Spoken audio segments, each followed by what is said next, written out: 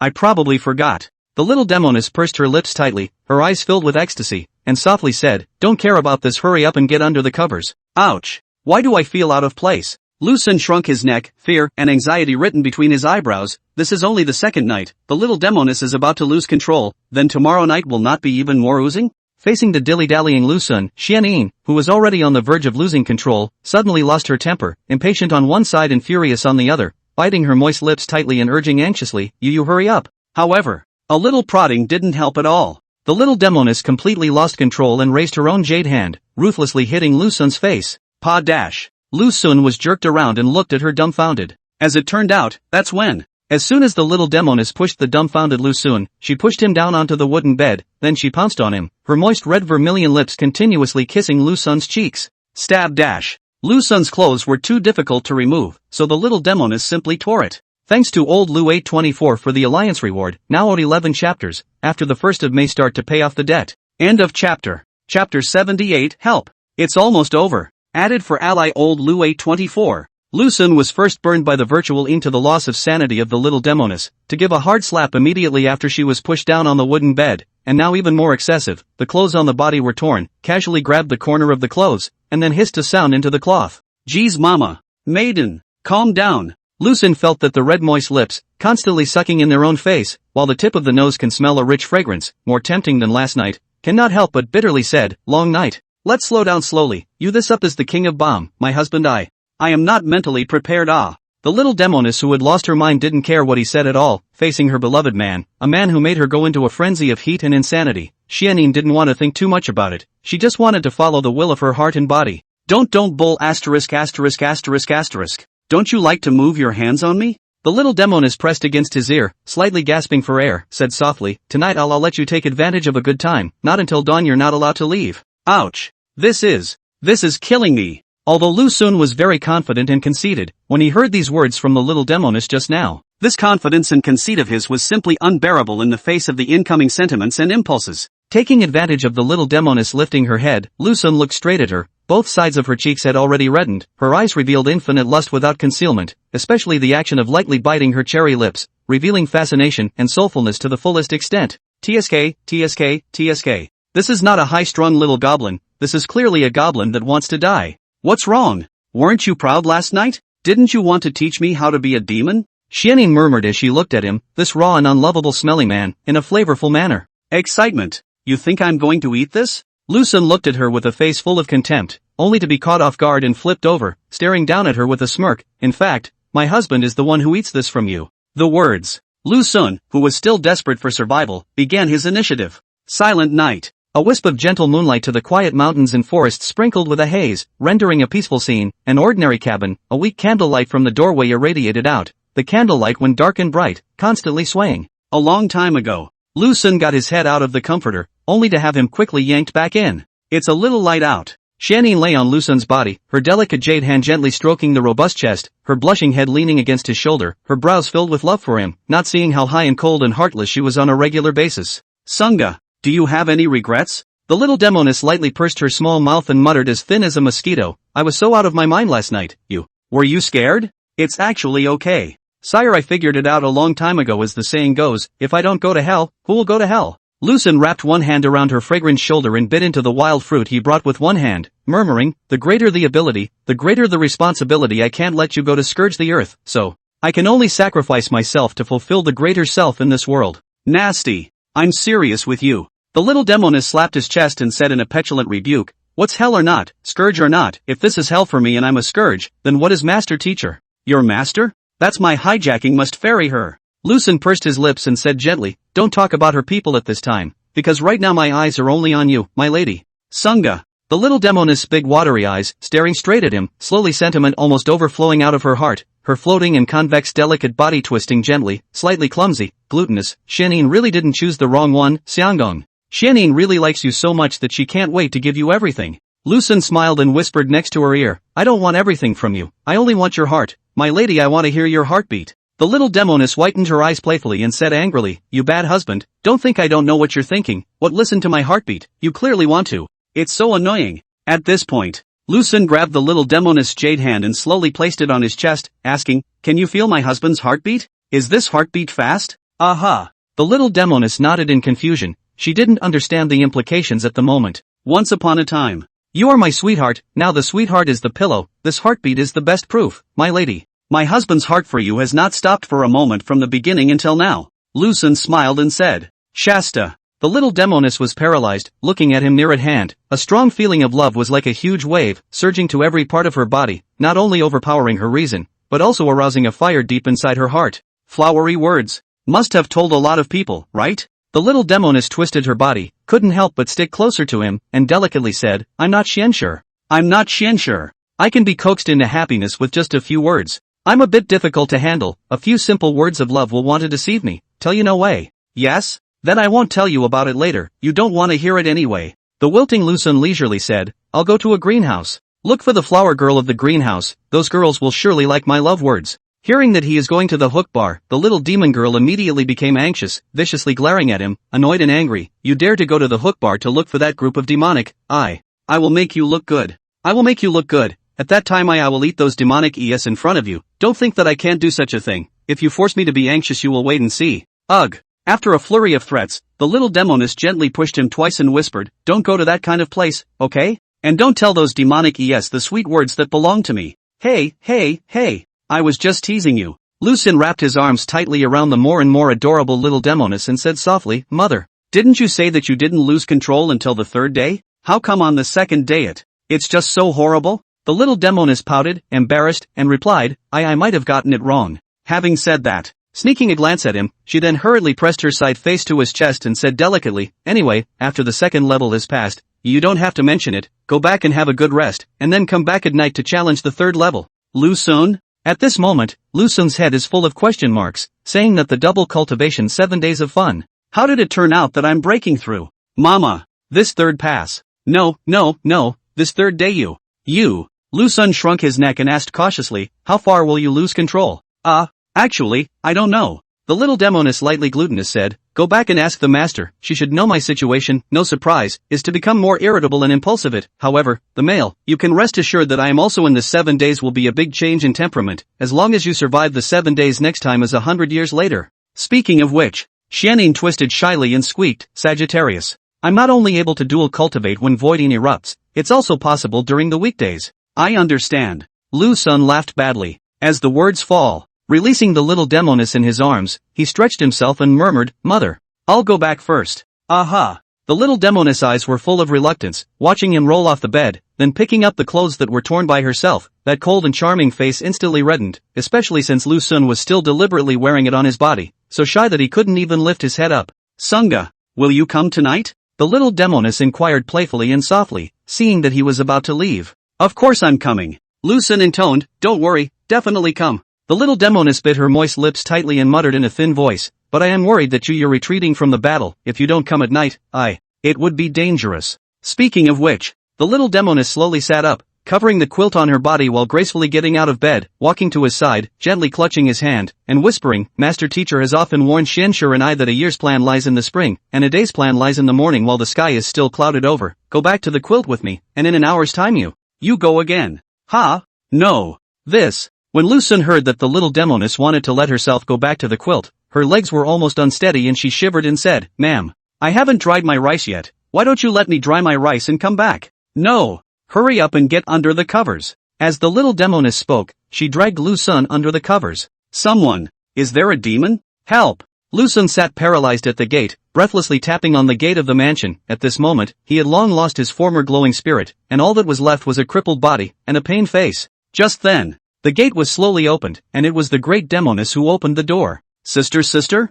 Agu. Sister! Lu Sun fiercely hugged one of Miao Feiqian's jade legs and said without tears, "I can't do it, save me." Received the light of the dawn as shining reward. I do not know whether the big brother rewarded the wrong book. If the reward is wrong, with the cat to leave a message to your reward plus more, move to this book, plus then. You should also be an ally, also plus 11 chapters. End of chapter. Chapter 79, I'm going to put you to bed. You.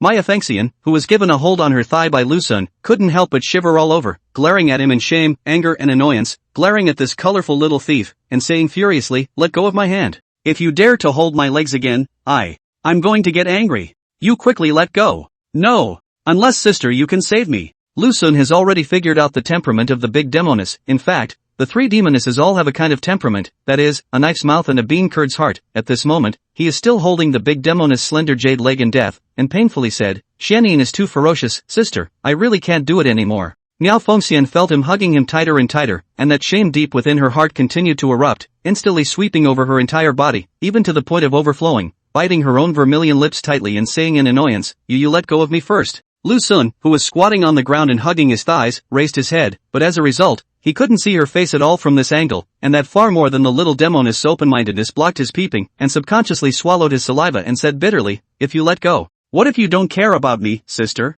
Pipe. You first let go later by Xian Sure see, we too. The great Demoness said with a face full of shyness and urgency, I won't frolic with you, quick. Stop hugging. Lu Sun hesitated for a few moments, silently loosened the long and tight jade leg, and stood up from the ground with great difficulty, looking at the mature and bewitching Miao Fengxian in front of him, with a faint reddish haze imprinted on both sides of her cheeks, not to mention how alluring it was, especially the buxom temperament on her body, which was even more insanely appealing. Sister, you're so pretty, Lu Sun said with a look of emotion. You're that damn little thief. Having just spent a lingering night with Xianyin, turning around and complimenting me on my good looks is a bit too shameless. The great Demoness took a deep breath, forcibly suppressed her inner resentment and dissatisfaction, and coldly replied, What has it got to do with you if I look good or not? Also, if Xianyin hadn't begged me not to make a move against you in the future, you would have been beaten to death by me a long time ago. Yes? Really only because of her? Lu Sun took a step forward, instantly coming face to face with each other, seriously looking at the great Demoness who was close at hand, seriously questioning, Sister, look at my eyes, are you really because of her, or are you because of yourself? The big Demoness did not expect this time, the shameless little thief will be so tough. For a time a little panic, even more at a loss for words, opened her mouth and stammered, I. Eyes fluttering, eyebrows filled with panic, Lu Sun knew he had gambled correctly. According to reason this time is more suitable for the desire to capture, let the big demon girl body in a state of suffering, will be his own tall figure to completely occupy her inner world, but then again, at this time do not wrestle, wait for a better time? Sister. I know. Lu Sun gently clutched the big Demoness jade hand and said softly, You have scruples, you are afraid, you are worried that you will lose everything you have now if you do this. Don't worry, the little thief will maneuver around from there. Let Xianyin allow me to take a concubine, when the time comes. I'll never let you have me, die trying. With a dark face, the great Demoness drew back her jade hand and said indifferently, Come with me to the house, I'll give you a few pills, then get lost. The words. The great Demoness turned to leave, her heart already filled with resentment and anger. A concubine? Concubine? Yesterday I said, your wife. But today it's concubine. For a moment, strange climes sprouted in the heart of Miao Fengxian. What's wrong? Suddenly, you flipped out? Lu Sun looked at the departing back of the great Demoness, confused and even more puzzled. Suddenly he thought of something and couldn't wait to smack himself twice. Ouch! Yesterday I told the great Demoness that she was my wife. I told her she was my wife, and today I'm telling her about concubinage. It would be strange if she didn't turn against me, but, coincidentally, it also shows that the great Demoness actually cares about the name and the reality of various factors, so that she is not allowed to be a small in front of Xianyin, she can only be the big one, or to be the biggest one. It's all our own people, either you sleep on my left or she sleeps on my right, what's the point of arguing? In the end it's not all the same bed and the same blanket and the same husband. Lu Sun muttered in a low voice, then silently walked into the mansion. When he came to the great Demoness house, Myriad Phoenix Fairy was sitting on a wooden chair with an expressionless face. Lu Sun shrunk his neck and walked over against the pressure and took a seat beside her. He was just about to open his mouth to explain, when an elixir was thrown over. Eat it. It will refresh your spirit, Miao Fengxian said blandly. Lu Sun carefully looked at this pill in his hand, blue and small, always feel a little bit wrong, hesitate for a few moments, cautiously said, I'm so young and strong, if I take this pill, I will be laughed at. An elixir that restores blood chi, why should you be shamed? Miao Fengxian looked at him in confusion. Oh, misunderstanding. Lu Sun smiled awkwardly before swallowing the pill. Moment. A wave of warmth swept through his body, and his waist, which was still sore and aching, was now crunching and powerful again. Your natural pure yang body, your recovery ability is far superior to others. At the same time, this ability to absorb pills is also far superior to others. Often the same pill has several times the effect of others. Myriad Phoenix Fairy replied, You should have recovered as good as new by now, right? It feels like it's back to its peak, Lu Sun said. Miao Fengxian glanced at him and said lightly, In that case, you can get lost. There's no rush. Have a cup of tea before you go. By the way, there are still a few questions that I need to ask you, sister. Lucen poured himself a cup of tea and took a small sip before asking, Sister Xianyin this evening, what are her symptoms? Cannibalism. Miao Fengxian said. Ha? Lucen looked at her incredulously, his eyes filled with dismay, as well as an expression of disbelief, and although there were only 2 short words, they contained infinite fear. This. How? Lucen inquired in a low voice. Miao Fengxian glanced at the terrified little thief, that face full of horror, and couldn't help but feel a hint of relief, sneering, the kind that eats you alive, the whole person goes in, a skeleton comes out. Lucen stared straight at the great Demoness, finding a touch of undetectable bad intentions from that mature and voluptuous face, and then taking advantage of a moment of inattention by Miao Fengxian, he once again gently pinched her jade hand and said in a low voice, Sister. Stop it. Oops. The great Demoness shivered and instantly drew back her jade hand, glaring at him in anger, gritting her teeth and saying, You. Dare to be reckless again, I will cut you. Just a little touch. It's not like you're going to get pregnant with my baby. Lucen shrunk his neck and muttered softly. Having said that, just as he felt the cannibalistic gaze that was staring him dead in the face, Lucen conceded on the spot.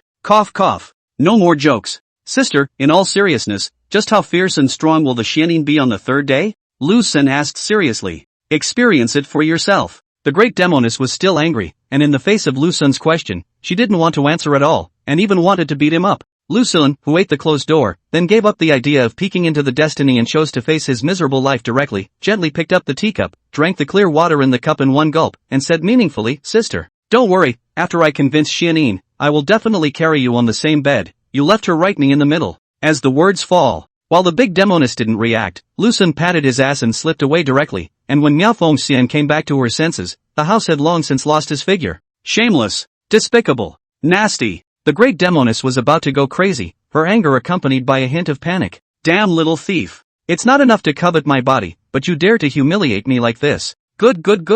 I'll see how you deal with Xianyin next. Humph. Miao Fengxian snorted coldly and muttered, when the time comes. Even if you kneel down, I won't help you. The little fox sat on a wooden chair, 2 slender jade arms resting on the table, both palms cupped into a flower, in the middle of which he propped up his own little head, his little short legs kept wiggling, while the 2 fluffy tails emerging from the back of his buttocks, kept shaking and shaking. Xianxi looked at Lucen across the table with a smile on her face, listening to him recount the story of the journey to the west. Her thoughts had long since traveled along with the story, to the road to fetch the scriptures. Ahem. Today's story is over, I'll tell you more tomorrow. Lucen took a sip of water to moisten his throat and said softly, tomorrow's story is even more exciting. Oh. The little fox was still a bit unfulfilled, but she didn't spill her guts and beg Lucen to speak on, barreling down from the chair, taking a look at the spirited bad guy, and leisurely saying, Did you take some elixir? Why do you have a glowing face? Where does this start? Lucen asked. Don't pretend. The little fox whitened her eyes and said playfully, Last night was Sister Xianyin's 2nd day, and this voiding eruption will undergo a horrifying qualitative change from the 2nd day onwards, and even though your physique is different from that of a normal human being, but you want to carry through the night, it is impossible without shedding a layer of skin. Hearing these words from the little fox, Lucen instantly became interested and hurriedly said, Don't worry about this elixir or not, since you know about Xianyin's situation, then you quickly tell me. What will happen to her tonight? Sister Xianyin will. The little fox just opened his mouth, looked at the expectant bad guy, silently swallowed his words into his stomach, and mischievously said, Ugh, did you notice the several destroyed mountains nearby? Aha. I asked Xianyin before, and she told me that those mountains are practicing swords. Speaking. Suddenly it came to a screeching halt. First booking plus 6 chapters, allies plus 11 chapters, total 17 chapters owed. 16 chapters left. End of chapter. Chapter 80, it's time to change the scene. Lucen looked incredulously at the little fox in front of him, his face filled with a horrified look, even a little caught off guard. Could it be that the several damaged mountains nearby were not broken by Xianyin's sword chi when she was practicing her sword, but rather, because of the voiding eruption, the out-of-control little Demoness had made them like this? Hey. Seeing Lucen's fearful look, the little fox laughed badly. It's all because Sister Xianyin made those big mountains look like this when she was out of control. Did she make it like this on the 3rd day? Lucen asked cautiously as he scrunched his neck. Not even close. Actually, the 3rd day is quite good and not much outrageous. The truly terrifying ones are on the 6th and 7th days. The little fox replied, By that time, the voiding in Sister Xianyin's body will have completely exploded, and she might not be able to suppress her serpentine side, which means that she'll turn into a golden python, and then join you. You're dead anyway. Sister Xianyin's waist is so thick at that time she will gently wrap it around you and you will turn into meat paste. Oh, my god. Lucen was a little uncertain about what the little fox was saying. After all, this mischievous little peahen sometimes likes to add fuel to the fire, or even make things up out of thin air. But last night's almost crazy behavior verified that the little fox's words were not completely false. What to do? Suddenly a little afraid to go the way things are going. I am going to die on the little demon girl. Ugh, are you scared? The little fox asked playfully as she looked at the disoriented big bad. Afraid? The word fear is not in my dictionary. Lu Sun waved his hand and said lightly, it's just a small snake spirit, I can still take it easily. Humph. The little fox pouted her plump cherry lips and said with a face full of contempt, I don't believe it, just now you were so scared that you were about to cry. Lu Sun didn't take care of her, poured himself a cup of water, then took 2 sips to suppress his fear, hesitated for a moment and asked in a small voice, you and Xianin have lived together for more than 200 years, what is Coco's way of coping with this? Yeah. The little fox nodded, pursed her little lips slightly, and replied in a sticky voice, but I won't tell you. The words. The little fox turned around and prepared to leave, only for Lu Sun to tug on her arm just then. Oops dash. With a cry of alarm, the little fox shook herself off with all her might, realizing that she couldn't shake it off at all, and turning her head to stare at him with a blush, at the somewhat wanton bad guy, she said in annoyance, are you trying to use force on me in the middle of the day? Lu Sun? What the hell? You've been using force on you during the day? What the hell is going on in that little head and why does it feel a little off? Don't talk nonsense. If your master teacher hears about this, she'll have to whip my tendons. Lu Sun said helplessly, hurry up and tell me a bit about how to deal with Xianin tonight. The little fox's small white face was permeated with a faint reddish hue, her eyes flickering with a complex emotion as she muttered in a small voice, why should I tell you? What good would it do to tell you? Poof. Anyway, I just won't tell you, and tonight, I'll let Sister Xianin toss you alive. As the words fall, shaking her jade arm, she huffed and puffed, loosen up. I'm going to call my master over if I grab it again. Hey, you little fox. Lu Sun sighed deeply, then let go of her tender little hand and said softly, that's all. Sometimes I do force myself on you. You go back, tomorrow if I am still alive, continue to tell you the story of Journey to the West. The little fox who got free, walked straight towards the door of the house, gently pushed open this wooden door, and then subconsciously turned back to look at him who was full of silence, with a trace of inexplicable hardness deep in his heart. Ask you a question, and you'd better answer it truthfully. The little Demoness stood in the doorway, looked at Lu Sun in a serious manner, and asked, have you ever craved my body? Didn't crave it. Lu Sun replied without thinking.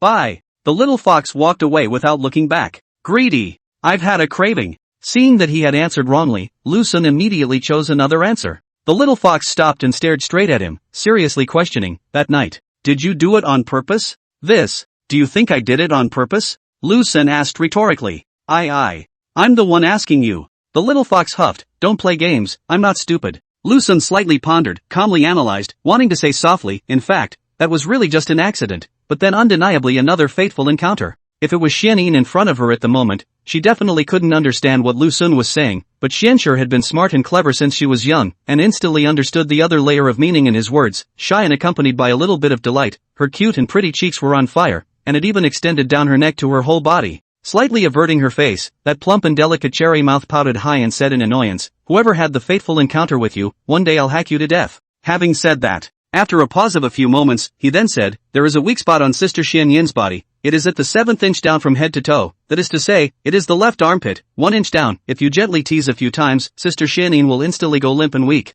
Are you sure? Lu Sun looked at her with a puzzled expression. Believe it or not. Anyway, I'll tell you what I know and you judge the rest. The little fox rolled her eyes and silently walked away. Left armpit, 1 inch down. It should be here, right? Lu Sun followed the location told by the little fox and touched it, did not feel anything. Forget it. Dead horse is a dead horse. That's the worst that can happen anyway, how bad can it get? Meanwhile, the little fox walked quickly back to her house, rushing into her boudoir and then swooping down under the covers, a hint of a bad laugh faintly audible. GGGGOGGG. It's slowly getting dark. Xianin sat alone on the edge of the cliff, quietly watching the sunset. The breeze blew her hair, rather like a fairy in the sky. On the 3rd day. Let's hope nothing happens. Lang Mei's pretty face revealed a faint sadness, her eyes even carried a touch of melancholy and helplessness. Sighing deeply, she murmured, after another hour. He will have to meet the even more ferocious me, and I don't know if he will be able to resist. Just then, there was a sound of footsteps behind her, and Xianin hurriedly looked back to find that it was the little fox coming.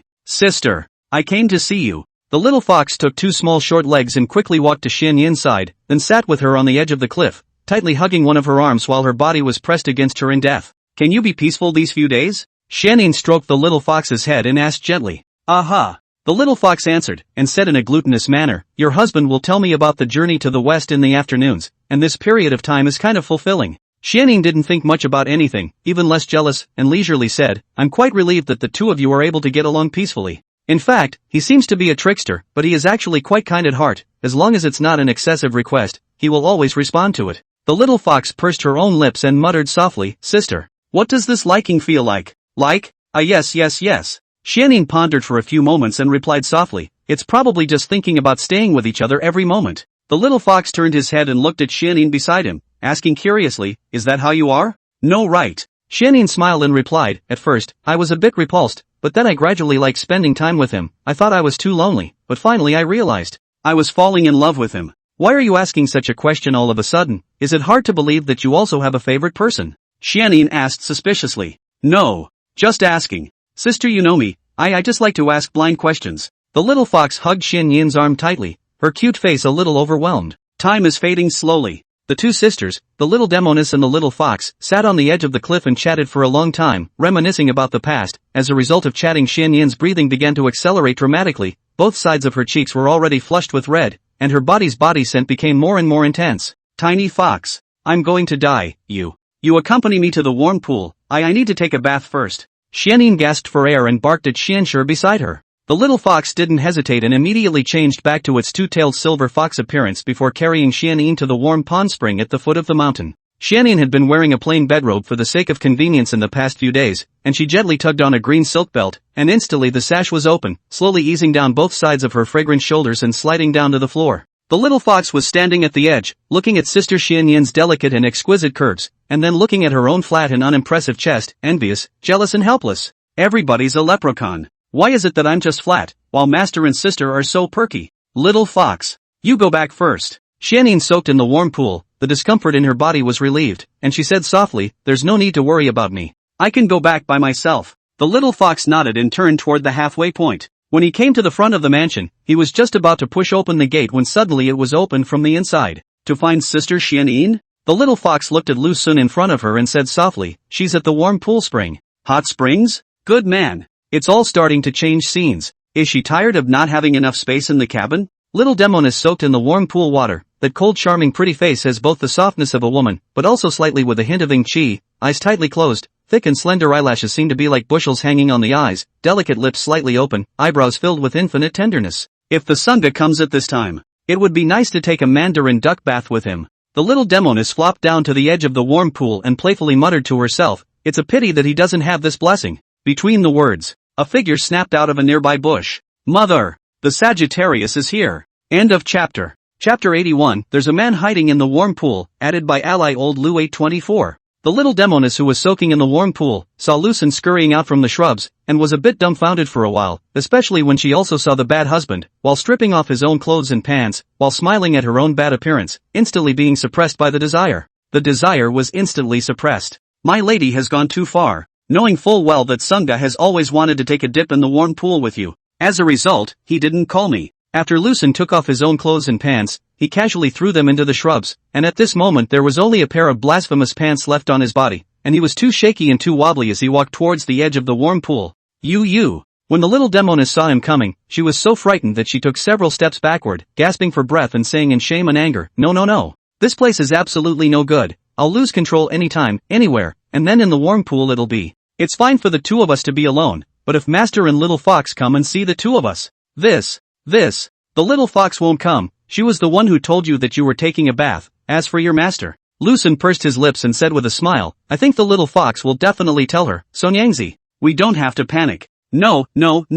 Just when the little Demoness refused in every way, she heard a plop sound, and there was one more living man in this spacious heated pool, and it was still a man who could make the little Demoness delirious. Bad husband. You just know how to bully me. Xianyin saw that he had already jumped in. Deep inside she was a little annoyed, but more of a wordless excitement and anticipation. Slowly and leisurely leaned over, not even needing Lu Sun to speak, she took the initiative herself and jumped into his embrace. Unlike the previous 2 days in the cabin, this feeling of floating in the water was much more cozy and comfortable. Of course. Warm pool of water to a large extent, slowing down the speed of the virtual outbreak again, although at this time the little Demoness is very urgent, but there is still a reserved reason. If it were to do yesterday, she would have taken down this naughty ding too, but also let him be so dejected. TSK. Mother is really getting more and more tantalizing. Lu Sun looked at the little Demoness in his arms, her wet hair sticking to her forehead and cheeks, but still unable to block that light ripe charm, seemingly as springy as a young woman. The The little Demoness' affectionate almond eyes rushed at him white, and said angrily, "You only know how to say these nice things.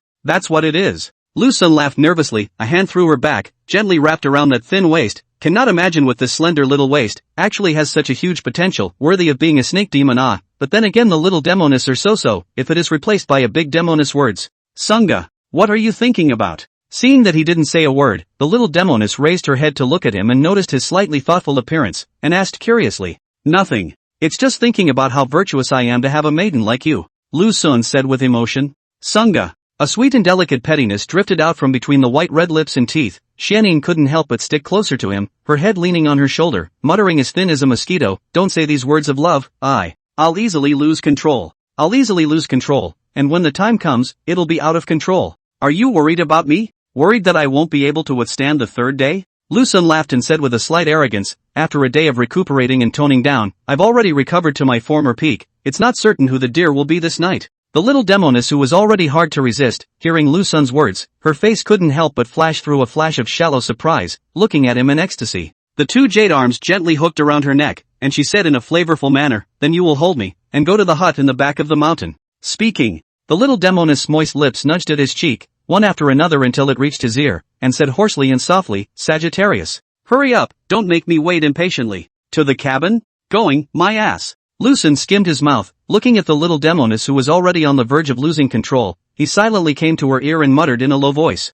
"Shasta." The little Demoness nearly lost her mind first, glaring at him with uncontrollable anger, glaring at this bold and bad husband in front of her, saying in shame and anger, You, if you dare to defile my pool, I will swallow you." The words. The little Demoness was caught off guard with a cry of surprise. Oops dash. Xianyin looked at him in exasperation, looking at his bad smile. Gradually the only remaining sanity was completely devoured cleanly, and a huge fall scene took over her body, while also filling her entire mind. Pa dash. Out of control Xianyin smacked Lu Sun, then dead hold his head, kissing with all her might results in a short while turned into biting with teeth. From the neck to the shoulders to the chest is full of her teeth marks. White, clean-cut lads, all stamped with little demonesses. Where to? Trying to run are you? Xianyin, seeing his Sagittarius climb out of the pool and try to escape from his side, clutched his arm and re-dragged him back. Did I allow you to leave? The little Demoness glared at him viciously, opened her own little mouth, and bit down on his neck. No.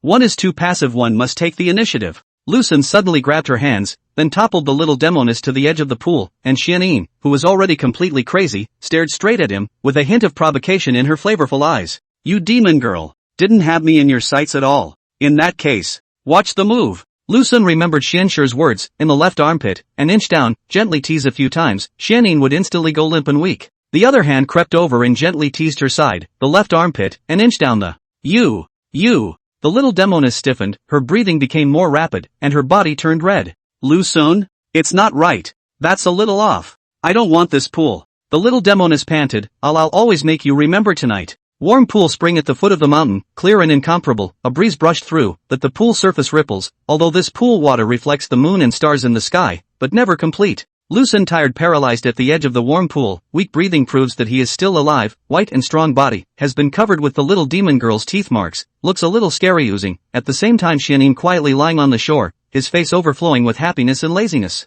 Finally made it through another day. There are still 4 days left. Xianyin let out a long breath and turned her head to look at Xiang Gong lying on the side, her brows full of shame and helplessness, murmuring to herself, It's just bitter for Xiang Gong. A moment's hesitation. Holding up some of the pool water, he gently poured it over his face and soon he came to his senses. Am I alive? Lu Sun hurriedly sat up, touched his face, and pinched twice more. A wave of pain swept over him, which made him sigh in relief. Sunga, are you okay? The voice of his mother echoed in his ears, frightening Lu Sun so much that his scalp cracked. Nyonya. Lu Sun looked at the little demon girl lying on the edge of the pool. That cozy lazy look let him a little shudder. Is this little demon girl, Egu? It really kills me. Don't panic. I'm already awake. The little Demoness lightly bit her moist lips and squeaked, Fong I. Wasn't I a bit aggressive? You seem to have fainted from exhaustion. I didn't realize that the third day was even more than the second. It was several times more exaggerated. Lu Sun said awkwardly, My lady, let's forget about it tonight. The little Demoness responded softly, looking at him with affection, and said in a glutinous manner, You should quickly take a dip in the pool, which has been restocked with water. Oh, Lu Sun re-jumped into the warm pool. The moment his body was submerged, a warm feeling swept away the aftereffects left by the previous vicious battle, and he only felt that his body was soothed and relaxed, especially the two waists, which vaguely showed signs of resurrection. Sunga. The little Demoness pressed over, close to him, and playfully said, "Luckily you're around, I feel so safe." Saying that, gently rubbing against him, those moist lips came up to his ear and whispered, "Sagittarius. There are still 4 days to go before it's over. You hold on a little longer." Stick? How do you hold on? It's getting harder every day. Lu Sun pursed his lips, looking at the graceful little Demoness, that delicate and gentle appearance, inadvertently evoking deep inside. "The indomitable fighting spirit," said in a serious tone, "Mother, relax, my husband, even if I go out of my way, I will also let you comfortably through these 7 days. Aha." The little Demoness nodded in satisfaction, her small hand gently stroking his chest. That glance was full of her own teeth marks, and asked heartily, "Does it hurt?"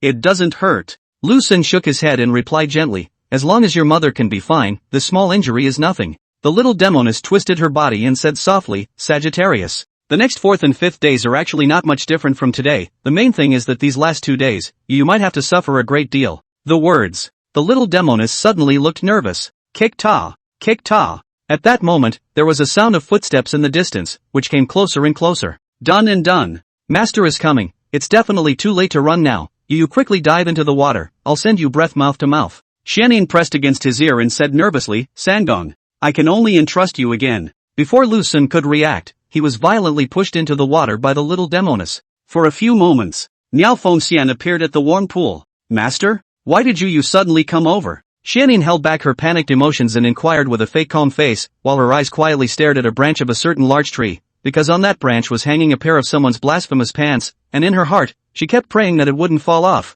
"I'll take a dip." Myriad Phoenix Immortal looked at Xianyin, who was soaking in the pool, and while slowly removing the bedclothes from her body, she whispered to her, "The 3rd day has passed?" "Over. Past." Speaking. The little Demoness shivered. 15 chapters still owed, First Order 6, Ally 9. End of chapter. Chapter 82. The Great Demoness falls into the pool. Just as the little Demoness was talking to her master, she once again felt someone's oral pleasure, and in an instant an unspeakable shame swept through her entire body, faintly gasping for sharp breaths, in her heart that was angry, anxious, and helpless. "That's good." Myriad Phoenix Fairy was wearing a belly band and blasphemous pants, wottily displaying that proud body. She slowly walked to her own place by the warm pool, gently lifted her jade foot and nudged the warm surface of the pool a few times, and the clear pool water instantly rippled, and then she jumped into the warm pool. "Jenin, do you think he'll be able to withstand the next 4 days?" Myriad Phoenix Fairy closed her beautiful eyes, slightly angling her own face as she lightly inquired. Being someone to toss to the heart and body of the little Demoness, that cold and charming face slightly a touch of faint blush,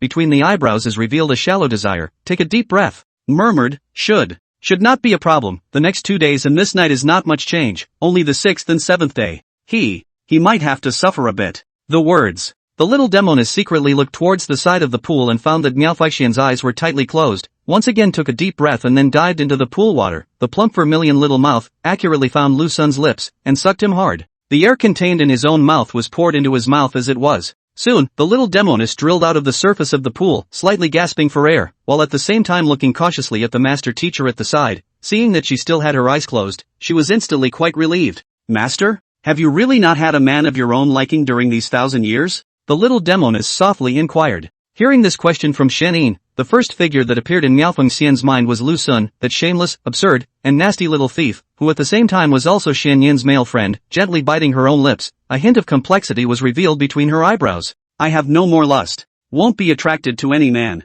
Miao Fengxian pursed her own vermilion lips and replied blandly. "Oh." The little Demoness flattened her mouth, pushed away Lu Sun who was messing around in the water, and murmured, "Before I met Lu Sun, I always thought that it was impossible for me to develop a crush on a man, but it was not what I had hoped for, and I never thought that I would fall into love so quickly." "Fell into love? Master, maybe you haven't met a man you really like. If you did, even with the suppression of the spirit robbing fruit, it wouldn't help," the little Demoness leisurely said. The great Demoness did not speak, quietly soaking in the warm pool water, while the mind is flashing through countless images of spending time with the little thief, the man who really likes. If this heart has thoughts and dreams is to like, then, he is right, but the key is anyone can, but only cannot be him. Later, Myriad Phoenix Fairy replied indifferently, "Instead of caring about my affairs, why don't you go care more about that girl Xianshi? Lately I've noticed that she's getting crazier and crazier." Little fox. The little Demoness bit her lips lightly and said softly, "Master, don't you think that the two of us owe her a lot?" "I know, but what can be done about it?" Myriad Phoenix Fairy sighed and muttered, you and I both have a reticent nature, while she is fond of bustling, there is naturally a disconnect in between, in fact, I don't care if she sneaks off to the mountains, after all, if she stays at home every day, she'll more than likely suffocate things with that temperament of hers, but Xianxue, with that cultivation and realm, it's too dangerous to venture out into the world on her own. Master, the matter has been resolved. The little Demoness once again pushed Lu Sun in the water and replied softly, the little fox's nature is quite compatible with my husband, in these few days my husband often tells her stories, and the little fox loves to listen to the stories told by my husband, I'm thinking, let my husband accompany her more in the future. Myriad Phoenix Fairy glanced at Xian and laughed in an unfriendly manner, you're generous enough to let your own husband go to accompany another woman, in that case then you might as well take him. That said, the moment came to an abrupt end. Miao Faixian's mature and bewitching face was on fire, and intense shame ran through her whole body, she almost spit out her heart just now, fortunately she closed her mouth at the last moment, otherwise the scene will be chaotic. No harm done. If Xianxue likes him, then I am willing to share with her. The little Demoness said with a smiling face, in the future, I will sleep on Lu Sun's left side, and the little fox will sleep on Lu Sun's right side. Miao Fengxian froze, looking at her incredulously, her eyes full of dismay and bewilderment, and asked in surprise, you're really willing? Me? I'll just say it. The little Demoness shyly said, how could she be willing and the little fox is quite young and weak, although she is already more than 200 years old, but her mind started late, she doesn't know what is called love at all, as for my family's husband, as far as that fetish of his is concerned I'm more inclined to think that he would like you. Speaking, pushing Lu Sun away again. At this moment, Miao Fengxian couldn't help but tremble, nervousness, fear, and uneasiness spewing out, slightly averting her face and saying without good humor, don't have such absurd ideas. He. Jenin was joking. The little Demoness said with a smile on her face, he sees you like a mouse sees a cat, it's too late to be afraid. How can we talk about liking? A mouse sees a cat? That's what I thought once. Miao Fengxian skimmed her lips and couldn't help but feel ripples in her heart. Meanwhile, Lu Sun in the potential water is about to suffocate, several times to remind her mother to fill herself with air, but the result is that she was mercilessly pushed away. She is not forgetting me? Lu Sun once again paced it over, and this time, finally getting her response, he saw the little Demoness slowly dive down into the water, that plump and vermilion little mouth, baring her lips to cover her own, and then a steady stream of sweet and greasy air, poured into his own mouth from her mouth. Ouch! Finally alive again. Immediately after that, Lu Sun's mind followed suit. The little Demoness, who was chatting with the great Demoness, once again made an out-of-body appearance of her soul and pushed him away with great force, then shielded her breasts and said in a slightly exasperated manner, he's extremely perceptive, the set of swordsmanship that I taught him is almost surpassing me now. Lu Sun is indeed the only genius I've been shocked by in this millennium. The speed of his cultivation and realm advancement is completely out of my expectation. Myriad Phoenix Immortal lamented, I haven't seen how he's been cultivating either, and the result is that he's progressing at a rapid pace, strange. The words. Myriad Phoenix Immortal smiled and said, Xian, you shouldn't be jealous, even if he is a rare cultivation genius in this world, but the bed matters shall not have full authority to listen to you. Master Shifu, why did you mention it again? The little Demoness blushed and said, we agreed not to mention it. No outsiders. Miao Fengxian smiled and said, he won't know about your and my private conversations. Who says there's no one? He's in my pool, and it's still going bad on me. The little Demoness looked at her master not far away, silently took a deep breath, silently dived into the pool water, cupped her hands around the cheeks of the mischievous bad phallus, and then sealed his lips there, sending the sweet air from her own mouth to his mouth without reservation. Phew! After surfacing the surface of the pool, the little Demoness let out a long breath, and out of the corner of her eye, she secretly glanced at her master, and a thrill of being a thief swept through her body. Why is that? Obviously such a dangerous moment, but there is a kind of unspeakable excitement. Could it be that it is because of the meticulous things being done under the eyes of the master? The little Demoness clenched her own cherry lips, and a definite answer seemed to be in her heart. Jenin, how long have you been soaking? Miao Fengxian suddenly asked. About an hour. The little Demoness muttered softly. Hurry back then. Miao Fengxian leisurely said, go back and get some rest, I'm sure you're tired tonight. Hearing that her master asked her to go back, the little Demoness' heart instantly rose to her throat and she squeaked, I am not very tired, I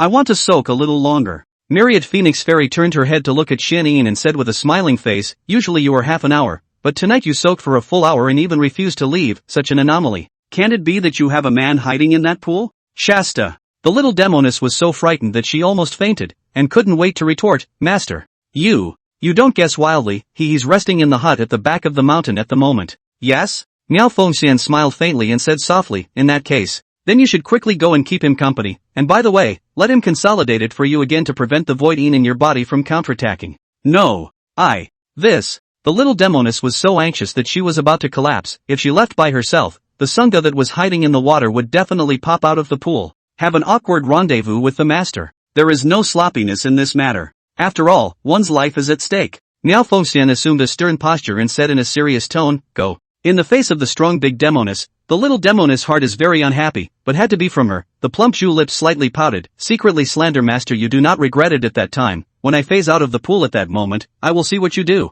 Xianyin lost air to Lu Sun in the water for the last time, and then silently climbed up the shore, directly put on her own bedrobe, and picked up the belly band and blasphemous pants on the ground, and quickly walked towards the back of the mountain. For a few moments, Myriad Phoenix Fairy opened her eyes and realized that Xianyin had already moved away from the place. Her brows revealed a touch of helplessness and complexity. Slowly lifting her head and glancing at the blasphemous pants hanging on the tree branch, that sultry face instantly reddened. That's bold. In a heated pool. It must be that shameless little thief. Xianyin can't do such a shameful thing. Come to think of it. Turning his head to look at the warm pool that belonged to Xianyin. Why isn't the little thief out yet? Is it possible that he's suffocated in the pool? Myriad Fengxian's heart tightened as she got up from the warm pool, put on her own bedrobe, and walked over to that warm pool. Suddenly, from the pool leapt a figure. In the midst of this splash, a hand gently clutched Myriad Phoenix Fairy's jade hand. Dash. The great Demoness fell into the pool. End of chapter. Chapter 83, The Little Thief Who Steals Hearts. Miao Fengxian was originally quite worried about the little thief's well-being. After all, she had been holding her breath in the water for such a long time but was slow to reveal herself. But as a result, when she came to the edge of the pool, she was ready to check out the situation. Suddenly the damn shameless little thief mercilessly dragged her into the pool. With a poof, the great Demoness fell off guard, instantly making a bigger splash. Ah! A terrified cry rang out. In the face of this sudden change, living thousands of years of the great Demoness, at the moment was scared to a blank mind, was just not over the depth of the chest, but to be in a panic in the Miao Fengxian, undoubtedly, is the abyss of 10,000 zhang. She kept fluttering and even choked a few mouthfuls of water. Sister, don't panic. The little thief has come to help you. Lu Sun hurriedly came to the side of Miao Fengxian, gently holding that slender waist from behind her, followed by holding her into his arms, the wonderful feeling brought by the proud figure, making Lu Sun a little bit unable to extricate himself for a moment. Compared to the equally wonderful little Demoness, the great Demoness is even more voluptuous. Finally standing steadily, the shocked great Demoness kept gasping for air, that mature and bewitching face showing a rare hint of panic. However, after a few moments, Myriad Phoenix Fairy felt something was wrong. A delicate scarlet redness climbed up both sides of her cheeks, even extending to her neck and ears. You. The great Demoness violently broke free from his embrace, immediately turned around, and backhanded him with a slap. Pa dash. The great Demoness glared at him in annoyance, her eyes filled with anger, overwhelm, and a bit of ecstasy as she gritted her teeth. Shameless. Nasty. Scum. Me. I didn't know it was you, sister. Lu Sun said with an aggravated expression. I thought it was Xianyin. You lie. Just now, you clearly shouted to me that sister don't panic, but now you're telling me that you don't know? The great Demoness retreated several steps back, looking at him with furious eyes, her two jade hands firmly covering this bedrobe on her body as she said in annoyance, Lu Sun, do you think that by using force on me, I can't even do anything to you? Use force on you? In fact, I also want to why the strength does not allow. Lu Sun smiled awkwardly and said in a serious tone, sister, although your little thief is not a good person, he is not shameless to such an extent. I do crave for your body. I have been craving for it since the first moment I saw you, but compared to craving for your body, I am more hopeful to be able to get your heart. Fart. Claiming to have my heart, and all you end up doing is gluttonizing your body. Facing this inner confession of Lu Sun, Miao Fengxian did not buy it, coldly looking at the little thief in front of her, grudgingly saying, don't think that with Xianyin protecting you, I will let you in every way. When the time comes to push me to the brink, I will break you into pieces. Okay, let's not make a scene. Lu Sun waved his hand and said helplessly, can't we get along quietly? Do we have to fight to the death? Who's messing with you? I'm serious. The great Demoness said angrily. Lu Sun shrugged his shoulders, then stretched comfortably, then rushed the great Demoness in front of him and said softly, sister, is there any more of that elixir that can restore blood chi? Give me another one, will you? Hearing that he asked for the elixir from himself, Miao Fengxian's heart was all but unwilling. Eating my pills and sleeping with other women. Do you really think I have no temper? Shasta. An inexplicable sourness surged throughout her body. Miao Fengxian lightly pursed her moist lips, slightly averted her face, and coldly said, there's still a lot more, but I don't want to give it to you. Between the words, Miao Fengxian felt a hint of panic. Just now. Was I jealous of Xianyin just now? Don't. For Xianyin's sake, if I fail to recover to my peak state, then Xianyin's life will be in danger. Lu Sun hurriedly said, sister, can we put aside our personal grudges first? We can't let Xianyin be implicated for no reason because of the two of us? And you have the nerve to mention Xianyin. Myriad Phoenix Fairy was exasperated. Xianyin even gave you her body, and you. Yet. Sister. Whether you think it's ridiculous or not, shameless or not. Lu Sun interrupted her and said in a serious manner, I am just basing on my own heart and thus making a choice. I like Xianyin but I also like you. I don't want to pick my favorite Demoness out of the two of you. I don't want to miss out on either one. I don't want to lose either one. This. How can he be so shameless? After Myriad Phoenix Fairy heard Lu Sun's words, she was a bit at a loss for words for a while, and at the same time, while she was angry and flustered, she was also a bit touched. Come to think of it, the world is full of hypocrisy and he is quite sincere though a bit shameless. Humph. Myriad Phoenix Fairy snorted coldly and said indifferently, since you've done so, why don't you take Xianxue as well? Can't sleep. Lu Sun laughed evilly, unless you and Xianyin both agree to let Xianxue sleep on top of me. She's petite and doesn't weigh much anyway. Niao Fengxian burst into a rage, itching to tear his mouth off. If you dare to hit on Xianxue's idea, I will show no mercy. Niao Fengxian said viciously, Xianxue has gotten very close to you recently. You'd better put away the nastiness in your heart in front of her. If you make a move on her, you'll prepare your own coffin. Won't. Lu Sun shrunk his neck and said meaningfully, your little thief likes big boobs and big hips. Get out. Niao Fengxian subconsciously wrapped the bedrobe around her body tightly with a hint of vigilance in her eyes. Right. You and Xianyin. Could it be that you are here? Myriad Phoenix Fairy inquired softly as she looked at Lu Sun in the same pool. Aang. Lu Sun nodded and said helplessly, I can only obey her if she wants to be here. Her? Xianyin mentioned it? Niao Fengxian froze, looking at him incredulously. The space of the cabin is not enough for her to play, she needs a more expansive place. Lu Sun replied, wouldn't it be nice to use the sky as a blanket and the earth as a seat? Niao Fengxian was a bit unable to accept it. In her memory Xianyin could not possibly do something so absurd. Even if she was scorched by the voidine, she would not be this irrational, unless the great Demoness raised her head and stared at him in a daze. Looking at this shameless and absurd little thief, her heart gradually had an answer. Xianyin is the one I've watched grow up. How could I not know what kind of nature she has? Even if she was scorched by the voidine, it would be impossible for her to do such a ridiculous act. Myriad Phoenix Immortal blackened her face and said in annoyance, even though Xianyin is your maiden, if you continue to bully like this, you'll just wait and see. Sister? I'm covered in bruises, are you blind? Lu Sun didn't have the heart to say, look at you. Here and here, it's all bites from Xianyin, so I'm the one being bullied. Niao Fengxian had long noticed the bite marks on his body, only she didn't expect there to be so many of them. Forcing a smile on her face, she said blandly, I informed you that the Xianyin will eat people tonight. It's you who didn't believe me. Me. Lu Sun was dumbfounded, because the great Demoness had indeed said that. Niao Fengxian blankly eyed this shameless little thief and silently stood up, preparing herself to go ashore. Sister, don't go. Lu Sun did not know when, appeared behind her, a hand clutched the big demon girl's wrist, yanked hard. The plump and full body plopped into the pool again, and at the same time no accident fell into someone's arms. You. The blushing great Demoness struggled in his arms, and soon she got out, and as a result, the silk bedrobe on her body accidentally fell into the hands of the little thief. My clothes. Realizing that her bedrobe, which had fallen into the hands of the shameless little thief, Niao Fengxian furiously threatened, quickly return it to me, or otherwise you will be treated impolitely. You who? How dare you threaten me? After Lu Sun got the great Demoness bedrobe, he said with a reckless face, believe it or not, I'll throw it to the tree. Don't you dare. Myriad Phoenix Fairy blushed her pretty face and said angrily, if you dare to lose it, I'll chop you up. Hey. I dare not lose it, but neither will I give it to you. In short, this bedrobe, I collect. Lu Sun took the silk bedrobe in his hand and slowly went up the shore. The moment he got up, Niao Fengxian hurriedly turned her head away. Her mature and bewitching face was on fire and even a little hot. Ridiculous little thief. No shame at all. Sister? Will you hold my pants for me? Lu Sun looked up at the blasphemous pants hanging on the tree branch and awkwardly rushed to the Myriad Phoenix Fairy in the pool. Get out.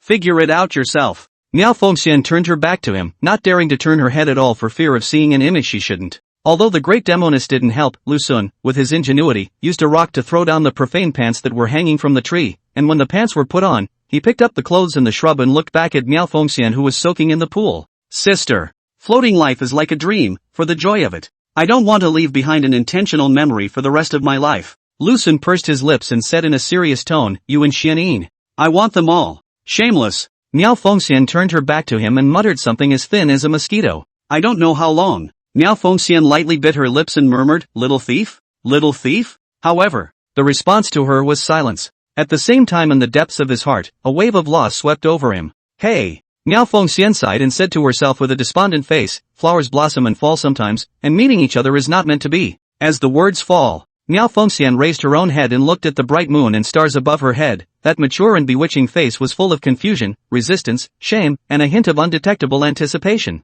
The Little Heart Thief. End of chapter. Chapter 84, Little Fox Don't Fall, ally Old Lu 824 added. Early the following morning, Lu Xun walked out from his hut, after stretching comfortably, then simply moved his whole body's muscles and bones, and in a flash, a burst of soreness came from the waist on both sides, and even that spine was rattling. It's horrible. The pure yang body plus the bronze wall was actually given by the little Demoness. It's been blown up by the little Demoness. Lu Xun touched his side of the waist and muttered sadly to himself, the little Demoness can't handle it. If it's the big Demoness, I'm afraid I'm going to die on her. If the big and little Demoness go at it together. If the big and small demonesses go at it together. Come to think of it, Lu Xun's heart is even more despondent. Their own cultivation speed is so fast even if the pure yang body and then up a level, it is estimated that the face of the big Demoness, it is also difficult to beat the thousands of years of loneliness. After all, 400 years of the little Demoness are so, cannot imagine the 1,000 years of the big Demoness of the horror of the strength of the Demoness. Why am I feeling more and more out of place?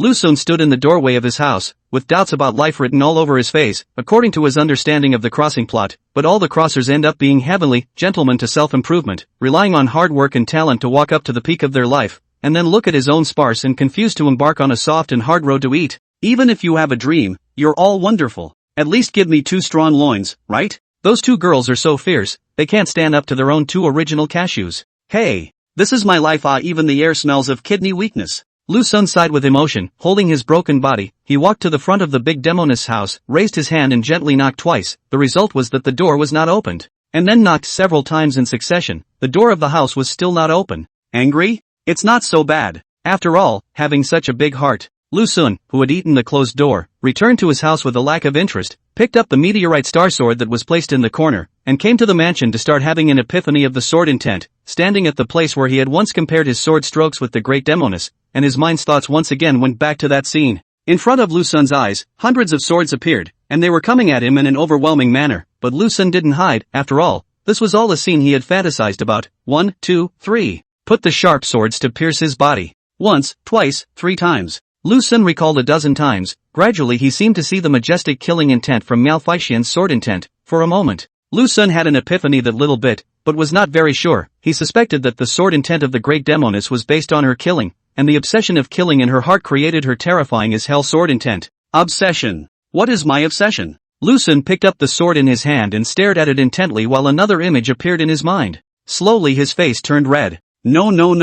Lu Xun shook his head awkwardly and muttered softly, although this is indeed my obsession, but my obsession is not only limited to this. To think a little bit towards the high and mighty aspect. The 3 demons battle LVBU, such thing is not to be mentioned. The key, how did the little fox get mixed in? Standing in place for another half a day to think, finally Lu Xun gave up the idea of epiphany of sword intent, and silently returned to the hall, sipping the clear tea in the teacup while thinking about the little Demoness tonight, who will be as terrifying as it is. Somehow, the big Demoness, wearing a plain white waisted jacket dress, appeared in the hall, coldly glanced at the dazed Lu Xun, and then sat on his side, lifted up the pot of clear tea, poured a cup for herself and then lifted up the teacup to take a light sip. The result was that when putting down the cup in her hand, Miao Fengxian found that the little thief was still dazed and had not noticed herself at all. Ahem. What are you thinking? Myriad Phoenix Fairy coughed twice lightly and inquired blandly. Sister? I was thinking about what Xianyin will be like tonight. Lu Xun pursed his lips and said bitterly. Last night it was cannibalistic, tonight it was eaten alive, and tomorrow night it will be flayed alive. Miao Fengxian replied indifferently, the last 2 nights. The world will be shocked, can move mountains and also level the sea. If you get through it, we'll send you 100 years of peace. If you can't survive, then you have peace in your life. Peace for the rest of your life? I'm afraid I won't be lying in the morgue for the rest of my life, right? No. The morgue here is called Yizhuang. Lu Xun skimmed his mouth and silently stretched out his hand, ready to grab the slender jade hand of the great Demoness, but the result was, the great Demoness, who was already prepared, dodged it lightly. Myriad Phoenix Immortal said expressionlessly, you don't need to worry in these few days, prepare well for the last 2 nights. Based on the past, Xianyin may lose her human side, her serpentine nature will fill her mind, resulting in her being forced to return to her original true form. However, nowadays this situation should have changed. As to how, you will know if you experience it yourself. Oh. Lu Xun shrunk his neck and cautiously inquired, Sister, let me ask you a question. Is that what centaurs, fishmen, and spider women in this world? Centaurs? Fishmen? Spider woman? Myriad Phoenix Fairy tightened her brows and murmured softly, hundreds of years ago. I came across a wild horse, but unfortunately, I didn't have much spiritual roots, and my final human form belonged to a half-human, half-demon, with the body of an ordinary woman, while also retaining the appearance of a horse. Ouch. I can't believe it's really there. Then where is she now? Lu Sun asked. Reincarnated. Miao Fengxian said blandly, if you dare to rob me, just send her on her way. This, worthy of a great Demoness, she drew her sword at the drop of a hat. Lu Sun pursed his lips and asked meaningfully, sister, if in the future, under your 100 loneliness, but I walk into Xian Yin's house, will you raise your sword to her to come and ask for someone? Hearing these words from the little thief, Miao Fengxian first froze and looked at him with a confused face, then reacted violently and glared at him in annoyance, saying angrily, you, don't give me an inch. I'm teasing you. Lu Sun laughed nervously, sister is so generous, surely she will let Xian Yin have it, right? Humph. Miao Fengxian snorted coldly, not bothering to take care of this ridiculous little thief. But after he made such a mess, her mind was a little bit slightly messed up. Small, little thief. Miao Fengxian shouted as thin as a mosquito, only to fail to hear his response. Suddenly, the sound of sword swinging came from her ears, and the great Demoness realized that the little thief, at the moment, was practicing his sword in the courtyard. Watching his moves, cannot help but a little mesmerized, in fact. His hair is also quite good, Xianyin no longer suffer from the pain of falcine burning, Xianxue also do not need to be bored every day, as for himself. As for myself, I also have someone to talk to. Hey, Xianxue, you must not get caught up in this, Miao Fengxian sighed, her eyes full of sorrow. The current situation was already chaotic enough, if Xianxue were to get caught up in this, then there would never be any peace from now on.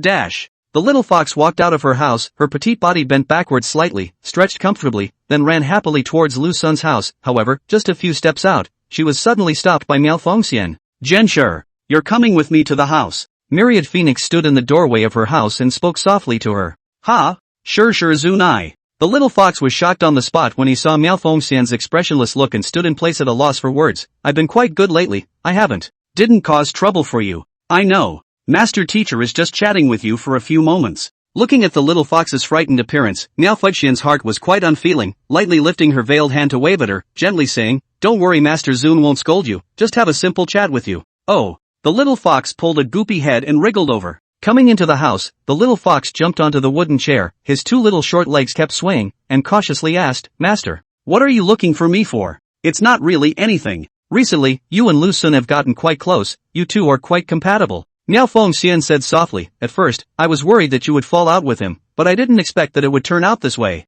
I didn't expect it to turn out like this. The little fox flattened its mouth and replied in a sticky manner, at first I did hate him, not only was he a big living man, but he also stole my Xianyin sister, but I couldn't help that he could tell stories, especially vivid and interesting stories, and I did. Alright. Master has nothing in mind, seeing you having this much fun every day, Master is also happy for you from the bottom of his heart. Myriad Phoenix Immortal said softly, both Xianyin and I are rather cold in nature, and from time to time, we would ignore your feelings. Now that Lu Sun is able to bring you joy, this is the situation that Xianyin and I would like to see the most. Speaking of which, Myriad Phoenix Fairy paused for a few moments and asked sideways, Xianxue, do you understand what love is? The little fox froze and looked at his master at his side, shaking his head with a blank expression. Also, maybe I'm thinking too much. Miao Fengxian looked at the clueless little fox and leisurely said, is it time for Lu Sun to tell you a story? Aha! The little fox nodded. Then help me hand this elixir to him. Myriad Phoenix Immortal took out a small blue elixir and murmured, this is your sister Xianyin's life-saving elixir. Make sure you hand it over to him, don't be sloppy.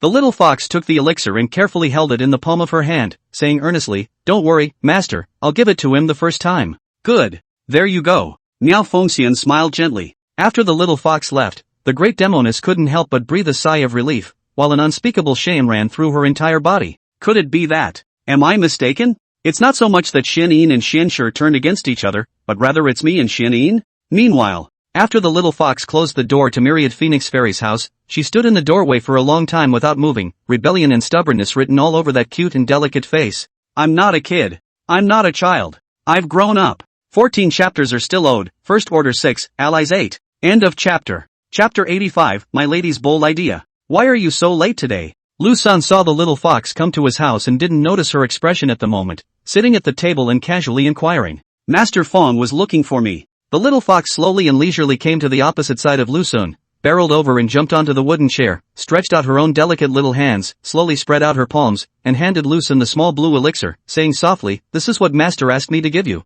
Seeing the pill in the little fox's palm, Lu Sun was overjoyed, and after hurriedly taking it from her hand, he instantly swallowed it. With the miraculous effect of this pill, coupled with the strength of the pure yang body to assist the original too sore and painful waist, recovered to the former most peak state. In fact, Lucen already belongs to a person beyond the norm. If other people are continuously tossed a few hours, even overnight early in the morning, still do not forget to consolidate another hour. Long ago life sent to the Yellow Springs. Even if the so-called absolute fierce man experienced such high-intensity torture, not rest a half-month difficult to recover, even if there is a magical blue small pills that will take about a week. Tisk, TSK, TSK. The effect of this little elixir is too powerful words to say. Do you know what kind of elixir this is? Lucen looked at the little fox in front of him and asked curiously, was it refined by your master himself? The little fox shook his head and silently replied, I don't know what kind of elixir this is. My master doesn't know how to make pills. The craft of making pills is only practiced by Fangsher. She all relies on robbing pills from others. There used to be a very powerful founder who was rumored to be able to refine immortality pills. Then my master's father robbed that founder's pills all night long. Ouch. This big demon girl is simply unforgivable. It seems that I have to take action to return to this world of peace. Lucen pursed his lips and was about to speak when he noticed the little fox's worried expression and asked suspiciously, you have something on your mind? Why do you have a depressed face? Nothing. The little fox puffed out her cheeks on both sides, stubbornness and willfulness written on her brows, and murmured, start telling the story. Tell me the story properly, don't be sloppy, I'm not stupid. Row, row, row. Lucen waved his hand and began to tell the little fox the subsequent story of the journey to the west. Originally still preoccupied with the little fox, in an instant by the wonderful story to the hook to the soul, especially when it comes to the thrilling moments, the two fluffy tails behind the buttocks, inadvertently exposed, constantly shake from the level of wagging the tail. At the moment the little fox is very happy. I don't know how long. Today's happy time is over. Lucen picks up the teacup and sips lightly, briefly moistens his throat and says softly, well, today's story comes to an end. Tomorrow will be the grand finale. When I finish the grand finale, and then tell you a new story, the list of the feudal gods heard it? At first, when the little fox learned that the journey to the west would end tomorrow, she was a bit reluctant to part with it, but Lucen said that there was a new story, which instantly made her curiosity burst, and she shook her head back and forth and said, no, how is Fengshan Ban? Is it like Journey to the West? Belonging to different subjects, each has its own flavor, right? Lucen smiled gently, of course there are no difficult books, only people who can't tell a good story. Don't worry, it will definitely make you linger. The little fox revealed a smile of satisfaction, and then the big, soulful eyes stared straight at Lucen, asking suspiciously, why do you know so much? Guess. Lucen smiled slightly and did not answer the little fox's question. Humph. The little fox raised its cute little head, then stood up that flat and unimpressive body, and said in a bad mood, if you don't say it and still let me guess. I don't want to guess it. It doesn't do me any good. Anyway, you can just tell me a story every day, and I'm too lazy to take care of the rest. The words. The little fox quietly glanced at him and said gluttonously, and, don't forget to promise me that when Sister Xianin survives these 7 days, you will take me down the mountain for a trip. Don't worry. I won't forget. Lucen flattened his mouth and said leisurely, but there is something that makes me very angry, this matter. If you don't give me an explanation, I'm afraid I won't take you on a trip down the mountain. The little fox's two tails directly exploded, looking at him with a face at a loss for words, until the four eyes were relative to Xianxue suddenly hung her head in shame, her delicate little hands gripping the hem of her own skirt, squeaking and whimpering, I'm wrong. What's wrong? Lucen put away his gentleness and asked seriously, where did it go wrong? That. I shouldn't have lied to you. The little fox muttered in a small voice, actually that places his sister Xianin most you should know the role. Crap. Almost died on her. Lucen heart that angry originally nothing happened, the result of cheap hand to provoke a few, instantly will be the little demon girl to activate, fortunately their own body strong, but even so, he was still fainted by her, that twisting little waist. I won't dare to do it again. The little fox cowardly said, just forgive me once, okay? That won't work. You have to be punished for doing something wrong. Lucen said seriously, if you do something wrong every time and you are forgiven every time, this won't grow your memory at all. In order to prevent you from continuing to lie to me in the future, you must be punished. Getting punished? The little fox lifted his head, stared at him incredulously, and asked, how are you going to punish me? Like Genin, you must hit the palm of your hand. Speaking. Lucen took out the thin bamboo strips he had prepared beforehand and said sternly, stick out your hands.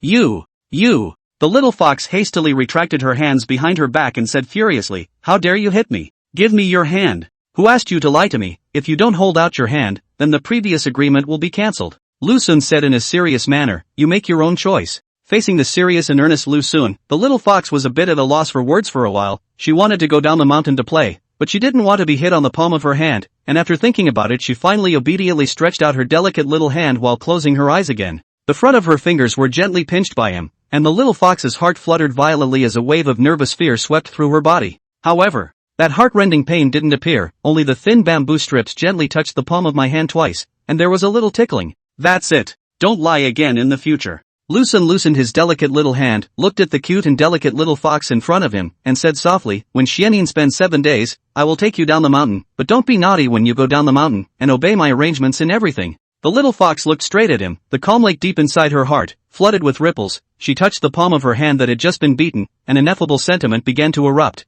and the two sides of that face couldn't help but climb a faint reddish hue. Slightly averting her head, her plump little mouth pouted high, muttering, why do I have to listen to you in everything? A little. No freedom at all. The words. The little fox jumped out of his chair and walked away without looking back until he reached the door of the house and looked back at him. Lu Sun. One day in the future. Sister Xianin and I have a fight. You. Which side will you take? The little fox asked. Will you take Sister Xianyin's side, or mine? Don't say anything that's not conducive to unity. Lu Sun laughed in a humorless manner. Make peace. The little fox rolled her eyes and silently left the house. It's nightfall. The little Demoness was only wearing her plain bedrobe, sitting on the edge of the cliff quietly looking at the starry sky above her head. At this moment she had not yet been scorched by the voidine. Her mind was very clear. A gentle breeze came to her face, blowing up the dark hair. Maiden? Why are you sitting here? Behind her came the voice of the bad Sunga, interrupting the thoughts of the little Demoness. She slowly turned her head and looked at Lu Sun, who was walking towards her. Her cold and charming petite face revealed a shallow happiness, and she softly tweaked, blowing off steam. It's quite stuffy to stay in the house all the time. As the words fall, gently tapping the seat on the edge, he murmured, sit here. It's too dangerous. It's not like you don't know that I'm afraid of heights. Lu Sun shook his head and said softly, Mother, let's go back to the house. With me by your side, how can I let you fall? The little Demoness angrily urged, come over here quickly. In the end, Lu Sun still obediently sat beside her. Meanwhile the little Demoness couldn't wait to get into his arms, greedily sniffing the strong male scent, feeling the sense of security brought by the fine and strong body, and a strong urge was gradually aroused. Sunga. Xianin will never leave you, you must never leave Xianin either. The little Demoness lay on her back in his arms, gently caressing the robust chest while saying with mesmerized eyes, and there can't be any other women, there can only be one mama for me. Yes, yes, yes. You said that last time. Lu Sun wrapped his arms around that agile little waist and said softly, in case you forgot. The little Demoness pursed her lips, raised her head and kissed his cheek, slowly moved to her ear, and murmured, last night I had a dream. I dreamed that the little fox and I, and master teacher, were serving you together, and for some reason I wasn't jealous. Instead, I was very happy.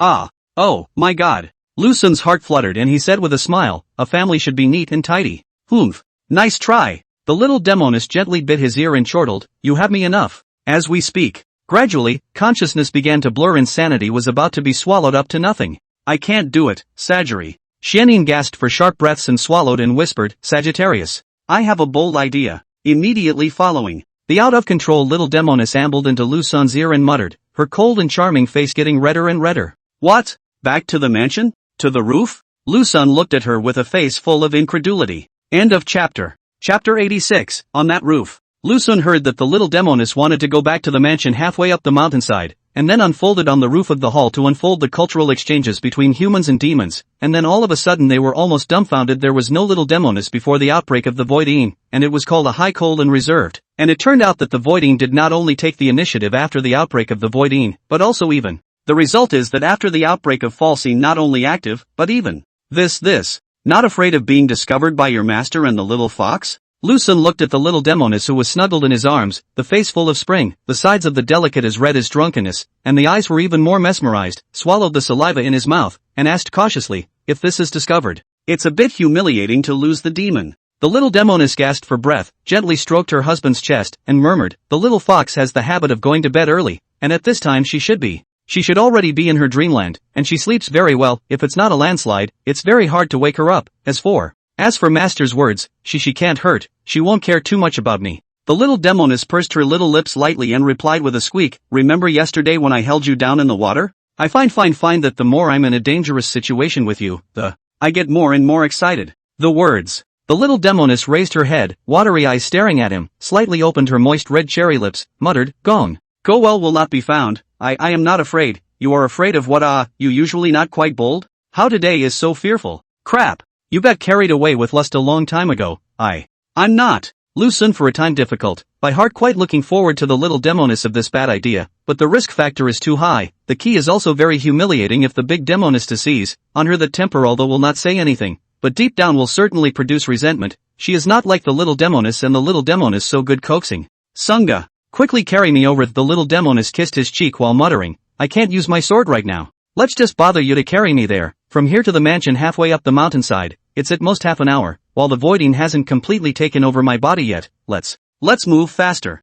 Ouch. I'll see how you face it when you regain your senses. I'm afraid you're not going to commit suicide in shame, are you? In the face of the little Demoness' constant urging, Lu Xun could only choose to agree and silently stood up, then gently picked her up horizontally, and the little Demoness obediently wrapped her arms around Lu Xun's neck, her eyes containing strong feelings of love, delicately kissing Lu Xun's cheeks and lips. The road to the middle of the mountainside is very long. Lu Xun holding the little demon girl in his arms is not very strenuous, it is that this little demon girl is a bit abrasive. In a short period of time, the whole face was kissed by her, and even the neck was not spared. Hey! What a scary Demoness! On a normal day is a high and cold look, however, once the virtual Yin erupted after the live is a small lust girl. Maiden? Lu Xun took a look at the blushing Xian Yin and cautiously inquired, last time when I teased an inch under your armpit, how did you suddenly lose control? Could it be that this is your Achilles heel? It's not me, it's all the snake demons. The little Demoness gasped, gently biting Lu Xun's neck, and said sharply, you teased my master. She will also be very hard, only she was suppressed by the spirit robbing fruit to suppress her lust. It won't be as exaggerated as mine, and also at that time, when I was in the voiding eruption, it was even more. You should know. Ouch. That's kind of interesting. Lu Xun pursed his own lips lightly as a light flashed in his mind. After a long time, inside the large mansion, on the roof of the hall, the cranky and impulsive little Demoness was lying on top of Lu Xun's body. The plain bedrobe was still on but not so complete. As for the pounced Lu Xun was left with a pair of pants all over his body. Xianyin slowly raised her head and looked at the man under her eyes who was driving her crazy, her mesmerized eyes exuding endless love. She slowly lowered her head and nudged him on the lips, saying softly, obviously I hated you so much in the past. Now, I like you so much. Do you know any witchcraft? Putting some kind of curse on me? How do I know witchcraft? The two of us belong to the day-to-day love. Lu Xun touched the little Demoness' hair and said softly, maiden, you can think about it, in case something goes wrong, then you and I will have our reputation ruined. Xianyin clenched her own lips and turned her head towards Myriad Phoenix Fairy's house, and in an instant an unspeakable urge surged through her entire body. Sunga, have I become bad? The little Demoness muttered with her watery eyes, staring straight at him. That's true. Demonesses are supposed to be bad, so where do you get off talking about you becoming bad? Lu Xun laughed badly, if you weren't bad, how could I have gone to subdue the demon? Between the words, Lu Xun raised his hand, his index finger gently tickled the little Demoness' jaw, and that stunning face became even more charming and seductive under the moonlight. Surrendering demons? The little Demoness bit her lips and asked daintily, there's more than one Demoness here, you. Which one do you really want to surrender? 3. Don't you all run. Lu Xun caught her off guard and cupped her cheek, going up to take a bite. The little Demoness stared wide-eyed, heart that is anxious and angry and annoyed. Shy little Iron Fist kept pounding him, but finally, the pounding turned into an embrace, and was wrapped around Lu Xun's neck. The night is always so silent, especially in this deep forest. Only a bright moon and a great number of stars are still bright. This world seems to fall into a sound sleep, and is quietly breeding an unsettling morning. A gentle breeze fills the air with a peaceful flavor, but if you take a closer look, the peaceful air is not so peaceful. Inside a house, Miao Fengxian was lying under the covers. At this moment she was in a wonderful dream. In this dream, she was laughing and playing with the little thief, and then she couldn't help but kiss him. It was a sound and painful. Suddenly, Myriad Phoenix Fairy rose violently from her comforter, a trace of bewilderment revealed between her brows, and that arched agaric nose sniffed slightly as a peculiar odor of void Yin erupting filled the air. What's going on? Xian Yin and the little thief are obviously in the back of the mountain. Then where did this odor come from? Could it be wafting over from the back mountain? Miao Fengxian pursed her lips tightly and silently closed her eyes, when suddenly she realized that there were people outside the house, one person and one demon to be exact. This. The big Demoness blushed, a moment a bit at a loss for words. Good, in the back of the mountain hut, not stay. Actually came back here. Must be that shameless little thief's idea. My Xianyin is not this kind of Demoness. Damn him to be so bullying Xianyin. Maya Fengxian has been angry to the extreme. Hate Lu Xun to peel skin, forced to resist the urge to beat people inside. A lift the quilt on the body, draped in their own bedclothes, quickly walked to the door of the house, was about to push open the door of the house when the Chen Yu hand shrinks back. What am I going out for? Go peek at them? Myriad Phoenix Fairy locked her brows and murmured, see how he bullies Xianyin? See how Xianyin lets herself go again? After thinking about it, still unable to resist her inner curiosity, the great Demoness carefully pushed open the door of the house and flashed out like a ghost. Upon stepping out of the house, an even stronger scent hit the room, along with an inexplicable sound in the ears that didn't sound like it was coming from the little thief's house, and seemed to come from. The great Demoness lifted up to look, and in an instant, she was directly fixed in place. Soon, consciousness returning to her mind, Myriad Phoenix slipped back in panic, closing the door to the house discreetly. At this moment, she is standing behind the door of the house. How can she not suppress that surge of emotion inside her? This damn shameless little thief, even this kind of humiliation. Xianyin, I will not let you go, you. I will definitely not let you go, you. You wait and see. After cursing in her heart for a long time, and belatedly returning to her own boudoir, the great Demoness then noticed that the nun's unique odor of falsine in the air was slowly weakening, and it was no surprise that this fourth day is considered to have survived. Hey! The great Demoness sighed deeply, her brows filled with sorrow and distress. In fact, he dragged Xianyin here, but there is no big problem. The more this environment, Xianyin released the speed of the virtual yin is faster, according to reason. Xianyin to the extent of the fourth day, his body at least shed a layer of skin. Now it seems, at best, he will faint and die. No. The little thief definitely didn't think about it that much. He guessed that the blind cat met the dead rat, and he was given a misstep. The great Demoness pursed her vermilion lips lightly and muttered, his purpose should only want to bully Xianyin. Damn! Tomorrow you'll be on your knees begging for mercy. Boom, boom, boom, boom, boom, boom. Suddenly, a sharp knock sounded on the door of the house behind him. Master! Master! Xianyin's anxious voice reached the little Demoness' ears. The great Demoness froze, turning around and urgently trying to open the door, snapping. She once again retracted her jade hand and opened the door after a few moments. Xianyin was wearing a plain bedrobe, the sides of her lapel were just open, her cold and charming delicate face had long been blushing, while her brows were filled with worry and fear. As for Lu Sun, he was paralyzed at her side. That miserable appearance. It seemed to have been endlessly abused. Master! You check for me, Is there anything seriously wrong with his body? Xianyin stood in the doorway, hanging her own head, and squeaked, originally while somehow fainted. The great Demoness took a look at the little thief on the ground and suddenly realized that the little thief's eyebrows twitched slightly. It's loaded. More tomorrow. End of chapter. Chapter 87, the little thief is tossed around. Myriad Phoenix Fairy noticed that the little thief's brow moved slightly, and instantly knew that he was probably pretending to be unconscious, and as for the reason, probably trying to escape Xianyin's destruction of him, but fortunately Xianyin's falsine had completely faded under his crooked attack, otherwise even if he fainted, Xianyin will also continue to toss. You're so thoughtful. The big Demoness secretly muttered in her heart, then raised her head to look at the Xianyin in front of her, said lightly, just now I roughly looked at him and there is no major obstacle, just a simple lack of chi and blood. If you really do not, rest assured that if, later on, I will use silver needles to zap a few of his, making a strong official, not out of half an hour, hours, will be able to wake up. Between the words, Miao Fengxian sneaked a glance at the shameless little thief on the ground and saw the corners of his mouth twitch slightly. His heart was soothed. Then master, you hurry up and zap him a few times. The little Demoness was a bit eager. Although the void yin in her body had just faded away, the lingering gusts of residual warmth still made her restless. Xianyin wanted to consolidate a bit more to prevent the void yin from attacking her body back. There's no rush. He can't die for the time being. Myriad Phoenix Fairy pursed her lips and looked at Xianyin in a daze, murmuring, looking at you, the fourth day is considered to be over, right? Time has sped up even more than before. Did you bring him from the back of the mountain? The little Demoness froze and squirmed as she replied, tonight he is somehow more divine valor than the previous 3 days, so this voiding faded away very quickly, but it could also be that it was too divine valor, so he just, I brought him here from the back of the mountain. Hearing these words from Xianyin, Miao Fengxian's heart sighed helplessly. He had bullied Xianyin like this, but as a result, Xianyin was still protecting him so much. What exactly did this love affair bring to Xianyin? I still remember when you first met him, that full of all resistance and displeasure, to him also to me, and then look at now. The big Demoness laughed with emotion. This heart is all about him. I'm afraid that I and the little fox are squeezed down. I. The little Demoness blushed, lowered her head and stammered, I don't know why, maybe it's just like that anyway, waking or sleeping full of him. Miao Fengxian smiled and said softly, drag him in, I'll put a few stitches in him. Xianyin hurriedly nodded her head and yanked up both of his arms before dragging him into the house, complaining in a low voice as she did so, when I was lying on my back, I didn't even feel that heavy, but now how come it's as heavy as a mountain? The great Demoness inadvertently heard these muttered words. Instantly her cheeks flushed like intoxication. The image that she looked up at just now once again surfaced in her mind, and intense shame swept through her body. This damned little thief, bringing Xianyin in a crooked way. Myriad Phoenix Fairy found 3 very long and thin needles and strolled over to Lu Sun's side, looking at the little thief who was still pretending to be dead, her plump vermilion lips slightly raised in a shallow smile as she leisurely said, Xianyin, lift him up, I'll give him a few needles first. Oh. The little Demoness didn't dare to hesitate. After all, it was related to her husband, so she hurriedly picked up the fainting Lu Sun and urged, Master, Hurry up and tie it. Miao Fengxian picked up a fine needle, towards one of the acupoints on the little thief's body, and ruthlessly put the fine needle in her hand, directly into his body, and in an instant, she saw the fainting Lu Xun, twitching twice. Moving. Master. He just moved, is this better?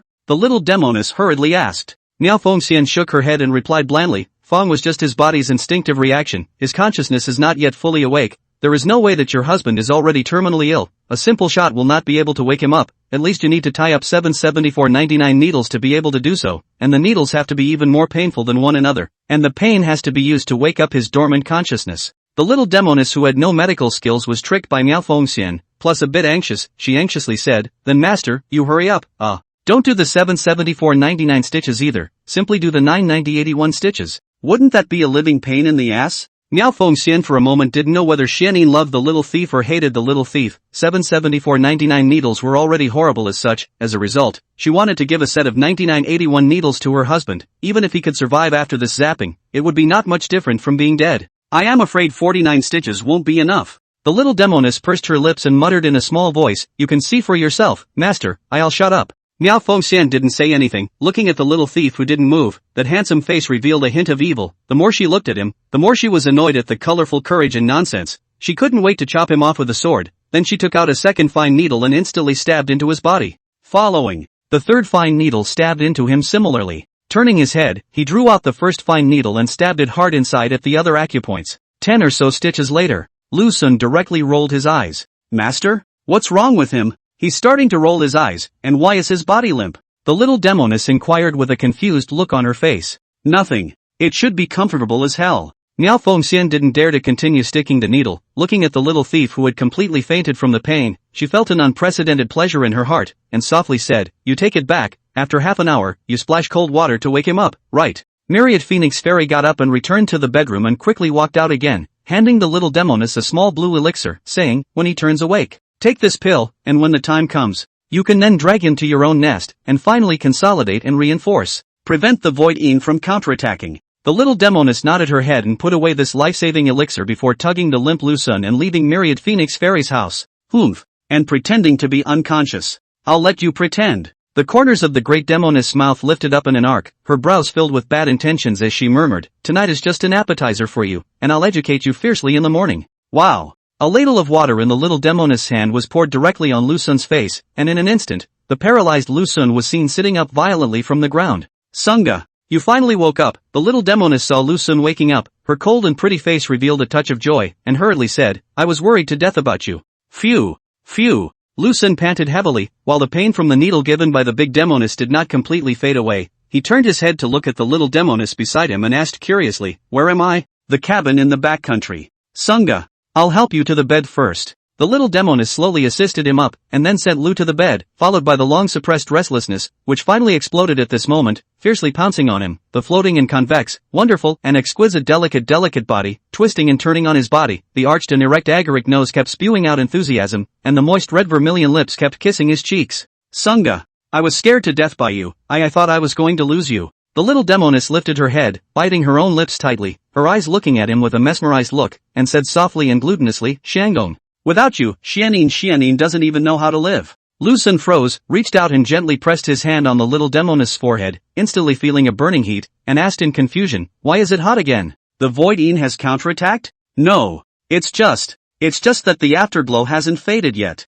The little Demoness squirmed and said, Mr. Xiang, do you have any strength left? Me. This. Lu Xun touched his waist on both sides and replied bitterly, it's still a fight for the time being. The little Demoness revealed a satisfied smile and hung her head. Her hot, petite red cheeks pressed against his chest, her plump vermilion lips drifted out sweet words, murmuring, earlier on the rooftop, you fainted all of a sudden, scaring me so much that I hurriedly dragged you to see Master Zun, who used fine needles to open up your officials of the making of strengths, which allowed you to come to your senses. Speaking of this matter, Lu Xun is about to go crazy. The big demon girl obviously knows that she is pretending to be dizzy, but also used the needle to stab herself, stabbing it, but this is also too much pain, right?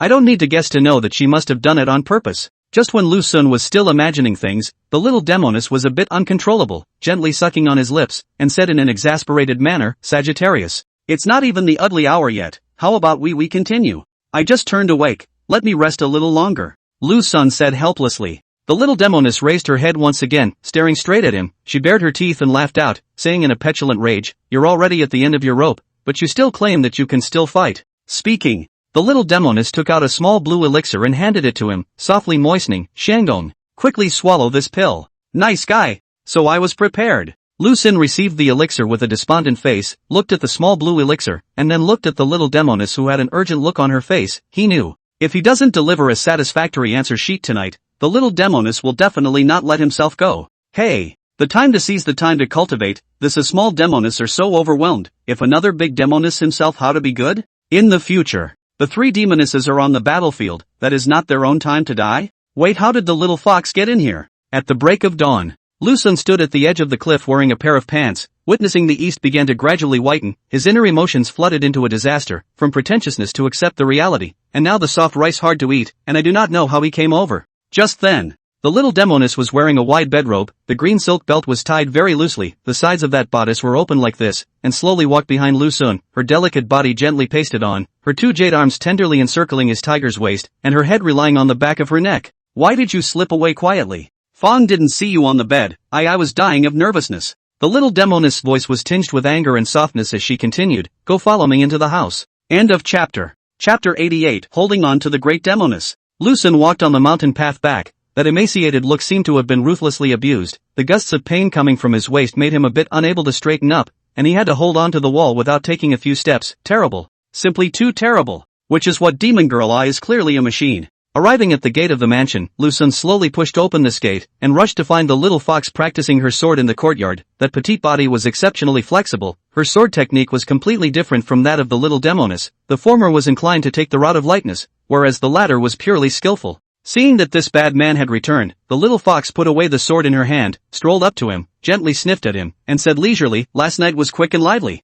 Be graceful. Don't talk nonsense." Lu Xun whitened his eyes at this little doujinshi and slowly and leisurely walked towards the hall. The little fox looked at his back, that cherry-like little mouth pouting high, a slight touch of faint displeasure and annoyance slightly showing between her brows. Carrying her sword, she followed him up, walking by his side, and said softly, "Lu Xun, I want to eat roasted rabbits. Is it okay to go catch a few for me this afternoon?" Lightly roasted rabbit? Lu Xun lifted the teapot and filled a cup for himself before lightly sipping a small mouthful and turning his head to charge the little Demoness beside him. "Let's do it this way anyway. You have such a big appetite, and there are a lot of wild goods in this mountain forest, so I'll go and bake 2 deer for you. How about it?" "Deer? Roast venison?" The little fox's eyes instantly glowed and asked with anticipation, "Is this venison good to eat?" "Good line right, you usually eat so fast, swallowed in one gulp. You can't taste anything. Is it good for you to say? What difference does it make?" Lu Xun picked up the cup of tea, continued to sip 2 sips, and then said, "Should not just a large amount on the line?" "Who says I just need more on the line? Flavor is important too." "Okay." The little fox rolled her eyes and huffed, "You don't know anything at all." Lu Xun shrugged his shoulders, silently finished the cup of tea in his hand, and continued to fill another cup for himself, and was about to raise his cup to drink it all when the little fox's squeaky voice rang in his ears. "Lu Xun, if there is an object of desire, is it a must?" The little fox clenched her cherry lips, her cute and playful soft face scarlet, hanging her head muttered, "Is it just like Sister Xianyin? Must you give your body to the other party?" "This." Lu Xun opened his mouth, a time do not know what to say, pondering for a few moments. Lightly it said, "Theoretically speaking is this way, but this kind of thing. Or to talk about you and I would like, if one party does not agree, and the other party is very eager, this undoubtedly touches the law." Still with her head hanging down and her small hands gripping the hem of her skirt, the little fox murmured, "Say, why do you do such things?" Why don't you ask your Xianyin sister?" Lu Xun scrunched his neck and said softly, "She will have the answer you want there." I don't want it." The little fox nimbly jumped off the chair, carrying the sword and hurried towards the backyard, stopping halfway there, looking back at the bad guy, and saying seriously, "Lu Xun, my body is not something that can be looked at casually, since you looked at it that night. You'd better come to your senses." As soon as the words left his mouth, he turned his head and left, leaving Lu Xun sitting there alone. The path from the hall to the house was short, but the little fox walked for a long time. At the moment her emotions were a bit messy, since the accident that night. Since that night's accident, she had developed a feeling for someone that was hard to talk about, and according to what Sister Jenin said, this feeling seemed to be called liking. "Once I had a favorite feeling, it turned out to be Sister Xianyin Sagittarius." The little fox bit her moist lips, her brows were distressed and helpless, more of a kind of overwhelmed, reason told her. "This is not okay, sorry Xianyin sister, but thoughts are always inadvertently drifting to his body. What to do? Should I look for master?" Just appeared this idea, the little fox hastily to press down, no if the master to know, she may want to do it, absolutely cannot let the master know, also absolutely cannot let Xianin's sister know. The little fox's back foot just stepped into the house, the big demon girl's front foot stepped out of the house door. Today's Miao Fengxian is wearing a plain waisted jacket, although wrapped tightly, but still can't block that open-minded chest. With light steps, the great Demoness came inside the hall, looking at the leisurely little thief. Her heart couldn't help but surge with anger. He was the one who brought Xianin to the roof, and then, this damn stinky man, how dare he bully Xianin like this? Resentment and anger at the same time, the image of last night came to mind, and unspeakable shame swept over. Although it was a little dark under the moonlight, vaguely able to see the blurred figure, strong and robust power burst. Humph! The great Demoness let out a cold snort and walked to him with a black face, her arched and rounded buttocks, and slowly sat down on the chair, saying coldly, "You even have the face to come back." Ha! Lu Xun looked at her with a perplexed face, looking at the great Demoness who wanted to eat people early in the morning, and asked curiously, "Why can't I come back?" "Why? I asked you what you did last night." The great Demoness turned her head and glared at him angrily, questioning. "Last night? Xianin and I are double cultivating Lu Xun said frankly. "I know." The great Demoness exasperatedly said, "Of course I'm aware that you and her are double cultivating, but where is the place where the two of you are double cultivating? Duel? A place for double crossing?" Lu Xun's heart trembled violently, looking at the great Demoness ready to eat herself alive. He couldn't help but smile awkwardly and said cautiously, "If I say that this was all Xianyin's idea, do you believe me?" "Jenin's idea? Surely you are a 3-year-old child, so well fooled?" The great Demoness blackened her face and said viciously, "I've watched Xianin grow up, how could I not know what she's like? And this kind of absurdity. Who else but you could come up with it? Ouch. It's really her." Lu Xun that speechless obviously he told the truth. The result of the big demon girl still do not believe, forcibly put the black pot on their own body. "Me. That's it anyway, believe it or not." Lu Xun didn't bother to explain and directly chose to swing for the fences. Faced with this attitude of his, the great Demoness was very dissatisfied and said in annoyance, "What kind of attitude is this? What is a man who dares to do what he doesn't dare to do?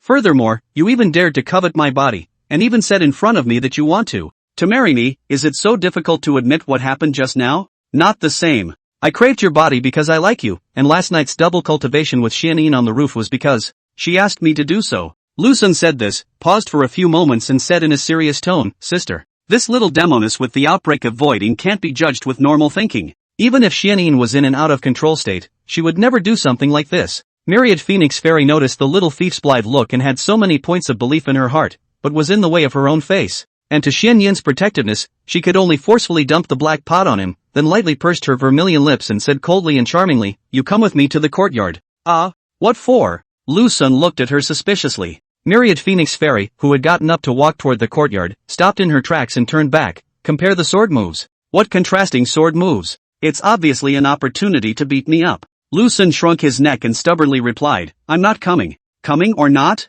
Miao Fengxian turned around and glared at him with cold eyes, saying, "If you don't come, don't expect me to care about you in the future." Between the words, walking towards the courtyard once again. At this moment, the great Demoness was blushing. Her cheeks were like intoxication, and for the words that she had just spoken, her heart was filled with endless shame. Since the great Demoness had spoken, Lu Xun had to stand up and follow her ass to the middle of the courtyard, looking at the great Demoness in front of him, who was full of lending a hand to revenge, and helplessly said, "Lend me a sword." With a wave of Myriad Phoenix Fairy's jade hand, a silver light appeared at the edge of the sky and instantly landed in front of Lu Xun, having a sword inserted in the ground. "I'll just use this branch, so as not to say that I'm bullying you." Myriad Phoenix Fairy snapped off a branch and held it lightly in her own hand as she coldly said, "The same 3 moves." The words. Holding that branch, Miao Fengxian stabbed straight towards the shameless little thief. The vast sword chi seemed to be like a monstrous wave, attacking Lu Xun directly at his chest. Lu Xun dodged it, but not completely, and his sleeve was given a cut by the sword chi. Before he could catch his breath, Myriad Phoenix Fairy's second move came, switching from the previous stab to the current slash. Boom! Lu Xun struggled to block the sword, the immense force forcing him to almost stand unsteadily. Sister is fierce. With just a branch, it actually possessed such power. Humph! Resisting like this. Won't it reveal a hole? Miao Fengxian blankly eyed the little thief and as she spoke, then she stabbed through his clothes. Yes? Does sister really think so? Lu Xun smiled and said leisurely, although my sword skills, cultivation, and realm, everything is inferior to you, sister, but then, your little thief holds a little secret about you. Myriad Phoenix Fairy was filled with confusion and couldn't help but frown. I, Myriad Phoenix Fairy, have never had a secret. If you lose, you lose. Don't look for a loan for me. Oops dash. The great Demoness suddenly trembled. A sweet exclamation of surprise floated out from between her red lips and white teeth, and the branch, held in her hand, fell directly to the ground. At that moment, a hand was gently teasing the side of the great Demoness, the left armpit, an inch down. You.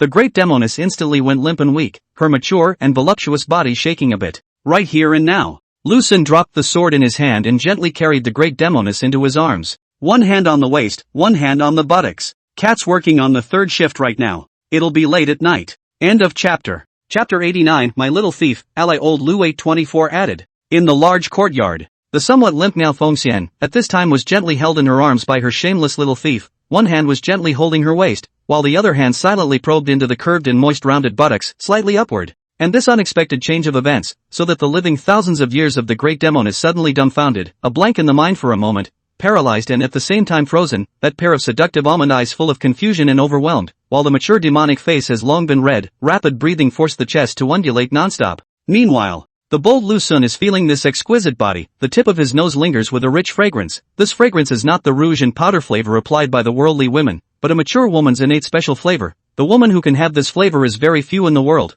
but here there are three.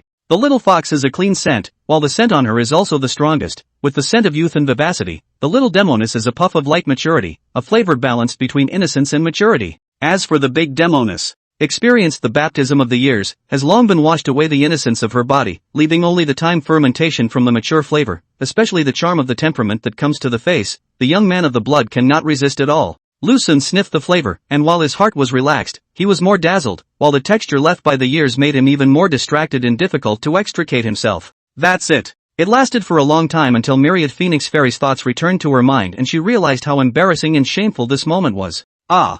You! Quickly let go of me. Miao Fengxian struggled a few times, but her body was a bit limp and weak. Her struggles eventually turned out to be useless, but the more she did, Lu Xun wrapped his arms around her more tightly, and the helpless great Demoness could only use her hands to hold on to his chest. Not loose. No matter if you call me shameless, ridiculous, or an asshole, sister, I just won't let go anyway. Lu Xun decisively took a tough stance, trying to checkmate Miao Fengxian in his arms in such a way. Hearing Lu Xun's words, Miao Fengxian's inner depths, which should have been unperturbed, seemed to have been thrown down a huge stone, instantly lifting up layers and layers of monstrous waves, and the cheeks, which were originally flushed and unpleasant to the touch, were now like blossoming roses, recklessly displaying their own voluptuousness. You! Miao Fengxian gasped for sharp breaths. That delicate jade hand kept pushing his chest, while at the same time lowering her head, annoyed. You are Xianyin's husband. We will never be able to. Xianyin won't agree to it, and I won't agree to it either. Hurry up and let go of me. Jenin sighed. I'll try to take care of it, anyway. I just want you, sister. Lu Xun still took a tough attitude. All the retreats of the great Demoness were cut off. Looking at the blushing Miao Fengxian in his arms, this kind of shy appearance was not to mention how tempting. Ridiculous. Myriad Phoenix Fairy said furiously, even if Xianyin agrees, I won't agree. In short, the two of us. This life is impossible. You don't presume. Ouch. You. Where are you grabbing? Miao Fengxian trembled and said in annoyance, Lu Xun. I'm going to count to 3, if you don't let go of me. I will. 1, 2, 3. I've finished counting. What do you want, sister? Lu Xun looked at her meaningfully.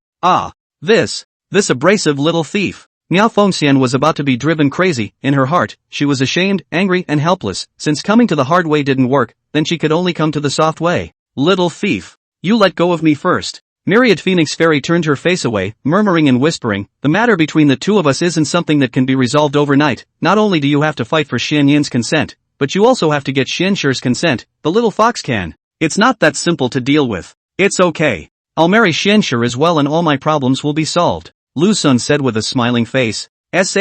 What? Myriad Phoenix Fairy raised her head violently, glaring at him with furious eyes, that face full of anger, and said viciously, if you dare to hit the little fox's idea, I won't let you off the hook. I definitely won't let you off the hook. Damn little thief. He's already in enough of a mess. He still wants to drag Xianshi into it, so won't it be a farce every day from now on? I'll take both of you, and it won't be a problem to have another one, so the family will be neat and tidy by then. Lu Xun said seriously, sister. Think carefully, you and Xianyin are both my maidens now. If Xianshi isn't, just her temperament. It will definitely make a scene. A load of crap. Myriad Phoenix Fairy was so angry that her eyes turned red. Gritting her teeth, she said, you bastard, you even dare to hit Xianshi's idea, little thief. I won't mess with you. If you dare to defile Xianshi, I will definitely fight you. Then you promise to be my maiden. Lu Xun took a bold step forward towards his goal. Me? Didn't I say that? This matter is not something that can be decided in a few words. Miao Fengxian clenched her vermilion lips and said as thin as a mosquito, you let go of me first.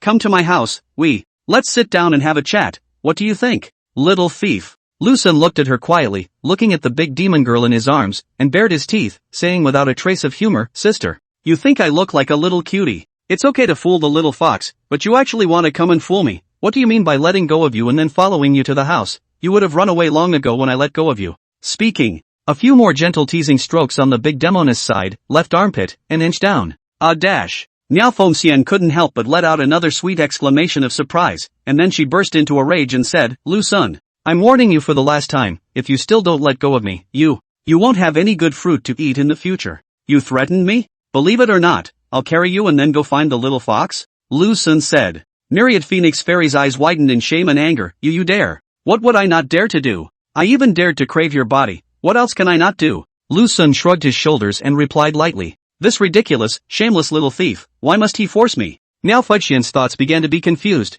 Facing that time and time again of his persecution, at this moment had come to a desperate situation. It seemed that if he didn't give him an accurate answer today, this absurd and shameless little thief wouldn't let himself go. Little thief. Don't. Stop it. Maya Fengxian pursed her lips lightly, and with a hint of low and delicate, muttered, the body is for you to hold, and the ass is for you to touch, so don't force me anymore, okay? In the face of the suddenly soft and weak great Demoness, Lu Sun was a little bit confused for a while, and that hoarse, soft and sticky, low voice, as if it had a magic, made Lu Sun couldn't help but let go of his hands. Seeing that he let go, Miao Fengxian fled from his embrace in a panic. Getting free, she changed her previous stance and looked at him cross-eyed, indignantly saying, today's matter. I will definitely settle it with you, you wait and see. The words. Furious, he left, leaving Lu Sun alone. The result was that he didn't take a few steps, but suddenly stopped again and turned back to Lu Sun and warned, what happened just now? You're not allowed to talk about it with Xianin Xianshi, and you're not allowed to talk to Xianin Xianshi about you craving my body. Having said that, turn your head and walk away.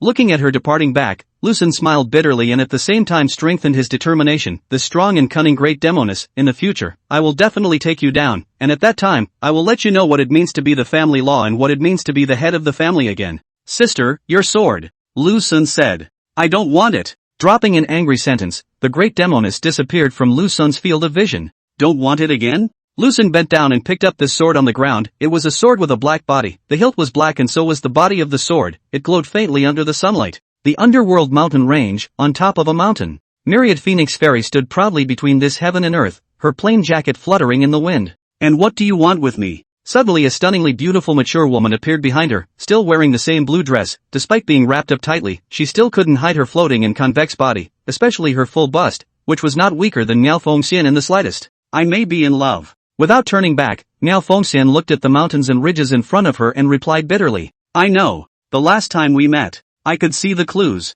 The stunningly beautiful and mature woman said faintly, who is he? He is a shameless man, full of absurdities, and the key is still a sentimental bad seed. Miao Fengxian sighed, slowly turned around and looked at the voluptuous woman in front of her, leisurely asking, is there any man in this world that makes you fall in love? The stunningly beautiful and mature woman froze, strolled over to Myriad Phoenix Fairy's side, looked at the layers of mountains, and said softly, the men in this world are all people of false love, not worthy of my love. If one is hypocritical to the extreme, it can also be a kind of sincerity. Myriad Phoenix Fairy twisted her body and stood side by side with the stunningly beautiful and mature woman, murmuring, for example, my little thief. He is like that, and it really makes me angry and helpless. The voluptuous woman glanced at Miao Fengxian and said expressionlessly, you seem to be resisting this love affair, yet you are unable to part with it. Miao Fengxian pursed her lips, revealing an unspeakable pain between her brows, and mocked herself, in the past, I was resolute in my killings, but now I am hesitant, and now, I don't know what to do anymore. Then let it be, the voluptuous woman said. Myriad Phoenix Fairy was silent for a long time and said softly, in the future, you don't want to fall in love with my little thief, I'm already annoyed enough, so don't come and add to the chaos.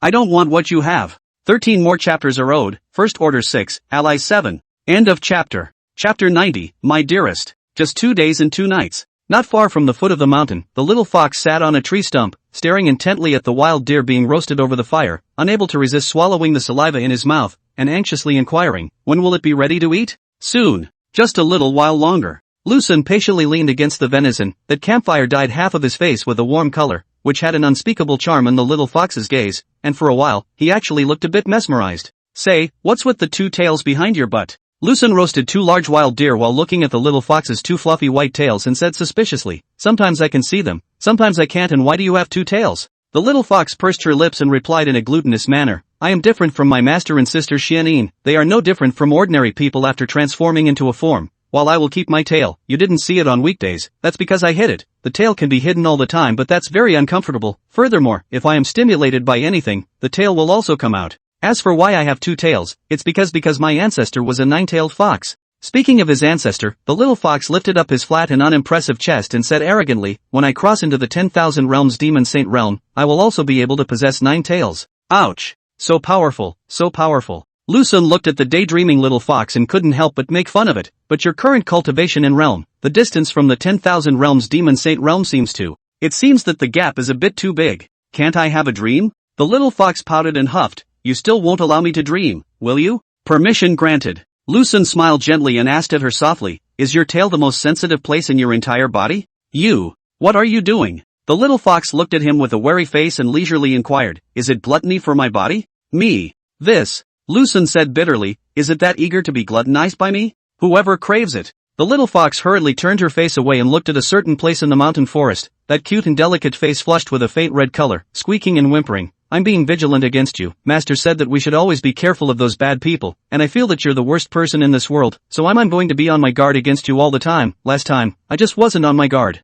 Being taken advantage of by you. Accidental accident. Lu Xun smiled awkwardly and then said, have you thought about where to go down the mountain? Thought about it. When the little fox heard of the plan to go down the mountain, he said with great gusto, I want to go to that friend of mine in the human world. A friend in the world? The saucy widow who rivaled the wonderful phoenix fairy? Lu Xun has heard of the name of Lady Luna, but never seen its true face, but the little fox said that she is not far from the big Demoness, and this judgment should belong to the category of mature and charming women, but then again the little fox has always been like to add oil and vinegar, who knows whether what she said is true or not. Oh, there are many wrongs in front of the widow's door. If you go to find her, then I won't follow you. Lu Xun said indifferently. Why? The little fox looked at him confused and curious. If I go in and out of her mansion with you, I will bring gossip to your friend. Lu Xun explained, there is never a shortage of a certain kind of person in this world, and this kind of person just likes to stand at the highest point of morality and ethics, and use the most vicious ways to endlessly humiliate the most pitiful people. The little fox pursed her lips, roughly understanding the meaning of Lu Xun's words, and muttered, I'll kill anyone who dares to talk nonsense, and anyway, with Master protecting me, who dares to do anything to me?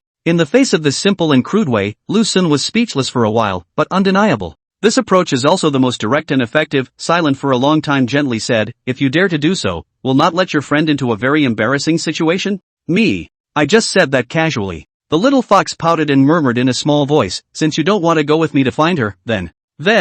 I want to go to Jiangnan to play. I've heard that Jiangnan has lots and lots of food. Aha. Lu Xun casually answered, picked up the thick branch that was strung with the whole wild deer, handed it to the little fox and said, then go to Jiangnan. But still the same words, go out and listen to me in all things, don't take any liberties, or else you won't be brought out to play in the future. Yes. The little fox nodded happily, taking the proffered roasted deer in passing and coming up for an ahoy bite. It's unimaginable. This wild deer, which was even bigger than the little fox, was left with a skeleton in no time, and at this moment the little fox already started to eat the second wild deer, gnawing on the fragrant meat while listening to Lu Xun recounting the story of the journey to the west, happiness written on his brows. As time slowly fades, the story of the journey to the west to the end, and finally in the little fox reluctant to part with, the end of this winding journey to the west. Go. It's time to go back. Lu Xun stood up and after getting the campfire extinguished, he said at the frothing little fox. The little fox followed him back obediently. Sunset. In a quiet mountain forest path, Lu Xun strolled on the stone steps, while the little fox beside him similarly walked his short legs, one person and one demon walking side by side. Xianxue secretly glanced at him from the corner of her eye, an unspeakable throbbing sprouted deep inside her heart, and she couldn't help but tightly bite up her moist lips, gently lifting her delicate little hand and gently grasping his fingers. Can't walk. Pull me. The little fox dropped her head, and also averted her face, a few strands of green silk covering her face at the moment. Lu Xun didn't say anything, just tenderly squeezed her small hand. That's it. Strolling among the mountain passes, they didn't speak to each other again, but silently slowed their pace. It's a long road, but there is an end to it. When they reached the door, the little fox violently broke away from his hand and hurried inside, leaving Lu Xun over there. Returning to his house, the little fox immediately jumped into the quilt, his burning face buried deep inside, and his two short legs kept kicking and hitting me. What was I doing just now? How could I suddenly grab his hand? Oh my god. I'm so ashamed. It's gonna start grabbing his hand, and it's not gonna take long. It's going to be. For a moment. Many moments from the villain's painting flashed through his mind, and the more he thought about it, the more ashamed he became, the more he blushed, and he even began to burn.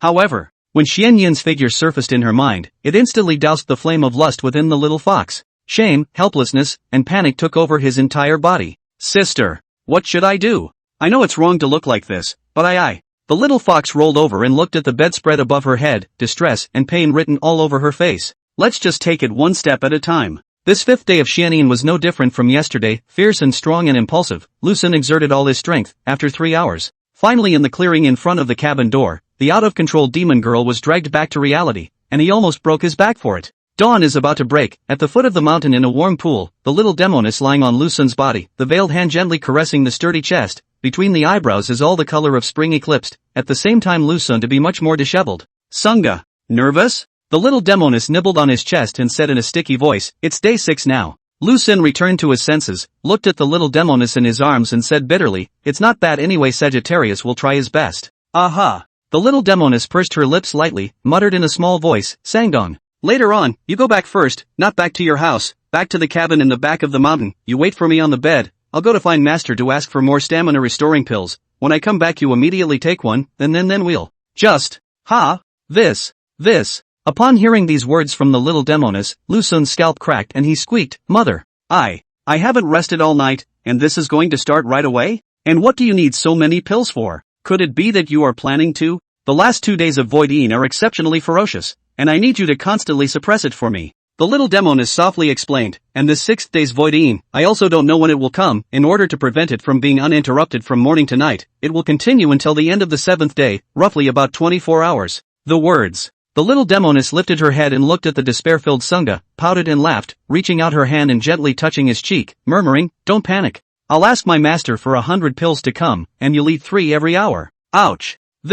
Is this human language? Oh, I almost forgot, she's not human. Lu Xun was trembling all over and opened his mouth. The words that came to his mouth hovered for a long time, hesitating to speak. Sunga, just 2 days and 2 nights. The little Demoness gently covered his mouth, the pair of almond eyes were looking at him with affection, her eyes were full of ecstasy, and she said softly and gluttonously, as long as I pass this hurdle, I will be able to go back to normal. I beg you Shandong, just stay with me for a couple of days and 2 nights for double cultivation. Having said that, the little Demoness braced herself, the plump little mouth came to his ear, whispered, my husband. There is something you may not know, one night Master secretly gave me a book of ancient secret art, which is full of all kinds of dual cultivation doorway. Just need to get through this pass after I will accompany you every night to realize, you. What do you think? Seeing that Lu Xun was still hesitating, the little Demoness bit her lips tightly and said quietly and silently in his ear. Sunga, theirs. The more the little Demoness speaks, the more shy she gets, the more she blushes, while Lu Xun is the more excited he listens, the more excited he gets. Hurry! I'm going back now, so go find your master. End of chapter. Chapter 91, How dare you try to fight 3 against 1. After the bath, the little Demoness is heading to the halfway up the mountainside of the residence. At the moment, she is just wearing a plain robe all over the body. As for the belly band and blasphemous pants have not been worn for 2 days, in any case, have become his Demoness, coupled with the fact that there is not a second man in this 100 miles, might as well be simple and convenient a little. Arriving outside the mansion, Xianyin gently pushed open this gate, and saw Little Fox practicing her sword in the courtyard. This pair of half-brother and half-sister looked at each other, and Little Fox instantly revealed a delighted smile, casually dropping her own sword, and hurriedly ran to Xianyin's side. Sister, I'm going to miss you to death. The little fox took her arm and leaned on her side, tilting her head and muttering softly, why did you come back today? I remember this is only the 6th day, isn't it the most critical moment? Xianyin stroked the little fox's head and said gently, I came over to look for Master, and by the way, I came to see if you were well behaved. Lu Xun has been telling you stories all this time, right? Aha! Tell the journey to the west. The little fox nodded his head and replied softly, it's almost over. Xianyin pursed her lips and whispered at her, today and tomorrow. He has to stay with me all the time. You slightly endure for 2 days, wait for me to get through these 2 most crucial days, then you can go pester him to tell stories. If he is not willing you can come to me. The little fox flattened its mouth and said cautiously, Sister, didn't Lu Xun tell you?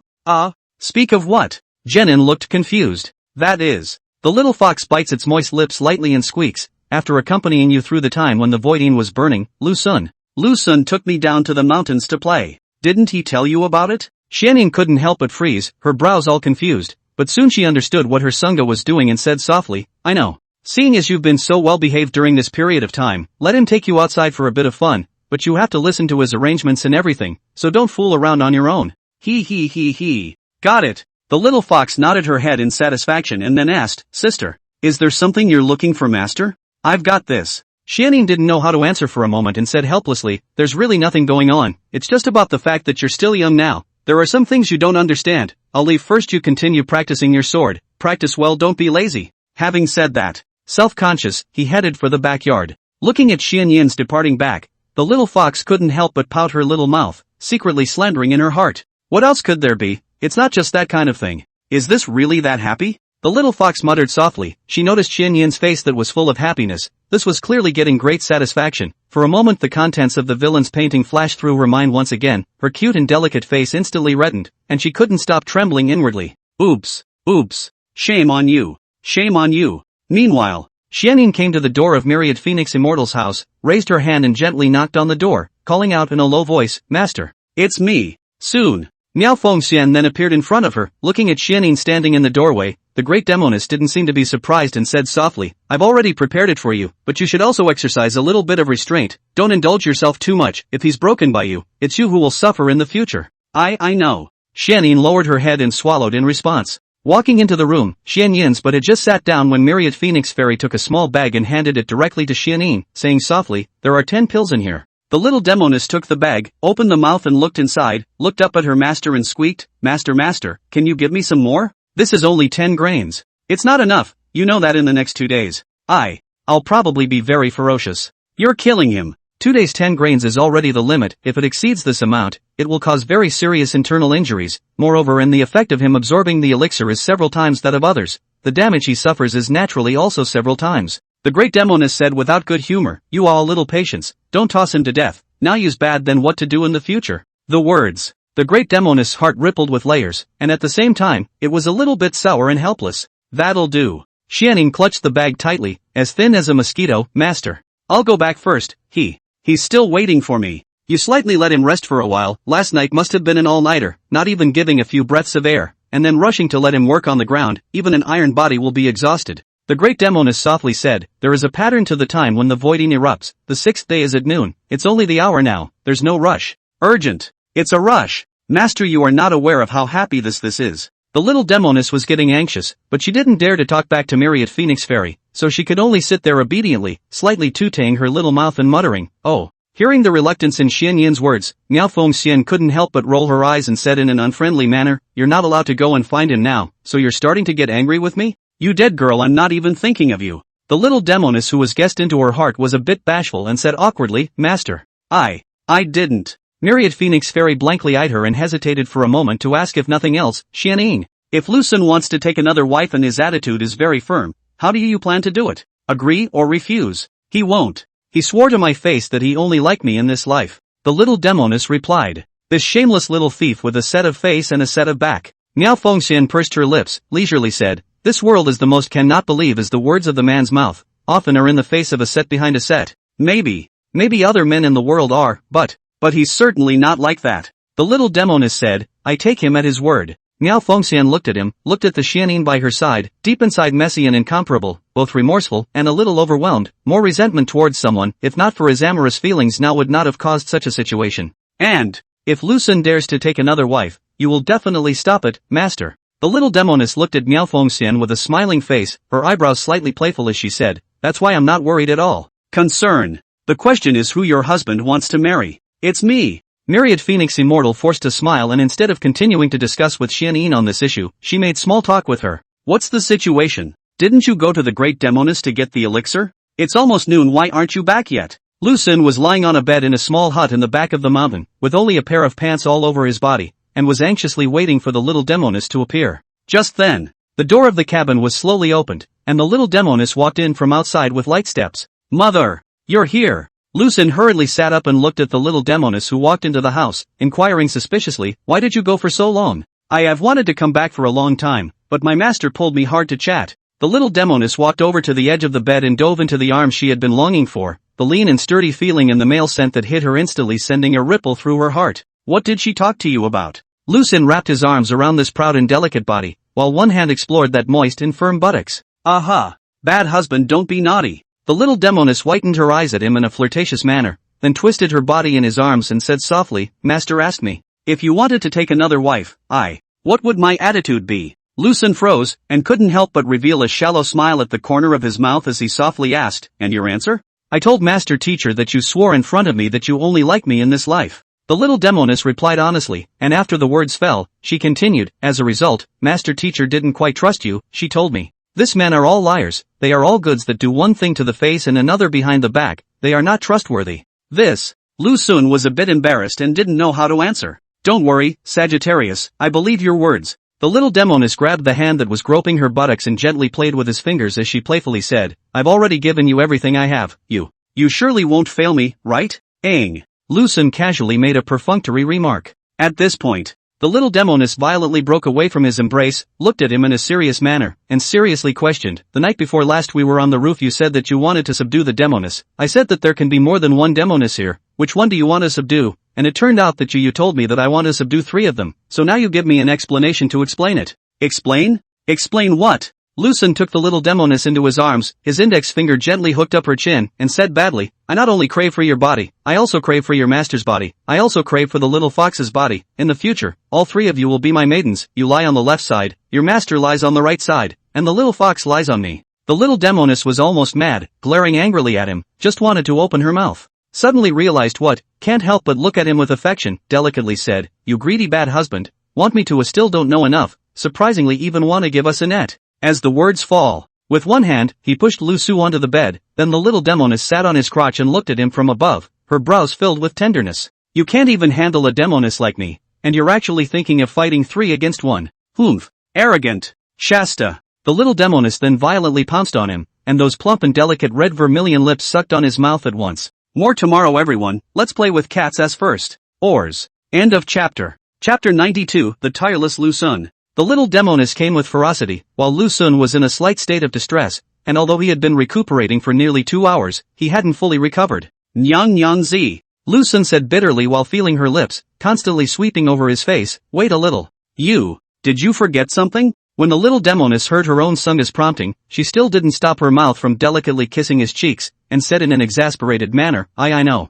The voiding hasn't broken out yet, just want to kiss you a little longer. Oh. The fall scene hasn't broken out yet. Then I'm afraid of you. Lu Sun violently rolled over, instantly regaining the initiative on the battlefield, looking at the blushing little Demoness under his eyes. Long ago there was no high and cold and merciless appearance in the past, only a flood of passion and impulsiveness. The slightest carelessness can drown a person. Humph. When the bad phallus heard that my voiding has not yet exploded, he started to be so wanton. The little Demoness looked at him with charming eyes, slightly opening her plump vermilion lips, and whispered, if my voiding explodes, and I become mentally depressed again, you deceitful bad thing. Lu Sun laughed nervously, then he lowered his head and tenderly kissed the little Demoness' neck, and in an instant, a rich and ethereal fragrance came to his nose. Slowly, an irresistible force began to consume the thoughts, and the little Demoness knew that the false een in her body had been tickled by him.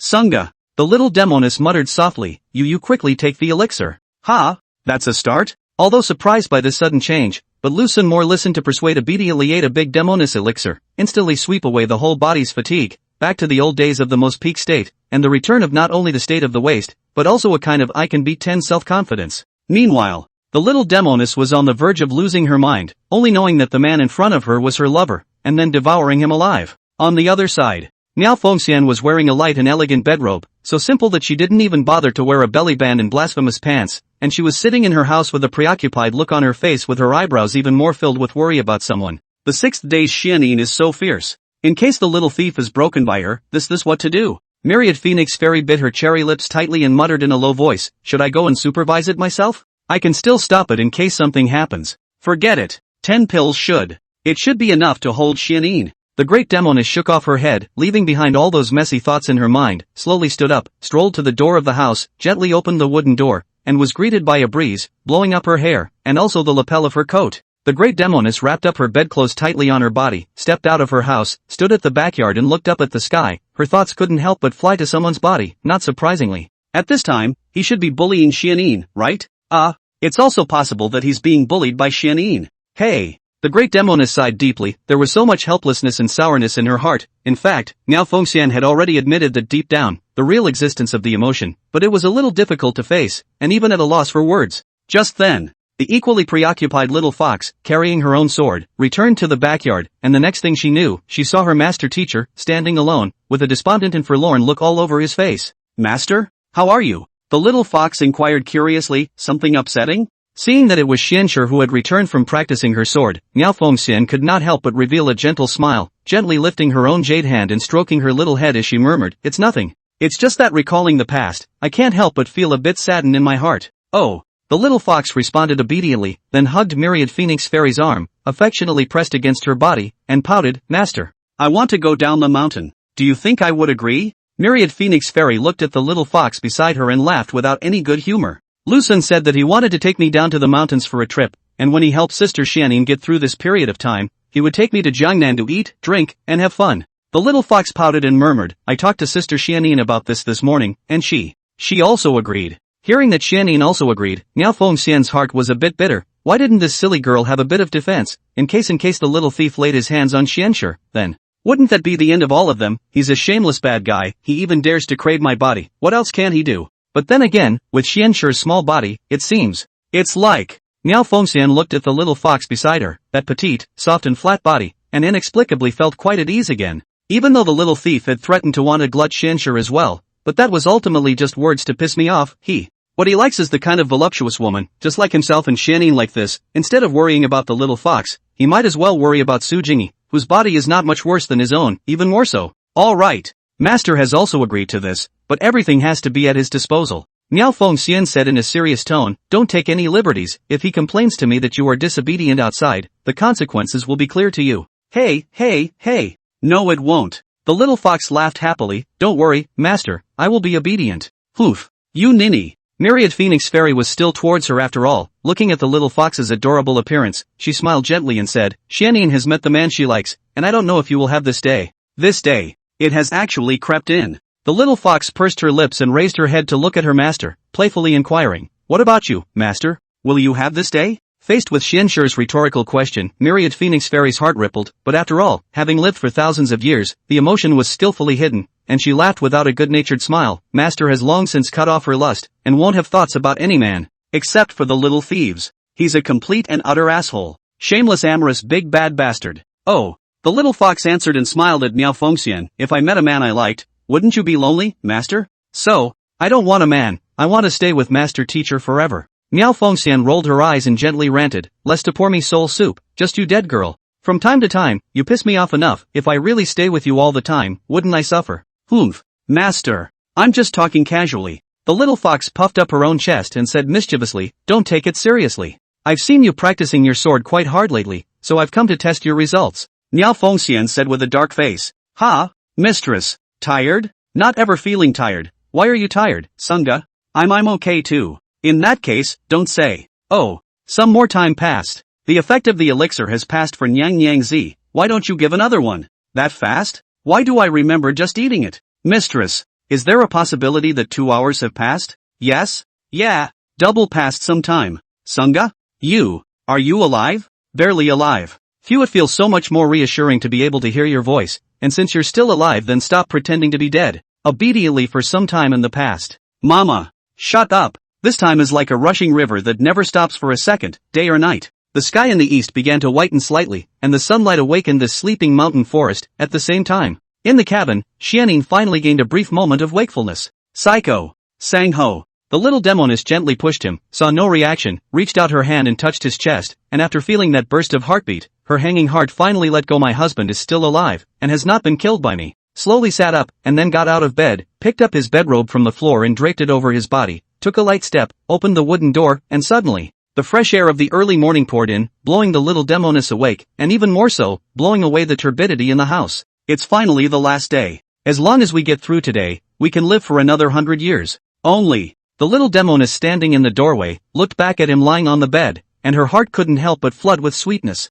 With him, it's more than 100 years. A few moments. The air inside the house was refreshed. The little Demoness closed the door of the house and returned to the bed, lying quietly beside him, looking at his quiet and slumbering appearance. The more she looked at him, the more her body and mind swirled, and she couldn't help but prop herself up and tenderly kissed his cheek. "Oh, my God. Why does my husband smell so good?" The little Demoness kissed his cheeks while sniffing his body. In a flash, the little Demoness sat up violently, covering her mouth with a face full of panic, her eyes full of shock, as well as an expression of disbelief, even a bit at a loss for words. Sealed for overhaul. 404, modified. End of chapter. Chapter 93, The Little Spirited Woman Forked. What was that all about? Suddenly and inexplicably licked him? Is it possible that? Am I starting to snake? Jenin covered her mouth with a face full of panic, a bit at a loss for words in the face of an unthinkable thing that had just happened to her. Although in the past few days he had also naughtily licked him, and his face, ears, neck, and chest had all been patronized by himself, but those were all very active situations, yet just now it was a subconscious act.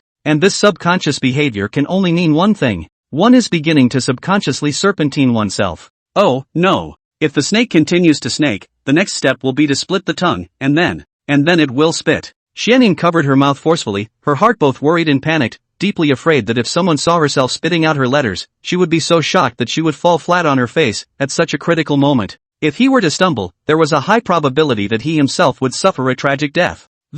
What do we do now? If the situation continues to deteriorate, I'm going to turn into a half-human, half-snake. If the situation continues to deteriorate, I'll have to turn into a half-human, half-snake, although half-human, half-snake can also be used for dual cultivation. But my husband would definitely not be able to accept it, even though earlier he had threatened to say that no matter what appearance he became, he would have no hesitation in having dual cultivation with himself, and that was a very false statement that was simply meant to make himself happy. Just when Xianning felt pain and helplessness, originally fainted Lusun, slowly woke up from sleep, opened his eyes in a muddle, and saw the little Demoness sitting beside him. Her eyes contained fear and anxiety, her face was full of fear while her hands also covered her mouth. What's the situation? Lusun felt a twinge of doubt, and with great difficulty, he braced himself and gently carried the little Demoness into his arms, inquiring in a low voice, "Mother? What's with the uneasy look on your face? Could it be? Is it because you are not satisfied with me on the 6th day? Be reasonable. My lord's body is almost empty." Being held in the arms of the little Demoness, did not dare to open her mouth to speak with him, for fear of spitting out a tongue that could be split, and then scare him into fainting. If only fainting is good, if fainting is not good, if fainting is not good, then the next 12 hours will become extremely torturous.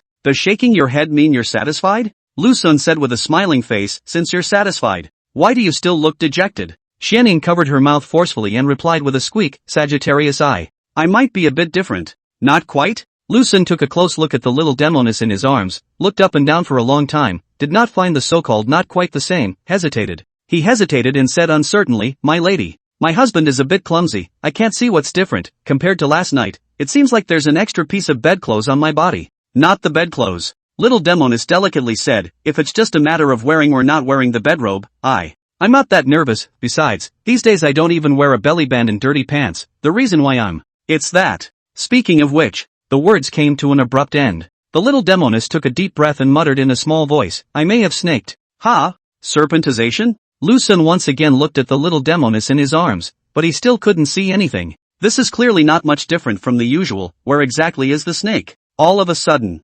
Lusun thought of something, looked straight at the little Demoness who covered her mouth and said curiously, you have a forked tongue? The little Demoness blushed her little face and squeaked, it seems to be forked, but specifically whether it is forked or not, I don't really know, just kissed you when I couldn't help but lick you. You've been doing this a lot these days, Lusun kindly reminded. You hate it. The little Demoness was so shy that she couldn't even raise her head, while covering her mouth with death, while puffing up and rebuking. The previous days are different from today, the previous days I was a bit active, it was my own desire to lick you, but today belongs to subconscious behavior, nature drove me to do that. Normally it wouldn't be like this, unless I snaked and exposed my nature. Oh, so it is. Lusun looked at the little Demoness who covered her mouth, that blushing and overwhelmed look, don't say. There is a kind of irresistible charm. What are you doing? The little Demoness was shocked when she saw him trying to remove her hand that was covering her mouth. My husband will check it for you. Let's see if the tongue is forked. Lusun said gently. No way. No. The little Demoness hastily struggled up, her face full of resistance, muttering, that horrible look you will definitely be scared when you see it and then start to dislike me. I can't let you see that look. Lusun let go of her hand, staring at her in a daze, looking at the stubborn and frightened little Demoness, and said with a smile, since I'm willing to become your Sangha, I've long been ready to accept everything you have to offer, and no matter if you're ugly or beautiful, I'll never leave you, and I'll live and die with you.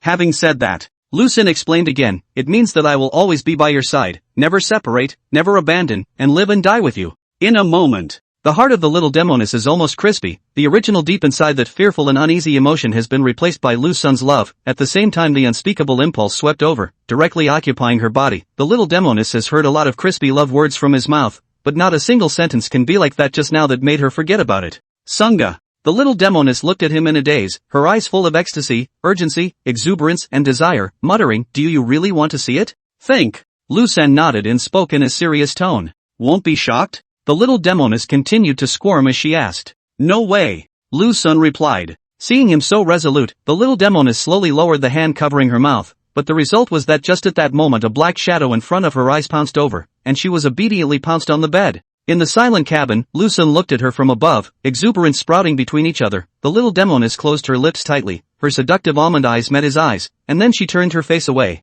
As thin as a mosquito, she said, you this doesn't seem like you want a check. It's kind of a check. Lu Sun lowered his head and ended up accidentally kissing the back of the little Demoness' hand. Thinking about it? Sure you want to? The little Demoness asked again. Aha! Lu Sun responded softly, then slowly removed the delicate jade hand and barfed on her. Yes. Is there a split? The little Demoness asked in a heart-stopping voice while holding his head tightly. No. No. Let me be more careful. Lu Sun stole a moment in his busy schedule and then answered her question. A few moments later, slightly exasperated, the little Demoness asked, Coco has a fork?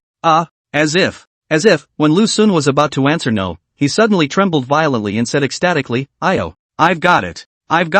Speaking. The little demon girl's cheeks were turning red and she instinctively tried to push him away. Don't. Lu Sun held her deftly tight, not letting the little Demoness escape from his arms, muttering, can it be longer? The little demon girl was going crazy. How was it different from what she had envisioned beforehand?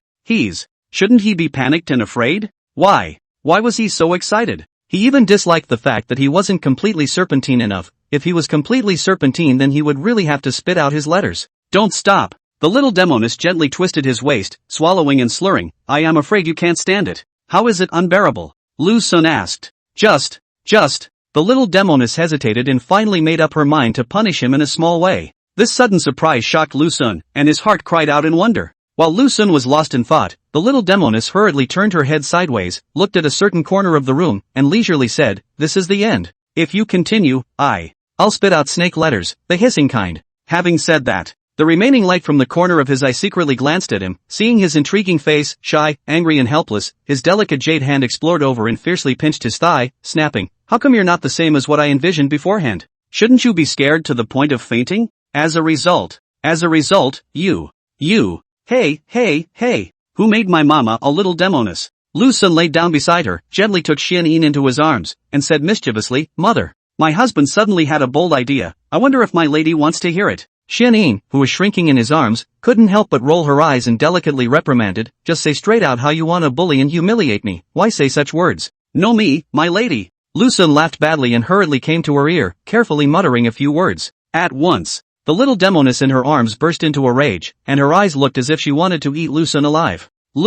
Seek, how dare you humiliate me like that? The little Demoness glared at him in anger and said furiously, if I don't peel a layer of skin off of you today, I, Xian, swear not to be a human being. Maiden, is there a possibility? It's you. Lu Sun scrunched his neck and cautiously said, what if you weren't even human in the first place? Is that my point? Shouldn't the point is to peel off a layer of skin from you? The little Demoness sat up, her bedrobe slightly playful, those eyes were staring viciously at him, gritting her teeth, dying at the end of your life and still dare to be like this. Previously master instructed me, let me restrain you, don't toss you to bad, otherwise the bitter is my own, now it seems. I bitter than bitter, who let you so bad? Aha! Mother, is there a possibility that your master is just looking out for herself? Now Kat's going to work on chapter 3. It's gonna be late. At least until the middle of the night. End of chapter. Chapter 94, Little Thief Tossed? Ally Old Lu 824 adds more. The little Demoness was mad again and mad to a very complete degree. It was the last day after all. Mama. No more. Rest for a while. Ouch.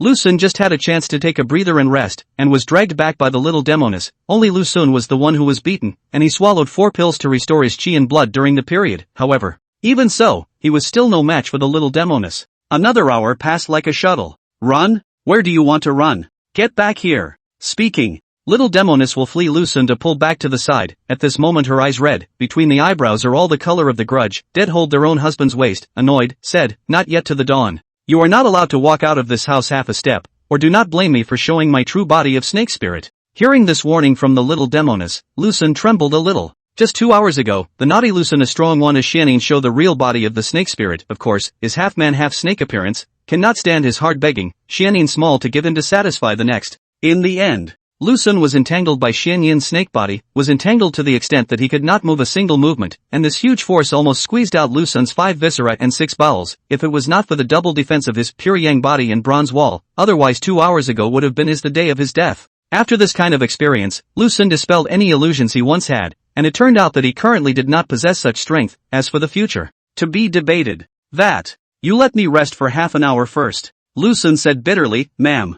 I'm a human being. I know you're human. The little Demoness hugged him to death and said seriously, but I don't care. Master once said that you have a strong talent, a unique existence in the world. In short, you must stick to the end or else I will ignore you in the future. Speaking. Take out the last of the pills. Sunga. It's time to take the medicine. The little Demoness looked at him with affection and tenderly handed the elixir to his mouth. Why, how do I suddenly have a bad feeling about this? Lu Xun looked at the little Demoness on his body, and this pill she handed him, and was in a bit of pain. Silently swallowing this pill, with the pure yang body's superb aiding ability, he returned to the top of the pyramid, and that kind of domineering stance that defied all living beings was displayed on his body. Sunga. When the little Demoness saw Lu Xun return to his overlord stance, her heart rejoiced and she said daintily, Xianyin is really too happy to be able to meet you. Yes? That. Not waiting for Lu Xun to finish his sentence, the little Demoness jade hand gently covered his mouth and said in a flirtatious manner, alright, your fleshy words of love will wait until morning. Ouch. My lady is too eager.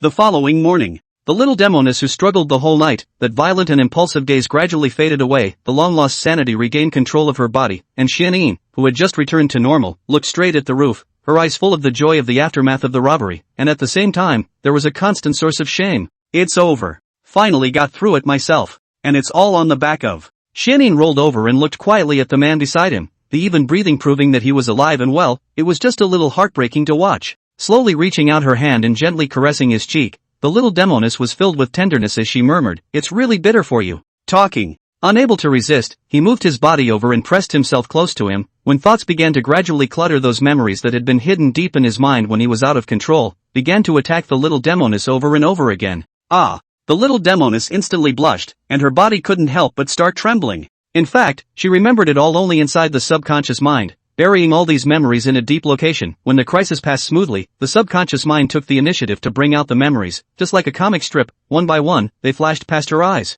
Oh, my God. Me. How did I do that? The little Demoness was about to go crazy. She had always thought that her place in the middle of the mountainside was the limit of her shame, but she never thought that. This is just a drop in the ocean. Flying swords? Flying sword? Flying sword. The little Demoness was biting her lips so hard that blood was even seeping out, but the pain coming from her red lips could not wake her up from the mess, because this incident completely overturned her perception of herself, as well as her conception of Lu Xun. At this point, the little Demoness remembered a famous quote from someone. Fly to the sky. You damn thing, aye. The little Demoness glared angrily at the sleeping Lu Xun. Her cold and charming pretty face was all groundless, and suddenly, a brand new memory merged into her mind. No, not his idea? The little Demoness is almost confused, but she can't believe that this kind of shameless idea is actually her own idea? And in the ensuing time, many little-known things slowly surfaced, and every single thing is more than ever before above the roof is over the top. What was most unacceptable to the little Demoness was that during the time she was out of control, she had, me. The little Demoness is so ashamed that she wants to cut herself. What's going on? How many things have happened in these 7 short days that I don't know about? Just as the little Demoness was breaking down over this, Lu Xun seemed to be showing signs of turning awake, and all of a sudden, she froze and nervously looked at the man beside her, but fortunately, he just rolled over and didn't wake up, which made the little Demoness breathe a sigh of relief. I'm going to run away. The little Demoness, who couldn't accept the reality for a moment, didn't have the courage to face Lu Xun yet, and at the moment she only thought about how to escape. Carefully sitting up, he got out of bed and picked up his bedrobe from the floor, hastily put it on, tiptoed to the door, slowly opened the wooden door, and slipped out of the cabin immediately afterward. Hoo-hoo! Xianyin, who had come outside the house, breathed in the fresh air with a big gulp, trying to calm the throbbing inside while summoning his flying sword. The little Demoness noticed the flying sword, and immediately her cheeks flamed as she hurriedly called back this flying sword and recalled another one. Leaping lightly and stepping on the sword, the little Demoness secretly recited the mantra and flew away with a whoosh. Somewhere halfway up the hill, the great Demoness Miao Fengxian walked out from the house. Today she wore a light pink dress. This is a mature and charming. She added a touch of fresh temperament, out of not a few steps. Miao Fengxian slightly raised her head, a pair of beautiful eyes looked to the sky, between the eyebrows are melancholy and worry. I don't know if Xianyin is well at the moment, whether she has succeeded in surviving this calamity, and I don't know how the little thief's body and bones are doing. The great Demoness couldn't help but fall into deep thought. She was filled with concern for the situation in the back of the mountain, and was eager to go and find out what was going on now. However, she didn't want to see the little thief hugging Xianyin, lest she suffer again. Just as Myriad Phoenix Fairy was frustrated, a silver stream of light appeared in the sky, and in a flash, the great Demoness' heart violently trembled. With that, he took a step and hurried towards the courtyard, and soon saw Xianyin, who had landed on the ground. Carefully sizing up the little Demoness, after a few moments Myriad Phoenix Fairy sighed in relief and let her hanging heart drop back into her stomach. Master Shifu. Xianyin looked at the Myriad Phoenix Fairy in front of her and whispered softly, I'm back. Aha. Just come back. Miao Fengxian smiled gently and murmured, it seems to be going well. Right. Miao Fengxian pursed her lips and asked as if nothing had happened, where is your husband? Why don't you bring him back? He. At the mention of Lu Sun, Xianyin was so ashamed that she lowered her own head, squeaking and whimpering, but failed to speak a complete sentence. Looking at Xuanyin's overwhelmed appearance, Miao Fengxian instantly felt a hint of misfortune. Sealed for overhaul. Sealed overhaul. Still 13 chapters, First Order 6, Ally 6, Monthly Votes 1. End of chapter. Chapter 95, The Sour Great Demoness. Miao Fengxian looked at Xianyin's wriggling and overwhelmed appearance. Her heart suddenly felt bad but more of an unspeakable heartache. You could have given him to Miao Fengxian looked at Xianyin with a complex face and said helplessly, didn't I tell you to exercise a little restraint? Why how come you're unwilling to listen to me? He. The little Demoness lowered her own head, both sides of her cheeks moist and red as she swallowed and replied, the request made by Lu Sun was too much, I didn't hold back my anger for a while. After hearing Xianyin's words, Miao Fengxian was speechless for a moment, opening her mouth. But to the edge of the mouth words hovering for a long time, but delayed to speak out, helplessly sighed, leisurely said, forget it. Get through it is good, but your husband's body may have to recuperate for a period of time, although he is the body of pure yang, but also cannot afford this kind of tribulation. Who will let him make such an excessive request? The little Demoness lowered her head and pouted, muttering softly. At the same time the cold and charming face rolled even hotter, and intense shame ran through her whole body, and when she remembered his so-called bold idea, she couldn't wait to eat him alive. Keeping hearing her talk about excessive demands made Miao Fengxian a little tiny bit curious and casually asked, what did he mention to you? This. I. The little Demoness pursed her lips and replied shyly, Master. Yesterday, I accidentally displayed my snake nature and inexplicably went to lick his cheeks, and then. Speaking of which, the little Demoness was trembling slightly and squeaked, not only was he not afraid, he was also very curious, and then. My tongue appeared serpentinized and began to diverge, and he didn't resist, and even less fearful, he just kissed me. It's depressing me to death, how it's different from what I imagined, not only not panicking but instead very interested in my serpentization. This. The little thief. After hearing Xianyin's words, Myriad Phoenix Fairy's heart was both sour and a bit incredulous, and then asked, what happened afterward? Later, the little Demoness bit her own lip, striding over to Myriad Phoenix Fairy's body and coming up to her ear to whisper softly. It was seen that the great Demoness' face, which was originally calm, gradually became red in the face and ears. A feeling that was difficult to talk about surged up from the bottom of her heart, angry and ashamed and helpless, subsequently forcing her way through the mishmash of emotions, saying in shame and anger, this damned thing. It really ate the bare heart and leopard's guts, to think of bullying you like this. The little Demoness stood at the side with an aggrieved face and said in a glutinous manner, Master. He is really too detestable. By virtue of obtaining my body and mind, he started to be so this. If I don't teach him a lesson, who knows what he will do in the future. Aha. Indeed it should be. Myriad Phoenix Fairy was much relieved. Before there was still a small bit of heartache for him, but now after hearing what happened to Xianyin, she felt that the punishment given to the little thief was still too little. It was hard to fill the anger inside without removing an arm and a leg. Master. I've realized that Lu Sun is a man with strange guts. The little Demoness gently took hold of Myriad Phoenix Fairy's arm, her body pressed tightly against her, and softly said, at the midway point, he wanted me to reveal my snake body, that is, a half-human, half-snake appearance. I couldn't argue with him so I satisfied him in a small way. Between the words, the little Demoness came to Myriad Phoenix Fairy's ear and muttered softly again. Alright. Miao Fengxian was eager to continue probing, but it was more or less inappropriate to be in the backyard in this broad daylight, so she hurriedly said, let's go to the house first. After the big little Demoness walked into the house, Xianyin detailed quite a lot of content. Listening to Miao Fengxian was greatly shocked, eyes are full of incredible light. It is difficult to imagine that the little thief can be bold to such a point, even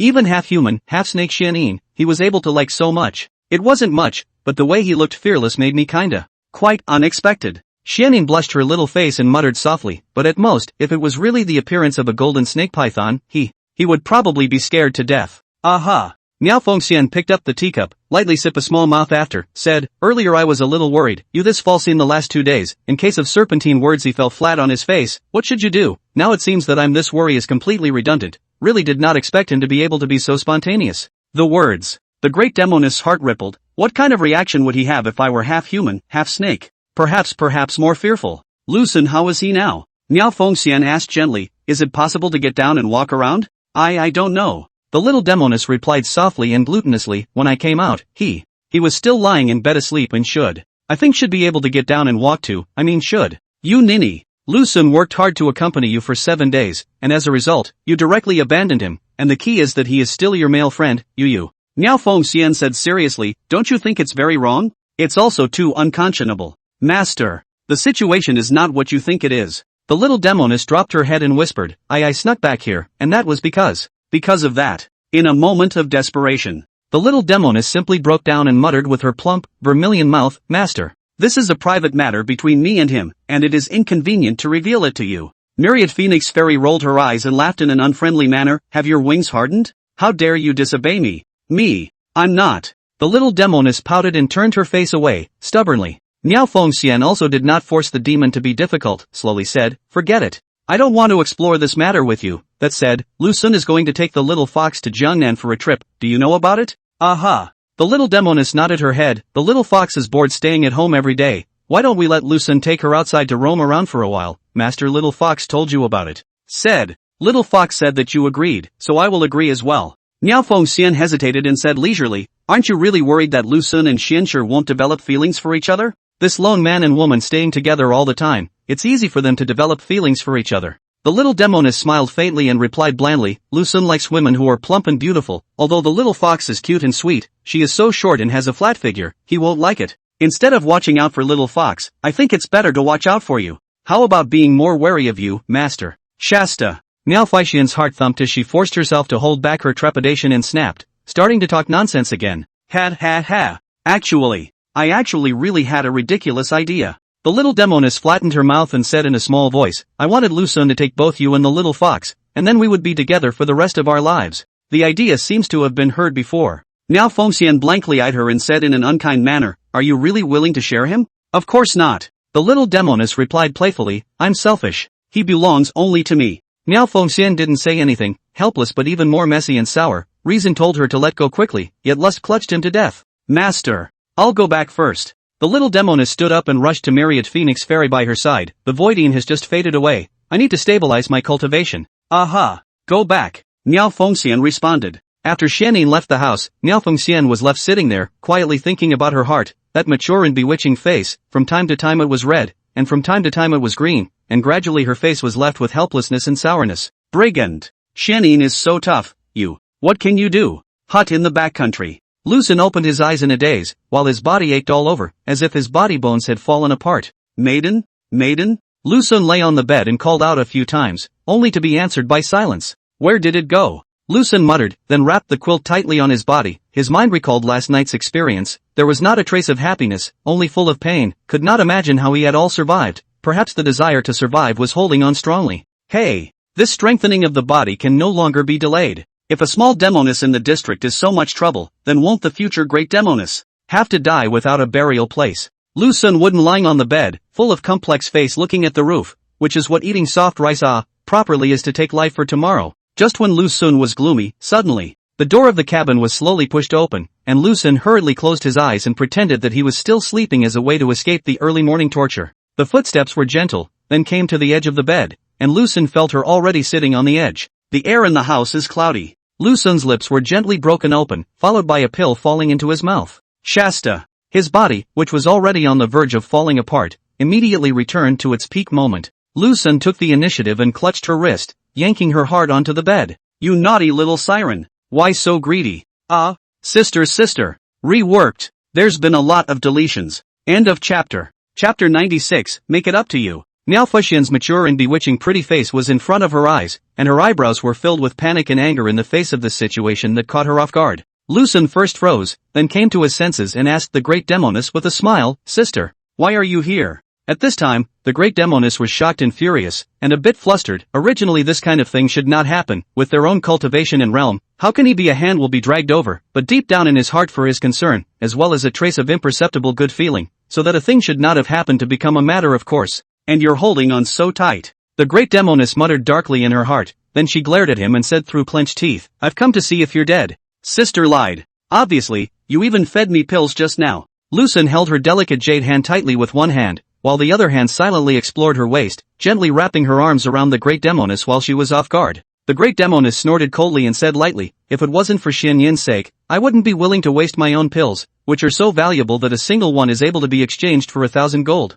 The words. Chirping angrily, she said, what are you doing? Where do you put your hands? Oh, this is just uncontrollable behavior. Lucen laughed nervously, and silently shrunk his hand back, but the hand holding her jade hand still didn't let go, and looked at Miao Fengxian in front of him, and said softly, then these few days. Wouldn't sister have suffered heavy losses? The great Demoness said coldly, what can be done? We can't just let you die. If you die, Xianyin will be sad. Sister, is it Xianyin who is sad, or is it you yourself? Lucen pressed on, gently rushing at her to ask. The great Demoness frowned, looking at the little thief who was pushing herself again. For a moment the calm lay deep inside her, as if a few stones were thrown down, causing ripples, slightly averting her face, calmly said, of course it's Xianyin. What am I sad about? I can't wait for you to die quickly. Yes? I don't believe it. Lucen flattened his mouth and said leisurely, sister, regarding the loss of those pills of yours, I will compensate you. Compensation? How do you make up for it? There isn't a single copper in your body. What are you going to compensate me with? Miao Fengxian glared at him cross-eyed and questioned without any good humor. Myself. Lucen said in a serious manner, I will compensate myself to you. The highest level of repayment in this world is the body compensation. Sister, rest assured that your little thief is sure to package your satisfaction. If you do not believe it, you go to ask Xianyin, she has a deep experience. After listening to this absurd and shameless words, Miao Fengxian that is angry and annoyed and ashamed, hate to pick up the sword. A sword to cut him, but then again this is not inevitably a way. Just 7 days to lose a dozen pills. Take him to compensate is also no problem. Come to think of it, Miao Fengxian couldn't help but blush. What am I rambling on about? Rui is playing a subtle game. Myriad Phoenix Fairy sat up and stared at him angrily, coldly saying, I won't let you covet my body. You give up this idea earlier. If Xianyin were to find out about this, she will not be able to guarantee that she will chop you to death. I'll take care of Xianyin and make her allow me to take a no-no and allow me to marry another maiden. Lucen said with a smiling face, sister, don't worry. This matter is wrapped up in me. You just wait to be sisters with Xianyin. As for who is older and who is younger, these two of you decide for yourselves. The great Demoness could not help but tremble after hearing this, an intense shame running through her entire body. She had not thought of this before, and now that she heard him mention it, the great Demoness violently realized that this matter was complicated and embarrassing. Older and younger, sisters. Making me a sister to Xianyin, this. She's been calling me master for hundreds of years, and suddenly she wants to call me sister. It's just hard to accept. Lucen looked at her blearily and realized that the great Demoness' face was getting redder and redder, her brows filled with shyness and trepidation, instantly knowing that the sister relationship was too much for her to accept, and said gently, sister, it's not like you and Xianyin are mother and daughter, nor are they master and disciple, although she calls you master, but that belongs more to the honorific title. Instead, you are sisters from the beginning to the end. Then again, I'll call you sister. Xianyin is my maiden, and in the future you'll become my maiden as well. Then Xianyin should call you sister together with me. Lucen was serious about using an exploratory approach to instill his philosophy to the great Demoness. How? Aren't the words of the little thief very reasonable? Lucen squeezed her jade hand and softly inquired. Get out. The great Demoness said coldly, master is master. How can she become a sister again? Ouch. Why care about name-calling? Life must be happy together. Don't make the golden bottle empty to the moon. Lucen said meaningfully, happiness together is finished. Between the words, Lucen tentatively put his hand, pressed on her jade leg, and looked at her deeply, sister. Miao Fengxian shuddered once again and ruthlessly slapped away the mischievous hand, saying in exasperation, if you dare to touch it again, I'll chop you up. Oh. Lucen was a little disappointed, so disappointed that he squeezed her jade hand again. It hurts a little. Myriad Phoenix Fairy reminded with a dark face. Lucen laughed wickedly, loosened his hand slightly, and said softly, sister, your hands are so slippery. Myriad Phoenix Fairy looked at him cross-eyed and asked faintly, isn't Xianyin slippery? Slip. Both of you slip. Lucen said cheaply, the future. This hand grabs you, this hand grabs Xianyin, but unfortunately, it's going to be the little fox who has to be aggrieved. At this point, Myriad Phoenix Fairy jerked back her jade hand and said coldly, go get Xianyin, he's your maiden, and besides, if you dare to make a move against Xianxue, I won't be polite to you. As he spoke, he stood up, turned his head and left. Looking at her back, Lucen licked his lips and said, this arrogant big goblin, later gaga powerful me, will make you owl. Good comfortable. Lucen was lying in the large pool of Xianyin, closing his eyes to quietly enjoy the comfort of the warm pool, although those magical elixirs of the great Demoness made the body and bones no longer laborious, but the consecutive days of conquest had caused not a few scars in his heart, and this kind of trauma of the heart was not something that elixirs could heal. Gradually, The wounds inside are slowly healing, and with that comes an active mind. Although he did not want to admit it, he had to admit that with his own physical body alone, he could not withstand the madness of the Demoness. This was only a small Demoness. If it was a big Demoness, I am afraid that the next day, he would have already lost his life in the spring. Hey! Build a strong life with a strong body. The strong body is really important. Lu Sun sighed and muttered, I'm so overwhelmed by a small demonic spirit of 400 years in the district. In the future to conquer a 1,000-year-old great demonic girl, there is no chance of winning. It seems that I have to work hard. Just then, a sound of footsteps sounded in his ears, and Lu Sun let his eyes look. He saw a blurred figure looming, and judging by this height, the visitor should be the little fox. You're really here. I just went to the back of the mountain and didn't see you, so I knew you must be taking a bath.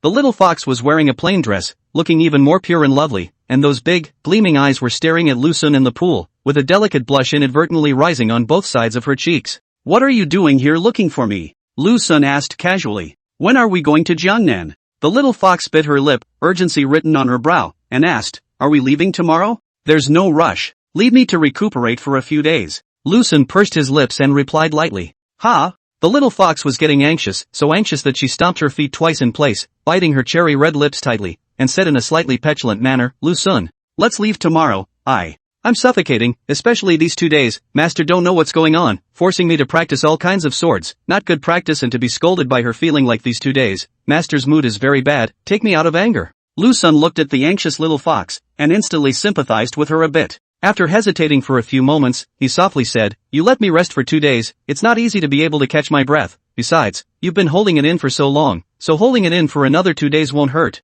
The little fox was not an unreasonable Demoness, and looking at his heart-tired appearance, she finally agreed and said, Then you can rest for a few more days, and tell me when you're rested. Aha! Lu Sun responded, then asked, Where's Xianyin? Sister Xianyin. It seems like she's closed for cultivation. She just survived the voiding stage and needs to stabilize her cultivation and realm. Xianxue replied, It will probably take about 10 days. Lu Sun couldn't help but freeze. Why didn't she tell me? How does it feel? I've been started by her? Lu Sun pondered for a few moments. Soon he found the answer. Maybe the dead memories have started to attack her these days. The little demon girl is not only active, but also wild. Lu Sun. I'll go back first. The little fox skittishly looked at the man soaking in the pool and muttered in a small voice, Will you tell me a story this afternoon? Don't worry. As long as you want to hear a story, I will tell you one. Lu Sun laughed softly. He. Then I'm off. The little fox went back happily, leaving Lu Sun to continue soaking in the warm pool. Lu Sun returned to the mansion, pushed open the door and saw the little fox practicing her sword. That cute face was full of aggression and helplessness. At the same time the big Demoness was sitting in the hall, leisurely drinking tea. The little fox looked at him blearily, her eyes full of distress signals, only to be directly ignored by Lu Sun. Slowly, he walked down the hall and sat next to the great Demoness on her side. Miao Fengxian frowned and whispered coldly, Don't you mess around. More tomorrow if you don't mind. Let's play with Cat's big ass again, ors. End of chapter. Chapter 97, The Great Demoness Goes to Jiangnan, 2. Seeing that Lu Sun had returned, Miao Fengxian's heart fluttered, but when he sat beside her, that fluttering heart instantly tensed up, looking at the little fox practicing her sword in the courtyard, and then at the little thief beside her, an indescribable emotion swept over her, terrified yet incredibly expectant. Won't. Your little thief knows best. Lu Sun looked at the great Demoness beside him and couldn't help but reveal a reassuring smile, although there was still a table between each other, as long as one was willing. Still able to touch her small hands, and even try hard enough to reach her buttocks. You know what's good for you? The most audacious person in the world is you.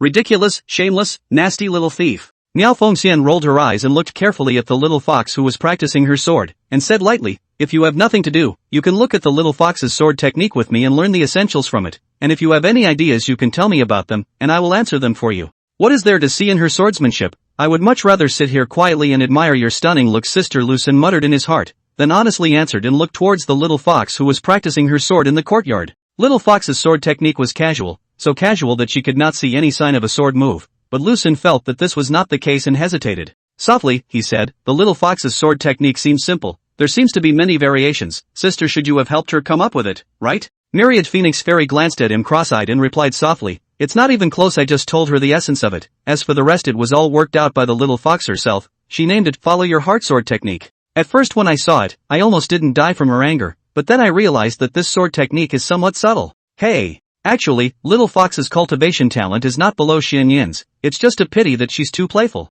Myriad Phoenix Fairy sighed and said helplessly, originally, I had great expectations for her, but now, as long as she can be peaceful and not cause me any trouble or add to my anger, I will be at ease. Lucen flattened his mouth and asked softly, Sister? I have a question. I wonder if you can help me answer it. If it's about how you can covet my body, you don't need to mention it. Miao Fengxian said coldly, I won't let you have your way. It has nothing to do with you. Lucen carefully explained. Nothing to do with me? Then why are you asking questions? Miao Fengxian was suddenly a little inexplicably annoyed, and looked at him indifferently, then turned her head sideways and faintly asked, What is it you want to ask me? Little fox, she'll be like this from now on?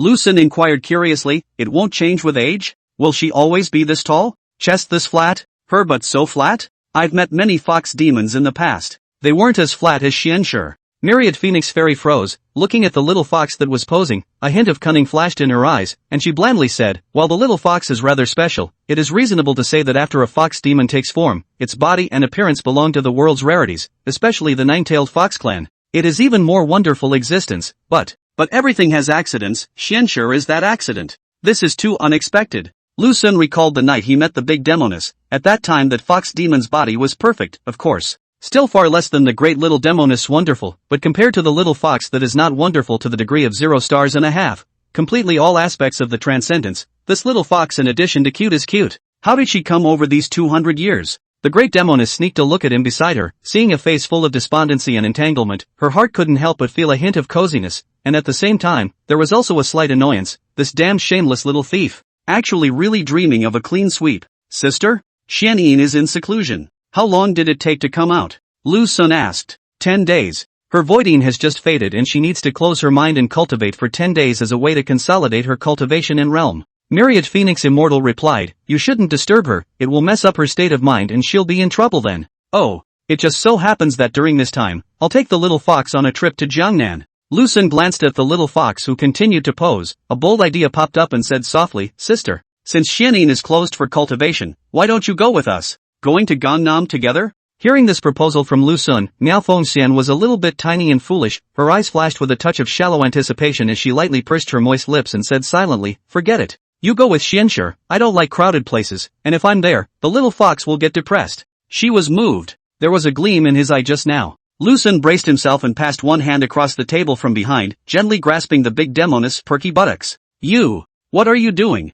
Miao Fengxian trembled, glaring at him with both nervousness and anger, and coldly said, Loosen your dog's claws. Going or not? Lucen, relying on the fact that the great Demoness didn't dare to move vocally, began to force the great Demoness, saying seriously, If you don't agree, I'll call Xianshi to come over and see how I grabbed your ass before I tell her that it's your master teacher who's seducing me. You can't do this. The great Demoness instantly panicked, shocked and stunned, looked at the little fox, seeing that she didn't notice the difference in the hall, hurriedly begged for mercy, quickly let go, don't let her see it. Going or not? Lucen put on an attitude of not stopping until he reached his goal, and step by step, he nibbled away at the space for the great Demoness to retreat, and to deal with such a strong myriad phoenix fairy, sometimes one needed to come up with an even stronger attitude and tactics than her, or else she wouldn't be able to give in to her weaknesses. Aye. In the face of Lucen's step-by-step pressing, the great Demoness was a bit at a loss for words. As a result, just as she was hesitating, a sweet exclamation floated out from between those red lips and white teeth, instantly scaring her soul to death. You take care of Xianshi first.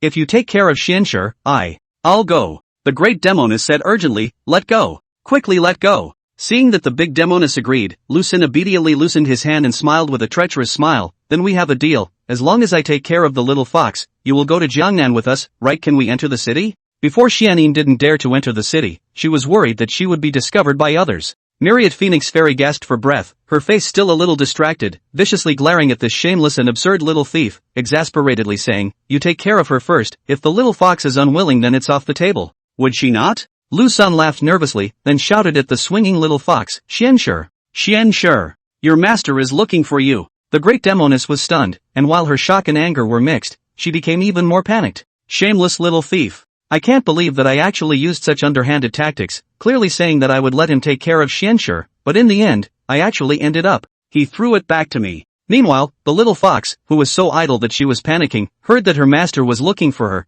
and was instantly scared out of her wits, wriggling and squirming as she walked towards the hall, both nervous and scared. Like the scene of an extremely small daughter-in-law about to be scolded by her eldest daughter-in-law. Master Shifu, what do you seek of me? The little fox stood in front of Myriad Phoenix Fairy and inquired fearfully. Me, Me. Miao Fengxian pursed lips, the corner of the eye of the afterglow quietly and silently look at the side of the little thief, see him a face of watching the show is not afraid of the stage high appearance, suddenly this gas is not a place to come, silently take a deep breath, lighted replied, Feng Ai and Lu Sun deliberated, decided to go to the south of Jiangnan with the two of you. Ha? Sh what? The little fox raised its head violently, with a look of dismay in its eyes, as well as an expression of being caught off guard, and anxiously asked, Master. You're going too? You don't? Miao Fengxian frowned her willow eyebrows and said in a bad mood, although Jiangnan is lively, there are risks everywhere, Lu Sun's cultivation and realm is higher than yours, but it's not so high that it's invincible, you two go together. I really can't rest assured. This.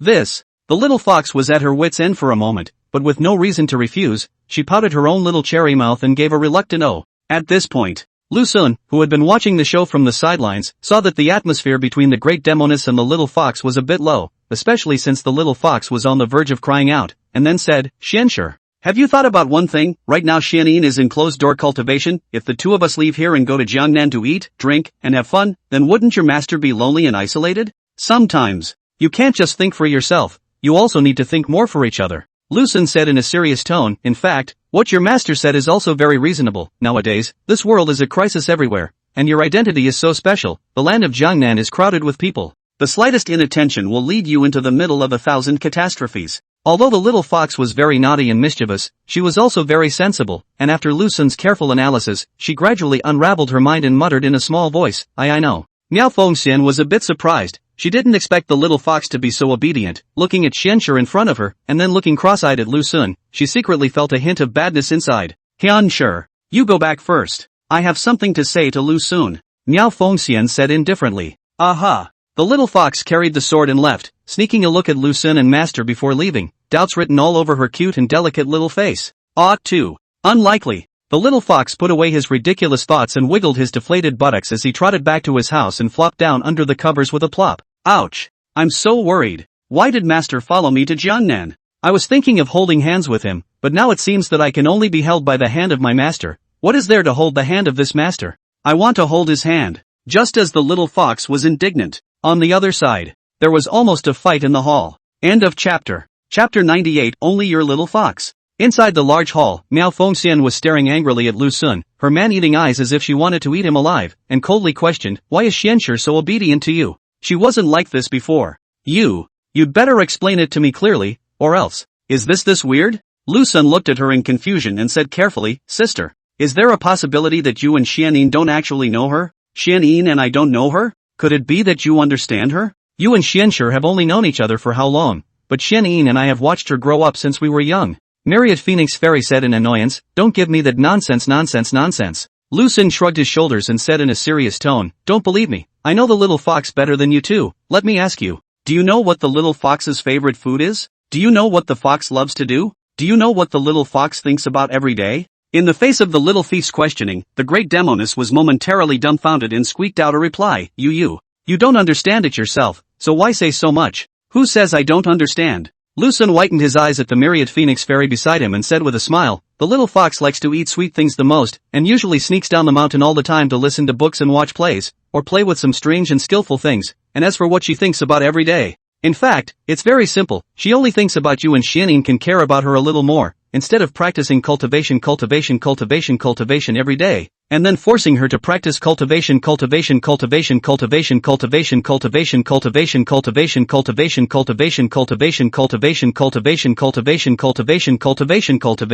Lu Sun's words, word by word are rooted in the depths of the heart of the great Demoness, remorse and at the same time incomparable heartache, opened his mouth results in the words to the edge of the mouth hovered for a long time, but delayed to speak out, helplessly sighed, silently muttering to himself, feeling so failed, always thought that she cared about her enough, and now it seems that I did not do anything at all. The loss that came to his face touched Lu Sun's heartstrings, he slowly stood up and strolled to the side of the great Demoness, tenderly holding her fragrant shoulders, gently patting them a few times, and whispering, Sister. In fact, this is not your fault, if you did not meet her, perhaps, she would have died a long time ago. Immersed in disappointment and loss, Miao Fengxian did not notice anything wrong, on the contrary this moment. She felt an incomparable warmth, as well as an unceasing sense of security, and couldn't help but lean over, murmuring, I've been with her for more than 200 years, but not as much as the little thief you've been with her for more than a dozen days. Hey, if I could do it all over again, I would definitely take care of her carefully. Miao Fengxian pursed her lips lightly and muttered, Lu Sun looked at the great Demoness who was sitting on a chair next to him. Although he couldn't see her expression, he could feel a gush of frustration emanating from her,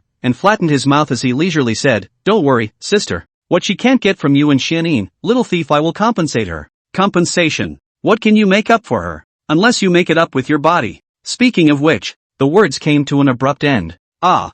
You. When did you stand here? Miao Fengxian reacted fiercely, saw him standing beside him, while still embracing his own shoulders, suddenly blushing. A strong shame swept over the whole body, shocked and angry and accompanied by a trace of panic, a moment to break free from his embrace, furious. "You a shameless man, actually sneakily take advantage of me." "What do you mean take advantage of you? Sister, this is not a good thing to say." Lu Sun explained in a serious manner, "I see your lost and helpless appearance. Kindly use your own body to act as a shelter for your inner depths. The key to you, your own body." Also leaned over. "I didn't force you to do anything." I. Miao Fengxian didn't know how to answer him and sat there with a face full of overwhelm. "No more talking? Actually, sis, you like me, right?" Lu Sun asked seriously. These two words were like a sharp sword, plunging straight into the heartstrings of the great Demoness. Miao Fengxian clenched her moistened lips, her gaze uncontrollably moving to his face, slowly sliding down her neck, subsequently averting her face, coldly saying, "I, Miao Fengxian, will not be emotionally attracted to any man. TSK.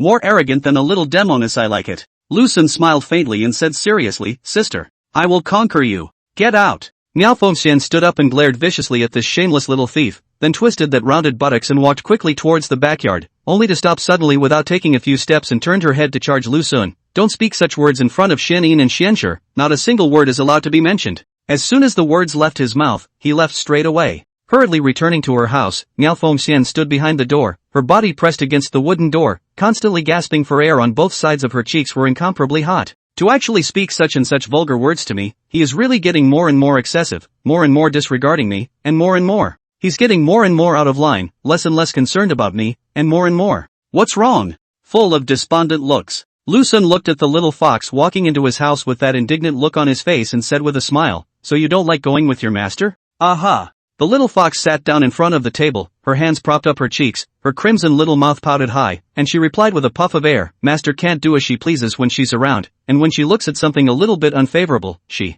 starts lecturing me on all sorts of things, annoying the hell out of me. That's concern for you. She and Xianin are very concerned about you, afraid that you will be hurt a little bit." Lu Sun patiently explained, "Actually, you don't have to worry, there's still me, I'll convince her." "You? It's not like you can beat my master." The little fox skimmed its mouth and said in a glutinous manner, "The only person in this world who can beat her is Su Jingyi, and even if Su Jingyi puts up a fight, it doesn't dare to guarantee a solid win. The probability is that it will be a tie, right?" Lu Sun smiled and didn't say anything more, then began to tell her a story. Quickly. The little fox then became engrossed in Lu Sun's wonderful story, wiggling his two little short legs while wagging his two fluffy white tails behind his buttocks, and the annoyance about traveling to Jiangnan with myriad Phoenix Fairy was quickly forgotten in a corner somewhere. I don't know how long. As Lu Sun finished the last part of today's lecture, the little fox woke up from her reluctance to leave, and her cute and delicate face was full of an unfulfilled demeanor. Meanwhile, Lu Sun kept staring at the two fluffy tails of the little fox and curiously asked at her, "Can I touch your tail?"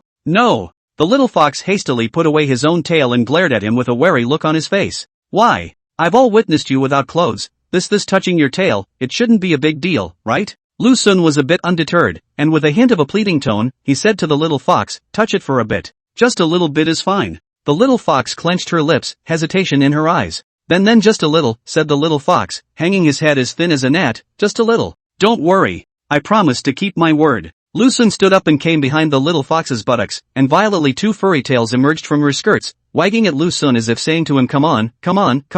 Don't shake. I can't catch it." Lu Sun reminded. The little fox blushed with shame and replied with a squeak, "Hurry up." The words. The little fox suddenly convulsed, a sweet shudder drifting out from between her cherry lips and white teeth, her cheeks on either side on fire, and her body couldn't help but slump onto the table. Lu Sun noticed the little fox's limp and powerless appearance, and then associated it with the fact that he had just touched her tail. He probably had an accurate answer in his heart, if he hadn't guessed wrongly. The little fox's soft underbelly was on top of her tail, in the same way as an inch under the armpits of the big little Demoness. Can you squeak in advance before you touch my tail?" The little fox propped herself up and turned her head, glaring at him with a blush, and said in exasperation, "This caught me off guard for a moment. I got it." Lu Sun sat down beside her with a smile on his face, looking at the shy little fox, and asked gently, "Why didn't you tell me that the tail is your soft underbelly? I can talk if I want to, or not if I don't want to. Are you in charge?" The little fox averted her face, her eyes mesmerized as she looked somewhere inside the room and muttered, "How does it feel? Isn't it furry and cozy?" "Aha! Extraordinarily supple." Lu Xun nodded and continued to ask, "Have your master and Xianyin ever touched your tail?" "Touched. Especially your mama. Always bullying me." The little fox pouted and puffed. "Back then I couldn't hide my tail and only had one tail." "Horror. She was exactly like you just now, coldly touching my tail. TSK, TSK, TSK. My lady, is that naughty? But it's true, she's quite naughty." Lu Xun recalled the various unbelievable behaviors of the little Demoness during those 7 days. It wasn't just mischievous anymore. The little fox peeked at him, saw him sitting in place and froze, barfed and landed on the floor from the chair, hurriedly walked towards the door of the house, just opened the door. Couldn't help but turn back and look at Lu Xun inside the house. "Lu Xun!" The little fox cried out softly and glumly.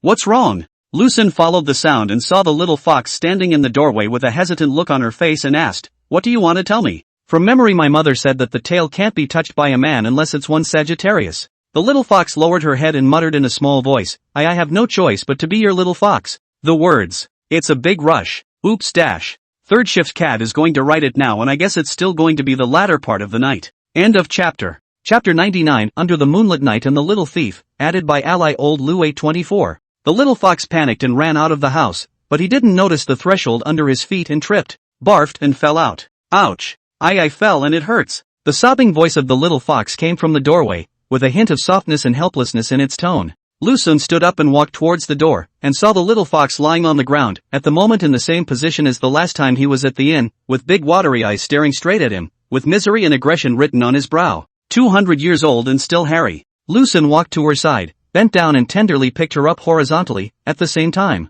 The two fluffy tails behind the little fox's buttocks couldn't help but emerge from the bottom of her skirt and kept wiggling, glancing at each other, and after looking at each other. The little fox don't turn her face away, her cheeks flushed with a faint blush. "Quickly go to your house, don't ever let your master see you." The little fox urged in a small voice, I might have knocked my leg, you help me see if it's bleeding." "Oh." Lu Xun hugged the live little fox and went straight back to his house, carefully placing her on the bed, followed by gently lifting the hem of her skirt, and those two slender and short legs, whose left knee was rubbed a little bit of skin, with faint bloodstains seeping out from the wound. "Bleeding. Does it hurt?" Lu Xun raised his head and looked at the little fox lying on the bed. "Ouch." The little fox pouted her little mouth, that cute face was full of pain. Chuchu looked at him with pity, and said in a sticky manner, "You help me to clean up the wound, and then you can do it before there was also a bump, basically to the next day to recover so." "All right. I'll go get you some water and treat the wound." Lu Xun knew she was making a big deal out of it, but didn't poke her in the face, instead accompanying her through the play. Looking at his departing back, some kind of emotion spewing from deep inside, directly overriding the pain coming from his knee, an indescribable feeling swept through his entire body. The face that was originally still aggrieved, instantly became full of smiles, but the smile suddenly became despondent.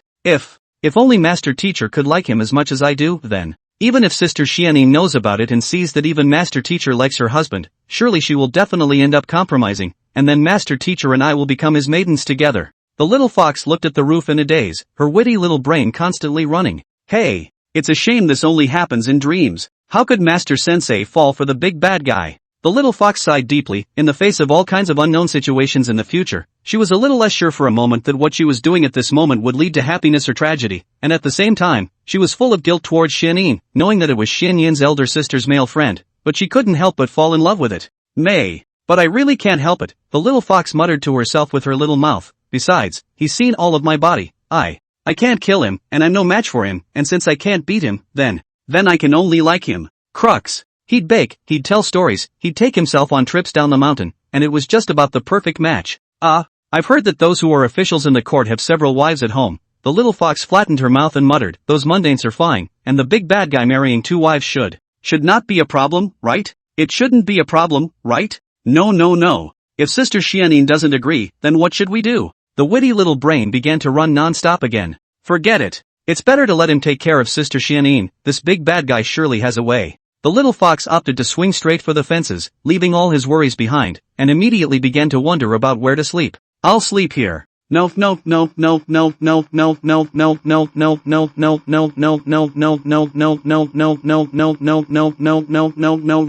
I'd better sleep inside, the outside is for Sister Xianyin. Ugh, why don't you sleep on him? Or maybe we can let Kiron-san go back to her own house to sleep, and I'll sleep here with the big bad guy. Just as the little fox Xianxue was rambling, Lu Xun walked in from outside with a wet piece of cloth, closing the door of the house again in the process. Come, I'll rub your wound. Lu Xun walked to the edge of the bed and lifted the hem of her skirt, the wet cloth gently wiping the wound. The little fox bent her waist, her mesmerized eyes kept staring at him, looking at his focused and attentive appearance, instantly rippling on the surface of the lake at the bottom of her heart. Okay. After Lu Xun treated his wounds, he looked at the little fox on the bed and asked gently, should I carry you back? Ha? No, no, no. The little fox hastily shook its head and said in a small voice, in case the master sees it would be over, I'd better go back by myself. The words. Lightly, he jumped off the bed and sauntered towards the door, seemingly uninjured. Big bad. Xian Shirlai opened the door, twisted her head to look at him, and said earnestly, you have to like Sister Xianyin well, and you have to like well.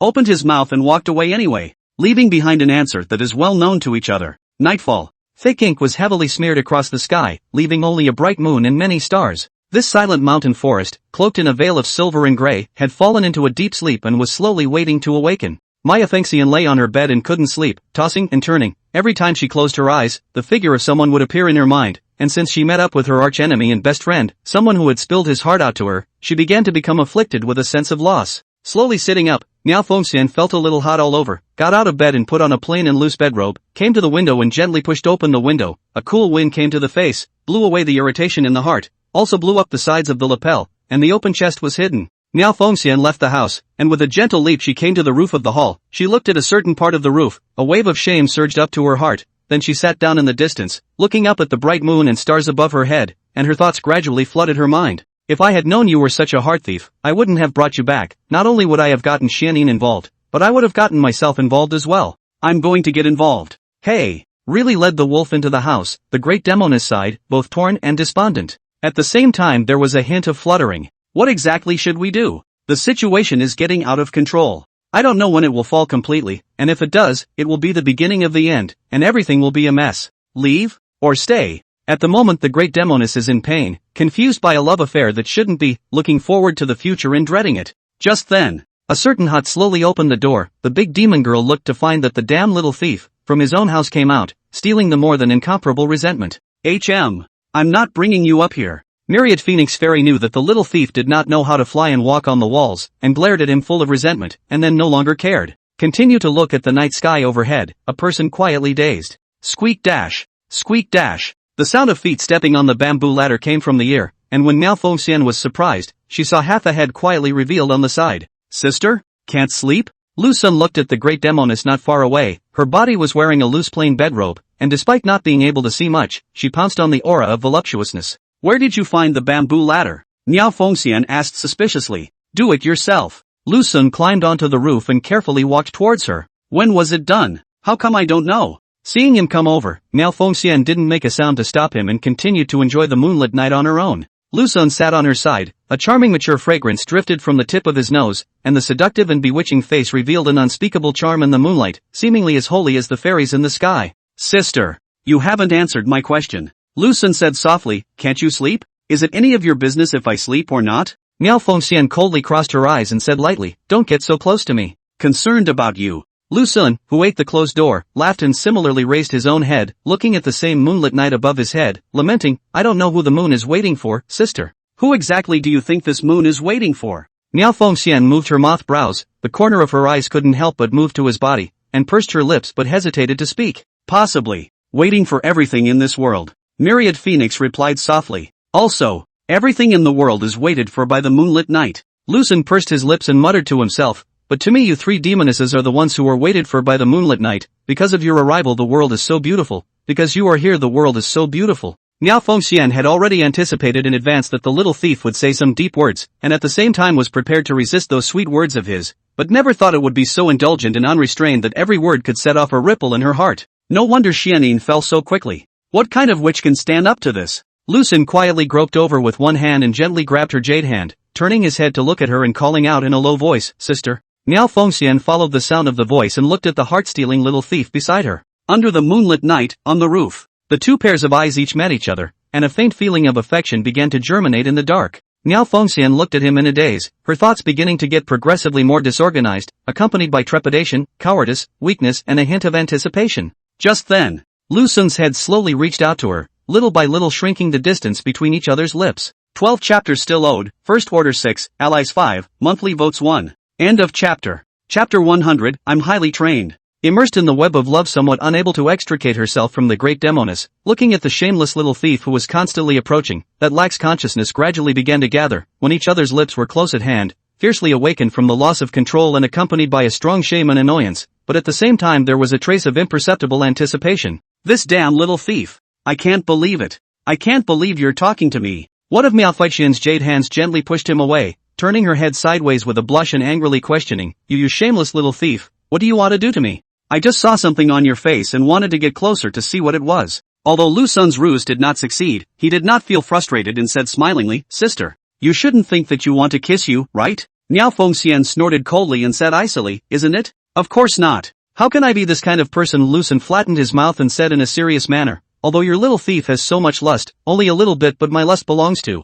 fair lady, gentleman Marty, not the kind of lust you imagine. There is an essential difference between the two. The difference? What's the difference? Doesn't it all end up in bed? Makes no difference at all. After all, Myriad Phoenix Fairy had lived for thousands of years and quickly recognized Lu Sun's ruse. Glancing at him with almond eyes across her face, she said without any good sense of humor, being horny is being horny, there's no difference between noble and inferior. That talk just now to fool Xianyin is okay, but it's not possible to fool me. Do you think I have lived these last 1,000 years for nothing? The words. Miao Fengxian drew back the jade hand that had been held by him and said lightly, this time when you go to Jiangnan you don't make a move on me in front of Xianshi. If she sees it, it will be more troublesome. Oh. Lu Sun nodded, looking at the plump Demoness beside him. He couldn't help but build up his courage and slowly move towards her. Don't come any closer. After Myriad Phoenix Fairy noticed his behavior, she immediately opened her mouth and then stopped it, yet deep inside there was such a trace of longing for him to get a little closer. I want to stick to you. Lu Sun looked at her blearily and pleaded bitterly, sister. We've hugged each other, so sitting close to each other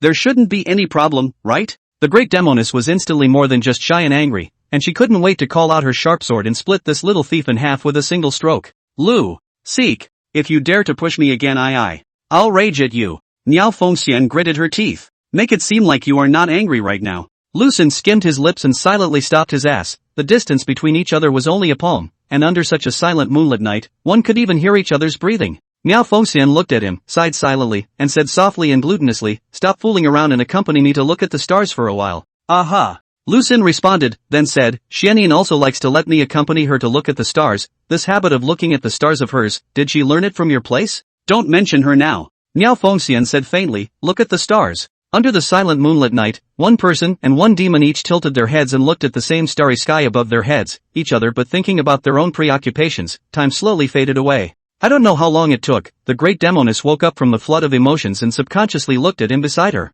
I'm going back. The great Demoness stood up and said softly. Lu Sun was quick on his feet and clutched her jade hand, saying leisurely, sister, can you let me hug you for a bit? With a cross-eyed glare, Miao Fengxian gently shook him off and floated herself to the ground, heading towards her house without looking back, leaving Lu Sun sitting alone on the roof. Gently pushing open the door of the house, about to cross the threshold, Miao Fengxian looked back towards the roof of the hall. He was still up there. Alone, he looked at the night sky, a slight hint of disorientation in his eyes, muttering softly, since you are the one who wants to hug, then take the initiative. Do you want me to throw my arms around you? Between the words, the great Demoness grunted coldly and disappeared straight into the house. The wooden door shut tightly behind her. Early the following morning, Lu Sun walked out of the house, stretched comfortably, and briefly moved his entire body, then returned to his house, sitting in a chair with his eyes tightly closed as a panel floated in his mind. Grade, 52. Experience, 7700/10000. Repair, 1749761. Abilities, Pure Yang Body, Level 3, 10 million cultivation required for next level. Bronze Wall, Level 2, 2 million cultivation required for next level.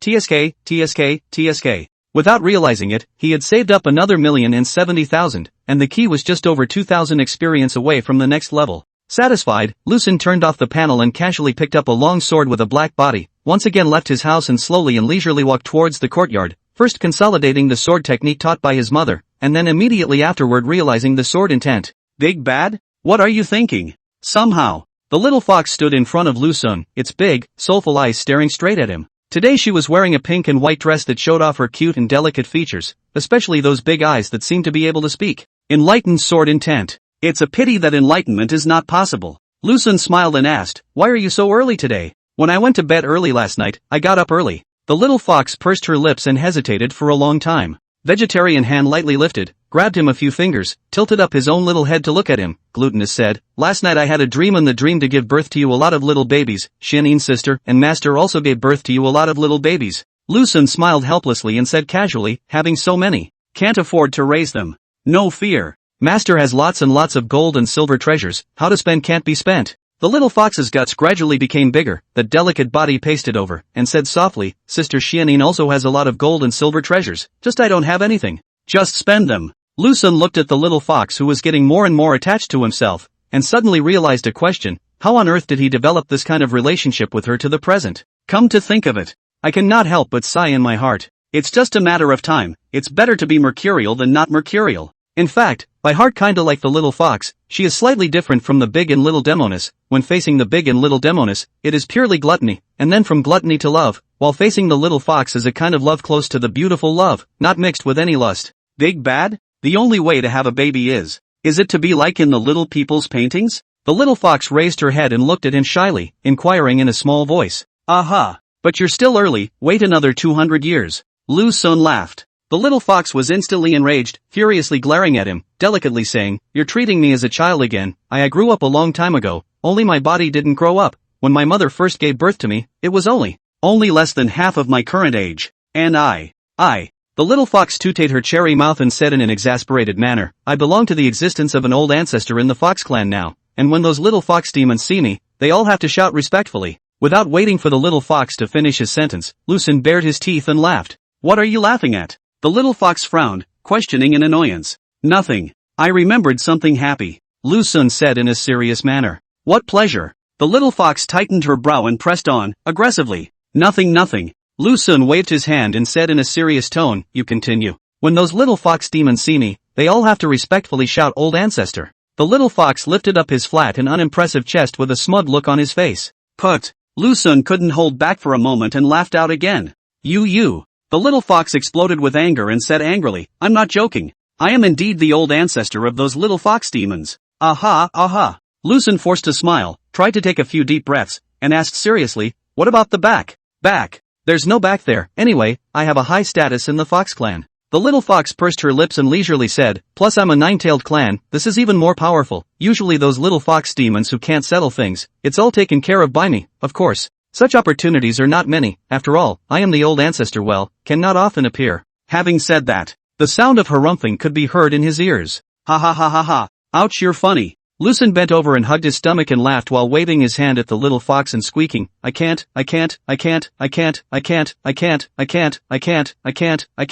I'm about to go off on a tangent.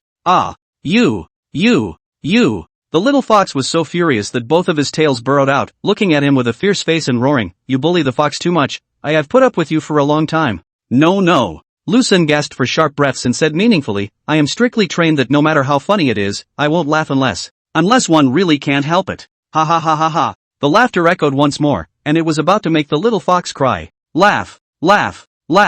I'll let you keep laughing. The little fox suddenly erupted with tremendous strength, pushing Lu Xun to the ground with one hand, and then her delicate body pounced on him, her deflated little butt sitting on him, her tender jade hands clenched into little iron fists, hammering at him like rain. However, facing the dual defenses of the pure yang body and the bronze wall, the little fox's violence did not have any effect at all. Instead, her two little hands started to hurt. Looking at this big bad guy under her eyes, with that relaxed and cozy look on her face, the little fox became even more angry, and was on the verge of losing her mind. As it turned out, just then, a hand was creeping up to her tail, gently grasping one of them. Shasta. The little fox was crispy. End of chapter. Chapter 101, The Little Thief's Fine Strength. In Nona's courtyard, the little fox Xianxue was blushing as she lay on top of someone's body, the two fluffy tails behind her buttocks, wagging incessantly, analyzing it from a certain angle. The little fox at this moment was unusually excited. Big bad you. The little fox panted and complained. She was already limp and powerless, with only a trace of resentment towards Lu Xun tinged between her eyebrows.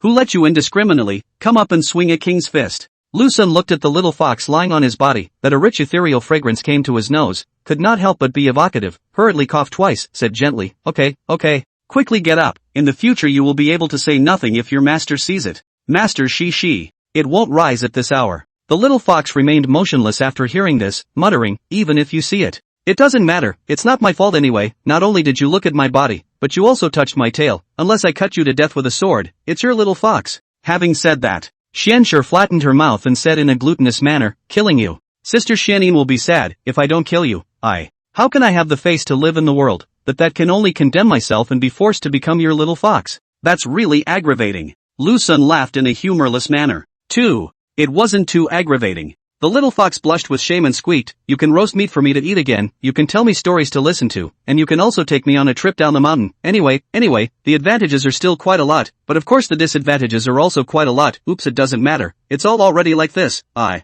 can only obey you. Between the words, the little fox raised her head, her big watery eyes looking straight at him, and asked softly, Lu Sun, do you like me? Lu Sun smiled, raised his hand and touched her little head, and said in a serious tone, like you come down first, I'm being crushed to death by you. Hearing him say that he liked himself, the little fox's heart was sweet, but the latter half of the sentence made her very dissatisfied, pouting her own little mouth and retorting with a puff of air, I'm much lighter than Sister Xianin, and when she pressed down on you, how come I didn't see you shouting about being crushed to death? Ha? Lu Sun froze and said awkwardly, don't talk nonsense. What nonsense? I am not like I haven't seen it before. In the hut at the back of the mountain, Sister Xianin was jumping around. The more the little fox said the more shame, both sides of the cheeks burning fire, swallowed and sputtered, at that time Xianin's sister crying and cursing and crazy. I also did not see you have any opinion, now it's my turn to be like this. Ouch. Something doesn't feel right. Why is it going in the direction of a little jealousy? Lu Sun looked at the blushing but stubborn little fox, his heart gradually began to panic. Xianin need not be mentioned, bluntly said that her rules are rules, he can only have her a maiden, full of control, and the little fox has now begun to be in the comparison, the attributes of the vinegar jar directly pull full.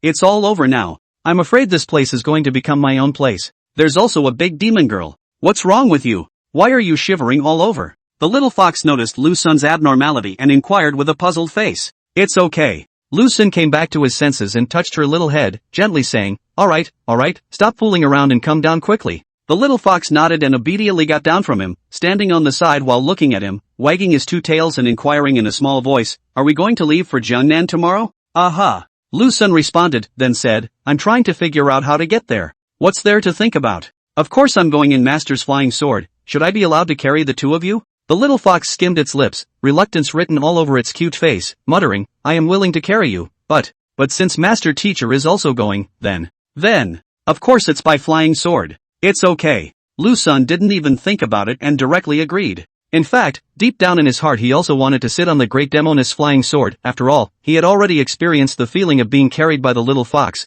and was almost turned upside down by her. A little chat ensued in the hall until the great Demoness arrived, which stopped the conversation. Master, Lu Sun said that he will go to Jiangnan tomorrow, and he will go in your flying sword then. The little fox quickly ran to Myriad Phoenix Fairy's side, hugged one of her arms, and softly begged, today. Just force me to practice my sword again today. Miao Fengxian touched her little head and said helplessly, day in and day out, you just know how to be lazy. When I was at your age, I would have already stepped into the middle innate realm, while you're still struggling in the middle Hotian realm, with no sign of a little breakthrough. With you protecting me, there's no need to cultivate. The little fox quaintly poked its tongue out at her before slapping a few more asses and slinking away. Damn girl. How can such a playfulness become a great man in the future? Miao Fengxian rolled her eyes, then her beautiful eyes moved to the little thief's body and said coldly, don't be lazy. When you come back from Jiangnan, follow me to seize the heavenly Tao preceding chart. Just the two of us? Lu Sun asked curiously. Xianin just went through a life and death situation and needs some time to recuperate. It's not advisable to walk around. Myriad Phoenix Fairy explained, just you and me. Good. Lu Sun smiled and said in a serious manner, I will definitely not drag my sister down. Miao Fengxian felt that his smile was a bit wannabe, as if he was holding back something bad, and said indifferently, just block the sword for me. Blocking swords? So I'm your meat shield? Lu Sun opened his mouth and said bitterly, sister, I am Xianyin's husband, and also your future husband, you. How did you start murdering your own husband here? Ugh, shameless little thief. Miao Fengxian glared at him and said in annoyance, if you keep talking nonsense, I'll chop you up. As the words fall, calming his breath, he said coldly, now is not the time to inform you, in any case, I have my own arrangements. Seeing that the big Demoness is unwilling to go into details, Lu Sun did not continue to press the issue, probably the situation of Gaga Messy killing, he is responsible for Gaga on the side, while the big Demoness is responsible for Messy killing. One thing, we're going to Jiangnan tomorrow, but what about the demonic chi on you and the little fox? Lu Sun asked. I have my own methods, I don't need you to worry about it. Miao Fengxian said blandly. Lu Sun looked at her cold look and couldn't help but feel a lot of emotion in his heart. Last night we had a long talk under the moonlit night, and this morning there was a strange face. Women are hard to understand, and demon women are even harder. The time came the next morning. The little fox got up excitedly, put on her own clothes and skirt, then hurried out of the house, came to the door of Lu Sun's house, and tried to push it. Found that it was not locked, then took advantage of the fact that no one was around and directly broke in, and soon came out again lost. Quickly walking towards the courtyard, I saw him practicing his sword there and urgently asked, "Bad guy, when are you leaving? Wait for your master to get up." "I'm ready, now all that's missing is your master." Lu Sun put away his sword and looked at today's little fox. There was still no change, she was still so cute and delicate, but this was only on the outside. Who would have thought that the petite her would be able to eat 10 cows in one breath? Oh. Although the little fox was anxious, she didn't dare to wake up Miao Fengxian. If she didn't do so, she would be beaten up. Silently returning to the hall, the little fox jumped onto a chair and wiggled her two little short legs while watching Lu Sun practicing with his sword. Her thoughts began to flood in as he swung his sword again and again, and gradually her little face turned red. "I don't know how long." Miao Fengxian slowly and leisurely came to the hall, and the little fox who had heard the news violently scurried over and hugged her arm, her big watery eyes staring at her. "Master, let's get going soon." The little fox looked at her miserably, both tails that had dangled from behind his butt. In the face of the little fox who was anxious to get off the mountain, Miao Fengxian was a bit tearful for a moment and glared at her without any good reason, saying softly, "If one could be that active when cultivating, master would be able to wake up laughing in his dreams." "Oops, not the same." The little fox pouted and pouted daintily, "Master, go away." In the end, after Xianshi's soft words, it was finally time to depart for Jiangnan. Myriad Phoenix Fairy summoned her own flying sword and stepped on it lightly, then took Xianshi's small hand and carried her up, then took out a strip of cloth from her sleeve and gently blindfolded the little fox's eyes. "Master will hold you, just don't move around," Myriad Phoenix Fairy said gently. "Aha." The little fox obediently nodded its head and stood at the forefront of the flying swords, being held in Myriad Phoenix Fairy's arms. "What about me?" Lu Sun asked bitterly as he stood on the edge. "Isn't this reserved for you?" Miao Fengxian's toe tapped the hilt of the sword.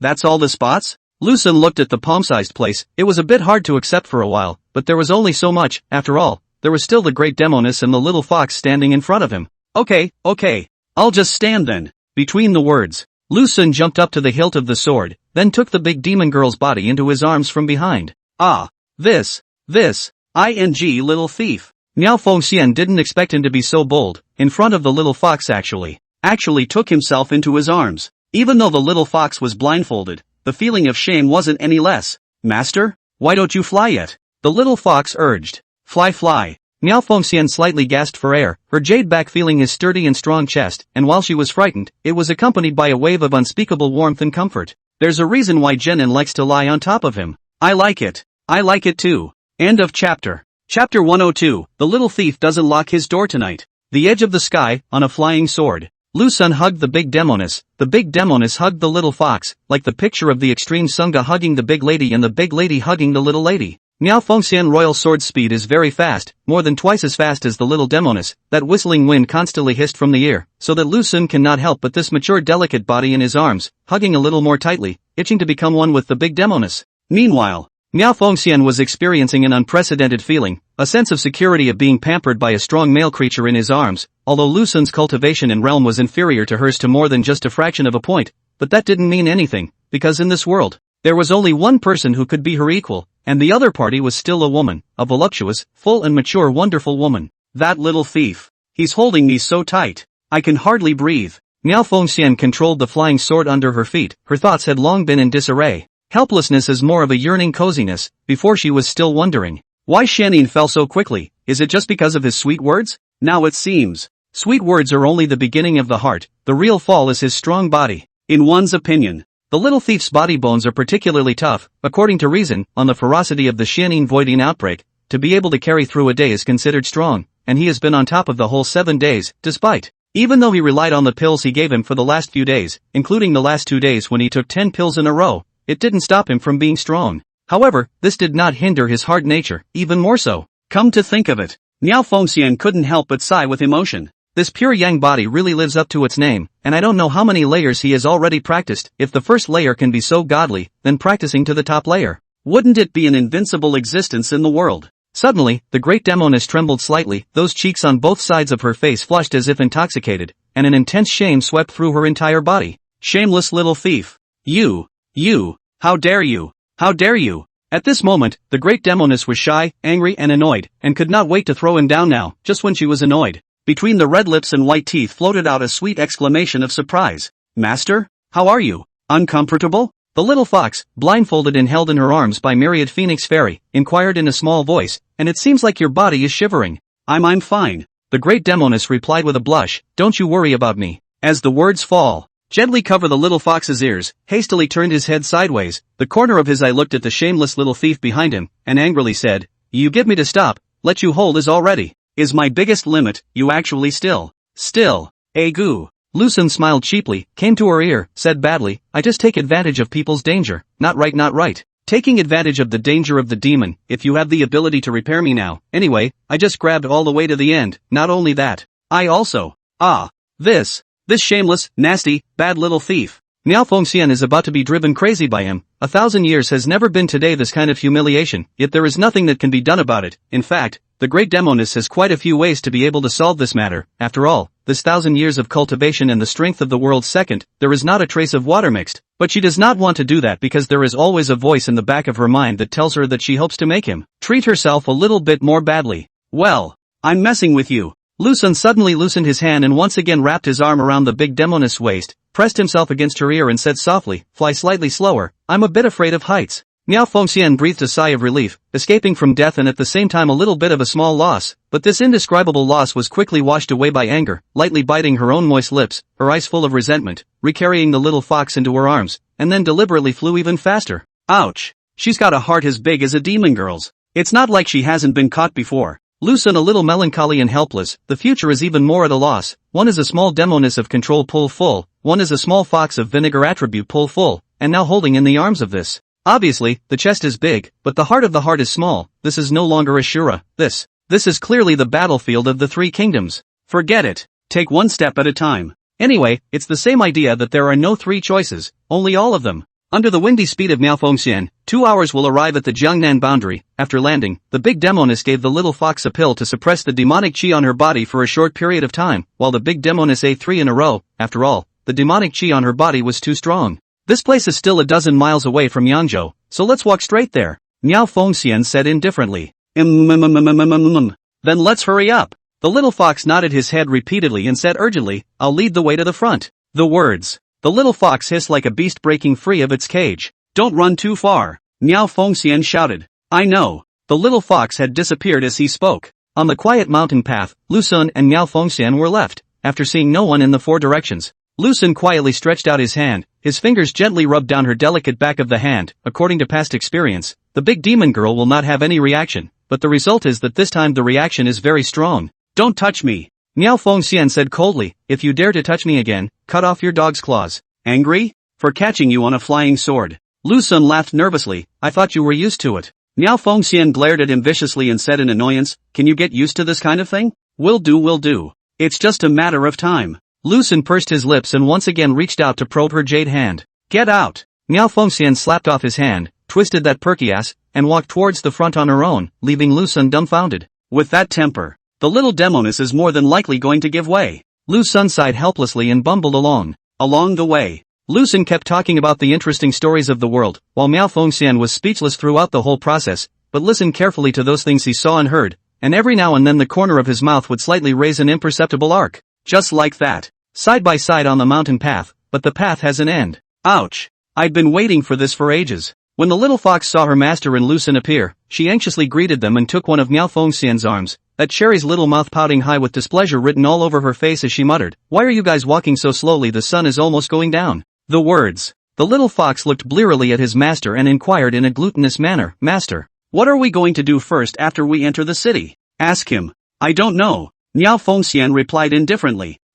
Lucen looked at the color of the sky and leisurely said, it's getting late, we'll find an inn to stay at first, then take you guys to the night market and then charter a boat to cruise together. Yeah. The little fox nodded happily and said excitedly, let's hurry up and find an inn. Taking a look at Xianshir's impatient appearance, Miao Fengxian was almost speechless. Usually when she was allowed to cultivate, she was called a half-dead, either hurting here or there, crying, letting her come out to play. But she was in a hurry. Hey, if there had been no opportunity, that would have been it for Neen. Miao Fengxian stroked the little fox's head. For Xianshir, this attitude of not seeking progress, hate iron is not steel at the same time as more helpless, of course, also not lost on her indulgence. In fact, if you don't practice, as long as I'm by her side, no one can hurt her half a millimeter. Into the city. The little fox completely let herself go, and if it wasn't for Myriad Phoenix Fairy holding her hand, she might have disappeared at this point. At this time, Miao Fengxian wearing a veil, just revealing a pair of almond eyes, while holding the little fox, while leaning on the side of Lu Sun, 2 demonesses and a young strong guy strolling in the street, after Lu Sun several parties inquired, and finally found a kind of good inn.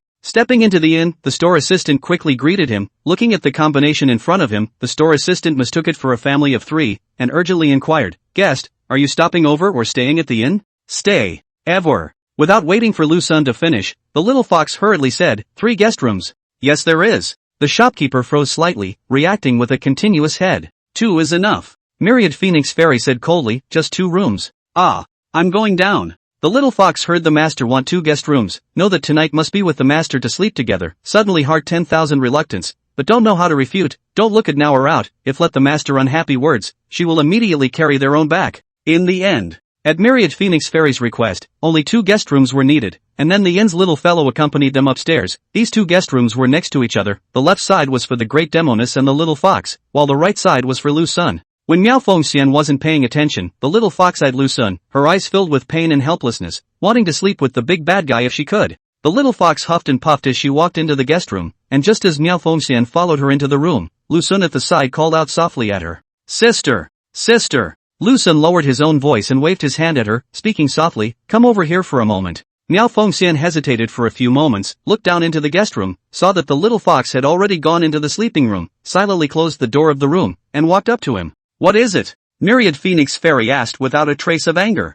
"Sister, tonight the little thief won't lock the door, you see for yourself." Lu Sun scowled at her and said, "Know what I mean?" The cheeks on either side of the great Demoness flushed a slight moist red and glared at him in annoyance. "Ridiculous. What am I doing in your room?" As the words fall, turned his head and went into his room. End of chapter. Chapter 103, The Great Demoness Who Was a Thief's Heart. The little fox's entire body was lying on the bed, and the 2 little tails that emerged behind her buttocks had completely drooped, and without having to look at her expression, she could tell that at this moment, the little fox was very depressed, so depressed that she was almost not even in the mood to play. "You ninny, sleeping with master teacher, is that so condescending to you?" Miao Fengxian came to the bedroom, looked at the drooping appearance of the little fox, and said in a good-natured manner, "Why don't I let you have a separate guest room? It's not because I'm afraid you'll sneak out in the middle of the night." The little fox rolled over and slowly sat up from the bed, looking at the master in front of her, pouting and muttering, "Master, I'm already over 200 years old, I've long since stopped being a child. I remember when Sister Xianyin was over 200 years old, she was able to go down the mountain alone, and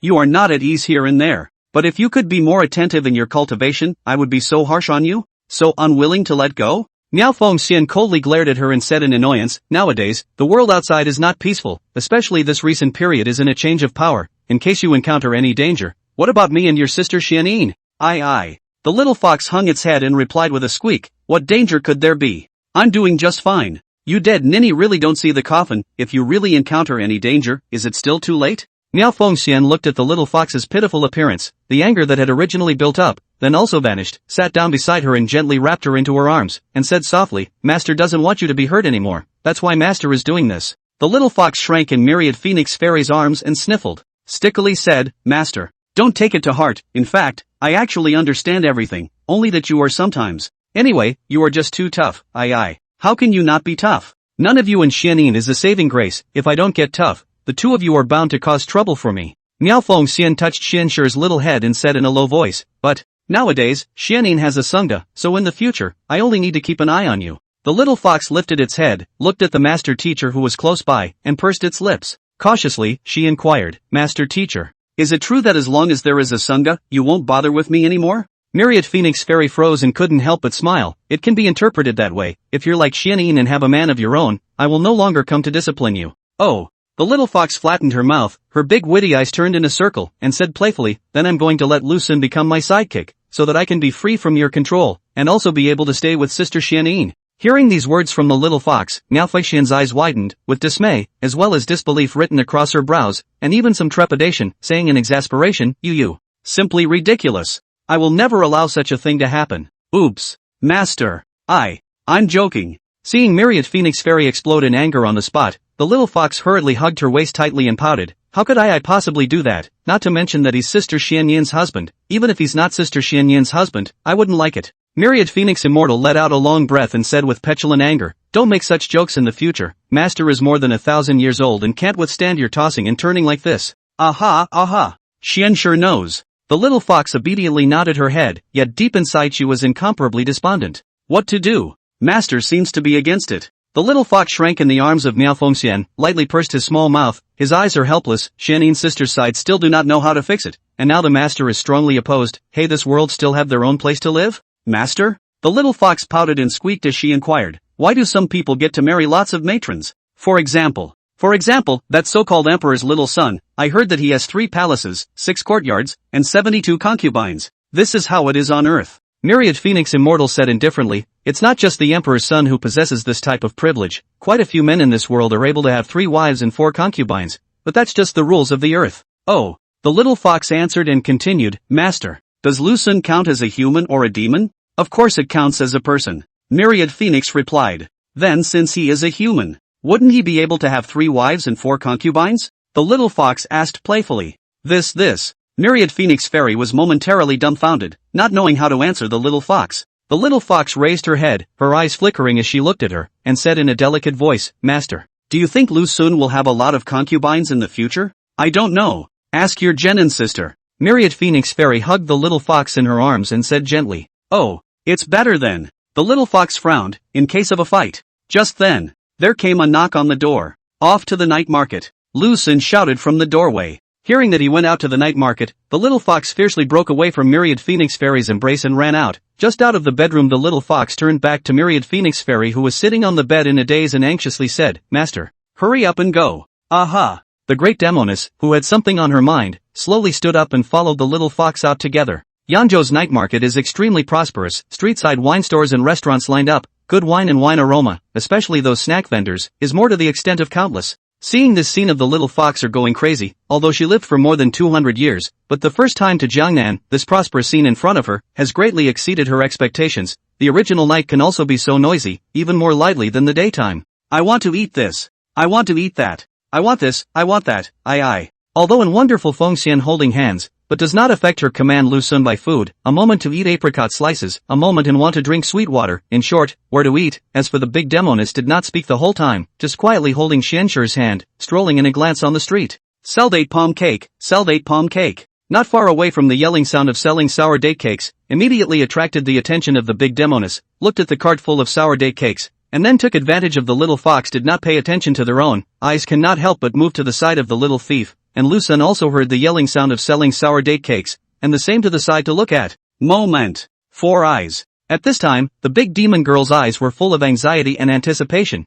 and she used 3 words to describe by me. Lu Sun walked up to the vendor selling sour date cakes and briefly said a few words before pulling out the broken silver from his pocket, and Miao Fengxian looked at him, revealing an imperceptible smile under her veil. What did you go shopping for? The little fox looked at Lu Sun carrying 2 large paper bags, dexterous agaric nose sniffed, and immediately smiled with open eyes, so it's sour date cake, he. I like eating it the most. Myriad Phoenix Fairy frowned with so much displeasure in her heart. It's just for me. This one is for you, and this one is for your master teacher. Lu Sun smiled and said, forgot that your master teacher also likes sour date cakes? Ouch. The little fox suddenly reacted, peeking at her master out of the corner of her eye, and said with a stiff mouth, I certainly remember. I mean, Master and I both like to eat it. Poof. It hurts you for nothing. Miao Fengxian glared at this heartless little fox. The little fox shyly spat out her fragrant tongue and said delicately, Master, I didn't do it on purpose, I was just too excited and forgot for a moment. The great Demoness rubbed her little head and didn't say anything more.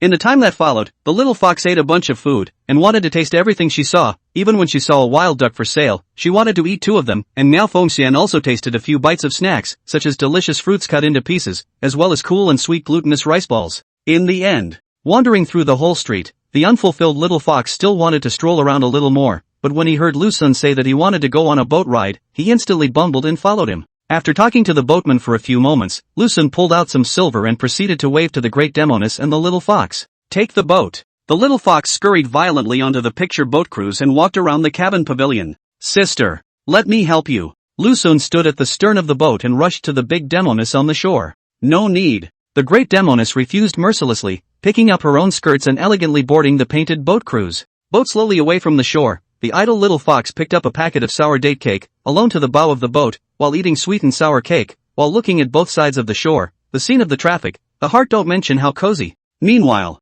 cabin pavilion. Lu Sun and Miao Fengxian were sitting on one side, separated from each other by a long distance, and a gentle breeze greeted them, blowing out the great Demoness' hair and the white veil on her face. Lu Sun probed and looked at the little fox sitting in front of him, then took a deep breath and carefully moved towards the big Demoness. In fact, the great Demoness noticed him but didn't open her mouth to stop him, both for Xianshi's reasons and her own. In short, she acquiesced to this behavior of the little thief. Suddenly, the delicate jade hand was gently clutched, and the feeling of being held tightly in the palm of her hand, mixed with a hint of the sin of being a thief, made the great Demoness ashamed, and even more physically and mentally tingling. Shameless little thief. Hyunsuk is right in front of me. How dare you? How dare you grab my hand at will? The great Demoness sidled herself up, not daring to meet his eyes beside her, only to have a slice of sour date cake passed by her mouth just then. Little thief. The great Demoness pursed her moist lips lightly, hesitated for a few moments, lifted her veil, and gently took a bite. More tomorrow. As for cat's ass, I'm sorry about today.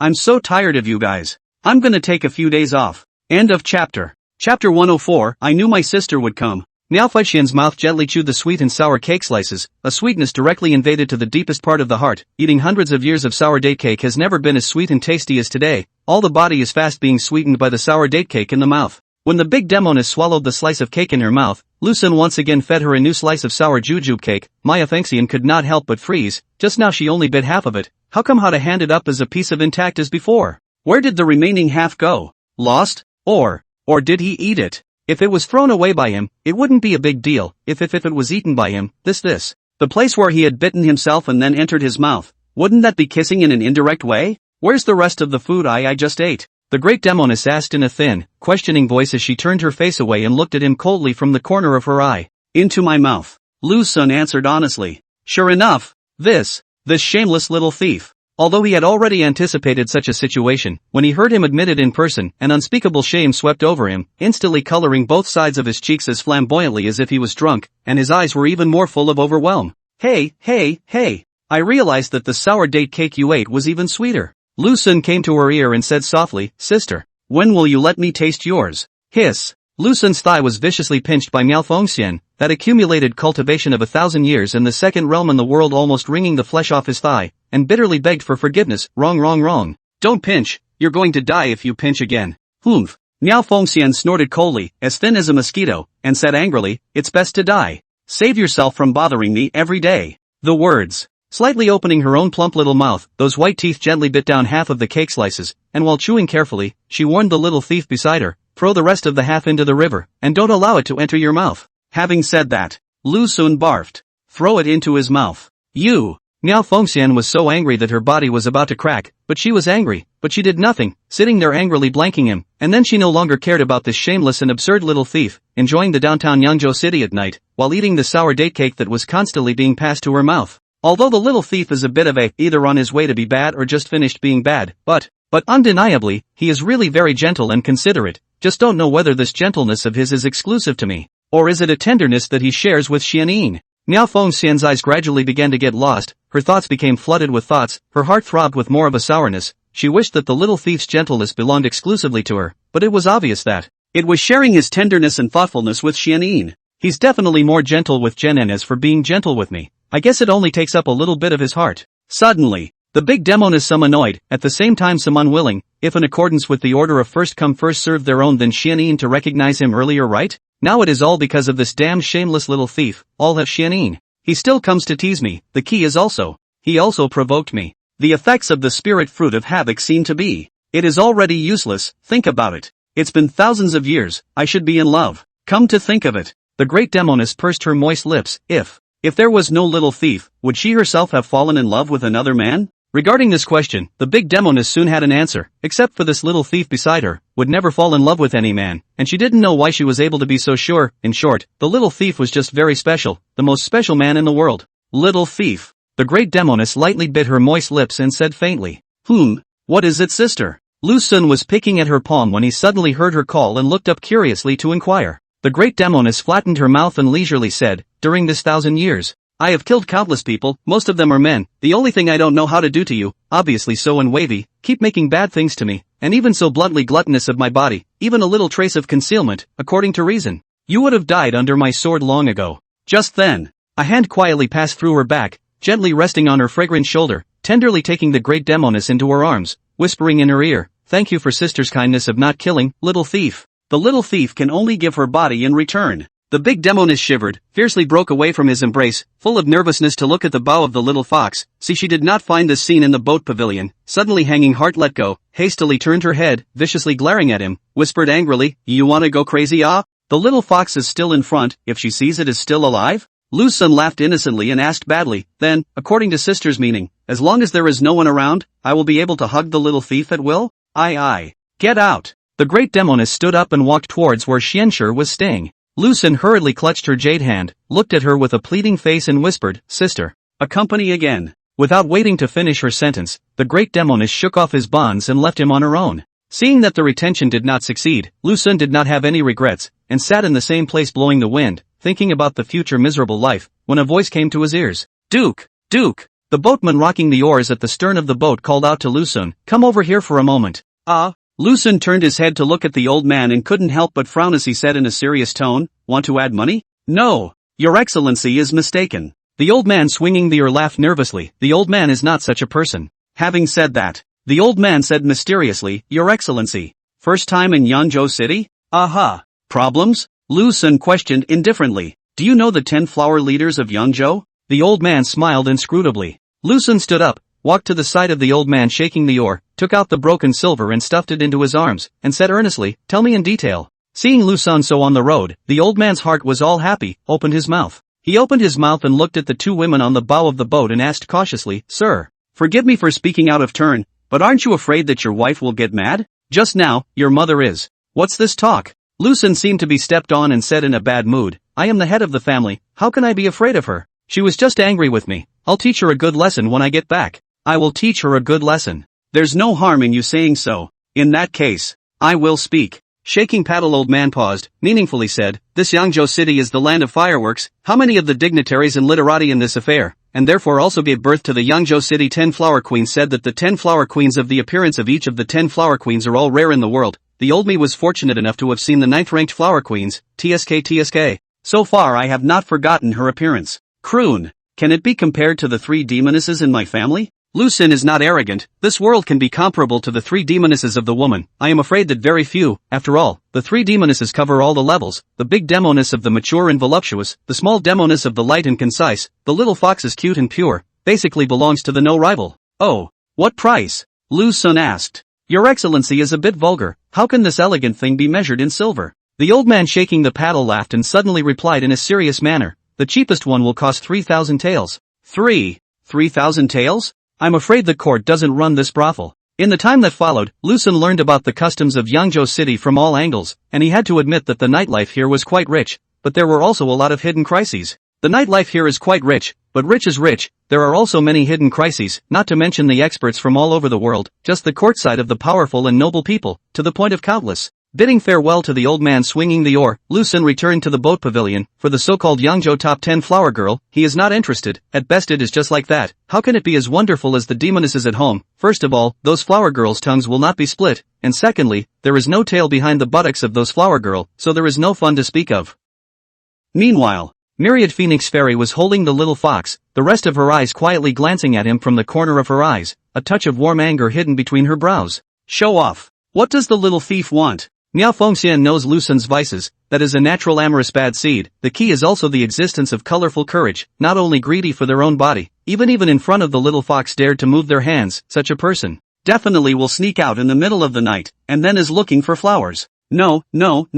This is bound to have strange women lying on top of him tonight if left unattended. The great Demoness was a little bit unhappy and sour. If it was Xianyin lying on top of him, Miao Fengxian would at most just be sour, but definitely would not have complaints. But for other women it would be 10,000 times more reluctant. It seems that we'll have to keep a closer eye on him tonight. We can't let him slip out. Back at the inn, the little fox went straight to bed, hissing under the covers in her little bib and blasphemy pants, and in no time she was asleep. Miao Fengxian walked over to the edge of the bed and took a closer look at the little fox to make sure she was really asleep, then silently left the guest room, locking the door behind her and heading towards the little thief's room. Boom, boom, boom. Miao Fengxian knocked on the door and said coldly, "It's me." A few moments. The door to the room opened, and Miao Fengxian looked at the little thief in front of her with a trace of anger in her heart, but as a result, she just opened her mouth. Lu Sun clutched her jade hand. The defenseless great Demoness was taken into his arms. I knew it. You're definitely coming, sis. Speaking. Jerking the overwhelmed great Demoness to her feet, she then hurried toward the bed.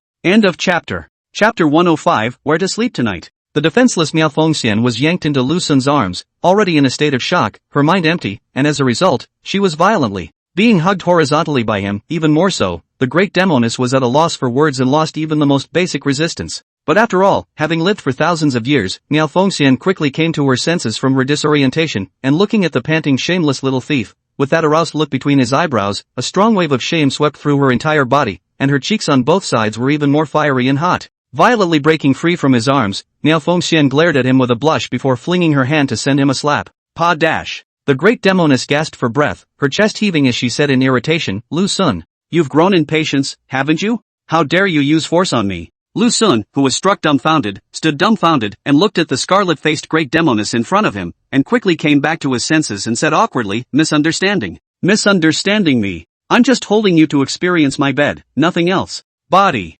Experience your bed? After the experience, do you want to sleep with you again? The big Demoness was so angry that her body was cracking, clenching her own fists and gritting her teeth. Do you think I am a child? What, let me go to experience your bed, after experiencing it is not still have to sleep with you? By the way again.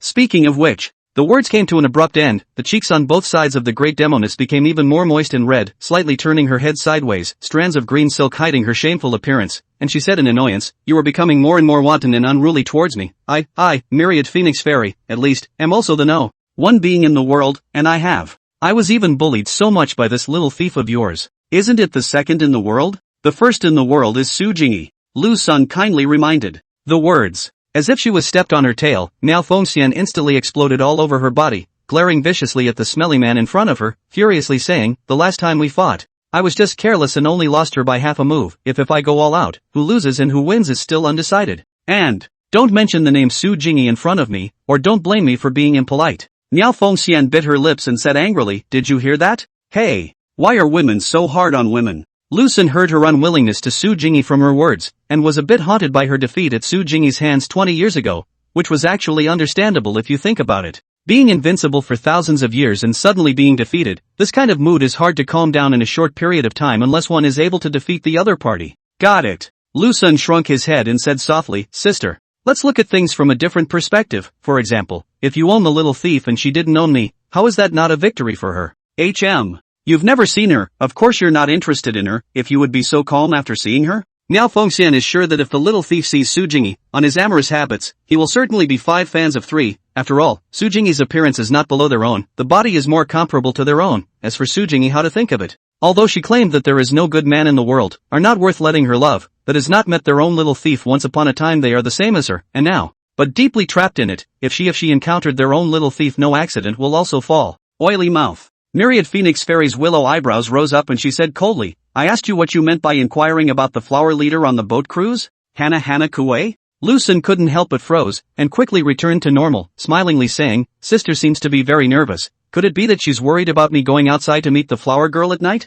I'm watching over you for Xianyin. Miao Fengxian blankly eyed this smelly little thief and replied lightly, don't beat around the bush with me, answer honestly, what exactly is your intention in inquiring about the flower leader? Curious. This Yangzhou is a city that never sleeps, there is naturally a lot of entertainment at night, and there are countless elegant things in it, which naturally spawned the corner of the flower leader for the enjoyment of those dignitaries and literati. Lu Sun shrugged his shoulders and said leisurely, but I'm limited to curiosity, after all, even the best-looking flower girl is not as good as you and Xianyin and Xianshi. These words put Miao Fengxian in a good mood, but the final appearance of the little fox caught her off guard again, and looking at him warily, she questioned, why is there a little fox? The family is neat and tidy, and the rain falls evenly. Lu Sun hastily played a sloppy, smilingly asked, okay, don't dwell on these, let's get back to the main topic. Sister, you find me is for this matter? Or what? Miao Fengxian coldly said, I came here to warn you, don't do anything that is wrong to Xianyin, otherwise your behavior will cause this world to be devastated. For example, if you dare to look for flowers outside, I will kill all the people in Yangzhou City, the lives of this entire city are in your hands. You behave yourself. Having said that, he left his room, leaving the little thief standing there in a state of disarray. The corner of the great Demoness' mouth slightly raised in an arc, and in her heart she was even more complacent. I have already lived for thousands of years, and I still can't fight you, this tender boy? Sister. The little thief's voice came from behind him. Miao Fengxian stopped and looked back at him. Want a bath? I'll send hot water to your room, Lu Sun said. Miao Fengxian hesitated for a few moments, looked at the little thief in front of her, and questioned blandly, You won't play any tricks, will you? What tricks can there be in delivering a hot water? Lu Sun laughed in a humorless manner. That. Then you send it. Miao Fengxian nodded and left straight away. Go back to your room. Miao Fengxian sat on the wooden chair in the outer room, lightly sipping the tea in the cup. The thoughts in her mind are slightly confused. Su Jingyi, if it is by their own little thief to see, certainly will not be able to help but crave on her. No. Need to be well guarded, the situation is very chaotic. Su Jingyi cannot come back to add chaos. Boom, boom, boom. There was a loud knock on the door, and the little thief's call echoed in his ears. Sister, here's the hot water. The great Demoness stood up and opened the door for him, and then Lu Sun, carrying hot water, walked in from outside. Pouring several buckets of hot water into the tub, he turned and said to the great Demoness, Alright, take it off, I'll watch. I think you're looking for death.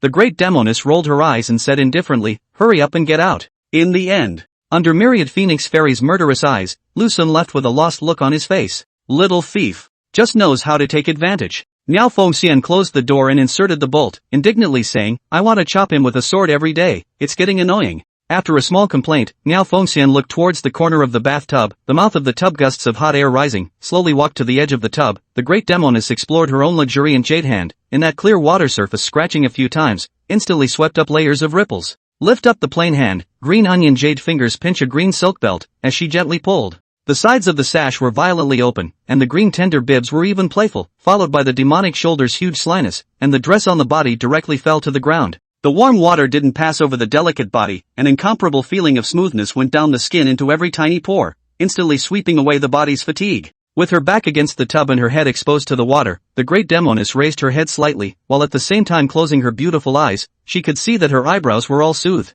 It is said that, at the start of a narrative, what would he do if he barged in at that moment to share a bath with himself? The big demon girl closed her eyes, the corner of her mouth moved slightly. It seems not to have no such experience. Last time was not dragged into the warm pool by him, forced to wash a mandarin duck bath with him. The key was that he was still in the pool with Xianyin. Damned little thief. And Xianyin is also really, even if it's a false scene attacking the heart, it's not so indulgent, right? Miao Fengxian bit her lips tightly and muttered as thin as a mosquito, I can't just let him bully and humiliate. I don't know how long. Myriad Phoenix Fairy walked out of the bathtub, dripping wet with just a wave of her small hand. Instantly her belly band and profane pants were dry, including her body as well. Strolling to the sleeping room, looking at the little foxes lying on the bed side by side, for a moment she was a bit speechless. Hey! Still so dishonest. Miao Fengxian recalled the past, holding the little fox sleeping under her own comforter, her face filled with warmth and love, bending down to set the little fox in the right position, and covering her up, before lying down under the comforter, and gently carrying the little fox into her own arms.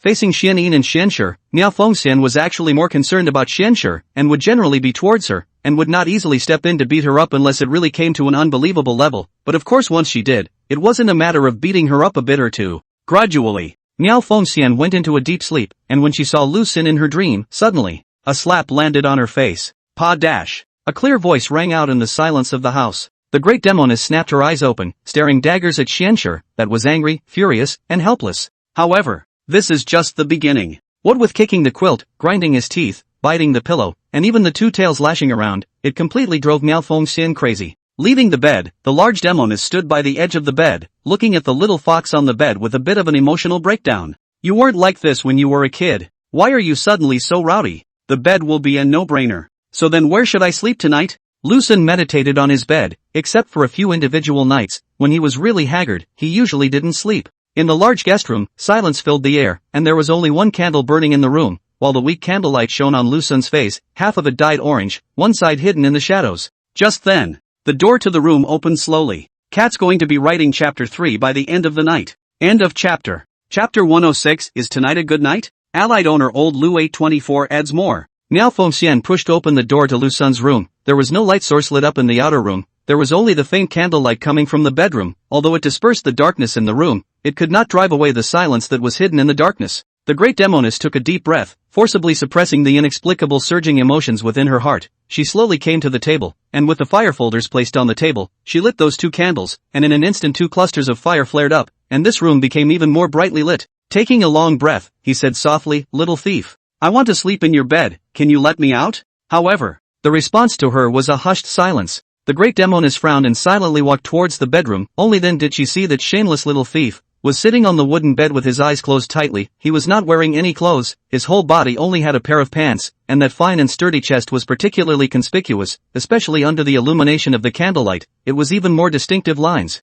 Miao Fengxian didn't know how many times she had seen his body, and each time it made her body and mind surge, while a wave of thoughts that were difficult to speak continued to spurt out. The great Demoness wanted to touch it with her own hands, touch the body of the little thief, although had felt his exquisite body, but not once had she touched it with her own hands, and it had to be said that this was a regret. That time earlier, Xianyin plopped down here every day, and the little ninny was a bit happy. At this moment, the big Demoness heart a little sour, then sour date cake more sour a little. However, what can be done? Who let Xianyin as his mother? The key to him and Xianyin are still their own hands to facilitate. The result is now into such a situation. I'm in love. The object of love is Xianyin Sangdong. It is really the creation of the demon. After lamenting for a few moments, Miao Fengxian took a light step and slowly walked to his side, calling out in a low voice, "Little thief! Little thief!" At this point, Lu Sun, who was meditating, opened his eyes unhurriedly and looked at the great Demoness that appeared in front of him, and didn't seem to be surprised, as that handsome face revealed a touch of evil smile, and said in a bad manner, "Here again? I've been waiting for you for half a day." Hearing his words, myriad Phoenix Immortal's cheeks on both sides flushed a touch of moist red as she said in annoyance, I didn't come here to have a rendezvous with you.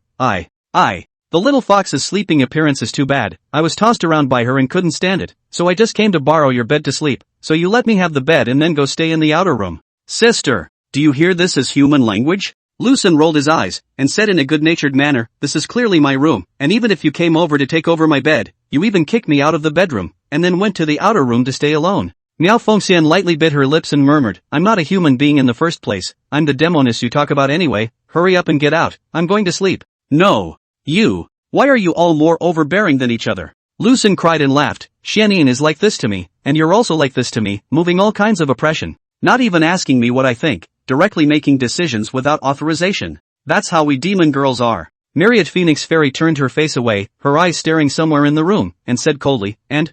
I don't care what happens to Xianyin, in short, you don't have the power to say no in front of me unless you are able to beat me. Under the covers or outside the covers? Lu Sun said in a serious manner, outside the nest I'm sure I'm not your opponent, after all, you are the world's first. The first, if it is in the nest, then the victory or defeat is hard to predict. Your little thief still has the power of a battle. Ugh, if it wasn't for those pills of mine, you would have died long ago. Miao Fengxian flattened her mouth and said anxiously, don't play games with me, quickly give up the bed and get out of the bedroom, and cover the curtain for me, and don't step into the bedroom, or else. Sister, are we mistaken? Lu Sun frowned and said in a serious tone, obviously you're the one who's begging me, why is your attitude harder than mine? And you were right. Miao Fengxian hadn't thought about it before. After the little thief reminded her, she instantly realized that delicate jade hand gently waved, in her hand even appeared an imaginary long sword, coldly said, are you letting or not letting the bed? Interjection of wonder, shock or admiration. I can't believe I've learned to be rough, this is a sign of domestic violence. No, can't have that kind of seating. Then you cut. Lu Sun lifted up his stout chest and pushed his body up to the vaporous long sword, saying with his head held high, as long as you can go down to your hands, sister, I am indifferent to the little thief. You. Miao Fengxian did not anticipate such a situation. In her imagination, as long as she made a request, the little thief would definitely agree to it, but it turned out that she never expected a diametrically opposite situation. The imaginary longsword in her hand disappeared. Miao Fengxian stood there at a loss for words. This was the first time she had faced a stubborn little thief, a rebellious little thief, a tough little thief. She simply didn't know how to deal with it. At the same time an inexplicable sadness flooded her heart.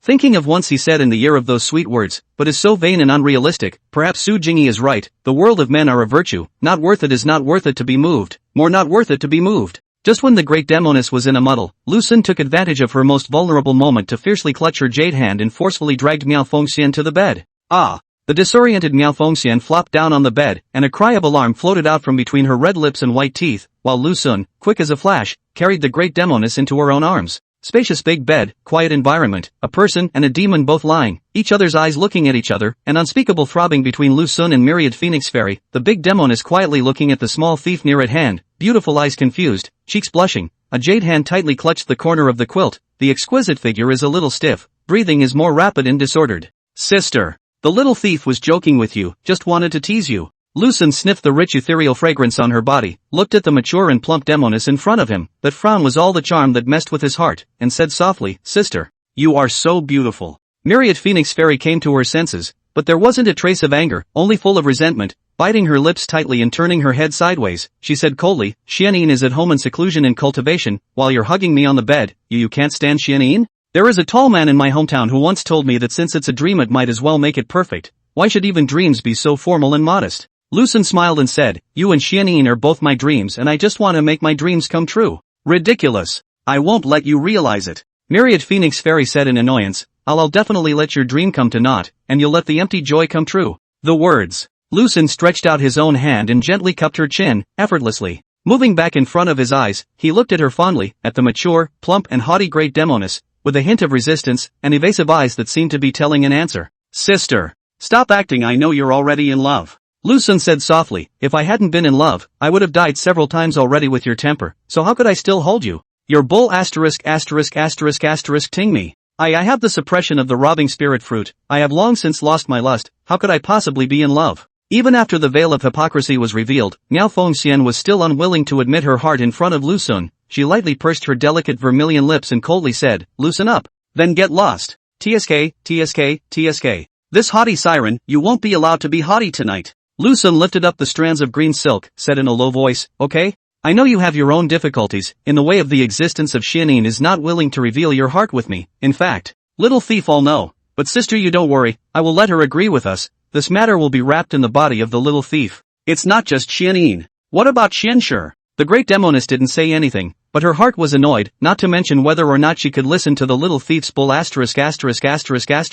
Even if he did obtain Xianyin's consent, how would Xianshi be? How should she accept that her master and sister, together, had become the little thief's maiden? It's hard. Let Xianshi join in? Let the little thief have it all? This is even more ridiculous. What are you thinking about, sister? Lucen inquired curiously as he looked at the great Demoness in his arms, that torn and overwhelmed look. Nothing. The great Demoness returned to her senses and chortled in exasperation. Hurry up and let go. Why are you getting loose again? Isn't this quite good? Lucen laughed badly, came to her ear and said softly, sister, little thief will never let go of you in this life. You can only belong to me, Lucen alone. Used to listening to his sweet words, when faced with such an overbearing declaration, Miao Fengxian simply cannot resist. In this world tough for thousands of years, suddenly by the little thief to the tough back, the feeling is simply indescribable. If you have to describe it as also 4 words, and then tougher. Humph. Can you beat me? Myriad Phoenix Immortal put up the stance of being invincible in the world and said indifferently, this world emphasizes that the strongest is the most honored, and with this cultivation and realm of yours who gave you the courage to say such shameless and absurd words? Who gives the courage? Love, of course. Lucen gently cupped her cheeks, feeling the hot temperature from his palms as he looked deeply and infatuatedly. Being cupped cheeks Miao Fengxian, goosebumps all over the body or almost up, eyes confusedly looking at him, and his relative eyes full of shyness, trepidation, resistance and sporadic half-expectation. Is he getting ready to kiss? Should I struggle? Just as Miao Fengxian was feeling apprehensive, the low, husky and magnetic voice of the little thief rang in her ears. Sister, is tonight a good night? 11 chapters still owed, First Order 6, Allies 4, Monthly Votes 1. End of chapter. Chapter 107, the atmosphere is all here. At this moment the big Demoness is like a lamb to be slaughtered, fearful and uneasy at the same time there is a little longing. If there is no guessing the next this damn shameless little thief will use his 2 lips, gently cover their own mouth, that is, he wants to kiss himself. But to be kissed to his lips so easily, would it make him more reckless in the future? If so, should I struggle a little? At least to let know that they have attitude, not casually can be one. However, while Miao Fengxian was still rambling, she heard the little thief's voice in her ears.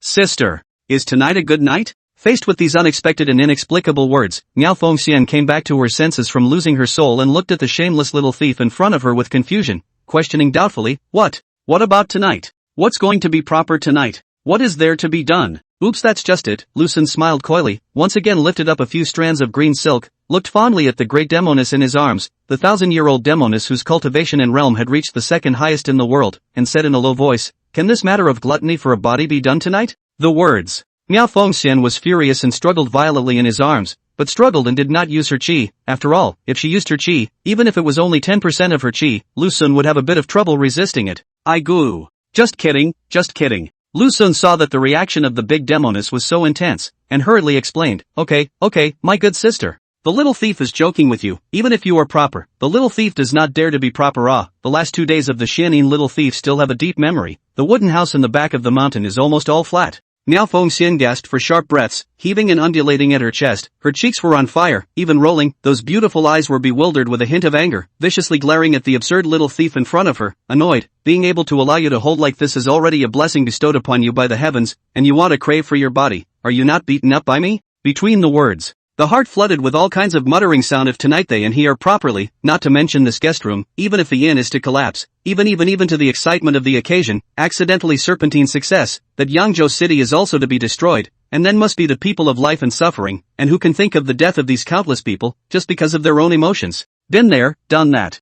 Go sister, you're too ruthless. Lu Xun shrunk his neck and mumbled in reply, knowing that I'm not strong enough, you still beat me to death. Several times I was knocked unconscious by you. Luckily I have good recovery ability, otherwise, I would already be lying in a coffin. Miao Fengxian did not speak, but faintly revealed a shallow smile, remembering those past events, especially with his memories have to say quite beautiful. Only from a certain day onwards, the relationship between himself and him has undergone a subtle change. Never encountered such a shameless person. With Xianin's companionship even still misses himself, threatening to crave for his own body. Sister? When did you start to turn on me? Lu Xun hugged the great Demoness in his arms tightly. Although the dress on her body was very tight, he could still feel that incomparable body, not to mention how wonderful it was. Miao Fengxian crossed her eyes at him and said indifferently, don't flatter yourself, I've never been attracted to you, there's not a single man in this world who can make me move. TSK, TSK, TSK. That mouth isn't much softer than Jenin's. Lu Xun laughed nervously and said lightly and quietly, you and Xianin are too much alike. She was like this in the beginning, all her body was hard on her mouth, and she really died not to double cultivate with me, and in the end, your family's little Demoness is too fierce. The little thief almost died.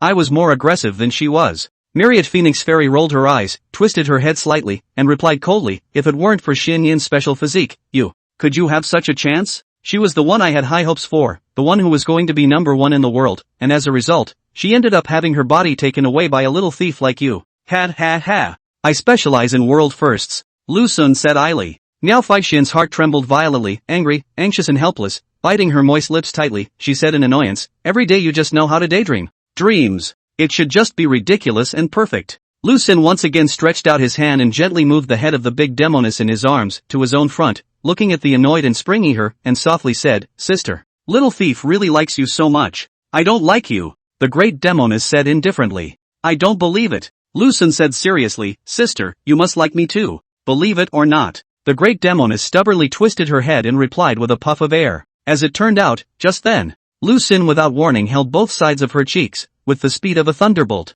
While the great Demoness was still stunned, her lips fiercely covered over, ruthlessly covered on the delicate moist lips, and in an instant the great Demoness stiffened, an unspeakable throbbing fluttering inside, and at the same time stirred up the dusty 1,000-year-old feelings.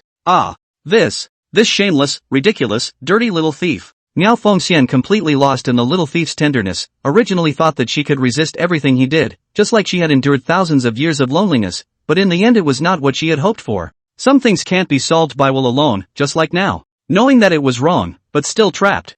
Is this love? From now on, I have no desire to love the night, and let the moon go down to the west tower. Just point blank. Lu Xun raised his own head, staring straight at the Millennium Demoness in front of him, that was originally a beautifully mature face. At the moment it was like a delicate rose, wantonly displaying its own fawning, the sides of the cheeks flushed with faint scarlet, and her eyes were full of ecstasy. Sister? Can you fork your tongue? Lu Xun softly inquired. Miao Fengxian came to her senses, and looking at the little thief who was close at hand, she hastily turned her face away and said in annoyance, what has it got to do with you if you split or not? Just asking. Last time I was with Xianin. Lu Xun hugged the rolling big Demoness and talked about those things with Xianin, but of course did not go into detail. After all, holding a big Demoness in his arms and talking about things with the little Demoness on his mouth will undoubtedly touch the nerves of the big Demoness, so he only gave her a bifurcation. Roll you! Miao Fengxian glared at the audacious little thief and said without a trace of humor, serves you right. Having said that, Heart secretly muttered 400 years of cultivation of the snake demon, you will be so difficult to fight, if I change this 1,000 years of snake demon, then you do not want to die.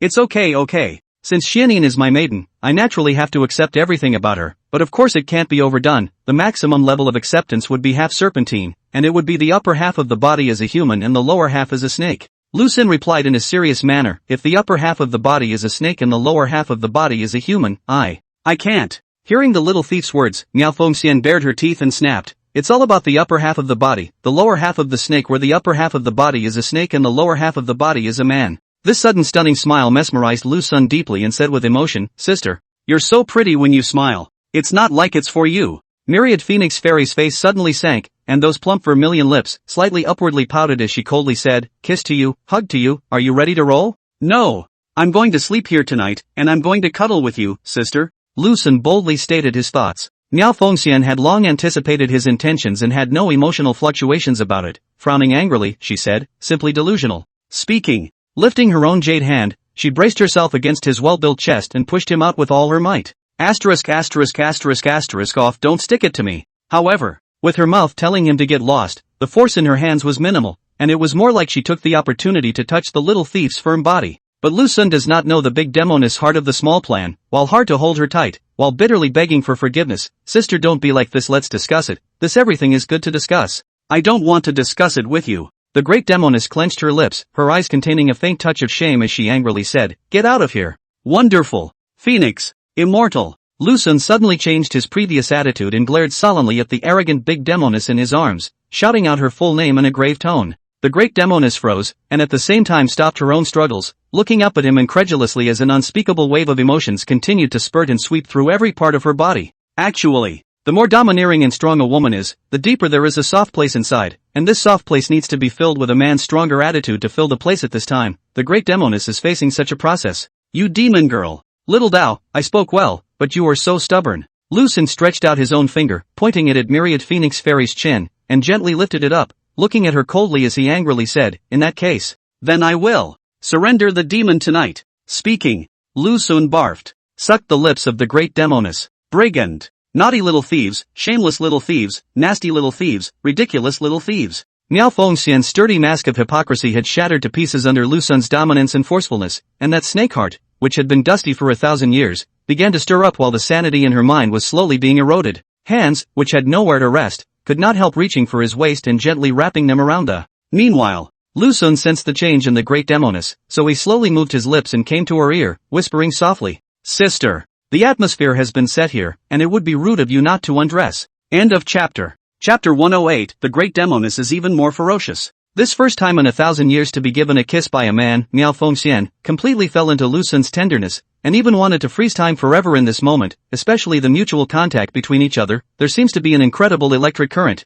making its whole body tingling. Damn thief. No wonder he's so good at sweet talking. So it's sweet in the first place. Compared to the previous overwhelmed, the second time to suck the mouth of the great Demoness, has put all the body and mind into it, and even quietly hold his waist, this moment as if in an endless sea of flowers, that the breeze comes to the face, the surrounding is filled with a fresh fragrance, refreshing and incomparable comfort. However, just for a few moments the great Demoness felt him slowly move away from his lips, and suddenly her heart was filled with a burst of unspeakable loss, opening her own beautiful eyes, her watery eyes with disorientation and doubt, and as a result, she didn't wait for her to open her mouth to ask. The voice of the little thief came from her ears. Sister, the atmosphere has been set here, and it would be rude of you not to undress. These sudden words brought Myriad Phoenix Fairy back to reality from the dream world. Logically at this time she should be angry, she should be furious, she should pick up her long sword and directly hack him to death, but at this moment the great Demoness' state of mind had changed drastically, with a little bit of bewilderment, resistance, helplessness as well as a hint of infatuation between her eyebrows. Little thief,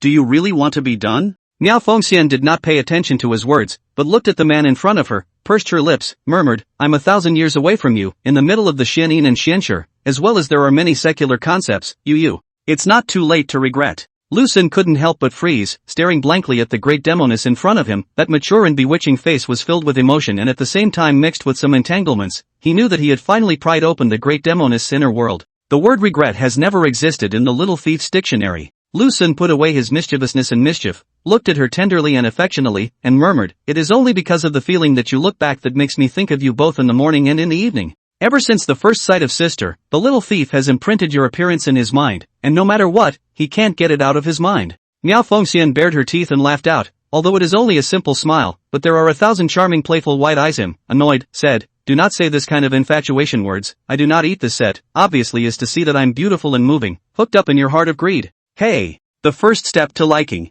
it always starts with a gluttonous body. Lu Xun laughed badly, including Xianin. My first glance was also. Not waiting for Lu Xun to finish his sentence, Miao Fengxian's jade hand gently covered his lips and said softly, at this time, don't mention Xianin, I don't want to face her yet, and I don't know how to face her. Obviously you and her were facilitated by me, and as a result, you and I have become this kind of relationship again. Speaking. Myriad Phoenix Fairy showed a hint of pain on her face, those mesmerized eyes staring straight at Lu Sun, complaining, little thief. You've caused Xian and I so much pain, can't you be a little more affectionate? Why be so sentimental? I really like both of you. Lu Sun nuzzled his mouth and replied seriously, sister, you can think that I'm selfish or greedy, in any case both of you are not allowed to leave from me. I don't want to do any two choices, if either one of you leave, it will make me sad, it will make me suffer. You ridiculous, shameless, and nasty little thief. Miao Fengxian glared at him in annoyance, her mouth cursing those words she had once spoken, but the meaning of the words was very different, flattening her mouth and inquiring softly, besides Xian and I, do you still have some thoughts about Xianshi?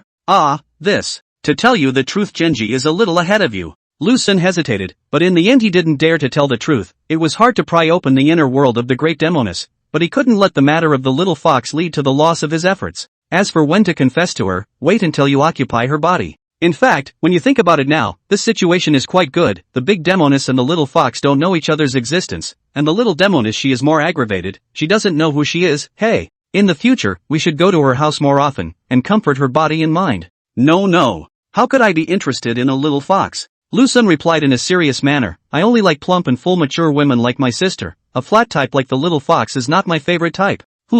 Men's words have always been confusing. Myriad Phoenix Fairy rolled her eyes, her moist red vermilion lips slightly opened, and delicately said, the little fox is so cute and delicate, just like you, this colorful and daring embryo, wouldn't you not be moved? I see Na has long been behind my back and Xian Yin's back, secretly taking the little fox. Ouch. This woman is not simple, a future big house is definitely her. Lu Sun didn't panic and laughed nervously, sister, stop. Let's get back to the topic. We've already revealed our hearts, so let's get down to business. Do you take off first or do I take off first? Why are you always so immodest? Miao Fengxian was almost exasperated by him, biting her own vermilion lips tightly, glaring at him in petulant anger, and puffing out. It didn't take long to get better and then start the so and so again. It's an emergency. It's so hard to pry open sister's heart. Lu Sun laughed softly, okay, anyway, the night is long, so it's not too late for us to wait a little while. The words. Lu Sun's hand quietly explored and gently pressed on that buttock. Shameless little thief. Miao Fengxian glared at him with winking eyes and said angrily, I should have known that I should have beaten you up first. Late. Lu Sun smiled and said, sister, since when have you been attracted to me? In the face of this question, Miao Fengxian was a bit difficult to speak, subconsciously hugged his waist tightly, that wonderful and proud body squeezed inward, at the same time lowered his head and muttered, I don't know where to start. When I reacted, I found that it's already too late. Your shadow is just like a dog's skin plaster, how to shake it off and the mind can't be shaken off. Having said that, it was even more humiliating, the scarlet of her cheeks down her neck had colored her entire body. Lu Sun smiled even more brightly, one hand wrapped around her body, one hand grasped her buttocks, and at the tip of his nose, he could constantly smell the rich ethereal fragrance, which couldn't help but be refreshing, and said in a low voice, sister, do you like me? Me. I have been embraced by you like this, and even kissed you on the mouth. If I didn't like it, could I be able to be like this? The great Demoness buried her head in his embrace and replied affectionately, you are the first man to make me move in this 1,000 years, and also the last man to make me move. The words. Myriad Phoenix Fairy raised her head, blushing as she looked at him, and said softly, you must not fail me, nor fail Xian.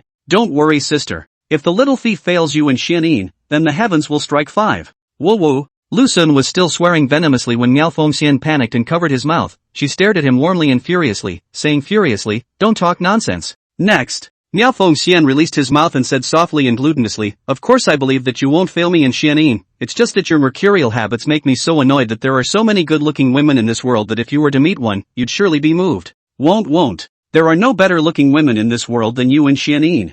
Lu Sun laughed. I don't know about that. Su Jingyi then rivals me. Rumor has it that there is also a little widow, and that look is also one of the best in the world. Miao Fengxian quietly looked at him, secretly deciding in her heart that no matter what, she had to keep an eye on him, lest she go outside and cause trouble for Xian and I. Especially that Su Jingyi.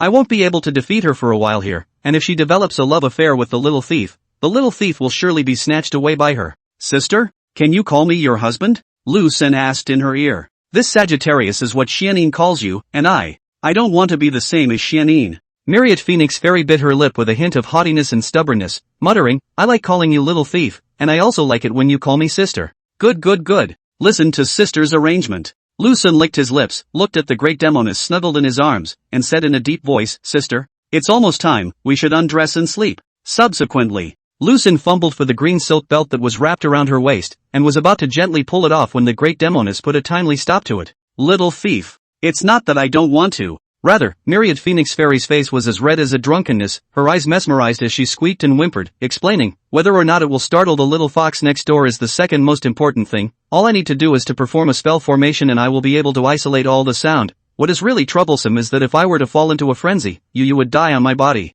Sure. If you are not afraid, I will obey you. Miao Fengxian said delicately, when we go back, I'll find a reason to take you out to a random deep forest and just. Then, there is one more thing. Although I am out of my voiding physique due to the spirit fruit of the hijacking, it will be difficult for you to quell the loneliness and isolation of these 1,000 years without a month's worth of time.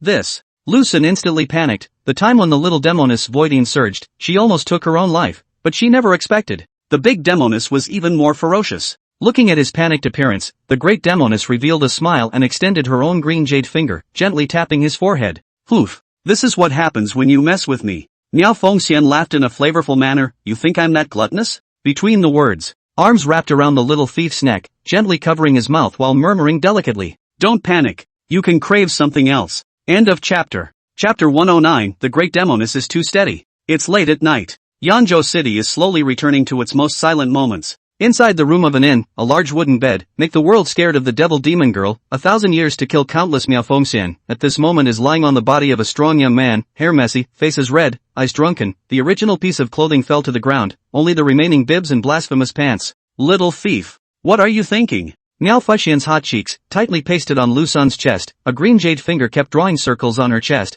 Now she completely lost her former elegance, living as the appearance of falling in love. Who would have thought? This mature woman with a face full of spring, she is actually the second in this world, second only to the current world immortal Su Jingyi. No nothing. Lu Sun hugged Miao Fengxian's waist, sniffing from the tip of the nose to the rich fragrance, recalling the party just now. It is really worthy of the big demon girl. This 1,000 years of loneliness and loneliness is too fierce. Just kiss and hug and touch just almost be hooked soul. You seem to be a bit despondent. Myriad Phoenix Fairy raised her head, her eyes looking at him playfully and softly, lightly pursing her plump vermilion lips, saying leisurely, it's not that my sister doesn't want to. Really worried about your safety. On the Xianyin that point of cultivation you almost died in her hands. If not my elixir to renew your life, I am afraid that on the third day I will not be able to see you. Yes.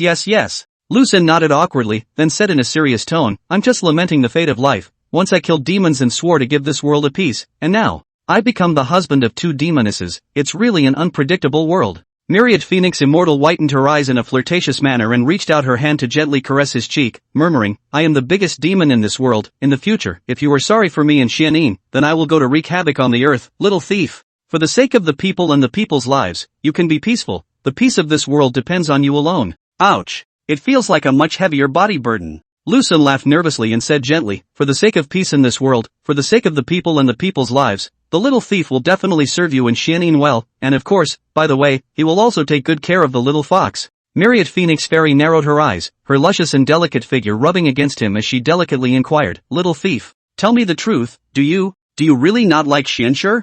In fact, if you like Xianshi, I don't have any opinion, on the contrary. I would be quite happy. Trap. Lucen recognized the big demon girl's trick at a glance. This is fishing for law enforcement.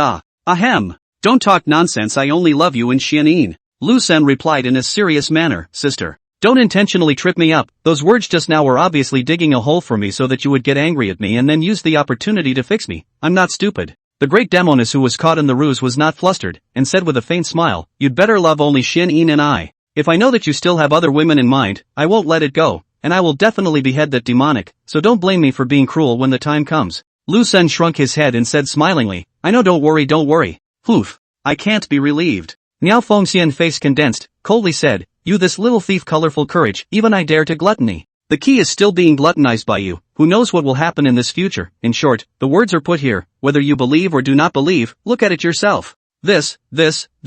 It turns out that the great Demoness style is bullying. Lucen some sweating. Although these words the little Demoness also spoke, but far less than the big Demoness of the domineering. The big Demoness belongs to the one word on the killing spree, the key she has the strength, and the little Demoness is more possessive, like to monopolize their own. It's over. The big Demoness dominance, the little Demoness possessiveness, the little fox's jealousy. OMG, I'm so hard it feels like I'm not far from death. Lucen hurriedly consoled, sister overthinks. The little thief is not all colorful to anyone. Well, let's not talk about this. Why not talk about something else? In fact, I have always been very curious. Sister, you are the first in the world. Why are you still sparing no effort to look for the heavenly Tao preceding chart? The great Demoness twisted her body and softly replied, I am able to have the cultivation and realm I have now. Apart from my own opportunities and talents, there is one more thing. It is the effect of the heavenly Tao preceding chart. I now have 2. The world immortal of the day, Su Jingyi, also has 2, so I want to find another heavenly Tao remnant diagram to ensure that I can secure a victory against Su Jingyi. Oh. So,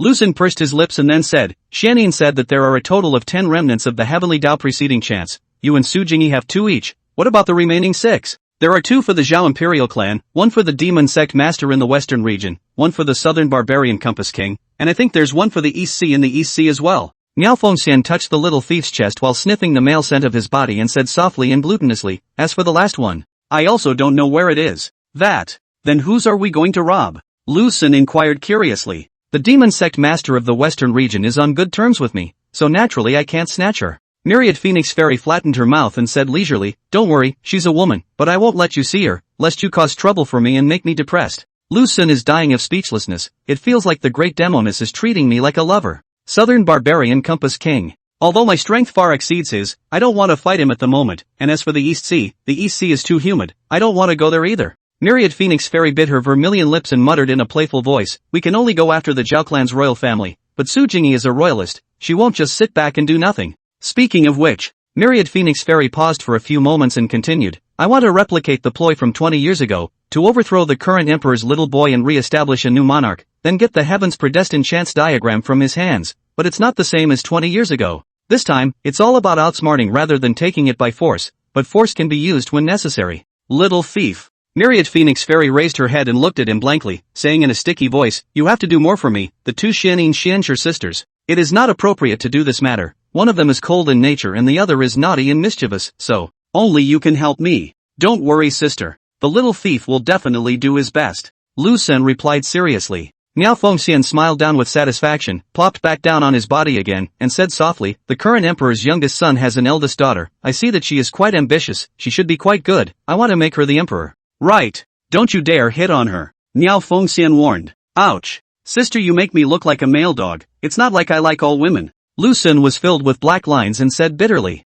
Miao Fengxian skimmed her lips and said indifferently, I'm just admonishing you in advance so that I won't be blamed for not having warned you when the time comes. Oh. Lu Xun answered with his mouth, but secretly sighed in his heart. The great Demoness is just too steady. When the current dynasty's chi arts are in full bloom, overthrowing them will surely be difficult, so extinguish this chi technique first, then establish a new ruler. Miao Fengxian gently said, I will find this chi technique, and then take the rest step by step, during which time you help me plan and strategize more. Aha! Lu Xun hugged the great Demoness in his arms tightly and murmured, sister, besides wanting to take another heavenly Tao preceding chart, do you have any other plans? Other plans. Miao Fengxian pursed her vermilion lips slightly, a slight hint of contemplation between her brows, and after a few moments, her body couldn't help but stick close to him, shyness and anticipation written all over her face as she replied delicately, I want to give you a bunch of children. That's good. When the time comes, the little thief will work hard. Lu Xun cupped the great Demoness' cheeks, looking at the flavorful and charming her, he couldn't help but move over.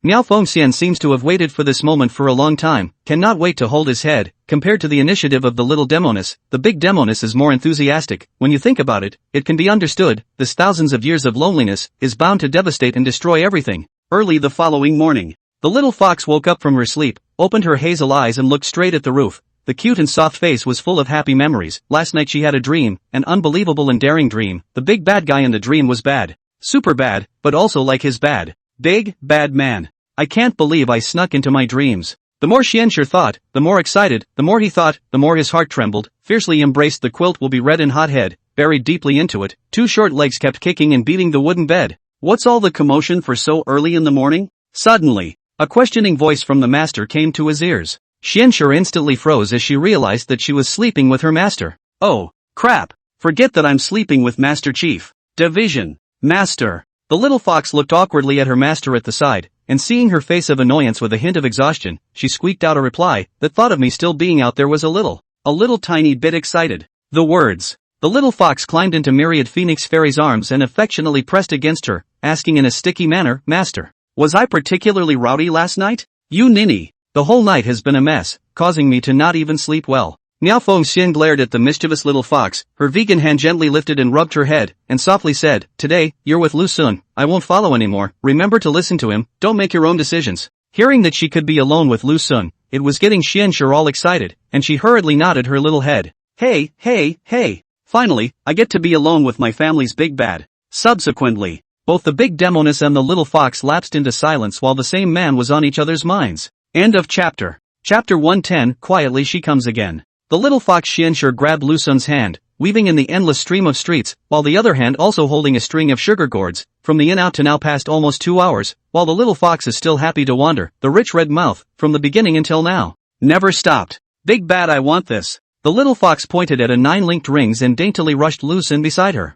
This one requires intelligence. Are you sure you can? Lu Sun looked at the delicate 9 consecutive rings and laughed in a humorless manner. Trying to unravel this consecutive rings requires a very complicated set of processes, and again, you have to operate this process repeatedly, and not even a single wrong step in the middle will do. Humph. No matter how stupid I am, it's always smarter than Sister Xianyin, right? The little fox rolled her eyes, puckered up her own plump vermilion lips, and puffed out, I'm going to play with this. In the face of the temper of the little fox, Lu Sun can only pull out the silver, by this 9 consecutive rings, when Xianxue to get this intellectual toy, happy to solve the secret, but this IQ is limited. Just a slice of time, she was completely stuck. How to solve cannot be solved. Xianxue sneaked a look at the big bad guy beside him, seeing that his eyebrows were full of ridicule, then both sides of his cheeks reddened, squeaking, what are you laughing at? As if you can undo it. If you have the ability, you come and undo it. Talking. Handed him the 9 linked rings in his hand. What if I unravel it? Lu Sun asked with a smile on his face as he took the intellectual toy. I'll give you children.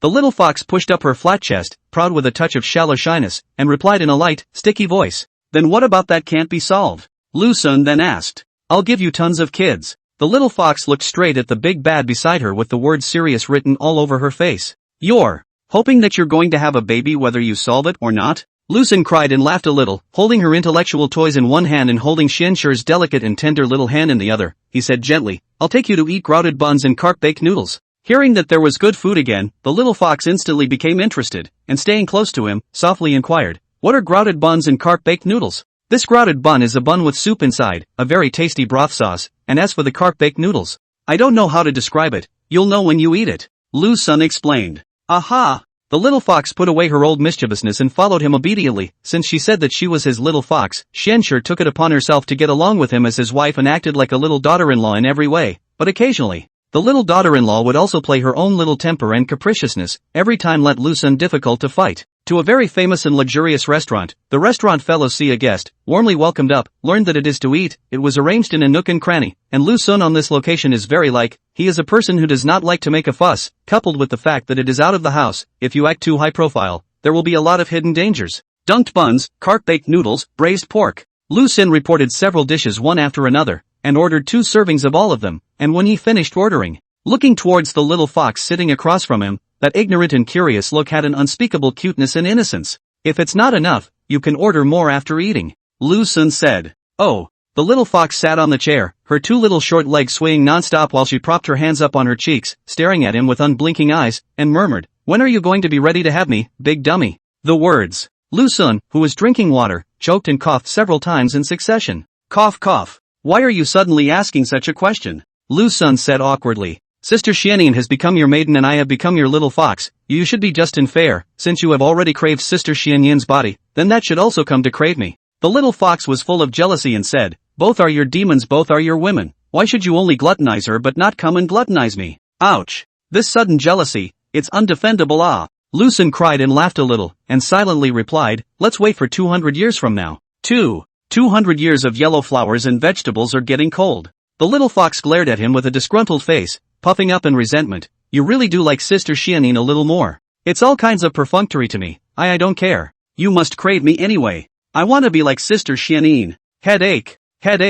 That's not a little fox, that's just a little jealous. In the face of Xianxue's irrationality, Lu Sun didn't know how to solve it for a while. He could only keep on making peace and try to perfume this matter. However, the little fox seemed to have eaten the wrong kind of medicine, and never let Lu Sun have his way. There was no way. At the moment, she is jealous. But fortunately, as the little fellow served a dish, the gluttonous little fox was soon attracted by the food in front of him, picked up chopsticks and began to eat, the previous vinegar and the temptation of food, instantly forgetting all about it. Meanwhile, after the little fox is such a mess, Lu Sun fiercely realized that his situation is very dangerous, not to mention the little Demoness' possessiveness, as well as the little fox's jealousy of the secret rivalry. Just the big Demoness' dominance is enough to drink several pots of his own. The most fatal is that the 3 demonesses are together under the same roof, which is if there is a storm of thunder that Will he be hacked to death by them? Come to think of it, Lu Sun couldn't help but shiver. What are you thinking? Why are you full of fear? The little fox asked suspiciously as she munched on her grouted bun and realized the big bat in front of her had a terrified look on her face. No, nothing. Lu Sun squeezed a smile out of his sadness and asked gently, is it good? Yummy. The little fox nodded excitedly and then got lost in the food. Looking at the carefree 200-year-old overage girls, Lu Sun's heart cannot help but feel a lot of emotions. If one day accidentally thunderstorm, I hope that the three demonesses will be able to humble each other a little bit, but look at them like this, it is not like they have such a noble consciousness. Nightfall. Lu Sun carried the little fox on his back as he strolled back to the inn, while Xianxue had long since fallen asleep. From the morning until the evening, the madness had not stopped for a single moment, and this highly exuberant state had quickly drained her energy, coupled with the fact that her cultivation level was already not good. Lu Sun, I want to give you children. Lots and lots of them. The little fox was lying on his back with inexplicable dream words coming out of her mouth, making Lu Sun cry and laugh a little, while at the same time being a little worried and scared. In case the great Demoness heard it, wouldn't it collapse? Think briefly and analyze calmly. Unsurprisingly, the great Demoness will sneak over tonight. But then again, no less than 1,000 years of the Demoness is more deadly than the little Demoness. The little Demoness with the virtualine physique cannot do endless, in the middle of the time can still spare some time, and the big Demoness this. Lu Sun's face was full of despondency and helplessness. Before he was a bit skeptical of the words of the great Demoness, saying something about a month. And now he was already convinced, and even felt that a month was still a bit conservative. Say yes to the soft food. How does this feel like a severed meal? Lu Sun muttered. The ride back was heavy-footed. Vendors on both sides of the street, yelling their stuff hard, this pedestrian rush, rest flow. Such a lively environment could not infect Lu Sun's heart. Back at the inn, Lu Sun came to the door of a certain guest room, knocked gently on the door, and murmured softly, it's me. You're Sagittarius. For a few moments, the door to the room slowly opened, and myriad Phoenix Fairy glared at him with a face full of delicate redness, glaring at the shameless little thief in front of her, and then glancing at the little fox that was lying on his back and huffing and puffing, and a light touch of joy and excitement flashed across her brows. Why are you back so late? Myriad Phoenix Fairy spoke to her little thief in a delicate tone. You ask her in the morning. Lu Sun stepped across the room and walked straight to the bedroom, carefully placing Xianxue on the bed and turning his head to the great Demoness behind him. Sister, coming to my room tonight? Not coming. Miao Fengxian rolled her eyes and said in annoyance, sleep by yourself. As the words fall, in his heart, he kept complaining, damn shameless little thief. Where did you ask like that? Okay, I'll go back then. Under the stunned eyes of the great Demoness, Lu Sun left without looking back, and at this point in the room, there was only the caught off guard Miao Fengxian and the sleeping Xianxue left. The great Demoness, who had returned to her senses, was so angry that she stomped her feet, and anger was about to overflow on that mature and demonic face. It's getting a little late at night. A lonely and isolated heart began to stir. The great Demoness could not sleep crossly, although the little fox beside her was a little bit disturbing, but this was not the main reason. What really made her unable to sleep was the next door, that fine and sturdy young man. Genji. Xianxue. The great Demoness gently pushed the little fox beside her, hesitated for a moment to slowly lift the quilt on her body, pressed not to take off her clothes and skirt. She couldn't wait to put on her own embroidered shoes, lightly came to the door of her room, discreetly pulling the bolt, and then whooshed and slipped out. After locking the door, Miao Fengxian headed next door. From her own room to the little thief's room, just a few steps away, Miao Fengxian was going through 100 years, with two voices in her head constantly fighting against the reason told her to be reserved and steady and graceful. Lust told her to be active and passionate and spirited. In the end, the first time she was loved, she chose to follow her heart. What reserve, what stability, what elegance. In front of the little thief, all unbeatable. Tried pushing on the door to his room, and it was, unsurprisingly, unlocked. The great Demoness' face couldn't help but redden. Brigand. It's just bad. Squeak dash. Quietly she came again, as quietly she went. More tomorrow. End of chapter. Chapter 111. Why don't we just sleep together? Miao Fengxian slowly closed the door of the room, turned around and walked towards the bedroom. The room did not light candles, and darkness filled with silence, slowly came to the edge of the bed. The great Demoness found that the little thief lying in the quilt, for a time, the inner ripples of the ripples. Little thief. Me. I'm coming. Miao Fengxian sat on her side on the bed and gently rushed to him, her cheeks on both sides burning and radiating a rolling heat, yet the little thief lying under the covers didn't pay any attention to her. The great Demoness frowned, and in her heart, she secretly slandered that Murphy had fallen asleep. A little thought, calmly analyze, maybe really fell asleep, accompanied the little fox to go outside in the morning to go crazy, until nightfall to come back. Surely the heart and soul is tired, it is reasonable to fall asleep early. That's it. The great Demoness was a little upset and lonely, although she hadn't lost her virginity to him last night, but even so, the little thief still left behind unforgettable memories, an experience that could not be described in words. Brigand. I was looking forward to tonight and you're not. The big Demoness bites her own vermilion lips, reveals a burst of loss between her eyebrows without hiding, sighs helplessly, the vegetarian hand lightly lifts and pulls down the green silk belt, and then takes off the body's plain clothes and skirts, and an incredibly petite body is revealed in this world, but of course, also wears a bib and blasphemous pants. Gently lifting the quilt, Miao Fengxian elegantly lay into the quilt, her body involuntarily leaning towards him, one jade leg resting on his body, her slender jade arm tenderly hugging his waist, her blushing head sticking at his arm, itching to stick her whole body to him. You little thief. My 1,000 years of loneliness unexpectedly fell into your hands. Myriad Phoenix Fairy pursed her lips, her beautiful eyes were confused, and she muttered in a small voice, the vermin also don't know how I should face Xianin in the future. Could it be that this life are going to be cheating with you like this? Speaking of which,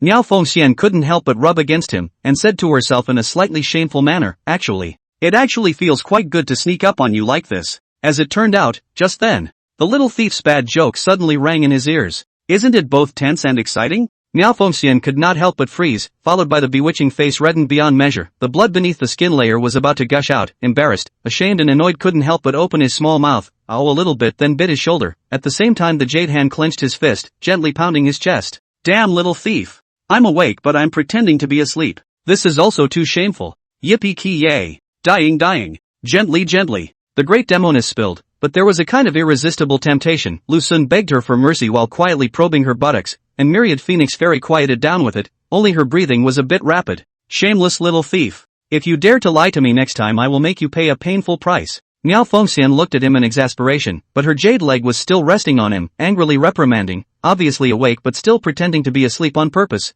Is this interesting? Just kidding. Lu Sun will be next to the big demon girl, tightly embraced into his own arms, feeling far more than the small demon girl's exquisite and wonderful, bad smile. Sister. This thought is a little abnormal. The original you were like behind the back of the Xianin and I get along. This is not the legend of stealing people? Stealing people? Miao Fengxian's body shivered slightly, her plump vermilion lips trembling along with it as she glared at him viciously, annoyed. If you keep talking nonsense, believe it or not I'll go back? Shin. Agu hey this how to say 2 sentences on the angry? Lu Sun helplessly said, although Xianin and you are not far apart, but at least she will not be like you this so, sister this point more to learn from Xianin learn, chest so big how the gas so small? If she's good you go to her, why pester me? Hearing her little thief praising another Demoness, Miao Fengxian's heart was a little sour and silently turned her face away. Coldly, she said, loosen up I'm going back, you go find Xianin, she is better than me in your eyes. TSK.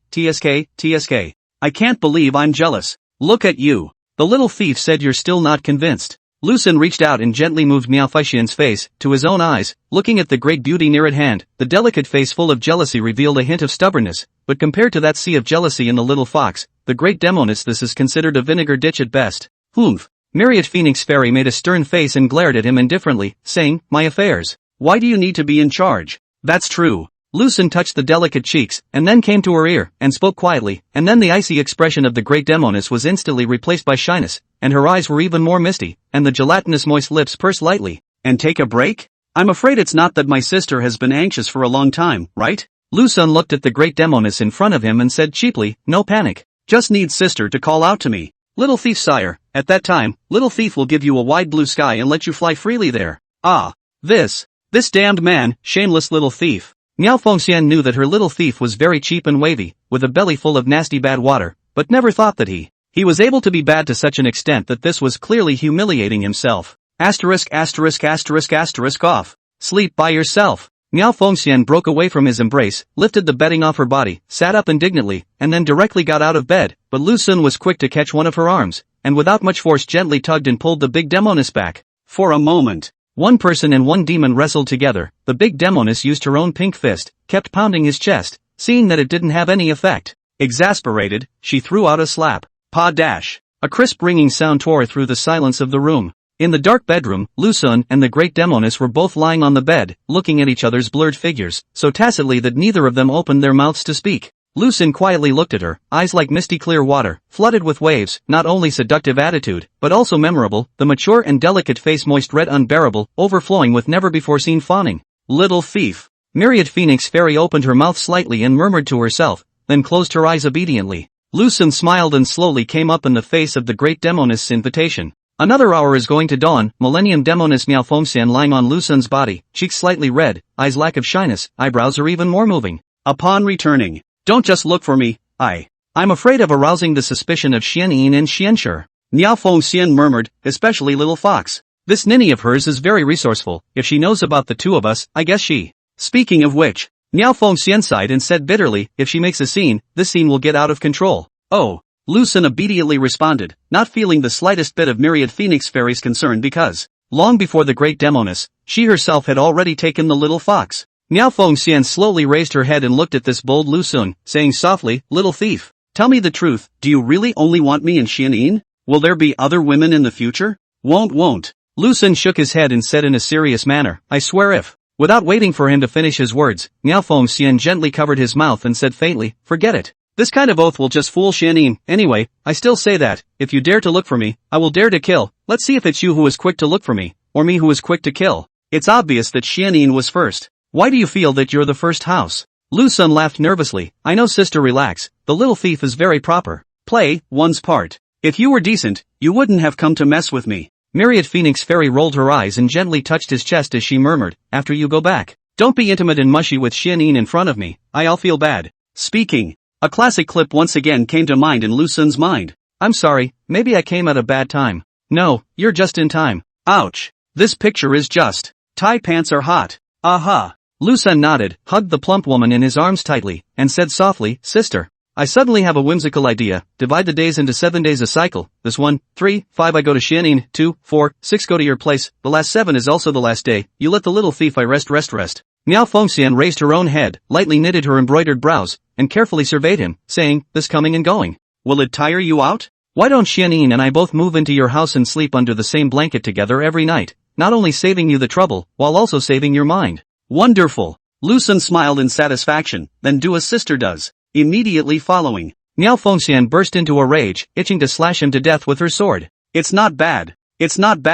I wonder how the word death is spelled. Shameless. Nasty. Niao Fengxian glared viciously at him and gritted her teeth. I can't believe you even agreed to this. Why don't you add Xianshi as well? I want to. I'm afraid you'll cut me to death. Lu Sun shrunk his neck, hurriedly put the big Demoness into his arms, said gently, this is not to go along with your words, sister, let's speak from the heart. In fact, I'm also very difficult to do. You and Xianyin are my most important existence, which the heart of the hand are meet I. You spend more time with Jenin. Niao Fengxian lay on top of him, biting her moist lips tightly, as long as you don't forget me. Are you really willing? Really want to? Lu Sun stroked the great Demoness' hair and asked gently. Aye. Myriad Phoenix Fairy's face was written with a tangle, and she suddenly wrapped her arms tightly around him and replied with a puff of air, of course I don't want to give up, of course I don't want to, but she took possession of you first, and I came later. End of chapter. Chapter 112, Little Thief. Boil the water tonight. Myriad Phoenix Fairy's mood is a bit melancholy, if according to the order of encountering the little thief, oneself is earlier than Xianyin.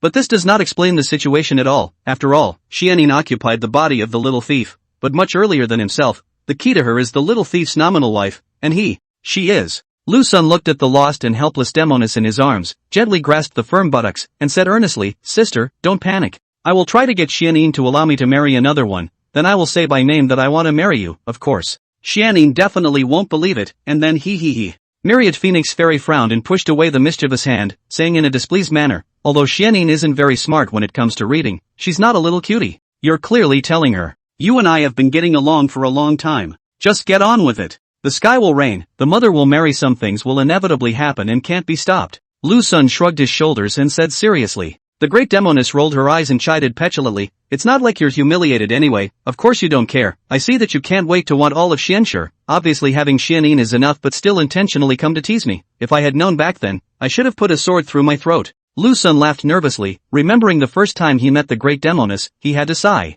Sometimes this fate is really marvelous, murmuring, sister. Remember the first time we met? You came up and complimented me. What a handsome little Taoist. Yes? The big Demoness couldn't help but twist her body, that slender jade leg rubbing against him, muttering gluttonously, originally. It would have been quite handsome, if you looked crooked. I wouldn't have been teased out of spring by you, and Xianyin wouldn't have given her body to you. But then again. The great Demoness raised her head, stared straight at him, and softly said, to say that you are the most handsome in the world. It's not so much. I've seen countless so-called young talents between these 1,000 years, and there is no lack of people who are far superior to you, but, speaking of which, the great Demoness sighed deeply and plopped back down on her favorite chest, pressing her hot cheeks tightly together while her delicate jade hands continuously stroked the little thief's chest, muttering, any man in the world. I loathe them all, but I only have an unspeakable feeling for you. But there is a kind of unspeakable feeling, seems to care about the underworld has been destined to end. When the big Demoness said the ending, that mature and pretty face, inadvertently raised a touch of delicate red, murmured, once I watch the sky at night to learn that I and Xianyin Xianxue, the 3 demons and the 2 demons will turn against each other, at that time thought.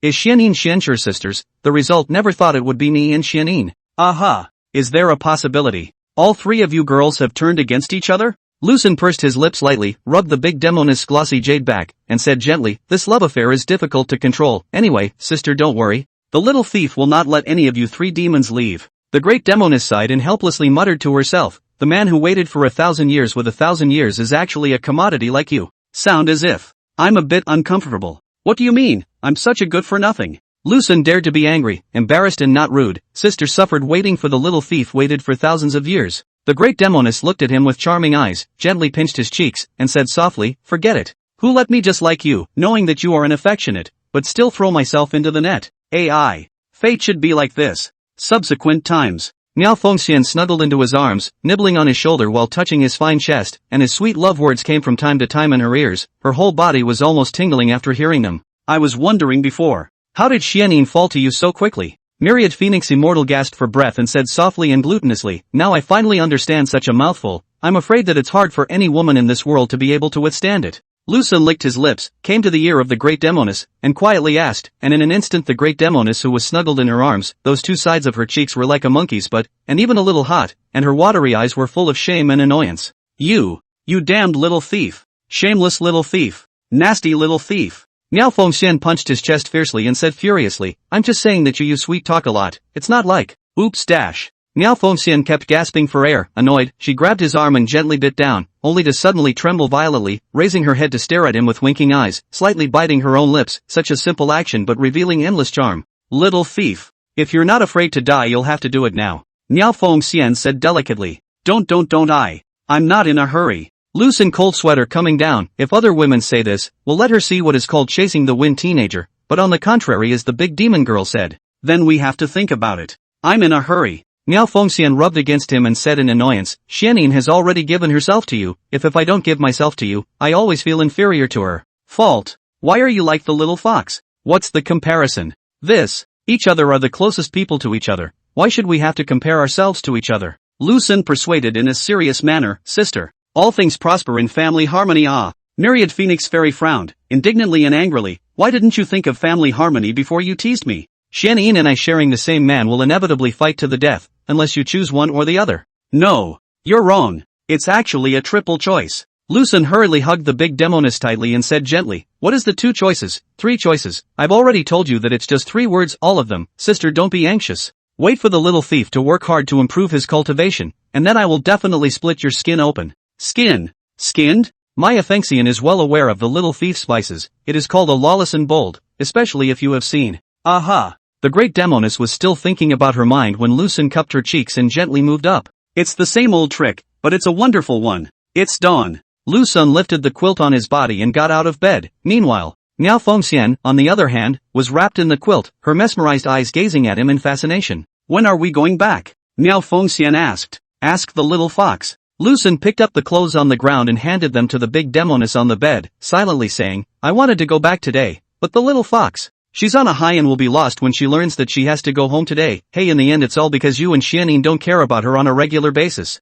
Myriad Phoenix Fairy sat up and while covering the quilt with one hand, the other hand got the handing of the belly band, sighed deeply and said to herself, indeed, it's me and Xianyin's fault, little thief. Speaking. Look to the little thief, lightly it said, in the future you take good care of her, of course care to care, but do not take care of the bed, this situation is already a mess. Xianxue, if you come together again, later on I do not dare to imagine that picture. This one. Truth be told it has long been a 3-way tie. Lucen sat on the edge of the bed, looking at the voluptuous great Demoness, and nodded, got it. Good to know. You go away first. The great Demoness stared at the little thief beside her and said softly, go stay in the outer room, I'm going to get dressed. It's not like I haven't seen it before. I also. Before Lucen could finish muttering, he was kicked off the bed by the great Demoness. Dawn, no mention. Myriad Phoenix Immortals blushed and urged, hurry up and leave me, or don't blame me for not being polite. Oh, man. You weren't like this last night. Lucen silently left the bedroom, leaving Miao Fengxian sitting alone at the head of the bed, her bewitching, mature face long red and accompanied by unspeakable shame, whispering to herself, little thief who steals hearts.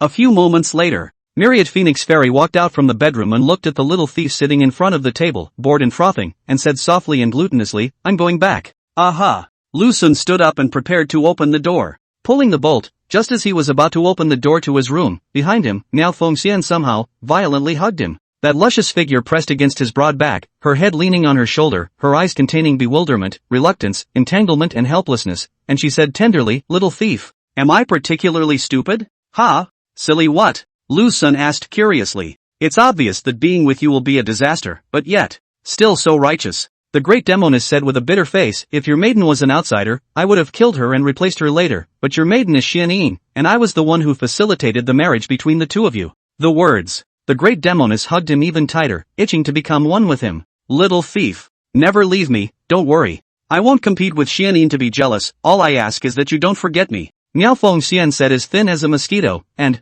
you also don't break Xianyin's heart." Lu Xun locked his brows tightly and said in a good-natured manner, "You and Xianyin are equally important in my heart. I won't break Xianyin's heart, and I'll be even less likely to break your sister's heart." Having said that, Lu Xun turned around, facing the great Demoness in front of him directly, and said in a serious tone, "Sister, don't say such confusing words in the future." "Little thief." The big demon girl looked at him with a deep look on her face, then couldn't wait to jump into his arms. After a short snuggle, the great Demoness let go of his waist and left the room under reluctance. Just as he stepped out of the room, the great Demoness turned to look at him. "Little thief. Have the water boiled tonight and I will bathe with you." The words. Hurriedly departing, leaving the little thief still standing there. When Lu Xun came back to his senses, the figure of the great Demoness had long since disappeared, recalling the words she said before she left. "Woohoo! Of an aircraft, take off. Cat's going to go right the third shift now or until the latter part of the night." End of chapter. Chapter 113, I'll wait for you in the bathtub, added by ally old Lu 824. A nook and cranny in some lavish restaurant. The little fox Xian sure held a bunch of sugar gourds, her eyes staring straight at Lu Xun in front of her, that little scarlet tongue licking down the layer of sugar coating, leisurely inquiring, "Big bad guy, do you have something on your mind?" Lu Xun snapped back from his thoughts and looked at the inquisitive little fox in front of him and said with a smile, "I'm waiting for you to get bigger quickly, then I can have you." The little fox almost exploded in anger, both sides of the cheeks bulging, annoyed, said, "You think I do not want to become bigger? I dreamed of it, but it's all I can do. Besides, what's so good about getting bigger, master?" "Master she. You have not yet come when the master often do not wear a bib, and then the whole body on a bedrobe. I look at it and I feel tired of my waist. Ouch. So my Demoness is so bold?" Lu Xun pursed his lips and said with a smile, Okay, no more fooling around. I'll tell you something serious. Tomorrow we'll play with you for one more day, and the day after tomorrow we'll be going home." That fast? When she heard that she had to go home, the little fox's face was full of frustration, her cherry mouth pouted, and she said with a puff of anger, "I haven't even had fun yet and I have to go home. I have to go home to be forced to practice, early in the morning to start practicing the sword, practice, hands are being practiced out of the callus, you see. I used to be so tender, but now, I've become like this."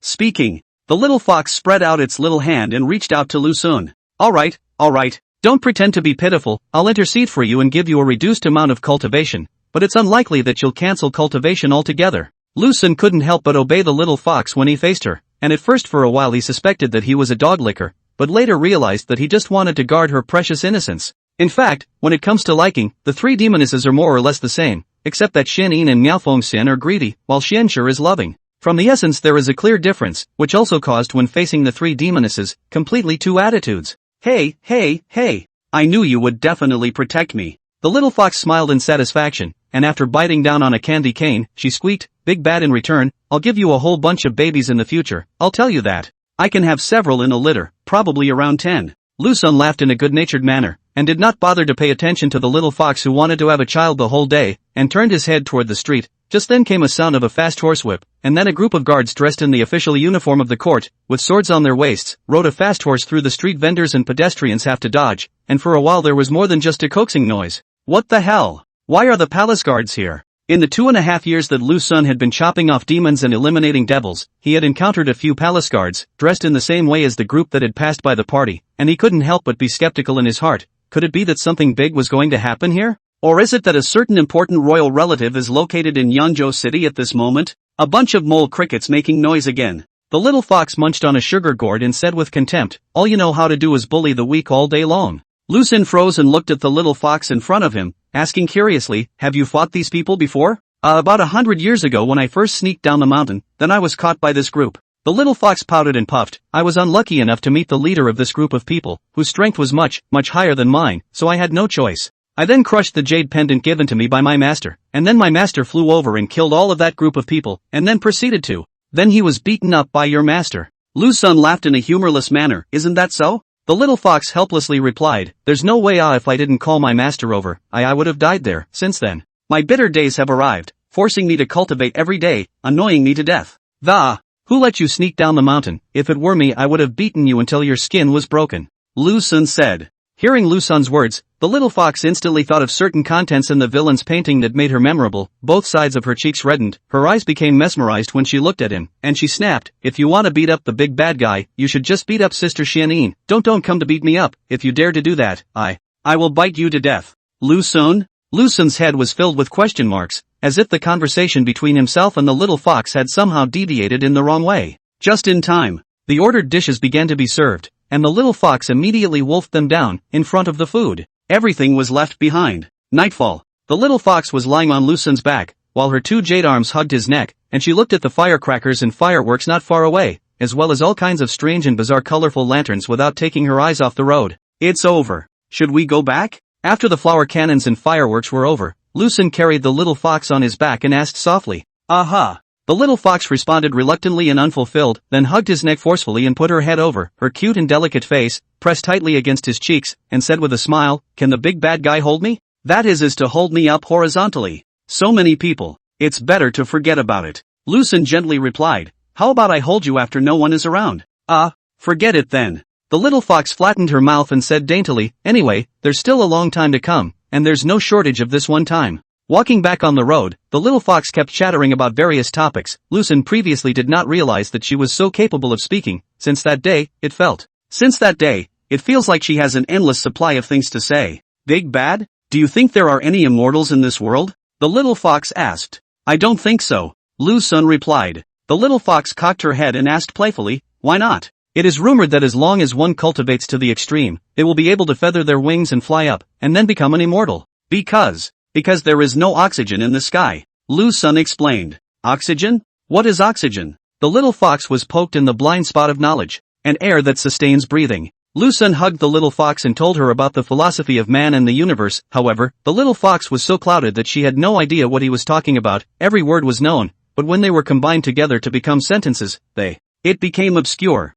The little fox loved to listen to him and enjoyed listening to his incessant chatter. When we'll soon arrive at the inn, the little fox finally could not resist the inner impulse. The cherry mouth violently kissed to Lu Sun's cheeks. In the face of this unforeseen sneak attack, Lu Sun was first stunned, and after a few moments, he came back to his senses and said with a smile, you little fox have lived for more than 200 years, and you're actually so unmartialized. Xianxue blushed her little face and buried her head at the back of his neck, swallowing. I can't help it. As the words fall, the little fox delicately said, can the big bad guy carry me on his back for a while longer? Yeah. Lu Sun agreed straight away, carrying the little fox past the inn. Lu Sun. The little fox changed her address and asked softly, will you not want me? Why are you suddenly asking this kind of question? Lu Sun was a little bit slightly surprised. I'm worried. You will not want me. The little fox bit her lips and said in a glutinous manner, I'm greedy and capricious and have no breasts and no buttocks. The key is still so short, not to mention comparing with master and sister. Just find a random woman on the street with a better figure than me, and taller than me. Rather.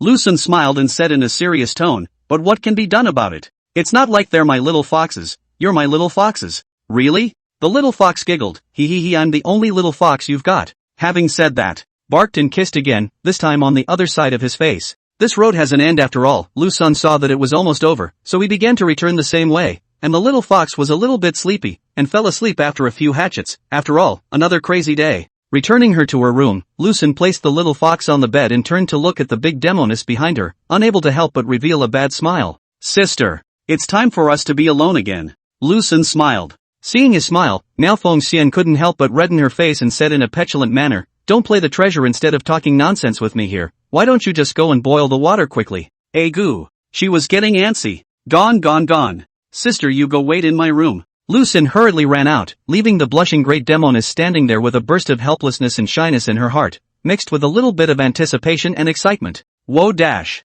Lu Sun poured the last bucket of hot water into the tub, turned his head to look at the great Demoness at the side, and said with a smile, "Sister, the water is full." I know. Miao Fengxian whitened her eyes at him in a flirtatious manner, pursed her own cherry lips lightly, and muttered, You go in first. Okay. I'll wait in the barrel. Lu Sun, with a swift momentum, instantly stripped down to just a pair of pants and jumped his ass into the tub.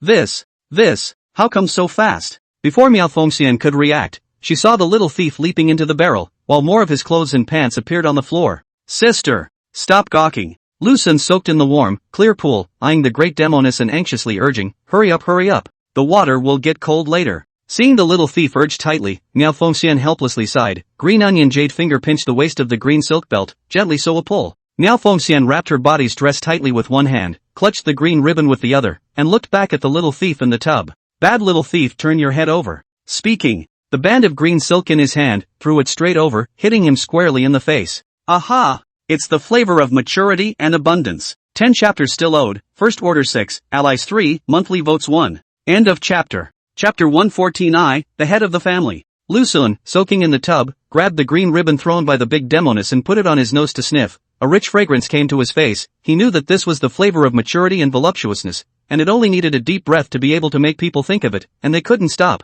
Put down the hands of the green ribbon, put eyes to Miao Fengxian looked. At this moment the big demon girl is back to their own, perhaps wrapped tightly on the body of the clothes and skirts. The warped and rounded buttocks are more tempting. Cannot wait to go up to ruthlessly play a number of. Little thief. Turn your head over. Myriad Phoenix Fairy's almond eyes glared horizontally, and with a touch of shame and anger between her brows, she chided in a delicate voice. Ouch. This has been the night, sister, don't shy well. Lu Sun said with a bad smile, this morning you also said, during the day do not allow me to wave, then now it is already night, if you do not wave again, you want to let the little thief suffocate? What a? It's obviously a crime. Miao Fengxian whitened her eyes at this little thief with a face full of bad intentions. Her bewitching face was already a red haze that even extended to her neck and ears, but in the end, the big demon girl with him, in fact, think carefully. It is not a big deal, after all, come to think of it. The great Demoness clenched her lips, and that blushing face became even more colorful. Taking a deep breath and trying to calm her heart, the great Demoness loosened her tightly wrapped bodice, and the sides of that already tight bodice snapped open, slowly and slowly.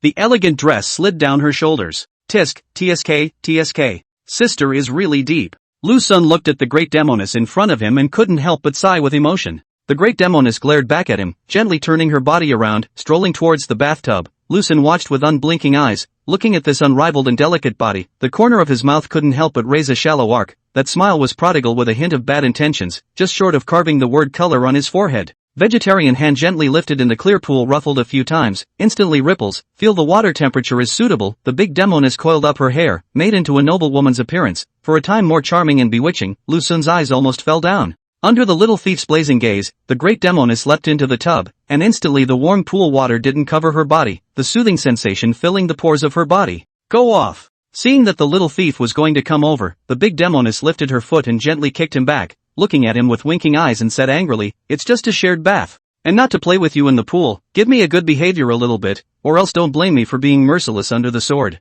Ouch! You're pretty good at pretending. Lu Sun smiled cheaply, stretched out his foot in the water and hooked her jade leg, and said badly, sister is getting more and more naughty, but the little thief likes this kind of. Humph. Xianxia is so mischievous and capricious, isn't it particularly pleasing to you? The great Demoness skimmed her lips and said unhappily. Stop it. Lu Sun moved over and carefully leaned over, smilingly saying, sister, I wonder if you still remember that night in the warm pool at the foot of the mountain? The great Demoness' eyes contained spring in her eyes, and her brows were even more shameful as she said in annoyance, you shameless and absurd little thief. Hey. Lu Sun fumbled to her side, gently clutched her wrist and tried to tug it towards his arms, but the result? Miao Fengxian herself flung herself over, headfirst into Lu Sun's sturdy chest, and in an instant the surface of the pool rippled. Just sharing a bath. Don't do anything else. Miao Fengxian snuggled into the little thief's arms, her two slender jade arms encircling his waist as she murmured. In the face of Miao Fengxian's words, the colorful and daring Lu Sun natural as the wind in the ears, from the left ear in and out of the right ear, not at all over the brain, holding this convex and chiseled body, gradually, a little obsessed, hidden in the depths of the whims, cannot help but gush out. Sister. Xianing tried that too, or, you try it too? Lu Sun came close to her ear and whispered. What a scandal. Myriad Phoenix Fairy locked her brows tightly and said in a petulant rage, don't be ghostly, or else I'll chop you to death. My family's big siren is getting more and more interesting. Lu Sun licked his own lips and whispered softly, sister, try it. Xianing has tried it and they all say it's good. You go find her. Miao Fengxian said without a trace of humor, don't come to me. Seeing that the great Demoness didn't take the bait, Lu Xun didn't continue to discuss the matter with her and silently lowered his head to look at her in his arms. The warm clear pool was bubbling with water, and that face, which was already 1,000 beautiful faces, appeared to be even more alluring because of this layer of water. It's beautiful, Lu Xun said with emotion. You are also the only one allowed to see it. Miao Fengxian's moist lips slightly opened, her mesmerized eyes looked at him and playfully said, that's for sure. Little thief, I'm very selfish, I don't allow any other man to be able to appreciate my sister's looks, my sister's looks can only be appreciated by me. Lu Xun pressed against her ear and gently warned, sister must remember, you will always be mine. Ah, this bossy little thief. In the face of the sudden strength and brutality, Miao Fengxian's heart was almost crispy, she really liked the little thief's dominance too much. Right.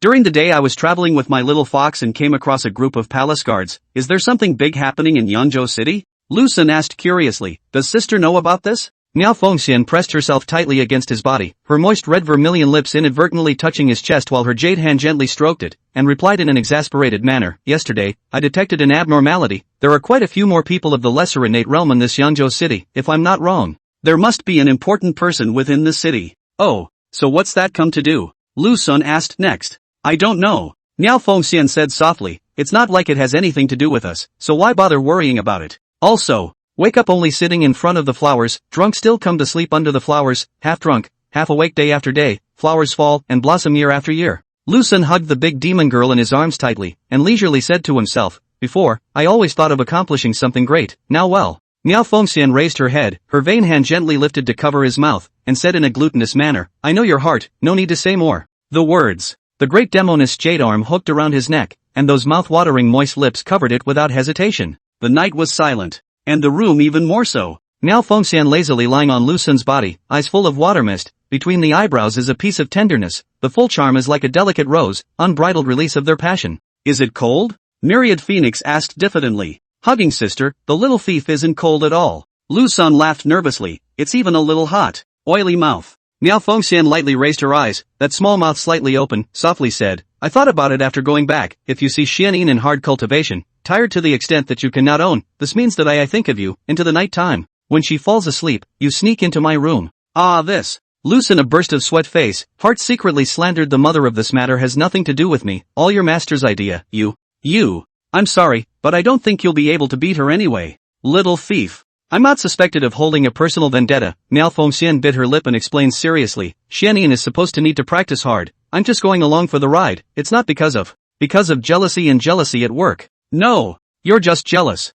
Lu Xun smiled, stroked the great Demoness hair, and said gently, got it, and by the way, bring the little fox with you. That's natural. She's more restless than Xianyin. Myriad Phoenix Fairy twisted herself around, her head resting on his shoulder as she whispered, little thief. Xianyin and I are both in love with you, doesn't that make you especially happy? Aha! Lu Xun responded, I feel like I am the happiest person in this world. The great Demoness kissed his neck and said faintly, you're happy, but I'm unusually troubled, and I don't know how I'll face Xianyin in the future. The words. Sighing bitterly, he muttered, never mind. This is fine. Subsequently, feeding each other all sorts of love words, Lu Xun sweet to the extreme love words, constantly ruffling the deepest strings of the great Demoness' heart, the emotions of infatuation, shyness, infatuation, and so on, surging to every part of her body, inadvertently evoking a strong sense of love. This 1,000 years of repression could not be easily smoothed out. The great Demoness grabbed one of his fingers, her floating body rubbing against him, calling out in a small voice, little thief. This sister I'm going to have a crooked mouth.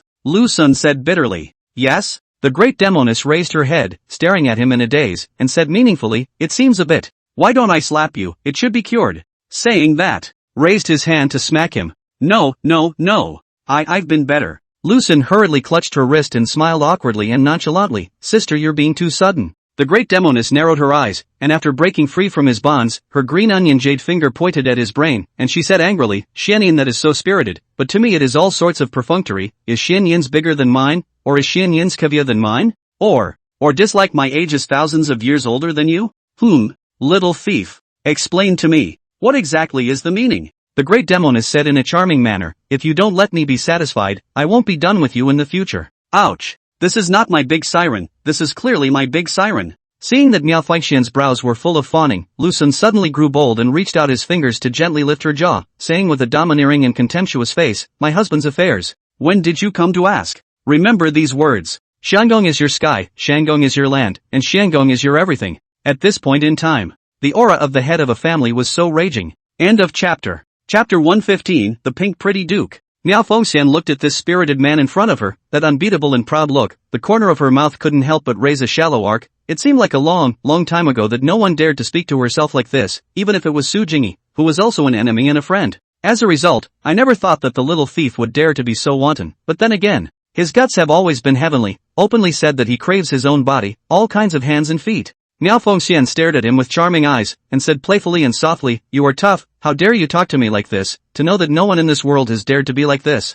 Also what you are my sky, you are my land, you are my everything." Humph. Miao Fengxian snorted coldly, reached out and gently pinched his cheek, saying angrily, "Believe it or not, a sword will send you to heaven? Ouch. This is a little cocky." Lu Xun knows the importance of the head of the family. He does not want to become a tool for his wife to obtain physical and mental pleasure in the future, a cow focusing on plowing the land. He wants to become a beast. He wanted to be a beast, a fierce beast above the two snake demons. Of course, from the current situation, this idea is too absurd, but the dream was out of reach, but it was something to strive for. "You demon girl. Didn't put me in your eyes at all, line without showing your skills. Do you really think I'm made of clay?" Lu Xun, without saying a word, cupped the blushing cheeks of Miao Fengxian, barking a mouthful of sucking her moist lips. In the face of the onslaught of the shameless little thief, Miao Fengxian was originally in the stage of love, and not afraid of anything. On the contrary, she is also a little active, that accumulated thousands of years of loneliness, as if to find a gap, incomprehensible gushing. "Sister? You're going to serpentize?" Lu Xun looked at her with a face full of astonishment, looking at the springy great Demoness with excitement and anticipation and a little bit of tiny nervousness, and urgently said, "It just felt as if it was that you."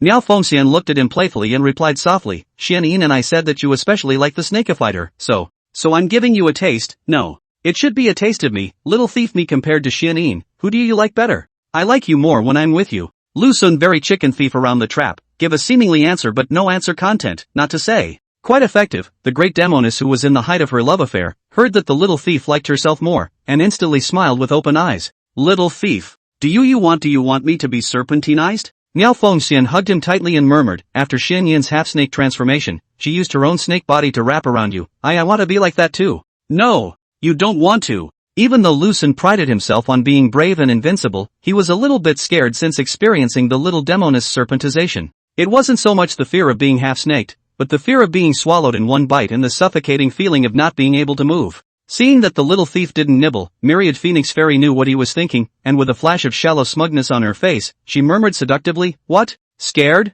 Where is the previous arrogance? Where is that pride? Little thief. How about this? I'll take you to a deserted mountain, then I'll enjoy myself with you in the same half-snake-like state as Xianyin. Don't panic. Although I'm plumper than Xianyin after transforming, the two of us after serpentization aren't really that far apart, that is. It's that she fell into a seizure and just destroyed a few mountains, while I. Myriad Phoenix Fairy touched Lu Xun's chest and replied faintly, "That is, to the extent of a landslide." "She's scaring me, but am I scared?" Lu Xun knew that if he conceded now, the grand plan of the head of the family would be postponed indefinitely, and he would be completely reduced to a tool of the Demonesses. "I'm afraid of you." Lu Xun violently flipped over and looked at the 1,000-year-old Demoness under his eyes and said viciously, "You Demoness. You are too deceitful. Don't think that just because you are 1,000 years older than me, and your cultivation and realm is much higher than mine, I will be afraid of you. I, Lu Xun, haven't been afraid in the 2.5 years that I've been beheading demons and eliminating devils." As soon as the words were out of his mouth, a small hand shook and with a clatter, a bedding covered him and her. "What's wrong with you? Looks like he's been beaten up. Why are you wilting?" The little fox found Lu Xun, only to see his listless appearance and asked with a puzzled face. "No, nothing." Lu Xun smiled awkwardly and said softly, let's go. "Is it really okay?" The little fox was a bit uneasy and said in a glutinous manner, "I'll go find master to get you some pills." He said that he was going to go back to his room, but he was clutched by Lu Xun's arm. Don't. I'm really fine." Lu Xun smiled, All right, don't go bothering your master, let's hurry up and get going, don't delay any longer, but we have to go back tomorrow." "Oh." Seeing his persistence, the little fox had no choice but to follow him and leave the inn together. When it came to the street, the little fox couldn't wait to grab his hand, bouncing and leading the way, still eating from morning to noon as in the previous days, then going to the restaurant to eat nonsense, and then eating in the afternoon. He ate until the evening. Sometimes Lu Xun quite wanted to study her stomach, obviously her body was so petite, how could she eat food that was several times more than her weight? Without realizing it, by the evening hour, Lu Xun holding the little fox's hand, aimlessly strolling through the lanterns, although not in the New Year period, but Yangzhou City will still be held in a variety of lanterns, so as to add a lively atmosphere. "I'm going there. The little fox pointed to a short distance away, standing full of a crowed group of people, instantly arousing her strong curiosity. As long as it is not an excessive request, Lu Sun will never refuse. The little fox, pulling her delicate little hand, came to the periphery of the crowd, casually find a passerby asked, only to know that the big guys are guessing the lantern riddles. At the same time there are a few quite famous talent, is competing with each other talent. Lu Sun, I can't see. The little fox pouted and tugged at his sleeve. Immediately following. Satisfied, he flopped onto his back, hugging Lu Sun's neck and probing. As a result, after looking at it for a short while, the little fox lost interest and came to Lu Sun's ear, saying in a sticky voice, let's go, it's not fun at all. Of course. This is the world of the readers, we are not readers. Lu Sun laughed, carrying the little fox on his back, and continued walking inside. Soon. Welcome to the little fox's favorite part of the show, which is watching the acrobatics. Gongzi. Come on, it's empty over here. Just as Lu Sun was getting bored, there was a rush of voices in his ears, and he looked sideways. A maid greeted a pretty boy, but what made Lu Sun feel confused was that this pretty boy seemed a bit pink, without a trace of sunshine on his body. It is good here. The pretty gentleman standing beside Lu Sun, gently shaking the paper fan in his hand, nodded his head in satisfaction and rushed to the maid at the side. You're quite resourceful. He. The maid laughed happily. Just then, the little fox's gaze moved from the stage to her side, took a look at the pink and pretty male, hurriedly came to Lu Sun's ear and said as thin as a mosquito, this one next to the big bad guy seems to be a woman. None of your business, enjoy the show. Lu Sun laughed in a humorless manner. In fact, Lu Sun has long known, when this pretty gentleman stood to the side, from her body to smell a faint fragrance, the key. Her chest is a bit swollen and bulging, no surprise, it should be wrapped with a bustier. As for whether it will be a man's pectoral muscles, Lu Sun concluded that it is not. How can such a pink and tender have pectoral muscles? The play is wonderful, acrobatics is also very exciting. The little fox and the sight of the master and servant was deeply attracted to. As for Lu Xuanxiu examined the future life planning, mainly about the 3 demonesses. How can we stabilize this big family, and then will not be thunder? Ouch. Aye. Gongzi, my money bag is missing. The maid said to pretty Gongzi with a panicked face. That pretty male froze, frowned tightly, and said in a serious tone, look again. Nope. It's really gone. The little maid was so anxious that she was on the verge of tears. The pretty eunuch hesitated and asked Lu Sun at his side, this brother, did you see anyone walking past us? A lot. Lu Sun replied lightly, no less than a few dozen. The pretty duke sighed and said to his maid, that's just it. If you lose it, be careful next time. Oh. The little maid lowered her head, biting her lips lightly, and answered in a resigned voice, then said, but mister, we don't have no more silver. Hearing that there was no silver, the pretty gentleman's face was slightly distressed, and after hesitating, he asked Lu Sun at his side, brother, can I exchange some silver from you? Saying that, taking out a jade pendant, he said softly, this jade pendant is worth a lot of money. I would like to exchange it for 100 taels of silver for you. 100 taels of silver. Do I look like someone with 100 taels of silver to you? Lu Sun shrugged his shoulders and said calmly. That pretty male was a bit embarrassed and silently put away his jade pendant, his pink face covered with helplessness and confusion. I don't know where to run out of the big lady, this heart is quite big. Lu Sun muttered in his heart, then took out a bag of silver from his pocket and handed it to the pretty gentleman beside him, saying, there are number 100 taels, but there are 50 taels. The pretty gentleman was pleasantly surprised and took the 50 taels handed to him, then he gave the jade pendant to Lu Sun. Thank you, brother. I wonder if I can tell you brother's name? The pretty male asked. The words. The little maid tugged on pretty duke's sleeve with a nervous face. My lord. Someone's coming after us. The pretty duke was instantly flustered, clutching his money bag tightly, and rushed Lu Sun, if we are destined to be together, we will be thanked in the future. Saying that, the pair of masters and servants fled in a hurry and disappeared into the crowd in an instant. Lu Sun. She seems to be from the palace. The little fox grabbed the jade pendant, sniffed and looked at it, and whispered, probably a princess. End of chapter. Chapter 116, Mother is out of the gate. Okay. The water is splashing all over master. Miao Fengxian was standing at the edge of the tub, carefully rubbing the little fox's back, and although her mouth complained about her face was endlessly loving as she murmured, where did Lu Sun take you to play today? I spent the daytime eating and drinking, and at night I went to a lantern festival to watch singing and acrobatics. The little fox stood in the bathtub, revealing half of her body, and said with a smile, I've had so much fun these past few days. Happy as you are, don't forget to cultivate when you return. Miao Fengxian said indifferently, you nini. All you know is to be playful all day long. The little fox pouted and helplessly replied, I know I'll cultivate properly, but master, you shouldn't expect too much from me. I'll probably be like this, so why don't you just give your time and energy to your sister? Miao Fengxian instantly guessed the little plan in her heart, and said in a good-natured manner, don't think that I don't know what you're thinking, although I can give in, but if you want me to completely cancel my cultivation on you, this matter is not unless you wait for me to die. What nonsense are you talking about, master? The little fox turned his head sharply sideways and said in exasperation, you're not going to die. Who says it won't? I'm almost pissed off by you. Miao Fengxian glared at the little fox and said angrily, you just know how to cause trouble for me and keep me on my toes. Count how many times you've slipped away since you've taken form, especially the first time you sneaked down the mountain. I'm still a little scared when I think back now. The little fox opened his mouth in embarrassment, and as a result, the words in his stomach wandered for a long time, hesitating to speak, silently lowering his head and squeaking, that time. Okay. Anyway, I'll keep an eye on you to cultivate properly, don't be lazy for me when the time comes. Miao Fengxian said blandly. The little fox was full of frustration, that cherry-like little mouth pouted high, muttering in a small voice, a few days ago, he also told me that it doesn't matter if I cultivate or not, there is a master on the line, and now he's backtracking.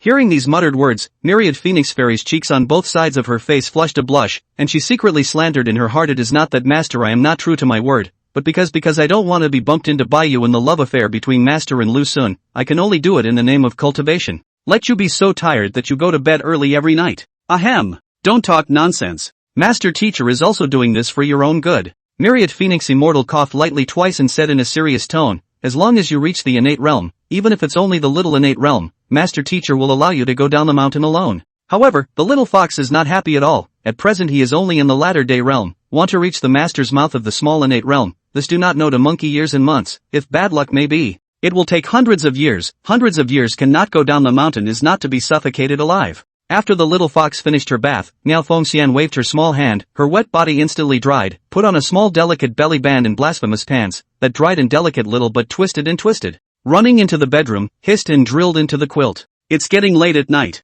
The little fox snuggled in the arms of Miao Fengxian, at the moment she has no sleepiness at the thought of going home at dawn, the mood is particularly melancholy. Still not sleeping? Myriad Phoenix Fairy rubbed Xianshir's little head and softly tweaked inquired. A little sleepy. The little fox murmured, Master. I haven't had enough fun yet. Hey, obviously you can be on par with Xianyin, even surpassing Xianyin in terms of talent, but as a result, this playful personality of yours. Myriad Phoenix Fairy sighed deeply and said bitterly, I'm really anxious, angry, and helpless when really can't you cultivate properly? Cultivation is no fun. The little fox beamed and stubbornly replied, it's bitter and tiring again. It doesn't make sense for me to cultivate to such a high realm. The words. Lifting his own little head, he looked curiously at his master and asked, Master? What exactly is the point of cultivation? Significance.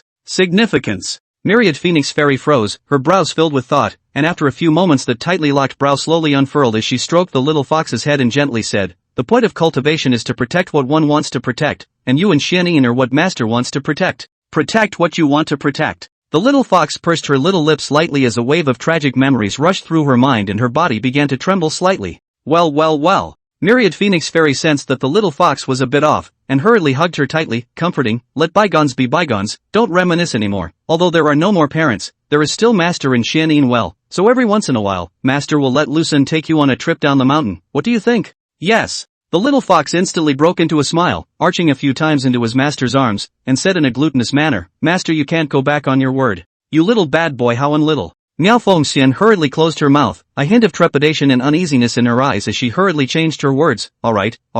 Master's words are true, but you should also let Master see your sincerity and cultivate properly in the future. Don't be lazy anymore. Oh. The little fox responded with a soft, sticky voice. The next day, by the sky, on a flying sword, Lu Sun tightly hugged the plump big Demoness in his arms, while the big Demoness comfortably snuggled into the little thief's arms while also hugging the blindfolded little fox. The great Demoness resisted a little when she went, and hated to make him floor tighter when she came, and at that moment, Miao Fengxian bit her own lips lightly, feeling the unparalleled experience, one in which essence and security were merged into one. Sometimes, Miao Fengxian cannot help but think about a question. The little thief is not the existence of some kind of special physique, inherently more grams of demonesses in his contact for a long time, will arouse the lust of demonesses. First Xianyin fell, followed by their own fell. Just when the great Demoness was thinking nonsense, she suddenly stiffened, a strange scarlet color occupied her entire face, her breathing slowly became rapid and heavy, an unspeakable shame swept through her body, and her heart was angry and annoyed. That little thief.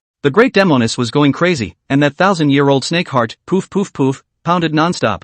Meanwhile, secretly make bad Lu Sun, face written with a bad smile, and cannot help but feel the wonder of this world. The same are all demonesses. Why the little fox is so flat? And the big demon girl is like this. However, Lu Sun did not go too far, just to the point, silently hugged back the tight waist, hard to the big demon girl into his arms. Thoughts began to flood. From today onwards we'll have to face a three-legged situation. I do not know if I can stabilize the situation. These three demonesses are not any oil lamp. The big Demoness is a bit overbearing, style is very tough, while the small Demoness is eager to be exclusive, full of possessiveness, and finally the small Demoness is the three demonesses in the vinegar of the biggest, but also the most want to give themselves a child. Come to think of it. Lu Sun sighed deeply, his brows filled with despair. After 2 hours, finally returning to the mansion halfway up the mountain, Miao Fengxian carried the little fox to the ground, followed by that arched and rounded buttocks, gently toppling the little thief behind her, followed by a wave of her jade hand. That shadowy flying sword disappeared in front of her eyes. Miao Fengxian glared at him fiercely, shame tinged with anger, then simply walked away without even looking back. Ha! Where's master? The little fox took off the cloth and realized that his master was gone, looking at Lu Sun with anticipation. Gone. Back to her house. The words. The little fox was like a wombat, hanging directly on Lu Sun's body. He. Finally able to dominate you. The little fox smiled happily, that slender little arm wrapped around his neck in death, while sending her cherry-moist lips, bearing a kiss on Lu Sun's face. Big bad. The little fox was held horizontally in Lu Sun's arms, the big soulful eyes were full of fascination, looking at him with a deep expression of love, and said despondently, Master has asked me to practice hard, so in the future, I won't be able to come over to listen to stories every afternoon. No panic. I'll go talk to your master, so that you can have an hour every afternoon to listen to my stories. Lu Sun smiled. Really? The little fox nodded excitedly, then added another condition, saying seriously, in this 1 hour, there can only be me. There can't be Sister Xianyin. Good. Only accompany you during this hour. Lu Sun hurriedly agreed. Ouch. This has just arrived at home and began to fight over jealousy at this moment. Lu Sun is a little painful and helpless. Hey.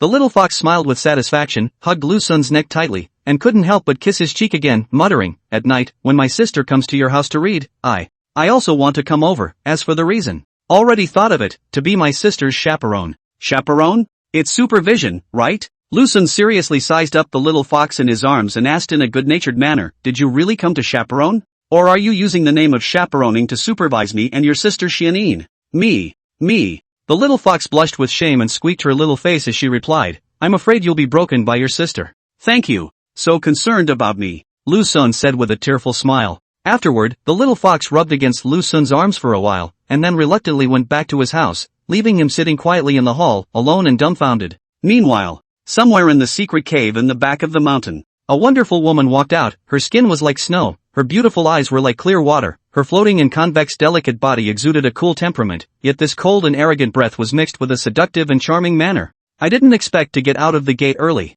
The little Demoness Xianyin stood at the entrance of the cave with thoughts written on her brow. I don't know. Did you miss me? End of chapter. Chapter 117, The Waist is Strengthened. A secret cave in the back of the mountain, just out of the small Demoness Xianyin stood there. Susu breeze came to the face, the wind blew her green silk, also blew up the body of the dress, skirt with the wind constantly fluttering. Lang Mei's face appeared with a touch of longing, and between the eyebrows is a hidden spring. My husband. He hasn't seen me for a long time, he must have missed me. Xianyin lightly bit her own lips, a faint blush welling up on both sides of her delicate features as she murmured, Maybe it's just a matter of missing my body. Then again, these days of recuperation. Sagittarius must be quite divine, right? The words. Numerous fragments flashed through his mind, and in an instant his cheeks were on fire, even a little hot. His hands gently cupped his cheeks, and from his palms he could feel the constant heat, and intense shame almost ran through his body. But shyness aside, at this moment, Xianyin only wanted to go to him and then burrow into her own Sunga's arms, first sucking on his lips fiercely, then pushing him down on the bed with one hand, and finally pouncing on him herself. It's better to go wash your body first. Xianyin raised her own arm, her agaric nose went up and sniffed, a musty smell came to her nose. If she went to look for her husband with this appearance, he would definitely dislike it to death, and then take advantage of the situation to go outside to find a demonic. Oof. I'm not giving him that. Xianyin pouted his own small mouth, springy face slightly a trace of petulant anger, and then took a light step toward the hot springs pool under the mountain. From this place to the hot springs pool is also just a short time sometime. But the little Demoness is a little bit of a matter of the heart, pace is a little slow. How should I face my husband when I see him later? At the stage of the void in eruption. I can't believe I forced him to do so many things. He'll definitely think he will definitely think that I am an immodest woman. What if he looks down on me because of that? It shouldn't. The memory is that he was happier than I was, and more thrilled than I was, and more excited than I was ever going to be. Bad husband. If you dare to laugh at me, Xianyin said in a petulant fury to herself, I'll chop you to death, directly chop you into mush, and feed you to the dogs. The heart keeps planning how to domestic violence their own men, unconsciously to the hot spring pool at the foot of the mountain, strolling to the pool belonging to their own mouth, stooping down to probe the jade hand to touch the warm clear water, followed by a green ribbon around the waist to pull down, accompanied by the green ribbon to the ground, the lapel on both sides of the instantly open. Take off this elegant dress, and then take off the bib and blasphemy pants, if it was before. Just with Lucen acquaintance, will not be so bold, but now she has long been indifferent, after all, even the body are handed over to him, but also care about these small gains and losses? A jade leg gently lifted, the body slowly into the warm pool, the gentle water did not over the entire body, a piece of Su will sweep away the exhaustion of the past few days, it feels like all the pores of the whole body bloomed. The body leaned against the stone wall, tilted her head back and closed her eyes tightly, while her thoughts gradually drifted to someone's body. Meanwhile, Lucen stayed in his house, studying the copper wall and iron wall that had just risen to the next level, and just like the pure yang body before it, it still required 10 million cultivation to get to the 4th level. What the hell? In the previous upgrade, my body was hot and dry, how come this time? I don't feel anything. Lucen casually swung a few punches, and there was no change in his strength and agility, so he pondered for a while. Raising his fist, he blasted at the ground. Ouch! Lucen immediately put on a mask of pain, the heart that angry hard to save up to 2 million cultivation, the result is so tragic. Despondent and full of frustration, he sat on the wooden chair and began to think about the efficacy of the current level of bronze wall and iron wall, judging from the experience of upgrading the pure yang carapace. If the second level of bronze wall and iron wall was a passive effect, then the effect of the current level must be of the active type. Passive, active, passive, active. Lucen pondered hard, seems to touch a certain essence, but has not yet fully realized, when constantly in the citation of the occasion, suddenly the light in the mind, there is a possibility. As long as the body's power to cohesion to the body of a certain place, will have an incomparably strong defense? In order to verify his own conjecture, Lucen began to try to do the experiment, will be contained in the body of the power, slowly towards a middle finger surging, gradually. Gradually, he felt his middle finger getting a little hot, and then it became incredibly hot, and even slightly reddened. Boom! Lucen thrust a finger into the ground and a hole instantly appeared. It's done! Ha ha ha ha ha! I'm a done deal! Lucen looked at the reddish middle finger with all sorts of excitement written all over his face, although it favored the defensive attribute, as long as it was hard enough. Hard enough to be indestructible, how is it not a means of offense? Immediately following, Lucen began various experiments, first his arms, then his thighs, and finally his torso. However, with a large number of experiments, he realized that the strength of the defense is related to the area, his own so little power, the smaller the gathering place, the stronger its defense, and vice versa will become weaker. Aha! As long as the higher the level, the more power in the body, the more power. The tougher the defense, then. Is it possible to accumulate cultivation? Lucen pursed his lips, silently shook his head and muttered to himself, no. Cultivation still needs to be saved, in short, all in all, let everything be as it is. The words. Lucen couldn't help but fall into deep thought. Thinking briefly, analyzing calmly, and muttering with a desire to speak, no. If it explodes then, it would be embarrassing. However, curiosity is bursting he is still. Try to experiment, the results a regrettable panel pop-up warning banner, told Lucen such behavior is very dangerous, listen to the advice of Lucen naturally do not dare to do that, but so on the end and a bit of a pity, it's not easy to unlock a powerful skill, do not make good use of it, then it will be unlocked in vain. Girdle. I'm going to strengthen my loins. Lucen tried to focus his strength on his waist on both sides, and in a few moments, he felt that his waist was hard and at the same time a little bit hot, and a constant impulse that kept pouring into his brain from his spine. There's having an effect. Lucen touched his waist, through the skin will be able to feel a burst of heat source, although has not tested the strength and waist's specific strength, but according to Lucen his own guess, even if it is a serpentine great Demoness, it should be able to easily take the pinch. No. One snake demon can't set off his bravery, so why don't we just go big and small together? Save some time and spend it on something serious. At this moment, Lucen felt crunchy and strong. Lucen was still researching his new ability as a way to give this ability a whole new mode. Meanwhile Xianyin, who had returned from her bath and was just wearing a plain loose bedrobe, had come to the backyard and couldn't help but look towards that hut with anticipation and shame in her eyes. However, she didn't go to Lucen's room, but walked to Myriad Phoenix Fairy's door, raised her hand and gently knocked a few times, and soon, the door of the house opened, and looking at her master in front of her, the little Demoness said softly, Master, I'm out of the gate. Myriad Phoenix Fairy froze slightly, a flash of dismay flashed across her brows as she said in surprise, how come it's so fast? Doesn't it usually take 10 days? I don't know why. Xianyin pursed her cherry lips and said softly and glutinously, Master, I seem to be on the verge of a breakthrough, vaguely touching the threshold of the middle innate realm, but falling short by a breath. Myriad Phoenix Fairy was shocked, hurriedly dragged Xianyin into the house, after carefully checking some, basically sure that Xianyin's cultivation has risen a lot, said in a serious tone, this pure yang body is really extraordinary,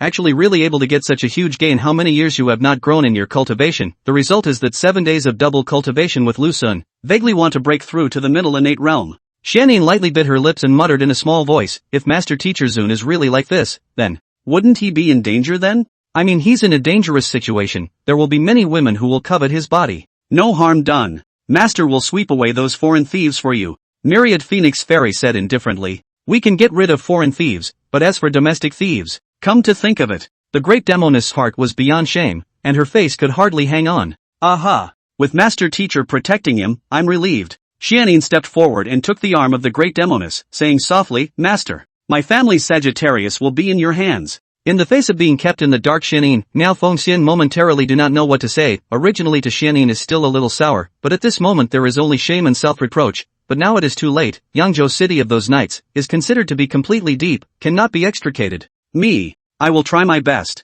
Myriad Phoenix Fairy changed her previous attitude and said softly, but Xianyin, you also have to be psychologically prepared. Lu Sun, this person belongs to the bad kind of amorous. If there is a day when he really steals the fishy unknowingly, you don't get too angry because he was born that way. Between the words, without giving Xianyin a chance to speak, Miao Fengxian continued, have you ever gone to look for him? Ha? No. Xianyin shook her head and replied in a small voice, I came to look for you the first time after I got out of customs. You girl. Miao Fengxian's heart was a little warm and more than a little bitter as she said softly, go find him quickly, I see that your eyes are filled with thoughts of him. Oh. Xianyin slowly stood up with a touch of shyness between her eyebrows, ready to leave this place and go find her Sangha. Just a few steps away, the master's voice came from behind him. Jenin. Not here. You guys go to the back of the mountain and toss. Xianyin came to the front of her husband's house, stood at the door and hesitated to go in. Eventually thoughts and lust overcame reason and reserve. Her veiled hand lightly lifted and knocked on the door in front of her. Boom, boom, boom. Sangho, I'm back. End of chapter. Chapter 118, a little goodbye is better than a new wedding. The door of the house was slowly opened. The little Demoness Xianyin finally saw the bad man she had longed for again, that handsome face with a touch of faint evil, especially his smile. There was always a feeling of impropriety, and at the same time, a great desire to find out what was going on. Lu Sun opened his own arms, a smile on his brow, and said softly, Mother, come. The little Demoness glared at him with winking eyes, and then she couldn't help but come over and pounce into the bosom that she had missed for a long time, her cold, red cheeks pressed tightly against her chest, her slender jade arms gently holding his tiger waist, and her long-lost male scent poured out of her nose. Sangha, miss me? The little Demoness changed her past coolness, her voice was hoarse and low, even more soft and breathless, and she asked in a soft voice, I've missed you so much you don't realize how much I've missed you in the meantime. I have been how to live. Lu Sun said the words without conscience, without blushing, weaving a sweet love net for the little Demoness in his arms, catching her firmly with a crash. Hearing his words, Xianyin smiled with satisfaction, the corners of that mouth couldn't help but raise an arc, and said in a glutinous manner, hold me in and talk, don't be at the door. The words. Lu Sun effortlessly picked up the little demon girl horizontally, closed the door and then took a step towards the bed, and immediately placed this little demon girl on the bed, while he was busy taking off the clothes and pants on his own body, and in the end, just as he had taken off his top, he was yanked over by the impatient little demon girl. What's the rush? It's not even dark yet, stay with me and talk. When it gets dark, then again and again. Xianyin snuggled into his embrace, both hands gently playing with his fingers, both sides of her cheeks on fire, squeaking, you and I are in love, go. Go to the back of the mountain, Master and Little Fox are here. I'm a little embarrassed. Lu Sun laughed badly and said in her ear, what is there to be embarrassed about? You are still in the house in the middle of the night. Without waiting to finish her sentence, she was covered by the little Demoness, a pair of beautiful eyes staring viciously at him, furiously saying, don't mention the previous things, and that time the situation was special. I was losing my mind. Speaking. Letting go of his fingers, she touched her favorite chest, that fine and strong chest, and Lu Sun's chest seemed to have a kind of magical magic. The three demonesses all loved it, especially the big Demoness Miao Fengxian, who was the most infatuated. Hey. Speaking of which is a bit surprising to my husband, I didn't realize that underneath this cool exterior of your mother's son, she actually hides a. Lu Sun licked his lips and came to the little Demoness ear, muttering as thin as a mosquito. In an instant Xianyin's whole body went limp, shame and annoyance swept over her, occupying every part of her body. I won't listen. The blushing little Demoness, forcefully covering her own ears, annoyed and angry in his arms struggling and wriggling, the lapel on both sides of the slightly open a small mouth. However, after a few moments of shyness of the cool little Demoness, back to lie back in her favorite place, one hand grabbed his waist meat, one hand, and twisted his chest, angrily glaring at him. If you mention it again, I make your life worse than death. The little Demoness had a slack-jawed, angry look, yet she was charming. Ouch! My pretty lady Lucen hugged the little Demoness tightly, sniffed the rich fragrance on her body, and laughed nervously. Do you think that my husband will make fun of you? I think too much. Not only do I not make fun of you, I even want you to do it again. The little Demoness rolled her eyes, her moist red vermilion lips pouting slightly, and although she was tightly embraced by him, she still wanted to wriggle her body as a way of sticking even closer, and said in a petulant manner, don't allow this matter to be mentioned again in the future, and especially don't let Master Teacher and the little foxes know about it. Oh, they won't know, Lucen answered. Hearing his husband's reply, the little Demoness only then settled her heart, her delicate body gently rubbed against him, and said softly, then 7 days later.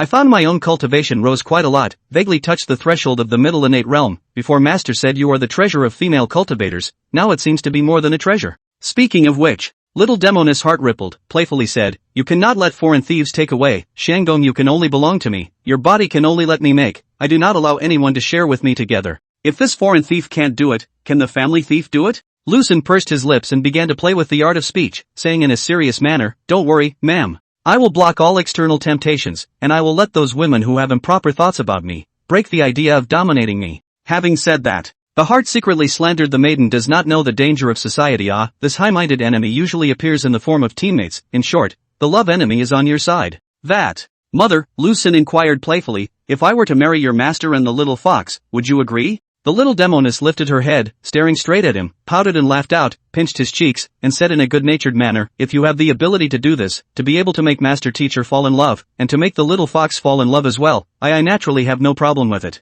In Xian Yin's thinking, it would be impossible for such a thing to happen. First of all, it was her own master, she had long been devoid of erotic desires, coupled with the suppression of the robbing spirit fruit. Even if the Sangong was even more audacious and presumptuous, it would be impossible to stir up her master's heart of spring, and as for the little fox she was even more unlikely. Meanwhile, Lucen did not have joy. He knew that this was just a perfunctory of the little Demoness. If she really knew that she had taken the big Demoness and the little fox, she will definitely want to fight with herself, so it may not be an awkward situation of choosing one of the three. Subsequent times, Lucen fed the little Demoness a lot of fleshy love words, and under the attack of sweet words, soon the little Demoness surrendered, reddening her face, her body slightly hot, clumsily rubbing against him, her eyes full of ecstasy. Sunga, it seems like it's already dark. The little Demoness bit her own lips, exuding endless charm between her demeanor, and delicately urged, it's time to go to the back of the mountain. You little goblin. Fingers gently lifting her chin, looking at the flavorful little Demoness, Lucen smiled and said, I'll carry you. No. You save up your chi, don't waste it on these meaningless things.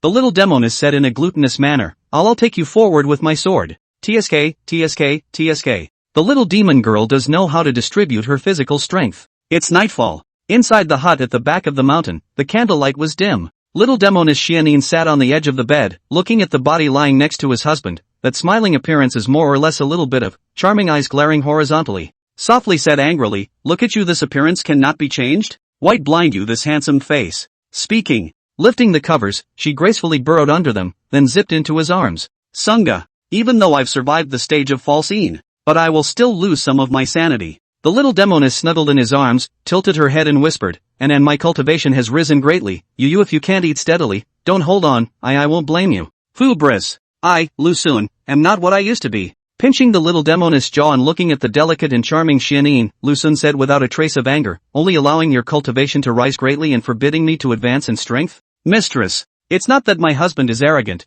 Today I will teach you how to be a human. No, teach you how to be a demon. Xianin stared straight at him, then bared her teeth and cupped his cheeks with both hands and couldn't wait to suck on them. On the roof of the hall, Myriad Phoenix Fairy sat alone, a plain and elegant bedrobe, appearing mature and noble. Her black hair was like a clear stream, scattered on her fragrant shoulders and pink back. That elegant and buoyant physique exuded a bountiful temperament. It was simply beautiful to the point of suffocation. Hey! Miao Fengxian looked at the bright moon and stars above her head, sighed silently, picked up the wine altar in her hand, and lightly took a small sip. At this moment, Xianin is enjoying herself, while I am sitting here drinking wine, obviously like the same man. Why she can be so happy, and I am so lonely and helpless. Tonight, will he come to me? The big Demoness pursed her lips lightly, between the eyebrows revealed a faint expectation and sadness. The little thief is in the fun, or can still think of me, tomorrow morning can see him, are considered lucky. This small goodbye to the new marriage estimates that tomorrow cannot see people. Between thoughts of despondency, the great Demoness picked up the wine jar again and poured some into her mouth. Susu breeze over the ears, blowing up her hair, blowing open the sides of the lapel, but also blew away the heart of the depression. Think carefully to have so this has been quite happy, the suppression of 1,000 years of lust rekindled, with both sides of the love, which is how rare. Let Xianyin enjoy herself for one more day, and then the day after tomorrow, it will be my turn. Meanwhile, a room. Little Fox Horizontal cannot sleep, an hour ago to find Lu Sun. The results found that he was not in the house, and then from the mouth of the master learned that the Xianyin sister even early out of the customs, and the large mansion did not see the Xianyin sister's figure. Piss me off, piss me off. Why should Sister Xianyin be able to have it all to herself? The little fox kicked off the quilt and sat up in anger. The more he thought about it, the more angry he became, the more unwilling he became, but he was angry and unwilling. Unwilling to be unwilling. The fact is that Xianyin's sister does have the qualifications to be able to dominate him. The little fox pouted her little mouth, her brows were full of helplessness, and she silently laid back on the bed, her eyes staring at the bed curtain. Big bad. Your little fox is so lonely.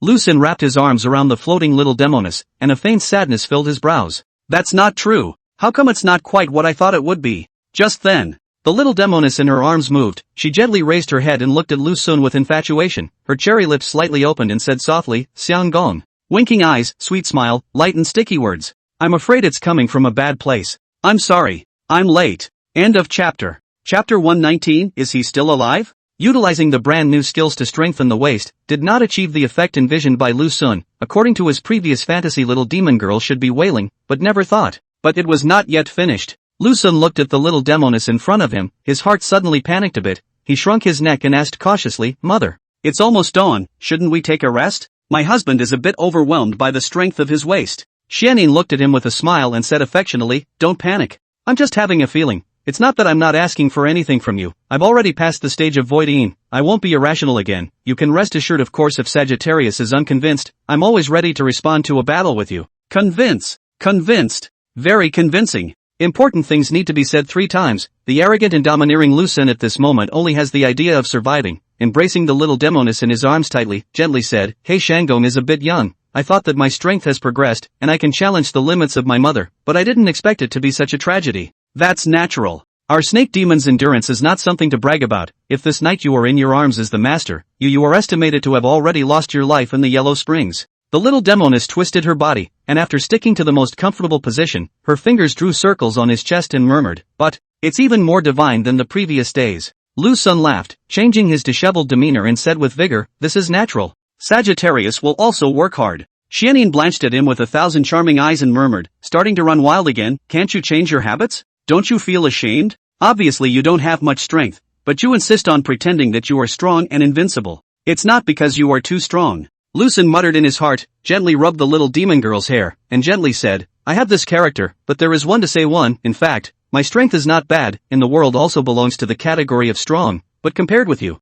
that is indeed not good. That's true, but it's only a moment. Xianyin leisurely said, Your talent is much more powerful than mine, it's only a matter of time before you surpass me. Speaking of which, the little Demoness punched Lu Sun with a puffy face and said indignantly, I just wondered how you suddenly went from the middle Hotian realm to the great Hotian realm when you didn't do anything every day, just meditating and resting there? And that sword technique. It's all more skillful than me, clearly I taught you. Ouch. Alright, no matter how gifted I am, it's not. Still not being educated by you. Lu Sun smilingly consoled, by you gaga messy kill. The little Demoness rolled her eyes and shrank back into his fine, strong bosom, muttering, During the time I was in closed-door cultivation, did you ever take the little fox outside to roam around? Just got back yesterday. The little fox and I, along with your master, went to Yangzhou City for a visit, and your master wandered around the bazaar that night, took a cruise, and stayed at the inn for the rest of the days, and then I took little fox for all sorts of food and drink. Lu Sun replied lightly. Aha. Xianyin didn't care about any of this, and didn't want to inquire about why her master had gone too. Quietly snuggling into his arms, sniffing the androgynous scent of his body, she said softly and quietly, Sang Gong,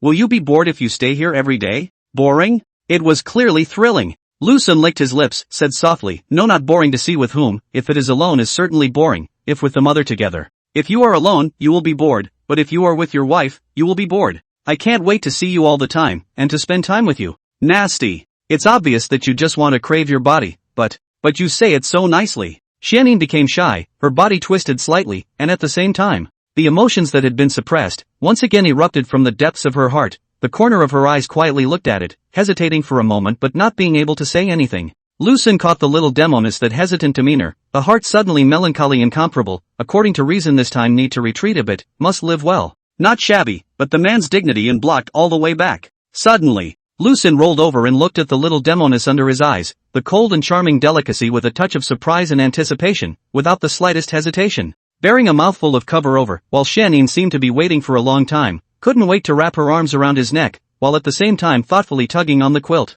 Sunga. In her busy schedule, the little Demoness stammered and inquired, Need to fork? Come on. Lu Xun didn't even think about it with a bold face. It's already dawn. Miao Fengxian wrapped in a plain bedrobe, waist tied with a green silk belt, the lapel on both sides of the slightly open. She pushed open the window, looked at the little thief's house, bitterly smiled, heart melancholy million, really did not come back last night. It seems that today also cannot see him. Should I visit and give him a pill? Myriad Phoenix Fairy frowned tightly and muttered, Don't break it, I still have to make it. Think about it. Miao Fengxian dismissed this idea, strolling out of the house in her embroidered shoes, walking all the way to the hall, sitting there alone, those beautiful eyes staring nowhere, eyes lax and lightless, 3 parts worry, 3 parts jealousy, 3 parts distress, as well as 1 part of the sentiment. At the moment she is very complex inside. Just then, a sound of footsteps came from her ears. The little fox carried her own sword and slowly came to the hall. When she saw her master, she couldn't help but feel a burst of surprise and inquired doubtfully, Master? Why are you so early? Supervising your sword practice to see that you haven't been lazy.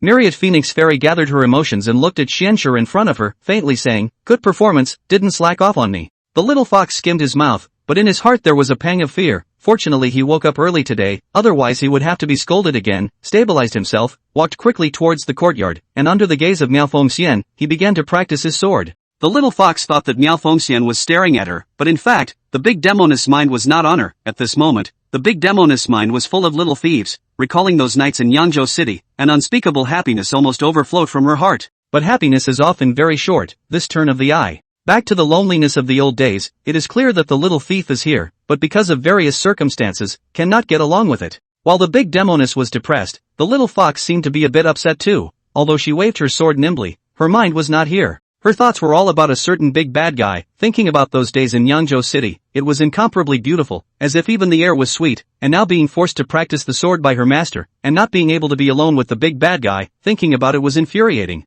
Meanwhile, Lu Xun and the little Demoness are soaking in the warm pool at the foot of the mountain. The sleepless night he was wrapped in warm water, that tired muscles and bones restretching, a body of fatigue and then dissipated, but the waist is still a little bit of hidden soreness, but compared with once, there is a significant improvement. If it is a change in the past, this time Lu Xun has long fainted to death. Sunga, if you are bored staying here, why don't you go down the mountain more often? The little Demoness was in his arms and said softly, I'll give you silver, no matter what you go to do, as long as it's not flower hunting. I have no harm in it. Of course I can only leave for 3 days at most, and when I come back I'm going to check, but if your heart is in the right place, you're dead. No. If I can't even hold you, I'm not qualified to go out and fool around. Lu Xun laughed awkwardly, and I don't know how to control a sword yet. Even if I step into the innate realm, I can't control a sword either. A little bit of a small fear of heights. Then you fly lower. The little Demoness touched his chest, and gently sucked on his neck, and leisurely said, If you don't know how to use a sword, traveling will be troublesome. Although the little fox realm is not able to do so, she can change back to the white fox state,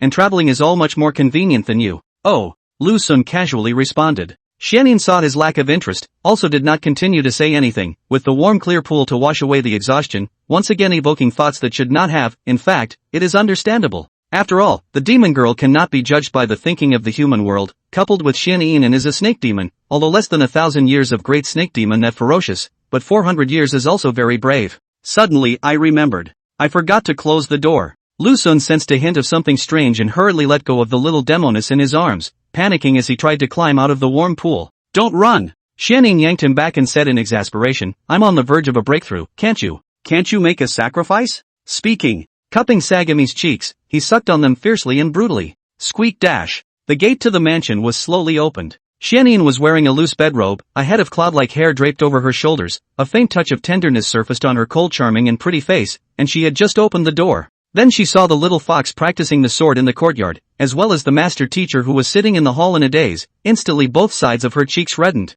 The great Demoness and the little fox followed the sound and looked, only to see Xianyin, but not the soulful someone. Their respective hearts were suddenly startled. Practice your sword well. Xianyin passed by the little fox and gave her a silent, perfunctory encouragement before heading towards the hall. Master Shifu, I'm a bit tired, so I'll go back to the house and sleep first. Xianyin dropped these words and hurriedly slipped away. Where is your husband? The great Demoness frowned slightly, and while Xianyin had not yet left, she inquired in a casual manner. He's still in the bath. The words. The little Demoness tried to run without looking back. Still alive? The great Demoness then asked. Live and let live. Having said that, the little Demoness who had enjoyed the night fled, leaving the big Demoness and the little fox secretly anxious and a little indignant at the same time. More tomorrow. Cat's back hurts. End of chapter. Chapter 120, This is the Feeling. The big Demoness and the little fox looked at the enjoyment of a night of the little Demoness fled. The heart is not only full of worry about someone, but also a little resentful of their own situation. Are all demonesses are fond of the same man? Why she can be in scrupulous enjoyment, and they can only tolerate the solitude. The great Demoness and the little fox sighed at the same time, one in the hall glumly, the other in the courtyard sullenly, and after a short period of sadness, each other looked at each other again without a second thought, both thinking of going to him at the first opportunity. That's all for today, Xianshi. You go back and get some rest. Miao Fengxian said indifferently. Oh. The little fox took the opportunity to put away his own sword and turned toward the gate. Myriad Phoenix Fairy's intention was for her to go back to her room, yet the actual situation was the opposite, and as she watched the little fox head out, she hurriedly called out to her and asked, Where are you going? Not going back to your own house? Ha! I'm going to take a bath. The little fox replied perkily, practicing the sword for so long. But I've sweated a lot, so I'll go to the bottom of the mountain and take a bath. Miao Fengxian locked her brows and said in a serious tone, Just now you have heard, Lu Sun is still soaking in the pool at the foot of the mountain. You go, won't you collide with him? At that time stained your eyes, this way. You first go back to your own house, wait a moment after a piece of stew. You can go to the pool again. Although the little fox was worried about someone's body, worried that someone would not be broken, but due to the current situation of various reasons and cannot go to him at the first time, can only silently listen to the arrangement of his master, pulling the goat's little head towards the backyard. After the little fox left and made sure she had gone inside, Miao Fengxian quickly walked back inside her house, took a pill and went out again. Just in an instant, the great Demoness appeared at the foot of the mountain, looking at the little thief who was soaking in the pool. That face was as tired as it could be. Suddenly her heart ached. Walked to the edge of the warm pool, gently called out, Little thief. May be okay? Lu Sun opened his eyes in a daze and saw his great Demoness standing at the side. A flash of surprise flashed across his brows and he laughed nervously. Sister, don't panic. Don't look like I'm tired right now, but last night I was crunching messy kills and Xianyin was so close to kneeling down and begging for forgiveness. I think you're the one kneeling down and begging for forgiveness, right? The great Demoness rolled her eyes and ranted without any good humor. What time is it and still so immodest? And just now I have seen Xianyin, that springy look, clearly enjoying the demeanor of a night out. Lu Sun smiled awkwardly and didn't explain anything. During the time the little Demoness had left, he had already found the problem. Although he had utilized his new skills to strengthen his waist, it was very unfortunate that the little Demoness' cultivation had risen dramatically, which just happened to offset his own progress. And of course there was an even more crucial factor. That was to use softness to overcome hardness. Humph. Don't even think about getting the upper hand on Xianyin and me, you. The great Demoness said softly, Snake demons are born with incomparably strong endurance. Even if you break through the great innate realm and come to the 7th realm, you'll still die of exhaustion on us. I don't believe it. As long as the acquisition of the body of steel has 2 adamantine unbreakable waist, even in the case of softness, with strong strength and unparalleled speed, will be able to make you wail. Just as Lu Sun was imagining things, Miao Fengxian took out a pill, squatted down and handed it to his mouth, whispering, Eat it. Lu Sun obediently opened his mouth, swallowed the elixir handed to his mouth, and at the same time, the naughty him again barked a mouthful. Contained the big Demoness 2 green onion jade finger. Suddenly unexpected Miao Fengxian, body slightly trembled, both sides of the cheeks flushed a touch of red, flavorful glared at him, this naughty and bold little thief. Don't make it bad. Xianyin and Xianshi are still on the mountain. The great Demoness drew back her own jade finger, gently ruffled the surface of the pool a few more times, slowly stood up, looked at the little thief in the warm pool. That mature and demonic face, gradually surfaced a touch of sultriness, and softly said, Shouldn't you be accompanying me tomorrow night? After Lu Sun swallowed this elixir, he instantly recovered to his former peak and looked at the big Demoness with a resentful face and said in a manner, Tonight is fine too. Tonight. The great Demoness lightly bit her moist lips, a hint of entanglement and anticipation flashed between her eyebrows, thinking carefully tonight is indeed quite appropriate. First of all, Xianyin is already very tired, she will definitely go to bed very early and won't be able to get up until tomorrow morning. As for the words of Xianshi in the afternoon and then urge her to cultivate for a while, exhausting the energy in her body. Don't lock the door. I'll come to you. Myriad Phoenix Fairy looked at him with winks before whooshing away, leaving Lu Sun still soaking in the warm pool, thinking of a wonderful night. Hey, it's hard work. After accompanying the little Demoness, but also to accompany the big Demoness, at the same time, the little fox is still in the wailing Lu Sun a moment of emotion. In the afternoon, the little fox stayed in Lu Sun's house, shaking her short legs while wagging the 2 tails behind her buttocks, her hands propped up her cheeks, her brows filled with tenderness and happiness, the vivid story coupled with her favorite man. Even if she didn't manage to pounce into the embrace, her body and mind were already tingling. Almost. That's all for today. After Lu Sun finished telling the story, he picked up a cup of water and lightly sipped a few mouthfuls of it, but the result was that a mass of black shadows appeared in front of his eyes just after he put it down, and he subconsciously gave it a hug. The emotionally flooded little fox snuggled into his arms. That cute and delicate little face was written with bewilderment and anticipation, her eyes watery as she stared at him, muttering, "When are we going to have a baby, Big Bad? Can you be normal? Coming up here to have a baby?" Lu Sun looked helplessly at the little fox hanging on his body and laughed softly. Alright, hurry down, in case your master sees it, it will be troublesome." However, the little fox, did the opposite, clinging to his neck with a death grip, saying with a stubborn face, "I don't want it." Facing the suddenly capricious Xianxue, Lu Sun was simply unable to do anything about her, rubbing her little head and whispering, "Don't make a fuss. Your master has to keep an eye on you practicing your sword in the afternoon, don't make her unhappy. Master also doesn't know what's wrong, suddenly she's all kinds of harsh on me, before it was all about turning a blind eye, now when I'm slightly sneaky and lazy, I'll be scolded by her." The little fox twisted in his arms, adjusting to the most comfortable position before continuing to complain, "Bothering me to death, because she is already pining for spring." Lu Sun flattened his mouth and whispered, "Actually, this is not a kind of concern for you. In the past, she gave you all sorts of indulgence, causing your cultivation and realm to be in a mess, and now this is her way of making amends for the past. My sister. That's all the little thief can do for you." Lu Sun's heart was despondent. Not only did he have to watch out for storm lightning, but he also had to maintain the relationship between the three demonesses. Suddenly he was a little tired. "With you guys protecting me, I still cultivate what?" The little fox beamed and said sullenly, and I just don't like to cultivate. Repeating one thing every day is especially uninteresting. It's not as good as eating, drinking, and having fun." Little Fox's words made Lu Sun feel the vestigial feeling of a rich second-generation poor student. In fact, if you think about it, Little Fox did have the qualifications to pose as a bad student. "It's time to practice or practice." Lu Sun gently pinched her face and said gently, "I'll put you down." "Wait." The little fox straightened up, staring straight at the big, bad man near her, then puckered her own cherry mouth and barred her lips over his in this point-blank touch. With blushing cheeks, the little fox jumped down from Lu Sun's arms, wagging her tail while looking at him fondly and muttering, "Big bad guy, then I'm leaving." As the words fall, wiggling his dry, shriveled little butt, he hurried out of the area. Night. Quiet. Xianyin was nowhere to be seen during the day. After all, the night's enjoyment had left her a little tired. Of course, if Lu Sun still had the strength to fight, she wouldn't mind making a comeback, because this little bit of exhaustion was simply harmless to her. But the little Demoness who had recuperated for a day was supposedly in a state of high spirits at the moment, but she was still lying on the bed sleeping. Not that she was much of a sleepyhead, but she was brewing up her next ferocity, which would be even more brutal. As for the little fox, she had been stared at by myriad phoenix fairy for a long time to cultivate, and she was completely paralyzed with exhaustion, and she fell asleep with a whimper just after getting under the covers. Squeak dash. The door of a certain room was pushed open and a buxom figure walked out of the room. Wearing a light blue elegant robe, thin waist with a green silk belt constraint, the lapel on both sides slightly open, moonlight on the face. Between the eyebrows is all the flavorful charm, eyes are even more confusing. Miao Fengxian walked to the door of Xian Yin's house and used her own consciousness to probe the reality inside, and found that Xian Yin was in a state of sleep. Her hanging heart was finally released, and then she looked towards the little fox's house again. "Hian sure, shouldn't have to worry." Miao Fengxian lightly bit her own lips and muttered as thin as a mosquito. Putting away these thoughts, the great Demoness walked lightly towards a certain hut, and soon arrived in front of the little thief's house, her veiled hand lightly raised but stopped in midair. "Hey! Obviously fond of each other, it's a love affair that runs in both directions, but it's developing as a secret rendezvous.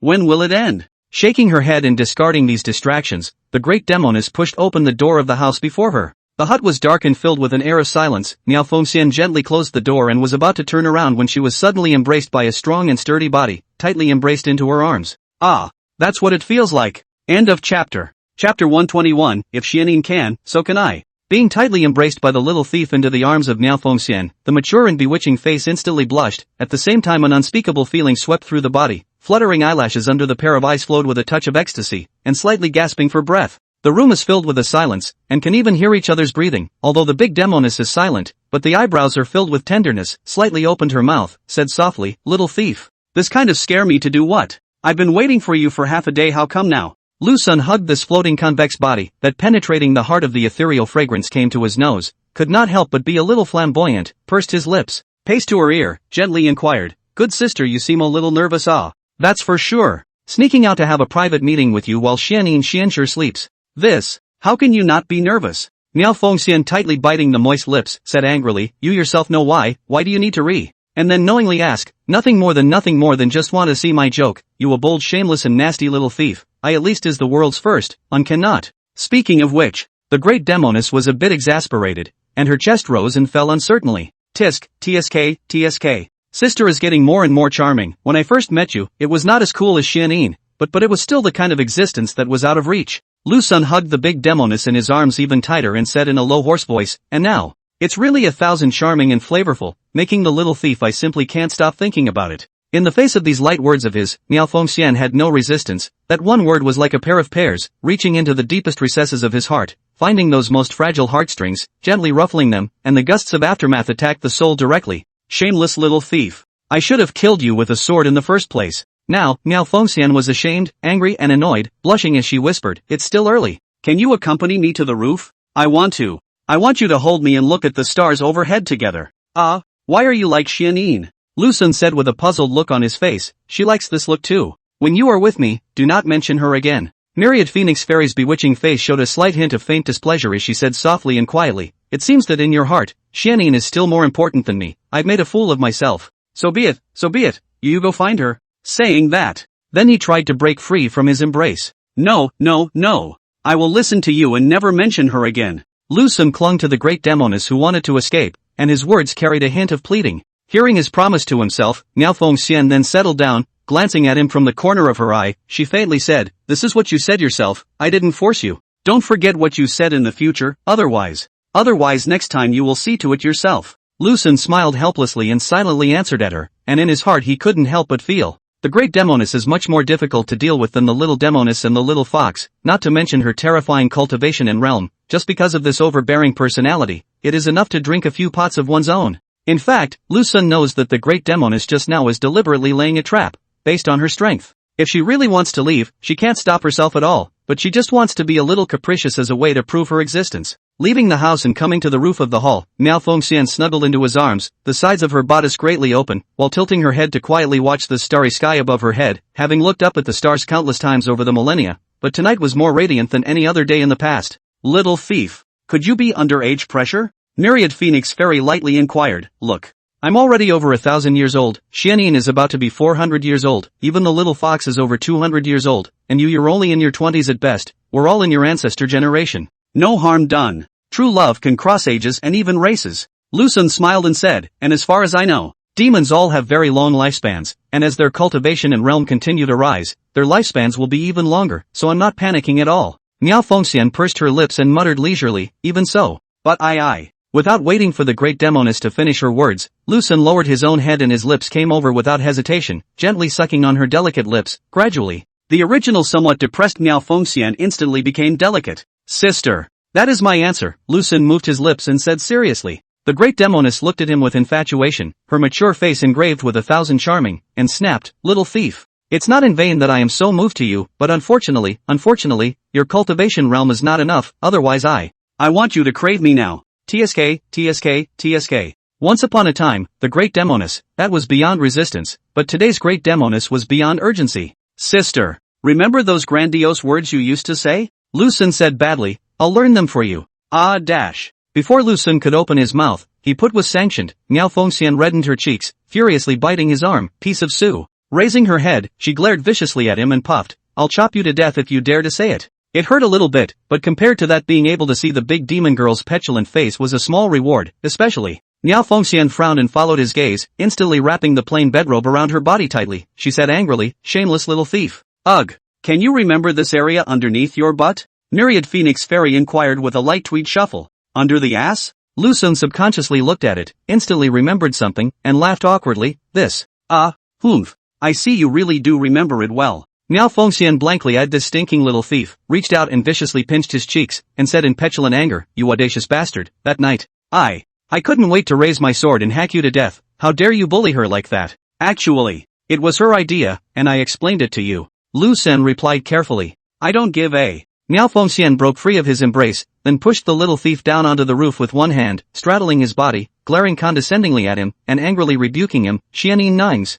Me. I can too. Ha? This. What the hell? Before Lu Sun could react, the great Demoness lips covered his mouth. Inside a hut. What's on your mind again? Lying on Lu Sun's body, Miao Fengxian, both sides of the cheeks flushed with a little delicate red, her eyes are even more tender. She secretly looked at the little thief in front of her, and softly inquired, whether or not you were still surprised. My actions earlier? A little. This caught off guard. Lu Sun, who had a crooked mouth and slanted eyes, laughed nervously, rubbing her hair while asking suspiciously, why is sister suddenly just going to split the difference with Xianyin? Miao Fengxian sighed and snuggled into the fine and strong chest, muttering, I don't know why, maybe just a little jealous, or maybe there is some displeasure in my heart. She and I obviously both like you. Xianyin can be open and aboveboard, while I am. Yet. Sister needs no further comment. The little thief will not let you be so unknown, will definitely give you a name, just don't know. Lu Sun hesitated, carefully asked, I don't know if sister wants the big house or... Miao Fengxian narrowed her eyes and looked at him in a daze. She bared her teeth and laughed out, and said in a good-natured manner, you're not done with this daydream of sleeping together in a big bed?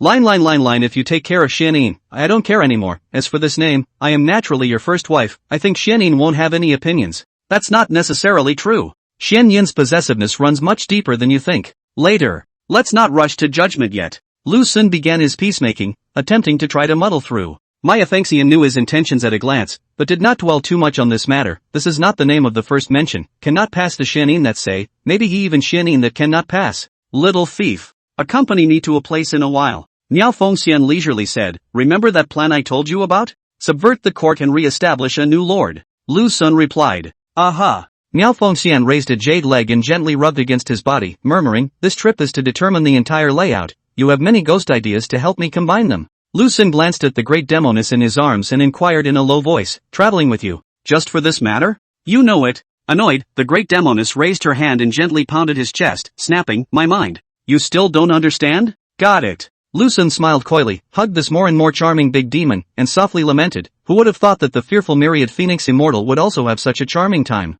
Miao Fengxian bit her lips tightly and shrank further into his arms, softly saying, I also never thought that I would be able to fall into a love affair and even be unable to extricate myself. Perhaps this is my destiny, it was meant to be. As the words fall, then arched inward. Just then, suddenly, Miao Fengxian broke away from his embrace and sat up from the bed, panic and uneasiness written on her brow. Suffered. How did the little fox get up? The great Demoness' eyes were filled with surprise, as well as an expression of being at a loss for words, and even a bit of panic. Ha! Lu Sun also panicked. It was even more nervous and scared than the great Demoness. It can't be that it's not coming for me, can it? Is this not going to be a thunderstorm? The little fox came to me in the middle of the night, it was already unclear, and then she saw herself sleeping with the big Demoness. Ah! She. Why is she coming in the direction of your house? Cat is going to write the third shift now, I guess it will be morning. End of chapter. Chapter 122, it's called Riches and Risks, ally old Lu 824 plus. It's late at night. Is sleeping in the little fox Xianxue, seems to be doing a certain dream. At the moment she lies on the bed, buttocks were the too fluffy tail, excited to non-stop shaking, the result shaking fiercely woke up from the sleep. That cute and delicate little face is full of written with the intention of not yet finished. So close to being craved by the big, bad man, why how did you suddenly wake up? The little fox toot her own cherry lips, turned over her body to lie on the bed, staring straight at the bed curtain, although sleepy. But there is no intention to fall asleep. The mind is full of someone's figure, as well as in Yangzhou City in those few days in the happy picture, which the more you think the more upset, the more you think the more you feel unfair. Why does Sister Xianyin get to have him all to herself? But you have to endure loneliness and isolation? The point is that he doesn't seem to want to crave for himself, several times he hinted and showed, but he has no idea about himself. Humph. And you say you like me, big liar. The big bad guy. Big. The little fox's cheeks on both sides were swollen and bulging, his eyebrows were full of resentment and helplessness. In fact, actually, when he thought about it carefully, this couldn't be completely blamed on him, who let his own figure not be like that of Xianyin's sister and his master. If he was also able to have big boobs and a big buttocks, he would definitely be eager to wait for it. Hey! I don't know if there is a magical gong method in this world. After practicing it, I can transform myself, get rid of this flat body, and grow a little bit taller. By the way. Missed him. The little fox hugged his quilt, his brow was filled with thoughts of someone, and slowly and gradually, a bold idea was born from the mind. The dark moon and windy night is the time for a rendezvous. Sitting up from the bed, she couldn't help pursing her moist lips, gently lifting the quilt on her body, then putting on her own embroidered shoes, finding a bedrobe from the closet, and just draping it over her body, not even wanting to tie it, and leaving the house directly. Pushing open the door of his house, Xianxue poked out half of his little head, nervously looked down, and then sneaked out. First walked to the front of the master's house, did not dare to push the door on the stupid standing there, constantly instilling in himself the idea that the master is asleep, and walked to the front of the house of the Xianyin, or did not go to push the door. They should all be asleep. After the little fox was sure it was safe, she tiptoed towards Lu Sun's house, nervous and a little excited at the same time, especially the choking guilt of being a thief. Knowing that it was dangerous, there was an irresistible force pushing herself to do it. Coming to the front of the big bad house, the little fox clenched her moist lips and carefully raised her hand, pushing the wooden door open gently. Squeak dash. The room was dark and at the same time there was a silence in the air. Big. The little fox had just opened her mouth when a light cough interrupted her. Cough. Cough cough cough. Xianxue could not help but freeze, standing in the doorway of the little fox through the moonlight, probing towards the inner room, saw the floor by the edge of the bed. Vaguely there is a piece of clothing, does not look like the big bad guy's clothes, more like, it is a woman's sleeping robe. Oops. It's over. It's over. Sister Xianyin is here. The little fox was a bit taken by surprise, the fear and anxiety almost ran through his whole body, he didn't know what to do at all, he was just like a candle standing there, not moving at all. I. Lu Sun. I suddenly can't sleep. Can you tell me a story? The little fox squeaked and whimpered inquiringly. Her cheeks on both sides were on fire and even a little hot, and her words were even tinged with a hint of trembling. How about tomorrow? Lu Sun's voice came from the inner room, calm and relaxed without any panic. He went on to say, tomorrow I will go to your master, let her allow you half a day, and then I will speak to you from the afternoon to the evening, and speak to you alone. Do you think this is okay? Although the midnight rendezvous went down the drain in exchange for a chance to be alone with the big bad for half a day, the little fox was still satisfied and nodded her head back and forth. Then it's a deal.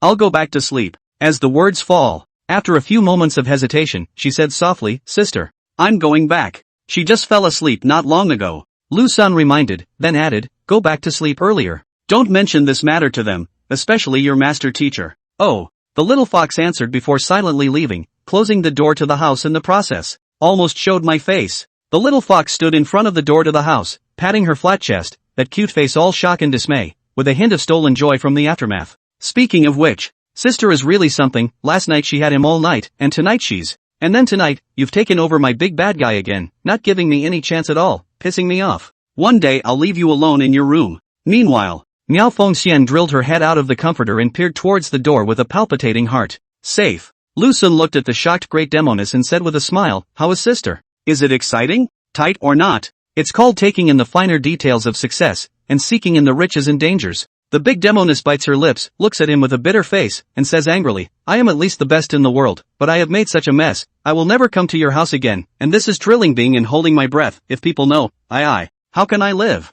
Ouch. This is not, no one knows it. Lu Sun hurriedly put the frightened great Demoness into his arms and said cheaply, don't forget to give the little fox a half-day's vacation tomorrow. I have promised to go out. If you don't allow it, there is a possibility that it will be exposed. I understand. The great Demoness skimmed her mouth, snuggled in his arms, and muttered softly, I thought carefully about it. In the future, it's better to come to you less. If the party is Xianyin words this consequences don't even dare to think. Lu Sun also felt that this was dangerous, just like just now. Luckily, the one who woke up was Xianxue, who could utilize the difference in information between the three demonesses to do it seamlessly. If it was Xianyin, then it would really be a thunderstorm. Little thief. Even though it's all mixed up now. If Xianxue meets with Xianyin, the great Demoness said worriedly, will it be revealed? I spoke with Little Fox and told her not to mention it to you guys. Lu Sun pursed his lips and said seriously, sister, just relax, there won't be any accidents, even if we meet. Little Fox will also pretend that nothing has happened and just keep her mouth shut. The great Demoness answered, but her face was still a bit worried as she muttered, but I'm still a bit worried, in case I reveal myself. Don't panic, I've got everything. Lu Sun, while righteously making a promise, took advantage of the fact that the great Demoness was still a bit stunned, and quietly probed his hand over to her. Shasta. The 1,000-year-old Demoness, Miao Fengxian, a sweet exclamation of surprise floated out from between her red lips and white teeth, glaring at him in shame and anger. This Xianxue just left you. Aren't you worried about Xianyin coming over? Since ancient times, the rich have many worries and the noble have many dangers. The words. Lu Sun then sucked on it, only to be resisted by the great Demoness, her jade hand gently pushing against his chest, resistance and annoyance written between her brows. No. I don't have the cheek you do, I'm going back. Miao Fengxian was resistant, but she didn't know whether it was true or not, and anyway, after a few rounds of pushing and shoving, Lu Sun had gotten under the covers. Early the following morning, Lu Sun, who hadn't slept all night, left his house in high spirits, first stretched out at the door to stretch his muscles and bones, then returned to the house for a few moments. Carrying the meteorite star sword, he slowly and leisurely walked towards the courtyard to start his sword practice journey.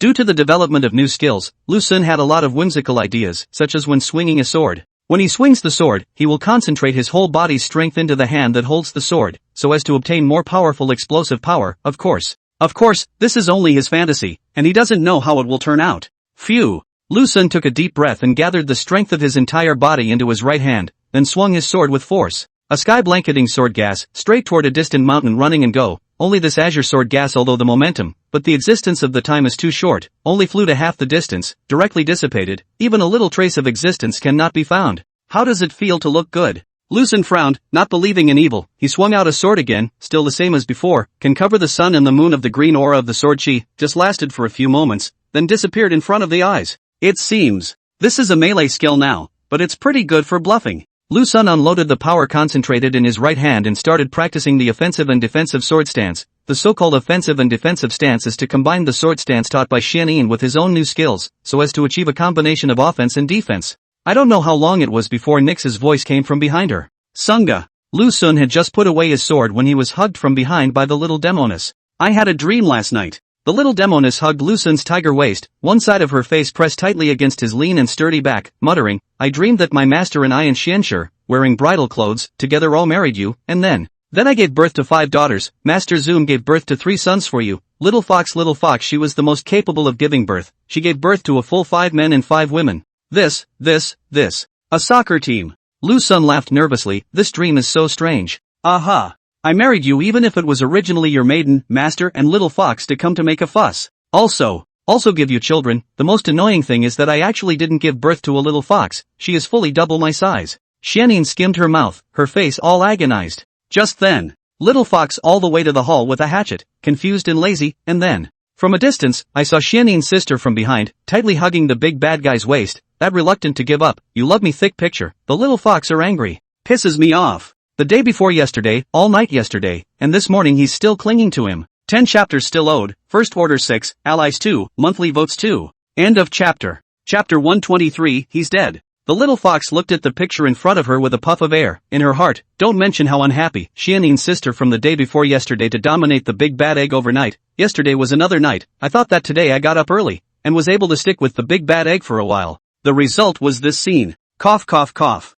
The little fox coughed lightly a few times, a slight hint of dissatisfaction showing between her eyebrows, and shouted, hey, what are you two doing? In the face of the sudden Xianshi, Lu Xun first froze, and then he saw the little fox standing in the hall, and for a moment his brain was a little buzzing. Agu just resolved the embarrassing encounter between the big Demoness and the little fox last night, and has not yet breathed a sigh of relief. Early in the morning the two sisters met again. It is really a blessing and a curse. Although Lu Xun knew that he wouldn't reveal anything, the double embarrassment of the atmosphere and the scene made him want to pick out a crack with his toes and just burrow into it. Meanwhile, the little Demoness followed the voice and looked, and saw that the little fox who gave her husband 10 children in his dream last night was now standing in the hall with an unhappy face, and a trace of doubt arose in her heart. Why is she still unhappy? I didn't complain about her for destroying my solitude with my husband. Why are you up so early today? Xianyin didn't let go of Lu Xun's waist, still holding him tightly. Of course I'm here to practice my sword. The little fox frowned, seeing that Sister Xianyin had no intention of letting go of her hand. That crimson little mouth pouted slightly and muttered, Sister,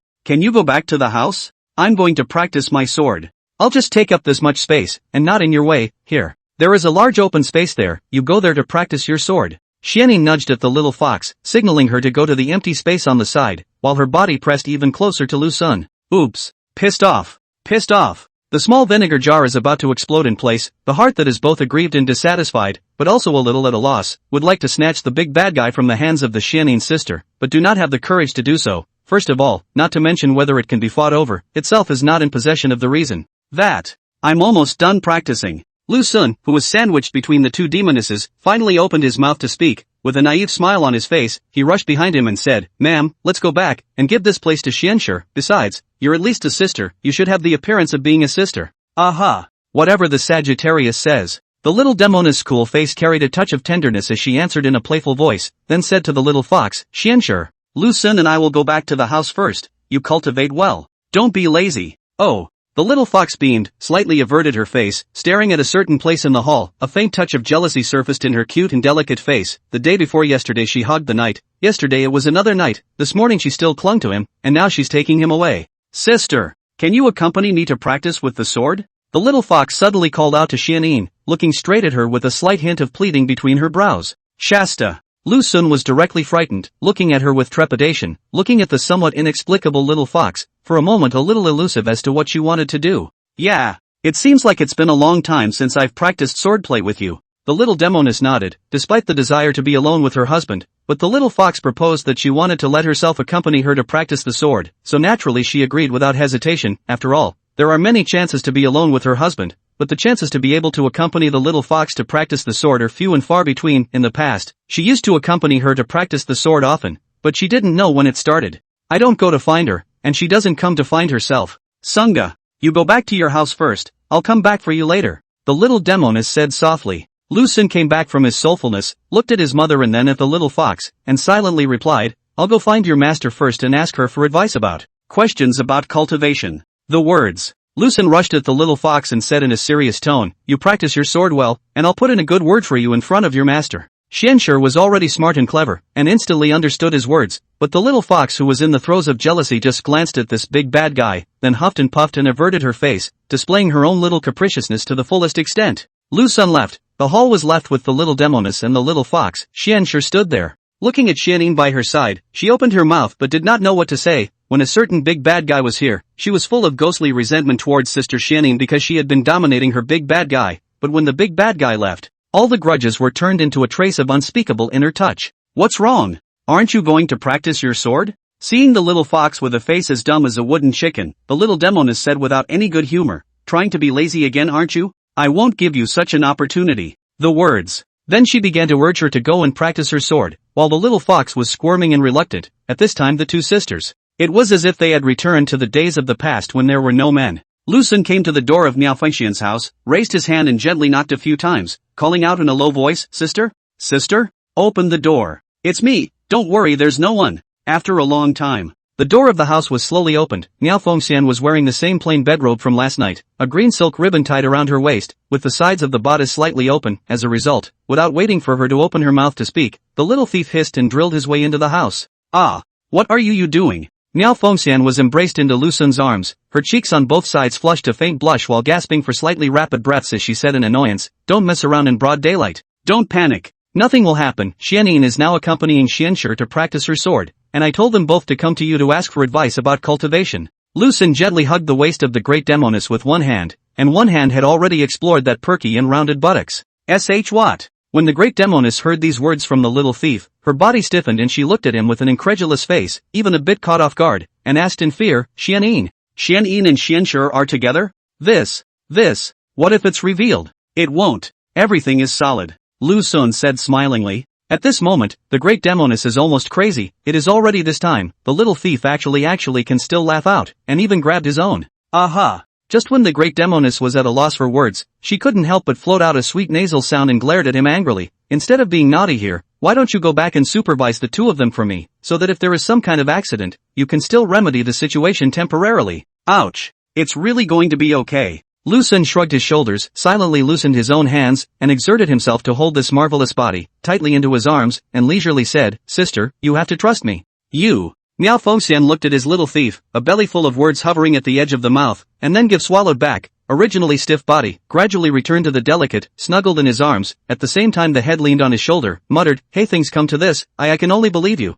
Speaking. Viciously pinching the flesh around his waist, she glared at him in exasperation and angrily rebuked, If you dare to do this nonsense again in the future, I'll have to chop you to death. It was clearly you who pushed open the door of my house, which led to the accident behind. Lu Xun muttered accusingly. What are you muttering? Myriad Phoenix Fairy locked her brows and questioned coldly. No, nothing. Lu Xun laughed nervously and said lightly, Sister. That said, there is no such sword chi, that is, it just started to cover the sky and the sun, but as a result, just a piece of the sword chi dissipated, and even a little trace of it could not be found. This kind of situation. I've encountered it before, and it's actually not a sword chi. Myriad Phoenix Immortal replied, Rather, it is a type of sword that utilizes one's own strength to wield a sword that can tear through the air, and that one sword chi that is shaped like sword chi is actually just the air that was torn through. Oh, I see. Lu Xun came to a realization and then asked, Is this move powerful? It's very powerful when in close quarters. Once I fought with the Supreme Master, and this person was a battle away from me when he suddenly used this move, almost causing me to perish.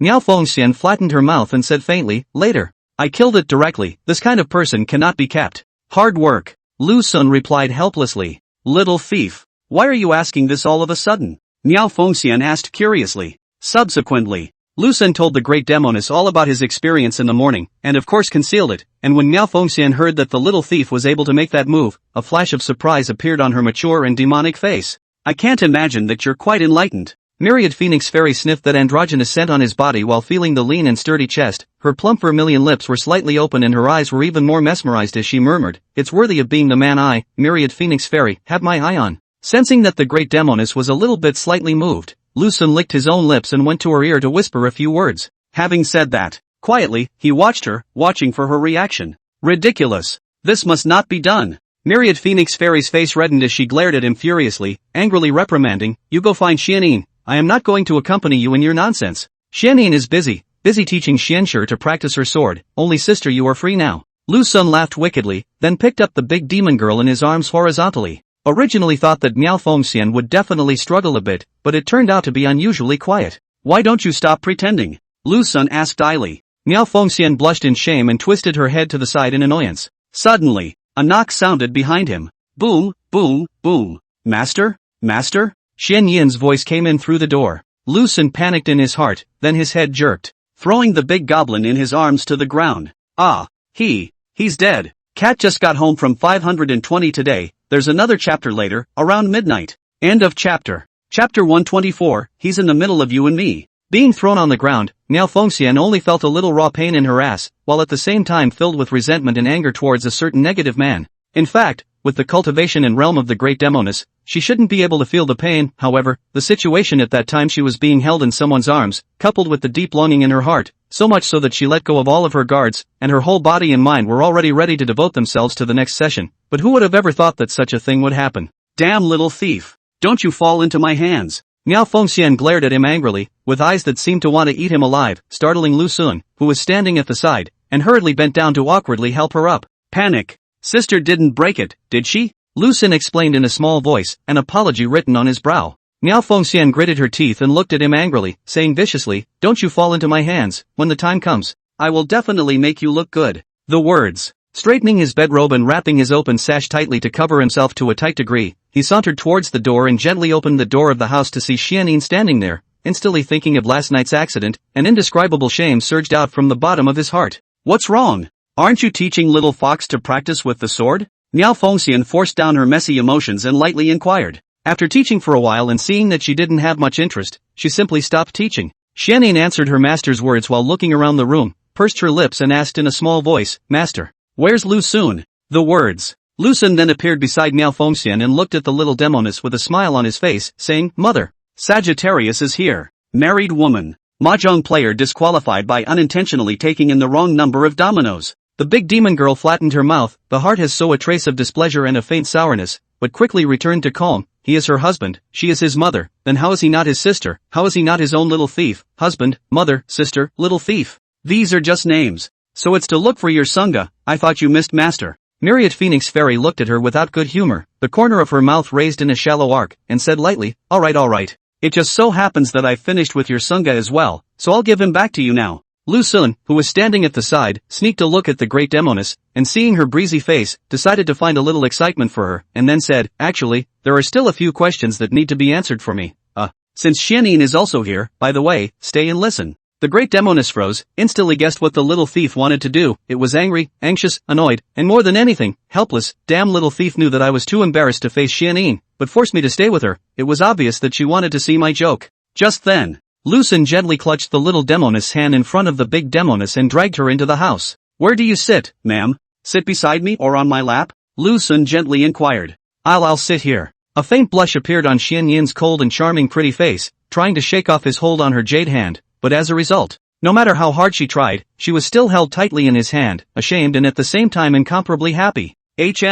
Why don't you just sit on your head? Myriad Phoenix Immortal glanced at her little thief and saw him firmly holding Xianyin's jade hand. A flash of displeasure and jealousy flashed across her face as she silently returned to her seat and asked blandly, are there any other questions? As the words fall, eyes involuntarily moved to his hand again, see him still tightly grasping refused to let go. Indifference, don't face, looking at a certain place in the house, eyes are full of resentment when he grasped my hand, cannot be grasped so tightly ever. Actually it's all small problems that I can solve by myself. The reason why I spoke so much just now was just to leave Xianyin behind, and then there are some things I want to say in front of you guys. Lu Sun pursed his lips and said meaningfully, The little Demoness looked at him with a face full of curiosity. Those eyes were full of doubts and incomprehension, as well as a little bit of anticipation, but compared to the curiosity of the little Demoness, the big Demoness was terrified and uneasy. The little thief. Is the little thief ready to show his hand? The opportunity to perform has arrived. Lucen coughed softly and said softly, I used to think that this was all I had in my life, a life of wandering and living without a place to live, but I never thought that I would be able to meet you guys. Originally, my life was without you, but because of your arrival, my life is full of meaning. The words. Fingers sneaked into Xianyin's hand and gently tickled it a few times, as if suggesting something. Mahjong player disqualified by unintentionally taking in the wrong number of dominoes. Brigand. The hearts of the big and little Demonesses melted at the same time. Xianyin gazed at him in infatuation, itching to pounce on him, even though it was you guys in those words. But just now the hint had already said it all. The little foxes and master belonged to the incidental, and she herself was the most important existence for him, making his life full of meaning. And compared to the kind of pure touching of the little Demoness, the big Demoness was mixed with a hint of helplessness and shame, although it was just an ambiguous sentence that represented more of a thank you, but after peeling away the hypocritical appearance, inside was the idea of the great beings sleeping together. A simple sentence, under Lucen's tawdry operation, managed to convey different meanings. The little Demoness got what she wanted to hear, while the big Demoness got Lucen's determination to sleep with him in a big bed. One was shy after hearing it, and the other one was ashamed after hearing it, but each of them was already flooded with emotions. A silence filled the air in the large room, neither spoke to each other, tacitly remaining silent just at this time. Lucen suddenly stood up and rushed to the two Demonesses. I'm going to go check on Xianxue and see if she's slacking off. Having said that, it slipped straight away, and by the time the big little Demoness came back to her senses, the house was long gone from him. Lucen is still unexpectedly good. Myriad Phoenix Fairy looked at Xianyin and leisurely asked, happy? Aha! Xianyin nodded her head, a strong sense of delight on her face. Miao Fengxian couldn't help but smile, secretly slandering in her heart. I'm actually happy. At this point, Lucen came to the courtyard, and from a long distance, he saw the little fox who was swinging, kicking small stones for a while, and then casually swinging his sword a few times, showing his absent-mindedness to the fullest. If your master sees you, be careful of scolding you. Lucen smiled and walked towards her. The little fox was surprised to follow the voice, and seeing that he was not surrounded by his sister and master, he excitedly wiggled his little butt and pounced directly at him, and then hung onto his body like a wombat. Big Bad, I miss you. The little fox hugged his neck, while the two little short legs clamped around his waist, the two fluffy tails behind his buttocks, shaking non-stop. His cute and delicate face was full of a pitiful look, and his eyes were all mesmerized. Sister Xianyin really hogged one night the day before yesterday, another night yesterday, and is still clinging to you this morning. The little fox beamed and said indignantly, in the future, I'll also let her taste what is called loneliness and isolation, and let her stay alone. Lucen laughed helplessly. Alright, don't sulk, this is not coming to you. He. The little fox burst into a sweet smile, then snapped and kissed him on the cheek. Barking. It took several kisses in a row to stop. Stay with me this afternoon? The little fox asked. Aha. Stay with you until the evening, Lucen said. Satisfied, the little fox smiled again, but it didn't last long, and then suddenly her little face flashed and she said seriously, only stay with me. Yes. I'll only stay with you. Lucen stroked her little head and replied gently. The underworld mountains. Wearing a plain dress, Miao Fengxian stood at the top of a certain mountain, quietly waiting for someone to arrive, when a silver light appeared at the edge of the sky, landing steadily beside Miao Fengxian. There you are. Miao Fengxian glanced at this plump and marvelous stunning mature woman and lightly said, Aha. The stunningly mature woman responded softly, and after putting away her own rapier, she turned her face away to look at Miao Fengxian, and suddenly a flash of surprise flashed across her brows as she muttered, Your body exudes eroticism. I have already shared a bed with him, but I haven't reached the final step yet. Miao Fengxian said faintly. Is this person worth the effort? The stunningly mature woman asked. Miao Fengxian pursed her lips and said leisurely, My little thief's cultivation and realm is not high, thrown into the vast sea of people can't even splash, and the person is colorful, full of nasty filth, in a nutshell is a shameless and nasty and wannabe, but I'm willing to give everything for him. Do you think it's weird? Love affairs. It's not like I understand it. The stunning mature woman hesitated and softly inquired, Does he know that you are a snake demon? No. He loved it. Myriad Phoenix replied. The stunning mature woman flattened her mouth and muttered, What a strange man. Miao Fengxian turned her head and stared straight at her, a gorgeous brocade dress, a green silk belt tied around her waist. Although she was wrapped up tightly, she still emphasized the exquisite and delicate figure, and at the same time, she had a clear and elegant temperament that did not lose its nobility. Such a face and such a body. If the little thief sees her, he will surely be seduced. What are you looking at me for? The stunning mature woman asked suspiciously. We shouldn't become love rivals, right? Miao Fengxian asked. Much ado about nothing. The stunning mature woman said without any good humor. Men are all people of false feelings, I can't even loathe them, so how can they please me? Besides, I won't use the man you used. The stunning mature woman said with a look of disgust. Humph. You want to use it, I don't want to. Miao Fengxian snorted coldly and then said, Su Jingyi, remember these words of yours today, I hope you don't go back on your words when the time comes and hide from me that you quietly like my little thief. The stunning mature woman raised her willow eyebrows and said faintly, if I fall in love, what can you do with me? Miao Fengxian couldn't help but freeze, but quickly came back to her senses, knowing that she was intentionally provoking herself, so she willed the trick and replied with a smile. Then, you sleep on the left, I'll sleep on the right, and you and I will sandwich in between us. End of chapter. Chapter 125. Only he understands this book. Su Jingyi, who originally wanted to provoke Myriad Phoenix Fairy, in turn made a mistake, and hearing the extremely absurd words of the Demoness, suddenly that mature and cold face imprinted a faint scarlet, and said contemptuously, such an absurd thing, only you can think of it. Even more ridiculous. You don't know that yet, and I'll never let you know. Miao Fengxian revealed a trace of shallow smile, said softly, in short, do not want to hit my little thief's idea, my little thief was born to be sentimental bad, cannot afford to be tempted, if he saw you I'm afraid that you are going to be hooked away from the soul, as for you. Although he said that the world of men are hypocritical scum, do not deserve to get your favorite, but in the face of my little thief you certainly cannot hold. Humph. That's just your fantasy. Su Jingyi said blandly, even if there is only your man left in the world, I won't fall in love with him, and besides, it's still the man you used, so I'm even more displeased. Miao Fengxian blanked her, quietly looked at the mountains and ridges in front of her, and said with emotion, I thought that I had experienced 1,000 years, and had long since seen through all the red dust in this world, but I didn't expect to end up trapped in the red dust, this word love. It is really elusive and difficult to grasp. It was clearly your own fickleness of heart that was taken advantage of. Su Jingyi said casually, although the word love is elusive, as long as the heart is firm, even if the red dust is ferocious, it can be resisted alone. Inner strength? It's not easy. There was a time when I heard that the little thief said that he wanted to gluttony my body, but also all the anger and determination, but in the end it is still not by him to give to plunder the heart. You haven't met the man who's going to break you in half, so, you don't understand what I'm talking about, and you'll be able to empathize when you meet one day.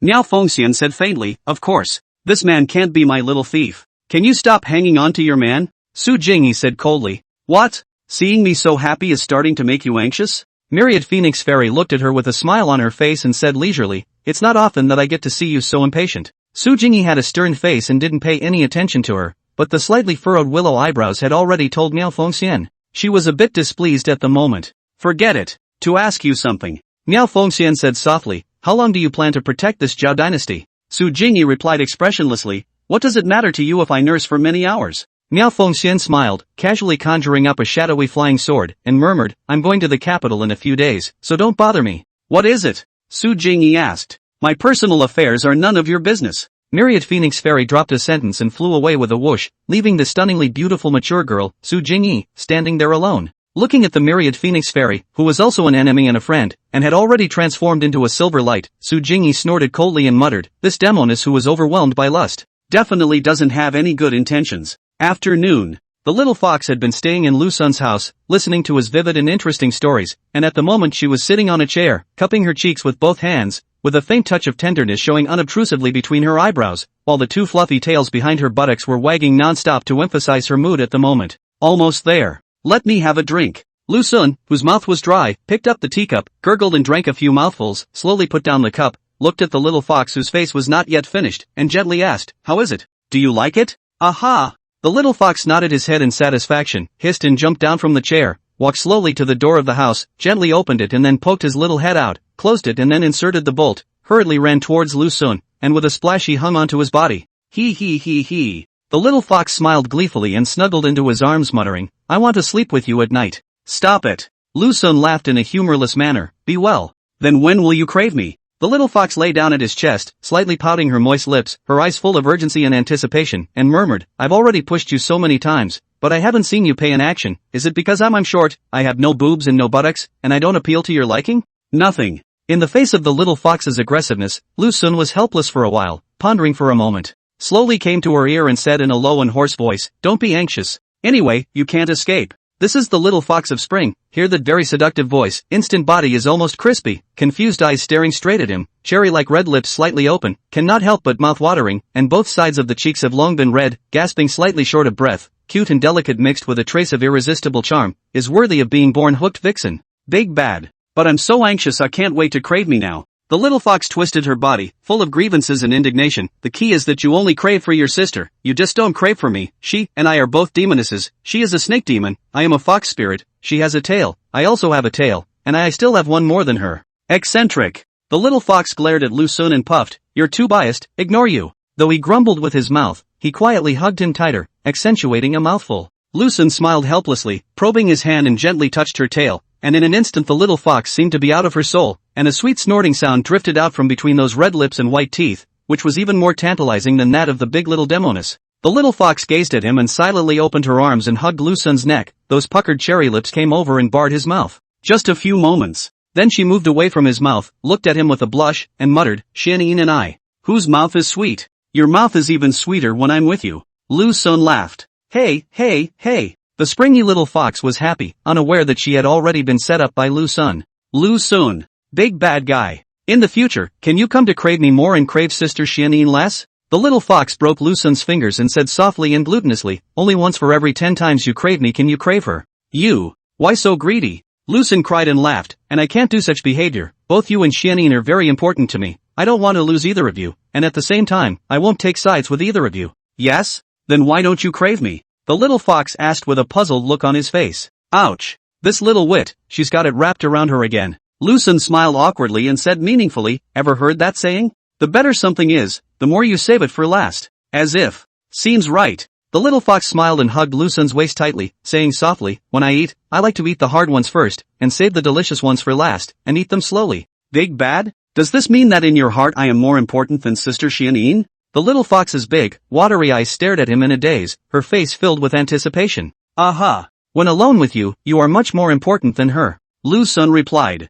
Although the same old trick, but the effect is very good. The little fox's emotions have been flooded into a disaster, cannot help but come up again, gently sucking his mouth. 3 demonesses in this regard, almost each has its own style. The little demoness is to play a passive, the big demoness is to play an active. As for the little fox, she majored in an interaction. The afternoon was relaxing. The little fox snuggled in Lu Xun's arms, listening to him tell vivid stories, and kissing him a few times from time to time. This heart is full of happiness, even the air is sweet. But happiness is short-lived, and before we know it, it's evening. Open the door! Open the door! Xianyin stood in front of Lu Xun's house door and slapped the wooden door so hard that she even wanted to blast it with her sword. Squeak dash! The door of the house slowly opened, and the little fox looked at the little Demoness standing in the doorway, pouting her lips full of displeasure, and puffed out. Just when the story was getting exciting, you showed up, sister. Haven't you heard enough all afternoon? The little Demoness raised her hand and touched the little fox's head, ranting, he is my male friend, not your male friend. Letting him accompany you for an afternoon and adding this time in the evening is already my benevolence. Don't go overboard.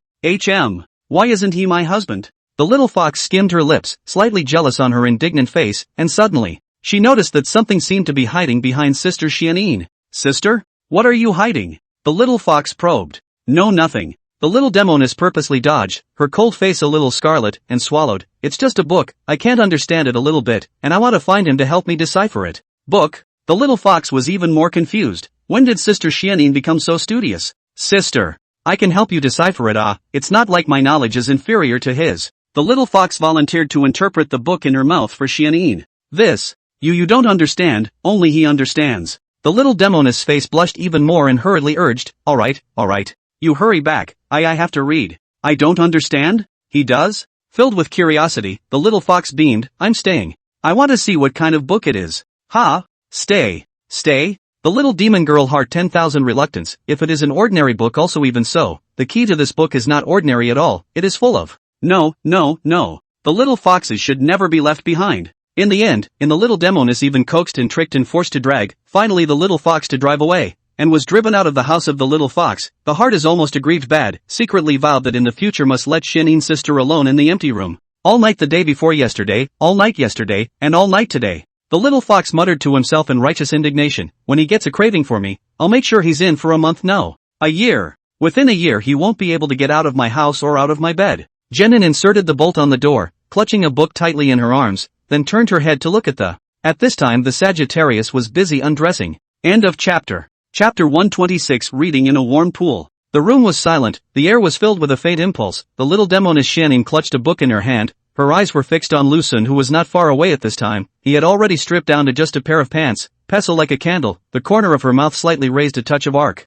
What a cheap smile. Xianyin tightly bit her lips, her cold and charming face was already scarlet, and angrily rebuked, I came over to study, not to come over to sleep with you, somehow take off what clothes and pants, hurry up and put them on. It's ugly. Lu Sun laughed innocently and said badly, how could I not know what is in your heart? You little goblin will definitely make you raise your hands and beg for forgiveness later. Xianyin frowned, the original shy delicacy was replaced by a touch of contempt, and said faintly, Sangong is really arrogant, and I don't know who it was the night before last, hugging my leg, crying and begging me to let you live, if I remember correctly, this person should be you, right? A good man is not a good man. Lu Sun smiled awkwardly, then walked towards the little Demoness and easily picked her up horizontally, at the same time noticing the mysterious book in her hand, and said in surprise, are you really here to read? Or else? Xianyin blushed and glared at him in anger. Nah. I'll put you down first, after I finish dressing, then I'll teach you to read. At this moment, even a thick-skinned player like Lu Sun felt a hint of impudence. Xianyin rolled her eyes, gently wrapped her arms around his neck, and said playfully, after taking off all the clothes and hugging all the people, just don't half-ass it and carry me over. In fact, this book, suitable for reading under the covers. TSK. The leprechaun was a little naughty. Lu Sun looked at him with a smile and didn't say anything more. Meanwhile the little Demoness who was held in her arms, shyly averted her face and looked somewhere inside the house. That cold and pretty face became even more moist and red. Hurry up, before I back out, or else it's really reading time. Jenin squeaked and prodded. Lu Sun held this floating and convex body and hurriedly walked towards the inner room, carefully placing the blushing Xianyin on the bed. He saw her hissing, skillfully burrowed into the comforter, only revealing half of her head, those beautiful eyes staring at him tightly, and her eyebrows were even more shy and incomparable. Lu Sun did not hurry to get under the covers, but sat on the edge of the bed and quietly watched from the cool little Demoness, slowly metamorphosed into today's abrasive little demon, cannot help but feel magical for the destiny, once upon a time. Who would have thought that she, who beat herself up in the beginning, is now obediently lying in the quilt, and with anticipation and fascination in her eyes. What's wrong? Usually you are very urgent. Seeing him sitting there in a daze, the little Demoness inquired curiously, tonight is such an anomaly, is it that you are not a little tired of me? Don't be ridiculous. Lu Sun laughed and retorted, I haven't completely taken you down yet. When I make you beg for mercy on your knees someday, I mean in a half-snake state, I'll be able to bring you down on your knees and beg for mercy, and then wail for 1,000 years. Maybe I'll get tired of it. The little Demoness whitened her eyes in a flirtatious manner, her face imprinted with a touch of shallow shyness and anticipation, and daintily said, then, my dear husband will have to make an effort. As far as your current cultivation of the great Hotian realm is concerned, if you want to subdue the serpentinized me, this has to be at least one realm higher than me. Now, I'm about to break through the middle innate realm, so you'll have to reach the Hotian realm, or even step into the 7th realm before you can do so. The little Demoness pursed her lips and inquired curiously, Sagittarius, is there something wrong with you? Other people are scared to death when they see a snake demon, and yet you are. Not only are you not afraid, but you even want to be with it. What's there to be afraid of? How fun is a magic girl? Lu Sun laughed nervously and said in a serious tone, I told you. Since I've become your sangha, I have to accept everything from my lady, even if you turn back into a huge snake python. Aye. This may be a bit excessive, but the rest is no problem. Xianyin momentarily didn't know whether to be touched or helpless, pursing her own lips lightly, holding back the impulse that flooded her heart, murmuring, hurry up, don't sit on the sidelines. Anxious? Lu Sun asked with a bad face. I just want to read, the little Demoness urged shyly as she turned her face away, don't delay, hurry up. The words. Lu Sun lifted the quilt, directly into the inside, not yet waiting for him to lie steadily. The little Demoness cannot wait to move over. The exquisite and delicate body is a little hot, long, and slender jade legs on his body, at the same time gently embraced his tiger's waist, scarlet face close to the chest. At this moment she has long been no former cold, only want to be loved by the little daughter-in-law. Look. Where's the book? Lend me a look, Lu Sun said softly as he wrapped his arms around this exquisite and delicate body. Later. Let me hug you properly, the little fox dominated you for so long, I have to make up for it. Xianyin lay on his body, rubbing against him gently while murmuring, remember the matter with you earlier in advance? Ha? What is it? Lu Sun asked awkwardly. The little Demoness shrunk her body to press herself tighter against him, and swallowed and replied, as long as you help me survive the 7-day period of voiding, I'll accompany you to study the ancient secret art that my master gave me. Oh, Lu Sun came to a realization and laughed cheaply, could it be? Not waiting for Lu Sun to finish, the little Demoness hurriedly covered his mouth and said shamefully, I know what you want to say, don't say it, I'll study it with you later. Mother did keep her promise, my husband has almost forgotten about it. Lu Sun looked at the little Demoness in his arms, the twisted and shy look, the more he looked at her, the more charming he felt, but associating it with her brutal appearance, he suddenly felt a lot of emotions deep inside. If you cross over, God gave the body of steel and 2 nuclear-powered waste, it would not be reduced to such a state, but think about it. It is also possible that he chose the wrong opponent, which came up to hell difficulty. I do not die who die. Subsequent times. Each other feed each other meet numb love words. Lu Sun just take out 1% of a lifetime of learning. The little Demoness in his arms to coax all the body is crispy. Confused eyes staring straight at him. Sandalwood mouth slightly open, whispered, is not it time to read? Speaking. Hand over a book. After Lu Sun received the book, his body leaned towards the edge of the bed, and it was only through the candlelight in the room that he was able to read the words on the cover and muttered to himself, ancient secret art? What a straightforward name. Turning to the title page, a sentence on it attracted Lu Sun. Happiness is the source of strength. Lu Sun pursed his lips and continued to turn the second page, and in a flash, he couldn't help but stare at the content on it with wide eyes. Oh, man. This is too happy. Meanwhile, deep in the back of my mind, a classic quote flashed, Coach, I want to learn this. The little Demoness lay on his body, the remaining light from the corner of her eye sneaked a glance at him, and seeing his strong interest and frowning appearance, she was so shy that she hurriedly buried her head into his arms, muttering, Coco wants to think of what to practice first? When the dragon gets the clouds and rain, it's not a thing in the pool after all. Lu Sun put down the secret book in his hand, looked at the delicate little Demoness in his arms, and said in a serious tone, I'd like to thank you for accompanying me to the warm pool we'll read there. The hot spring pool's at the foot of Mte. Lu Sun has long since leapt into the pool. On the contrary, the little Demoness is wriggling and slow. At the moment she roughly guessed Lu Sun's intention, because she has long seen it in the book. Come on, it's time to read, don't you want to read? Lu Sun smiled cheaply and urged the little Demoness on the side. I'm going to forget it. The little Demoness suddenly chickened out and stammered. In the end, a poof was heard. The little Demoness fell into the warm pool. Lu Sun did not give her a chance to resist, went up and sucked on the mouth. Slowly the little Demoness could not help but wrap her arms around him. Sunga. The little Demoness looked at him with a complex face, her hands gently resting against her chest, then she turned her face away and whispered, I regret it, I want to go back. Lu Sun smiled faintly, pressed to her ear, and said badgeringly, not afraid, there is my husband. Having said that, it's just a bunch of laughing and joking. It would be dawn in another hour. The little Demoness wearing the bedding robe, carefully taking care of the phase lying on the shore has fainted. That cold and charming appearance reveals a trace of lethargy and happiness, while the scarlet on both sides still did not dissipate, still so delicate and good-looking. Sangong's courage is more and more difficult to estimate. Once upon a time he could only maintain half in his own hands, but now he can fight with the non-snake under his own battle to a draw. Although in the end he was not defeated, but during the period of equalization of power is really memorable to himself. If this continues without false moments, himself. If you don't snake yourself, you might really not be his opponent, his progress is too fast. Hey, how is it that I like you? The little Demoness sighed, looked at Lu Sun with infatuation, and muttered, bad, horny, and, except for being handsome and having a lean and strong body, the rest of it has no merit, but you ended up capturing my heart.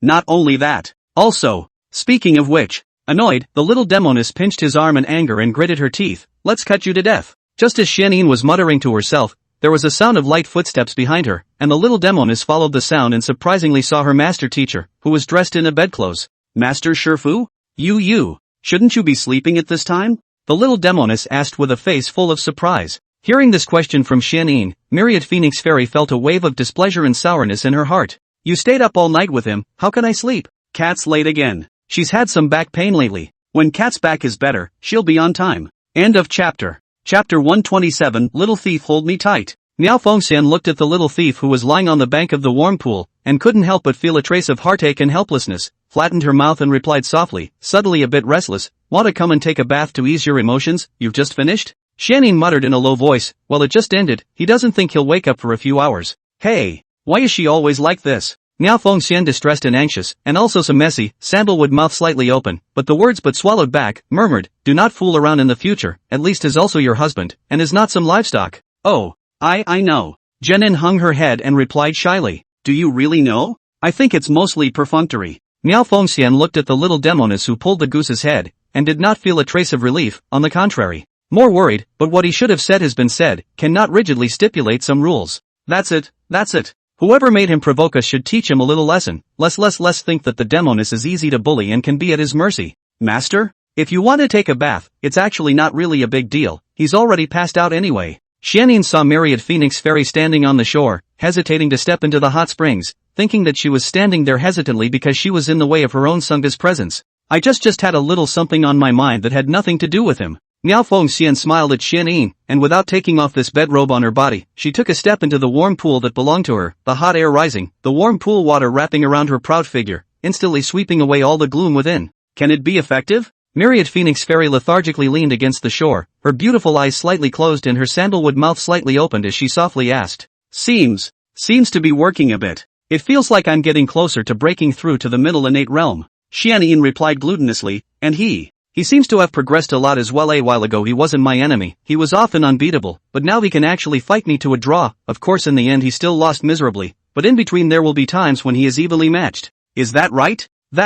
Wouldn't that be nice? Miao Fengxian pursed her lips, revealing a touch of imperceptible anticipation between her brows as she softly said, isn't this what you were hoping for? Master Shifu. I look forward to what? Xianyin, who had been poked in the center, instantly blushed and swallowed, retorting, don't you ever say such things again. If you ever do this again, so I will ignore you. You girl. Myriad Phoenix Fairy lost her smile, actually dares to threaten me now, as expected. It's just different having a man here. Luckily I still have my little fox, otherwise I'm going to be a loner. Master. Xianyin became anxious on the spot, blushing all over her face as she said, stop it. Myriad Phoenix Fairy opened her eyes, turned her head to look at the little Demoness at the side, and said leisurely, alright, to tell you something serious, tomorrow I may have to go on a long trip, and by the way, I'll take your Sagittarius away as well, so come along with me.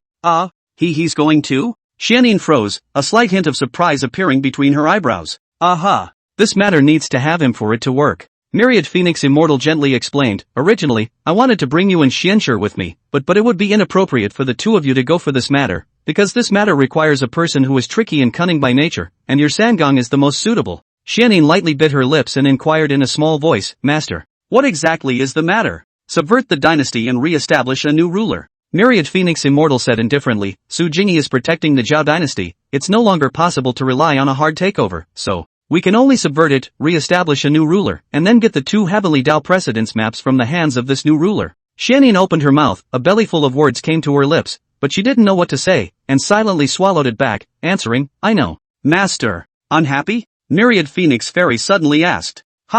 No, Xianyin shook her head hastily. Miao Fengxian laughed in an unfavorable manner, not yet? You've got the word reluctant written all over your face. I'm just borrowing your husband for a few days. I'll return it to you right away. It's not like I'm not giving it to you. Is it possible that you're worried about me and your husband? Are you worried that your husband and I will develop a crush on each other? Xianyin suddenly bared her teeth and said softly and gluttonously, if you fall in love with him, I will definitely raise my hands in favor of it. You dead girl. Myriad Phoenix Fairy rolled her eyes and laughed unhappily. I won't play around with you anymore. I'll probably go out for a few days, so help me supervise the little fox and don't let her sneak down the mountain again. Good. Xianyin responded. In the time that followed, the big and little demonesses struck up a conversation, and seemed to have something on each other's minds. Inside the hut, Lu Sun was lying on the bed and opened his eyes in a state of confusion, only to see the little demon girl in his arms. Sunga, you're awake. Seeing Lu Sun wake up from his sleep, a light touch of joy flashed across her springy face, twisting her body to stick a little tighter to him, muttering, is there any place that's hard to feel?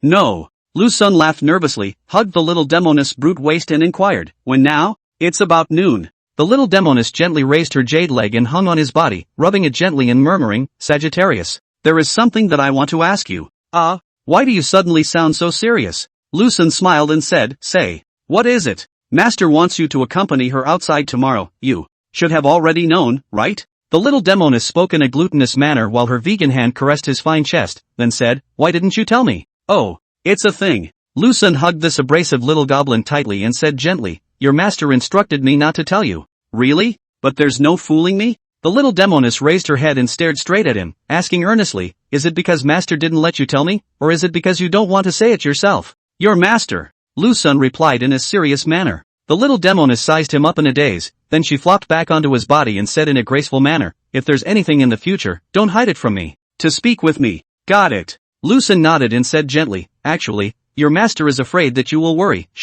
Before he could finish, he was interrupted by the little Demoness. I understand what Shifu means, and am not upset with her. I'm just a little bit slightly upset that you're hiding it from me. The little Demoness buried herself deeply in his arms, murmuring to herself, I gave you my body, and yet you hid something from me, making it a little hard for me to be aggravated. How is this suddenly so sentimental? Lu Sun hurriedly explained, she wouldn't let me mention it to you. I can't do anything about it. What kind of temper your master teacher has, you should know best, I don't want to mess with. The little Demoness raised her hand and gently covered his mouth, looking at him with infatuation and said, no need to say more, I know. Between the words, the little Demoness cupped his cheek and slammed it up, bearing her mouth on him. I got rid of the little fox. She won't come over this afternoon. The little Demoness gulped, Sagittarius, I still want to read a little, and I want to study a little learning. Ouch. My wife is so hardworking. Sunga. Taking a potion. The little Demoness took out a pill and fed it into Lu Xun's mouth, and in an instant, the originally dying man was revitalized.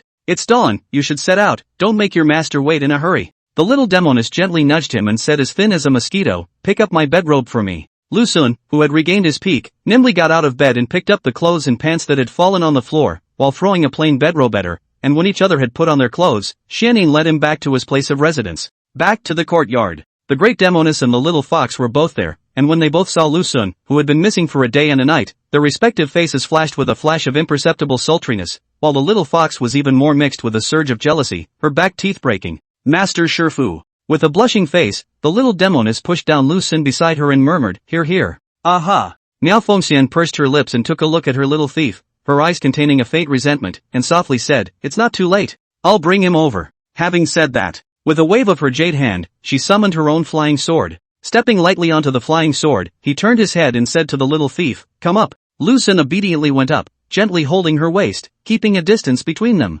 Janushi is all yours. Be good and listen to your sister Xianyin, don't give me the chance to sneak down the mountain again. After the great Demoness finished explaining things, she took Lu Xun and flew away in a whoosh, transforming into a silver stream of light. Watching the stream of light disappear from her eyes, the little Demoness skimmed her lips, her gaze moved to the little fox's body, and she said softly, you can start practicing your sword, I'll keep an eye on you. Ha! Sister! You! The little fox is on the verge of tears, not only did she rob me of my big bad, she's forcing me to practice with my sword. The edge of the sky, on a flying sword. Myriad Phoenix Fairy stepped on her own flying sword with her feet, her brows revealing faint resentment, biting her own lips tightly as she said in annoyance, how long do you still want to put on an act? Hurry up and hold me tight. As soon as the words left his mouth, he was violently taken into his arms. Ah, it's comfortable. It was instantly rejected. Cat had to revise and republish. I'm a little sorry for all those who have subscribed before. End of chapter. Chapter 128 Meeting Su Jingyi for the first time. During the period of time when he came back from Yangzhou City, he only had a one-night rendezvous with the little thief,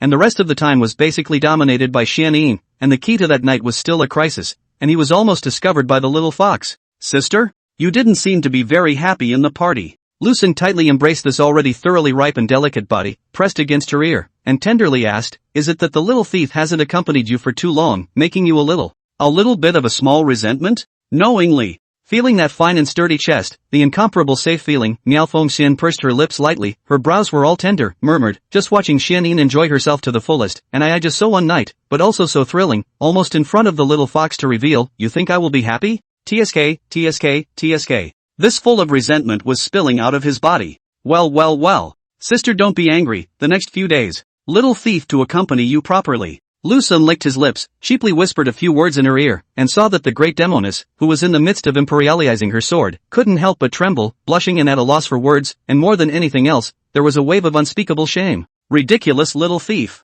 Miao Fengxian rolled her eyes and said angrily, don't be wild. Tonight will definitely make your mouth crooked and eyes slanted. Ha. This is not certain. Lu Xun pressed against the neck of the great Demoness, sniffing the rich fragrance of her body, and said softly, recently, the little thief has made great progress, if sister doesn't believe me, go ask Xianyin. She praised her for being awesome. How could I have fallen for such a dirty thing? It's not just me who's attracted to him, it's also Xianyin. Is it because we demonesses like this kind of bad, horny and cheap men? Sister?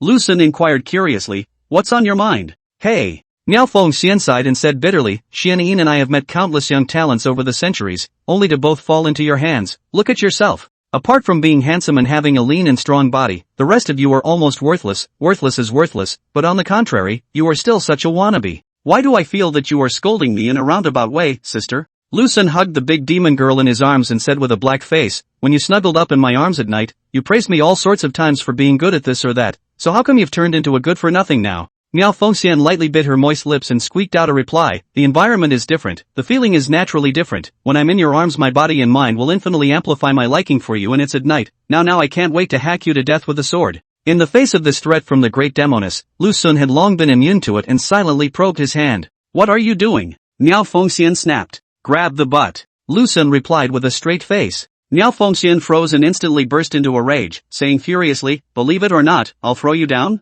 Shin.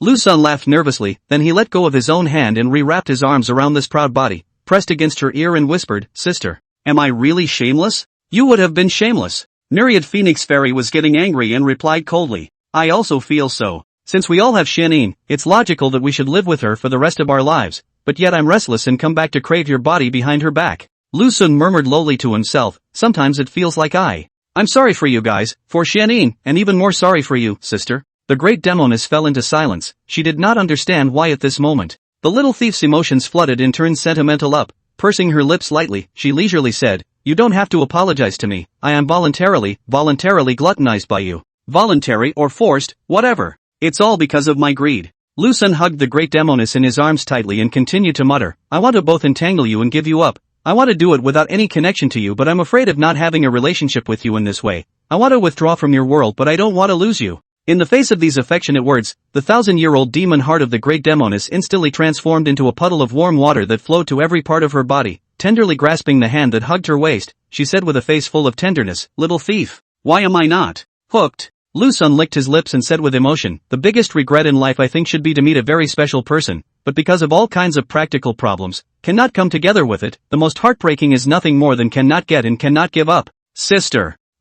If one day in the future, you want to leave from me, please be quiet and never startle me. Lu Sun said softly. Miao Fengxian frowned and replied in annoyance, why should I leave you? Why should I leave you? I just have to be with you. Speaking. The great Demoness maneuvered this voiding long sword under her feet and flew towards a deep forest, and then both landed in a cave, and that jade hand gently waved, instantly setting off a strong air current that blew the lime on the ground clean. As soon as she pushed her little thief to the ground, the great Demoness unceremoniously pounced over and sat on top of him, looking at him condescendingly, that mature and demonic face showing indifference and ruthlessness, while also mixed with a trace of indescribable emotions. In the quiet cave, one person and one demon looked at each other with 4 eyes, an impulsive atmosphere began to sprout between each other, the big Demoness bent down, her hands cupped his cheeks with force, and those plump vermilion lips directly covered the little thief's mouth. Oy vey sis. Sis. In the face of the raging great Demoness, Lu Sun was a bit at a loss for a moment. This was flying in the sky 1 second, but it turned out to be this in the next second. Pa dash. The great Demoness backhanded Lu Sun with a slap that confused him.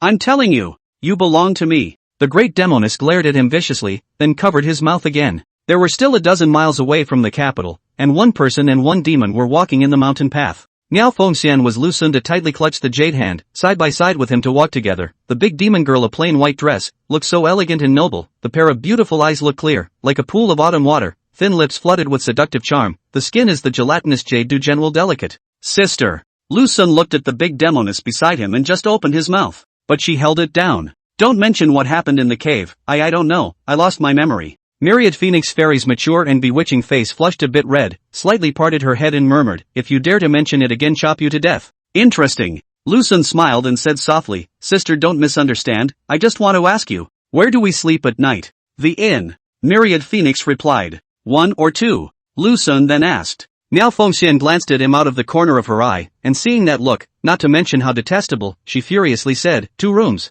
Agu. Rush. Lu Sun's fingers gently tickled her palm, one after another tenderly saying, stop it properly. Who's messing with you? The great Demoness skimmed her lips and said coldly, no more demoralizing words in the future. What's the word? Lu Sun blinked and inquired with an innocent expression. You know yourself. Miao Fengxian bit her lip and puffed out. Oh. Lu Sun obediently responded, and in his heart he secretly said, I just wanted to use those words to stir up that softness within you, who would have thought that? Instead, I provoked your dominance. Recalling the party, Lu Sun a little shudder, just so, have been. Already tired to the mouth, crooked eyes, if it is the future. Wouldn't that be? Come to think of it. I can't help but touch my loins. Little thief. Remember not to move around in this capital city. Miao Fengxian said leisurely, the capital seems to be prosperous. In fact, the dark current surging, entrenched in all sides of the forces, a little carelessness may meet with misfortune, although I am invincible in the world, but there is a person in the capital can check and balance me. Sister, don't worry, the little thief won't wander off.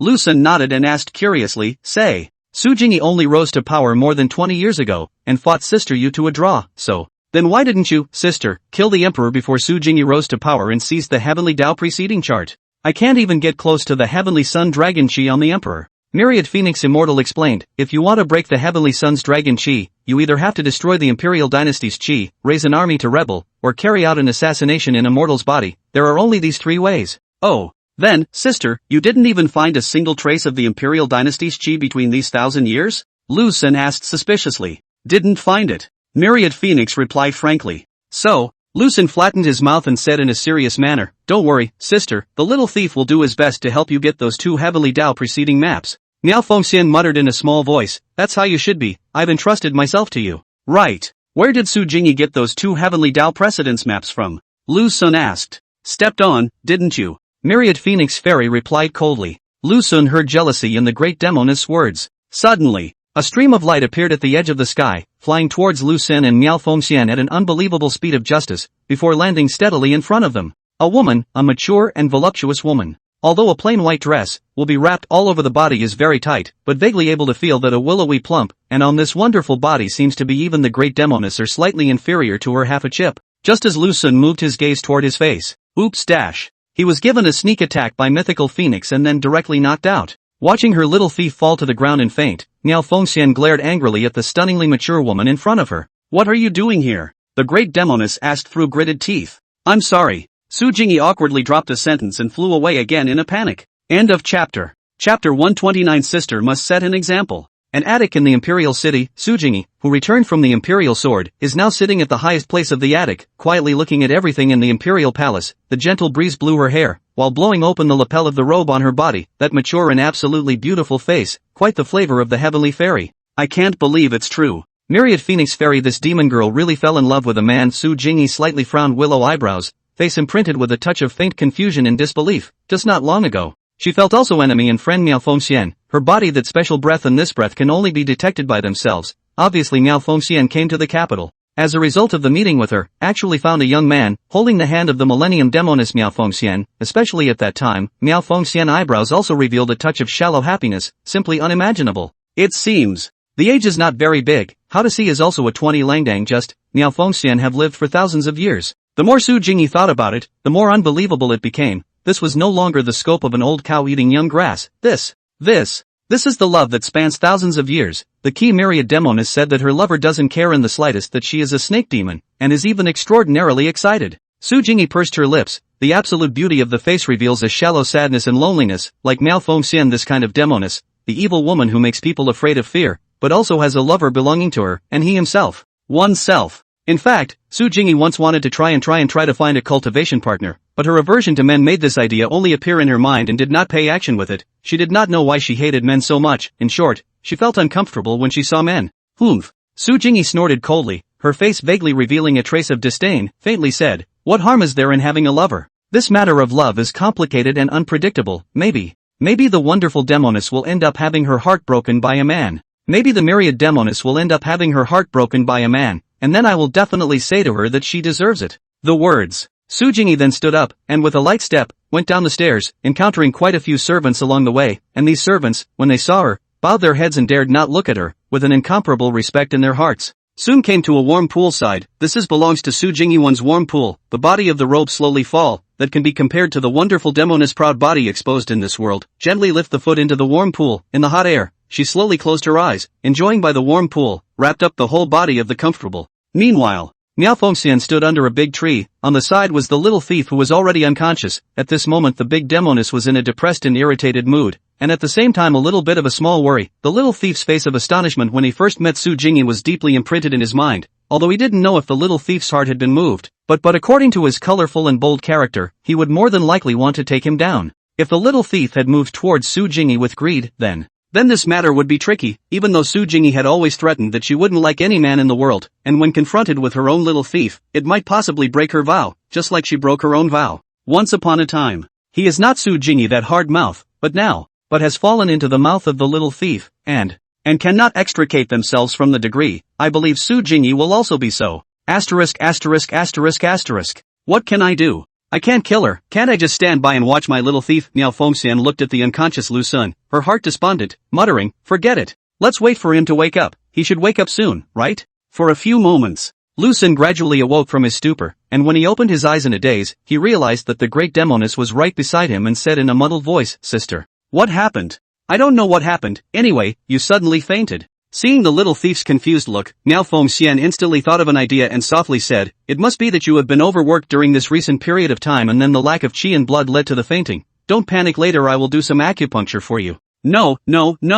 Lu Xun's memory of the last acupuncture is still always fresh in his mind. He originally pretended to be unconscious, but under a few silver needles from his sister, it hurt so much that he really fainted, and the pain simply went straight to the sky, even to the point of lifting the lid of the sky. As you wish. When the time comes, I'll give you an elixir to replenish your qi and blood, so take it quickly. Miao Fengxian said softly. Lu Xun answered and slowly stood up from the ground, instantly feeling a pain in the back of his head that seemed to be given a smothering blow from behind. Lightly caressing his heavy head, he muttered, Agu, why does the brain hurt a little? Miao Fengxian pursed her lips slightly, turned her face slightly sideways, and muttered, you fainted then and knocked the back of your head. Yes? Lu Xun also a little bit cannot remember clearly. Anyway, the situation was in front of the eyes appeared an absolutely beautiful mature woman, although by the elegant dress shirt to wrap the whole body, but vaguely able to feel that comparable to the big Demoness figure, even more than the big Demoness, even more exaggerated. Especially that open-minded chest, slightly larger than the great Demoness. Right, sister. Who is that woman? Lu Xun inquired curiously. Woman? What woman? Where would a woman come from in these wild mountains? Miao Fengxian frowned and asked suspiciously, are you dreaming? Lu Xun couldn't help but freeze and said in slight surprise, This. I clearly saw it. She should have come with the imperial sword, a mature and plump woman, wearing a white dress, all wrapped up very tightly. Body figure-wise not much different from you, sister. That is, I didn't see the face. The little thief didn't see the face? Miao Fengxian suddenly breathed a sigh of relief, secretly rejoicing in her heart that since the little thief hadn't seen Su Jingyi's face, then everything was fine. Thinking of another woman when you're with me, and it's not even Xianin. Myriad Phoenix Immortal slumped her face and glared viciously at him, questioning in annoyance, who is this woman? What is her relationship with you? Has there been any betting? Lu Xun? A big question mark floated in Lu Xun's head, facing the big Demoness who suddenly questioned herself. She was a bit caught off guard for a moment. Could it be that she was really dreaming? Oops. Misunderstood. Lu Xun temporarily put aside that mysterious stunning mature woman, hurriedly went forward to hold the jealous big Demoness, gently coaxed, with you fooling around. How can I have other women? Xianin, this little Demoness can't cope with it. There is also you, this big Demoness waiting to be fed in the midst. What other energy to go outside to dabble in the grass? Miao Fengxian snorted coldly and said faintly, don't talk to me about this. Anyway, last time I said that as long as you dared to look for women outside, I would dare to kill them one by one. Yes. Sister, don't worry. The little thief will clean himself up. Lu Xun hurriedly nodded. At this time, first stabilize the emotions of the great Demoness. As for what happens in the future, we'll decide later. In the time that followed, Lu Xun used all his strength. All kinds of sweet words flooded into the heart of the great Demoness, and in an instant that 1,000-year-old demon heart, in the tide of love words, gradually melted into a puddle of warm water, and even her body was about to be crispy. Well, don't fill me with honey again. The great Demoness snuggled into his arms and said with a blushing face, let's hurry into the city, it's getting late. Aha. Lu Xun and the great Demoness entered the city. At this time, Miao Fengxian was wearing a veil while using some kind of spell. Let its figure in the eyes of outsiders belongs to the flat appearance. After all, it is really too wonderful, even if the skirt and shirt wrap tightly, but also can feel the exquisite body. Was that really a dream? Is such a stunningly beautiful woman really just in my dreams? Why does it feel a bit strange? Lu Xun to that floating convex and voluptuous woman, a little bit of a small lingering, but unfortunately did not see the face, do not know what looks like, but, to be able to have such a body, I think it must also be stunning. What are you thinking about? Miao Fengxian looked at the pensive little thief beside her and coldly inquired, thinking about women? No, I was thinking about what to buy for Xianin when we get back, and little fox. Buy some for the little fox as well. Lu Xun replied. Myriad Phoenix Fairy's tightly locked brows, instantly stretched out, leisurely said, little fox, just buy her some food. Xianin, she is your maiden, you yourself should know exactly what she likes. Speaking. A little bit of sourness in my heart. What about me? The great Demoness pursed her lips, averted her own face, and looked somewhere and muttered, even the little fox has it. Do I have one? TSK. It's really getting flavorful. Lu Xun laughed cheaply. How could I have forgotten my sister? Having said that, moving to her ear, he whispered, ridiculous. Don't even think about it. Myriad Phoenix Fairy was so angry that her neck turned red as she glared angrily at the smelly man beside her and questioned, has Xianin ever tried it? No. Lu Xun shook his head. Shasta. The great Demoness burst into a rage, itching to hack him to death. Neither of you can escape. Lu Xun said in a serious tone, and sister, since you are the oldest, you should set an example for Xianin. It's not too late. Let's do it tonight. This snake's letter won't be in vain if you don't make good use of it. You. The great Demoness was about to go crazy, and if it wasn't in public, she might have had to get him killed. This inn is nice. Lu Xun directly ignored the great Demoness' raw-eating gaze and clutched her jade hand as he walked into the inn's lobby. Are you stopping over or staying at the hotel? The store assistant warmly greeted him and hurriedly asked Lu Sun. Stay. A fine guest room. It's over. Wrong chapter. End of chapter. Chapter 130, Are you good at fighting?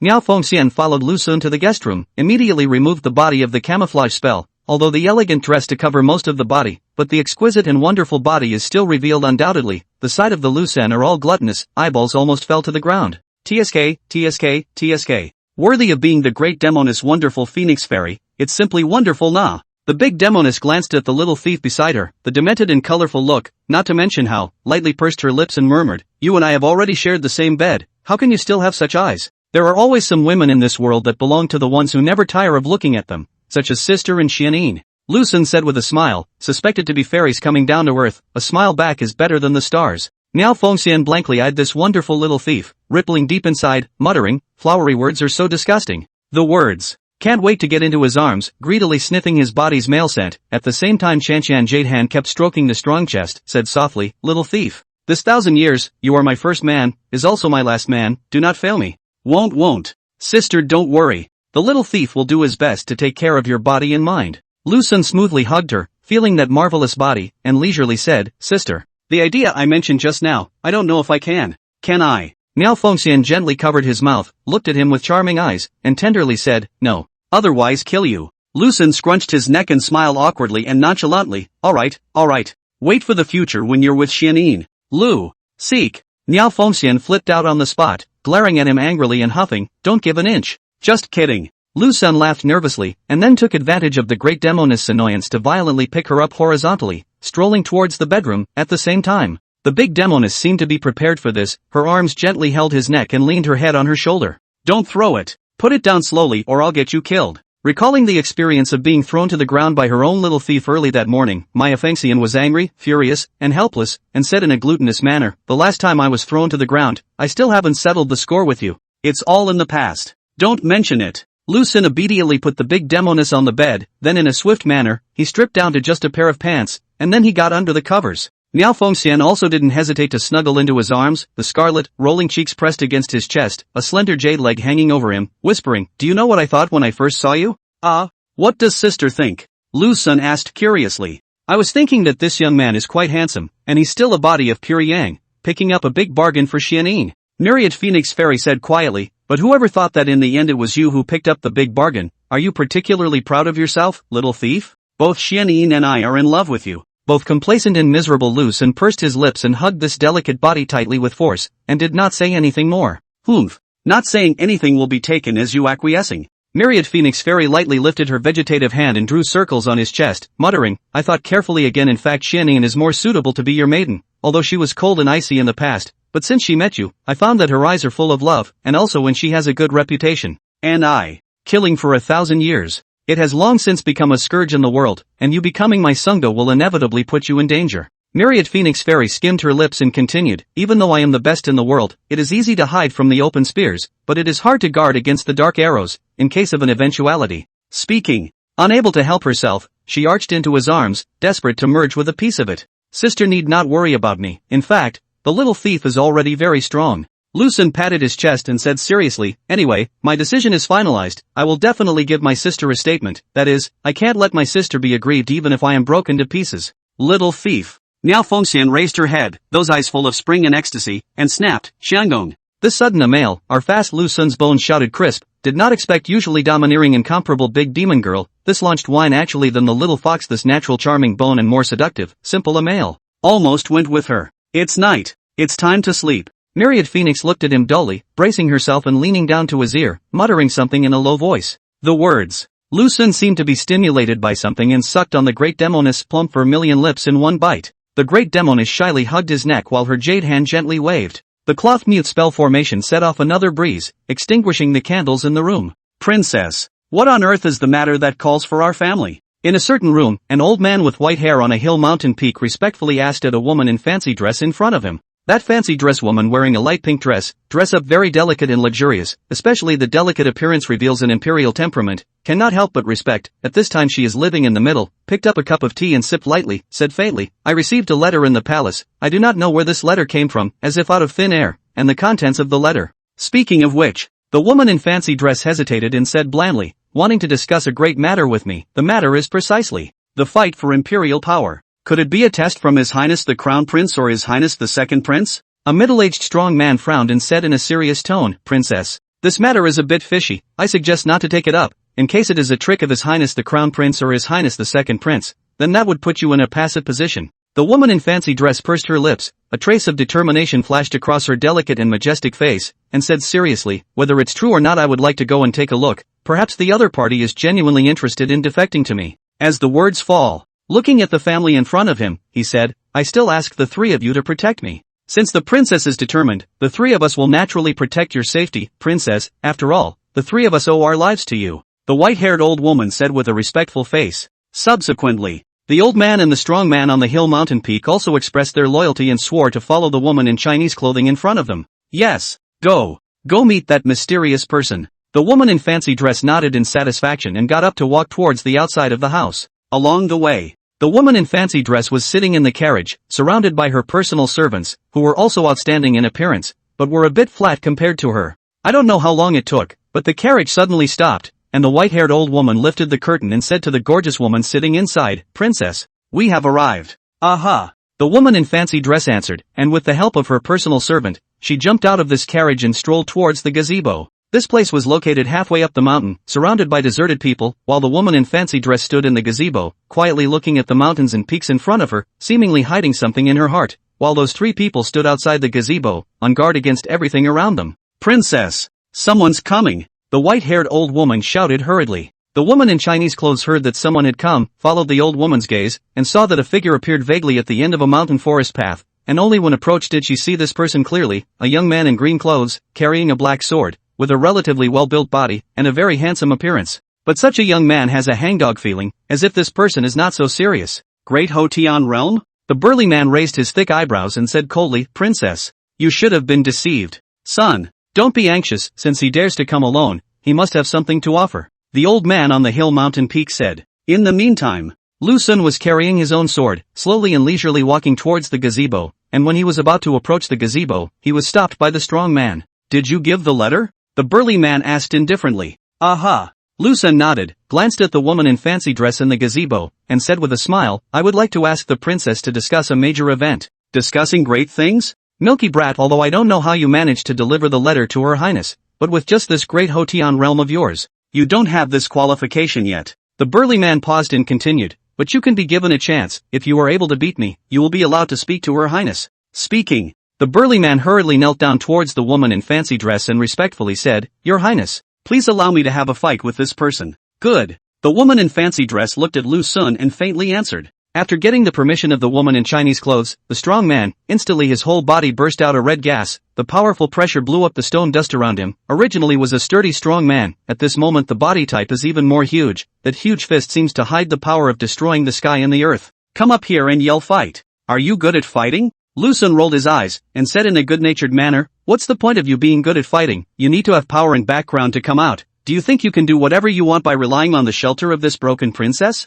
Everyone present froze, especially the woman in fancy dress, whose face was about to go askew. Princess? The burly man looked to the woman in fancy dress. Leave a breath. The woman in fancy dress said coldly. Yes, princess. The strong man with a red aura, his eyes filled with excitement, and his clenched fists were bulging with veins. My son, be careful. A cry of alarm rang out from the old woman, and only after the burly man came back to his senses did he realize that a sky-covering greenish sword chi was raging towards him. In the face of this green-on sword chi, the strong man was directly dumbfounded and stood there as if he were a wooden chicken. Stealing? Stealing? This is not too much of a martial art. Kat is going to the hospital to have her back looked at. It's getting more and more painful. Recently, Kat has been very honest and hasn't gone out for foot baths or massages. End of chapter. Chapter 131. The little thief who dared to hurt me. In the face of the sky blanketing green sword chi, the strong man has lost the previous unruly and untamed. The only thing left on his face is an expression of disbelief, and even a little bit at a loss for words, shocked at Lu Sun's strength, amazed at Lu Sun's impudence,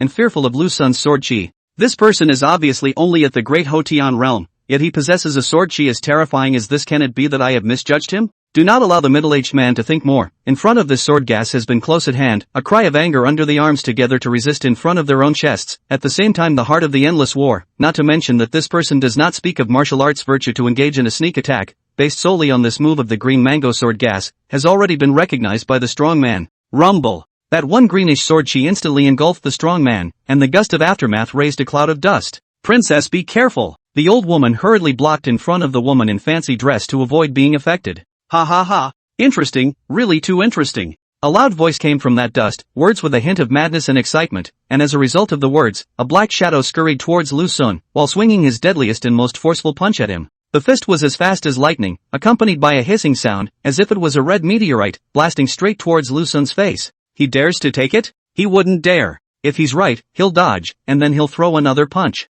He would not be able to dodge. The middle-aged man had already predicted Lu Xun's next move, and all that was left was to announce his death. However, what happened afterwards was far beyond the man's expectations. Lu Xun didn't dodge, and stood straight there, did he? Is he going to take his punch head-on? Or maybe I've just been dumbfounded? Looking at the sandbag's big fist attacking his head, Lu Xun silently concentrated his whole body's energy into his left arm, ready to blast his fist with the strong man. Although this behavior is a bit reckless, but it's not easy to have a chance to fight, Lu Xun doesn't want to miss it. Boom! Fist-to-fist collision in midair. Two strong force instantly tore apart the air around them, each showing an incomparable suffocating oppressive force, stirring up a gust of aftermath more ferocious than the party surging. Compared to the woman in fancy dress who was covering her mouth and nose, not at all clear about what was happening, the old man and the old woman who were protecting her, their eyes revealed dismay, as well as an expression of disbelief, and even a bit of trepidation. Lu Xun's strength has greatly exceeded the expectations of the two families. The sun is a small innate realm of the martial arts sect, the result in the body of the great innate realm, cannot get half a point of cheap, and even. There are even signs of defeat, which is simply unheard of, to know the big day after the realm to the small innate realm. Not only is there a difference of one order, but it is also a gap that cannot be crossed. How many Hotian realm cultivators in this world have not been able to cross over to the innate realm in their entire lives,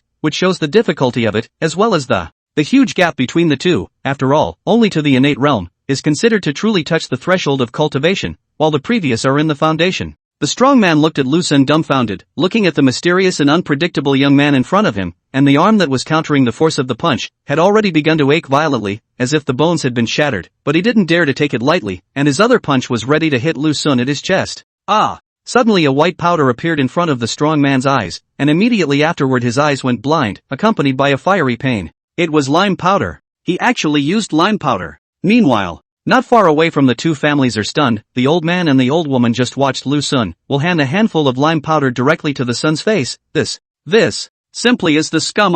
Obviously the strength is so strong, but use underhanded means. However, a family of three have underestimated Lu Xun's shamelessness. Lime powder is just the beginning. Next, what inserted eyes, lock throat, kick crotch, step on toes, the two families completely petrified, and the strong man has been lying on the ground, shrinking into a ball and cover the crotch, hissing in pain. Remember, the Jianghu is dangerous. Lu Xun looked at the strong man rolling on the ground and said in a serious tone, "Son, you, okay?" The old woman hurriedly came to her son's side, looking at the son on the ground hissing in pain. The heart cannot help but emerge endless anger, viciously glaring at Lu Xun, gritted his teeth and said, "Could you a kid was so vicious, today not unload you an arm, it is difficult to swallow this bad gas." The words. The white-haired old woman raised one of her own withered arms and prepared to strike him with a palm. But as a result, right at that moment, the woman in the Chinese dress spoke. Slow. The woman in fancy dress looked at Lu Xun and said gently, "Spare him for now. Princess Gong." The old woman looked at the woman in fancy dress with a face full of urgency, pursed her lips and silently nodded, respectfully answering, "It's the princess."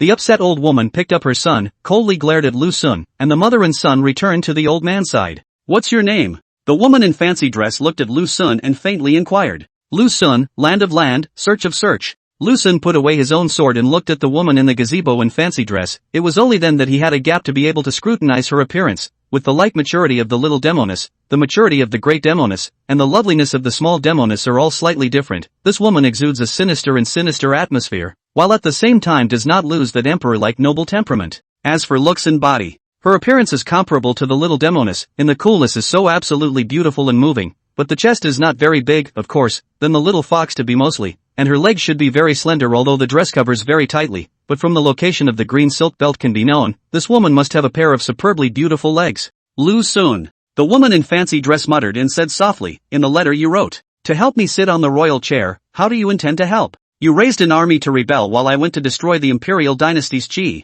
Lu Xun replied, "Extinguish the dynasty's qi?" The woman in fancy dress raised her willow eyebrows and said contemptuously, "Just by you? Aha. Just me." Lu Xun nodded and said with a smile, "Don't believe me? A load of crap. The rickety old man said with a dark face, is the imperial dynasty's chi not to be extinguished just by saying so, not to mention extinguished? It can't even be found. The words. The old man said to the woman in fancy dress behind him, Princess. This person's origin is unknown and tricky, and he is also so arrogant, if he is included in your command, he will definitely bring you calamity. Why don't you let the old man kill him to eliminate future troubles, and also avoid becoming our opponent in the future? The woman in fancy dress was in hesitation, slightly reluctant in her heart, but she felt that the hunched old man was right. No. Why are you guys always shouting and fighting? Lucen frowned and said helplessly, I've always been against violence because I'm the victim of violence, and besides, buying and selling is not in benevolence, right as knowing a friend, as a result, to you guys here. Not moving to kill, look at you all age quite big, how to do things so childish.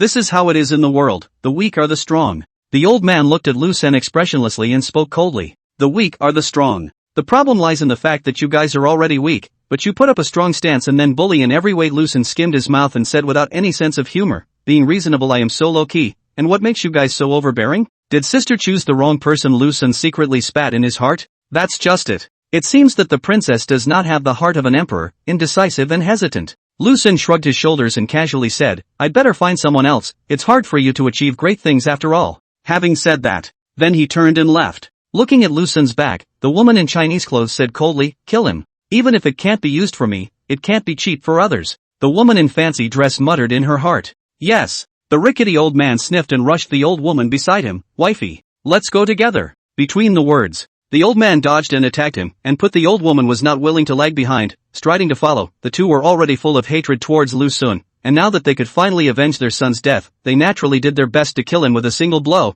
and leave no survivors. There's danger. It's a sneak attack. Lucen instantly drew his own sword and turned around to fend off an incoming palm from each of the two old men, originally expecting to suffer from a strong palm, but it turned out to be two soft palms, not much of a threat to talk about. Oof. You have already been hit by our poison air palm. The old man said smugly, you will die a violent death within 10 steps. Lucen couldn't help but freeze, staring blankly at the old couple in front of him, inquiring doubtfully, I have been poisoned? But clearly blocked both of your palms. Our poison hollow palm is able to poison the opponent without having to touch them. The old woman said grimly, kid, you have some strength, it's considered a blessing for you to be able to die in the hands of the two of us. Lucen bared his teeth and laughed, I just love how funny you guys are in a serious way. Having said that, raising his sword, he slashed at it. In the face of Lucen's sudden counterattack, the old couple's jaws were about to drop in shock, their jaws staring at him with incredulity in their eyes, and they were even a bit caught off guard. After a brief moment of shock, the old couple came back to their senses and both dodged Lucen's swings, separating themselves from him by some distance. The old woman asked in horror, how come you're still alive? Crap! I wasn't poisoned at all. Lucen rolled his eyes and said without any humor, how am I going to die without being poisoned? He actually wasn't poisoned. The old couple glanced at each other, each seeing the dismay and confusion in the other's eyes, clearly striking the poisonous gas into his body. How did it not have any effect? Even he fought back. Oh ho! You're screwed! Lucen skimmed his lips and laughed meaningfully, how nice of Fong to let me go, and now my damsel is here. Speaking, a silver stream of light swept past the sky, and in just the blink of an eye had landed in front of Lucen. You guys! How dare you hurt my little thief? End of chapter. Chapter 132, The Great Demoness is Suspicious. The rickety old man and the pale old woman, dumbfounded, looked at the woman in front of them, with a mature yet bewitching appearance, without a single blemish on her features. However, at this moment, she had a murderous intent between her brows. Dressed in a plain white dress, her body looked flat because of the concealment technique applied, and her right hand held a long sword with a green peak, a hint of cold aura bubbling from the sword's body. Good! What a terrifying aura! The old couple felt fear like an abyss from the eyes of the mysterious woman in front of them, who had rendered herself unable to move just by standing there. Meanwhile, the woman in the gazebo with the fancy dress even sat paralyzed on the ground, snuggling with her own servant girl, shivering. Any injuries? Myriad Phoenix Fairy withdrew her own gaze and hurriedly looked at the little thief behind her, her eyes full of tenderness and self-reproach, muttering, it's all my fault for letting you come over to test the waters. In fact, it's not really necessary to be like this. Little thief, can you be injured by them? The words, touching Lucen's body up and down. No injuries. Nothing at all. Lucen smiled coyly and said with slight embarrassment, sister, don't be like this in public. No harm done. Just kill them all. Anyway, in this 1,000 years, there are countless people who died in my hands, so there is no shortage of these few. Myriad Phoenix Immortal replied with disinterest, continuing to inspect her little thief with all her heart, touching his arm for a while, touching his chest for a while, as if she was taking the opportunity to mooch off of him. For a few moments, the big Demoness made sure that the little thief was not injured, and finally just breathed a sigh of relief, her hanging heart let go, and turned back to look at the pair of panicked old couple, her heart raging with anger. Although the little thief was not injured, but these two goods dared to make a move with the little thief, then they had already committed an unforgivable sin, and could only be repaid with human heads. Poisoned hollow palm? The great Demoness glanced at the palms of these two men, seemingly plain old withered hands, bubbling with a faint violet aura, and laughed coldly. It's nostalgic. If I don't remember wrongly, 200 years ago I killed a person named Yu Tianheng. This person also used the poisonous empty palm, but it was a pity that he lost his life with one sword. I don't know if the two of you will be the same result. 200 years ago? Yu Tianheng? Ancestor Tianheng. The old couple's expressions became even more shocked when they heard these words from Miao Fengxian. A horrifying thought sprouted from their minds. Could she be the 1,000-year-old demon Miao Fengxian? You're Miao Fengxian? The rickety old man, frightened as if water had been poured on his body from an ice cave, inquired, trembling. Now that you know that, then you are invited to meet the King of Hell. Between the words, the great Demoness carried the sword in her hand and simply swung it lightly.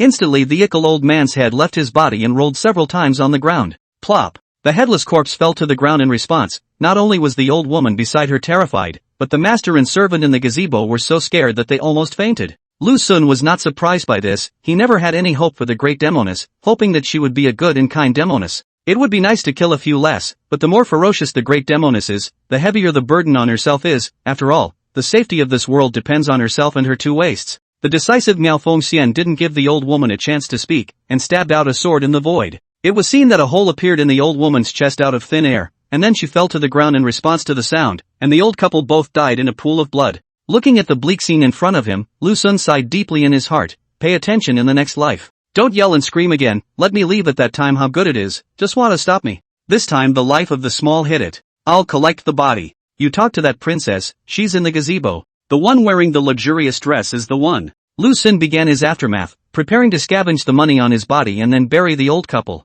Aha! Miao Fengxian glanced at her little thief, a flash of apology flashed between her brows, and she said with a palpitating heart, I won't let you take any more risks in the future. Fortunately you are a body of pure yang, and you are naturally immune to all kinds of poisons. Otherwise you and I will be separated by yin and yang. Speaking of which, after a pause of a few moments, he said solemnly, if you die, I will go on a killing spree and kill everyone in the world. Little thief, aren't you concerned about the safety of the world? For the sake of this people's lives you can give me a good life. Miao Fengxian's style concern, full of dominance and cruelty, yet so warm and touching. Lu Sun laughed nervously and said softly, I won't die yet. I haven't craved your body. If I die, wouldn't it be a loss? You little thief. So annoying. Miao Fengxian glared at him in a flirtatious manner. That pouting look was not at all like a Demoness whose hands were stained with blood, but more like a young daughter-in-law who had fallen in love. Strolling towards the gazebo, the great Demoness arrived in front of the woman in the fancy dress. Looking at the woman who was sitting paralyzed on the ground cuddling with the servant girl, the sword in her hand gently lifted her chin and looked at her face expressionlessly.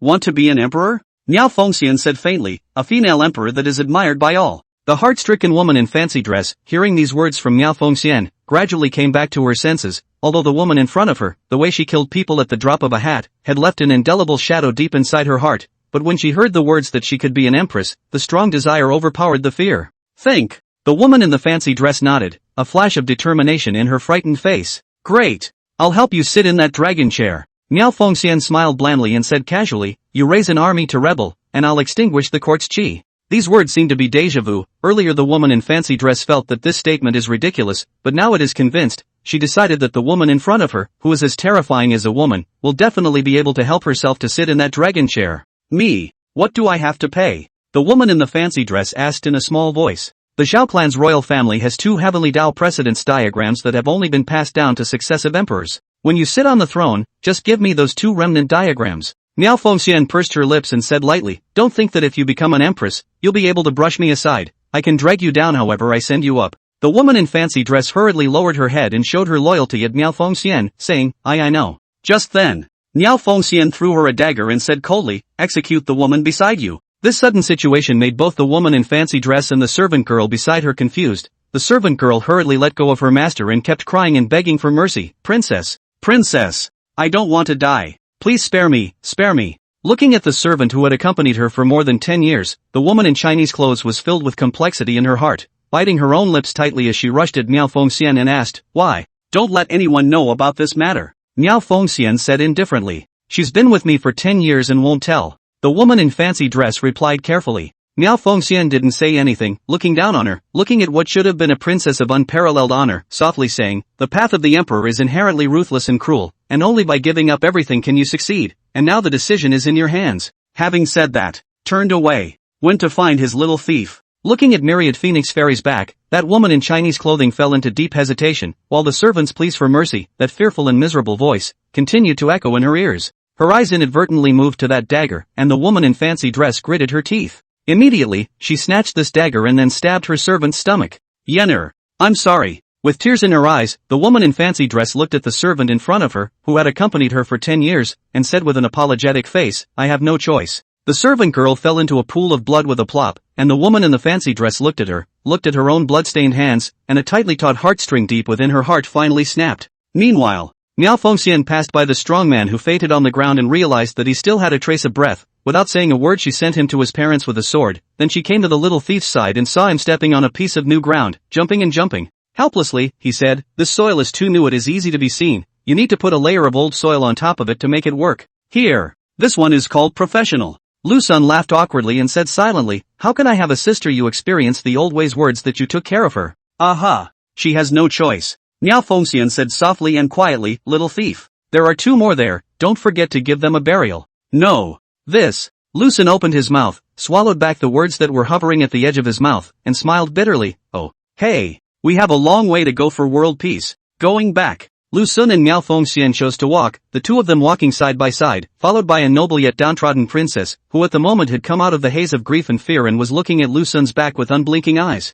How on earth did he manage to actually manage to have such a terrifying lady? The key that terrifying as hell woman was still extraordinarily attached to him, and even pampered him as if he was a treasure of the heart. Right. Lu Sun suddenly remembered something and said to that princess behind him, "Princess Zhao Yuyan, do you recognize the owner of this jade?" Saying that, then he took out a jade pendant. When Zhao Yuyan saw the jade pendant in Lu Sun's hand, her mind couldn't help but buzz, and an expression of incredulity, even disbelief, was written in her eyes. This, what's going on? How could her jade pendant be in this man's hands? You, Zhao Yuyan bit her moist lips tightly and asked cautiously, "How did you get my sister's personal jade pendant in your hand?" Shasta, the great Demoness beside Lu Sun, was violently alert. "Sister? A personalized jade pendant? Looks like there's a story here that I don't know about." End of chapter. Chapter 133, That man is amazing. Lu Sun on the sense of crisis to know the keen, on the spot from the air to smell a hint of danger, the corner of the eye of the rest of the light secretly glanced at the side of the great Demoness, as expected.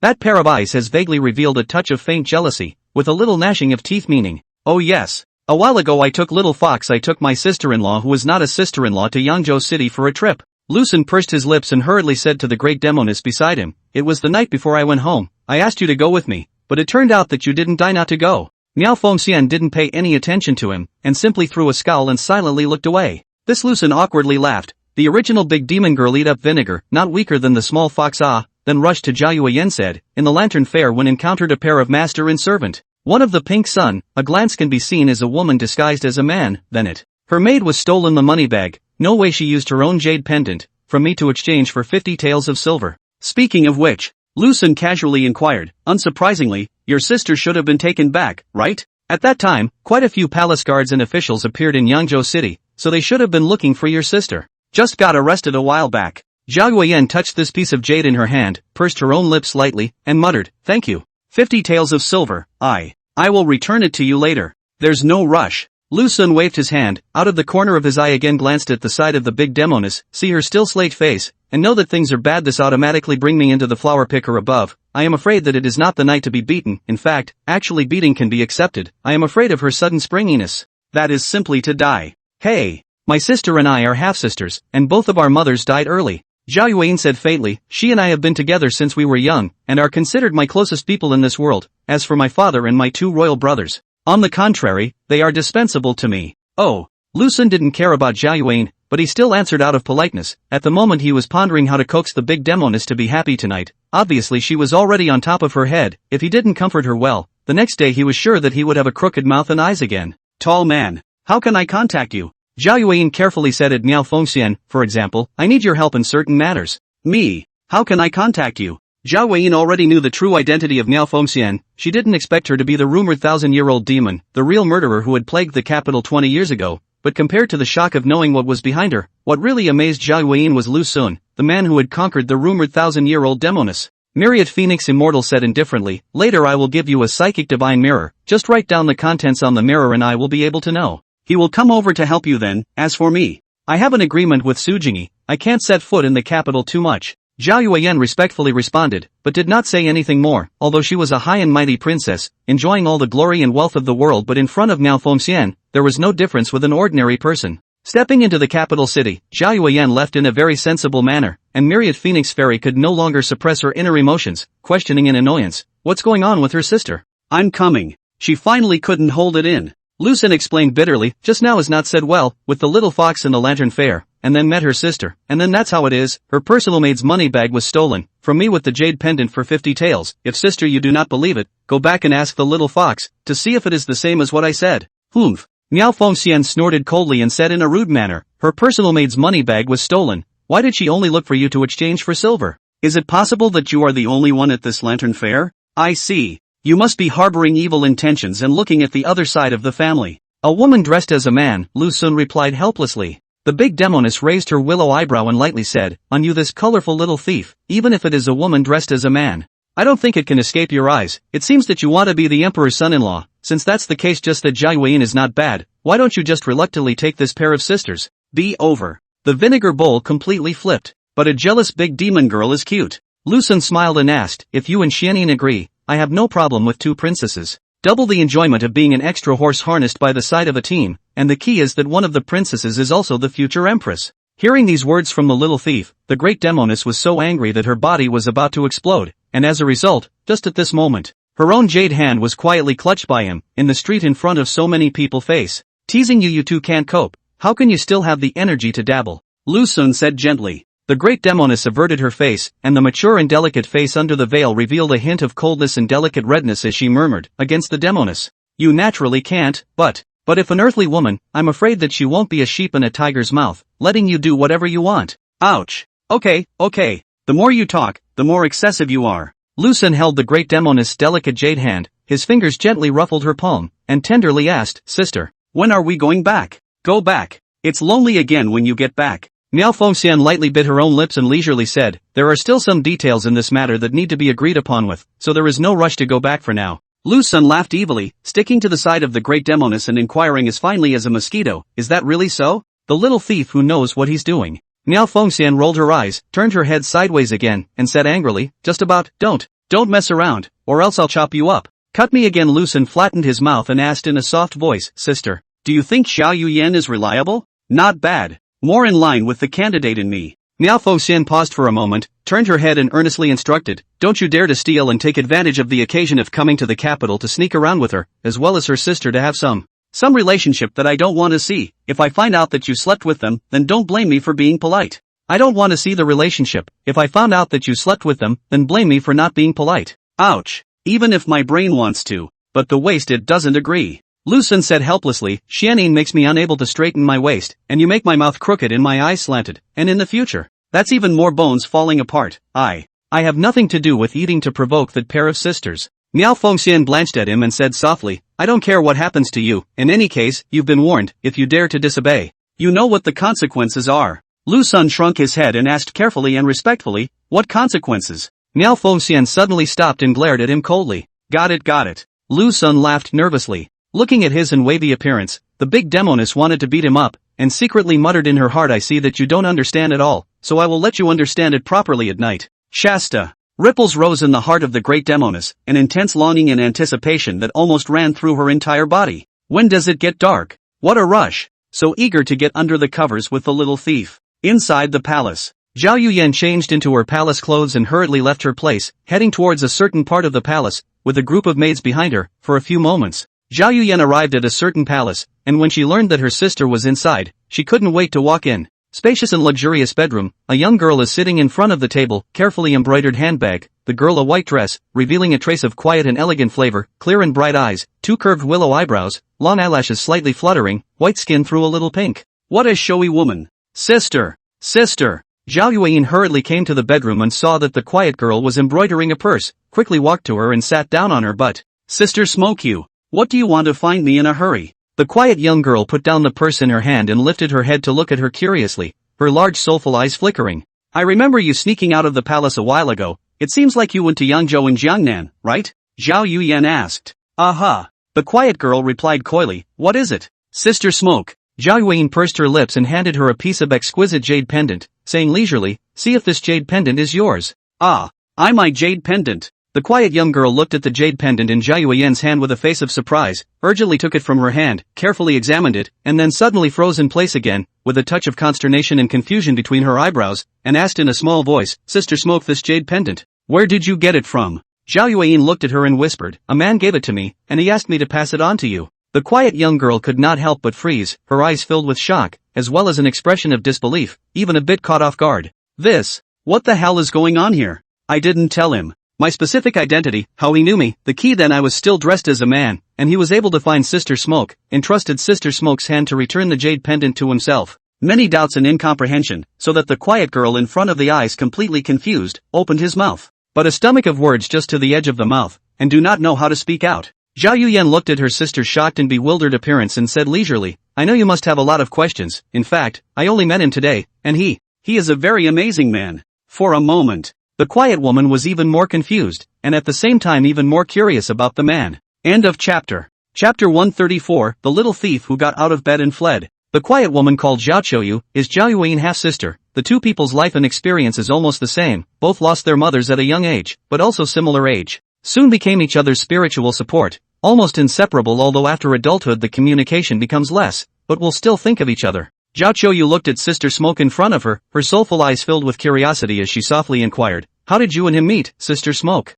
And how did he know about my relationship with you? It's not that I don't want to tell you, but it's because Zhao Yuyan didn't want to involve Qiuyu, although she had a 1,000-year-old demon like Myriad Phoenix Immortal behind her. The battle for imperial power was dangerous after all, the slightest carelessness would lead to doom, and also Qiuyu was very simple, she wasn't suitable to enter into the vortex of the battle for power. Okay. Since Sister Smoke refuses to talk about it, Qiuyu will not ask any more questions. Zhao Qiuyu was very sensible and didn't continue to ask questions. Instead, she talked about how she met that man and murmured, at that time, that man was with a girl, he was watching the opera with the girl on his back while Xiao Hong and I stood by his side, and when the opera reached the halfway point, Xiao Hong realized that her money pouch was gone. Subsequently, I then used this jade pendant of mine to exchange 50 taels of silver with him. Zhao Qiuyu lightly pursed her moist lips and said softly and glutinously, as a result, the next day I was arrested and returned. Zhao Yuan's eyes flashed with a flash of interest, and in a low voice, she asked at her, you said, he stayed with a girl at that time? Was that girl pretty? About how old does it look?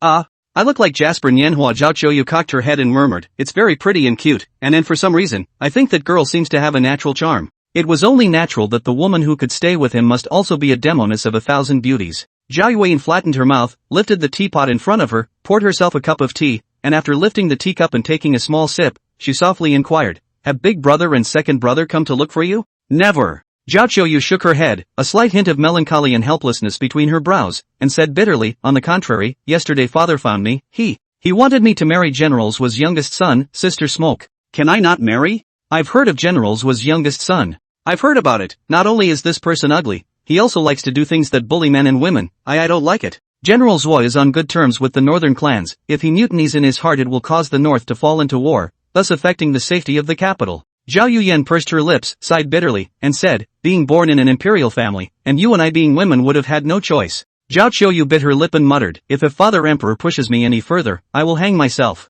Confused. Isn't it too childish to end a life over this matter? Zhao Yuyan glared at her sister and said in annoyance, besides, it's not like I don't have a solution. Zhao Qiuyu froze and looked at her sister in surprise, asking urgently, Sister Smoke, you have a way to change father's mind? Not yet, but I can help you figure it out later. Zhao Yuyan said in a serious tone, Qiuyu, don't worry, sister will block the storm for you, and of course you have to drag it out as long as you can. Aha. I know. Zhao Qiuyu nodded, silently stretching out her own jade hand, gently grasping Zhao Yuan's hand, whispering, Sister, Qiuyu has always known your intentions. If there is a place that is useful to Qiuyu, sister must speak to me. Qiuyu will definitely try to get it done, even if it is for me to die. Qiuyu will not frown. Zhao Yuan bared her teeth, rolled her eyes and said angrily, Eunice, what are you talking about? How could I let you die? Okay.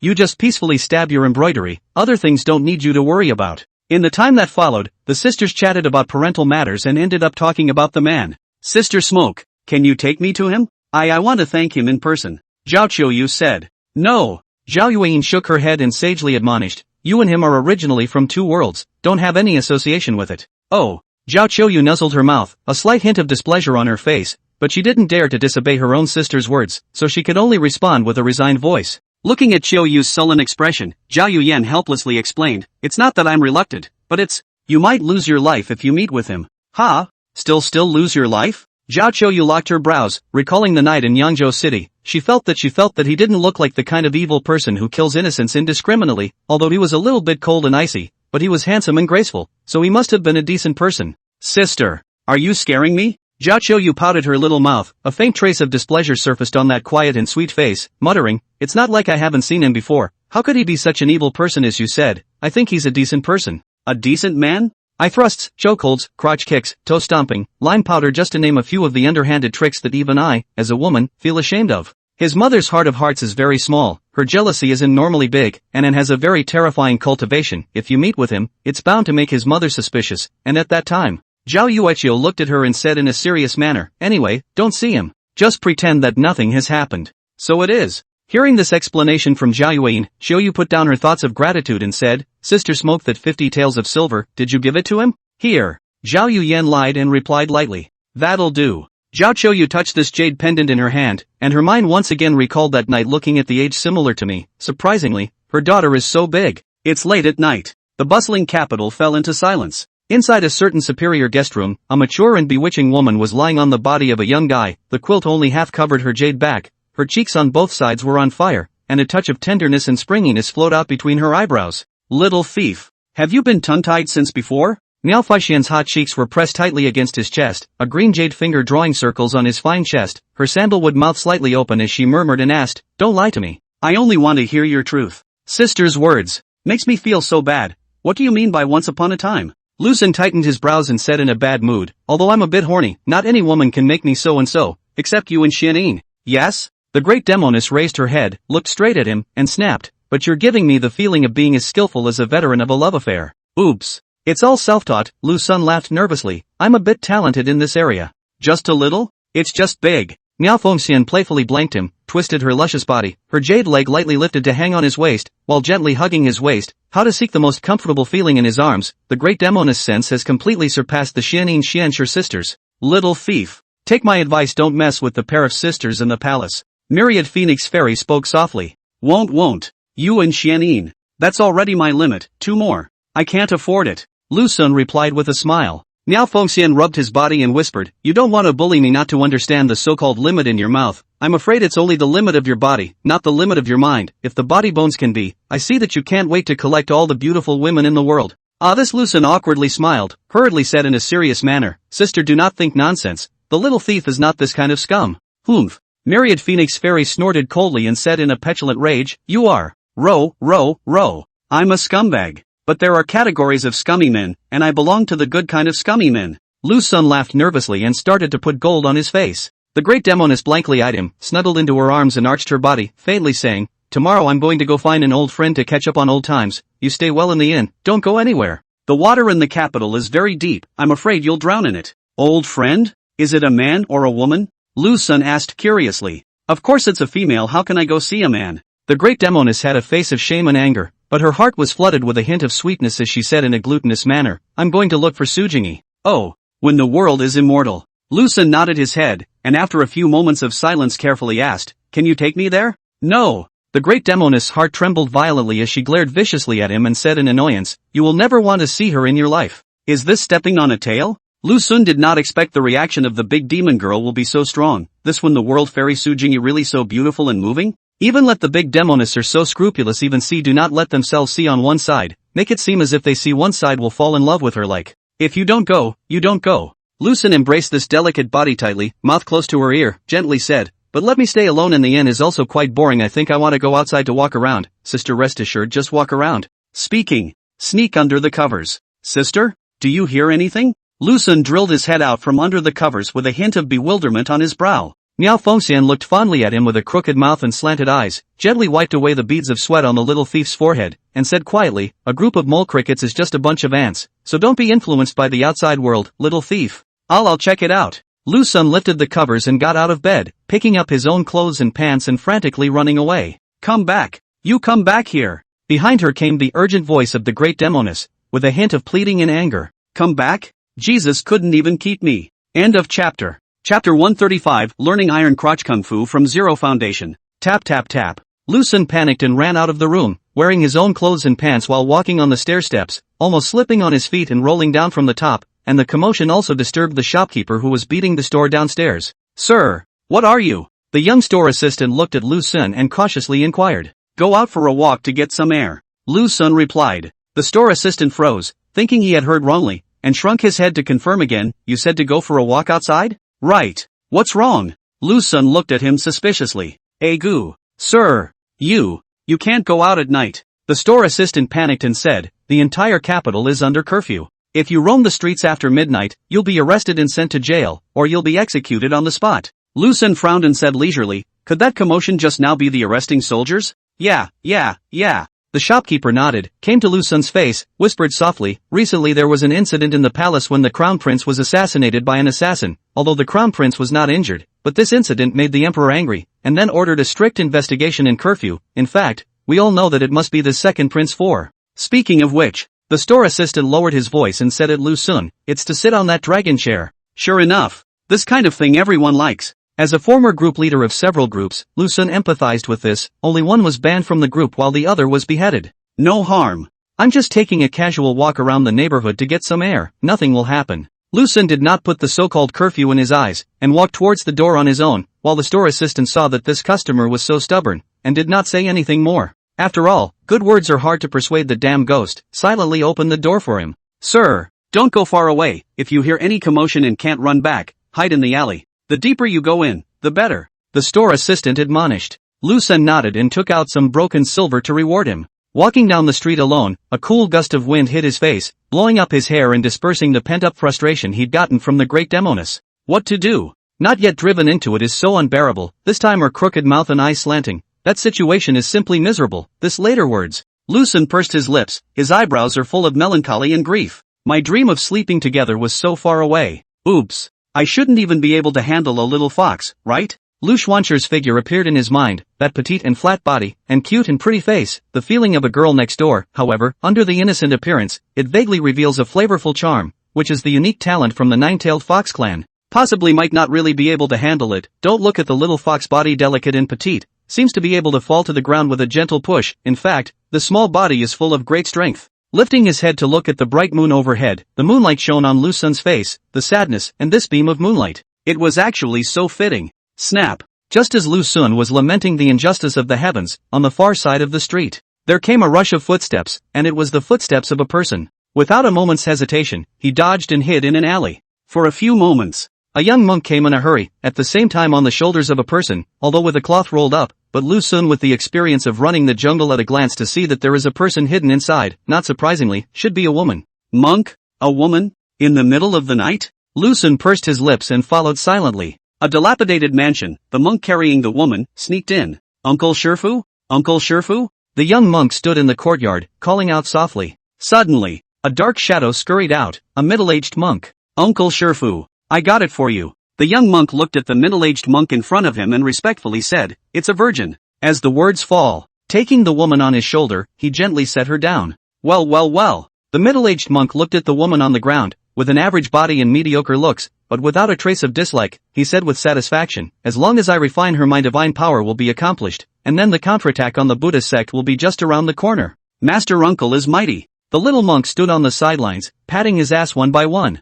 The middle-aged monk didn't pay any attention to him, silently picking up the young woman lying on the ground, then walking towards a broken house, admonishing as he walked, you stand sentry for me here, do not let anyone come near here. Yes. The little monk hurriedly nodded his head. For a few moments, there was a dismal cry from within the dilapidated mansion, but it soon died out again. The young monk looked back, his eyebrows revealing a hint of delight and anticipation. Uncle, is this a success? Who's there? The young monk violently looked towards the main entrance, while his body glowed with a faint golden light. Don't panic. It's me. Lu Sun walked out of the shadows and stood at the gate of the mansion, saying in a serious tone, I was just passing by. Passing through? Who is this fooling? The little monk looked at the Lu Sun in front of him, the appearance of the hall and not so serious, the key to the time he appeared just at the time of the master's uncle's great success of the divine power. I am afraid that it is not a coincidence that this person is not good. The little monk didn't think much and instantly moved his body. In just the blink of an eye, he appeared in front of Lu Xun and threw a punch at his head. Watch the move.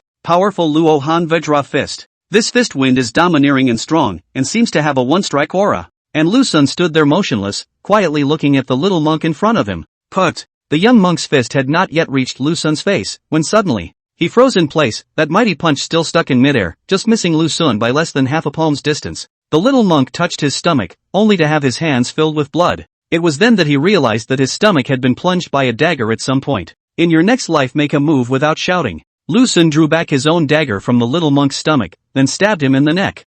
Dash! The young monk fell to the ground in response, in a pool of his own blood. Lu Xun flattened his mouth and took a step into the courtyard, but as a result, just as he stepped into the mansion, a ghostly black shadow scurried out, accompanied by a powerful monstrous blood aura. The middle-aged monk had completely changed his appearance, his pupils glowed with a strange red light, and the robe on his body was dyed dark red with blood, and emitted a gusty stench. You killed? Grim-faced middle-aged monk, looking at the small monk who fell in a pool of blood, anger with a hint of delight. They just divine power into a big turn of the eye came and not afraid of death. It is just to take him to do a test, to see after the blood sacrifice of their own, just how powerful it will be. Without waiting for Lu Xun to speak, the monk transformed into a black shadow and pounced directly to. Lu Xun still did not dodge, stupidly stood in place, and this dumb as a wooden chicken behavior of his, can be the middle-aged monk was happy, more incomparable excitement. Having finally practiced the blood phantom stance, who in this world can be my enemy? Su Young-yi, the fairy of the world? Or is it that 1,000-year-old demon, Miao Fengxian? Humph. Sculpture, how dare you show off your skills? Originally Lu Xun are ready to move the rescue, but the result is a small sculpture without saying anything to use the whole body's power, focusing on their right arm, and then punched out a punch, punched straight in the face of the middle-aged monk. Click dash. The sound of bones cracking rang out as the middle-aged monk walked peacefully, having his head blown off by Lu Xun's punch. Lu Xun pursed his lips, toward the inner room. When he opened the door the moment, a pungent stench came to the face, where this is what room, obviously is the slaughterhouse. Especially in the center of the tub, the bucket is not filled with water, but blood. Lu Xun didn't dare to stay too long and ran out in a panic, standing in the courtyard breathing heavily, his eyes looking at the two monks with remorse in his heart. Should have slowly tortured them to death. Hey! In the end, I'm still too kind. Sister really didn't lie to me, the water in this capital is not normally deep. Lu Xun looked back at this room behind him and muttered, it's simply horrible. Before you leave, the usual search. Lu Xun pulled out the body of the little monk. The result is to pull out a large number of gold, contemplating for a moment Su. Temporarily first received, and so tomorrow morning the gold divided into 1 point, to give a little comfort to the parents of those victimized women. As for how to know the address of those women, as long as to find the governor to inquire about the recent disappearance cases can be. Sure, you can't go by yourself. You need someone to go with you. That's right, it's you, Zhao Weiyin. After emptying the body of the little monk, Lu Xun began to empty the body of the middle-aged monk. Compared to the affluence of the little monk, this middle-aged monk was much more miserable and did not even have a single copper plate. What is it? Lu Xun touched the two booklets and looked at the covers in the moonlight. The preferences of the noble women of the capital. Learn invincible iron crotch kung fu from zero basis. Lu Xun returned to the inn, first let the shopkeeper burn a bucket of hot water, and after a beautiful bath, it slowly went upstairs. Arriving in front of a certain guest room, Lu Xun gently knocked on the door and shouted in a low voice towards the inside. Sister, I'm back. A few moments later, with a creak, the door to the room slowly opened. Myriad Phoenix Fairy was wearing a newly purchased bedrobe, covered tightly, was glaring at Lu Xun with a face full of grudges, annoyed. What are you doing back here? I heard that the grievances here are overwhelming. Lu Xun frowned and said in a serious tone, the poor Taoist specially came here to dissolve the grievances. With a raised willow eyebrow, Miao Fengxian reached out and yanked her little thief inside. Little Taoist. I've been waiting for you for a long time. End of chapter. Chapter 136, how could he have two wives? It's about to dawn. Lu Xun from the quilt out of his head, mouth crooked eyes, he realized that the sky outside the window a little light, suddenly broke into a smile. He said eagerly, Sister, it's almost dawn, let's stop here, I'm really tired. Myriad Phoenix Fairy hugged his waist with a winking smile on her face, looking at her little thief's pitiful appearance, and said playfully, it's just a crooked mouth and slanted eyes. When you were with Xianyin you couldn't even walk on the road. It seems that compared to me and Xianyin, in the end, you still like to be young. This how she started again? Lu Xun is well aware of the sensitivity of the great Demoness in this regard. If it is not handled properly, it may ignite her temper, and at that time it will be a difficult situation to end, and hastily hugged tightly to this floating and convex delicate body, and said gently, Sister, don't be ridiculous, little thief's preference is still not understood? Your preference. Isn't it that beautiful women want all of them? Miao Fengxian snuggled into his arms and lightly said, is it hard to believe that you still like men? What and what ah? Lu Xun rolled his eyes and explained in a serious manner, sister. The charm of a woman is not in the age, especially you this kind of mature and full of charm and full of Demoness. The little thief and the sister to see that kind of calm and relaxed smile, spoiled and unperturbed calm, the wind through the no trace of calm, really mannerisms flowed out of the elegant flavor, so that the little thief I can't stop ah. Miao Fengxian was very happy and excited to hear, at the same time more sure not to let the little thief to see Su Jingyi, on his this kind of addiction. If he sees Su Jingyi, I am afraid that he will not instantly fall in love with her. Su Jingyi's body and appearance, by no means inferior to himself, and even more open-minded than himself, the little thief. Little thief he most like. Sister, ask you one thing. Lu Xun pursed his lips and said leisurely in her ear, earlier I did not go out to take a breath of air, but I met two monks, and one of them seemed to be practicing some kind of evil power, that is, I do not know how to describe it, and I need to use a woman's blood, probably. About a bathtub so much. The great Demoness contemplated for a few moments. Lightly it replied, carving this kind of kung fu or a few hundred years ago tricks, as with the times evil kung fu or in the direction of positive in the development, no need to kill again this way. Oh, this thing still faces the sun? Lu Xun flattened his mouth, but also feel quite reasonable, not progress is in the regression, there is no such thing as stagnation, but then again, this is not rolled up. Can you kill them? Miao Fengxian asked. Kill? What a punch for a little friend. Lu Xun said with a smile, it looked quite bluffing, but it turned out to be all funny, right? Sister, can you find Zhao Yuyan for me? I have something I need to ask her. The words. Lu Xun then told her his thoughts, and after hearing these words from the little thief, the great Demoness was a bit speechless. Being in the same boat as a Demoness yet still so kind-hearted, Myriad Phoenix Immortal reached out and gently pinched his cheeks, saying in a nonchalant manner, alas, you're no longer the little Taoist priest who used to be the one to cut down demons and remove devils, remember who you are now. Ouch. Don't forget the beginning. Lu Xun smiled and said, maybe sister doesn't know the suffering of the human world. In the 2.5 years that I've been chopping up demons and removing devils, I've seen many things, but no matter what, the ones who end up getting hurt are those at the bottom, the ordinary people. What does this human suffering have to do with me? Miao Fengxian rolled her eyes, her delicate jade hand touched the little thief's sturdy chest, and faintly said, that's just it. Who let me just like you? I will contact her for you later, but I will make it clear in advance. Don't have the slightest connection with her, I'm talking about sleeping with it. Sister is overly concerned. Lu Xun said bitterly, I will guard my innocence. Zhao Yuan received the news of Myriad Phoenix Fairy from the psychic divine mirror, and rushed to the inn without stopping, with only 2 personal female attendants by her side, and both of them had a bit of cultivation. When seeing Lu Xun, Zhao Yuan then know the original cause of the matter, will take him to find the capital's governor, originally a very tricky thing, in Zhao Yuan's help, soon to get it done. Recently there are a total of more than 24 people disappeared, exclude those males and the old and young, the rest of the dozen people through the standard. Well, you can go back. Lu Xun glanced at Zhao Yuan beside him and said lightly, thank you. The words. Straight away, he turned his head and left, not giving her a chance to speak at all. Faced with this sudden and unexpected situation, Zhao Yuan hesitated. To the 2 female attendants beside her, she said, you guys go back, I can come back on my own. Princess Gong. One of the waitresses was terrified and said nervously, this. Don't this that. Zhao Yuan said coldly, go back and don't follow me. The words. Then he took a step to find Lu Xun, leaving the 2 waitresses to look at each other, a bit at a loss for a moment, and in the end, the 2 decided that it was better to follow from afar. Snap, snap, snap. A rush of footsteps came from behind. Zhao Yuan hurriedly came to Lu Xun's side and said softly, the capital may not be familiar to you, I'd better accompany you. Speaking, taking out a bag of silver, he handed it to Lu Xun and said, this is the 50 taels owed to you. Lu Xun took the bag of silver and put it into his own bosom, walking aimlessly, and asked indifferently, your royal children, can you go in and out of the palace with abandon? Aha. Zhao Yuan nodded and didn't say anything more, simply responding. The streets of the capital were very busy, the vendors on both sides were selling and yelling. Lu Xun strolled down the street, he seemed to have something in his heart, while Zhao Yuan followed him, she had a little bit more on her mind. The 2 of them didn't say a single word even though they were walking together.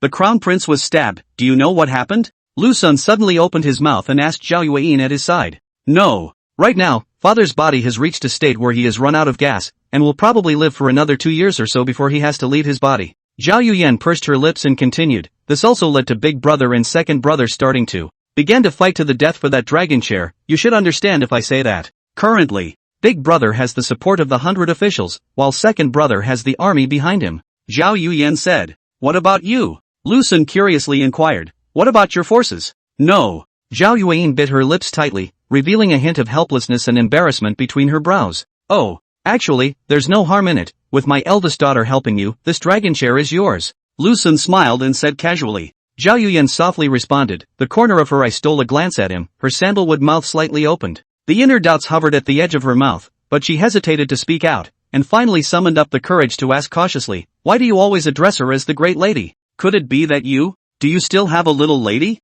Yeah. What's wrong? Lu Sen asked suspiciously. Ha? What? He has 2 wives? Zhao Yuyan's mind had already lost all thought, and at the moment she was just like a log standing there motionless, her eyes even more filled with dismay, as well as an expression of disbelief. His mother is a 1,000-year-old demon wonderful phoenix fairy. This is already shocking. As a result of the result, never thought that he actually has a mother. This. There is such a marvelous man in the world. You and her. Them. Zhao Yuan looked at Lu Sun dumbfounded and opened her mouth to speak for half a day, but she did not have a complete sentence. Trying to comb his insides, he cautiously asked, do they know each other? Lu Sun pursed his lips and said slightly arrogantly, that's natural. You don't think so? The 1,000-year-old demon, Miao Fengxian, actually shared the same man with someone else. Won't there be a fight? Zhao Yuyan continued to ask. The relationship is all pretty good, so why fight? Lu Sun shrugged and replied indifferently. Jesus, what kind of a man is he? Although Zhao Yuan is a royal child, has seen a lot of ridiculous things, but the matter in front of her, but greatly out of her cognition, and even subvert the values of her life, the legend of 1,000 years of the great Demoness Maya Fengxian not only has a man, but also with other women sharing a man. Who's on the other side? To make Miao Fengxian agree to this, it must be a legendary existence. And so on. Zhao Yuan suddenly thought of something. The only person in this world who could rank side by side with the myriad phoenix immortals was only the current immortal Su Jingyi. A crazy idea surged in the mind. Zhao Yuan completely taught, although only speculation. But the more you think about it, the more you feel that this is the case. Can let Miao Fengxian make sacrifices and concessions, condescending to share a man with her, in addition to the current world fairy Su Jingyi outside who can still do this step? But then again, Miao Fengxian and Su Jingyi were incompatible with each other. Their relationship shouldn't be good to any extent. It would be good if they didn't fight when they met. It's completely different from what he told them. A moment's thought, a calm analysis, a desire to speak. Are you your other maiden Su Jingyi? Zhao Yuyan asked in a thin voice.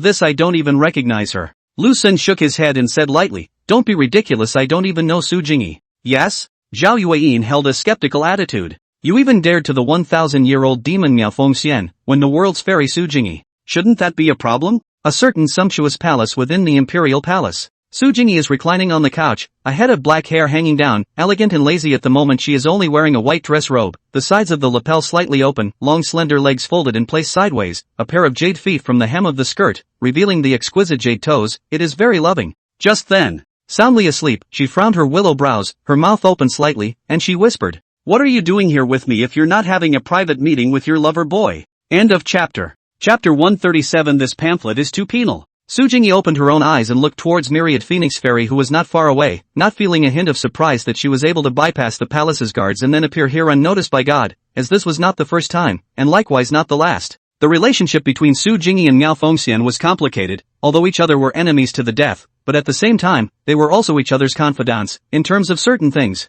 The only person with whom they could confide in was the other, and both were quite certain that the other would not reveal it to anyone. Miao Fengxian looked at Su Jingyi, who was also an enemy and a friend. One reclined on the sitting couch, her white skirt and robe poured down, and the sides of that bodice were open, although her face was expressionless, even a little cold, but the elegant and lazy posture, all reveal a mature and seductive flavor. Wanted to talk to you. Myriad Phoenix Fairy sat herself in front of the table, veiled hand gently lifted to lift the teapot, pouring herself a cup of tea. After a small sip, put down the teacup, murmured, now this emperor is not about to die? Well, at most 2 years. Su Jingyi replied faintly, not even 2 years. Is there anyone available? Miao Fengxian asked. This matter has nothing to do with me, this is their own matter, let them resolve it themselves. Su Jingyi pursed her lips and leisurely said, when did you pay so much attention to all this, that you left your own little love interest behind and ran here to chat with me about these contents, disturbing my dreams again? Miao Fengxian frowned, a slight hint of doubt in her heart. What's wrong with her today? In just a few words, mentioning my little thief twice, can it be that my little thief has left a deep impression on her from the last accidental meeting?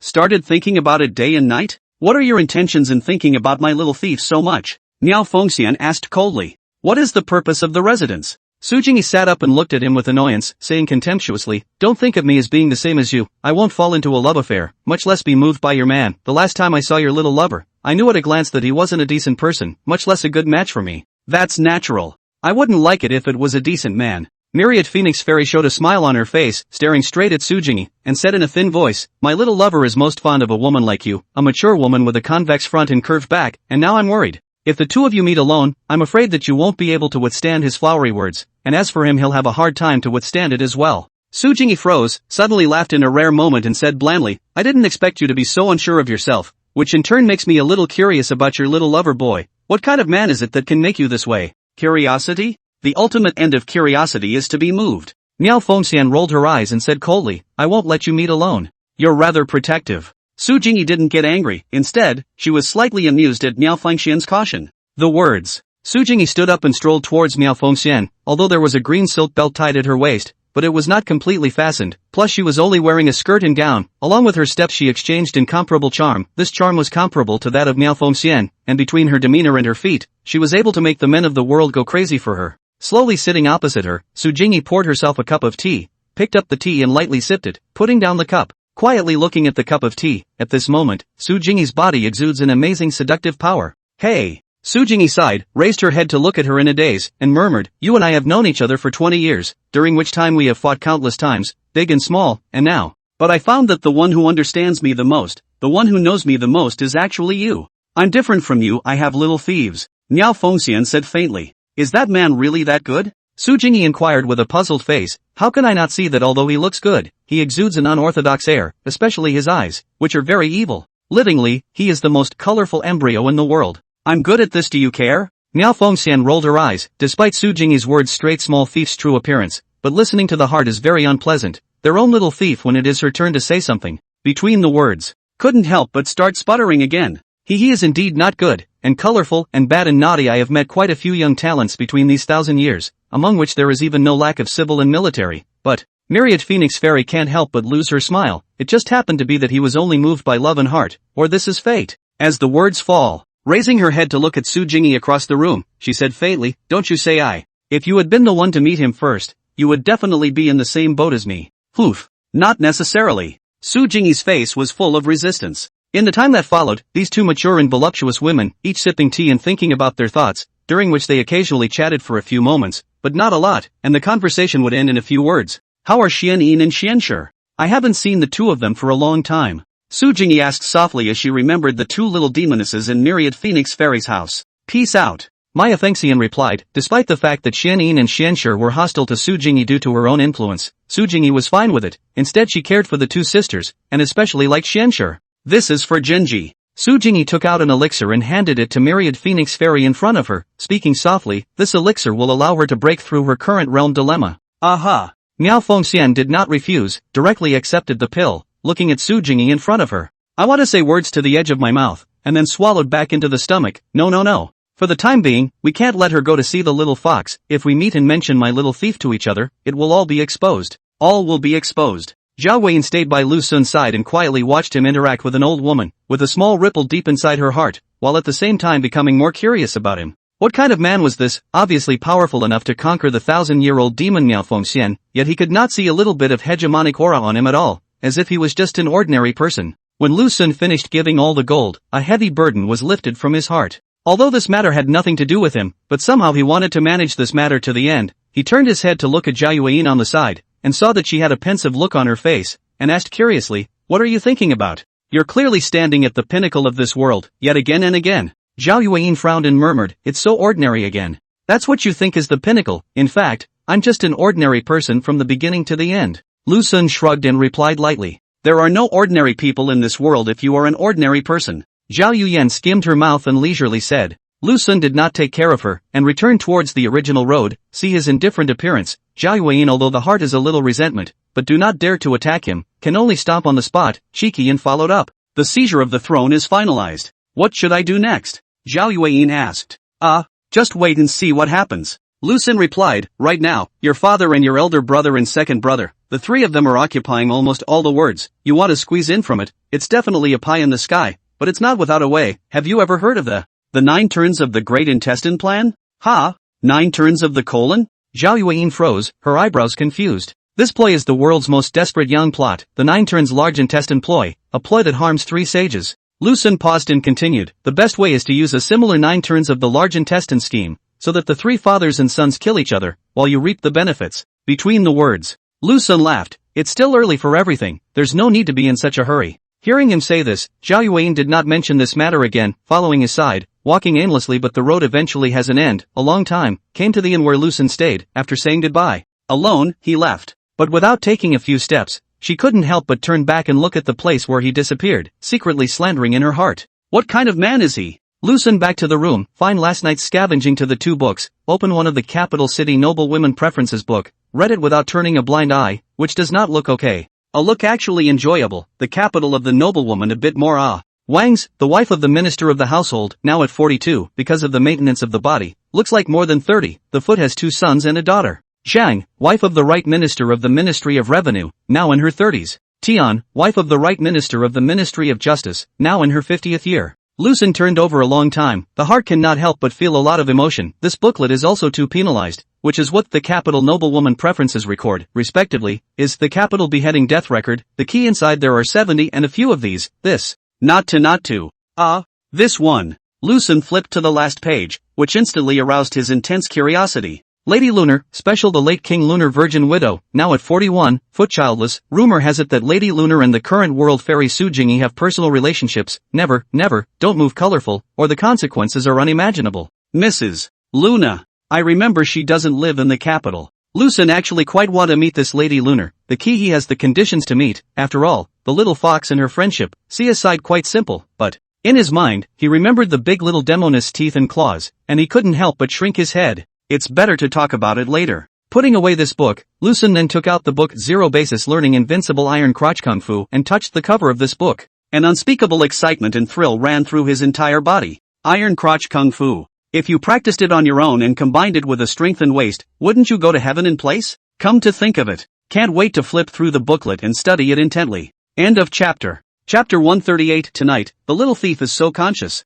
There are many intriguing feats in this world, and this booklet in Lucen's hand contains the most amazing feats in the world today. Fight hard with hardness, strengthen with strength. It feels similar to one's copper wall, but it also happens to make up for the fatal shortcomings of the 3rd stage of copper wall iron wall. Lucen looked at the pamphlet in his hand and couldn't help but mutter to himself, if I really practiced it, wouldn't I be qualified to be able to challenge the great Demoness? Although with the great Demoness has been in bed together, but only just to the point of mouth like a reed, but only so. Also to Lucen caused great psychological and physical trauma, which every time I woke up is the mouth crooked, eye slanting. It is painful to live. That's when the phrase we are invincible at Iron Crotch Kung Fu flashed through my mind. Hey. Lucen was like a little cutie. Like smiling, a picture of invincibility flashed in front of his eyes, not to mention defeating the big Demoness. Even if the big and small Demonesses join hands, they can still take it through. If possible, let the little fox come too. If it is possible, let the little fox come too. Let the 3 Demonesses taste Lu Fengxian's power. Daydreaming to the point, Lucen began to seriously study. Through his careful study, gradually, he realized the principle of it, compared to the copper wall and iron wall which transfers force to a certain part of the body to achieve the strengthening effect. This booklet uses a kind of power called strength. Something. What is strength? The book explains that it is called strong, a flexible and unbreakable force. Power, toughness? So the answer to the riddle is in the face of the riddle I seem to be learning to waste. Lucen said with a slight thought. He couldn't help but tilted his head and started to think about the use of strength. It's easy to concentrate the force to a certain point of the body, but how to move this strength?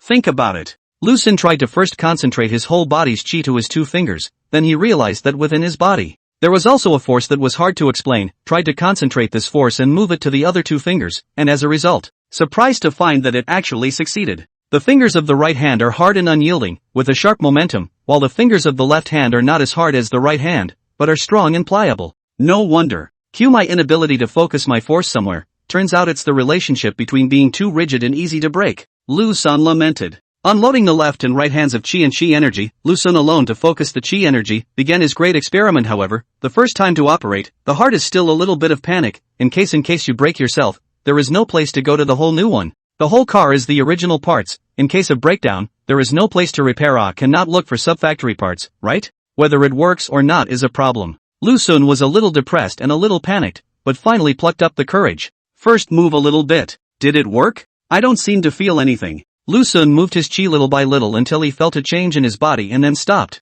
Then he felt the change with his heart. How can I say it feels a bit hot? As for other feelings, I haven't felt it yet. Simply think and analyze. Unloading this chakra, Lucen tried to move to his mouth and tongue. Of course he didn't do this for the great Demoness, but rather he wanted to unlock new moves by making such a change, such as for example the famous lion's roar kung fu. Slightly. There's a llama from the east, a mute from the west, and the llama's carrying 5 pounds of tartar in his hand. Hiss. I'm making progress with my mouth bars again. Lu Sun was surprised to find that he was more flexible, which had once. The tongue twister is a wound that can never be hidden, but now, the mouth and tongue are so agile. Pick up this booklet resting on the table, reflip the original content inside is not in the funny, but really a bit of something, should not be great, if applied to the sword stance, I'm afraid to be able to be more silky smooth. Either. A challenge at night? Lu Sun pursed his lips, his mind remembering the great Demoness thousands of beautiful women, his heart was a bit stirred, but this stirring only lasted for a few moments, and reason doused the flames of his excitement. No, with this horrible cultivation and realm of the great Demoness, try it and you may pass away, it is better to go step by step. Let's see if you still have a crooked mouth and eyes tomorrow morning. If you can challenge successfully, then you can continue the next step. This process is most avoided to pull the seedling to grow. Lu Sun looked out of the window and secretly slandered why the sky was still so bright. Can't wait. Zhao Yuyan returned to the palace and went to find her sister Zhao Qiuyu at the first opportunity. At this time Zhao Qiuyu was embroidery, gorgeous dress in the top of a slight arc, willow waist surplus can be held, although the buttocks in the dress slightly invisible, but vaguely able to feel that round, and Zhao Yuyan is not bad. Compared to her sister's quietness, Zhao Yuyan is more of an emperor, coupled with a straight posture and long, slender legs. The sisters were both of excellent stature, and their slender bodies had already made all the men in the world go crazy for them, but with the special status of these two sisters, wanting to get the hearts of the two of them was tens of thousands of times more difficult than climbing up to the sky. Sister Smoke. Zhao Qiuyu lifted up and saw that it was her sister, put down the embroidery in her hand, and smiled gently. Look at you being dusty. Did you sneak out of the palace again today? While I went to find him. Zhao Yuan sat on the other side of Autumn Rain when the thoughtful Qiuyu handed over a cup of tea. Oh, what does Sister Smoke want with him? Zhao Qiuyu asked curiously. Zhao Yuan finished drinking the clear tea in her cup, raised her head to look at her sister, and leisurely said, it's just some trivial matters, you don't need to know, but I found this person a bit. It's a bit strange, he is obviously so honorable, yet he is no different from an ordinary person. Honorable? Zhao Qiuyu's face was full of doubt, her eyes staring straight at her, a desire for knowledge written between her brows. Didn't I tell you? Zhao Yuan froze and thought back carefully. It seems like she indeed didn't mention Lu Sun's identity to her, coughed lightly and said, his identity is not convenient to disclose. In short, all in all, it's a very powerful existence, a rare overlord in the world. Zhao Qiuyu cocked her head, recalling that person in her mind, feeling. It didn't feel like what a hegemon should look like, other than his good looks, that seemed to be it. Right. He has 2 maidens.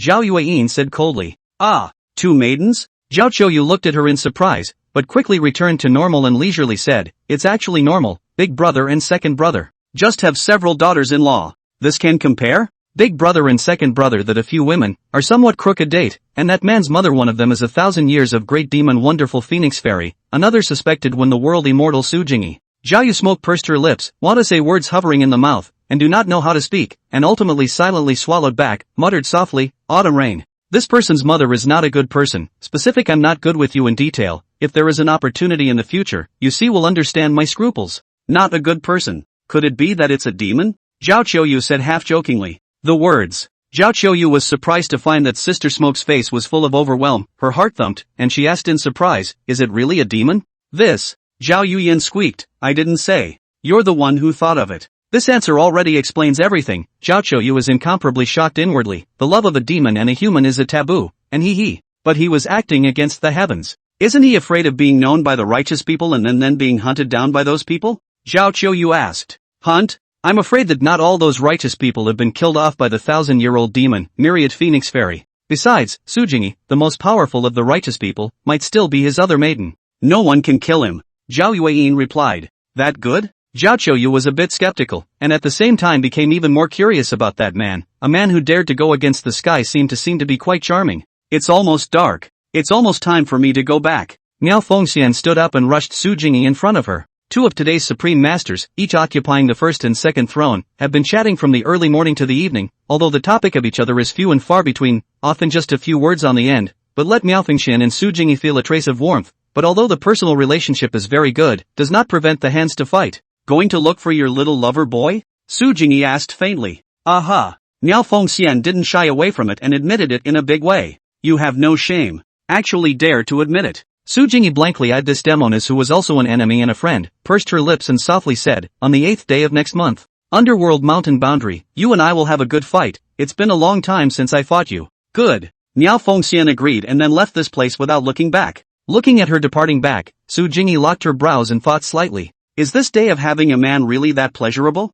Oof. I won't be like you and let men get me easily. Su Jingyi muttered faintly to herself. Myriad Phoenix Fairy quickly returned to the inn. The art of concealment allowed her figure to notice a huge change in the eyes of outsiders. What was originally a floating and convex delicate body became flat. Coupled with the fact that she was still wearing a veil, one would not want to view it at all. She came to one of the guest rooms and knocked gently on the door, trying to push it inward. With a creak the wooden door was easily pushed open. Entered into the room, hand plugged the bolt. The outer room is empty. Turned his head toward the bedroom, just into the bedroom to see the clothes and pants on the floor, as well as lying in the quilt of the little thief. The cheap looked so annoyed. Sis, I've already finished showering. Lu Sun laughed cheaply. Myriad Phoenix Fairy's cheeks on both sides were on fire, vaguely still a little hot, while a strong wave of anticipation and excitement swept over her. The little thieves are so self-conscious tonight. End of chapter. Chapter 139, A Good Mouth? Miao Fengxian looked at the little thief lying on the bed, that looked more or less stained a little ode to pump. As for why he wrapped himself tightly, which do not need to guess can also know that the pants on the ground has given the answer.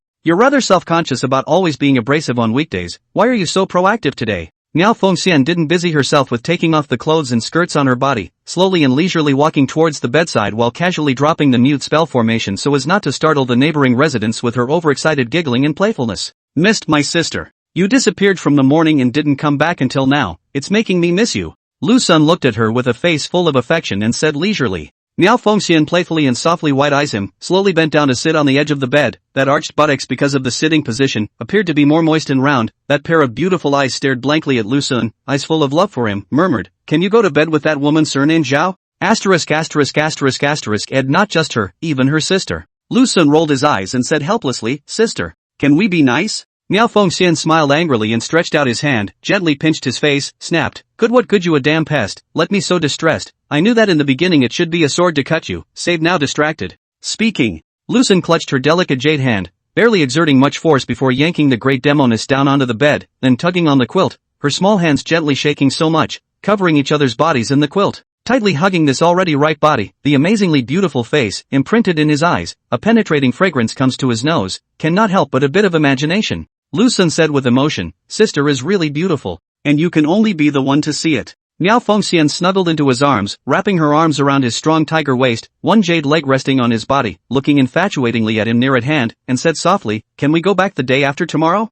As you wish, sister. Lu Sun casually responded, and that hand silently explored, lifting the skirt that was in the way. Miao Fengxian that moist lips between white teeth, the body has no choice but to float out of the sweet snorting sound. Suddenly a pair of beautiful eyes full of disorientation, lightly pursed their own small mouth, said in a petulant manner, Don't fool around, I have some things to say to you. Ouch. You speak your mind, I'll scratch mine, it's not in the way. Lu Sun laughed nervously, What are you going to say? Miao Fengxian wouldn't spoil him, pushing away that strange hand and murmuring, After you go back. You seize the time to cultivate for me, quickly get to the innate realm, then learn to fly with the imperial sword. You are still needed to handle the affairs of this capital. Lu Sun could understand the great Demoness' intention, which was simply that she didn't want Xin Yin or Xianshi to carry herself to the capital, lest she would be exposed at that time and become unmanageable. Got it. But this is not something that can be achieved just by thinking about it, Lu Sun helplessly replied. Crossing over from the Hotian realm to the innate realm is like crossing a 10,000 feet deep abyss. The key is that I have just arrived at the great Hotian realm, and my foundation has not even been stabilized yet.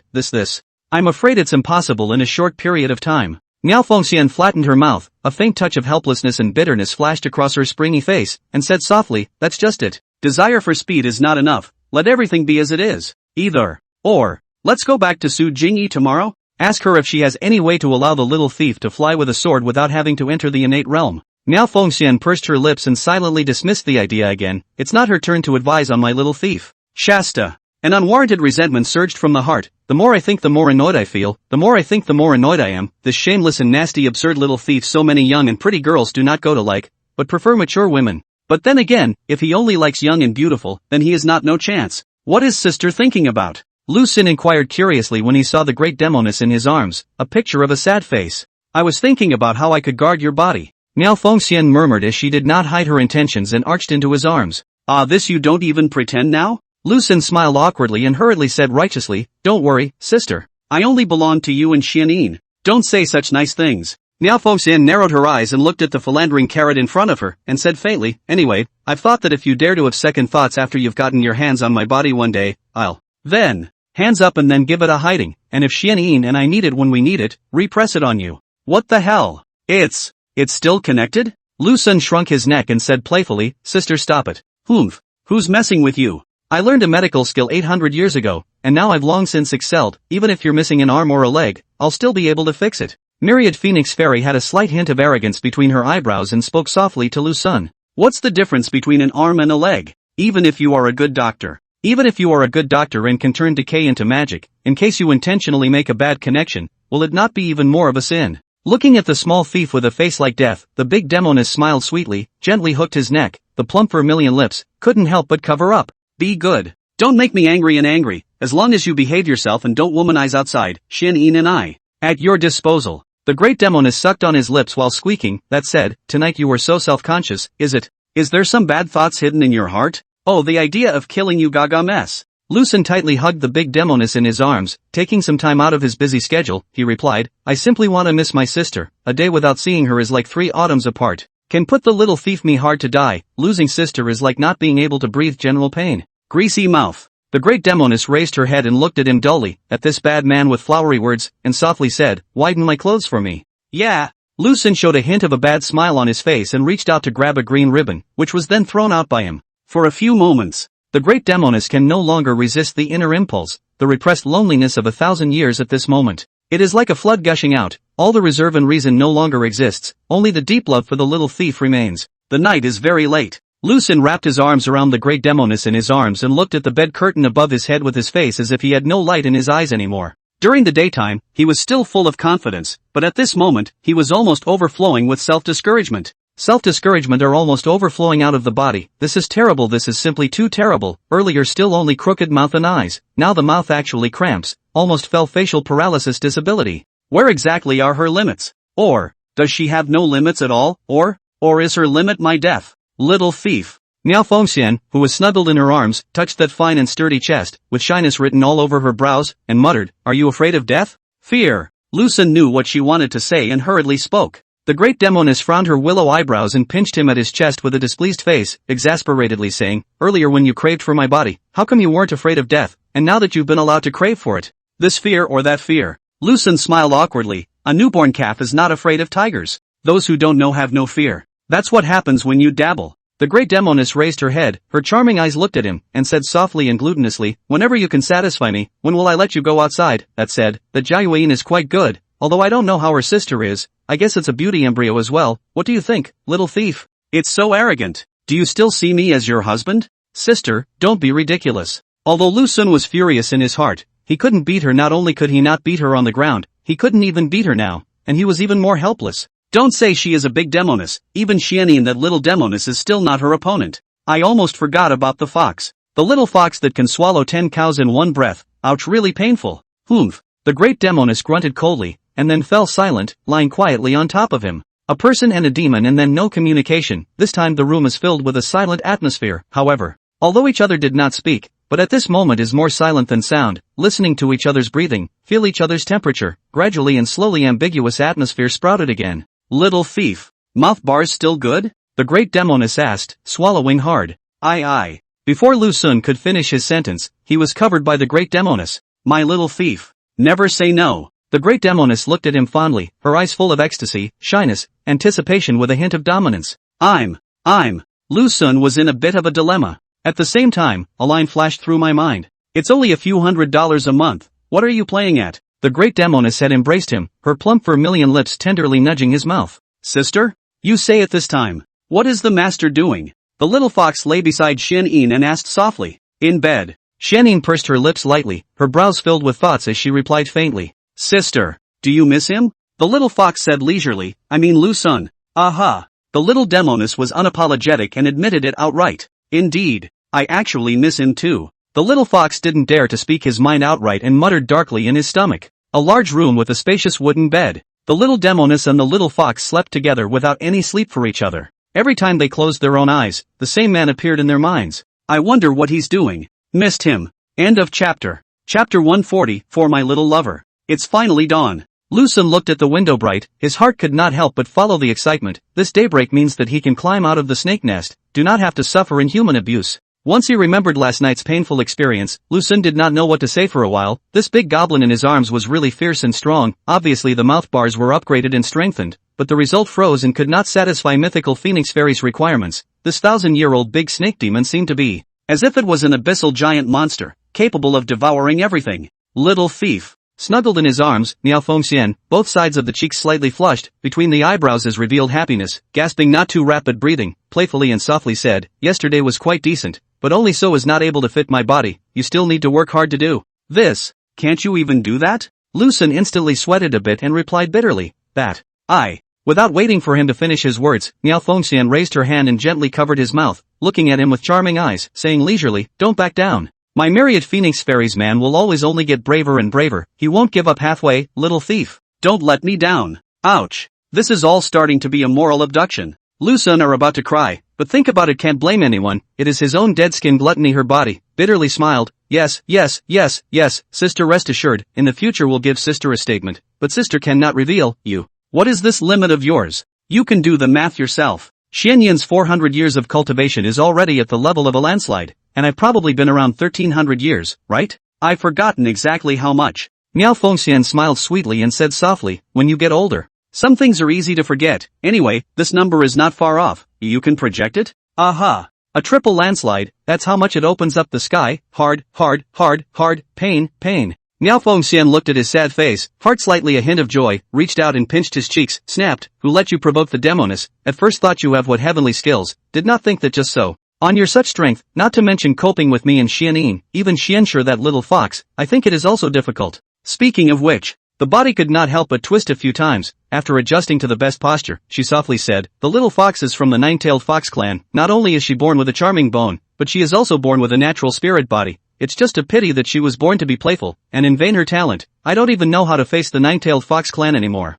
The nine-tailed fox clan? Aren't they all big beauties in there? Lu Sun asked curiously. What do you want? Miao Fengxian was suddenly alert, frowning and glaring straight at him, saying seriously, I'm warning you. Don't have any strange thoughts. Just ask. Casually ask. Lu Sun hugged the big Demoness in his arms tightly, smiled coyly, and said, sister, don't be nervous, although the little thief does have that little bit of lust, he also has my own guideline, 3,000 weak waters, only take a dipper to drink. Poof. It better be. Myriad Phoenix Fairy flattened her mouth and murmured, this nine-tailed fox clan is indeed all handsome, the male fox demons are all handsome and dashing, and the female fox demons are all charming, but none of the lifespans are very long, and 300 years is the end of the line. Ha? Then that little fox she. Lu Sun was a bit nervous and said urgently, wouldn't she only have 100 years of life left? Genji is different. Myriad Phoenix Immortal replied, I gave her all sorts of elixirs and medicines when she was young, and I have long since changed her life for her, and as her cultivation and realm rise, her lifespan will only get longer and longer, so there's no need to worry about her.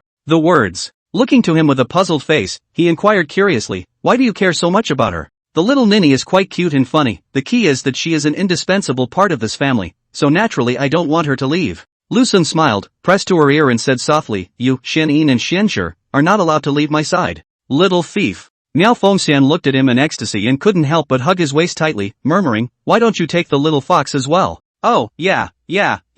Are you playing with me? This is clearly a fishing expedition. Cough cough. Don't talk nonsense, I don't have this mind. Lu Sun lightly coughed twice and said in a serious tone, sister, don't talk nonsense in the future, in case the little fox misunderstands. Aha. Miao Fengxian responded, softly and quietly lying on top of him, enjoying this rare cozy moment. In the afternoon, Lu Sun came alone to the largest temple in the capital, the Empty Ring Temple, to wash away the exhaustion of the mind. These few nights of labor made him a little painful. This pain is not from the physical exertion, but the mental aspect of the commission. Master? Why are you frowning? Is it this sign of mine? Is there something wrong with it? Lu Sun looked at the old monk in front of him, frowning tightly without saying anything. He was scared on the spot and asked cautiously. That's weird. The old monk looked at this bamboo stick in his hand, and then looked at Lu Sun sitting across from him, and quizzically muttered to himself, obviously it's a superior stick, how come when I look at your face, but it looks like you have recently become sick from labor. No, day and night, but it's not going to collapse. Lu Sun squeezed out a smile and said bitterly, my lady is more fierce.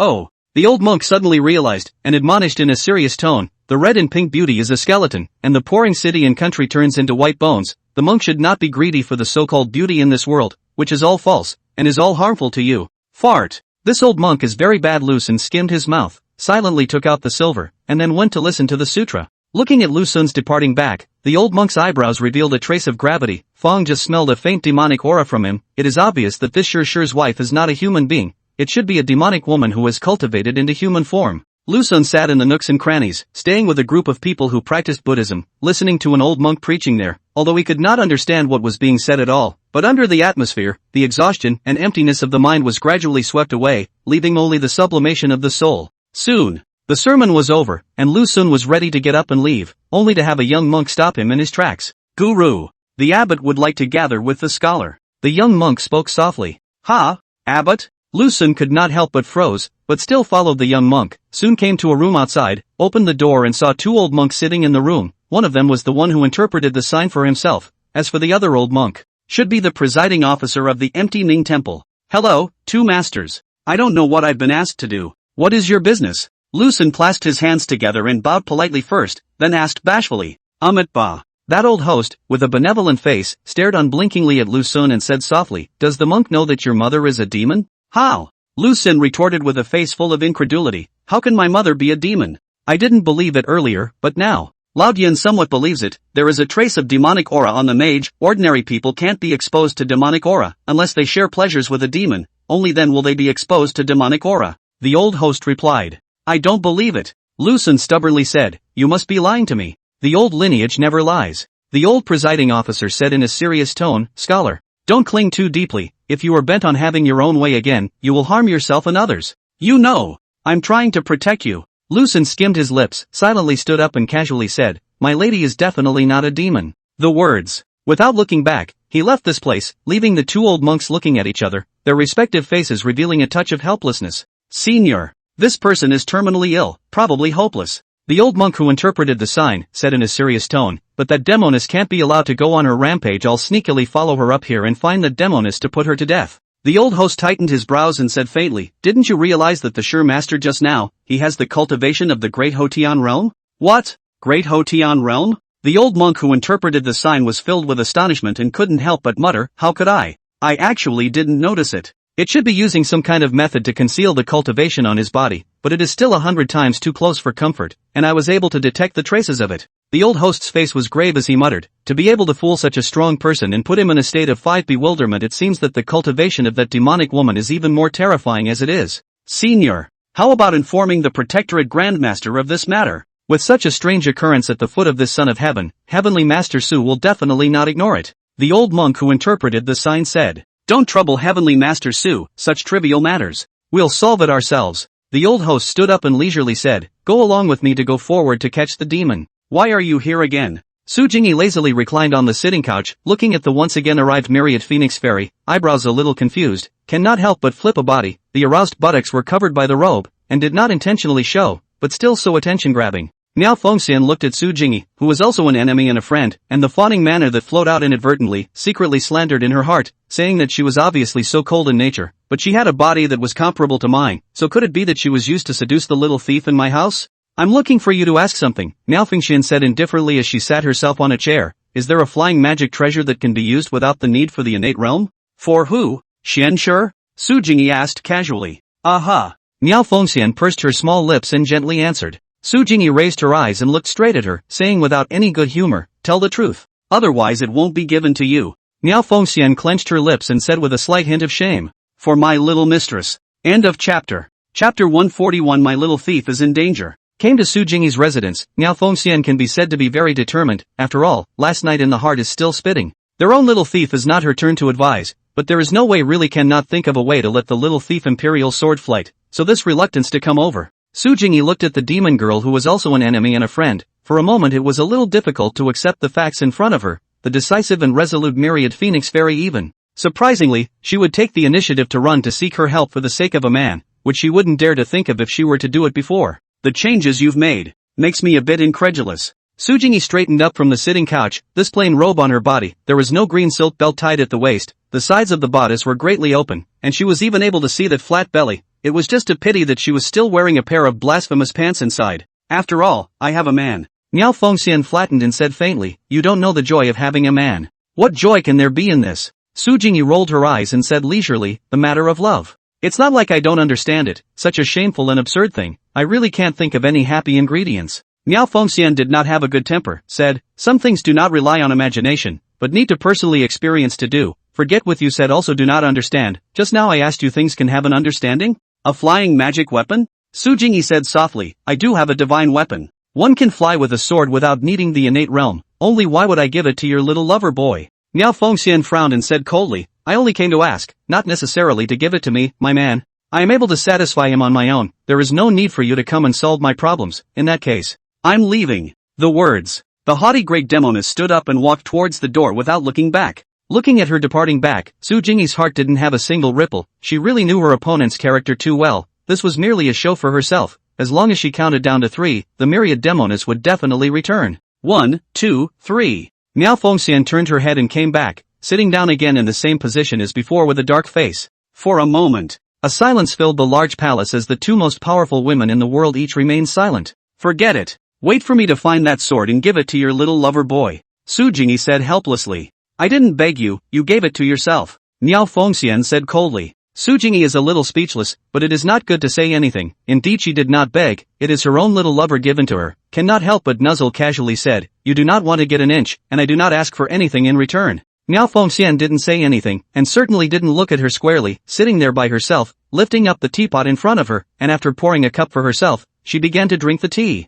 Su Jingyi slowly and leisurely walked towards her. Under that light pace, it was even more incomparably wonderful. After all, she was only wearing a robe, and she had not fastened the green silk belt, and when she walked in front of the myriad Demoness, her moist and rounded buttocks slowly sat down, and instantly sketched out an even more curved and straightened shape. When will you go back? Su Jingyi asked. Tomorrow. Myriad Phoenix Fairy changed from her previous icy coldness and instead replied softly as if she was talking to a close friend, then poured her a cup of tea. Su Jingyi picked up her teacup, and after taking a small sip, she leisurely said, let me tell you something as well. In fact, I'm about to lose the idea of continuing to protect the Zhao Imperial clan, and would like to walk to the end of the world with a sword if I can. Miao Fengxian froze, looked at Su Jingyi in surprise, and asked suspiciously, why? There aren't that many whys, just like why you like men, there are some things that can't be explained by a single word of why. Su Jingyi faintly said, but even if I stop protecting the Zhao clan, I won't let you do whatever you want. Miao Fengxian smiled faintly and replied softly, in fact, you know in your own heart that you will never be able to avoid me, if not for me.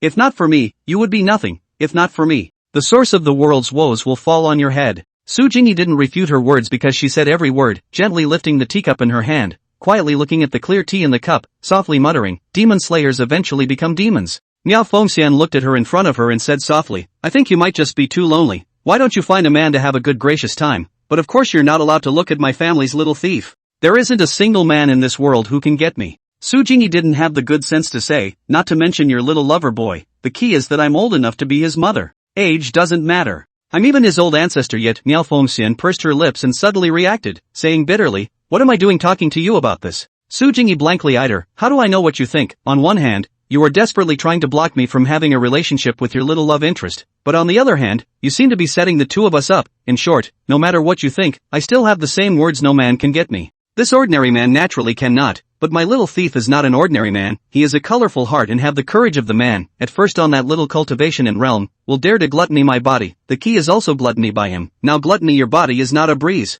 Even though Su Jingyi had repeatedly stated that she wouldn't fall in love with any man, Miao Fengxian was still worried. And her worry wasn't just an empty rumor, it was based on ironclad facts. Looked at the opposite woman, a loose plain robe, because of her laziness. So that the lapels on both sides of the greatly open, this half covered to show the mature woman rhyme, especially the unintentional flow of flirtatious gesture, small thieves most like this, there is no resistance. Right. Mu Qingfang is your confidant, right? Miao Fengxian said quietly, I killed her husband more than 20 years ago, and now she has been keeping a living widow who doesn't seem to have married anyone. Rumor has it that the emperor's youngest son wanted to betroth her to someone else a few times, but the results ended up being inconclusive, and there's a figure of you in the middle of this, right? Aha. Su Jingyi nodded, Frosty did befriend me. Between the words, lifting her head to look at Miao Fengxian, she said softly and quietly, she did not hold a grudge against you, on the contrary, she was quite grateful to you. Frost did not like her husband, she thought it would be a tragedy, but she did not expect that before the marriage, her fiancé died at your hands. Speaking of which, Su Jingyi hesitated and murmured, Xianshi's relationship with Frost is also quite good. I know. Miao Fengxian casually said, this little ninny thought she could hide it from me, but I actually knew about it a long time ago. That is Mu Qingshang, the same body model as you? Miao Fengxian then asked. Body and looks? Su Jingyi mind surfaced Mu Qingfeng's figure, that is still in the last month ago. They went to find her when they saw, long robe-covered body frost lying on the sitting couch, look lazy sunbathing, that afternoon sunshine in the body, although the robe cover is very tight, but also appear more wonderful dazzling. She is a widow. Your little mistress won't be pleased. Su Jingyi replied blandly. Also, how can a petty thief like a widow? Feeling that she was being a bit paranoid, Miao Fengxian hurriedly picked up the teacup in front of her and pretended to take a sip of tea, in order to ease the embarrassment. However, her actions did not escape Su Jingyi's eyes. Looking at the brows slightly embarrassed Miao demon girl, cannot help but feel a burst of laughter, for a broken man. As for this? As if all the beautiful women in the world were her enemies, worrying about this and that. Speaking of which, is that boy really that good? Why can't I tell? Su Jingyi flattened and inquired in a small voice, how on earth did you fall into this love affair? Miao Fengxian fell into hesitation, briefly thinking, calmly analyzing, wanting to speak, whispered, although he is a naughty and a sentimental bad seed, but can't help that he's good to me, and also can speak well, sentences of love words straight into the heart, slowly just. I fell into his tenderness. Having said that, Miao Fengxian said disdainfully, don't make fun of me, in your place. You wouldn't be able to carry it either. Su Jingyi didn't say anything more, lifting the teapot to pour water for each other, muttering, I think. It's probably because no man dares to treat you like this, and as a result, a man who was not afraid of death suddenly appeared, and naturally, his heart was attacked by him. Maybe. Maya Fengxian said softly, in the past 1,000 years, all the men who saw me were either scared and weak or wanted to kill me. All the men who saw me were either scared to death or wanted to take my life. The sudden appearance of a man who was good to me and wants to love me for the rest of my life is indeed hard to resist. Just lonely and wanting a man, why say so much? Su Jingyi said without mercy. Bull asterisk. It's not that bad. Myriad Phoenix Fairy said in annoyance, if you continue this nonsense don't blame me for having a killing spree here. Su Jingyi revealed a rare smile, looking at the Myriad Demoness' exasperated appearance. This was more joyous than overcoming her, then asked, do Xianyin and Xianxue know about this? Why are you asking so much? Miao Fengxian locked her brows tightly and replied indifferently, whether they know it or not is none of your. Without waiting to finish his sentence, Miao Fengxian suddenly felt a pang of uneasiness and was suddenly nervous. Oops. My little thief is in danger. What? Ready to go back? Su Jingyi looked at Miao Fengxian as she stood up violently, tension and worry written all over her face, and asked curiously. My little lover boy seems to be in danger, and I'm going to save him. As soon as the words fell, Miao Fengxian hurriedly walked towards the door, leaving Su Jingyi sitting there alone. Do you need my help? Su Jingyi asked. My lover boy doesn't need you to worry about him. After dropping these words, Myriad Phoenix Fairy swished and flew away. End of chapter. Chapter 142, you two are really good people. After coming out from the empty tree temple, Lu Sun has been walking aimlessly. For the two old monks to see that their own mother is not a person, the heart is a little helpless and annoyed, but at the same time a little worried, afraid that it will cause some kind of commotion, the development of an untenable point. One just goes to the temple to cleanse one's soul, how come one still encounters Fa Hai? Lu Sun walked on the street and muttered, in case of this fight. The consequences are unimaginable. With the terrifying strength of the great Demoness, wouldn't she raise their ashes? Ouch! Why is it that there are always a few stumbling blocks on the way to saving the world? At this moment, Lu Sun is almost depressed, his own mortal body with 3 inches of tongue, to protect the world of all living things, pay how much pain and suffering, and how many times in the early morning are crooked mouth and eyes. The result is that there are 2 ungrateful things jumped out in an attempt to undermine all of this. Just then, Lu Sun noticed that he was being followed. In the name of buying something, the corner of his eye sneaked a glance, and found that in the distance there were 2 monks' figures standing there, which immediately infuriated him, and good guys which still followed up. Think briefly and analyze calmly. Lu Sun decided to lure the 2 monks to the outside of the city, so that even if something happened, it would not hurt the innocent people. Senior, he's going outside the city. The old monk who interpreted the sign for Lu Sun, looked at the figure of the man in the distance, and then rushed to the abbot beside him. I guess he's getting ready to meet that Demoness. The words. The old monk who interpreted the sign hesitated and inquired in a low voice, Senior brother, this matter is really not necessary to talk to Tianshi Su? Such trivial matters. All of them let Heavenly Master Su take action, then wouldn't our empty ringing temple's name be in tatters from now on? The old abbot shook his head and said in a serious tone, it's enough for us to give a solution, don't bother Heavenly Master Su. Moreover, in Heavenly Master Su seems to be cold, but in reality, his temper is not very good. These words of the old abbot made the old monk who interpreted the sign a bit shaky. He vaguely remembered the last time. Simply unable to describe the terror in words, that mountainous aura. It was difficult to even lift his head. What Senior Brother said is very true, that Heavenly Master Su's temper is unpredictable. In case we are unlucky, I'm afraid that we might not be inviting doom to the temple. The old monk who interpreted the sign said with palpitations in his heart, the last time Heavenly Master Su was angry, that scene is still vivid in my mind. The two old monks who were in their old age, chatting about that day, were still shivering and did not even dare to breathe a bit, so it was evident that Su Jingyi's mighty reputation in the world was no less than the 1,000-year-old demon, Miao Fengxian, and even more than that. For a long time, the two old monks followed Lu Sun to the outskirts of the city, only to suddenly, Lu Sun stopped and turned back towards the two of them. "Stop following. Come out quickly," Lu Sun said helplessly. "I already knew you guys were behind me, that's why I deliberately lured you here." The two old monks froze, and did not feel surprised, silently walked towards Lu Sun. The old abbot looked at the young guy in front of him, said in a serious tone, "It seems that the master is still obsessed with enlightenment. Listen to the old cassock, a word of advice: if you are again bent on doing something, it will ultimately harm you.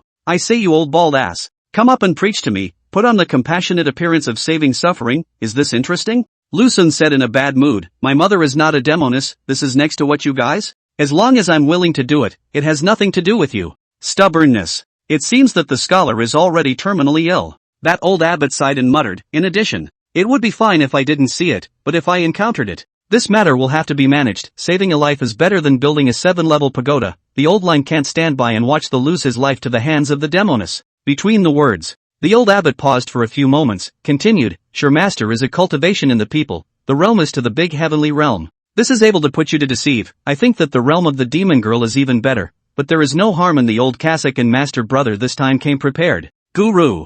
In addition, the old line is offended. Now I can only blackmail you to force that Demoness to show herself." The old abbot folded his hands and said expressionlessly, "It's all for the sake of the people and the people's lives." So the scholar is a little aggravated. You didn't wait for Lu Sun to finish spitting in his heart. He saw that old bald donkey take off the robe on his body, and then threw it to the sky. Instantly that robe became bigger, so big that it was able to cover the sky and the sun. Is for real? It was the first time Lu Sun encountered such an outrageous situation. His instinctive reaction was to run, but the surplus above his head was getting bigger and bigger. He simply couldn't run out of its range, so he had no choice but to counterattack with both hands, concentrating his whole body's chi into both hands, ready to tear the surplus apart. The Shifu must not do anything foolish. Seeing Lu Sun showing signs of resistance, the old abbot hurriedly advised, "The more you resist and struggle, the tighter the old cassock will wrap around you. It is best to be tied up honestly, don't move inside. In addition, scholar, please rest assured that you will not suffocate to death. Isn't your robe decent?" Lu Sun knew the principle of listening to others and eating one's fill, so he gave up his resistance and honestly stood still,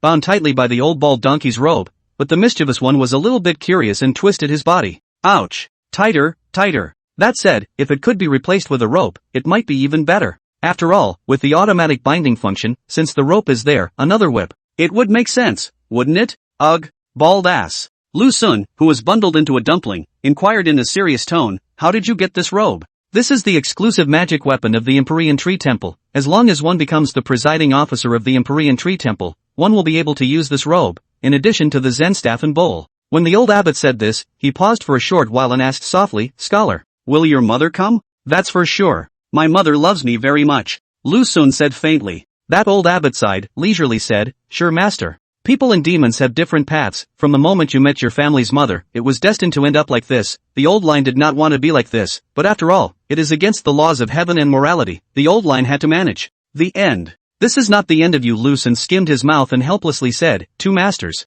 I see that you two are quite both kind-faced. It's better to release me and run away quickly. If my mother comes, I'm afraid that I won't be able to raise the ashes of both of you." Amit Ba. The old abbot replied indifferently, "The cultivation and realm of the old lineage is not as good as that of today's human immortals, but it can still be squeezed into the ranks of the absolute masters. My mother specializes in killing Jedi masters." Lu Sun said bitterly, "Master, don't be obsessed anymore, let me go quickly. When my mother comes later, you won't have a chance to run away even if you want to." At this point, the old monk who had been silent to solve the sign, lightly said, "Sure, master needn't worry about us. This time we came to me and my senior brother prepared enough magic weapons, we'll let the demon girl have no return." Ah, this looks like a few more treasures for the maiden's arsenal. Lu Sun skimmed his mouth, before also wondered how the big little Demoness had so much gold and silver. Now it seems that the answer cries out, everyone is just too enthusiastic, a steady stream of door to door. "Two masters. You two are really good people nah," Lu Sun said with emotion, "that's just it. When my mother arrives later, I will definitely save your lives." In the face of such an obsessive young man, the two old monks can only lament in their hearts.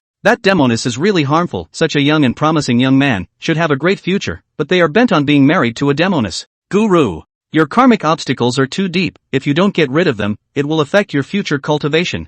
The old abbot said leisurely, "Why don't you convert to our Buddha?" Suddenly, the old abbot's words came to an abrupt end. Looking towards the edge of the sky with a grave expression, only to see a silver stream of light sweeping towards this place. Just in the blink of an eye it was already in front of his eyes, and with a rumbling sound, raising gusts of sand and dust. When the smoke cleared, it became clear that the visitor was a woman whose beauty could not be described in words. The two old monks see this woman, cannot help but a million creeps, especially that old abbot, is more some incredulous, himself. I can't even see through the other's cultivation and realm, this is horrible to what point, to be so. Miao Fengxian glanced at the tightly bound little thief, a flash of anger flashed between her brows, and she casually waved her hand. The taut robe loosened. That's bold enough. The little thief who actually dared to tie me up. Miao Fengxian coldly looked at the two monks in front of her. Shasta. A monstrous aura came to the surface, and those two old monks were instantly a bit unsteady on their feet, even lifting their eyelids a bit was a struggle. This. She's no ordinary Demoness by any means. Such a terrifying and amazing pressure can only be rivaled by the immortal of the world, Su Jingyi. Perhaps it's that 1,000-year-old demon, the myriad phoenix fairy. The old abbot's heart trembled violently, a creepy thought erupted from his mind. Could it be that? Could it be that this woman in front of him is the legendary myriad phoenix fairy? That 1,000-year-old demon that is on par with the immortal of the world, Su Jingyi? You. The old abbot hastily summoned his Zen staff and protected it in front of his own chest, carefully asking, could you be the rumored 1,000-year-old demon myriad phoenix fairy? Miao Fengxian didn't answer him. Instead, she was very interested in the Zen staff in the old monk's hand, and reached out her own jade hand, making a slight grab in the void. It was seen that the Zen staff instantly detached from the old monk's hand and flew straight towards Miao Fengxian. Not bad. Sort of a top-grade magic weapon. Myriad Phoenix Immortal carried the Zen staff in one hand, and with a flick of her other hand, she instantly wiped out the consciousness in the Zen staff before tossing it directly to the little thief. Sister. This robe. Lu Xun grabbed his Zen staff and held the robe, smiling coyly. Miao Fengxian playfully blanked him, then also erased the consciousness in that robe. Meanwhile, the old abbot is about to go crazy. This is not even a fight yet, the two magic weapons are gone first. Before this sadness could pass, the devil's voice rang in his ears. He also has a mantle. End of chapter. Chapter 143, Magic Weapons Ransacked. Lu Xun, these words caught off guard, so that the old abbot, already not rich, even more snow added to the frost, just lost 2 pieces of the empty tree temple's treasure of the temple. The sadness has not yet eased over. In the blink of an eye the last treasure will fall into other people's hands. The robbers will be like this. Miao Fengxian looked expressionlessly at the two old monks in front of her, her veiled hand lightly lifted and said to one of the old monks, bring it. Demoness, don't be wild. The old abbot has not reacted. The sight of the master brother cannot stand such humiliation, immediately called out his own magic weapon, a golden light through the treasure umbrella, decided to fight with the demon girl in front of you. A death. The result of the treasure umbrella magic weapon is not yet stable, will not be able to control the flying towards the demon girl. Tongtian treasure umbrella? I've been searching for it for more than 100 years, and I didn't expect it to be in your hands. Myriad Phoenix Immortal got hold of this golden light treasure umbrella and looked up and down with satisfaction. Then she erased the consciousness in the magic weapon and threw it to the little thief beside herself, rushing to the two dumbfounded old monks and said, take it all out. Just a short while, they lost 3 pieces of top-quality magic weapon, 2 of which is the treasure of the temple. Two old monks want to cry. The heart regrets had known that should not wade into this muddy water. Now while not only lost magic weapon, maybe later life will be lost. 2 masters. Earlier I have told you, let you run early results. You two do not listen, but also insisted on taking my mother's life, this time satisfied? Lu Xun's arms are full of the treasures of the empty Ming temple, said meaningfully, well, don't hide it. I know you two are fully prepared with magic weapons this time, take it all out. This isn't a trap, is it? The two old monks now had good reason to believe that they might have fallen into a trap, especially since a kind of trap had recently become popular in the capital, called something like fairy jumping. It seems as if it seems to be not too far from what is happening now, both being tricked into a place and then being ransacked. You're the rumored 1,000-year-old demon Myriad Phoenix Fairy? The old abbot looked towards Myriad Phoenix Fairy and cautiously inquired again. Although Myriad Phoenix Fairy's name was very loud in the world, there were very few people who had seen her, and the old abbot probably guessed that the woman in front of him was a 1,000-year-old demon by virtue of the terrifying and amazing pressure, but he wasn't convinced. However, Myriad Phoenix Immortal, still didn't reply, only coldly looking at the two old monks in front of her, blandly saying, hand over all the superior magic weapons on your body, then get the hell out of here. The great Demoness had guessed that the two old monks came from the Empty Tone Temple. If it was done before, she would have killed them with a sword, but now she couldn't do it. This Empty Tone Temple is not an ordinary temple, it belongs to the power of the court, and it also belongs to the power of Su Jingyi. If at this moment, kill these two monks, then what she had promised would go down the drain. Lu Xun couldn't help but freeze, slightly surprised. He looked at the great Demoness beside him. When had she been so kind? When did she become so kind? Actually let people go, according to her violent temper. Shouldn't it be a direct killing spree? The two old monks looked at each other with humiliation and helplessness written in each other's eyes, although they had not yet made a move to start a fight. But it is also fortunate that they have not yet started to fight. Senpai.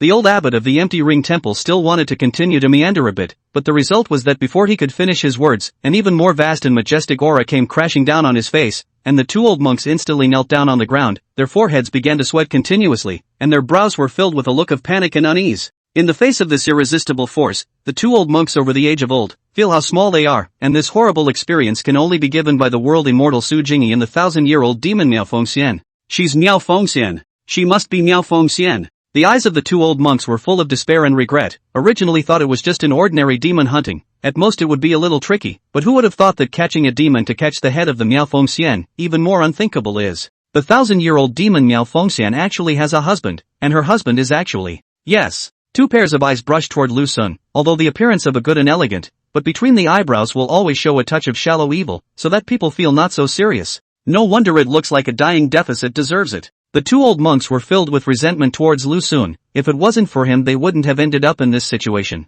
Bargain with me? Can you all have this qualification? Miao Fengxian snorted coldly and said indifferently, my patience is very limited, and I don't want to waste time on these trivialities, so you better give me a pain in the ass, or else. Don't blame me for being impolite. The words. With a gentle wave of that delicate jade hand, the two old monks were suddenly robbed of their lives and gasped for air. Subsequently, Crackling took out a bunch of magic weapons, a full 10 or so. Humph. Myriad Phoenix Immortal took a look at these demon-catching magic weapons and said indifferently, indeed, they have come prepared. Senpai. The old abbot, who was past his prime, was scared like a child, but he was indeed a child in front of Miao Fengxian, not even a child. Misunderstanding. It's really just a misunderstanding. The old abbot explained urgently, we didn't come here to subdue you. With this amount of cultivation and realm that my senior brother and I have, how can we come to subdue you? In fact, we are here to. You guys are community warming. Lu Sun skimmed his mouth and said smilingly, alright. The good deeds of the two masters, the Buddha has seen it in his eyes and will definitely record you on top of the Book of Merits. Since the things have been handed over, then go back. Pay attention to safety on the road. Well. The two old monks hurriedly turned their heads and left, without the slightest thought of staying. Slow down. An icy voice came from behind them, directly fixing the two monks in place. What are the orders of the former seniors? The old abbot asked with a trembling voice. Don't talk nonsense when you go back. If I hear a single word about today's events outside, I will slaughter your entire Empyrean ringing temple. Myriad Phoenix Fairy stared at him indifferently and said softly, don't doubt my strength, even if Su Jingyi comes, I will still kill all of you. If it was someone else who spoke these words, the old abbot would only smile faintly and treat it as if nothing had happened, but it was the woman in front of him who spoke them, and the nature of that was completely different, although she had never admitted that she was Myriad Phoenix Immortals from the beginning to the end, but the strength shown and the threats made were enough to explain everything. Yes. Please don't worry, senior. We will never mention this matter. The old abbot hurriedly assured. It better be. Miao Fengxian said blandly. After the two old monks left, Miao Fengxian glared at the little thief beside her in annoyance and questioned in no uncertain terms, what's wrong with you? How did you get involved with monks? Do you want to become a monk? How could I become a monk? Lu Sun laughed nervously. I only went to the empty tree temple to seek blessings, praying that you three demonesses and I would be able to have peace and harmony in the future. And then the two of them sniffed out the demonic aura on my body, and then they tied me up to lure you over, and then took the opportunity to subjugate you. To subdue you. The latter words Miao Fengxian did not care, on the contrary she cared about the first half of the sentence, and could not help but look at him in a daze, looking at this, wavy, colorful, bad and gentle and incomparable man, and murmured, you little thief is so unsettled. Lu Sun threw away the treasure in his arms, stepped forward and gently took Miao Fengxian into his arms, looking at the dusty great Demoness. The mature and bewitching delicate face was full of heart-penetrating tenderness, and there was even a wave of ineffable fawning attitude coming out of his face softly. Afterwards, I will obediently stay by your side, not, it's by your side, don't go anywhere. Miao Fengxian nodded in satisfaction, and that marvelous figure couldn't help but arch inward. Senior. This matter can't be left at that. The old monk who interpreted the sign was full of anger. This is obviously a trap. The old abbot sighed and said bitterly, so what if it's a trap? So what if you're not willing to do it? It's not like you and I are her opponents. Even if the entire disciples of the temple were to come together, that wouldn't be enough for her to kill. Sure fu. Is she really Myriad Phoenix Fairy? The old monk who interpreted the sign inquired in a low voice, if it's really her, how come she appeared in the capital? It's logical that if she appeared in the capital, Heavenly Master Su should have noticed something. I also don't know why Heavenly Master Su didn't make a move. The old abbot frowned tightly and muttered, but one thing is for sure, that woman is the 1,000-year-old demon Myriad Phoenix Fairy. Such a terrifying and creepy aura is only possessed by Heavenly Master Su and the 1,000-year-old demon Myriad Phoenix Fairy in the world today. Then should we go and have an audience with Heavenly Master Su? The old monk who interpreted the sign said, "Tell her about the fact that Myriad Phoenix Fairy is in the capital, and by the way, complain about our suffering in front of Heavenly Master Su, so that she can help us reclaim our lost magic weapon. Look at it, senior brother." Facing his senior brother's proposal, the old abbot was instantly moved. Right now, if he wanted to recapture those lost magic weapons, the only way to get things back was to let Tiancher Su take action. Think briefly, analyze calmly. Finally make up your mind. Go! Follow me to an audience with Heavenly Master Su. Su Jingyi was wearing a bedrobe, lazily lying on the sitting couch, eating grapes from the western region while looking at the books about the secret method of cultivation, and with her reclining lazy posture, the floating and convex figure was undoubtedly on display, especially the perky buttocks, which were even more full and moist and round. Just then, a maidservant hurried in. Heavenly Master. Master Empty Extinction and Master Empty Destruction from outside the temple seek an audience. The servant girl respectfully said. It's time to change clothes again. Su Jingyi frowned and said with a displeased face, "What is it that you are looking for me for?" Master Empyrean Jie said that they had just been robbed by the 1,000-year-old demon, Myriad Phoenix Fairy. The maidservant replied softly, all the magic weapons on their bodies were looted. Ha! This. End of chapter. Chapter 144, Demon Tie Rope and Demon Whip. Su Jingyi was watching Myriad Phoenix Fairy leave and then went to save her own little love interest, but it turned out that she never expected. It would involve the empty ringing temple. What the hell is going on here?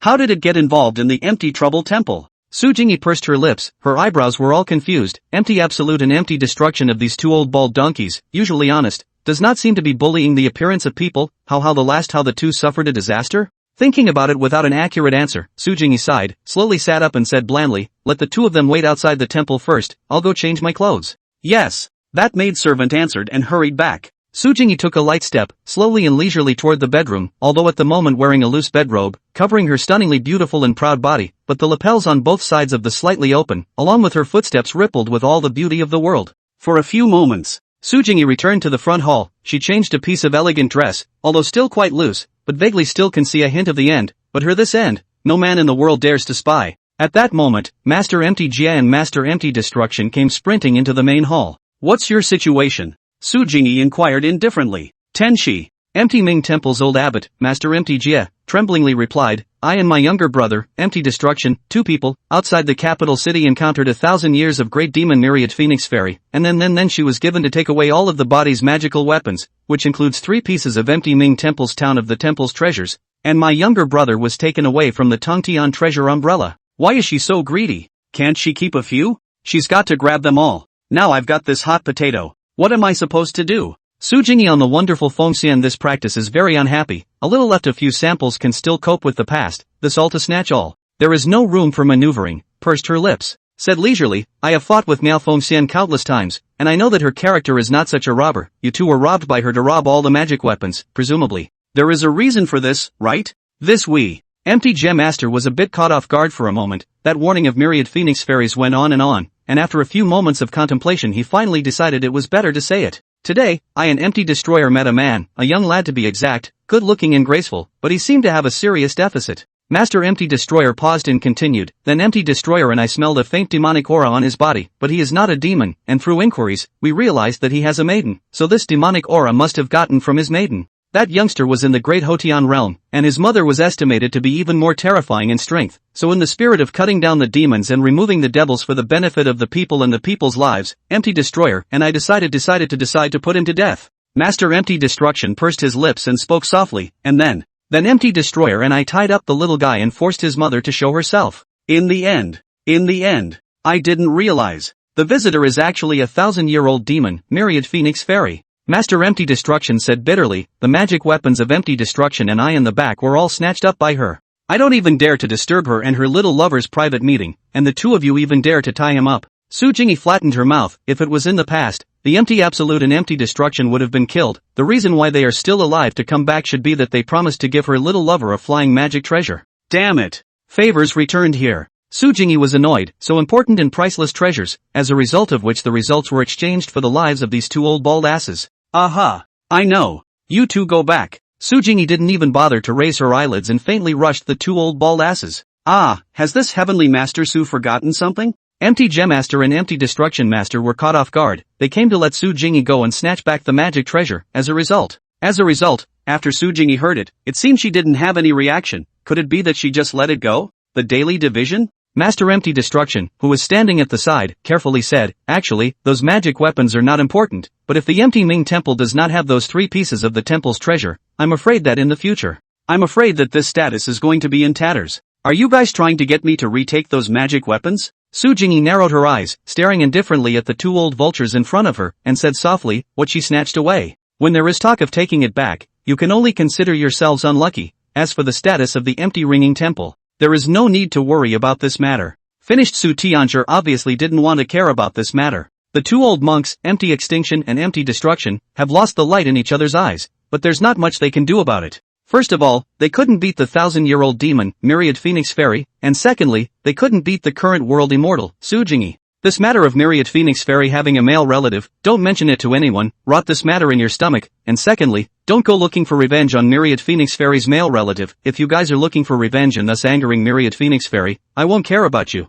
Su Jingyi faintly said. Seeking revenge? You're joking, Celestial Master. Master Empty Jia replied silently, please rest assured, Heavenly Master, we still know the big picture. Su Jingyi waved her hand, signaling for these 2 old bald asses to leave quickly, seeing that Tianzhi Su had rushed people away. Empty Extinction and Empty Destruction didn't dare to linger, turning around and going back. Lu Sun and Miao Fengxian returned to the inn, then urged the great Demoness to bring out that robe. Sister? This robe, why is it able to become bigger and smaller? And it can also bind people automatically. Lu Sun held the robe and studied it for half a day before looking up at the great Demoness sitting on the side and inquired curiously. This is the holy cloth of the air-ringing temple, one of the 3 major symbols of the presiding officer's identity. Myriad Phoenix Fairy explained while sipping the clear tea. As long as it is infused with the user's consciousness, it can embrace unusual powers, what you call changing size and binding people. Oh, nah. Lu Sun pursed his lips and said coyly, can I use it? Miao Fengxian nodded and replied softly, I have erased the original consciousness in the robe, now it is just an ordinary robe. As long as you inject your own consciousness, this robe can be used by you. But, monks things, I'm not very fond of them. Meaning don't use it. Lu Sun hesitated, a bold idea sprang up in his mind and laughed nervously. If I change this robe into a rope, does it still have all those magical effects? Like for example, automatically binding people. Change to rope? Myriad Phoenix Fairy froze, thinking for half a day and leisurely said, if one can still inject consciousness, it should not be a problem. Ouch. Wouldn't that be wonderful? I'll go to a tailor's store and ask the master to change this robe into a rope, and then name it Binding Rope, specializing in tying up the demon girls in the house. Since the binding rope is available, this demon candle and demon whip shouldn't be too much, right? No.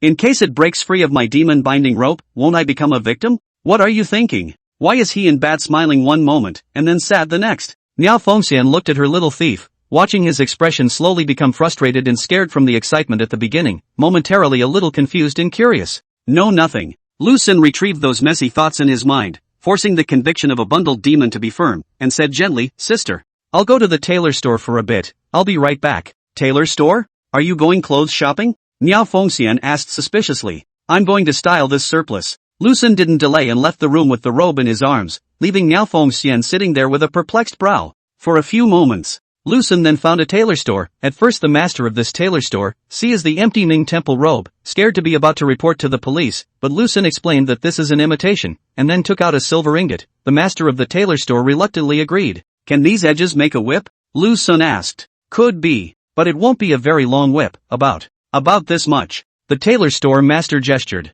Enough is enough already. Lu Sun hurriedly nodded, then took out another silver ingot, and in a flash, the tailor shop master's hand speed increased quite a bit. After a long time, Lu Sun couldn't help but smile when he got the finished product, a long rope and a short whip. Gg. This good piece of holy robe, you really went and changed it into a rope and a whip? Miao Fengxian looked at the rope and whip in the little thief's hand and cried a little. Lu Sun laughed nervously and then said, Sister, quickly teach me what to inject into my consciousness, I kind of can't wait. Hold the item tightly, empty your thoughts, and resonate with this item's mind, and after receiving the other party's approval, you will be able to infuse your own consciousness. Myriad Phoenix Fairy replied. I'll try. Lu Sun held the rope tightly, and with it emptied his mind of thoughts, and as a result, just then, he felt an unexplainable force that was communicating with his soul.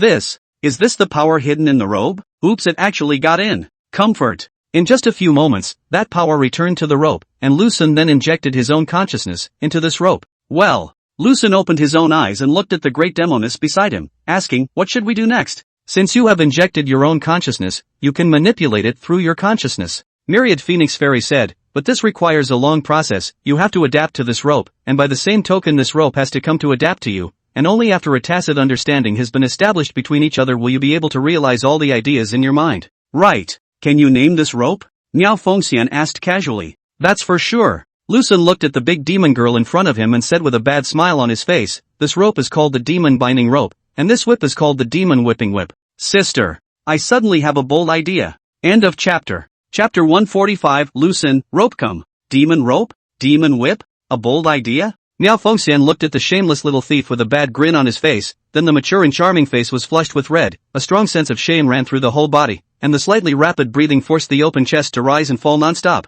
I think you're tired of living. Miao Fengxian glared at him with winking eyes, her brows full of flavor, and said angrily, what demon binding rope? What demon whip? Who are you going to bind? Who are you going to whip? Lu Xun looked cheaply at his side, the great Demoness who was 1,000 times more beautiful, and said in a bad way, Humph. Myriad Phoenix Fairy changed her previous coquettishness and warned at Lu Xun in annoyance, I advise you to be more peaceful, don't think of some strange and weird things for me, or consequences will be your own. Ouch. So many wonderful things in this world, should not try more? Lu Xun said seriously, this is still sister you teach me it, this every so often also quite boring, not to mention my mouth crooked I slant, must be sure that sister is also a little boring, not as bold as to make a change sister how do you think? Change your head. That damn little thief, always taking that line of mine and turning it back on me. Miao Fengxian gritted her teeth and said, don't you dare use the words I said to pressure me, obviously those words were directed at you and Xianyin, and you've been all kinds of nonsense, if it wasn't for the fact that you and I have. If it weren't for the fact that you and I are already in bed together, I would have already hacked you to death with a sword. Cut me again speaking of which she hasn't said that in a long time. Lu Xun laughed nervously and murmured, alright, I won't mess with you, when are we going back tomorrow? Hearing that she had to go back, Miao Fengxian was a little bit reluctant and despondent, lightly biting her moist lips, she faintly said, tomorrow I still have some things to do, after I've finished solving this matter, there is no hurry for us to go back, probably. It should be at the time of 5 p.m. It's not the 11th hour when I get home? Just the little Demoness took over, Agu hello this just accompanied the big Demoness, in the blink of an eye the little Demoness took over again, together I even have no time to rest, this little Demoness alone so many days, it is difficult to imagine the degree of its brutality is afraid not to empty. Oh, that's right. When one suddenly remembers one wanted mention, almost forgot about the wailing fox. After accompanying the little Demoness at night, I still have to accompany the little fox during the day, and after accompanying the little fox, I have to take time to accompany the big Demoness, and the big Demoness will definitely come knocking on the door after she is pacified. The little Demoness is sure to come knocking at the door, and suddenly realize that my day is also too busy. What are you thinking about? Miao Fengxian asked curiously as she looked at the little thief with a demented face. Nothing. Thinking about what to buy back for Xianyin and Xianshi. Lu Xun pursed his lips and said leisurely, Xianyin is fine. Give me to her at night, little fox. I want to bring her some candied and dried fruits, some tasty and easy to store eats. Whatever. Miao Fengxian nudged her mouth and took the initiative to reach out and grab his hand, muttering softly, I don't want to go back. After going back, you will no longer belong to me, and even if I want to be alone with you, there is still a need to be coquettish, while at the same time being wary of Xianyin Xianshi. The words. The great Demoness stood up violently, clutched Lu Xun's hand tightly, and pulled and dragged her toward the bedroom. It is not too late. Quickly lie down under the covers with me. The great Demoness blushed as she dragged him to the edge of the bed, and then forcefully pushed him down on the bed, looking at the little thief lying on the bed, the look of that prodigal smile, don't mention how lowly it was, but it was also this bad smile, as if there was a special kind of magical power, able to make one's own heart willingly do certain unimaginable things. Gently pinch a green silk belt around the waist, with the slow pull down instantly on both sides of the lapel on the open, the corner of the eye of the afterglow sneakily glanced at him, and not surprisingly that eyeballs as if they were going to fall off, staring like a copper bell, shy and a little bit of arrogance at the same time. There is some small worry, Su Jingyi's body is even more fabulous than I am. The little thief is sure that the top can't be. That's it. Why worry so much, anyway? I will try my best to prevent the two from meeting. By the way, there is also Su Jingyi, that good widow, they also have to watch out for her, although she is a widow but belongs to the virgin widow who is not yet married into the door. The small thief even the Demoness dared to crave the widow and is the body of the widow with excellent appearance, he certainly will not refuse. Sister? Why did you stop? Just as Miao Fengxian was still thinking about her mind, Lu Xun's voice rang in her ears. The great Demoness could not help but return to her senses, looked at the small thief who was full of urgency, and was instantly 3 times annoyed, 3 times helpless, 3 times ashamed, 1 time apprehensive, and very messy and angry. The long night is long. Why care about this time? Speaking.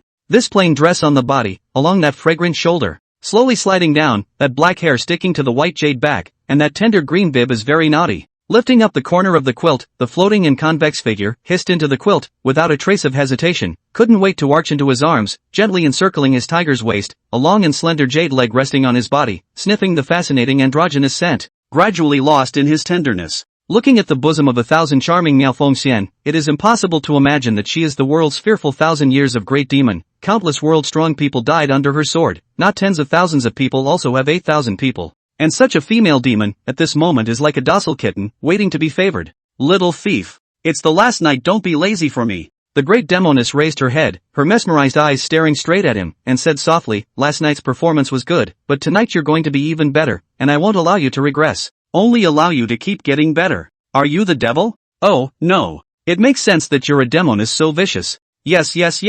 Set to give my sister a perfect answer. Lu Xun wrapped his arms tightly around the Demoness in his arms and said meaningfully. Originally Lu Xun would like to say a few more words, the results of the great Demoness did not give him the opportunity to hold his head, the moist lips without any hesitation. A little will cover the mouth of the little thief, tomorrow we'll go home. Can no longer be reserved, it is time to let him know a little, the legend of 1,000 years of great demon's fame. The night is long and the pain is constant. This unconsciously have been to the late night, crooked mouth and eyes slanting. Lu Xun hugged the big demon girl, quietly looking at the head of the bed curtains, all the sorrow and pain between the eyebrows. At the same time there are some of the enlightenment of life, the original return from the abyss, the feeling of seeing the light of day. It is so beautiful and cozy. That said, how did Su Xian fix by Suzhen back then? Each other's bed are lying 1,000 years of snake demon, why he is so moist, and I am so bitter. Come to think of it. Secretly looked at the arms of the big demon girl, at this moment, although she closed her eyes, but can be sure that she did not fall asleep, but in the experience of the aftertaste of happiness. In fact, think about it carefully. They are also quite happy. To meet them, these three demonesses, according to reason, is also considered to go to the peak of life. But this peak, more or less a little alternative. Little thief, what's on your mind? Miao Fengxian snuggled in his arms and slowly raised her head, blushing, her hair scattered, and her eyes were even more tender as she leisurely asked. Nothing. It's just days. Lu Xun hugged the Demoness in his arms tightly and asked softly and quietly, can sister be happy? Good. Myriad Phoenix very leisurely said, this can't be considered the best, nor can it be considered the worst, all in all it's quite satisfactory. You greedy big goblin, Lu Xun said bitterly, sister. You're going too far, just now you were all kinds of happy. Without waiting to finish her sentence, the great Demoness hurriedly covered his mouth and said in annoyance, that was only to cooperate with you, so as not to make you uninteresting. Just you think that my 1,000 years of loneliness can be quelled just by this? Thank you. Oh. Lu Xun laughed helplessly. The great Demoness lightly bit her lips and twisted her body in his arms, her delicate red cheeks pressed tightly against his chest as she murmured, I'll find you a flying magic treasure that can be used without needing to reach the innate realm, and then the affairs of this capital will be handed over to you, and I'll give you the psychic divine mirror. Having said that, snapping her head up, she stared at him in bewilderment and said, don't try to get her and her sister into bed, or you'll be treated badly. Ouch. Sister is too worried. Lu Xun said in a good-natured manner, even if I wanted to that, I would still have more energy than I have. Xianin makes me unable to straighten my back, and you make my mouth crooked and eyes slanted. How can I have that much energy? Myriad Phoenix Fairy thought about it. It seems to be this reasoning, but even so the heart of prevention cannot be absent, flattened his mouth and leisurely said, after you come back from every outing, Xianin, and I will check it out, if there is a half a bit of perfunctoriness. Reaching out, she pinched his cheek and gently threatened, you know the consequences. And you can't go out for more than 7 days at a time. No more than 5 days. Miao Fengxian said in a serious tone, if you haven't returned in more than 5 days, no matter where you are in the world, I will definitely find you and I'll give you a good beating. What kind of freedom is there in life when there are inspections and time limits? No way. If this goes on, my family position will become a family position. What's the difference between a man who loses his family position and a salted fish? Come to think of it. Lu Xun violently flipped over his body, looking down on the great Demoness, looking at the springy her, and said viciously, you Demoness. How dare you be so overbearing and forceful, you really don't put my husband in my eyes. What? Do you have an opinion? Miao Fengxian was not the least bit afraid, looking at him playfully. Humph. Lots of opinions. Lu Xun sneered, reached out to the bed and yelled, rope come. End of chapter. Chapter 146, he actually dared to come. With Lu Xun's cry of rope come, the demon binding rope on the table in the outer room seemed to be a little bit foolish, and in an instant it actually flew towards the bedroom and fell into Lu Xun's hands. Snuggled in his arms, Miao Fengxian, still reminiscing about the happy experience, but suddenly heard his voice rope to come, could not help but raise his own cicatrization, a slight hint of confusion and amazement between the eyebrows, just to see that the little thief had already held the binding demon rope in his hand. His face was filled with a wicked smile, very cheap and shameless.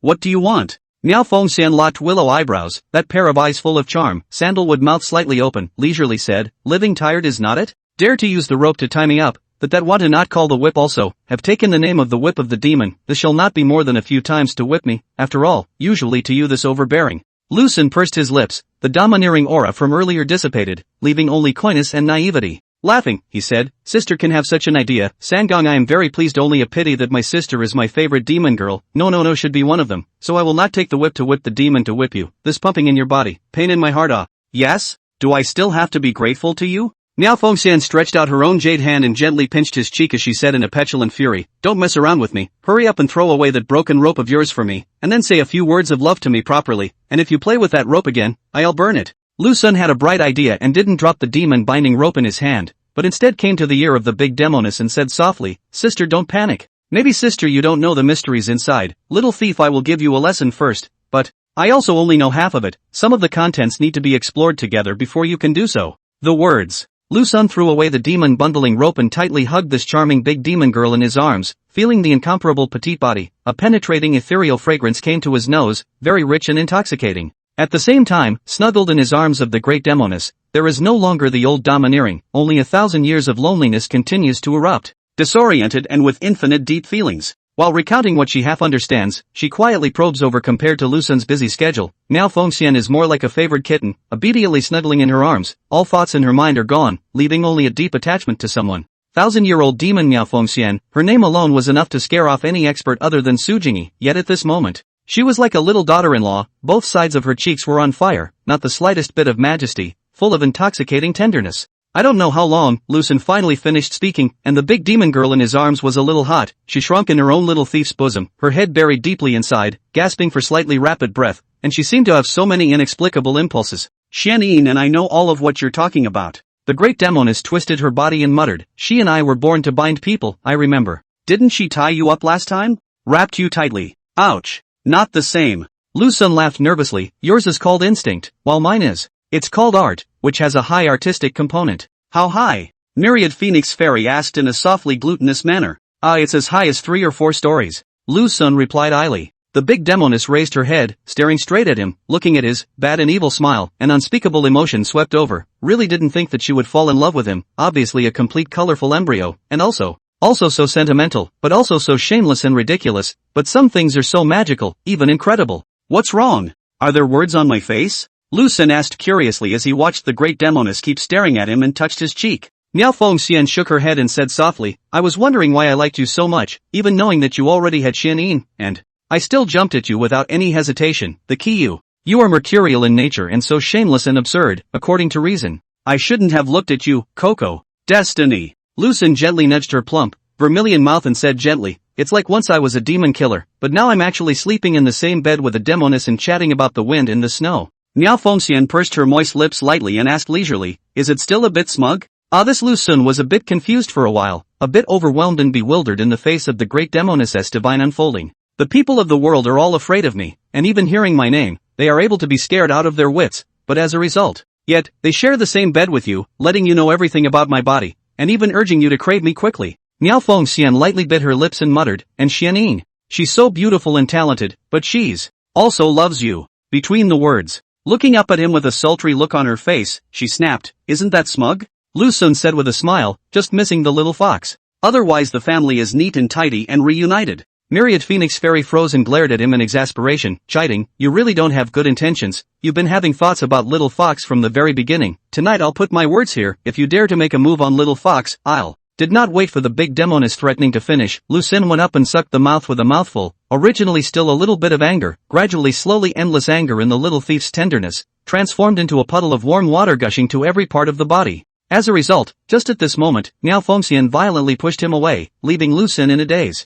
What's wrong? What's the point of pushing me all of a sudden? Lu Xun looked at the flavorful great Demoness with suspicion and inquired curiously. Miao Fengxian looked at him with misty eyes and slowly sat herself up, covering the quilt with one hand and reaching for the edge of the bed with the other, whispering, rope come. The demon binding rope that originally belonged only to Lu Xun actually flew into the hands of the great Demoness, and after getting the rope, smilingly looking at him. No. What do you want to do? Lu Xun saw the big Demoness who was full of malice, and immediately panicked a little, and hurriedly said, sister don't come Only you are allowed to mess around, not me? Miao Fengxian smiled faintly, then gently kicked him off the bed, and immediately after that, the demon binding rope flew away from her jade hand, and instantly tied him up in a big way only to see that the big demon lady's veiled hand was lightly lifted, and Lu Sun, who was tied up, slowly floated up from the ground, and was slowly floating towards the bed. Holy! How is she more skillful than I am? Is that a racial gift? The bound Lu Sun lay on the bed, and Miao Fengxian embraced him into her arms with a clatter. The quilt covered each other. Early the following morning,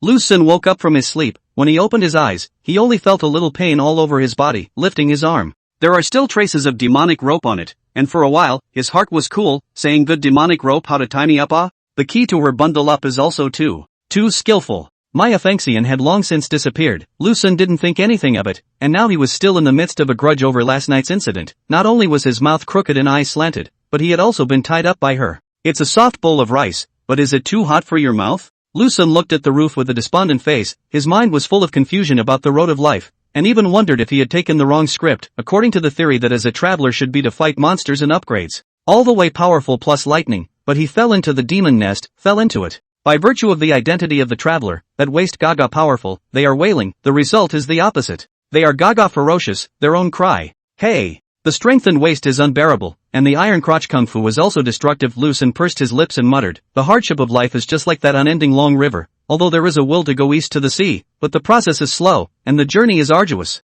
Forget it. This is to cross the level of the fight, can have such results is not easy. Why care so much, as long as the future? Cultivation ability greatly increased when the time, I will make them kneel and beg for forgiveness, shouting my husband I was wrong. Lu Sun lifted the quilt, picked up the clothes and pants from the ground, in a few moments will be dressed, just out of the bedroom to see a letter left on the table. Read it is written by the great Demoness, and the content inside is also very simple. Tell yourself that she went outside to deal with some things. After collecting this letter, Lu Sun slowly and leisurely out of the room, in the capital of the last day up to buy something back to the home of the little demon girl and the little fox. Strolling alone on the street, the vendors on both sides of the street were yelling vigorously. Lu Sun was not like the little fox that would stay for a while wherever he passed. He directly ignored the vendors along the street and walked like a headless fly, without realizing it. Surprisingly, he came to the empty sound temple again. Lu Sun quietly stood in front of the temple, looking at the crowded incense burners, and couldn't help but feel that the incense was also too strong. Why don't we go see those old assholes? Contemplating for a few moments, I walked in with the crowd, first buying a few joss sticks for good measure, and then going straight to the place where I asked for a sign, the place where the dream began.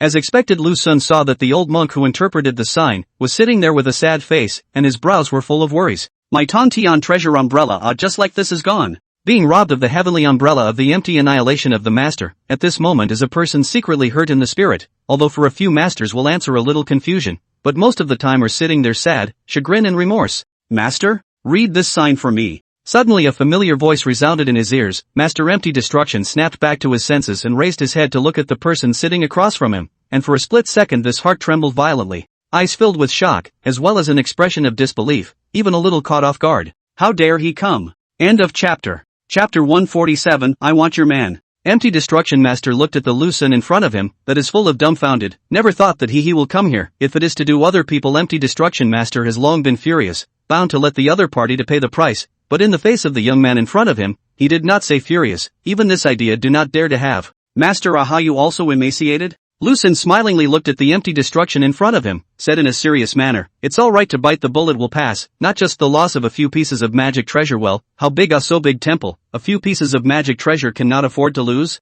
Anyway, I do not believe it. Is that a few? That's a dozen. Hearing this flirtation from Lu Sun, Master Empty Destroyer's expression was a bit messy, trying to squeeze out a smile, and said awkwardly, Master, don't. I'm not sure if your wife is here. She shouldn't be here, right? Oh, she's got something going on and won't be back until this afternoon. Lu Sun inquired with a smiling face, what? Could it be that your temple has other powerful magic treasures? No. Already been robbed by you guys. Master Empty Destruction said hurriedly. Lu Sun flattened his mouth, a serious corrected the error. Master, this is not true. What is called by us to snatch? No, obviously you sent to the door. You cannot go around saying that I am indifferent. If my mother to know, that cannot be, she this temper. I'm afraid that the night to slaughter your empty sound temple. Yes, what they said is very true. Master Empty Destruction nodded his head repeatedly and smiled apologetically. Don't worry, monks, no. The young monk will definitely keep his teeth shut and will never talk nonsense outside, and I also ask that the monastic master will be able to put in a good word in front of your mother at that time.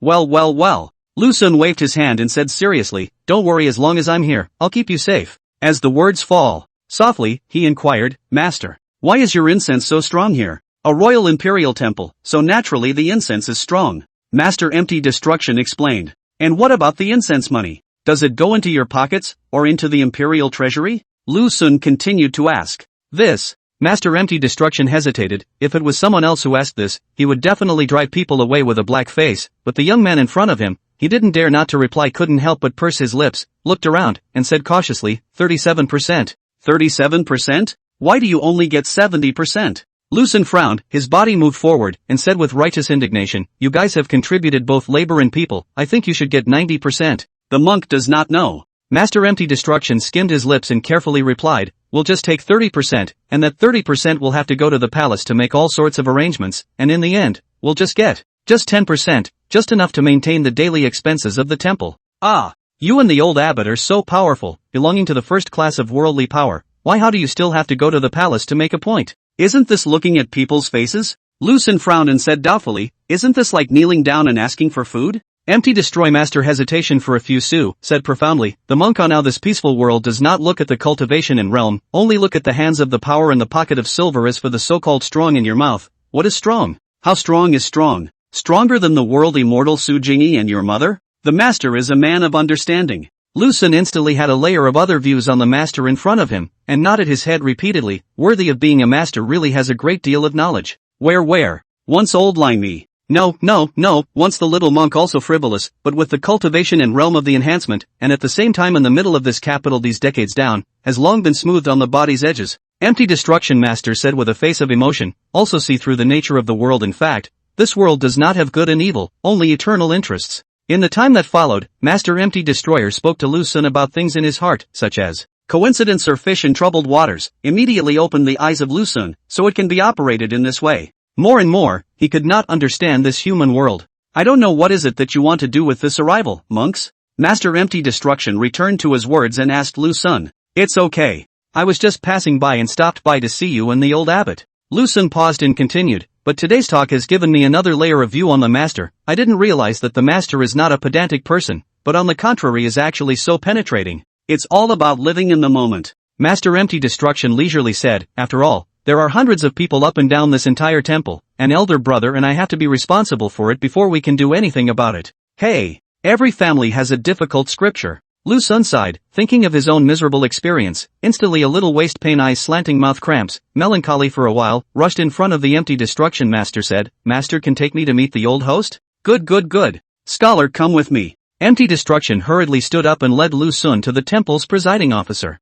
For a few moments, Empty Destruction led Lu Xun to the outside of the host's room, knocked on the door and went straight in. Master Empty Extinction was meditating, and with his eyes closed he inquired blandly, Empty Extinction. What do you seek from me? Maestro. It's me. Lu Xun smiled and spoke, did you miss me? Shasta. Master Empty GS snapped his eyes open, staring daggers at Lu Xun in front of him, his heart scared and panicked and nervous trembling as he asked, you. Don't be nervous, I'm just passing by on my way to visit the two masters. Lu Xun sat himself on a side chair, picked up the teapot and poured himself a cup of tea, and after taking a small sip, he turned his head to look at Master Empty Jia inside, seeing that masters are looking good, I'm relieved. In the face of Lu Xun's flirtation, the heir absolute dared to be angry, and with a forced smile on his face, he said, since the matter has come to this, I can only accept it. Worthy of being a master, this stomach can really hold a boat. Lu Xun pursed his lips, the magic treasure definitely can't be taken back, but it's true that it can keep you guys safe, but the premise is that you are not the crown prince's people, nor are you the second prince's people.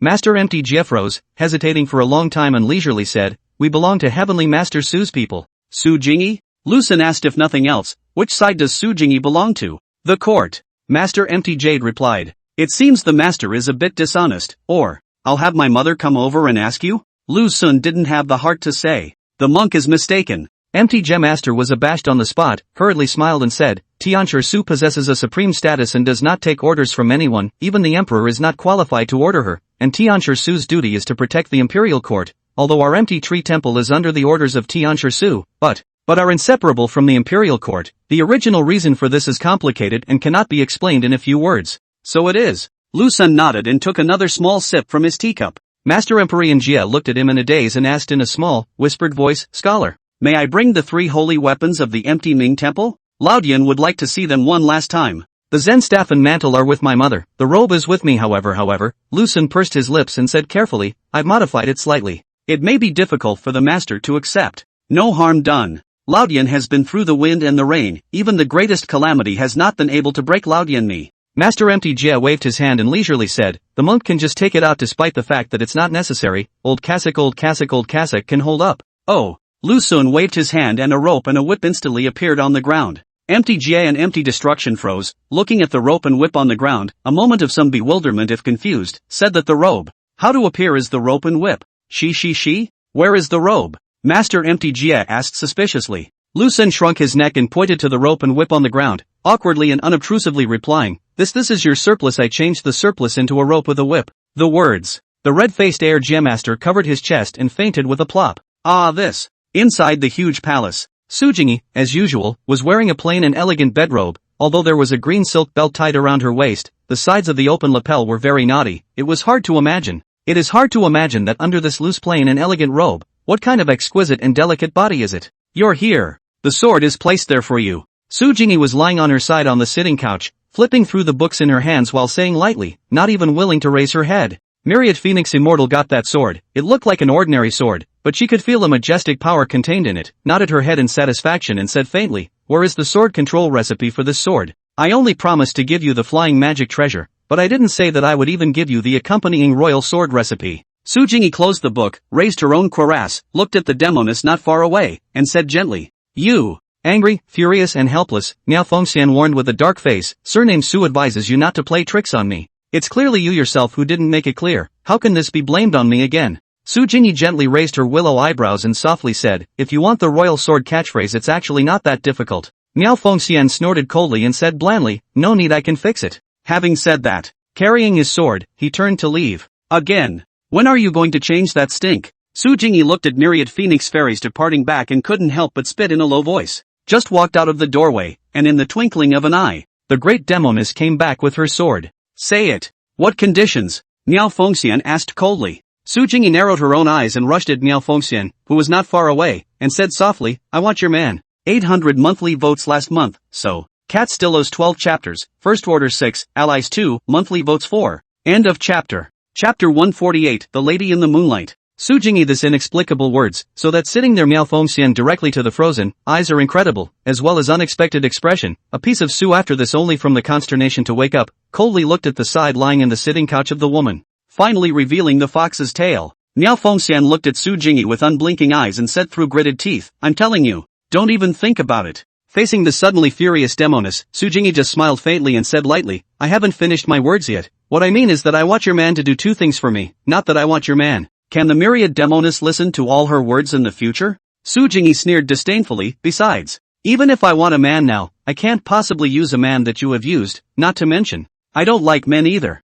Humph. Miao Fengxian snorted coldly, what kind of things do you want him to do? I haven't thought about it yet. Su Jingyi pursed her lips and said lightly, when I think of it someday, then just let your man do it, don't worry it won't be something hurtful, much less something nasty. It is not certain. Perhaps at some point in the future you might beg him to share pleasure with you. Miao Fengxian skimmed her mouth and said leisurely, the human heart is the hardest thing to guess in the world. Su Jingyi narrowed her eyes and stared straight at her, rarely revealing a shallow smile, speaking softly, so your jealousy is so strong and your heart is so small. Nonsense. Miao Fengxian turned her face away and looked at a certain place within the hall, that mature and delicate face slightly showing a hint of redness, and said softly, it's fine for you to let him go and do two things for you, but we need to make a pact between us. Firstly, we can't let him fall in love with you. Secondly, we can't let him sleep with you. And lastly, we can't let him leave me. I'm a nuisance? Obviously you're the one who's being disruptive. You've just said so much in detail, but you're still making a deal with me, and the content of this deal is unbelievable. I love him? I love him? I sleep with him?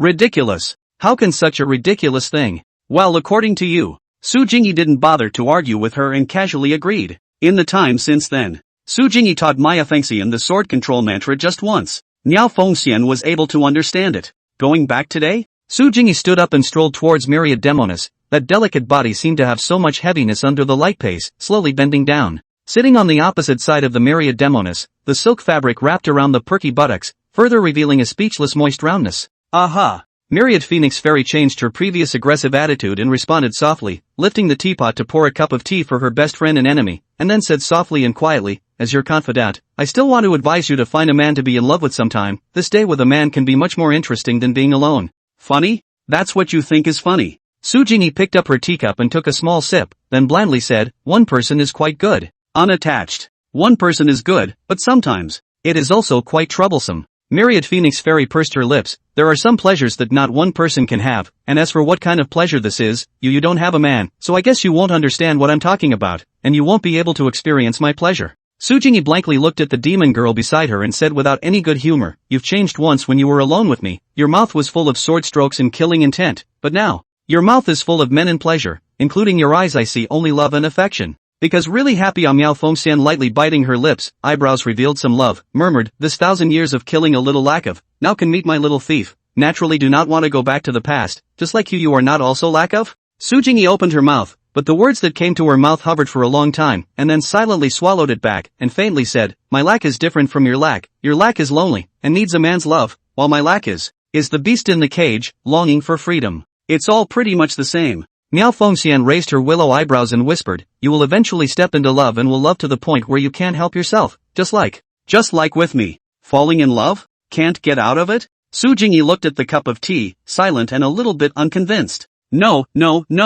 This will never happen. Master. That's too fragile for you. Lu Sun saw that the fainted empty jade master woke up and said in a bad mood, earlier, he was still speaking boldly to me, but it turned out to be so unbearable. Didn't he experience the storm? How did this suddenly faint? You still don't know why I fainted? Master Empty Jia looked at Lu Sun indignantly, but did not know what to do, flattened his mouth and said bitterly, how can you do such an act? This is the robe and holy clothes of the empty Ming temple. You actually changed it into a rope and a whip. It used to be the sacred garment of your airborne temple, but since yesterday, it is no longer. Lu Sun said in a serious tone, Master, you must be rigorous now. I pay attention. Although Master Empty Jia was furious, he didn't dare to refute Lu Sun and nodded awkwardly, then said, actually, what I mean is that the sure master is a bit of a waste. It varies from person to person. Perhaps in your eyes, it belongs to the act of wastefulness, while in my eyes it is called waste utilization. Lu Sun said in a serious manner, besides, this rope and whip of mine are not simple. This rope is called binding immortal rope,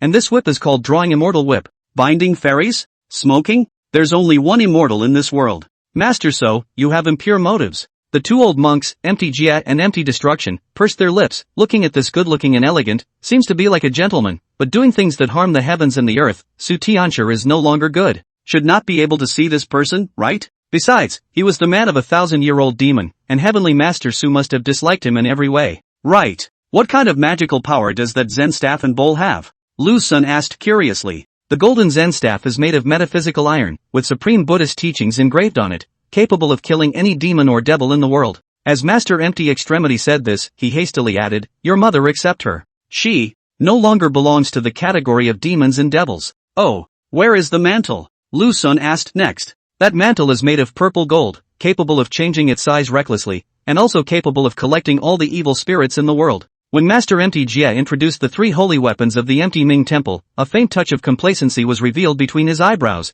but a hint of sadness and helplessness was also shown in his eyes. Lu Sun looked at the old abbot's demeanor and comforted, Master, don't continue to be sad. In fact, this can only be blamed on yourselves. I had countless times to persuade you two to release me. Otherwise, when my mother comes, the consequences will be unimaginable, but as a result, you guys are obsessed, and you froze and didn't listen to me. This.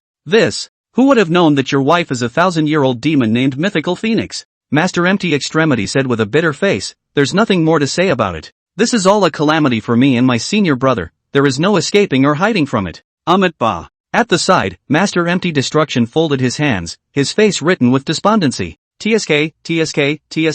It is worthy of the Master. This gas can be really big. Of course with the wonderful Phoenix Fairy also cannot get out of it, but where the side is not her estimates that I should be hunted by the two of them. Lu Sun didn't stay too long. After a few simple words of friendship, he bid farewell to the two masters of Empty Jia and Empty Destruction, while the two old monks sent him out of the temple. Looking at his back as he left, his smiling face instantly collapsed, and that resentful expression filled the whole face, just like an old, resentful woman who had lost her husband's favor. The edge of the sky, on a flying sword. Miao Fengxian snuggled in her little lover's arms, controlling the flying sword while feeling his deep love for her, happy and at the same time a little bit sad. Why are you flying so slowly? Lu Sun asked softly as he hugged this floating and delicate body and pressed against her ear. Knowingly. Myriad Phoenix Fairy blushed her little face and murmured, tomorrow I'll teach you how to control a sword. Oh, Lucen casually answered, hugging this ripe body even tighter, and tenderly asked, this royal sword is fake, but the rendezvous is real, right? It's not like I'm this ridiculous. The great Demoness, who was poked in the center of her heart, forcibly holding back her inner shame, gritted her teeth and said, I'm teaching you the royal sword in a proper manner, and as for the rendezvous,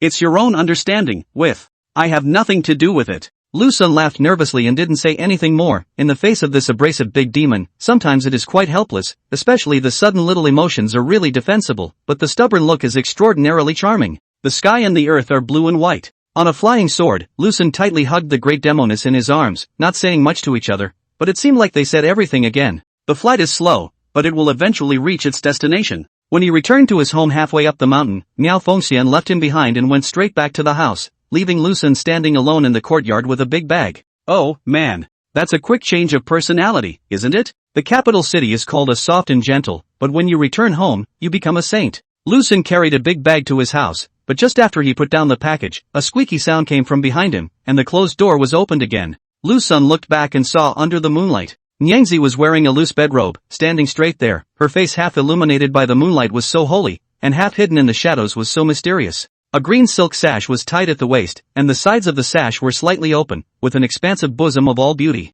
Just then, the maiden's hand gently lifted, her jade fingers pinched the green ribbon and slowly pulled it down. End of chapter. Chapter 149, The Great Demoness on the Roof. Accompanied by the slow slide down of that green silk ribbon, the sides of the bodice, which was already open, were violently propped open. It was hard to imagine that underneath this plain and elegant bedrobe, there would be a petite body of such a tempting nature. It was only a pity that the little Demoness covered the bedrobe with her hand and didn't fall down along the fragrant shoulders. At this moment the Xianyin is like a fairy, and the desire of the female overlap, holy, and at the same time is so seductive. Those two sides of the cheeks burning fire, eyes are contained impulse, delight, thirst and a hint of love, sandalwood mouth, slightly open plump jus lips is like a mouth-watering cherry. People cannot help but want to taste the flavor. Lucen quietly looked at her, looked at the mother who stood in the doorway and did not move, although they did not speak to each other, but 1,000 words seemed to have finished again. A hyperactive atmosphere in the air-ground fermentation, in a moment filled the whole room. Mama! Lucen broke the silence by looking idly at her in the doorway and said softly, did you miss me? The little Demoness Xianyin pursed her lips lightly, and gave him a glance in a flirtatious manner, and said in a playful voice, Ding Tazi clearly knows that I think about you all the time, but also, if I didn't want you, I would have come to you in the first place. I will come to you at the first time? The words. With a light step, walked into this hut, closed the door with his hand, and inserted the bolt, stood straight behind the door, looked at the house in his own eyes with the man, the face full of bad grin. The more you look at it, the more you think it is very punched. At this point, Lucen slowly opened his arms and rushed at the little Demoness with a smile on his face. Mother, what are you waiting for? My husband is ready to hold you. I don't want you to hug me. Xianyin mouth said don't, but walked straight over, then fiercely pounced into his arms, gently ringed his tiger waist. A rich drunken demon's male breath came on the face, felt his breath from the tip of his nose, the body slowly paralyzed gaze as a piece of fog flowers. What took you so long? I've missed you to death these past few days. Xianyin pursed her vermilion lips lightly and muttered in a small voice, Xiang Gong. Did you miss me? Of course I want to. Every moment I think of you, I think of your face, I think of your mouth, I think of your hair, and even more. Lucen licked his lips, came to the little Demoness ear, and spoke quietly and silently, and in a flash. Then he felt this delicate body in his arms, suddenly stiffen. You. Why are you so absurd and shameless? Xianyin blushed and glared at him, the watery mist in those eyes even more crystallized. Lucen laughed nervously and said meaningfully, seek truth from facts. Humph. Color embryo. Xianyin rolled her eyes, suddenly the red lips and white teeth floated out a cry of surprise. At this moment she was Lucen to horizontal hold up, but after a short cry of surprise, but a strong happiness, even cannot help but hold his neck. The quilt was just tanned for you yesterday. Xianyin looked at him close at hand in a daze, her brows contained a faint touch of tenderness, and she asked softly, is your maiden virtuous? What more can a man ask for when he has such a good wife? Between the words, Lucen held the little Demoness in his arms and walked quickly towards the bedroom, slowly placing this delicate body on the bed, and then with only a pair of pants left on his body, he stood there too shakily and looked at the little Demoness on the bed with a smile. Immodest thing. Xianyin turned away her blushing face, her eyes staring laxly at a certain place. However, the rest of her eyes from the corner of her eyes kept sneaking glances at him, underneath the seemingly handsome face of her husband. She didn't realize that after taking off her clothes, she was actually so lean and sturdy, and she even had a feeling of being powerful and imposing. Lucen then lay on the bed, followed by the little Demoness will arch in, desperately drilling into the arms of this big little Demoness is very similar, but compared to the initiative of the little Demoness, the big Demoness is more urgent, but think carefully can understand why. After all, the big Demoness is lonely for thousands of years, not the little Demoness that the area of 400 years can be compared. What did you and master teacher go do? The little Demoness lay on top of him, her hot cheeks pressed against his chest, her green jade hand caressing the sturdy chest as she leisurely inquired. She won't let me talk. All in all, it is an extraordinary thing. Lu Sun probed into her lapel and stroked the glossy jade back, and said faintly, if you, my lady, really want to know, why don't you go and ask your master? She should tell you, but not from my mouth, your master's temper. I'm afraid of getting beaten up. Forget it. I don't have much interest. Xianyin twisted her body in his arms, lifting his slender jade leg and resting it directly on his crotch, then gently rubbing against it, asking grudgingly, could you be looking for flowers outside? That's what my lady said. It's 2 levels less. Lu Sun blankly eyed the little Demoness in his arms, gently clutched one of her jade hands, and asked in a serious manner, do you know the desired answer? Xianyin pursed her own lips lightly and snapped, I'm just afraid it's indiscriminate. It's agitation. My wife has learned the art of war. Lu Sun stretched out his fingers and gently hooked up her chin, looking at Long Mei's delicacy full of spring, said arrogantly, maiden, you seem to be a bit cocky, have you forgotten the taste of being beaten in the past? He went out for a few days, his ability didn't see any increase, but his temper got bigger and bigger. Xianyin lightly raised her willow eyebrows, a slight hint of disdain on her face, then she pinched his cheeks, and said without any good manners, every time you say that, and as a result, every time you beg me. It really came off this time. Lu Sun replied in a serious manner, mother, trust me one more time. That. Then let's trust you one more time. Xianyin looked at him with a flare, then she slowly closed her eyes and waited for her husband's favor. In the face of such an eager little Demoness, Lu Sun always will not refuse, slowly dropping his head, tenderly pointing at her jaw, slowly moving along one side of the cheek, that glowing delicate skin, coupled with the rich and intoxicating pungent fragrance, for a moment a little bit unable to extricate themselves. Eventually the little Demoness clung to his head and gradually lost herself in bliss. Hiss dash. A ripping sound rang through the silent house. What are the pants so tight for? The little Demoness glared at the Sagittarius in front of her and questioned in anger. It was designed that way, what can I do? Lu Sun replied with a face full of innocence. Humph. With a cold grunt, the little Demoness tugged at the bedding and covered it with a gentle shake. It's a late night. Miao Fengxian lay on her own bed, tossing and turning for a long time, unable to sleep, always feeling that there is something missing around her, as if she is missing a stout little thief. Slowly opened his eyes, staring straight at the bed curtain above his head. His eyes are all lonely, melancholy, and a little bit of longing. A few days in the capital. Used to share the same bed with him, now alone and alone to sleep. There is so a hint of discomfort. He should be busy, right? Xianyin definitely won't let him go. Myriad Phoenix Fairy muttered, while recalling many fragments in her mind. Miao Fengxian slowly sat up, the belly bib blasphemy pants body. She got out of bed, put on one of their robes, strolling to the door of the house, gently pushed open the door. Instantly Su breeze came to the face, blowing up the black hair, but also blew away the heart of the dry heat. Turning his head to the side hut, he probed the inside with his own consciousness,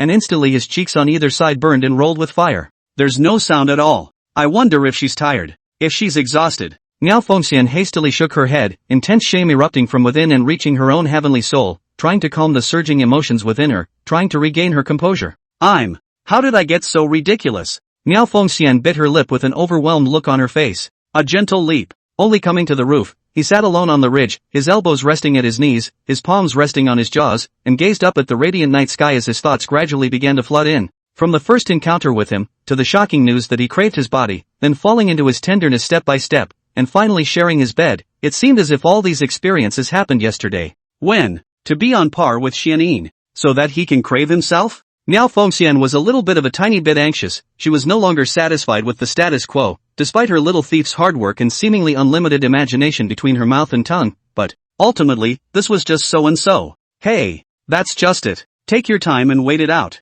We can't just bury him in a coffin with our own hands for our own momentary pleasure. Miao Fengxian sighed deeply. For the first time she felt dissatisfied with her cultivation and realm. If she could lower her level by 2 more levels, perhaps she would. There would be no such worries. Come to think of it, Miao Fengxian's face became even more blushing, turning sideways to look at the hut, while thinking wildly. Suddenly the door of the house opened slowly. Bad husband. Don't dawdle. Shame on you. Xianyin was draped in her bedrobe and was held horizontally in Lu Sun's arms, her 2 jade arms tightly wrapped around his neck, her blushing head leaning against his shoulder as she shyly and angrily said, quickly go. Don't let Master and Little Fox find out. Ouch. It's already the middle of the night, they both fell asleep long ago. Lu Sun looked at the little Demoness near his eyes, gently nudged her cheek, and idly said, don't be afraid. I'll leave now. The words. Lu Sun raised his head to look at the night sky, and at the same time, he also noticed on the rooftop, the great Demoness with a resentful face. Modification. End of chapter. Chapter 150. Little thief, you've come all this way.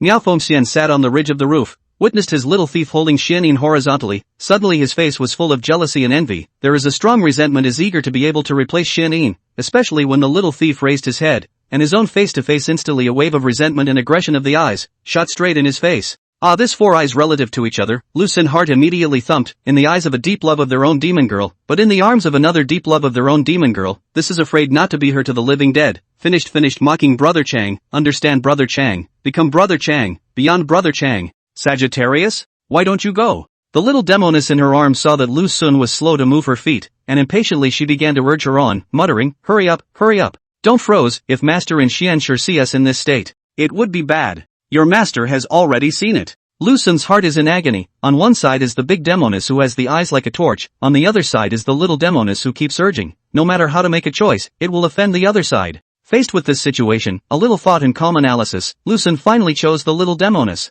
Lu Xun pursed his lips and rushed to the big Demoness on the roof, sending a loving flying kiss, then carried the little Demoness to the hot spring pool at the foot of the mountain, leaving the big Demoness sitting alone on the roof ridge, the flame of resentment and anger in her eyes, almost devouring someone clean. Wait for me tomorrow. The great Demoness bit her lips tightly, watching the little thief and Xianyin disappear from her view. In her heart she was anxious, angry and helpless, but there was nothing she could do. Who let Xianyin is his real wife, while he is but a halfway inserted. The key Xianyin's authentic maiden identity is his own to confirm. Hey! Miao Feng Xian sighed and looked at the starry sky above her head, with more than a touch of faint loneliness between her eyebrows. Find a chance to keep Xianyin busy more, otherwise she will dominate like this every day, and she herself. There is simply no way to do it yourself. Meanwhile, on the path to the foot of the mountain, Lu Xun was too wobbly walking down the stone steps, while the little Demoness in his arms was like a docile kitten, her hands hugging his neck while at the same time kissing his cheeks, biting his ears, and blowing hot air in his ears from time to time. I can't imagine that once upon a time the little Demoness was so ignorant, but now it is a living, breathing, abrasive little Demoness, with all the charm in her demeanor. How did you get that rope? The little Demoness remembered the abominable rope, which, although it did not get the better of him, caused a slight shock to her mind, and raising her own cicatrization, she gazed at him in bewilderment, and inquired curiously, it feels not like an ordinary thing. Hey! Your master snatched it from the monk. By the way, this rope is called the demon binding rope, specializing in binding you this little demon girl. Lu Xun smiled coyly and continued, Shandong also has a demon whip, specializing in beating demon girls. Speaking of which, Lu Xun pasted into the little Demoness ear and spoke as thin as a mosquito, instantly. The little Demoness was numb, blushing and glaring at this bad man, gritting her teeth. You dare to do this to me so and so, I will not let you go. Goo. I'm just saying. Lu Xun laughed nervously. Humph. I think it's clearly stupidity. Xianyin rolled her eyes, her plump vermilion lips pouted slightly, and said with a puff of air, anyway, if you dare to fool around again, then don't blame me for showing my real body. The last time I've already pestered you that the taste is not good, right? Lu Xun nodded awkwardly and said helplessly, it's indeed not pleasant. Xianyin proudly raised willow eyebrows, leisurely rushed him said, last time is just a small discipline, I did not use all my strength, only less than 30% of the force, if you dare to mischief will make full use of the full force of you alive to strangle to death. In the face of the little demon girl's threat, Lu Xun does not care, this kind of words heard too much, has been completely immune, on the contrary. He is more concerned about the results of the efforts of the first half of the night, from the feedback analysis of this strength and waste with iron crotch kung fu, indeed the strength to get a surge of progress, even vaguely occupied the advantage. Maiden, can it be physically and mentally pleasurable? Lu Xun gently inquired. In the face of this problem, the little Demoness of the lonely 400 years of snake heart, once again slightly trembling up, earlier still questioning his grandiose words, a bit of bragging suspicion, but I never thought. It is so impassioned, this go out just a few days, how he has progressed again? Good. It's just an hour, it's not enough to explain the situation. Xianyin lightly bit her lips and replied in a glutinous manner, the night is long. We need to wait until the time of daybreak before we can come to a conclusion, it's too early now. I got it. Not enough fun. Lu Xun had already made plans to work day and night, and was not a bit surprised by this request from the little Demoness. A few moments. Came to the edge of the warm pool, will be in the arms of the little Demoness on the shore, with a plop Lu Xun will leap into the pool, warm water wrapped around the whole body, suddenly felt a burst of comfort, raised his head straight at her, looking at the little Demoness standing on the shore, cannot help but smile at her, a smile with a hint of bad intentions. Dead beat. Xianyin glared at him with winking eyes, silently removing the bedrobe draped over her body, and that stunningly beautiful body was displayed in front of her eyes, almost causing Lu Xun to drop his eyeballs. Lightly raised a jade leg, delicate toes point the surface of the pool, ripples, and then slowly jumped into the pool. When the warm water did not enter the body of the moment, every tiny pores on the skin are shrinking in, the warm feeling of sweeping away the previous fatigue, only the incomparable comfort and coziness. Whoa! A sound rang out. Lu Xun half drifted and half floated forward, opening his own arms, tenderly holding the little Demoness in his arms, while Xianyin seemed to be waiting for this moment, consciously pouncing into his bosom, her two jade arms gently encircling his tiger waist, her delicate red face leaning on his shoulder. Sunga, please help your wife to cultivate me. I'm about to make a breakthrough. Xianyin said softly and quietly, wash your body in advance and wait for me in these few nights, don't move around lest I can't find you then. Oh. Between the words, the little Demoness clutched his head hard. The following morning was breezy and sunny. Lu Xun woke up from his short sleep, looking at the little Demoness lying on her body with a sweet face. A soreness came from his waist and went straight to his own brain, and for a while, all kinds of helplessness surged up to his heart and was accompanied by messy emotions. Lu Xun a little bit cannot believe everything that has happened to him. If it is said that cannot beat the big Demoness, it is justifiable. This 1,000 years of loneliness is not casually able to extinguish. However, the face of 400 years of the little Demoness, how is also unbearable. The bravado at the beginning, the gibberish halfway through, and the silence at the end. Can't imagine what I've been through. Carefully moving Xianyin away from his body, Lu Xun got out of bed and picked up the clothes and pants on the floor, quickly dressed, and was about to tiptoe away. Suddenly a voice came from behind him.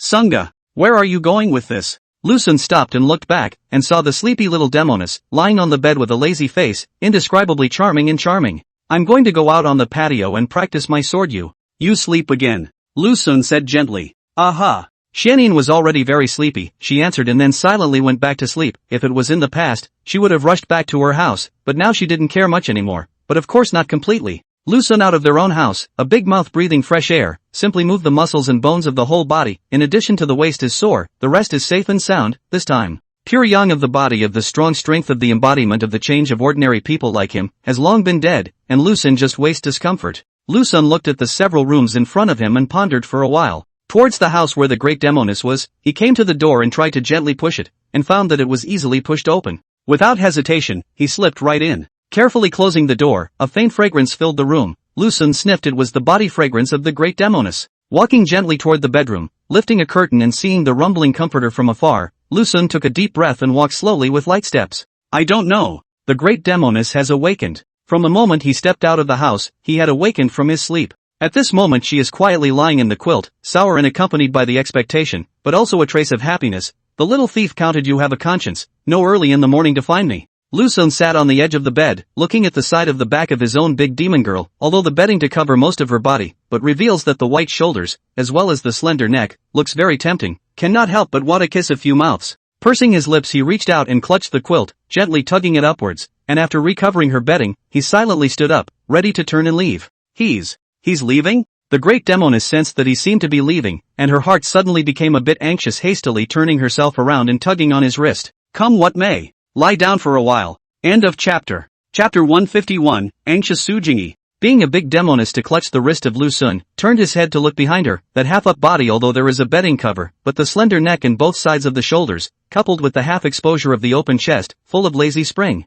all show attractive flavor. Sister, when did you become so bold? Aren't you afraid that Xianyin Xianshur will find out? Lu Xun looked at her with a smiling face, looking at the great Demoness, who was as mature and delicate as ever, lazily lying on the bed, and even though the bedding covered her figure, she was still able to feel that marvelousness. It's only dawning now. Little fox will at least sleep until the hour before waking up, and as for Xianyin, with all that hard labor, I think it will be sleepy this morning. Miao Fengxian gently tugged on his arm while lifting a corner of the quilt and said softly and glutinously, coming quickly, don't make me wait impatiently. In the face of the urgency of the big Demoness, Lu Xun did not deliberately make things difficult for her. Hissing a bit will be drilled into the quilt, and soon that the floating convex and rolling body, directly pasted over, and vigorously drilling my family's big mother in the arms is still so exciting. I was so lonely last night. Miao Fengxian snuggled into his arms, a slender jade leg resting directly on his waist, her brows filled with displeasure and sourness as she murmured and complained, it would have been fine if I hadn't seen it, but instead I saw you hugging her. At that time, I wanted to switch with Xianyin, but unfortunately I couldn't. Why don't I hug you now? Lu Xun asked gently. Forget it. There isn't the same longing and urgency as last night, and I'm afraid that a hug won't feel any different. Miao Fengxian twisted her body, reaching out to caress the little thief's sturdy chest, and said softly, cultivate quickly. As long as you cross into the middle innate realm, you will be able to crave me. The words. Myriad Phoenix Fairy paused and continued, I am a bit dissatisfied with the status quo, although you do work very hard, and your mouth seems to possess infinite imagination, all of this I see in my eyes, but in the end that's all, I want to truly become your Demoness, just like Jenin, that is. Shall I try? Lu Xun shrunk his head and asked cautiously. No. Miao Fengxian shook her head and said seriously, this matter is not a child's play, it must not be sloppy. I am in the Demon King realm, while you are only in the District Great Hotian realm. There is a whole difference of 1 and 8 in between you. You will die on my stomach. TSK, TSK, TSK. I never thought that my sister would be in the 7th realm of the legend, then the world immortal Sujingi. She should be in the 7th realm as well. Oh. Anyway, I will try my best. Lucen skimmed his lips, sniffing the cloying fragrance of the great Demoness body, and tenderly asked, Sister, are you and Sujingi the only ones in this world who have stepped into the 7th realm? Is everyone else below the 7th realm? For now. It should be, if there was a more powerful expert than me and her, they would have jumped out long ago. Miao Fengxian said softly, Sujingi is a dual cultivator of Daozong and martial zone, with the skills of a Daozong and the physique of a martial zone.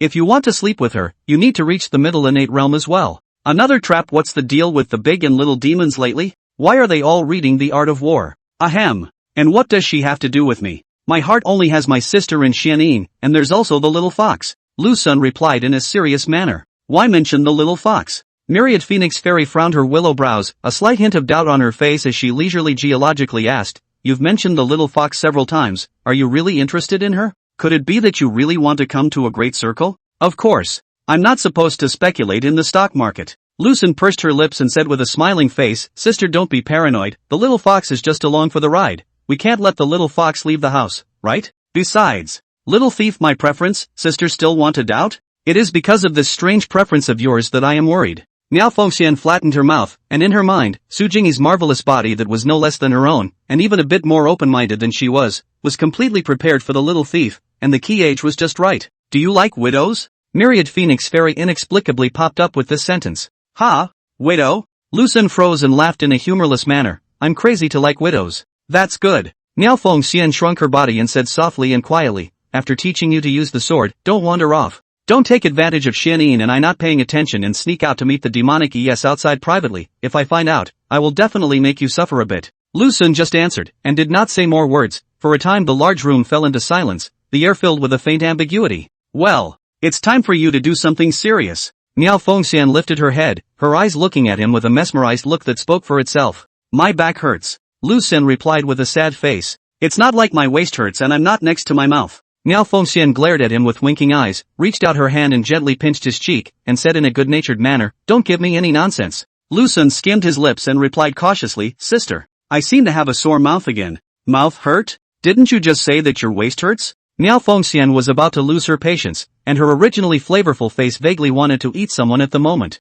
Shifted, Lucen explained. Miao Fengxian bared her teeth and hugged his head tightly, gently pressing it under the covers. How? It's not that hard to defend the sword, is it? Miao Fengxian looked at the little thief who had just come with his sword and sat in the hall smiling faintly. Aha! It turned out to be so much fun. Lucen carried the flying sword and said excitedly, Sister, where did you get this sword from? No need for you to know, anyway, use it anyway. Miao Fengxian waved her hand, picking up the teacup and taking a sip. She continued, in a few days. I'm going to go out to find the quartz chivanes, the capital will be handed over to you, remember don't give me outside the womanizing. Don't worry, it won't. Lucen was quite helpless at times, the great Demoness was a bit overly cautious, always worrying about things that were unlikely to happen. Just then, there came the sound of light footsteps, and the little fox came lazily carrying his sword, yawning as he did so. Yikes! Sure Zun? When the little fox saw his master teacher, he froze in place, hurriedly dropping the sword in his hand, quickly running to her, and at once pouncing into her arms, muttering, Master teacher,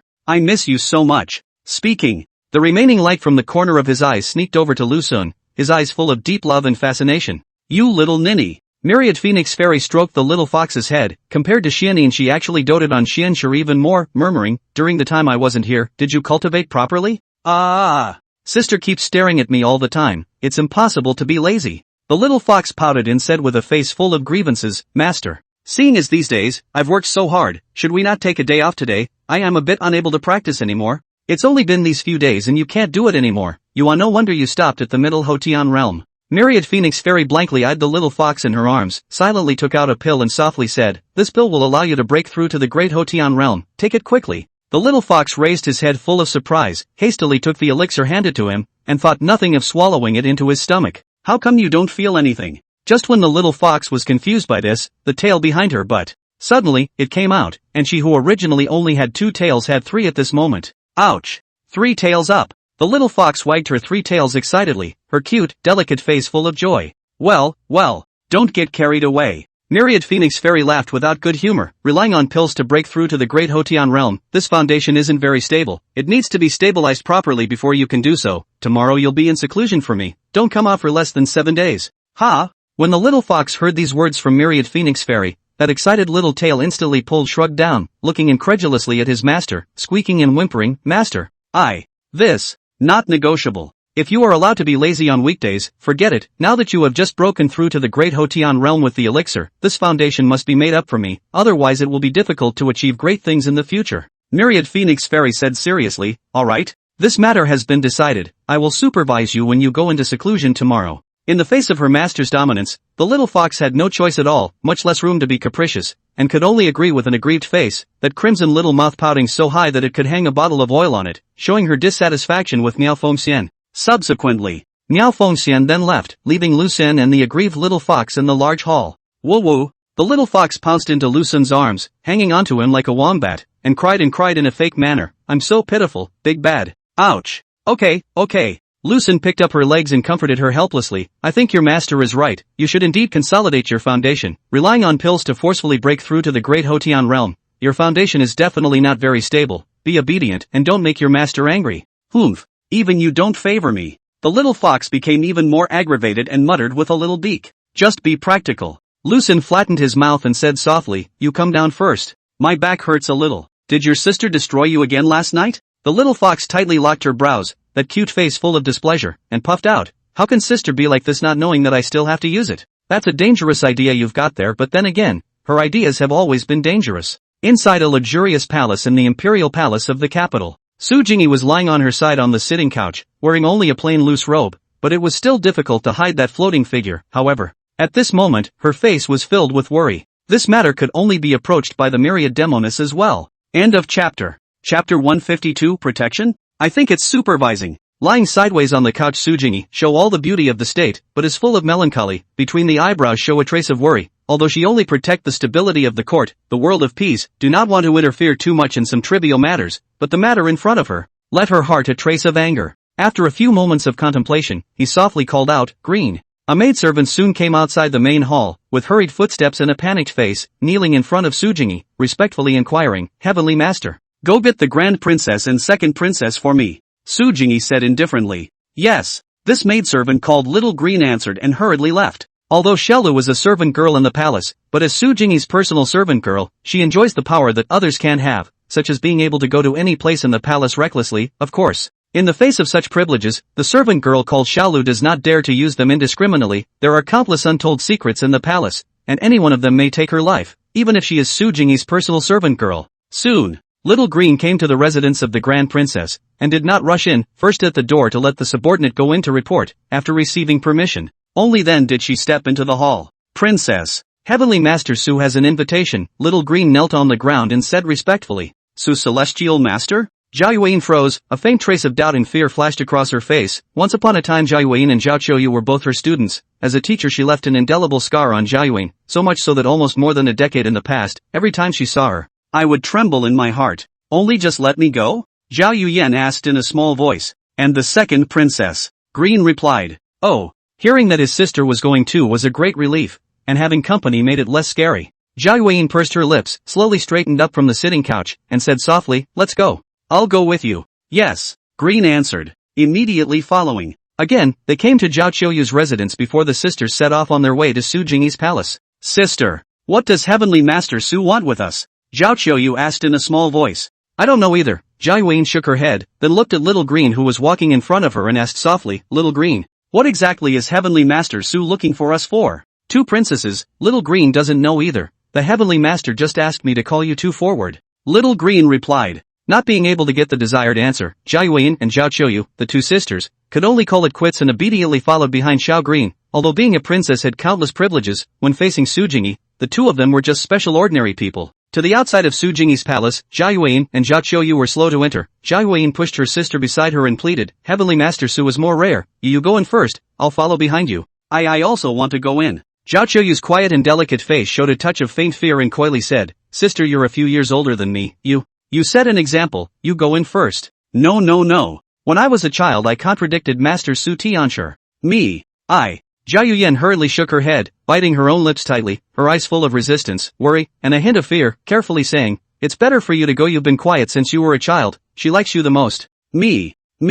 Just as the sisters were arguing over the matter, a voice suddenly came from within the hall. "Don't stand outside the temple, come in quickly." Su Jingyi's words echoed in her ears, as if the sisters had been poured with cold water. They were cold from head to toe. Cowering, they opened their legs and walked into the hall together, and when the two saw Su Jingyi, who was lying sideways on the sitting couch, even as a princess of honorable status, they could only obediently kneel down and respectfully greet her. Student Zhao Yuyan pays her respects to Heavenly Master Su. Student Zhao Chouyu pays his respects to Heavenly Master Su. Su Jingyi waved her hand and said blandly, "There is no need to be polite between us, find yourself a place to sit." The sisters obediently sat on the edge and waited for Su Jingyi to speak. "Autumn Rain. If I remember correctly, you are 23 this year, right?" Su Jingyi asked softly. "Aha." Zhao Chouyu nodded. Su Jingyi sat up, her eyes staring straight at the pair of sisters in front of her, sighed helplessly and said leisurely, "This matter. Although I don't want to talk to you about it, after all, it's an internal matter of your royal family, but at one time, I was again the teacher of the two of you, teaching the two of you to read and behave. Moon Smoke. You've been too smart since you were a child, with a wisdom that others can't hope to achieve, but unfortunately, you're playful by nature." Su Jingyi said blandly, "I know some of your thoughts. Don't want to say anything more about this is your own matter, I have no right to tell you what to do." Autumn Rain. "You've always been knowledgeable, I like you more than Yu Yan, but..." Su Jingyi pursed her lips and continued, "But you're not honest either, the bad water in your stomach is no less than Yu Yan." Meanwhile, the sisters kept their heads down and didn't dare to squeak. Actually. Su Jingyi opened her mouth, a stomach of words to the edge of the mouth, and do not know how to say. Their feelings with the two are not only the difference between students and teachers, but also mixed with a hint of mother-daughter relationship in it. Sometimes they are their own students, and sometimes they are their own daughter. A modal particle indicating, that's all, only, nothing much. It was better to leave the matter unsaid, so as not to keep them both on their toes. "You two go back." Su Jingyi waved her hand and said lightly, "Come visit me more often in the future." "Ha?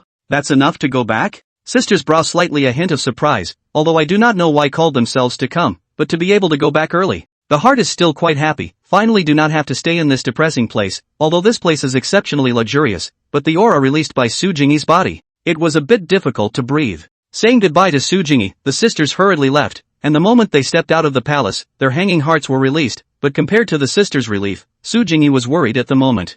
"I'd better go to her now." The Underworld Mountains. Located in the westernmost region, on top of a towering mountaintop, stood a plump woman dressed in Taoist robes, holding Buddhist dust and a sharp sword, standing proudly between this heaven and earth. The gentle breeze came to her face, blowing up her black hair, also blowing her plain Taoist robe, revealing a touch of snow-white calves, simply as beautiful as a heavenly nymph, not eating earthly fire, not stirring up the dust of the world. Suddenly, a silver stream of light appeared at the edge of the sky and arrived behind him in the blink of an eye. "It's rare that you come to me." Miao Fengxian was wearing a long white dress, and under the graceful white snowy neck was the open chest hidden in the dress, although it was completely covered, but it was enough to let people see that marvelous figure at a glance. Su Jingyi quietly looked at the mountains and ridges in front of her, her sandalwood mouth slightly opened. Yo-Yo said, "I want to trouble you with one thing." "What is it?" Myriad Phoenix Fairy stood beside her and inquired gently. "Can you kill the great Fanger beside the Emperor for me?" Su Jingyi said softly. "What did you say?" Thinking that she had heard wrong, Miao Fengxian hurriedly turned her head to look at her. "Kill the Archfons," Su Jingyi said faintly. "Why?" Myriad Phoenix asked calmly. "Now this emperor is terminally ill and will not live long. But he is greedy for power in this world and wants to renew his life for another 20 years. Su Jingyi said softly and quietly. The great founder then came up with a way to use two of his closest relatives as a guide to refine a life-enhancing elixir. The two closest relatives. Could it be the emperor's two daughters? Myriad Phoenix Fairy frowned. To use a living person as a medicine guide, this method is based on the rumor that it is the use of the bloodline to activate the potential of the body. It can indeed achieve the effect of prolonging the lifespan, usually with virgin daughters as a medicine guide, but can only be used once, the second time. But it can only be used once, and the second time. It will not have any effect. Su Jingyi sighed, bitterly said, Moonsmoke and Autumn Rain, these two nieces, as I grew up watching, young in my study, a read is a few years plus they are since young without a mother, I sometimes act as their mother, to her too is nothing, although now the relationship faded, can here to be made into a drug eye. No need for words. Myriad Phoenix Fairy said coldly, I have long been displeased with that founder, and it was only because you were there that I didn't make a move to kill him. Su Jingyi pursed her lips and said bitterly, now. You may not be able to kill him. Why? Miao Fengxian asked suspiciously. He has a wisp of dragon chi on his body. Su Jingyi replied, dragon chi protects his body. Neither you nor I can hurt him half a millimeter. This. Myriad Phoenix Fairy said without a trace of anger, then you're still asking me to kill him. You and I can't, but someone can. Su Jingyi turned her head and stared straight at her, saying in a serious tone, if I'm not mistaken, your little lover should be a body of pure yang, right? Greedy? Miao Fengxian flicked her eyebrows with a wary expression. Su Jingyi snorted coldly and casually said, the fact that the body of pure yang can ignore the dragon chi protection means that your little lover can directly kill great fengshi, including emperors with dragon bodies. I know, Myriad Phoenix Fairy said indifferently, but I don't want to let my little thief take this risk. His cultivation and realm is not high, he is only at the strength of the great Hotian realm, so he could easily meet an untimely end. I will protect him, Su Jingyi said. Miao Fengxian rolled her eyes, my lover boy needs you to protect him? Besides, how do I know if you're using the name of protection to quietly seduce my little lover boy into your bed?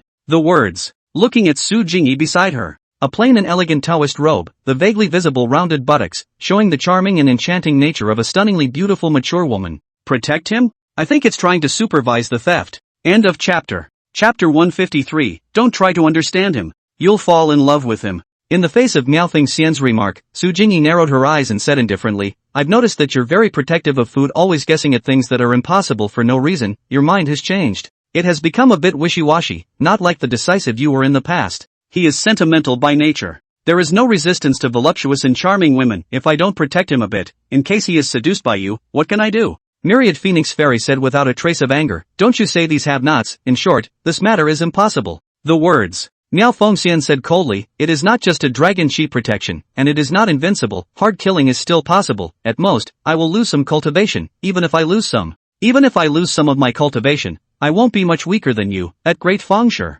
I will personally kill it, no need for you to worry. Although the great fengshi has not crossed over to the 7th realm, he is already at the threshold, coupled with a variety of strange and wonderful arts, as well as the assistance of certain pills. Now it's even using some sort of method to obtain a trace of dragon chi. Su Jingyi pursed her lips and continued, I know that you will definitely be able to kill him, but will also pay a small price. In this way, I can't let him go even more. Miao Fengxian spoke softly. Su Jingyi tightly locked her brows and said in an unkind manner, why don't you understand what I mean? What I mean is, I know. Myriad Phoenix Immortal said faintly, perhaps you may not believe me when I say it, I would rather be injured myself than see him injured in half a millimeter. I already know about this matter. If there is a suitable time, I will go on a killing spree. Don't come to stop me then. Su Jingyi skimmed her mouth, rather helpless deep inside, and leisurely said, remember the 2 conditions your family's lover owes me? Oof. You want to threaten me with this? Miao Fengxian lightly raised her eyebrows and said disdainfully, if I don't agree, what can you do to me? There is no room for negotiation in this matter. I've been alive for over 1,000 years. How can you be so stubborn? Su Jingyi could do nothing for a moment and said bitterly, anyway, you go and think about it. I can suppress this matter for the time being, but it won't be for a very long time. If you insist on going to kill it, I won't stop you, but you have to think about it clearly. Miao Fengxian didn't say anything, she just stood there quietly, looking at the mountains and ridges in front of her. For a moment, the air smelled of silence, and neither spoke to the other. What realm is needed to succeed? Myriad Phoenix Fairy asked. His realm is already enough to win with skill. Fengshi is proficient in alchemy and the art of Qi Men Dunjia, but very weak in other areas, even if the great Fengshi. At most, he is only a small innate when fighting at close range. Su Jingyi paused and then said, stay with me for a few days, I will teach him how to deal with fengshi. What? No, absolutely not. Miao Fengxian said with a face full of resistance, don't even think about it. Let him stay with you for a few days. I'm afraid that in the end, the great fengshi didn't kill him, and you two ignited the fire of love. No. I absolutely will not agree, my little lover boy, to you this kind of mature plump type. Simply no resistance, heart. Instantly will fall. The key. I am also afraid that you will fall. Su Jingyi rolled her eyes and said in exasperation, all the women in the world have fallen, and I, Su Jingyi, will not fall. I kind of understand, in fact, you just do not have enough confidence in yourself. Fear me in your heart. Fear me, that's why you're like this. Also, I am indeed more beautiful and plump than you. You fart. Myriad Phoenix Fairy was like a cat that stepped on its tail, instantly exploding all over, but after all, she was a Demoness who had lived for 1,000 years, and quickly realized that she had been fooled, and smiled faintly, casually saying, it's true that I'm not self-confident, and it's true that I'm fearful of you from the bottom of my heart, and I'm afraid of you. What's the matter? What's the problem? Wonderful. Phoenix. Immortal. You don't know what's good for you. Su Jingyi glared at her viciously and said coldly, for a stinky man. Is it worth it for you to be like this? That's for sure. Miao Fengxian shrugged her shoulders and replied lightly, you don't understand love. Arrows. Su Jingyi muttered, the previous majestic aura instantly dissipated, lifting her head to look at the mountains in front of her, and said softly, I'm getting more and more curious about your little love interest. Just what kind of man is it that is able to capture you? Don't try to get to know him or you'll fall in love with him. Miao Fengxian said. Yes? Why do I feel like you're being alarmist? Su Jingyi frowned, a slight hint of doubt appearing between her brows. Alarmist? Xianyin and I both fell double. Myriad Phoenix very casually said, my lover boy. I will cultivate it myself, there is no need for you to teach him. It's not just a small Fengsher, the strong Fengsher who died in my hands. There are 80 without 100, in terms of experience I am much richer than you. Between the words, Myriad Phoenix Fairy whooshed away, transforming into a silver stream of light that instantly disappeared at the edge of the sky. What's the point for a little man? Su Jingyi lightly bit her own lips, her face filled with confusion. The smell is so strong. The little fox came to Lu Sun's room, opened the door, a pandemonium on the face, sense of smell is already sensitive. Xianxer, hastily covered their mouth and nose, locked his eyebrows in the heart of 10,000 unpleasant. Why are you still sleeping? Seeing his comforter rumble, the little fox knew that it must be Sister Xianyin lying inside, pouting her cherry-like mouth. She sauntered towards the edge of the bed, her 3 little tails wagging ceaselessly. Sister! It's already 6 o'clock. The little fox sat on the edge of the bed and nudged her gently. In fact, Xianyin woke up a long time ago, only the quilt is too comfortable, a little reluctant to get up. The key. The quilt is full of his flavor. The result was never expected. The little fox actually came in, opening his eyes in a fake manner, looking at Xianxer sitting on the side in a mesmerized manner, and asked leisurely, how did you come here? Boring. Had to come to you. The little fox pursed her lips and lifted the covers and hissed in. You. What are you doing burrowing in? Xianyin hastily shrunk inward and asked with a frightened heart. I want to sleep with you. The little fox looked at her miserably, aggression written on her brow as she mumbled, can't I? Sister. No, it's not that. I.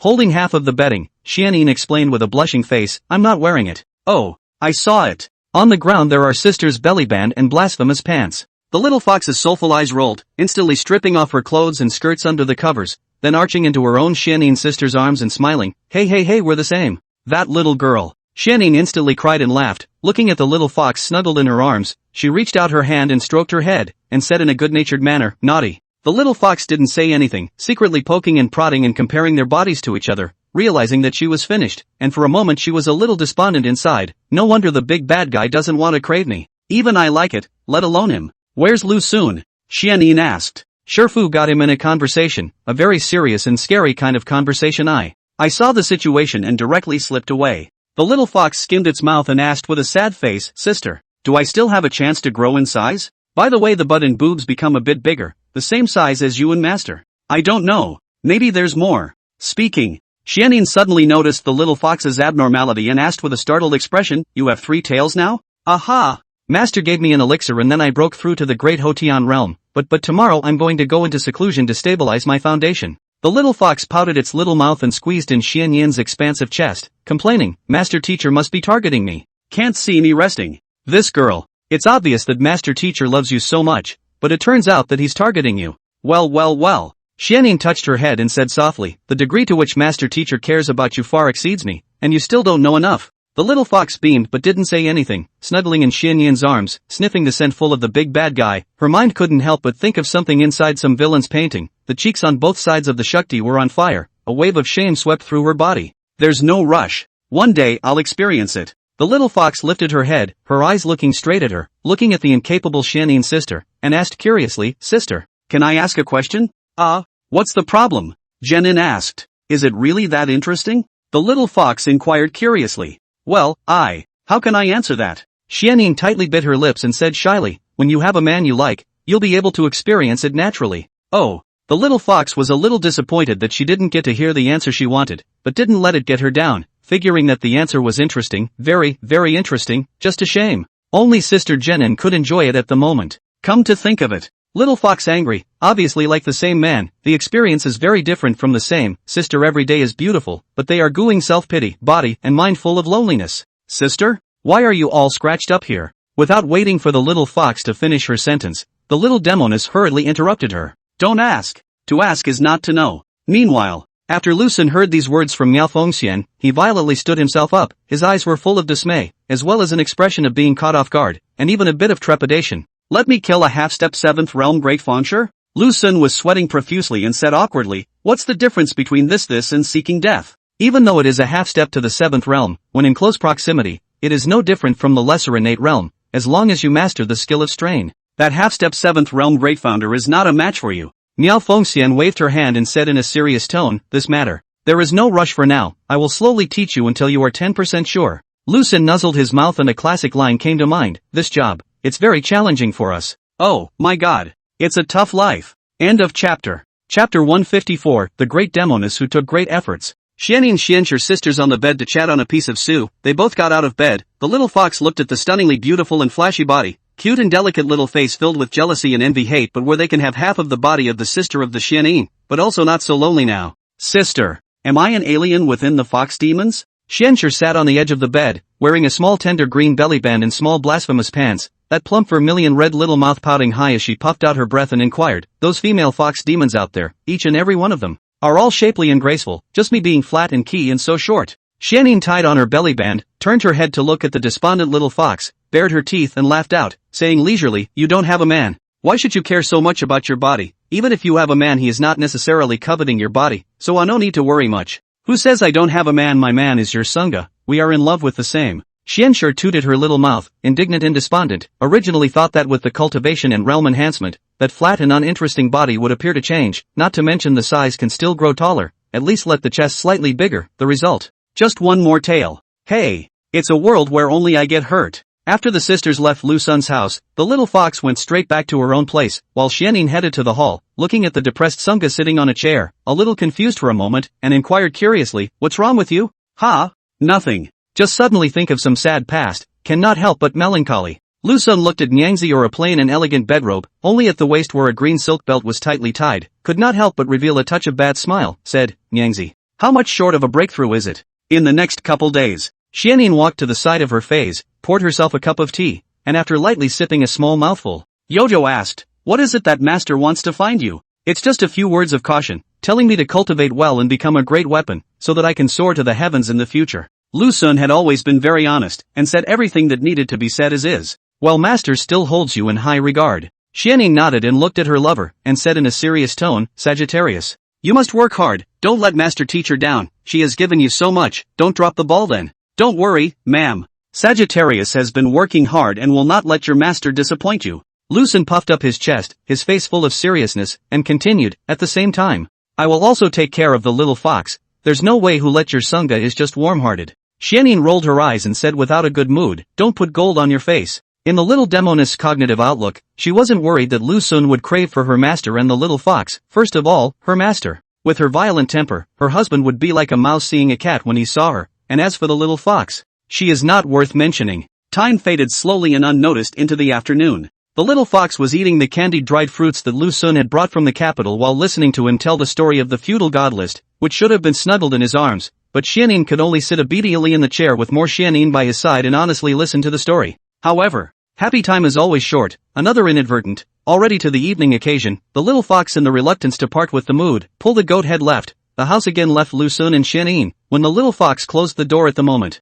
The little Demoness violently jumped into her husband's arms. Let's do it. Don't dawdle. It's already late. The little Demoness snuggled into his body, those mesmerized eyes full of urgency, even her breathing was a bit rapid, sniffing the male scent of his body while her delicate jade hands gently touched the sturdy chest. Egu, my wife is too diligent. Lu Xun embraced the little Demoness in his arms, feeling her anxious emotions in body, the inner bitterness of the waist's growth speed, far less than the speed of the expansion of the nymphet's greed, before. She would also wait until it was completely night, to make sure that the big Demoness and the little fox were asleep, before she would sneak around and enjoy herself. And now she really did not even act. Mama, it's actually quite early, why don't we? Let's go to the roof, how about going to the roof to see the night sky? Lu Xun said softly, it's been a long time since I've looked at the night sky with you. There are dark clouds tonight. Can't see the moon or stars, why don't you help me cultivate? The little Demoness, who was eager to break through, had already undone his blouse for him, and with a clatter gave it directly to the ground, her sandalwood mouth slightly open to bite his shoulder. She's just too uptight. In the face of the little Demoness' eagerness, Lu Xun violently picked up this hot grinding little Demoness, strolling towards the edge of the bed. When both of them fell into the quilt, the little Demoness took the initiative to grab the quilt, the jade hand gently shaking. The following morning was sunny and breezy. Lu Xun got up early and moved his muscles, at the moment his eyebrows are full of distress and helplessness, facing the sea of bitterness in front of life without a trace of hope, the eyes have no light. Just then, Little Fox's house door slowly opened, and saw a sneaky figure, slipped out of the house, carrying a large bag. Looks like it seems to want to run away. A time for eyes opposite, the atmosphere is awkward. Xianxue, carrying large and small packages, hurriedly ran to Lu Xun and dropped her luggage. With a flying leap, she hung onto his body, lifted up her plump little mouth, and said aggrievedly, I want to run away, I don't want to close the door to cultivate. It's no fun inside that cave, except for the stone walls, it's 7 days at a time. Where do you want to run? Even if the world is big, it won't be able to run away from your master's 5-finger mountain. Lucen rolled his eyes, his hands gently lifted up her 2 small short legs, smooth and tender than a newborn baby that, at the same time, a rich fragrance came to his nose, more mesmerizing than the big little Demoness. To be able to hide for a moment is a moment. The little fox hung on him, her petite body kept rubbing against him, her small cherry mouth autonomously pointing at his face, and moments later, and came to Lucen's ear, playfully and softly said, Xianin's sister is not in your bed? She just went back this morning. In the face of the ultimate temptation of the little fox, Lucen a little helpless, do not look at the little fox body plate is not as big as the little Demoness that kind of charm, but she was born with a fox demon's charming bone, not to mention the 9-tailed demon fox, demeanor is actually 1,000 charming, especially with the cute and delicate face, simply cannot resist. Okay, don't move around. Lucen said in a serious tone, do a good job of shutting down your cultivation and stabilizing your foundation, don't have any thoughts of running away, and when you've completely stabilized your foundation, I'll take you outside. Taking me outside no longer satisfies me. The little fox lifted her head, staring blankly at him close at hand, and said grudgingly, I want to be like Sister Xianin, she's already become your little snake demon, and I want to be your little fox as well. Between the words, gathering courage, the little fox fiercely embraced Lucen's head and nonchalantly came up, at the same time.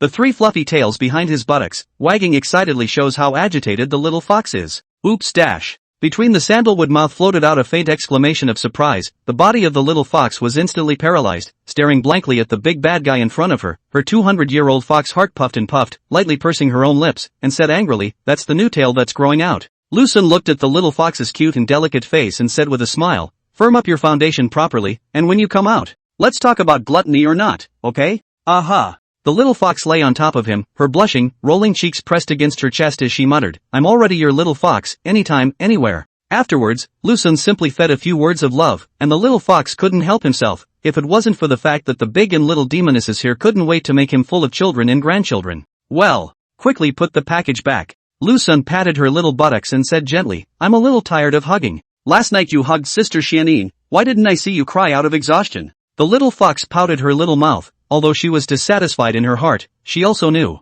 Want to get equal treatment, not by begging, but need to rely on strength to fight, body aspect. She has an innate disadvantage, and cannot compete with Xianin's sister, but she has the innate charming bones of the fox clan, and then the characteristics of the 9-tailed demon fox. Even if it is mediocre, it can charm the big bad guy. The little fox was grabbed into the cave by the myriad phoenix fairy and began the 7-day-long closed-door cultivation, leaving the big and little demonesses and Lucen in this huge mansion. Miao Fengxian and Xianin were sitting in the hall, each with a cup of tea in their hands, while each other's eyes were fixed on Lucen, who was practicing his sword, and compared to the kind of brightness of the little Demoness, the big Demoness was sneaky and observing in secret. At this point, the corner of the eyes of the big Demoness sneakily glanced at the small Demoness beside her. She has already shared 2 long nights, while she is only pleasurable for a moment, it is time to let her also busy, otherwise. He had let the little fox go into seclusion for nothing, this once-in-a-lifetime opportunity couldn't be missed like this. Jenin. Miao Fengxian put down her teacup, her mouth slightly opened. Light it said, I see you from the innate realm is just a foot from the door, this last foot.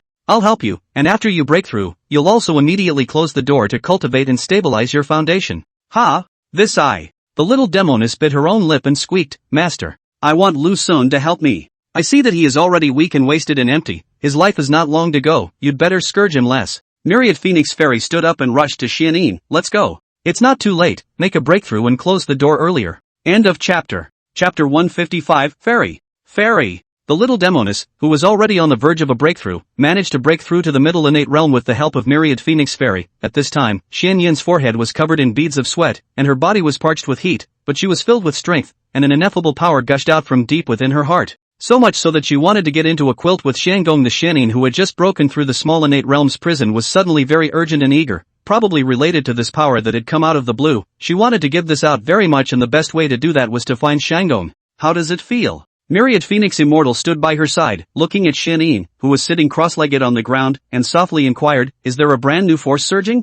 Well, kinda strong, just especially wanting. Want. Xianin blushed her little face and replied with a squeak, especially want to go find him, Master. Master I. Is this normal for me? Normal, but the new power needs some time to adapt to it, otherwise with your current cultivation and realm, he will be killed by you. Myriad Phoenix Immortal said in a serious tone, you now go to the foot of the mountain and take a bath. then immediately close the door to cultivate. Don't have any hesitation. As the words fall, after a pause of a few moments, then said, I know you will go to him, but remember not to do anything out of the ordinary. Oh. The little Demoness, that cold charming pretty face, slightly a hint of resentment, pulling the goose head out of the master's house, when strolling out of the house, and then a small run towards the courtyard to see still practicing the sword, cannot wait to pounce into his arms, two jade arms gently wrapped around his tiger's waist. I made a breakthrough. The little Demoness snuggled into Lu Sun's arms, her face full of reluctance and helplessness as she muttered, but I'm about to go into seclusion again, Sunga. The next period of time, I won't be able to see you again. Ah, this sister is so tactful. Lu Sun knows that it is not a coincidence that both sisters are in seclusion. This also shows the position of the great Demoness. She cannot be shaken, easily let the sisters go into seclusion, unless they can find a counterweight to it, otherwise this home will become her one word. No panic. If two hearts are in love for a long time, how can it be in the morning and evening? Lu Sun said gently, it means that as long as two hearts love each other forever, why do they have to accompany each other every single day? My dear son, have a good seclusion and cultivation, my husband will wait for you to come out. The little Demoness pursed her lips slightly and said sullenly, you just came back not 2 days ago. I will not be able to see you again. Think about it, is a little bit unwilling. Master is also really, I'm close to the door afoot, waiting for you to give me a good effort tonight. I'm just waiting for you to give me a good effort tonight, but it turned out to be, ouch, my maiden. Don't be aggravated, look at this little mouth of yours, it can hang oil bottles on it, and it's still hanging 3 oil bottles. Lu Sun stretched out his fingers and gently flicked a few times, and said gently, your master is also for your own good. Seeing that you have not broken through yet, your heart is as anxious as hell. Alright, quickly go and take a dip in the warm pool, look at you sweating all over. The little Demoness raised her head and looked straight at him, her cold and charming face was full of tenderness, and she said softly and gluttonously, come along, I want to take a bath with you. No problem. Lu Sun fiercely picked up the delicate little goblin and strolled towards the foot of the mountain. The little Demoness and the little fox were both in seclusion, leaving the great Demoness and her little thief. When there were no restrictions in the house, the big Demoness was like a beast that opened its cage, coming with a fierce and brutal force, dragging him to her own house, and even before she closed the door, she already had her hands on his head, and her moist lips were like raindrops slapping on his face. Lu Sun gently picked up this mature and delicate body. The great Demoness seemed to have long been waiting for this moment to come, hastily wrapping her arms around his neck, her head leaning on his shoulder, her eyes staring blankly at his side face, which was very handsome and rigid. And that lonely snake heart of 1,000 years had long since turned into a puddle of warm water, flowing to every part of the body. Don't throw, or I'll cut you to death. Miao Fengxian used the gentlest tone and said the fiercest words, causing Lu Sun to cry and laugh a little. Putting the great Demoness in her arms down, she was then quickly plastered over as she was yanked into the comforter. At the moment there was nothing of her usual might and power, only a deep love for her lover. I can have you all to myself again.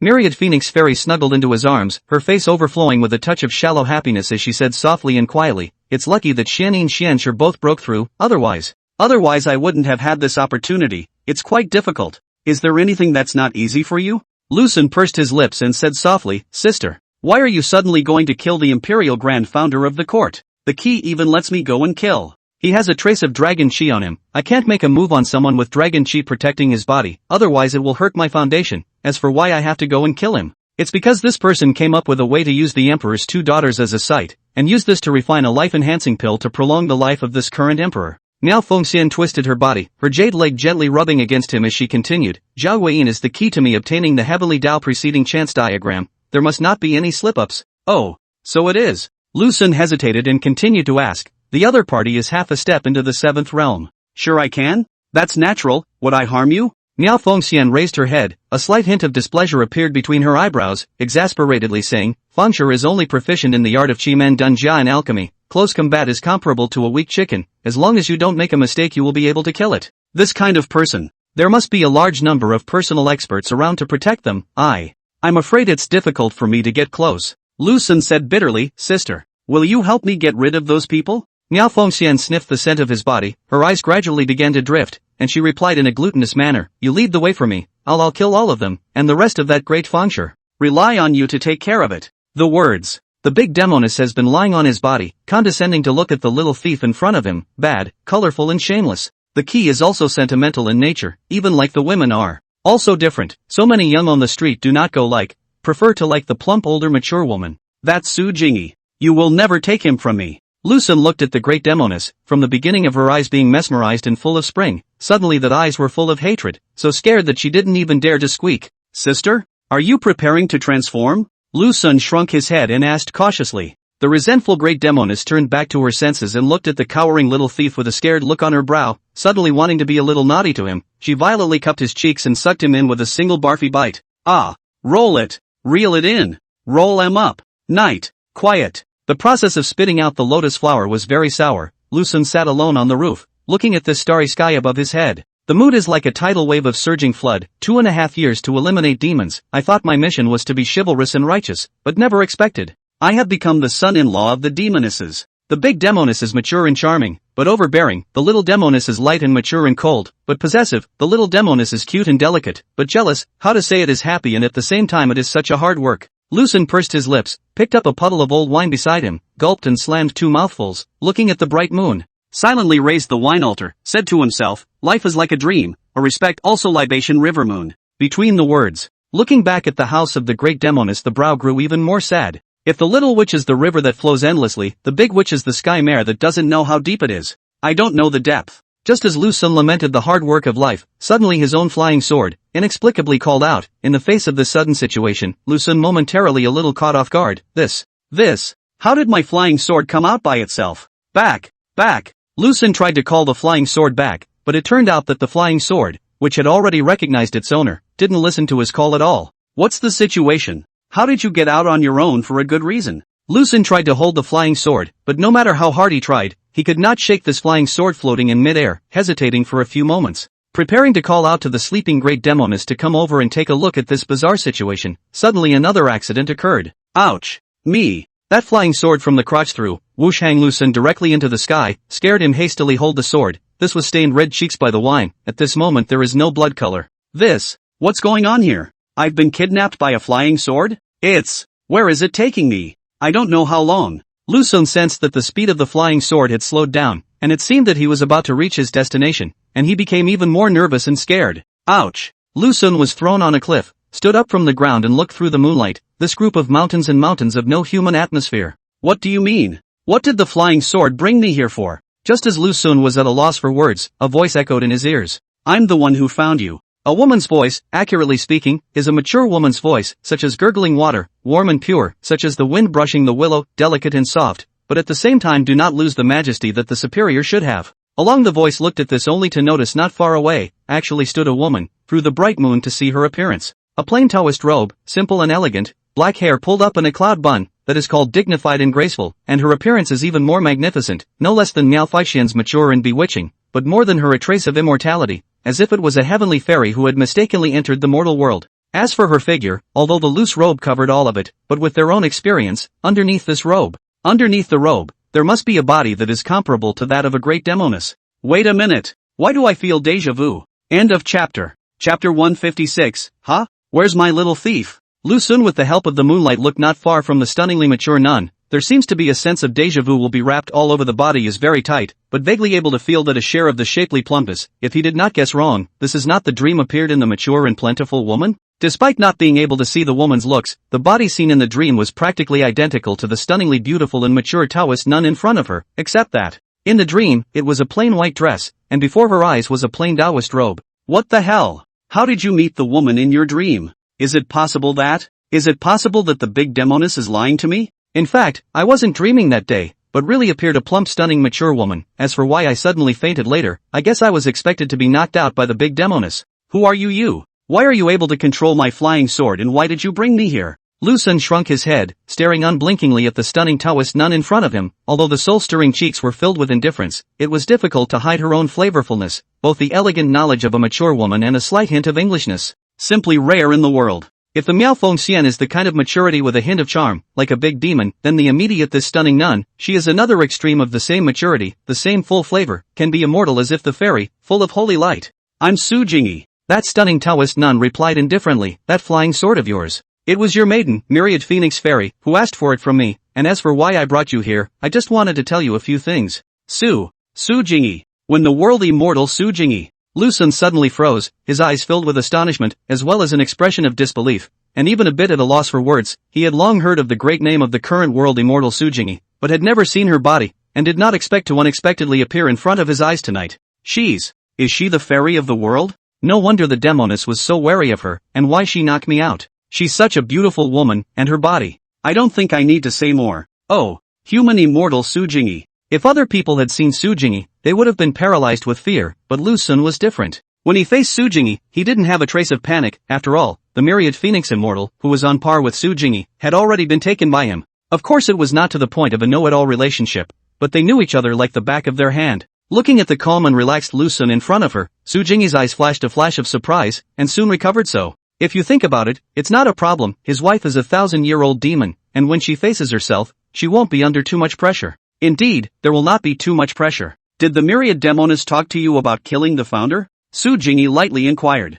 Said that. Lu Sun nodded and replied softly, asking me to kill a half-step 7th realm Royal Imperial Grand Founder It seems like I'm the only one who can kill him, but I think this matter. It is. It's dangerous, isn't it? Sujingi lightly raised her willow eyebrows. That mature, cold and charming face slightly showed a hint of disdain. If she teaches you, naturally it's 9 deaths and 1 life. She doesn't know anything at all, just older. Hiss. Not bad for you. Hearing these words from human immortal Sujingi, Lu Sun could not help but sweat. If someone else had said these words, it is estimated that the ashes would have to be raised by the great Demoness. From this, it seems that, between the great Demoness and the human immortal Sujingi, it seems as if the relationship is full of gunpowder flavor. Did she teach you anything? Sujingi asked. Not yet. Lu Sun shook his head and said casually, but I will be taught later. And later. I see that her mind is not here at all. Sujingi said faintly, let me teach you. I know the many details of the great Fengshe, and will tell you how to deal with the strategy, as is. Why do you want to help me? Lu Sun didn't let his guard down because of Sujingi's stunning beauty and plumpness. Looking at the plump Taoist nun in front of him, he seriously questioned, you and my maiden are mortal enemies, and I'm your mortal enemy's male friend, so it's reasonable to say that the two of us are also full of hatred towards each other, and for you to go out of your way to help me like this, it makes me a little uneasy, because I was the one who begged your mother to go and kill that great Fengshe for me. Sujingi replied, there is another point. Your mother and I are not mortal enemies. The relationship between me and her is more complicated than you can imagine. Sometimes we will greatly strike out, sometimes we will also confide our inner thoughts to each other, belonging to the category of confidants who are also enemies and friends. Oh, yeah. It's like being best friends who don't like each other, but they're very good friends. Lu Sun did not have any surprises when he heard about this layer of relationship. Thinking about it, it should be so. In this world, those who can chat with the great Demoness, excluding me, there is only Sujingi left. Maybe I shouldn't ask. But still, I want to ask. Lu Sun pursed his lips and asked curiously, the emperor wants to extend his life, and the great founder provides the method to extend his life. This matter is within the imperial family. You shouldn't be in charge of such things, right? Sujingi frowned. She even talked to you about such things? No. My lady wouldn't be that boring. It's just my own thoughts. Lu Sun shrugged and replied leisurely. Sujingi was silent for a long time, and replied softly, those two princesses were my former students, and Yu Yen and Xiu grew up without a mother, so sometimes I would act as this role, and my feelings towards them. In addition to the teacher-student relationship, there is a hint of mother-daughter love in it, so I won't watch the two of them die like this. I do know about Moonsmoke, but who is Xiu? Her sister? Oh, that pussy pink pretty male. Lu Sun nodded and said softly, so that's how it is, but, speaking of which, Lu Sun paused and said in a serious tone, it's better to forget about teaching me. I believe in my mother's strength. She definitely won't harm me, and if she knows that I'm privately receiving your teaching, I'm afraid that I'm going to be skinned by her. Poof. Sujingi snorted coldly, I'll protect you, don't be afraid of her. You're protecting. Can you nurse to the bed? Lu Sun rolled his eyes and said helplessly, it's not a matter of whether to protect or not, this is. Don't say that much. If you want to live, you'd better agree. I will teach you how to deal with the art of Qi Men Dun Jia. Sujingi skimmed her mouth and said softly and quietly, your mother doesn't understand that she is just a shrew, relying on 1,000 years of cultivation to traverse this world. As for you, you are only in the great Hotian realm. If you don't have the methods I taught you to deal with it, you will basically have no way back when facing a half-step 7th realm great founder. Oops, sounds reasonable. Lu Sun was momentarily in a dilemma, hesitating for a few moments and carefully saying, that said, why don't you go kill? He has a trace of dragon Qi on him. I can't make a move against someone who possesses dragon Qi. Sujingi replied, especially since my identity is still special, I can't make a move even more. This dragon Qi is that powerful? Lu Sun asked doubtfully. Dragon Qi is the supreme overlord of the gas. Any cultivation of people who kill those who have dragon Qi will be subject to the wrath of heaven. Light as the cultivation is abolished, heavy is a life. Sujingi faintly explained, but it is not invincible. Dragon gas also has many shortcomings. Most of the life expectancy is very short, generally live up to 40, 50 belongs to the rare. Between the words, Sujingi continued, and you have a body of pure yang and have no fear of the influence of dragon Qi, so, you are very suitable. It's bad luck. Lu Sun sighed in his heart, lamenting the difficulty of this life. inside the melancholy, and then measured in front of the beautiful Taoist nun. Although it is in the dark of the night can be under the moonlight, the skin is still better than snow, beautiful eyes like a pool of pure water, beautiful and moving but also Ling Ran Shang Wei, and between the eyebrows there is a more cold and noble temperament. Although the loose robe is a little redundant, but it is also difficult to block the inside of the floating convex exquisite. Originally, I thought that the great Demoness was the best in this world, but I didn't realize that there was someone even more wonderful than her. Just then, Su Jingyi walked over, so swaying under her slow stroll. Take it. Su Jingyi took out a copper mirror and threw it to the man in front of her, faintly saying, this object is a psychic divine mirror. As long as you write down the contents on the mirror, I will be able to know. Similarly, you can also receive my content. Another mirror. Lu Xun already had a piece of psychic divine mirror. That piece of psychic divine mirror was able to pass messages with Zhao Yueying, and now he had acquired a second piece. This piece of psychic divine mirror, on the other hand, was able to pass on content with the current immortal, but fortunately, these two pieces of psychic divine mirror were not quite the same, to avoid an oops situation. If you can spare a moment, you will come to me. I'll teach you the way to deal with it. Su Jingyi said gently. Tell me more. My mother is very strict in her control. There aren't many opportunities like this. Lu Xun put away the mirror and looked at the stunningly beautiful mature woman in front of him and said bitterly, that said, you're also really bold. What will you do now in case my mother's son comes too? It's not like I'm afraid of her. Su Jingyi hesitated and asked easily, what about her?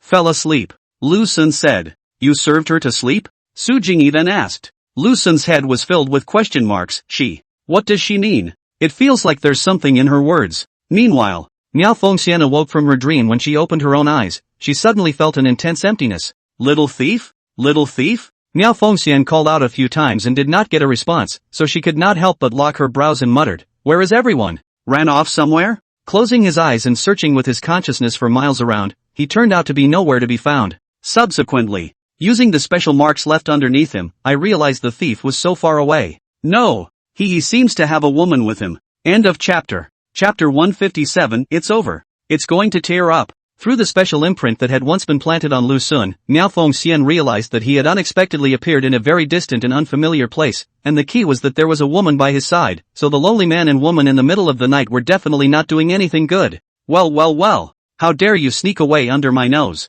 and secretly secluded other women besides Xian Yin and I. Myriad Phoenix Fairy's bewitching and mature face was filled with anger and resentment, mixed with a trace of hatred at the same time, knowing that the little thief was a mercurial bad seed but never thought that he would actually dare to sneak away from his side. After the anger and resentment, Miao Fengxian regained her composure. Since things have already happened, the beating must be beaten up. It doesn't need any reason, but what to do after the beating? With this mercurial character of the little thief, he will probably continue to make mistakes. Unless his hands and legs are broken, or just, come to think of it. Myriad Phoenix Fairy pursed her lips and muttered to herself, it seems that in this future, just holding up the waist is not going to work. It must be until the legs are trembling. It's best to just go limp on the bed and not even have the energy to crawl, so as not to give Xian Yin and I a hard time in our hearts. As he said that, he couldn't help but clench his fists, and even ripped up his veins as he gritted his teeth and said, I'm coming for you. First I'll kill that demonic, then I'll beat you up so hard, don't even think about leaving my bed for the next few days. Having said that, Miao Fengxian lifted the quilt on the body, the floating convex and chiropractic body exposed in the world, left the bed to pick up the floor of the bibs and blasphemous pants, elegantly put on, then came to their own closet, from which to find a plain white dress. When everything is completed after the fast pace out of their own house,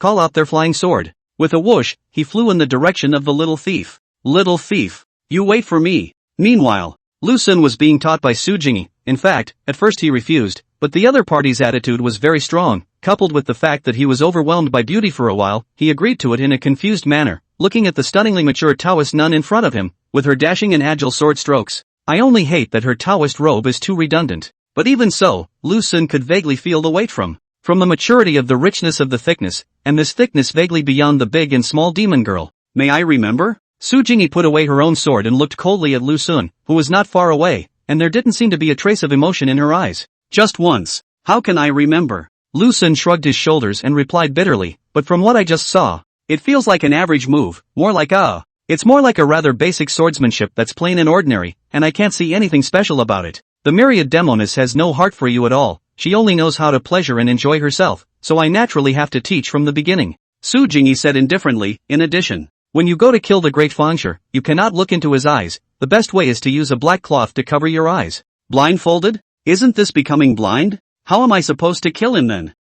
Blindly? Lu Xun asked in confusion as he tightened his brows. I will teach you the method of listening to voices to recognize behavior. Su Jingyi said gently. In addition, you also need to learn how to break formations. What Great Feng sure is best at is all kinds of formations, especially formations such as illusions, but your pure yang body naturally restrains illusions. And learning formations? How's that for trouble? Can we not learn? Lu Sun said bitterly. Could be. If you want to seek death, I won't stop you. Su Jingyi lightly tweaked. If you want to continue living, then learn well for me. Lu Sun was instantly filled with despondency and pursed his lips curiously inquiring, are you and my mother going to break the formation? Both she and I are hard-bitten, but I'm a little more gentle than your mother. She's a purely reckless woman, never minding the consequences. Su Jingyi bristled, glancing at Lu Sun out of the corner of her eye, inquiring softly, will you be angry if I denigrate your mother like this? Although it's tempting to retort, I'm speechless. You continue. Lu Sun signaled for her to continue. There's not much more to say. I will teach you various methods of coping, just learn them by heart. This is not for my sake, but for your own. Su Jingyi said this and paused for a few moments. Faintly asked, can the myriad Demoness mention another thing to you? Another thing? How much is she keeping from me? Lu Sun shook his head and replied leisurely, that's what she told me. Aha. Well, since I didn't tell you, that's good. Su Jingyi also did not care, staring blankly at the man in front of her, can be considered handsome and dashing but somehow, always feel that this person is a bit unorthodox, especially between the eyebrows reveals a touch of evil, which is exactly the sign of the bad kind of amorous. Is the mythical Demoness blind? How did she fall for this man? Why don't I feel anything for him? She's so protective. Afraid of being other women to be infected, according to the heart will indeed have a lot of women in love with him, but their own absolutely will not. Su Jingyi pursed her lips slightly and softly inquired, how did you and the myriad Demoness meet? Oh, I used to be a Taoist who chopped up demons and then I met her one night and was going to chop her up. Lu Sun laughed awkwardly and continued, then I was knocked out by her, and behind that, day after day, of course many things happened in between, all lovey-dovey and such. I'm sure you're not interested. I have. As long as there's an embarrassing story about her, I'm happy to hear it. Su Jingyi wanted to take a closer look at the so-called many things, but due to her face and the strangeness of each other, she forced herself not to ask, and leisurely said, since you used to be a Taoist who chopped off demons and removed devils, you're a Taoist sect. Can you know any Taoist techniques? The way. Just a little basic. Lu Sun brought up this matter and became even more embarrassed, saying bitterly, I only learned Taoism halfway. After learning for just a month, that old Taoist who taught me sailed away to the west, and then walked the rivers and lakes for 2.5 years by virtue of his vast righteousness. Su Jingyi frowned, if we meet next time, I'll bring you a few secret books of the Tao sect, so practice well, don't lose the face of the Tao sect. Between the words, Su Jingyi continued, have you seen Xian Yin and Xianxue? Lu Sun couldn't help but freeze and scrunched his neck. Cautiously, he asked, do you know them well? Thanks to your mother, the two of them hold more of a grudge against me, but I don't care, I quite like them, especially the little fox Xianxue. Su Jingyi glanced at Lu Sun and said blandly, do Xian Yin and Xianxue know that the myriad Demoness has you? This, what am I supposed to say? Lu Sun for a moment do not know what to do, a little thought, calmly analyze, want to say awkward with a hint of playfulness, you guess? It's true what the myriad Demoness said, you guy is not generally naughty. Su Jingyi revealed a shallow smile and said softly and quietly, if you weren't myriad Demoness male friend, just based on your naughtiness just now, I would have let you lie in bed for a few days. Suddenly this smile, revealing the charm of a mature woman, like a spring breeze on the face of the comfort, and sitting on the big small demon girl Lu Sun, almost cannot hold, but fortunately he has seen a lot of knowledge, which did not fall out of the share.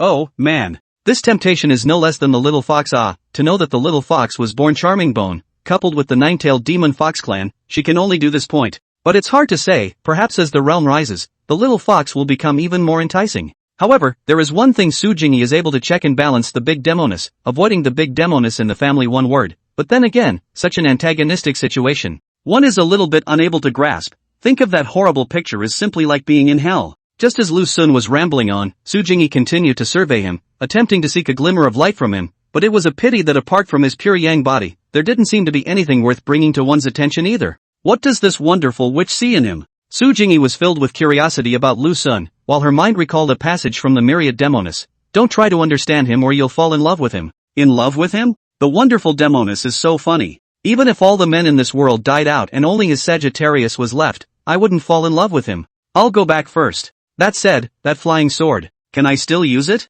Lu Sun pointed to the flying sword floating on the side. It would have been yours. Su Jingyi returned to her senses and replied faintly, yes? So then why are you still able to use it? Lu Sun inquired suspiciously. Su Jingyi raised her eyes and looked at him quietly, saying gently, is there a problem with that? Is that okay? Lu Sun asked rhetorically. Don't worry, it won't be so later. Su Jingyi lightly pursed her own Ju lips, want to say the words to the edge of the mouth, suddenly noticed something, looked toward the edge of the sky, that willow eyebrow cannot help but lock tight. Late. Su Jingyi said quietly, you're already too late. Ha? What do you mean? Lu Sun looked at the expressionless, stunningly beautiful Taoist nun and realized something violently. With a frightened heart, he inquired, my mother is coming? Su Jingyi answered and calmly said, she'll be here soon. The words. A dazzling silver light appeared at the edge of the sky and landed in front of Lu Sun's eyes in an instant. Su.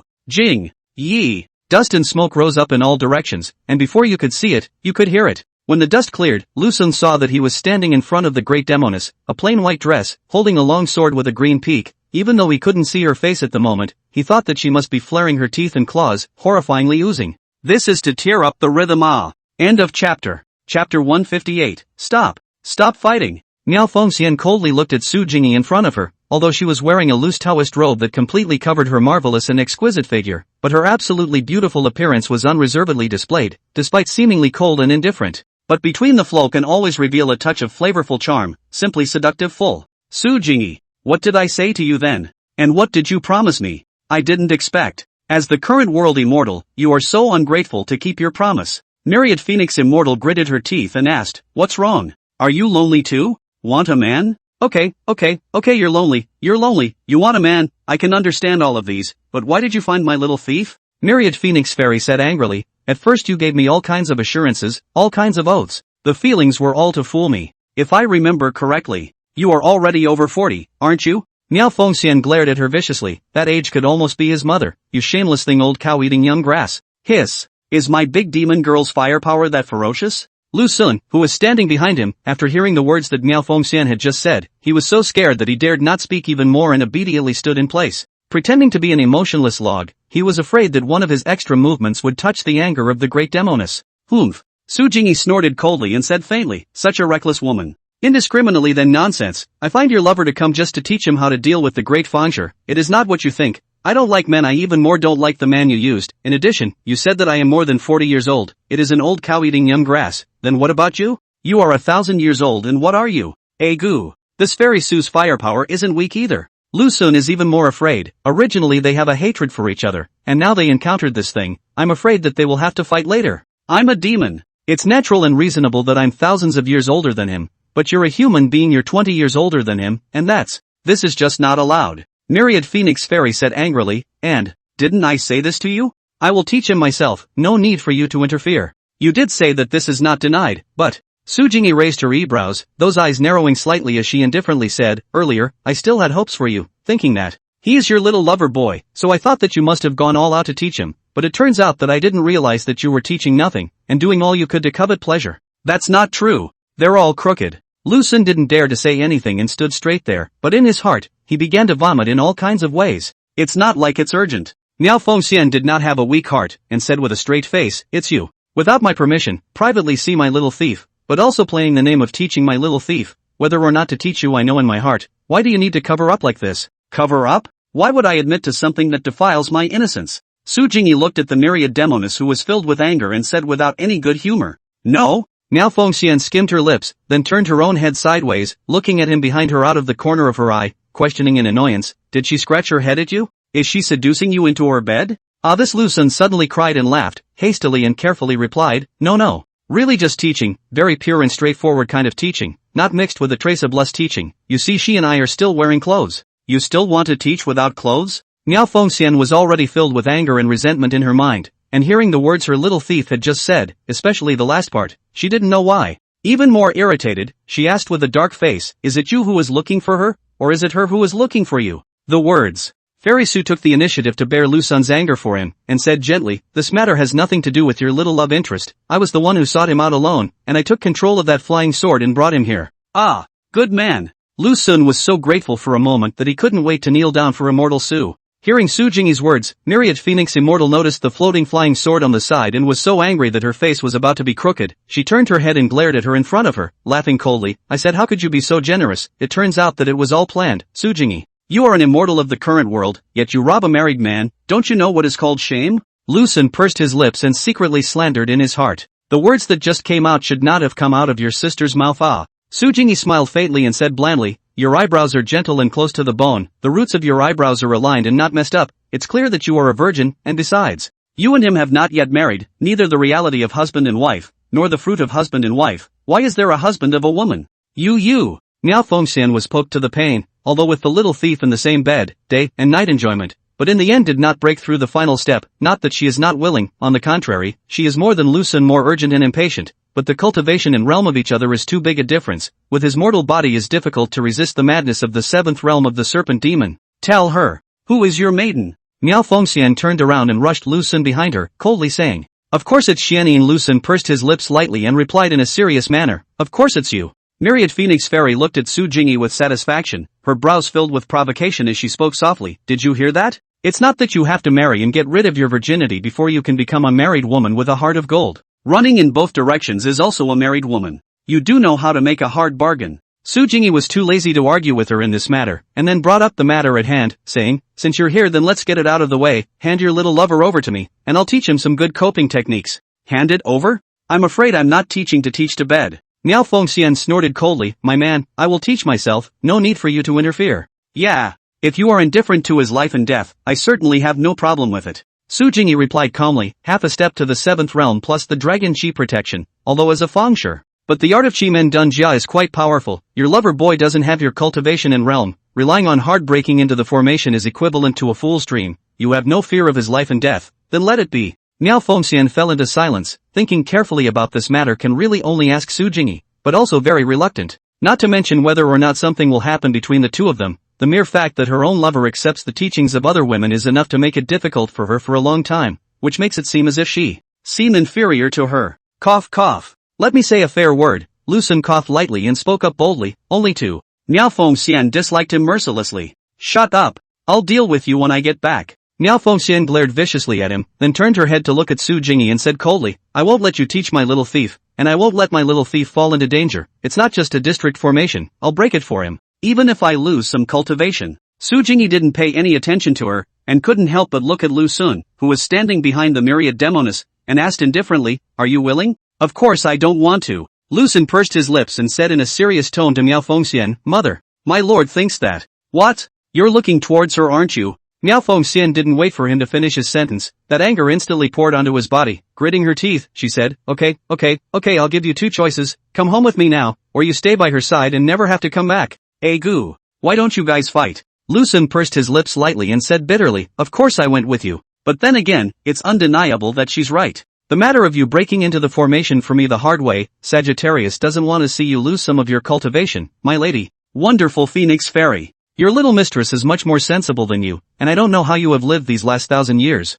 Su Jingyi said coldly. Will you stop talking? Lucen almost spat out blood, seeing the eyes of the great Demoness become softer, but as a result of Fairy Su's words, the good guy was even more horrifyingly oozing than the party. What's it to you how I live? Miao Fengxian turned her head to look at her brows filled with anger as she indifferently said, it's been a long time since I've fought you, so let's choose a date, tonight. Let you taste if my sharp sword is still sharp. The words. The long sword of Qingfeng in his hand, casually waved it towards the side, and in an instant, a majestic sword chi whistled, directly flattening a mountain on the side. Humph. My sword is not unfavorable. Su Jingyi conjured a sharp sword out of thin air and similarly swung out a sword chi that blew away a nearby mountain. At one moment, the two stunning mature women, each holding a sword, were facing each other, swords drawn. The great Demoness had a plain white dress shirt, mature and plump with a hint of demonic charm, just like a big demonic spirit with teeth and claws, while Immortal Su had a plain and elegant Taoist robe, which was similarly charming, with some holy immortal chi. While this one is righteous and one is evil, one is demonic and one is immortal, but they all possessed a marvelous and floating bumpy body.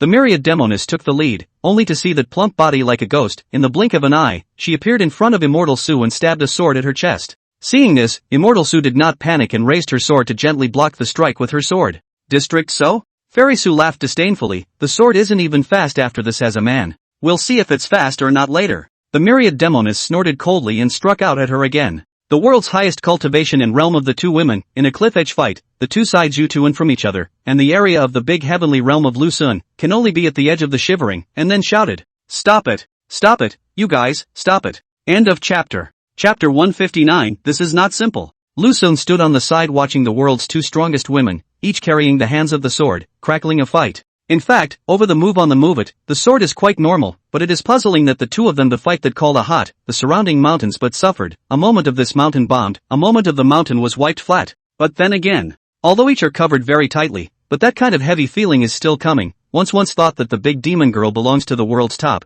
never thought that Fairy Sue had been even better. Ouch. Wonderful, but why did the fight go on for so long with both sides' clothes intact? Lucen pursed his lips, his eyes with scanning constantly switching back and forth, staring at his myriad Demoness for a moment, then looking at Immortal Sue for a moment, and suddenly a brilliant idea spewed out of his mind. But the idea only existed for a moment before he pushed it back down himself. No.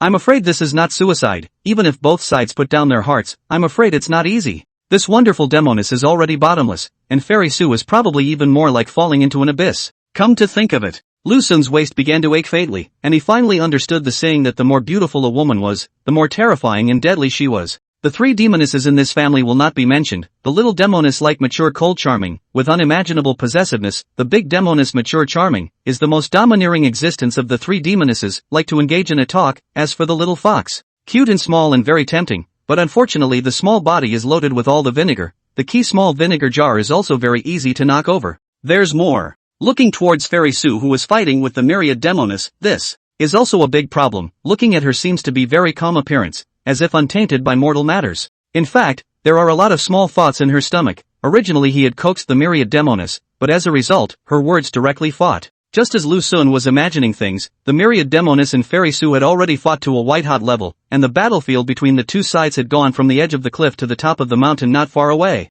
Wonderful Phoenix Fairy. Your sword seems to have a hint of doubt. Su Jingyi stood there, holding her own sharp sword, standing proudly between heaven and earth, and said indifferently, "It's not as overbearing and ruthless as it was in the past. Love has made you lose yourself." Myriad Phoenix Fairy replied lightly, "Once I thought that there were only cultivation and realms in the world, but since I met my little thief and was filled with his tenderness and care to fill the emptiness inside, I realized that my previous thoughts were too ridiculous, and also since you don't know what love is called, don't talk to me about such nonsense. I'm just feeling pity because I've lost an opponent." Su Jingyi pursed her lips lightly and said leisurely, "That's all for tonight. There's no point in continuing to fight, so why don't we have a good chat about what to do next? The great Fangshur has now reached the half-step 7th realm, and in no time will definitely threaten us, plus he has dragon chi protection, you and I can't even take him." Su Jingyi coldly said, "So myriad Demoness, no matter for any reason, you shouldn't obstruct like this." Miao Fengxian snorted coldly and said without any goodwill, "I'm really uneasy with you. Who knows if you'll poach me behind my back and teach your way into bed? And my little thief originally has no resistance to plump women."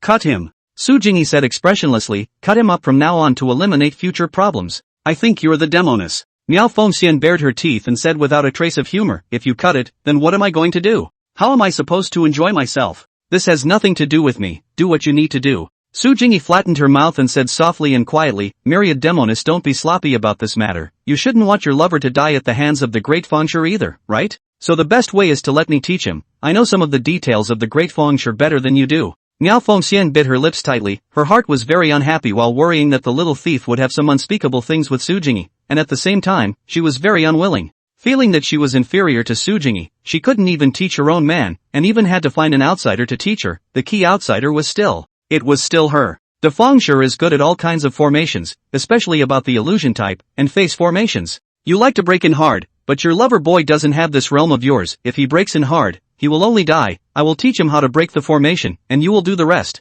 Su Jingyi paused and continued, "If you are worried you can supervise from the side while I teach him. Control. What can oversight accomplish? He in the eyes of the Xianin all dare to gluttony me. The key is also gluttony by him to that inadvertent small movements, simply cannot be defended but also particularly easy to body and mind tingling. You don't understand my little thief. He's this." Miao Fengxian bit her lip lightly and muttered softly, "It's easy to get trapped anyway." "No way. I was quite curious about your little love interest before, but today, I realized that he is nothing more than that." Su Jingyi said blandly, "I don't know how you were captured by him. Maybe you haven't seen a good man before." "Humph." Miao Fengxian was a bit unhappy and retorted indifferently, "Men are not to be seen on the surface, but need to be felt with the body." Although Su Jingyi was already over 40 and had never been in contact with a man during that time, she wasn't ignorant of the matters of love at all, and when she heard the myriad Demoness words just now, she instantly frowned. "You look like a outside in this way right now." Miao Fengxian rolled her eyes and said meaningfully, "Su Jingyi, there is a kind of person in this world, who looks like a serious model on the outside,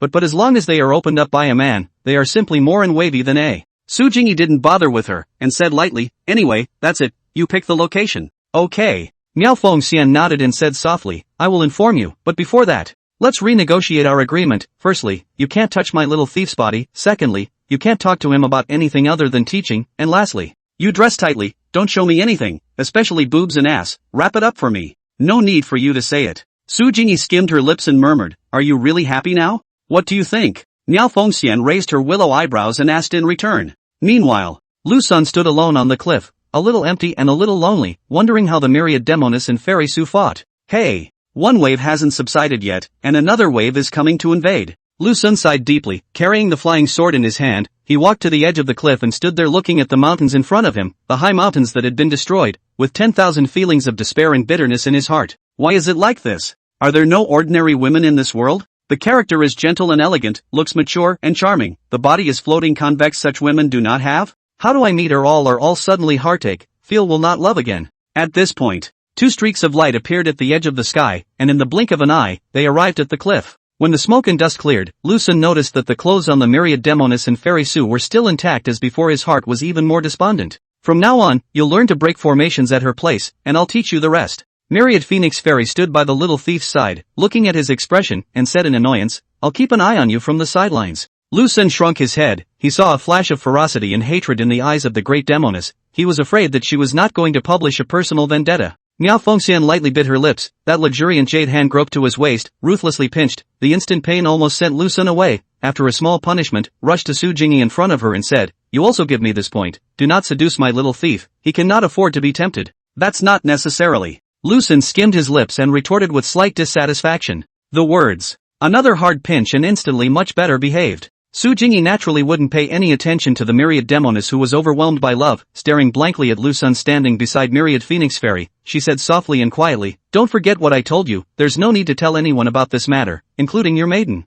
Ha? What did you tell me? Lu Sun's face was full of overwhelm as he looked at the stunningly beautiful Taoist nun in front of him in confusion. What did she tell you? Miao Fengxian asked coldly. I don't know. Lu Sun shook his head and said with an innocent expression, I really don't know. Don't say it, do you? Miao Fengxian grimaced and glared at him viciously. I'll make you think about it later. I'm this. I really don't know anything. Lu Sun's face was full of grievances as he replied bitterly, how could I possibly hide it from you if I knew? But I really don't know. Su Jingyi looked at the scene in front of her. The corner of her mouth couldn't help but raise a shallow arc, although it was a bit unfair to this naughty little man. But who let his maiden be the myriad Demoness? She could only lend him a hand. Let the myriad Demoness eat her words. I'll go back first. We'll see you later. Su Jingyi summoned her own flying sword and whooshed away. Yeah, actually God didn't realize that he hooked up with Su Jingyi. Miao Fengxian looked at the little thief beside her and gritted her teeth, even after leaving. Still didn't forget to say goodbye to you. I'm afraid it's not the case that you're going to be in bed with her in a few days. Ha? Didn't she say goodbye to you, sister, just now? Lu Sun said cautiously. With me? Myriad Phoenix Fairy exploded with rage and said viciously, she's clearly staring at you. Sister! Lu Sun instantly recognized Fairy Su's ruse and said in a serious tone, this is not simple. Miao Fengxian snorted coldly and said faintly, I think it's you who are not simple. End of chapter. Chapter 160, think of me as Su Jingyi. Lu Sun awkwardly looked at the side of the resentful big demon girl. Know that tonight's things make her a little annoyed. Reach out his hand to try to grab the big demon girl, that Xian jade hand. The result is about to catch the occasion. Was the big demon girl ruthlessly to slap away. Don't give me that. Miao Fengxian glared at him viciously, saying resentfully, this matter won't be let go just like that, sneaking around under my nose, going so far as to have a rendezvous with Su Jingyi. Do you think you're too powerful, or do you think Xian and I can't do it? Ouch. No. Lu Sun once again tried to grab the great Demoness jade hand, but the result was still slapped away by her at once, and said gently, I was forced to be brought there by her. This flying sword inexplicably sent me here. Sister, I am innocent. Innocent or not, you know it in your heart. Miao Fengxian, black face, looking at the naughty and little thief beside her, coldly said, after that give you to take it easy, don't have any crooked thoughts, but if you have any bad thoughts about her, don't blame me for being nonchalant, I'm serious. No with you in joking. Lu Sun nodded his head repeatedly and agreed in a serious manner, yes, please don't worry sister, I will never think any ill of Su Jingyi. However, having said that, Miao Fengxian didn't believe a single word of it. This person had sworn countless vows in front of Xian and had ended up violating the contents of all those vows. Lightly biting her own plump vermilion lips, she unhappily said, do you think it's useful to say all this? How many poisonous vows have you made in front of Xian, and have you ever kept any of them? Sister, don't be like this, let's be good. Lu Sun changed to routine. The plump big demon girl began to move her hands. At first thought that it would suffer a huge obstacle, the result of a few failures. The floating convex big demon girl automatically pounced into the arms, tightly embraced this wonderful body. An intoxicating ethereal aroma came to the nose, instantly was hooked up to the impulse. Looking at the still resentful great Demoness in his arms, Lu Sun said softly, "Sister,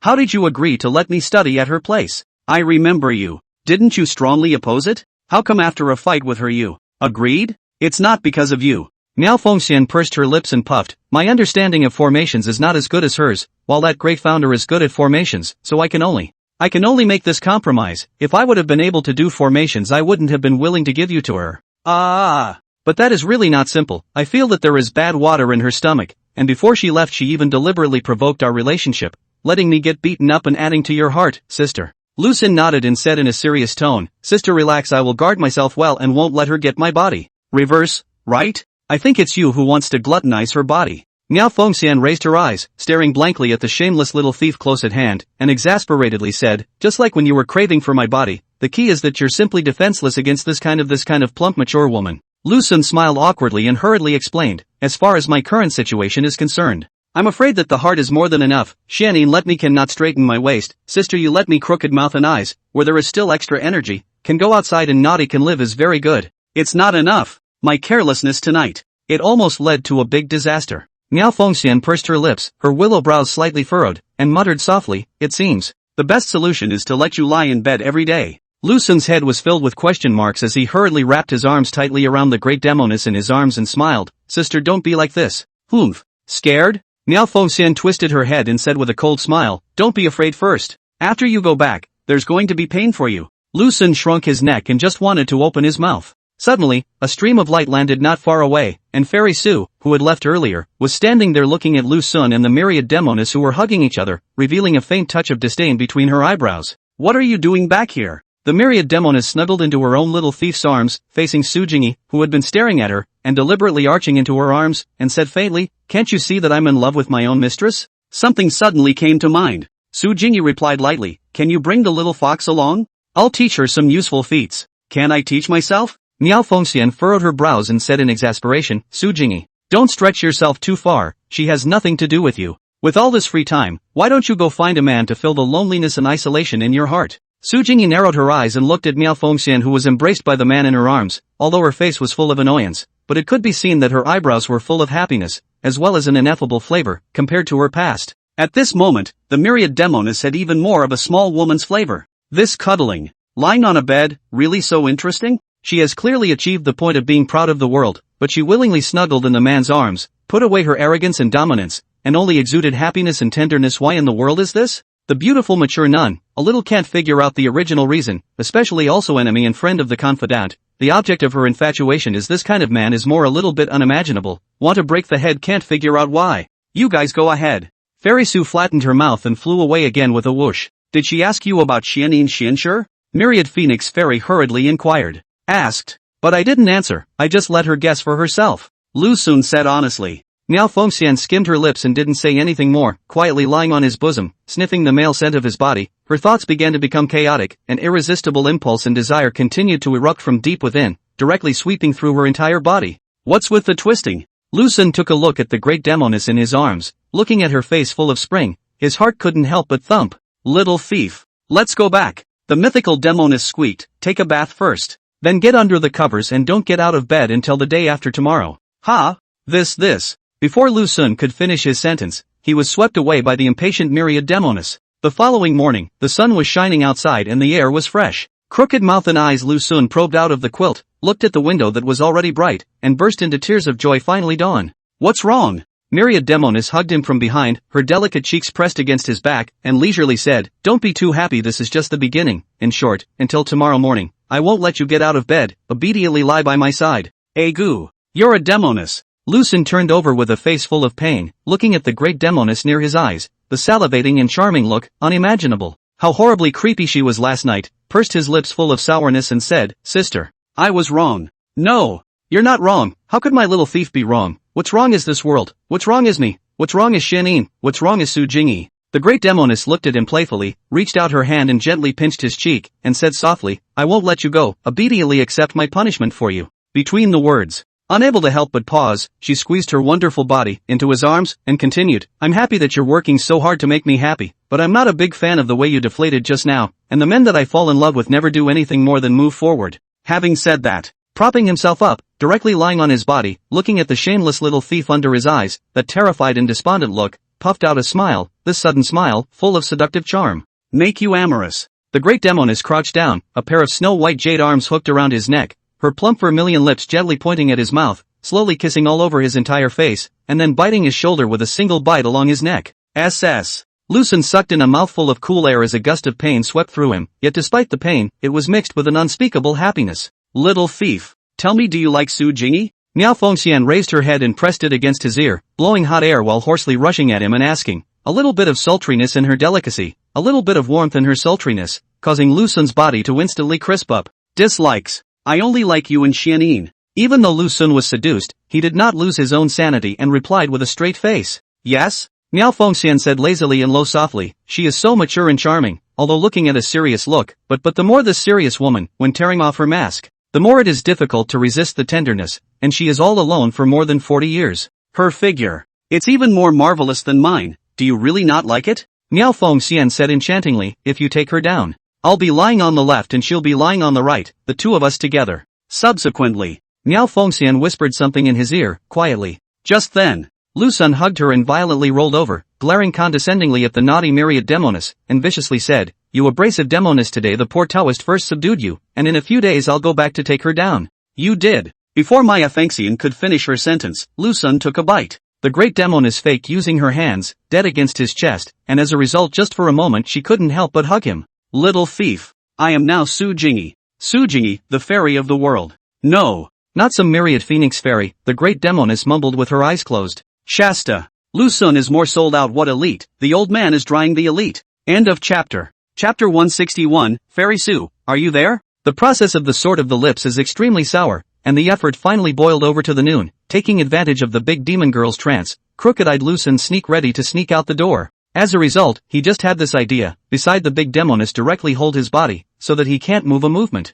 Don't try to escape. The deal was to release you only in the morning, during which you are not allowed to get out of bed for me. Miao Fengxian, two snow-white jade arms, tightly embraced his waist, a hot blushing cheeks against the back, lightly asked, little thief. Why do you take me as Su Jingi after? How do you feel you than last night more effort? Speaking. Quietly probed his waist, then ruthlessly twisted the flesh of the waist. The heartbreaking pain instantly swept through the whole body. The pain was so painful that Lucen almost fainted, and even strengthening the flesh of the waist did not work. Agu. Wrong. Sister, hurry up and collect the divine power. However, the myriad Demoness didn't have the intention to withdraw her hand, still fiercely pinching the flesh around his waist, with annoyance and resentment written all over her brows, and puffed out, you really do have thoughts about Su Jingi, with your mouth saying something like, no thoughts about her, not craving for her at all, and as a result, I revealed my horse's foot when I tried you a little bit. I'm cooperating with you, Lucen begged without tears, sister. Hurry up and let go, if you keep on pinching, your waist will be pinched out. If it's gone, lest you give me a hard time.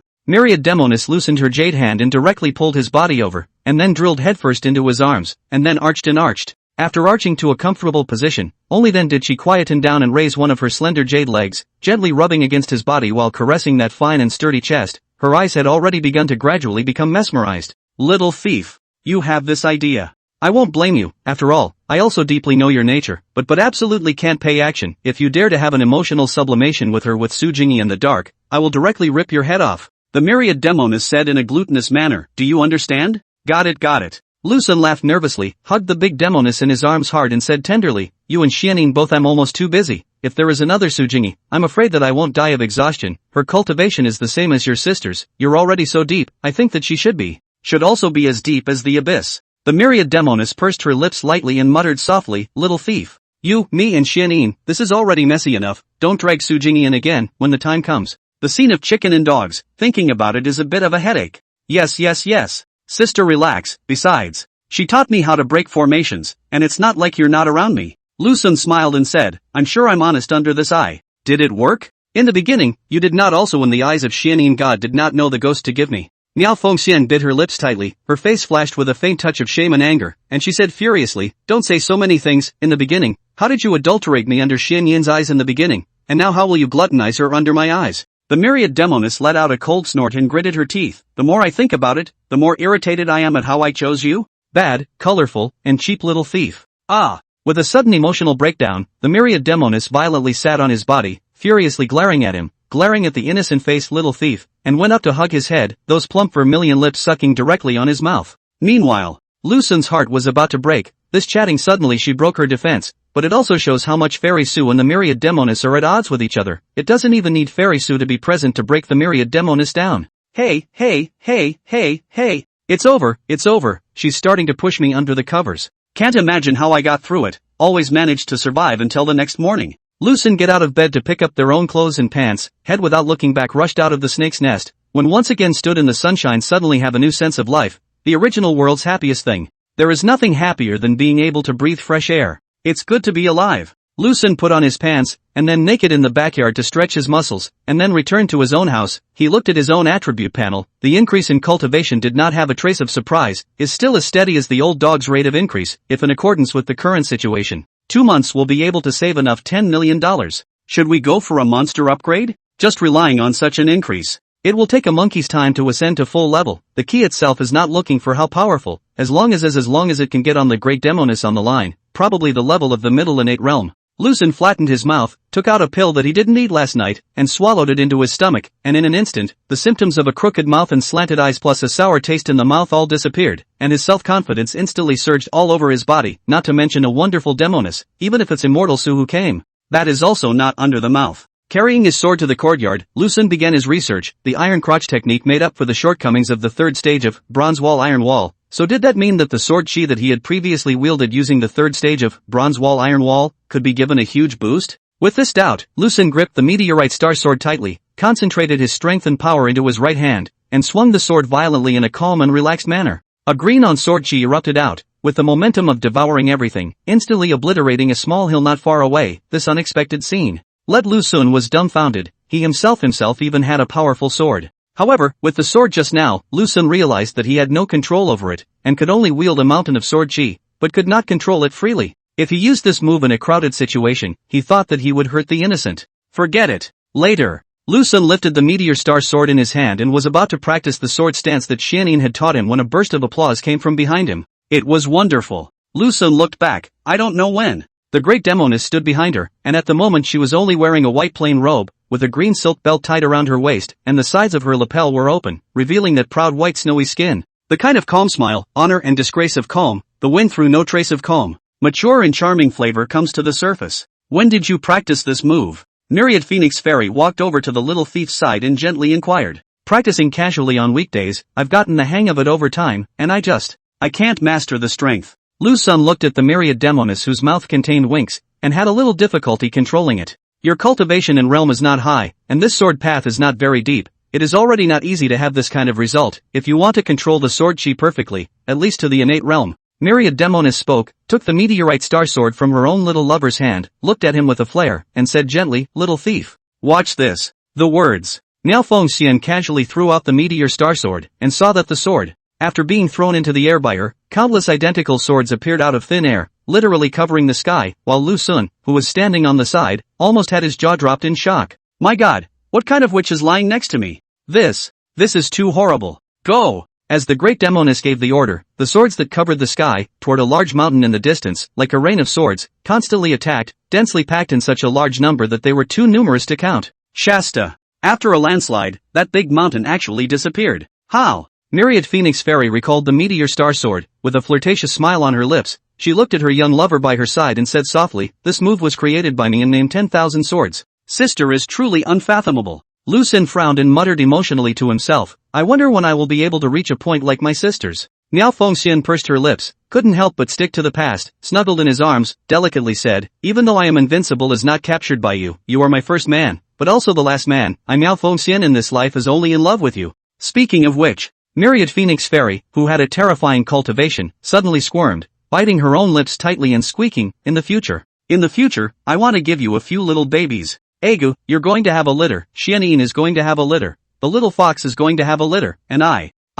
Lu Xun's scalp is almost numb, but it's not good to extinguish the idea of big demon girls having children. Hesitating for a moment. Curious, he asked, fetal or oviparous? I don't know. Miao Fengxian said softly and glutinously, we'll be able to find out when we're born.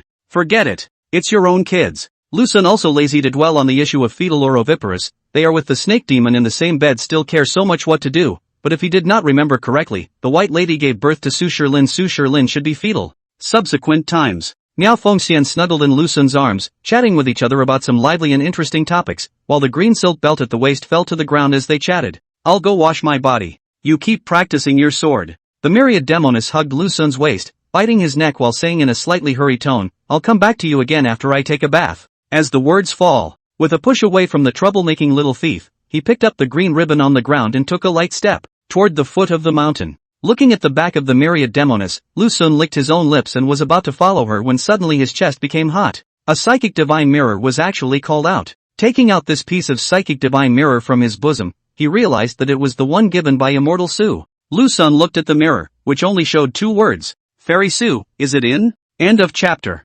Chapter 162, A Fairy Makes Friends Out of Nothing. Lu Sun was dumbfounded on the spot, checked his eyes and wasn't mistaken. Fairy Su looking for me? What is she looking for me for? Think a little, calmly analyze. Lu Sun left the same 2 words on the mirror. At this time Su Jingyi is lying on the side of the couch, black hair like a waterfall pouring down, wearing only a plain loose robe, the waist is not tied at the green silk belt, resulting in the chest is not covered, revealing a piece of skin like white snow, double repair of the jade legs out of the skirt folded on the side of the round crystal feet exposed outside, the exquisite jade toes is a pity, cannot wait to want to play with some. Fairy Su lazily picked up the piece of psychic divine mirror and looked at the content passed on by the wonderful Demoness phallus, not expecting the same 2 words. The key, these 2 words were a bit naughty and a bit, which was extraordinarily unpleasant. Lu Sun, no. Immortal Su frowned tightly, a flash of shallow annoyance flashed across her face. She who had been in power for a long time had never encountered such a rebellious person, holding the psychic divine mirror in one hand and gently lifting it with the other, but hanging in mid-air for a long time, delayed to write down the words on the mirror.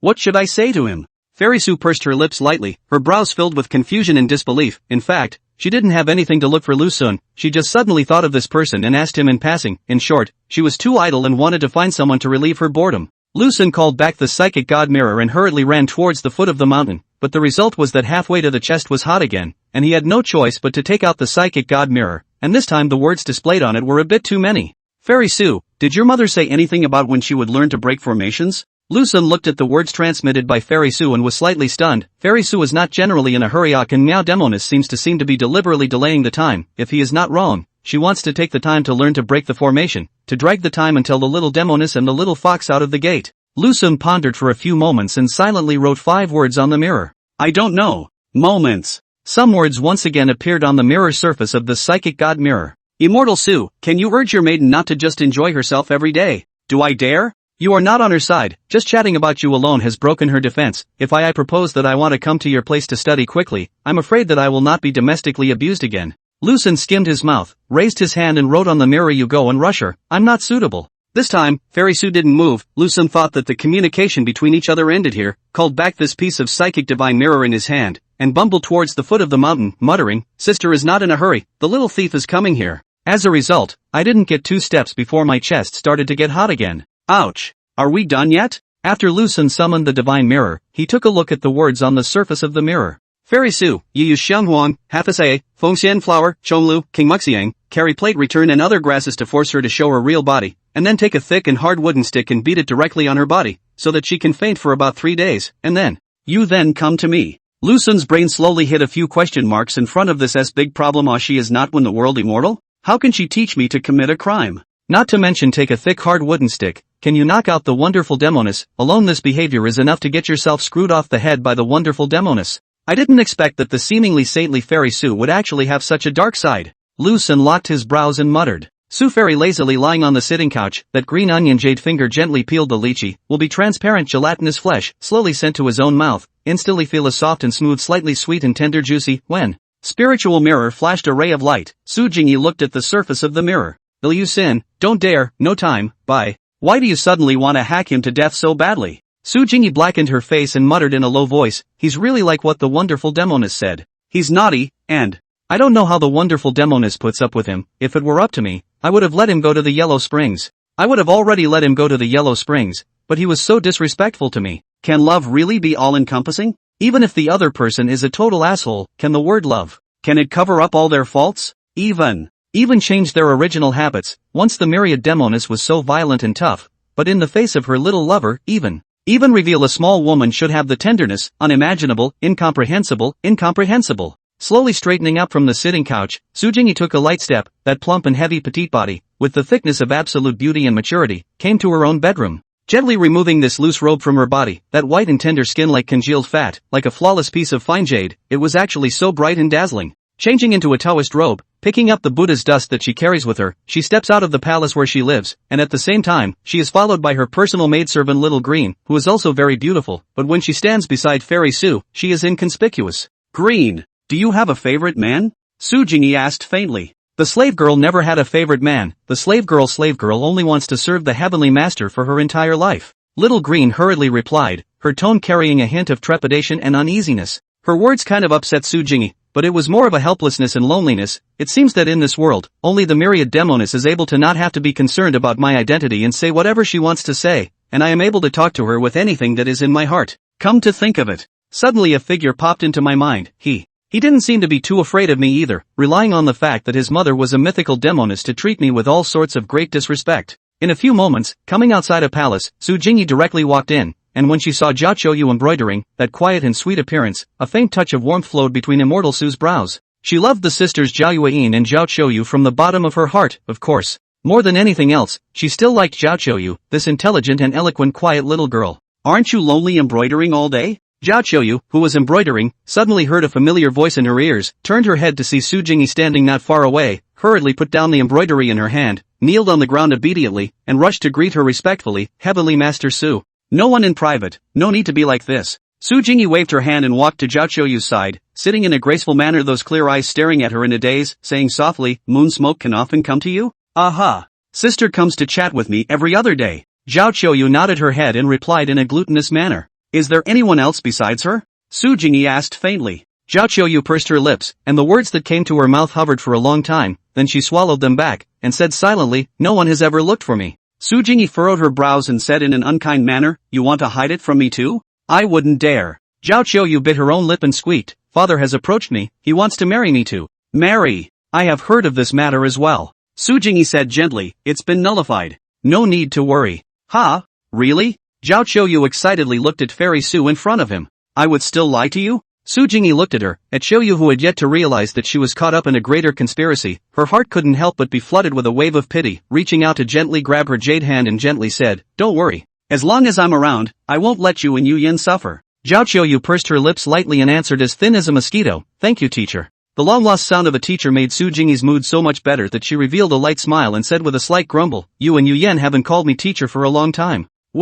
Zhao Qiuyu pulled her head back and stammered, my sister and I are both very afraid of you, teacher. What? Are you afraid that I will eat you all? It's not like I'm a myriad demon or a 1,000-year-old demon myriad phoenix fairy. Sujingi blankly eyed her, a hint of petulant anger in her words. Zhao Qiuyu was a bit embarrassed, blushing her own little face, and said softly, you're usually all unsmiling, plus father's 3 orders for my sister and I to be in awe of you, so, we just. Sujingi didn't say anything more and squeezed Qiuyu's small hand, then chatted with her about the past. Autumn rain. How much do you know about love affairs? Sujingi casually asked after picking up her teacup and taking a small sip. Although I've never had a man, but I've read quite a few leisure books about love affairs and I kinda understand it a bit. Zhao Qiuyu replied softly and glutinously. Sujingi hesitated and said blandly, I have an old friend who is usually cranky and overbearing, belonging to the brash and unreasonable type, but in front of her lover, she is meek as a little woman. The key I think her lover is not worthy of her, but my old friend is obedient to her lover and cares for him, which makes me puzzled. Teacher, you can't take some things at face value. This is what you taught us. Zhao Qiuyu said softly, heart to heart, nodding love affairs in deep mutual affection, heart to heart, will form a deep love. Perhaps you did not get to see that person's good, while your old friend saw it. Is that right? Sujingi frowned her willow eyebrows, and someone's an evil appearance appeared in her mind. Naughty cheap waves, flat, although handsome and dashing, but also sentimental nature, so she actually liked to not be able to own, really funny. At this moment, Sujingi is full of curiosity about Lu Sun. She desperately wants to study this man, what kind of secrets he has on him that can make a Demoness like Miao Fengxian fall into his arms. Meanwhile, Zhao Qiuyu surreptitiously sized up Fairy Su in her thoughts, and in her heart, she couldn't help but secretly slander that teacher Su wasn't making friends out of nothing, right? End of chapter. Chapter 163, Surname Su, she's in a hurry. Zhao Qiuyu kind of suspected that Sujingi had a man, or even encountered a tricky relationship problem, and then a friend out of nothing, throwing all the problems she encountered to the so-called old friend in her mouth, so as to get the answers she wanted. Cranky and bossy? Rude and unreasonable? It doesn't feel like Ms. Sue. Although Ms. Sue was very scary. Every day she had a blank, expressionless face, unable to see a trace of joy, anger, sadness or happiness. She had never been cranky. Of course, being overbearing and unreasonable happened to her all the time. Mr. Sue, is that old friend of yours on the older side? And suffering from loneliness and isolation? Longing and impulsive? Zhao Qiuyu carefully inquired. Her age is indeed on the large side, have been thousands of years old. Listen to her own words. This 1,000 years have never looked for a man, must be suffering from loneliness and loneliness. As for this longing and impulsive own back feet just left, the wonderful Demoness cannot wait to pounce into the arms of her little lover, seems to be the explanation of everything. Aha! It's almost roughly like this. Su Jingyi nodded and leisurely asked, how do you know? Zhao Qiuyu lightly pursed lips, softly replied, I casually guessed, but also a bit of basis, generally come to say like your old friends kind of situation, are all belongs to the backward chase, that is, the female is very much like the male, like to the extent that they can't wait to want to give away for nothing, what gold, silver, and treasure. Even their own body. Backwards. Pouring? For free? How could a Demoness as proud and conceited as she was do something so ridiculous? Su Jingyi faintly asked, Qiuyu, is there any basis for this statement? Or are you just babbling on your own? There are quite a few examples around. Teacher Su, I'll give you examples one by one. Zhao Qiuyu then gave Fairy Su quite a few examples around her, without exception. They were all stories of older mature women chasing after pink-faced young men in reverse, and even stories of old women in their 60s searching for their second love, which caused Su Jingyi to be quite shocked. Mr. Su, you may sound shocked, but actually, finding one's own happiness, this matter itself does not have any faults. Nowadays advocating free marriage, as long as it does not go against the laws of Great Zhao, do whatever you want. Zhao Qiuyu pursed her lips and said lightly, what do you think, Mr. Su? That was true, but the situation between Miao Fengxian and her lover was not as simple as an old cow eating young grass. Su Jingyi locked her brows and opened her mouth. The words that came to her mouth lingered for a long time, and then she swallowed them back into her stomach, saying softly, my old friend's situation is more complicated. Zhao Qiuyu raised her eyebrows, a flash of intense curiosity flashed across her face as she playfully said, Teacher Su, I would like to be your listener. This matter involves the safety and security of the world, I can't reveal it at will. Su Jingyi was still very principled, silently shaking her head and lightly saying, if I reveal that old friend, I'm afraid that the world is going to blow up in a storm of blood. This wasn't being alarmist. Myriad Phoenix Fairy had warned very sternly that as soon as she revealed her young mistress, she would begin to kill in a big way, and Su Jingyi naturally wouldn't touch her bottom line. A bloodbath? The world can do this in addition to Mr. Suyu. There is a legend of 1,000 years of the great demon Miao Fengxian. First of all, excluding a wrong answer, Miao Fengxian, such a horrible Demoness probably no man can subdue. Rumor has it that she likes to eat people. She is a serious cannibal. Oh, then I won't listen. Zhao Qiuyu nodded her head obediently and looked at Su Jingyi in a daze, trying to build up her courage and cautiously inquired, Teacher Su, if you were to suddenly meet a man you like one day in the future, how would you choose?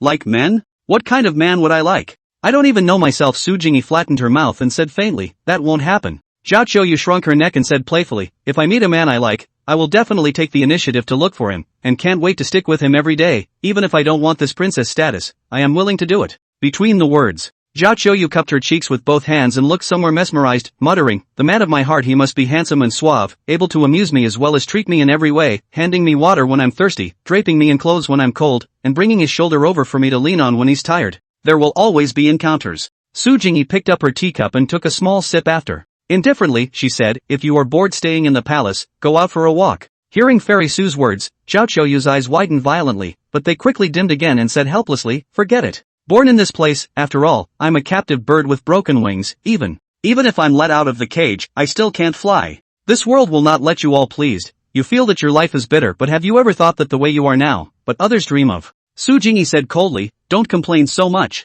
Zhao Qiuyu pulled his head abashed, didn't dare to squeak or move, and sat there quietly, like the way he was disciplined when he was extremely young. Su Jingyi glanced at the silent Zhao Qiuyu, knowing that her words were a bit heavy. She gently sighed and said in a whimpering voice, my words were a bit heavy. I mean, don't sink so low, and look on the bright side of everything. Ms. Su, I know. Zhao Qiuyu lifted her head and smiled at her with a sweet face, saying delicately, I'm not that fragile yet. That purely beautiful smile put Su Jingyi at ease quite a bit. Then she stood up and faintly said, other than Yu Yan, anyone who comes to find you, inform me beforehand, including your father. Although he was puzzled, Zhao Qiuyu still nodded his head and kept sending Fairy Su to the entrance of the palace, and when her back disappeared from sight, Only then did he return to his own place, sitting there with a puzzled face pondering a question in his mind. There's something strange about Ms. Su today. Is she hiding something from me? It feels like talking about so many things is just laying the groundwork for love and affection. Think about it. Zhao Qiuyu came to two conclusions. The first one is that she is overthinking, while the second one may be possible that Ms. Su met a man who makes her feel confused, a man who makes her take the initiative to understand what is called love and what is called love. If it is really the second result, then Mr. Su is in danger. The deeper this understanding goes, the deeper it will sink, and the deeper it sinks, the more it will be for nothing. It shouldn't be possible, should it? Teacher Su's cultivation and realm is so high that she can be proud of all the men in the world. Zhao Qiuyu pursed her lips and muttered, any man in the world would be inferior standing in front of her. Not to mention capturing Ms. Su's heart. Maybe I'm overthinking it. It must be that I'm overthinking it. Zhao Qiuyu flattened her mouth and cupped her hot cheeks, slightly embarrassed. I actually thought that Teacher Su would give it away for nothing. I can't let Mr. Su know about this. Otherwise I'll get another lecture. Another desperate day and night. Lu Xun do not know how he got through. In short, just a few breaths, was pressed into a quilt, anyway. Coquettishly, the ghost cried and howled, shocked the sky and the earth. Life is hanging by a thread. It's good to come back from the dead and live. Little thief? It's time for the potion. The great Demoness propped herself up from the comforter and obediently handed over an elixir and brought it directly to his mouth. Her cheeks on both sides were on fire, and her eyebrows were even more full of spring. Deja vu. If I remember correctly, Jenin fed me like this too. Lu Xun sadly swallowed this pill, up a little cultivation at the same time, full of fatigue swept away, cloudy eyes re-emit the light of confidence, but in the face of the gleaming eyes, and accompanied by endless desire, has straightened the waist suddenly wilted down again. Don't pretend. Obviously it's all restored like the beginning, yet you're giving me the look of being born without love. The great Demoness reached out and pinched his cheek, saying angrily, you little thief. It makes me so ashamed. Lu Xun smiled sadly and hurriedly hugged the myriad Demoness in his arms tightly, saying in a serious tone, I just hate myself. I hate that my cultivation and realm is so low, otherwise it would definitely make sister's brows smile. Poof. Flowery words. The myriad Demoness rolled her eyes and snuggled into his arms and twisted her body to find the most comfortable position before muttering softly, you're almost out of the pills you ate. There are less than 100 left. 100 pills isn't enough? Lu Xun asked suspiciously. The myriad Demoness raised her head and looked at him with winking eyes, saying playfully and softly, what do you think? Lu Xun laughed awkwardly, and in order to cover up his mess, he hurriedly cupped the myriad Demoness' flirtatious face and kissed her twice on her moist lips. What? How dare you try to run? The big Demoness backhanded the little thief's neck and climbed on top of him in the process. Fault. That's a little too urgent for you, isn't it? Facing the seventh realm of the myriad Demoness, that terrifying realm in cultivation, as well as the loneliness that had been pent up for 1,000 years, Lu Xun did not even have a trace of resistance. She was like a sun that would not set, and the key was still forever stuck in the midday hour, and that blazing sunlight was even capable of melting away everything. However, just as Lu Xun had accepted his fate, the impatient myriad Demoness suddenly stopped, her mature and colorful face written with displeasure and helplessness. Sister? What's going on with you? Lu Xun, who had survived the calamity, looked at the resentful myriad phoenix fairy and asked curiously, that Su woman is in a hurry. Miao Fengxian rolled over into his arms and complained with a puff of air, let me have to give you to her today, or she'll come here to kill. End of chapter. Chapter 164 Whip dipped in water, unlimited mana. Fairy Su has come to my rescue. Lu Xun heard these words from the myriad Demoness and instantly cried tears of joy. However, he didn't show this joy, and while hugging this abrasive great Demoness in his arms tightly, he gently spoke against his conscience and said in a serious tone, I don't want to go for the time being, wait for Xianyin Xianxue to come out of the customs, then I'll go to her to study again. It's so hard to get some alone time, so I can't waste it. The words. Reaching out and gently tickling the myriad Demoness' chin, he looked at the stunningly beautiful and mature woman close at hand, lowered his head and gently nudged at the mouth-watering lips, and tenderly said, Sister, don't pay any attention to her, let's get on with it. Reject me! Reject me! Lu Xun cried out in his mind, growling, anticipating, pleading. In the face of the affectionate little thief, Miao Fengxian, that lonely 1,000 years of snake heart, has been transformed into a puddle of spring full of warm water, surging to every part of the body, an irresistible impulse in the blood flow. The eyes have long been disoriented and lax, and even the breath has become rapid, but, you don't understand that woman named Su. If she is in a hurry, she will easily lose control even more than me. Miao Fengxian sighed, lifting her own slender jade legs, gently rubbing against his body, at the same time Qin Jade hand caressing that fine and sturdy chest. The bewitching demon's androgynous scent came to the surface of the inner emotions have been flooded into a disaster. Yes? Lu Xun pursed his lips, tried to control his facial expression, and said with slight disappointment, it seems. Today will have to end here, but sister don't panic, tonight, the little thief will surely live up to sister's expectations day and night. Humped flowery words. Miao Fengxian raised her head, flavorfully rolled her eyes and said angrily, "You are always this kind of words, just like cajoling a child, and the result is that every time is halfway, excuses after excuses. If it is not that I have a strong attitude and know you quite well, you are sure to be perfunctory." No. Lu Sun, in order to ease the embarrassment, quietly probed out a hand, instantly felt the great Demoness stiffen up. The scarlet face was even more giddy and intoxicated, and muttered in a small voice, "Sister, if it's from a human perspective, this hip of yours is specialized in giving birth to sons, yes?" Miao Fengxian looked at him in ecstasy and said with 1,000 charming words, "I will make sure you have a full house of children and grandchildren in the future." "Ah, this how you're like a little fox?" Lu Sun laughed nervously and replied seriously, "It doesn't really matter, as long as sister can be by my side, the little thief will be satisfied. Sister to me is like a fish to water, if you leave it, you won't be able to live on. The mountains and rivers are far and wide, the stars on earth, none of them are you, none of them are you." In the face of Lu Sun's love words, the lonely 1,000-year-old Miao Fengxian, instantly her whole body was tingling, like a spring breeze brushing across her face, blowing up the raging surges. And also spring, only a pity. There was a very detestable woman who, at such a moment of love and deep desire, even interjected a foot from it. "Little thief." The myriad Demoness looked at him with a look of deep emotion, reached out her hand and gently stroked his cheek, murmuring, "The thing I regret the most is giving you up to Xianyin. I gave you up to Xianyin, obviously I met you first, but in the end, I let Xianyin take over you. I really regret it. If I could do it all over again, I would definitely enjoy it myself and never give it to Xianyin." Lu Sun smiled and said, "Sister will still give it. I don't believe that my sister will watch Xianyin suffer from the burning pain of the voidine, even though you are usually overbearing and extremely harsh on her. But I can feel that kind of unfailing care that you have for Xianyin, and also Xianxue, and I feel that you are more like a mother to them." The mythical Demoness didn't say anything and snuggled into his arms. The body was tightly pressed together, thinking carefully. Some things, no matter how many times they were repeated, the end result was the same. One would never hog the little thief and would definitely share him with Xianyin. "Hey, maybe it's meant to be. It's hard to resist." Miao Fengxian sighed and couldn't help but twist her body, saying bitterly, "This situation was destined to happen from the moment I met you,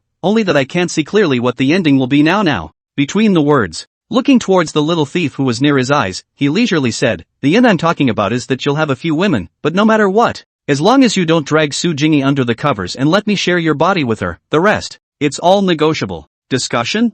I'm afraid you're not discussing the aftermath." Lu Sun smelled a hint of intrigue in the great Demoness words and said smilingly, "Sister, stop. I only need you and Xianyin and that's enough." The clever little thief. Miao Fengxian rushed at him with wide eyes, "Don't feed me these irrelevant words. I'm not Xianyin to let you cheat. In short, protect yourself. If you are occupied by another woman, you know my temper." As she spoke, the great Demoness was suddenly, "Hiss. Don't, Lu Sun said bitterly, wrong. "Humph. You bad thing." Miao Fengxian playfully glared at him, showing all the mature charm between her flowing brows. The underworld mountains. On top of a towering mountaintop, a mature and charming woman wearing a Taoist robe, holding Buddha dust in one hand and a green peak in the other, quietly looking at the mountains and peaks in front of her, with thick and long eyelashes like bushels hanging upside down on her eyes, her agar rose nose slightly erect, and her moist lips delicately dripping with the beauty of the sunken fish falling into wild geese and the closed moon, but she was so cold as to be unable to get close to the extent of her. Just then, a silver stream of light appeared at the edge of the sky and landed behind him in the blink of an eye.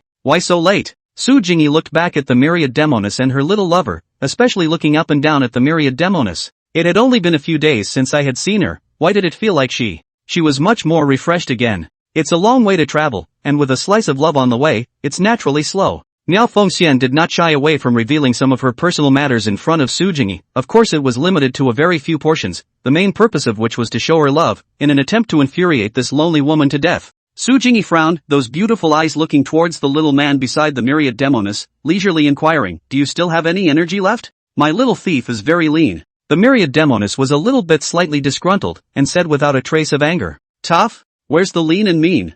Fairy Su looked carefully at Lu Sun, although a refined look, but always feel that this is exhausted under the return of the light, this false confidence behind the estimated already 1,000 holes, but then again, he was able to share the bed with the wonderful Demoness, and has not been laid in the coffin. I think the body must not be generally tough, otherwise it cannot withstand the destruction of the wonderful Demoness. "Before learning to break formations, I have something I want to ask you for." Miao Fengxian pursed her lips, silently stepped aside, and said, "Come here. Take a step to talk." The two mature beauties came aside, and Su Jingyi, who was dressed as a Taoist nun, softly inquired, "What exactly is it that is so mysterious? Are there any blue hybrid pills?" Myriad Phoenix Fairy asked. Su Jingyi flattened her mouth and replied faintly, "Yes. Give me 300 grains." Miao Fengxian said, Even the unsmiling Su Jingyi, upon hearing this request from Malfoam Xian, she immediately revealed a trace of consternation, and said without a trace of good humor, "This elixir is extremely difficult to refine, and is all used to hang a life, and you ask for so much with this mouth of yours. Do you really think that I'm the one who opens an elixir store?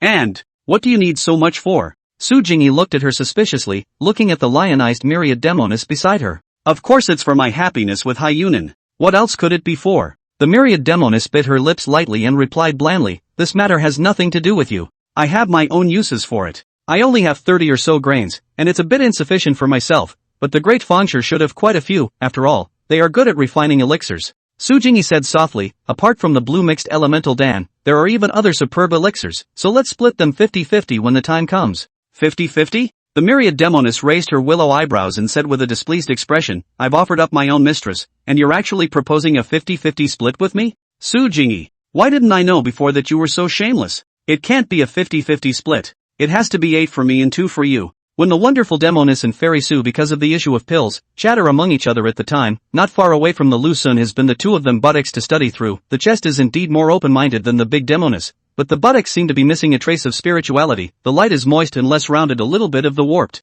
Of course, it's also enough to kill most women. And I don't know how I'll learn to break formations later. Is it hand-to-hand teaching me? Lu Sun bristled, thinking that this idea was unlikely, not to mention whether Immortal Su was willing or not. The myriad Demoness on the side who was leering at him was already an impossible hurdle to cross. That's when the saying popped into my head, "Success is fine in the taking, wealth is in the taking." No. Wealth and riches are sought and lost in danger, 1 out of 10 when sought and 9 out of 10 when lost. Lu Sun bit his lip and looked at the hidden buttocks underneath the Taoist robe, hastily stopping his bold thoughts. Just as Lu Sun was imagining things, the myriad Demoness and Fairy Su seemed to have discussed the results, and the myriad Phoenix Fairy looked back at her young lover, her brows filled with reluctance and helplessness. "Learn while I'll be nearby." With those words, he flew away in a whoosh. "Ha? What's going on?" Lu Sun looked at a stream of light at the edge of the sky until it disappeared in front of his eyes, and then he rushed at Immortal Su and asked, "How did my mother leave?" "None of your business." Su Jingyi stood there, holding the Buddha dust green peak, and faintly said, "From now on, you already belong to me. I will be very harsh next, but whenever you dare to make a wrong step." As the words fall, the Buddha dust in his hand actually changed into a whip, while Qingfeng's long sword swung out and actually swung out a vapor that instantly moistened that whip. The whip is dipped in water and the mana is unmatched. End of chapter. Chapter 165, the fairy wants to understand him even more. Su Fairy holding a wet whip, gently flung down, instantly resounded a crisp sound. When used to leave a whip residue formed by water droplets, piece of Su, this residue will explode, visible contains strength. And Lu Sun standing not far away is almost dumbfounded. This. How to use a whip. The key she also knows to water the whip, that whip up is not even more painful. This in the end is not a fairy? Why do you think she is more horrible than a Demoness? No. You're not going to do that, are you? Lu Sun shrunk his head and said with a terrified expression, "How can I use a whip when I'm just learning how to break a formation? This matter. Have you discussed this with my mother? Or did you decide without authorization?" The mythical Demoness agrees. Fairy Su looked at the panicked Lu Sun, said faintly, "You only need to learn well. This whip naturally cannot whip your body. If it is a duplicity, then I certainly will not leave mercy, will let your skin open flesh until, of course, I will not let you die, otherwise the wonderful Demoness side is not good to explain." The great Demoness agrees?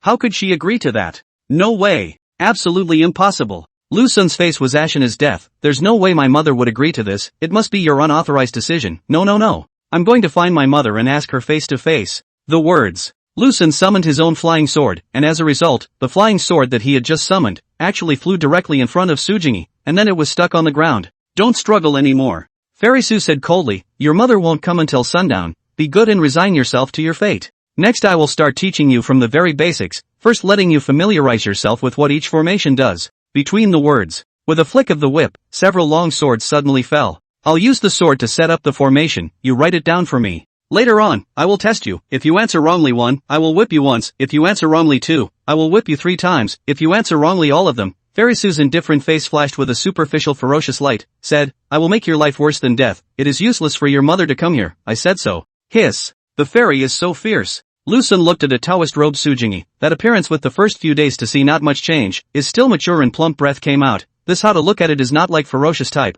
although she is cold as cold, than the first time to see the little Demoness, but it is not so much as to use the whip to whip, right? Could this be what the great Demoness taught her? The two of them chatted for a long time on the sidelines, and after that, the great Demoness walked away, and immediately after that, Immortal Su threw on the whip, but then again with the level of hostility that the wonderful Demoness had towards her, coupled with the level of attachment she had towards herself, it was impossible for her to do this matter. Come to think of it. Lu Xun pursed his lips. It doesn't seem to be a certainty. The myriad Demoness is usually very resentful of me. Was it my mother who taught you? Lu Xun asked carefully. Guess yourself. Su Jingyi raised her eyes, and a trace of undetectable bad intentions flashed across that cold and delicate face as she lightly said, "The case is solved. Sure enough, it's the wonderful Demoness." Lu Xun, a time a little difficult to accept. The morning she also said what? Mountains without prongs, water without cliffs, heaven and earth perish, do not dare to cut off with the king. The good guy turned his head to sell their own men, the key to the other side is still her enemy. How much favor did you give her? To actually sell even her own phase?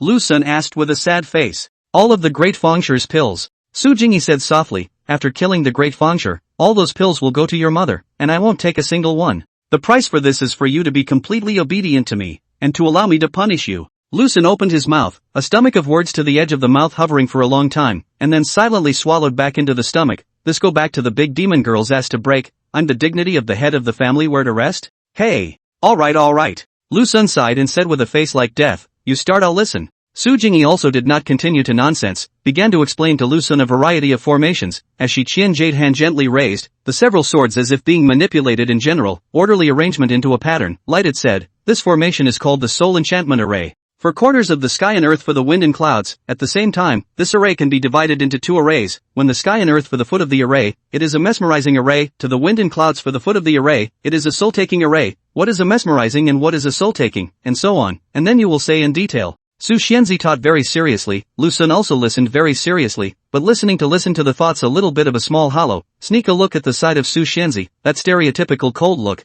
as well as the image of her holding a whip, feel like the teaching department of the stunning mature director. Carefully think about it as each has its own style, the little Demoness like mature cold charming, she is like a workplace OL woman, full of a strict flavor, the little fox naughty and lovely, she is like a little sister next door, general, exudes a youthful atmosphere, although the little fox are more than 200 years old, but does not hinder her lively. As for the wonderful Demoness and Su Fairy, the two of them will not be able to, meow Demoness mature and charming, quite a female president of the flavor, which time has created her unique charm, but also left unmoving intelligent. Demeanor is always able to exude belongs to her sexy and fragrant. As for Fairy Su, she was the head of the teaching department, who was labeled as stereotypical, serious, and indifferent, yet she was so beautiful that she dared not get close to the closed moon and shy flowers. After a brief moment of disorientation, Lu Xun returned to reality, pretending to nod his head there and then asking some crying questions from time to time, but Su Jingyi was not annoyed by this and carefully answered the questions for him. Indeed, she had already known that Lu Xun had wandered off, but she purposely didn't go to remind him, waiting just to smack him hard when it was time for acceptance, of course. There was also a request from Miao Fengxian in this. You whip him for me, don't worry about breaking it, his defense is stronger than you think. These were the original words of the myriad Demoness. At that time her expression was a bit resentful and angry, her tone was even filled with some sort of spiteful woman's hatred, although I don't know why it was like this, maybe it was because she didn't serve her well last night, and wasn't able to fill the emptiness and loneliness within her. But these are not the points of concern for Su Jingyi, on the contrary, she is a bit curious about Lu Xun's defense. What kind of defense is it? Even the wonderful Demoness is about to praise it, it is simply incomprehensible. District Great Hotian Realm, what kind of defense can this be? After a long time, this mesmerizing array is considered to be finished. Fairy Su took out a bamboo tube from her sleeve, gently unscrewed the small mouth to sip the sweet nectar inside, and made the Lu Xun on the side greedy, and looked at her with bated breath. Su Jingyi flattened her mouth and pulled out another bamboo tube from her sleeve, throwing it directly to Lu Xun beside her. Thanks! After Lu Xun got the bamboo tube, he drank the nectar inside in one gulp, the sweet taste. It was memorable.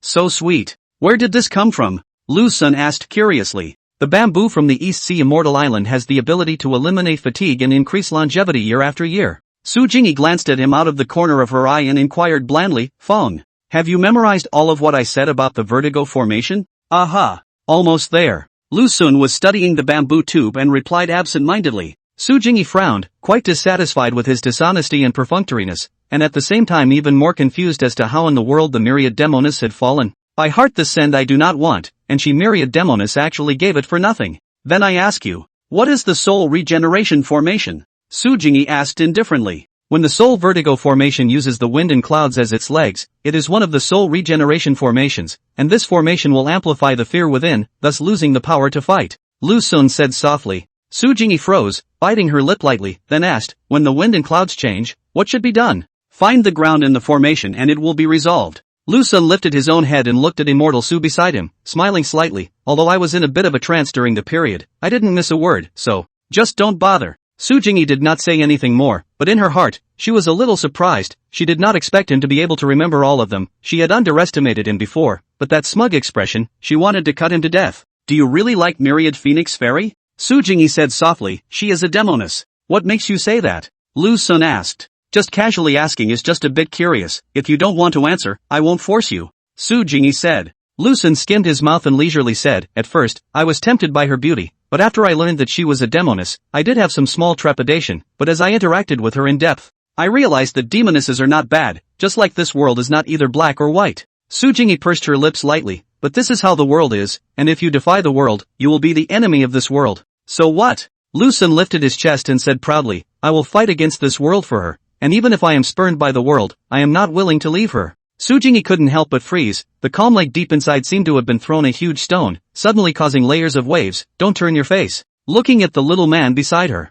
Finally understand. Understand why the wonderful Demoness fell, even at the expense of having to give it away for nothing. Willing to fight this world for her, that touched even me a little. Gently biting her cherry lips, the corner of her eye secretly looked at him, and her heart secretly defamed. This person is a bit interesting. Under the naughty and cheap waves have such a courage. For a moment, Su Jingyi had a small change of heart towards Lu Sun, while at the same time wanting to get to know him better. Almost. Let's get on with it. Su Jingyi strolled towards the front of that sword formation. Lu Sun looked at Fairy Su's back and watched as, along with the light steps, the moist and rounded buttocks underneath the Taoist robe vaguely twisted. End of chapter. Chapter 166, give her a little shock. This most of the day down, Su Fairy froze and did not throw a whip. Those formations she taught, almost all of them were memorized by Lu Sun in his head, and it was still the kind of thing that did not miss a single word, which made Su Fairy a little bit of a small hard to bear. Promised the Myriad Demoness to whip her man, but it turned out that she couldn't find a reliable reason. Gulp gulp gulp. Lu Sun drank the fresh sweet nectar from the bamboo tube. Fairy Su standing at the side secretly looked at him, hesitating in her heart to mess around a bit, but in the end the idea was held back and silently took out 2 secret books of the Tao sect and threw them directly to him. This is the secret book of the Tao sect. One of them is the basic heart method. You take it back and take a good look at it. If there is anything you don't understand, remember to come and ask me. Su Jingyi said indifferently, don't ever go to your maiden. She's a reckless woman who doesn't understand anything. Lu Sun casually flipped through these 2 so-called Taoist secret books, and not much interest, directly into his arms, turned his head sideways. Looking at Fairy Su standing on the side, from this angle, that body is simply impeccable. Although the loose Taoist robe covered most of the beauty, but with the rich experience in the field, Lu Sun was able to feel what kind of full and delicate body would be under the Taoist robe. Fairy Su? Lu Sun tentatively threw out a title, and seeing that she didn't have any strong reaction, he muttered again, can I ask you a question? Su Jingyi pursed her lips and asked gently, the formation issue or about personal matters between me and your mother? It has nothing to do with my mother, it's just about you. Lu Sun smiled and asked curiously, how did you manage to be equal to my mother? She only reached the 7th realm in 1,000 years of cultivation, and you, Fairy Su, you managed to reach her same realm in such a short period of time. Could it be that you, Fairy Su, are a supreme genius?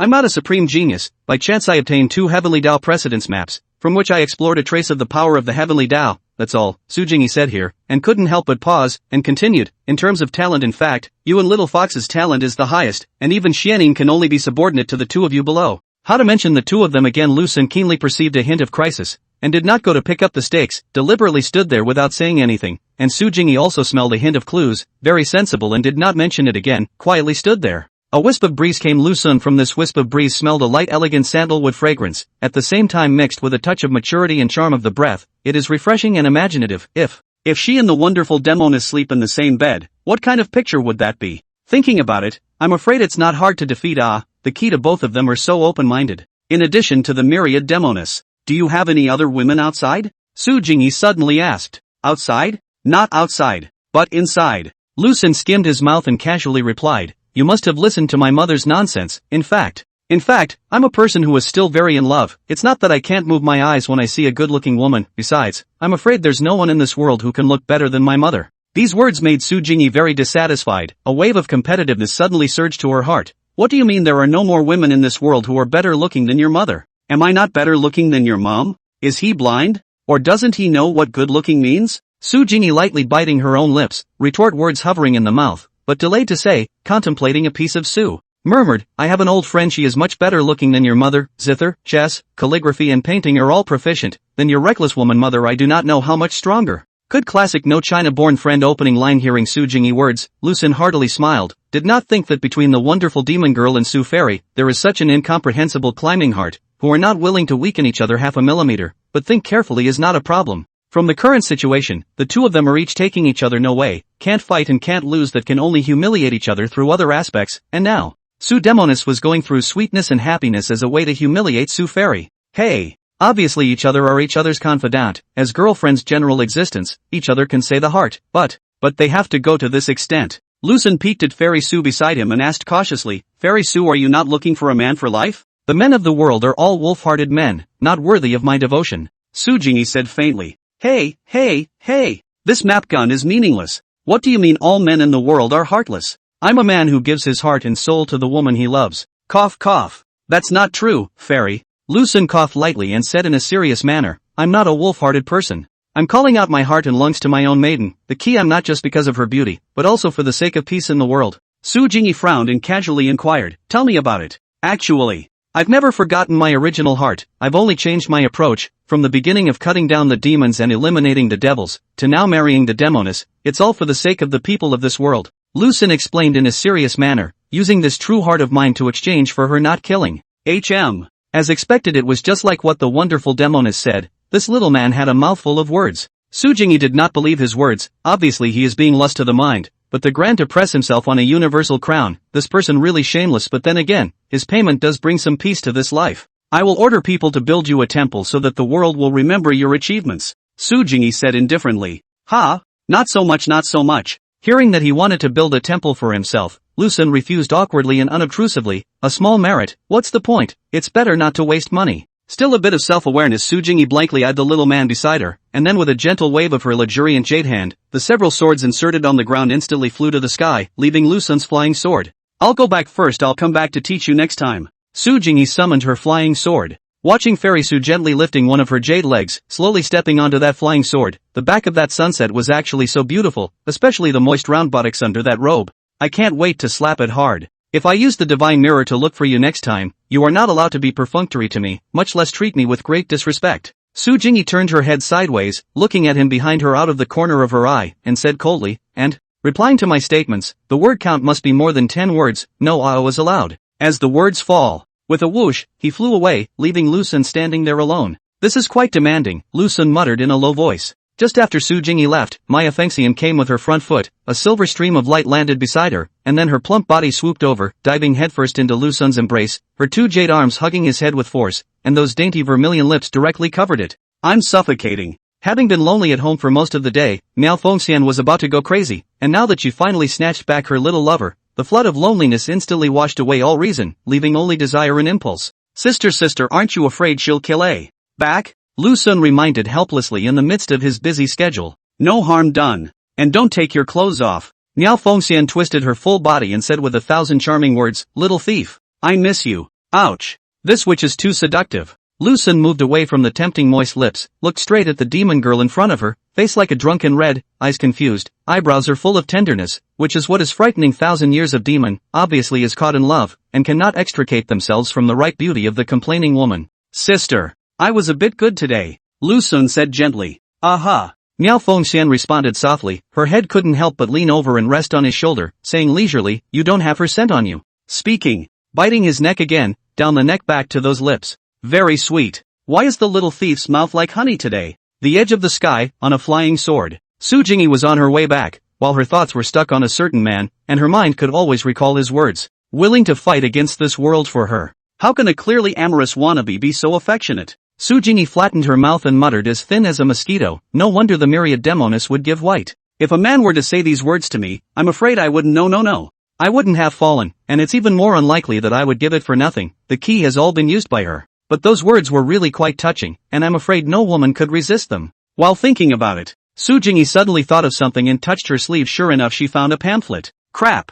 Forgot to give this to him. Su Jingyi pursed her lips and pondered for a few moments before. Then she turned back. Even though he can give it to him next time, there's no telling when that next time will be. For a few moments. About to arrive at the top of that mountain, Su Jingyi saw someone there from a distance and could not help but slow down her speed as a result. When she got closer, the scene in front of her made her blush. In broad daylight, in the middle of nowhere, how dare you? Fairy Su saw that the myriad Demoness was snuggled in Lu Sun's arms, her two white snowy jade arms hooked around his neck, and they were still face to face with each other. If she hadn't guessed wrongly, this was in the middle of a kiss. Meanwhile, Myriad Phoenix Fairy had also discovered Su Jingi, who was slowly flying by the sky, although she didn't know why she had come back, but she had come, so she might as well give her mind a little shock. Let me crave her. End of chapter. Chapter 167, Her Lover is Strong. Su Jingi, who was hovering in the sky, stepped on her own flying sword and looked dazedly at the pair of men and women in the distance who were crazily nibbling on each other, especially the dastardly Myriad Demoness who was snuggled up in the arms of her young mistress and was still clinging onto her young mistress's neck, that nibbling mouth look, as if it was a beast that had been hungry for several days and nights. Oh, my God. Why are you so shameless? In broad daylight and in the middle of nowhere, have you no sense of shame? Su Fairy's cheeks on both sides of the fire, and even a little hot, and unspeakable shame from the bottom of the heart swept, not only stained her indifferent face, but also so that the breathing has become rapid, and accompanied by is the expansive chest, ups and downs non-stop even if the loose Taoist robes to wear in the body, it is difficult to withstand her surging. Oops. This shameless wonderful Demoness even went so far as to serpentinize herself and spit snake letters at her little lover. Su Fairy stared wide-eyed, those eyes were actually dismayed, as well as an expression of disbelief, even. She was even a little bit at a loss for words. If it was just a kiss, it wouldn't have been a big deal, but that Demoness actually snaked and spat at her little lover, and the key. How come Lu Sun is still happy? It can't be true, can it? Myriad Demoness, she didn't lie to me? Su Jingi thought of not long ago, and the chat between Myriad Phoenix Fairy, chatting about her little lover does not mind her snake transformation, even the snake transformation is still full of yearning, at first thought that it was just a joke, but the scene in front of her eyes, has been completely confirmed. Su Demoness words, not just yearning for it anymore. Her little lover is simply in love with it. You don't think so? Is there such an amazing man in this world? What kind of mind is this? How do you feel he is out of place in this world? A normal man in the kiss, suddenly by the other side with a snake letter to lick 2 times. It is estimated that the estimated scared fainted, but he not only did not fainted, and even hugged the wonderful Demoness tightly.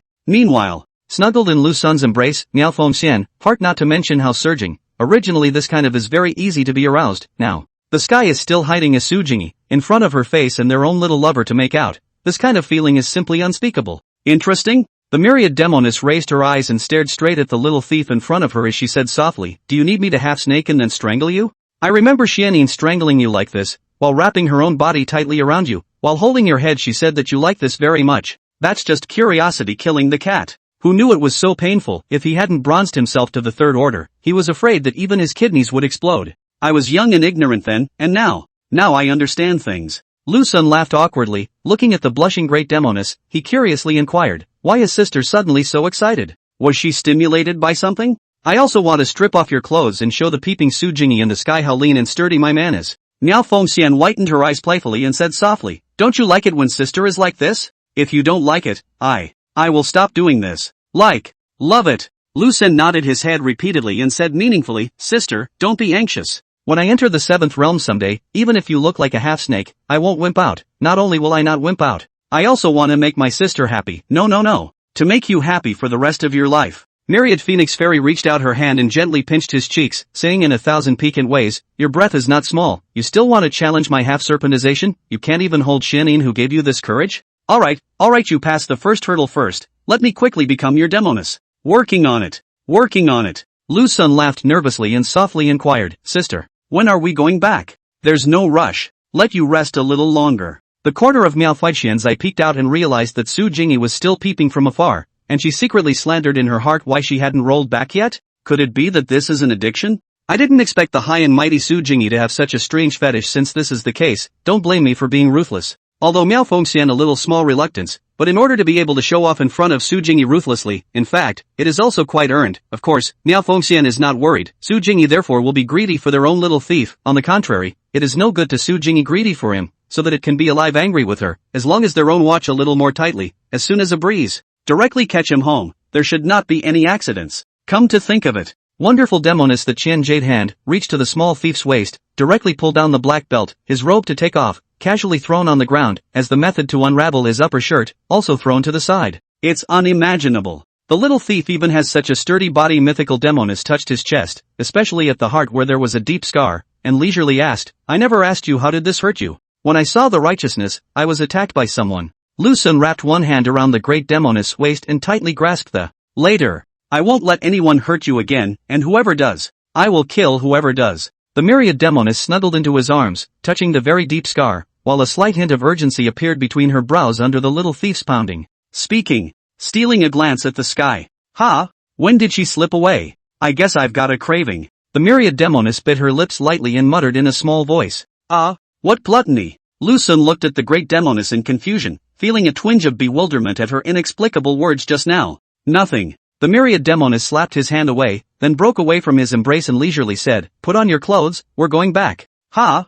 No. Then what's the point of picking off my clothes? Lu Xun looked at the great Demoness with a shocked face, his eyebrows were filled with surprise. This had just been peeled off by her, but as a result, he just touched the wound and let himself put on his clothes again. He really couldn't understand what she was thinking. Strip if you want to, where's the reason? Miao Fengxian blanched at him in a flirtatious manner, picked up his clothes from the ground, and went around to his back. Carefully for him to dress, gently said, I do this has its own reasons for doing so, do not ask too much. Besides, my heart has been given to you, how can I still harm you? Oh. Lu Xun obediently answered, then remembered a certain thing and softly asked, Sister, there's one thing that you need to explain to me. You went so far as to sell me directly to Su Jingyi for the sake of those pills from the Grand Founder. Isn't that a bit excessive? And that twat even tried to whip me with a whip. To tell the truth, the whip is also I let her use. Lend a hand to her hard to repair you a meal. Who let you these 2 days so perfunctory? Far less than in the capital when the force, in the capital. You've been working hard, but you've been coming home. Is a variety of reasons to excuse, not here uncomfortable, or they're uncomfortable. Okay. I'll accompany you to lie under the covers for a few days, as a way for sister to make up for you. Miao Fengxian tied his belt for him and delicately said, Don't be angry. If you get angry at me again, be careful I'm going to flip out. You. Me. Laughs. Lu Xun cried and laughed, have seen overbearing have not seen so overbearing, together I even angry power or not ashamed of his like to engage in a big word of the big Demoness. Let's go. This time you take me back. The myriad Demoness said delicately, control the flying sword and hold me in your arms. Faced with the request of the wonderful Demoness, Lu Xun naturally wouldn't refuse and casually waved his hand. The flying sword that was stuck on the ground instantly returned to his eyes. Gently stepping onto the flying sword, Lu Xun stretched out his own hand, smilingly rushing at the great Demoness. Come. The great Demoness raised her veiled hand lightly, and after being tightly grasped by him, she couldn't help but jump into his arms. Let's go. Let's go home. Lu Xun hugged her and smiled. The edge of the sky, on a flying sword. Wonderful Demoness snuggled in Lu Xun's arms, the kind of being their beloved man to the tight care of her body is almost tingling. Tough on 1,000 years finally did a return to the soft little woman. It turned out to be so comfortable. Little thief. When we get back, should we take a bath or get under the covers first? The myriad Demoness touched his chest, her eyes already full of ecstasy, anticipation, excitement, and an urgency that was about to overflow. Lu Xun heart that pain this just escaped from the wolf's den. In the blink of an eye fell into the snake hole. The key to the arms of this big Demoness. You cannot refuse her. If she is angry, the head may be wrung down. Let's take a bath first and dry off in the meantime. Lu Xun said bitterly. You have long since detached from the mortal body, there is no need to eat, and eating is a waste of time, so why don't you? The myriad Demoness pursed her lips and pressed into his ear to whisper something, and it was seen that her mature and delicate face was instantly on the verge of turning red. Lu Xun slowly put a question mark in front of his forehead and looked at the shy myriad Demoness in his arms with a face full of shock. What are you looking at? The myriad Demoness lowered her head, her face red with shame, and said in exasperation, I'm just mentioning it, and it's not like I'm forcing you to do it for sure. Between the words, groping for him at the waist, he pinched him hard and said angrily, fly well don't hit the mountain. Meanwhile, Su Jingyi was also on her way back, but compared to the happy journey of the wonderful Demoness, she was in a much lonelier situation, especially since she had just seen a shocking scene that still left her thoughts unsettled for a long time. Whenever that scene is put out of my mind, it can't help but come back to me. With that damnable Demoness nestled in her lover's arms, her arms still clinging to his neck. Words. Her little mistress is quite strong. Su Jingyi lightly bit her plump vermilion lips and muttered softly. End of chapter. Chapter 168, Fairy Su who had trouble sleeping through the night. If the dastardly myriad Demoness snuggled into her lover's arms and then frantically kissed on the mouth, it left Fairy Su's heart greatly shocked. Then when she saw Lu Xun's robust back, as well as his lean and strong body, the strong visual impact made her heart beat faster, and even at this moment, whenever she recalled that image, her heart would always be accompanied by unspeakable emotions. This is her first time to see a man's body. The result is the first time to see such a strong and sturdy, although Fairy Su also knows that the person of the Wu Zone must be a lot stronger and more solid than him. But the myriad Demoness little lover strong, belongs to the kind of strong that does not protrude and is very perfect, far more coordinated than the Wu Zone. No wonder she likes to drill so much. Su Jingyi lightly pursed her own delicate moist lips, a slight hint of messy emotions between her eyebrows, and leisurely said to herself, snuggling in such a bosom, it must be very comfortable, right? Seeing her face full of happiness, it's probably estimated to be very comfortable. The words. Fairy Sue's face instantly reddened and burned a little, skimming her mouth. Muttered in a low voice, "What does it matter to me if it's comfortable or not? Even if it's really comfortable, I won't drill into it. Besides, it's her used man again. I don't want to pick up what's left of her." For a long time. When Fairy Sue returned to her own palace, she walked towards the warm pool with a hurried pace. When she came to the private warm pool spring, she gently lifted her hand and gently fiddled with the surface of the pool for a few moments, instantly creating layers of waves, and then she took off her embroidered shoes, revealing her round and white jade feet. Green onion jade fingers pinched the waist at the green silk belt, as she gently sew a pull. Instantly the lapel of the Taoist robe called out, at the same time accompanied by the fall of the green silk belt. On the body of this robe is also along both sides of the fragrant shoulders, slowly slipped down, a plain and elegant bibs and even playful, that the exempted lapel of the chest than the great Demoness but also exaggerated by half a sou. Reaching around the back of her head, she removed the hairpin. Her black hair was like a waterfall hanging down, and then she redid it again, coiling the appearance of a mature and beautiful noblewoman, wearing silk blasphemous pants and a belly band, slowly stepping away from her legs and stepping into the warm pool.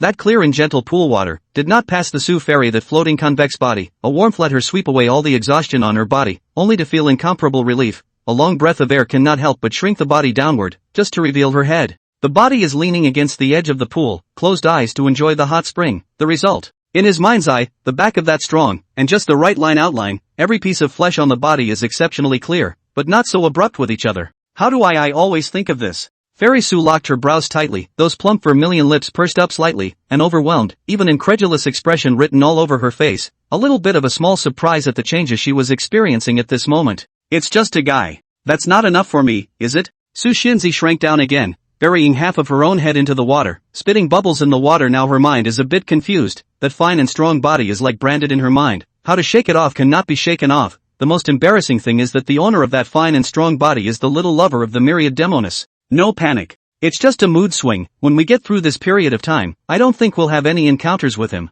Immortal Sue reassured herself. Meanwhile, the myriad Demoness was also soaking in the warm pool, and compared to Su Jingyi's lonely figure, she was much happier. With a cozy face, she was snuggled in her lover's arms, while the softness that flowed between her brows seemed to record all the fun that had been going on earlier. Later on, you should also be as vigorous as this. Don't give me a perfunctory treatment. Myriad Demoness said softly, otherwise I will rip your head off. Violence is too violent. Loosen heart that pain. This world is violence is frequent, and she is still everywhere violence. But then again, as a Demoness, she is still a 1,000-year-old demon that is feared and feared. It is quite reasonable for her to be violent. What's wrong? What do you mean you're not talking? Are you a little displeased with me? The myriad Demoness raised her head, her eyes staring straight at him, threatening in her gentleness, and softly inquired. No, just thinking about certain things from the past. Lucen hurriedly wrapped his arms tightly around the domineering great Demoness in his embrace and said with emotion, in the past, I looked down on fate. But now I realize that if I didn't have the shelter of destiny, I might have been lost a long time ago.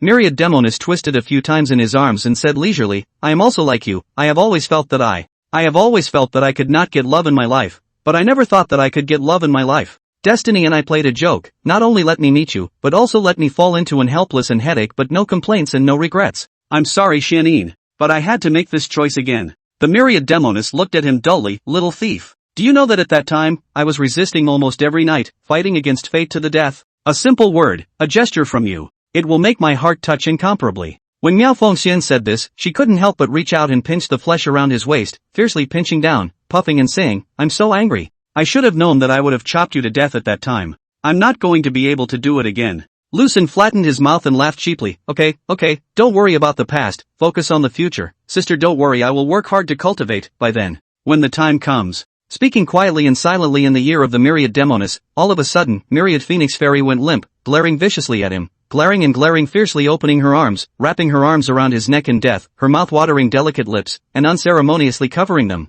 What the hell? Didn't it just end? And now it's making a comeback? Lu Sun's heart was bitter, but Lu Sun didn't say anything and greeted them with a hard head. Early the following morning. Spent a sour night. Lu Sun woke up from a short sleep, looked at the arms of the great Demoness. Although I do not know when she will wake up, but this rare moment of rest, Lu Sun or dare not easily go to disturb her dreams, in case she revitalized this will be a human tragedy. Why are there always such women around? Filled with irritability, impulsiveness, agitation, and incomprehensibility, the big and small demonesses need no introduction. The many evil deeds in the weekdays have already perfectly explained the character of both of them. The little fox shouted all day long that she wanted to give herself babies, and it was still the kind of full of children and grandchildren, and the key petite body was loaded with all the vinegar. The last is Fairy Sue. This S problem is even more serious. Looking at what seems to be a desireless falling dust fairy, in reality, the stomach is full of thoughts. There is also a little bit of darkness, and even also has a tendency to violence. Yesterday's flinging of the whip has already shown everything. Gentle, virtuous, sensible, but at the same time mature, sexy, big boobs and long legs. There are no such women in this world? Why are they all like this one who come up here and dance with swords and guns?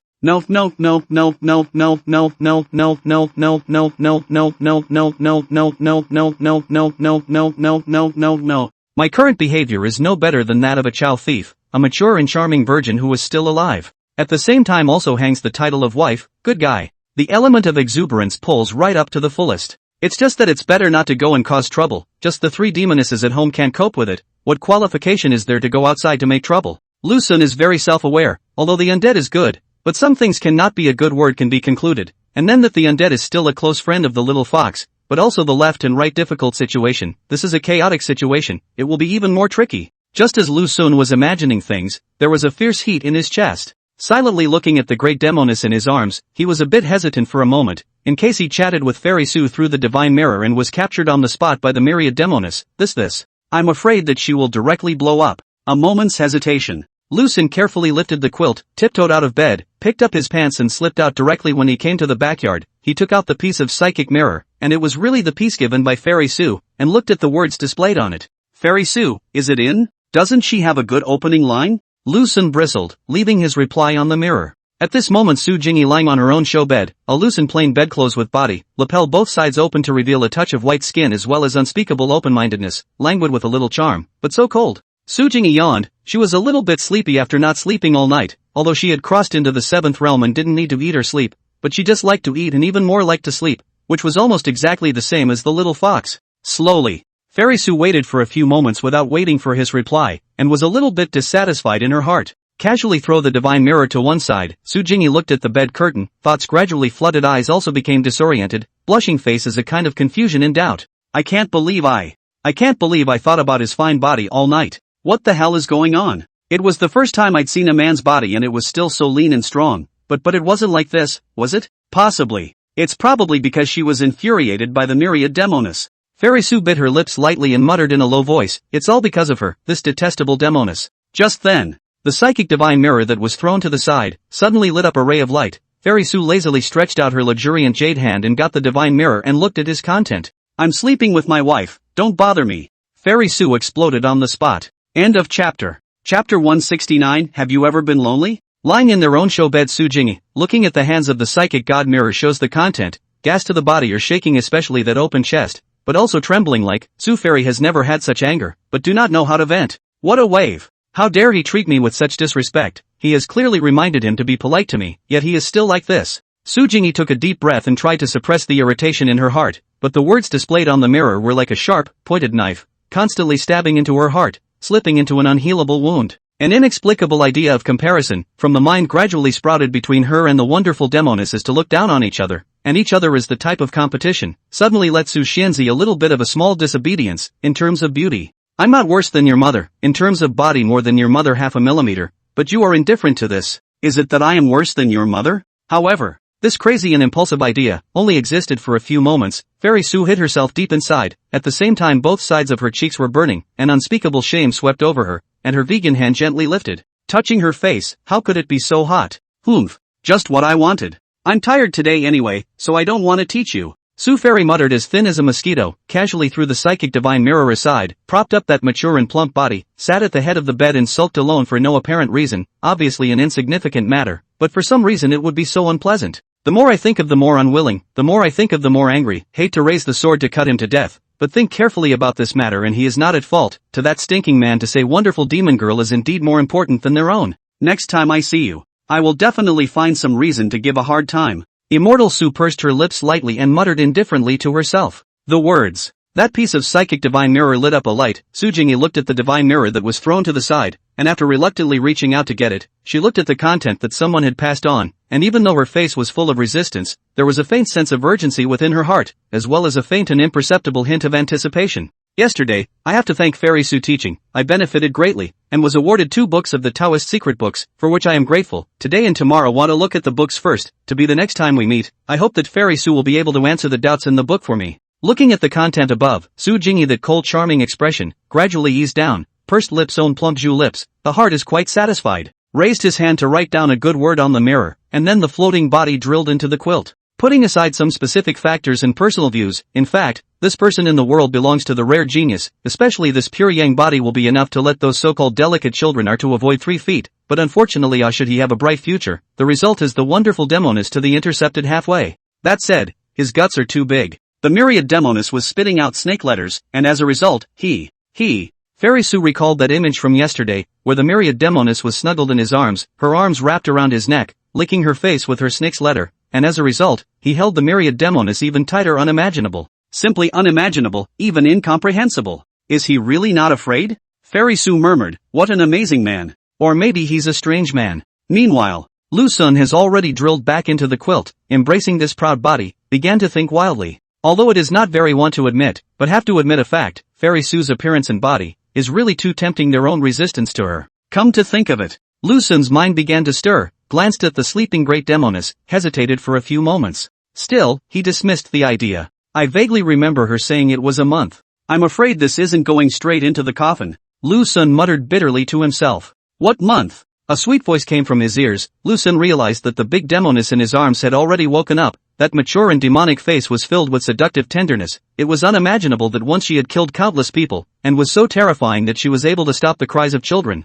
Nothing. Lu Sun hugged the great Demoness tightly and asked with a smile, is sister happy? Average. It's still a little bit more perfunctory than when we were in the capital. The great Demoness burrowed into his arms, and after finding the most comfortable position, she said with a grumpy face, in 2 days, Xianyin and Xianshi are going to be out of the gate, and we'll have to pull away from you for a while again. How about I find a time to have a showdown with Xianyin Xianshi? Lu Sun asked tentatively. Hearing that he was ready to show his cards, the myriad Demoness was full of resistance and shook her head. Softly said, no. This matter can never be. It is not good that I have to break up with Xianyin. In fact, this is quite good. Well, I'll listen to my sister's arrangements. Lu Sun nodded his head obediently, sniffing the faint fragrance of her body, and said carefully, sister, Lu has a plan to be able to make the relationship between the two of us both public, without causing you and Xianyin to fall out, and even have a better relationship. Tell me about it. The myriad Demoness looked at him curiously and said playfully and softly, it's actually just a clever way to divert the conflict between the two of you, elsewhere.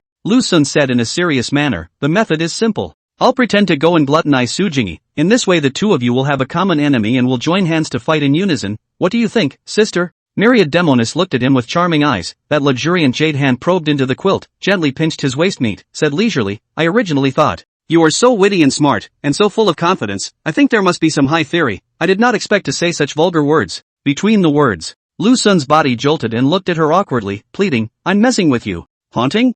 I don't think it's like fooling around, it feels like it's testing my words. Is it that if I'm slightly loose, you'll take the opportunity to climb into Su Jingyi's bed? The myriad Demoness blackened her face, glaring viciously at him, and said coldly, little thief. Not a little bit of guts. It's only been a day and you actually have such thoughts. How dare you?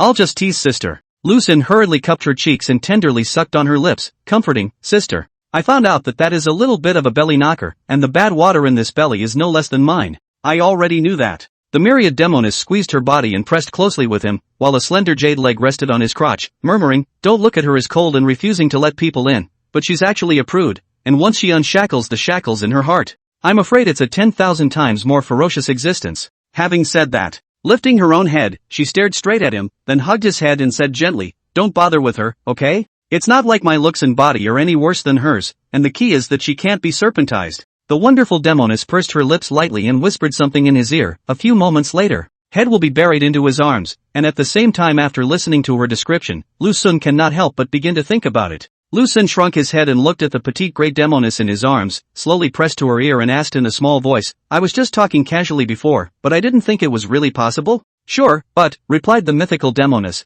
biting her lip daintily, you could die, literally. How can I see that? Lu Sun asked. Subsequently, the myriad Demoness came to his ear again and explained as thin as a mosquito. Sorry for the disturbance. Lu Sun said bitterly. Myriad Phoenix Fairy hugged her young lover's tiger's waist and said playfully, actually, you can give it a try because you have the body of pure yang. Lu Sun licked his lips, after a brief thought, calmly analyzed, this matter is quite difficult not to sigh, this try to pass away. In the time that followed, Miao Fengxian snuggled in his arms, listening to those sweet love words of his, that lonely 1,000-year-old snake's heart was about to melt, and without a moment's notice the lips fiercely covered over. Inside a certain luxurious mansion, a stunningly beautiful mature woman wearing a bedrobe is lazily lying on a bamboo chair. The sides of that sash are unapologetically open, exposing her fair skin, as she reclines sideways. It was even more propped up and open. Slim legs out of the skirt a little bit, the jade feet are very round, jade toes is exquisite, cannot wait to go up to play some. Distinguished from the demonic charm of Miao Fengxian and the cold charm of Su Jingyi, this absolutely beautiful mature woman exuded the temperament of a lady of the house while not losing that gorgeous aura. The key to her figure was not the least bit inferior to Miao Demoness and Su Fairy. Ouch! What wind blew our Fairy Su over? That stunningly beautiful mature woman opened her eyes, with a faint touch of flirtation in the corner of her eyes, and playfully asked, "Came by to see you." Su Jingyi walked to the edge of the wigwam pond, looked at the koi carp in the pool, and blandly inquired, "In these 20 years, you've been a living widow, will there be times when you're lonely?" Chapter blocked, overhauled. End of chapter. Chapter 170, I like your man. Su Jingyi this inexplicable words, so that lying in the bamboo chair on the beautiful mature woman froze in that, eyes with a touch of consternation, as well as caught off guard expression, opened his mouth to the mouth of the words hovering piece of Su, and then just silently swallowed back. But all women get lonely. That stunningly beautiful mature woman hid her smile, gracefully reaching out her hand to pick up a plum, sending it to her own mouth, muttering, "Why are you suddenly asking me this question? Is it because you want to introduce me to a man?" Su Jingyi turned around and looked at the mature woman on the bamboo chair, and lightly said, "I'm just casually asking, nothing else." Casual? When would you be casual? You must have encountered something. It left a huge confusion in your heart, otherwise you wouldn't have run to me for no reason and dropped such inexplicable words in the process. The stunningly beautiful mature woman looked at Su Jingyi, who was dressed in a Taoist robe and holding Buddha dust. She knew how tantalizing the body underneath the Taoist robe was. After all, they had slept together. Confusion was indeed very confusing. The image of him kissing the wonderful Demoness, his fine and sturdy body, always remained in his own mind. Su Jingyi flattened her mouth and didn't say anything more, silently walking to her side and sitting on a chair, faintly saying, "Have you been doing well lately?" "Average. Staying at home every day, eating and sleeping and eating." The stunningly beautiful mature woman sighed, gently pinched her waist meat, and puffed herself up. "I feel like I've gained a lot of weight. Before my waist didn't even have much meat, but now when I grab it, I have a little bit of meat." Su Jingyi glanced at her propped up expansive chest and said carelessly, "Don't stay at home every day. Go out more when you have time." "It doesn't mean anything." The stunningly beautiful mature woman skimmed her mouth and once again reached out to pick up a plum, leisurely saying, "This walking around is all the same. It's better to stay home unless the little fox comes to me. That would be a bit of fun. But that Demoness, Myriad Phoenix Fairy, won't let the little fox come down the mountain so easily." "Myriad Phoenix Fairy has been quite busy lately," Su Jingyi muttered. "She's nourished now, much more so than the two of us." What's wrong with her?" The stunningly beautiful mature woman looked at her curiously, looked at her best girlfriend beside her and said urgently, "Could it be that she has a man? It can't be, right? The 1,000-year-old demon Myriad Phoenix Immortal who is on par with you, any man who sees him, doesn't he have to be scared to the point of soft legs? How could there be a man? Why is that impossible? Her little lover boy's guts are not ordinary." Su Jingyi pursed her lips and shook her head, denying, "Don't guess. If she finds out, she'll be careful to kill her with a sword, and by then, that would be troublesome." "You will protect me." The stunningly beautiful mature woman laughed lightly, "I'm not afraid." The words. The mature woman sat up and pushed the fruit plate beside her to Immortal Su's side, saying softly, "This is the fruits of the western regions gifted by the Prince of Chang, so you should quickly taste them." Su Jingyi frowned and questioned in a slightly puzzled manner, "Is he still not dead to you? You've been avoiding him all this time. Who let me charm?" The mature woman shrugged her shoulders, Yen smiled and said, "Even if I become a widow, at an age similar to yours, there are still a group of suitors outside, many of them are young and talented, alas those young guys, I can be their mother, and they are actually infatuated with me." Words with a hint of arrogance, and even a little smug. After all, as a woman, especially on a certain age of single women, the most like nothing more than this so-so, there are a large number of suitors around, as a way to illustrate their own beauty and stature. The vast majority have not seen you, just heard its name and do not see its people. Su Jingyi said softly, "You also let's take these words to flirt with me. I do not like men in this matter you are not unaware of, in addition to those of your suitors, if I have not guessed wrongly, but it is just to give you the tools to send things, the key to you to take the people's things, but close the door to not see other people. I'm not as bad as you say." The stunningly beautiful mature woman rolled her eyes and said in a good-natured manner, "Some valuable things, I let the maidservants send them back, and just left all kinds of food, of course. I'm not eating for nothing, I let the maidservants give silver, but these stinky men don't accept it. What can I do?" Su Jingyi lightly bit her lips and softly inquired, "Have you ever thought about finding a man? I've noticed you're a little strange, always asking me if I want a man." What has it got to do with you if I want a man or not? The plump mature woman glanced at Fairy Sue beside her. Suddenly a shocking idea surged in her mind, and asked playfully, "It can't be that you're lonely, right?" Su Jingyi frowned slightly and replied indifferently, "Don't talk nonsense, how could I possibly be lonely? How come you can't? Don't think that you are hailed as the world's immortal, and everyone in the world is incomparably in awe of you, but you are also a woman, and will also be lonely and hard to endure, and will also need a man to pamper you." The stunningly beautiful mature woman said with a smiling face, seemingly strong on the surface and rejecting people, but actually, after tearing off your hypocritical mask, inside is full of hot bath fire blazing. Su Jingyi snorted coldly, "You are getting more and more vulgar now. If the men of the world know that Mrs. Luna is so I'm afraid they will all be greatly disappointed. There are no outsiders. Why do you have to be so reserved?" The mature woman laughed. "Jingyi, do you miss men?" "No." Su Jingyi replied faintly, "Not before, not now, and not in the future." "Yes?" The mature woman carefully surveyed her bosom friend, and said meaningfully, "Although I have no evidence, just by my own intuition, I feel as if you. I feel like you're having second thoughts about a certain man, but you're not sure yet.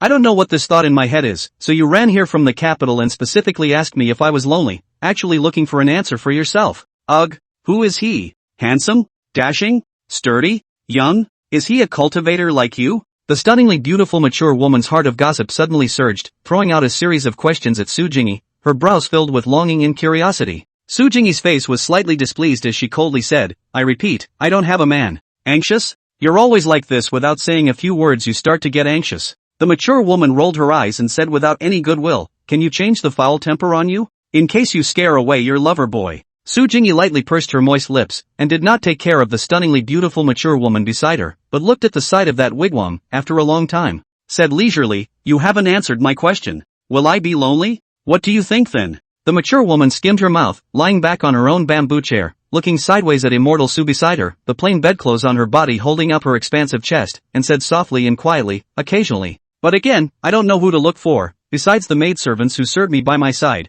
only you and the little fox are left." Su Jingyi glanced at the lazy mature woman beside her and faintly asked, "There is a kind of man. That is, he is sentimental in nature, and naughty but he is good-looking and graceful, this kind of man. Is it pleasing to women?" The beautiful woman flirted willow eyebrows, eyes flashed a flash of surprise, not moving, said, "And naughty and cheap wave. Probably is funny, this funny and handsome man, naturally is to curry favor with women, as for this amorous well. Men are all colorful people, see good-looking and bumpy women, simply cannot control their own." The stunningly beautiful mature woman leisurely said, "This is a man's common disease. There is no cure, can only be through the means of strict discipline. In short, the synthesis to say, the man in your mouth." "Good." As the words fall, looking at her out of the corner of his eye, he continued, "It would be nice if you could show me that. You brought him to you? I am afraid that the myriad Demoness is not going to fight me." Fairy Sue pursed her lips and replied blandly, "There is no such man. I am just casually asking, don't take it to heart, and don't think nonsense. Think that I seem to be lonely. TSK. Look at this. You're afraid I don't know you're lonely." The stunningly beautiful mature woman smiled, reached out and picked up a plum, and delicately said, "Jingyi, some things can't wait. The more you wait, the longer the night will be." Fairy Sue instantly understood her words, and smoothly picked up a plum as well, saying faintly, "Instead of caring about my matters, why don't you think more about yourself? If you continue to be lazy like this, I'll see that you're going to die of fatness alive." "Hey!" The stunningly beautiful mature woman sat up violently and glared at her viciously, her chest rising and falling due to her own exasperation and thus, saying in annoyance, "There is no such thing as you hurting people like that. Factual." Fairy Sue glanced at her exasperated best friend, the corners of her mouth raised in a shallow arc, and she murmured, "Humph." The stunningly beautiful mature woman pouted her little mouth and refuted with a puff of air, "Still a human immortal. I think you're even worse than the myriad phoenix fairy. It's not like you've seen her." Fairy Sue said softly, "And she killed your husband." "What husband? That was clearly just a sinful relationship that I couldn't resist. If Miao Fengxian didn't kill him, I would have killed myself." The stunningly beautiful mature woman indifferently said, "The more I think about it, the angrier I get. Using my family to threaten me as a way to make me marry a man I don't like, that dog emperor, shall not die a good death." "Then what kind of man do you like?" Fairy Sue asked, caught off guard. The stunningly beautiful mature woman froze and couldn't help but laugh badly. "I like the man you like." Su Jingyi crossed her eyes at her, looking at the pretty widow who had been lonely beside her for more than 20 years, and said without any good humor, "Then you're going to end up alone." "Yes?" The pretty mature woman looked provocatively at Fairy Sue and said meaningfully, "Jingyi, you mustn't fall in love with a man, otherwise if I find out about it, I will definitely snatch him up." End of chapter. Chapter 171, a wooden comb made especially for you. Su Jingyi looked at her bosom friend, this mature virginal beauty who had been widowed for 20 years, the lunar lady Mu Qingfang that no one in the world knew about, and said with a bashful face, Qingfang, you yourself are lonely and want a man to comfort you, don't involve me in this. Mu Qingshang looked at her with a yen smile, looking at the serious fairy Su, and said leisurely, you don't need to pretend to be reserved, don't I understand your mind? Isn't it true that when you meet a certain man of your choice, it makes you a little difficult? While yearning to get close to him and own him, it is difficult to pass that barrier in your heart. Nonsense. Su Jingyi rolled her eyes and said coldly, don't say what you think you're saying in a dignified manner, it's very impolite. Yo look at our human immortal, look at this serious lying demeanor. Mu Qingfang would not believe her words and said softly, Jingyi, we've slept together before, and I've grabbed your breasts and buttocks. I've grabbed them all, and I even know exactly how big of a bib and blasphemy pants you wear, so don't put on a show in front of me. The words. Mu Qingshang asked in a serious tone, speak. Who exactly is he, how old is he now, handsome or not, dashing or not, lean or not? Don't hold some things in your heart, it's easy to suffocate yourself, why don't you share it out, if it's possible, the two of us will share a husband. Ugh! You ridiculous widow! Su Jingyi blackened her face, glaring viciously at her, and said in annoyance, why are you so vulgar? It wasn't like this before. Lonely alright? Mu Qingshang shrugged her shoulders, reached out to get a plum, elegantly sent it into her moist red mouth, and lightly urged, alright. Stop being perfunctory and tell me quickly, who exactly is that man? Who is it? How do I know who it is? Su Jingyi lightly biting her own lips, her mind flashed through someone's appearance, that the strong and sturdy body striped outline clearly distinguishable, especially his one hand holding the wonderful demon girl's waist, one hand grasping her upturned and moist buttocks, simply to play the color to the extreme. No. It's not like that. It must not be like that. Su Jingyi bit her lower lip with force, the slightest pain pulled her thoughts back to reality. Her heart secretly slandered that this was not her own intention, but the result of nonsense. How could I possibly have a single thought about Meow Demoness' little love interest, not to mention his obnoxious whine, just the fact that he is Meow Demoness' man is enough to make me turn my back on him. Meanwhile, pretty widow Mu Qingfang looked at her with unblinking eyes, that face full of complicated expression seemed to indicate everything, never thought that she had a man outside, and I don't know what kind of man, actually able to make her all moved, should be a naughty and handsome little man. TSK. She would even eat the young grass of an old cow, but could the other party eat her? Su Jingyi is like herself, but the whole only for more than 40 years, and she is a human immortal in the world today who is on par with the 1,000-year-old demon Miao Fengxian, that horrible strength with the lonely for more than 40 years of bathing in the fire. I am afraid that she will not be burned to ashes. Ugh, what are you thinking about? Mu Qingshang asked playfully and softly. Nothing. Su Jingyi skimmed her mouth and said lightly, I'll tell you for the last time, I don't have a favorite man, I didn't have one before, and I won't have one in the future. In any case, don't bring it up in front of me, or else I'm going to get angry. It's no fun. Relying on the fact that you are a cultivator and an immortal of the current world, you bully me, a weak woman, every day. Do you want some face? Mu Qingfang rolled her eyes, then looked at her boudoir friend and said with a smile, Jingyi, do you want to hear what my favorite man is like? You love to talk about it. Su Jingyi was curious in her heart, but on her mouth she was saying that she didn't care. Actually, I just want an old cow to eat young grass. I want a young, sassy, lean and bold bad man. Mu Qingfang stared at her and said meaningfully, in short, a young man who is horny, wavy and bad. I will use this proud body of mine to hook his heart at all costs, so that he will completely sink into my body and never be able to leave my nest.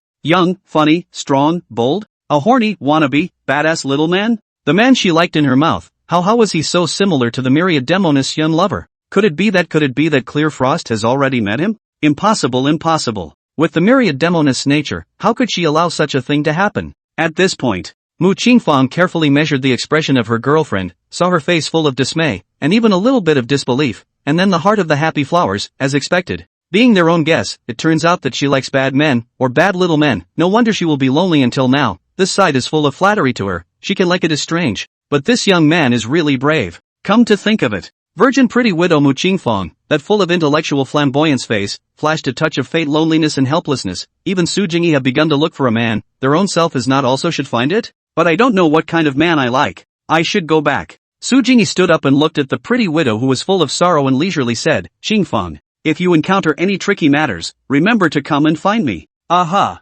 Mu Qingshang returned her attention and nodded gently to her. Looking at the boudoir friend Wuxia fly away, this beautiful mature pretty widow, deep sighbrow is all lonely. 2 days passed in this way, and it was in soreness and pain until the dawn of the third day. Lu Sun drilled his head out of the quilt and looked at the brightly lit window, his mouth crooked and eyes slanted. He couldn't help but want to cry bitterly. Carefully lifting the covers, he just wanted to leave this sinful show bed, only to have the hot petite body behind him stick over and embrace his tiger waist. Where to? Miao Fengxian hugged his waist tightly and playfully and softly inquired, without my consent, you cannot get out of bed without my permission. Goo. Why is she awake? Lucen turned around and looked at the petite and mature big Demoness in his arms. If it was done before. Heart not to mention how exuberant, but now only feel a huge pressure. Aren't we going to study today? Lucen hugged this abrasive big demon tightly and said softly, let's not keep people waiting for long. What? Heartbroken? The myriad Demoness lightly raised her willow eyebrows, looking at the little thief who was close at hand, and said with a leathery smile, it turns out that she's that important in your heart, and it's not going to take long. Xian and I are going to be squeezed to the side by her, come to think of it. Her breasts are indeed a bit bigger than mine, it's only right that you're so enamored with her. I know. Lucen burrowed into the quilt with a sad face, and the myriad Demoness smiled faintly, gradually. Her smile froze, an unspeakable emotion running through her body. Meanwhile, in that underworld mountain range, Su Jingyi is still wearing a Taoist robe, holding a Buddha dust green peak, standing on the edge of the cliff looking at the endless mountains and peaks, under the appearance of Koma's water, but deep inside is rippling with layers of waves. How on earth did Qingfeng guess? I don't think she had ever met Lucen before, right? So how was she able to describe it so accurately? After coming back from the pretty widow Mu Qingfeng, Su Jingyi had been thinking about this issue. First of all, it was certain. The man she described in her mouth was not her favorite type, but was borrowing herself. To deliberately flirt with me. Forget it. She can't see it anyway. Su Jingyi flattened her mouth and looked at the position of the sun, her brows furrowed slightly as she said in annoyance, why hasn't it come yet? Could it be that the myriad Demoness was forced to stay behind again? It's clear that the time has been agreed upon. I don't know how long. A silver stream of light appeared at the edge of the sky, and in the blink of an eye, it landed beside Immortal Su. Late. Su Jingyi coldly looked at the myriad Demoness and said blandly, a full hour late, this time must be made up, you come over to pick him up an hour later. In the face of this demand of hers, the myriad Demoness dared to be angry. After all, she was the one who was at fault first, so she could only accept this resolution of hers, and warned gravely, don't hold greed for my little thief, but if there's a little bit of wind in the air, I'll immediately take him back. Poof. Su Jingyi snorted coldly and said coldly, get lost, don't interfere with my teaching. Miao Fengxian didn't pay any attention to her, instead she looked at Lucen beside her and said with a different meaning, don't forget what I instructed you when you were at home. Lucen pulled his head in a goony manner and nodded silently. When Miao Fengxian stepped on the flying sword and left, Lucen and Fairy Su were left on the cliff, looking at her not far away from his side. He suddenly had a more buoyant feeling, obviously both a Taoist robe, why is today's Fairy Su so shapely? And so on. Nope, although it's the same type of robe, the size seems to be one size smaller. Did you change your clothes, Fairy Su? Lucen looked at her and asked curiously, it feels a bit different from the previous days. What's it to you? Su Jingyi said indifferently, blandly, how are those Dao sect secret books learned? Haven't learned yet. Lucen replied frankly. Didn't learn? Su Jingyi flirted with her eyebrows and leisurely questioned, that's not what you said in the Divine Mirror a few days ago. Busy. Lucen shrugged and replied without fear. Busy? Busy burrowing with the myriad Demoness. Su Jingyi's tone became a bit displeased. Yes, but not exactly. Lucen suddenly pulled out a wooden comb and threw it to Fairy Su, who was not far away, and said softly, I found out that you like to tie up your own hair, so I specially made a wooden comb for you. I made it out of ebony wood, and then I polished it for a really long time. End of chapter. Chapter 172, He Overwhelms Me. Su Jingyi was holding the delicate little wooden comb, and when she heard that he had personally made it for her, she was a bit overwhelmed and even flustered. She looked at this small wooden comb in her hand, and then looked at Lucen, who was not far away beside her, and an unspeakable emotion surged through her heart. Su Jingyi, who was the world's fairy, never lacked anything around her, as long as she was willing to open her mouth. There are countless people waiting to send, and this small wooden comb in her hand, although plain and inexpensive, but it is a little different. What does he mean? What does he mean? Suddenly giving me a small wooden comb, which he made himself, is he deliberately flirting with me? Or is he doesn't know what it means to give a woman a wooden comb? This is a sign of longing, a sign that he misses me. It could be a misunderstanding. No. It's definitely a misunderstanding. Su Jingyi pursed her lips, forcibly suppressed that messy emotion, stared at Lucen in a daze, looked at the little lover of the wonderful Demoness, and questioned in a serious tone, why did you send me this all of a sudden? Why? Does it even need a why? Lucen looked at her confused and explained doubtfully, just like you gave me 2 secret books of the Dao sect and I gave you a wooden comb, it doesn't seem to be a problem, right? It's a matter of courtesy, but of course compared to the 2 secret books you gave me, this is indeed a bit poor of me. That's all? Nothing else? Su Jingyi gently bit her own vermilion lips, took a look at this exquisite small wooden comb in her hand, a faint sense of loss swept through her body. Fairy Su didn't know how to explain this situation. In short, when she heard that it was just a courtesy, she suddenly became a little displeased. Oh. Su Jingyi expressionlessly put away this wooden comb and said coldly, continue the teaching from last time. Lucen looked straight at her and found that after she heard that explanation of his, she was even more cold than just now. and probably understood everything in his heart. Smilingly, he said, I actually have a little heart in it. Yes? Su Jingyi's eyes flashed a touch that was hard to detect, and she asked without changing her face, is that so? What kind of small mind do you have? Of course it's to please you, or what kind of small mind can I have? Lu Sun said with a smile, as the content of teaching increases, I will definitely make a lot of mistakes, and by that I will more or less anger you, so I'll give you a small wooden comb so that you can't move against me. After all, I'm short-handed. Su Jingyi snorted coldly, gently picking up her own willow eyebrows. That sandalwood mouth slightly opened as she faintly said, you think that a small wooden comb will be able to escape the chastisement? Then you have not thought too well. I'd like to give you something precious, but really poor ah. Lu Sun shrugged his shoulders and explained helplessly, I can only make it myself. But as the saying goes, gifts are light. When you use this wooden comb of mine, fairy, it's like I'm standing behind you personally combing your hair for you. Brush my hair yourself. Who wants you to brush my hair? What would a big man with his hands full do? Su Jingyi flattened her mouth and blandly inquired, does your myriad Demoness know about this? Knowing that you secretly made a wooden comb and then secretly gave it to me. You've said sneakily, this matter must not be known to her. Lu Sun said smilingly, otherwise,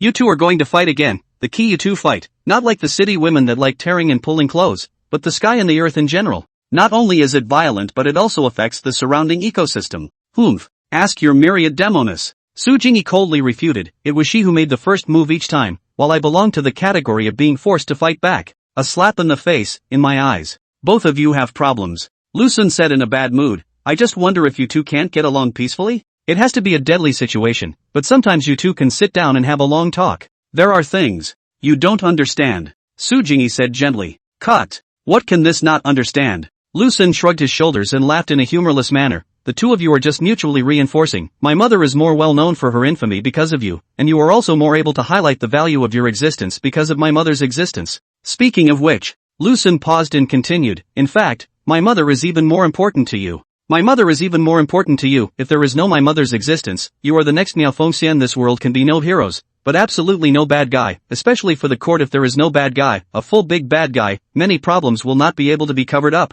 Although Su Jingyi didn't really want to admit it, it was the truth, and this matter was clear to both her and Miao Fengxian. Lightly pursing her own moist lips, she leisurely asked, did she tell you that? No, I felt it myself. If there are no bad guys, who is the hero? Heroes need villains as a way to prove themselves as heroes. Lu Sun replied softly, in the past, I thought that those demons and devils were all inherently evil, and as long as they encountered them without any reason, they could be directly executed, but since I met my mother, I suddenly realized that demons and devils are not evil. Just. Lu Sun hesitated, waved his hand and smiled, that's it. Su Jingyi frowned, but didn't force him to continue saying anything, and said indifferently, today I will teach you two formations, still the same as last time. If you can't answer my questions, don't blame me for lashing you with a whip. You took my wooden comb and you can still lay your hands on it? Lu Sun shrunk his neck and asked cautiously. Of course I can. Su Jingyi said coldly. The process of recognizing formations is boring, but equally eye-pleasing. Lu Sun stood by Su Jingyi's side, listening to her explaining the details of the current formation, and sneaking a peek at her out of the corner of his eye. From this angle,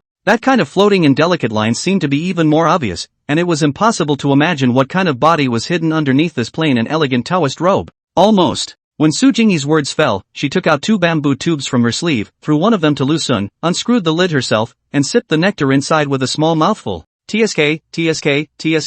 So self-conscious now? Lu Sun joyfully also unscrewed the bamboo cover, gulping down the sweet dew inside. Su Jingyi looked at his old ox drinking water appearance. Her mind recalled the scene between him and the wonderful Demoness, sucking each other, and that lean and sturdy body. The cheeks on both sides showed a slight hint of delicate redness, and a faint shame surged up from her heart. Things come together for two dogs and men. Su Jingyi, biting her lips, secretly muttered in her heart that in broad daylight, she had made such a so-and-so thing. Face don't want. Give. Lu Sun several mountain plums from his arms and handed the two reddest ones to Su Jingyi beside him. Su Jingyi looked at the red through mountain plums handed to her, and then looked at the green ones in his other hand. A wave of inexplicable emotion swept over her. She did not know what kind of emotion it was. Probably there was a hint of touching in it. Bring me a green one. Su Jingyi said coldly. That won't work. I like to eat the green ones. Lu Sun shook his head and said seriously, don't like red ones. Su Jingyi skimmed her mouth, took the reddish mountain plums he handed over, slowly sent them to her own mouth. Her sandalwood mouth slightly opened, gracefully biting down a little. The mountain plum's flesh was tender and juicy, with a subtle hint of sweet and sour flavor.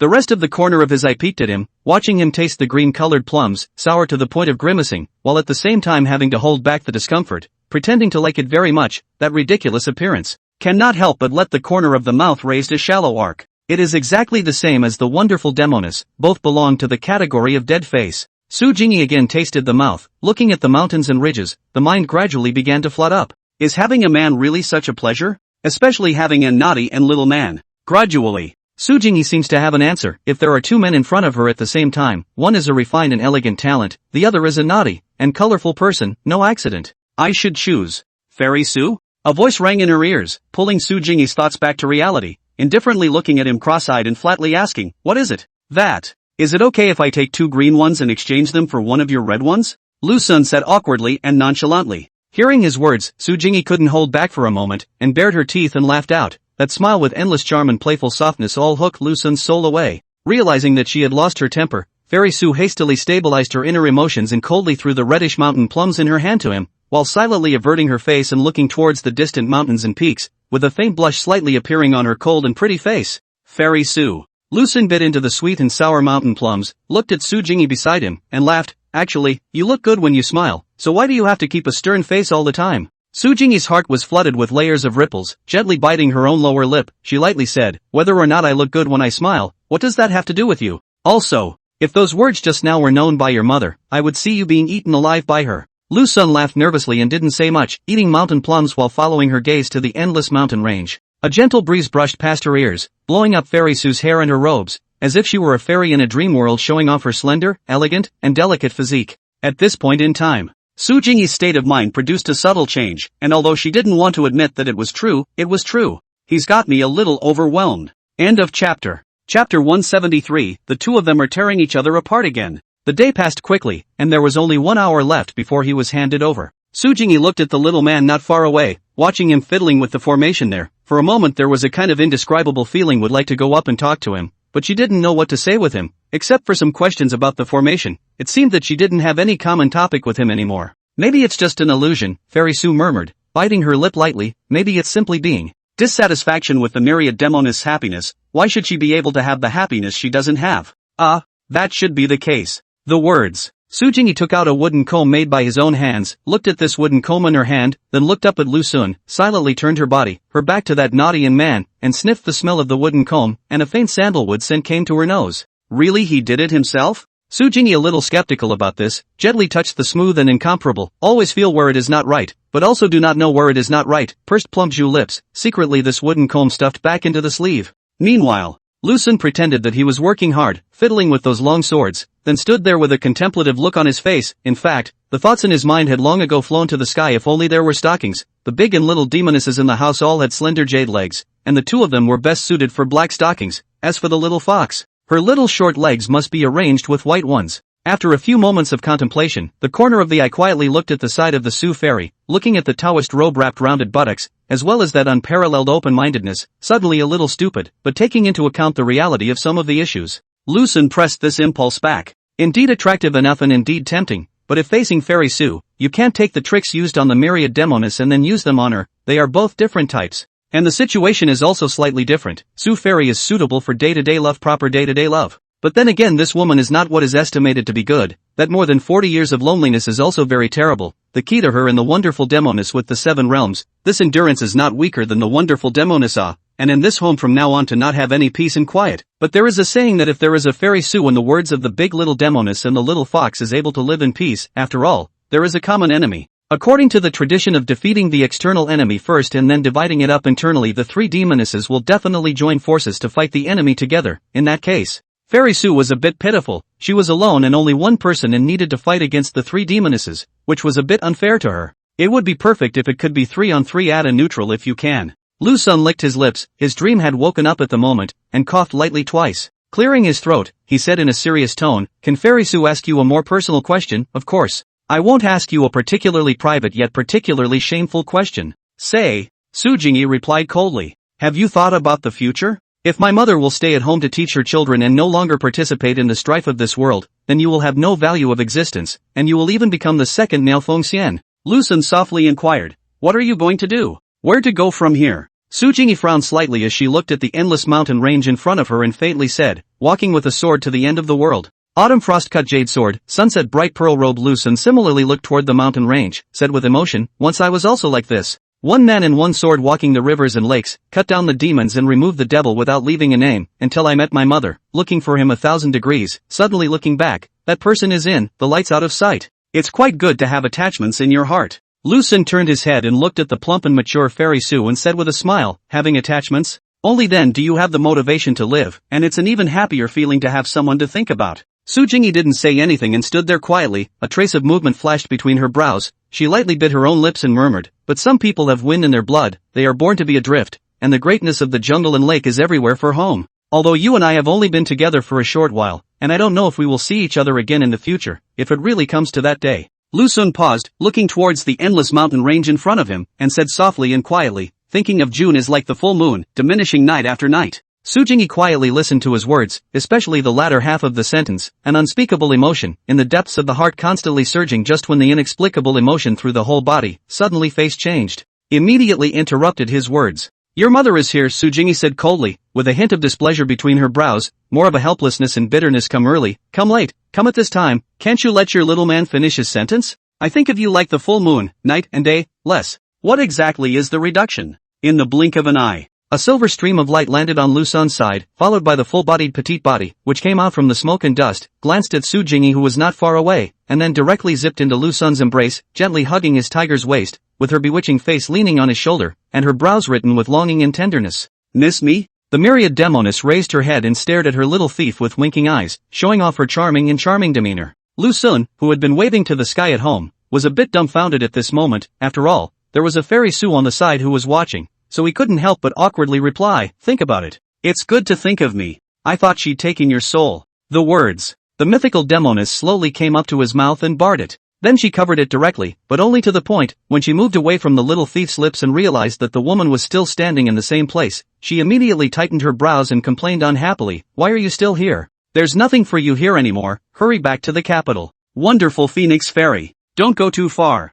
Fairy Su looked at her coldly and said in annoyance, besides, it's not time yet, there's still at least an hour left. The myriad Demoness squeezed into Lu Xun's arms, sticking even tighter to him, and blandly said, okay then I will keep my promise, and just hold my little thief like this for an hour, during which time I will surely have to kiss him twice, and if you want to see, I will not drive you away, but I want to remind you a word. Don't look greedy, you have no man around, greedy the taste is not good. Between the words, smiling smugly his face was full of provocation. For a moment, Lu Xun's body is almost cracked. This is ready to fight the rhythm of these two are going to tear again. Fairy Su blackened her face, her eyes filled with anger, and said indifferently, according to the agreement, your little man still belongs to me now, loosen him up immediately. Also, as promised indeed. The myriad Demoness nodded her head, and could not help but look at the little thief who was close at hand, and gently asked, I'll let go first, but whether you hug or not, that's your business. After saying that, she silently let go of Lu Xun, but her body was still tightly pressed against him, because at the moment, Lu Xun was wrapping his arms around her waist.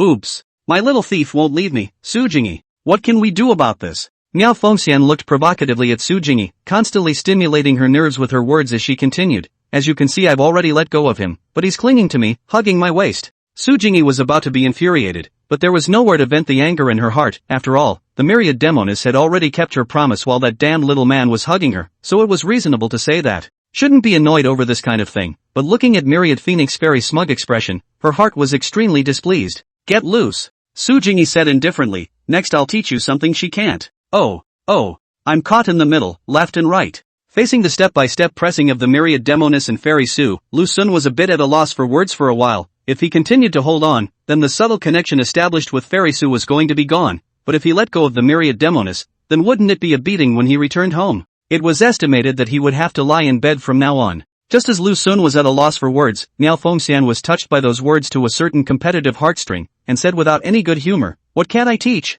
Apart from those broken formations that you know slightly better than me, what is the rest that I don't know? Su Jingyi, don't flatter yourself, you haven't reached the point of being the best in the world. Then you don't know anything. I gave him 2 secret books, which are the mastery of the Tao sect. Do you know how to do it? Su Jingyi asked. She gave you 2 secret books, why didn't she tell me about this? Miao Fengxian didn't pay any attention to her, but instead glared viciously at Lu Xun, staring at him angrily and asking in exasperation. It's all over. This has completely drawn fire. Lu Xun squeaked out an explanation, but from start to finish, he didn't know what to say, and couldn't even get a whole sentence out. I told him to keep it a secret, do you have any comments? Su Jingyi looked at the myriad Demoness, Her eyes were aggressive as if 6 words were written. What can you do to me? You! Miao Fengxian glared angrily at Su Jingyi and gritted her teeth. I don't want to fight with you today. Hurry up and get out of here. Roll? You're the one who should be rolling, aren't you? Su Jingyi said indifferently, being 1 hour late and coming 1 hour early, one simply goes back on one's word.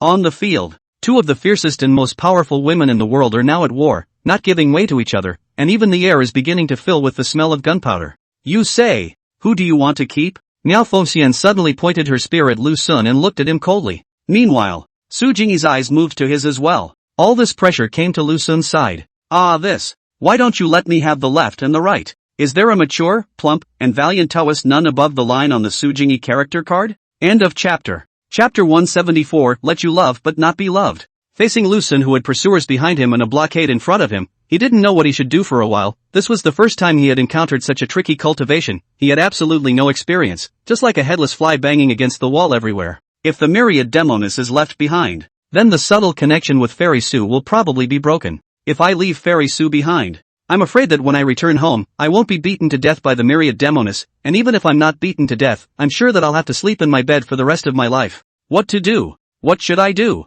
What should I do? What should I choose? Can I choose to stay? Lu Sun looked at the myriad Demoness who was close at hand, the hot desire and expectation in her eyes. It was impossible to refuse her, and then he looked at Fairy Su who was not far away. Her eyes contained a faint expectation, and she couldn't bear to refuse either. There's no way out. Had to resort to this trick. Lu Sun did not know if this next move would work, but right now it had become a dead end, and if he wanted to break it, he could only set death before life. You all stay. Lu Sun let go of the myriad Demoness in his arms, purposely put on a smelly face, and said in a bad mood, don't even come looking for me when I'm gone. The words. Hurriedly summoned his flying sword. While the 2 of them had not reacted, Lu Sun swished and flew away. The speed of that escape was not to mention how fast. Until he completely escaped from that mountain range, Lu Sun still had some palpitating feeling, but it was more the joy of escaping from death. Where should I go? Lu Sun stepped on the flying sword, flying aimlessly suddenly realized that this huge Jianghu, but not one of their own place to stay, think about it and finally decided to go home, back to the back of the mountain of that hut.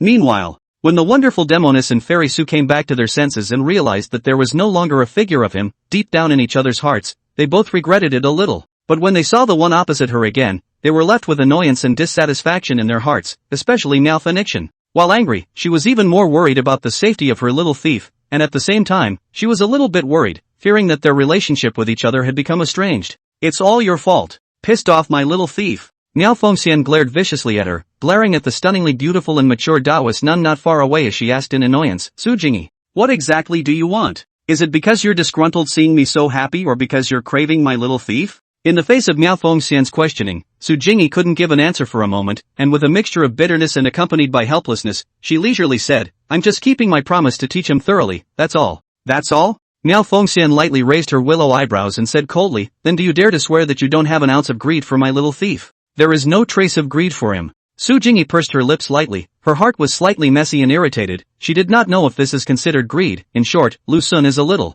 She was at a loss for words. Sometimes she just wanted to talk to him, sometimes she just wanted to stand by his side. I have to admit, there has been a subtle change in his state of mind, an inexplicable and unexpected change in his conception of him, his feelings, his thoughts. All have changed, and this change is so incomprehensible, and yet it was so natural. What? Not talking anymore? Don't dare, do you? Miao Fengxian glared at her and said coldly, what did you say to me in the first place? What did you promise me? And what did I warn you about? And what did I admonish you about? And you still say that I'm a man of my word. Clearly you are. Su Jingyi glanced at the aggressive Demoness and said indifferently, no matter what you say. I won't admit it anyway, it's all just your own imagination, something you made up out of thin air because of your suspicions about me. Whether or not it's a figment of imagination, whether or not it's a fabrication out of thin air, you know it in your own heart. Myriad Phoenix Immortal snorted coldly, looking at her not far away, her plump vermilion lips slightly curled up, lightly it said, almost also forgot Wan did not expect the high and mighty human immortal, privately like to peep at the intimate things, it really makes me surprised.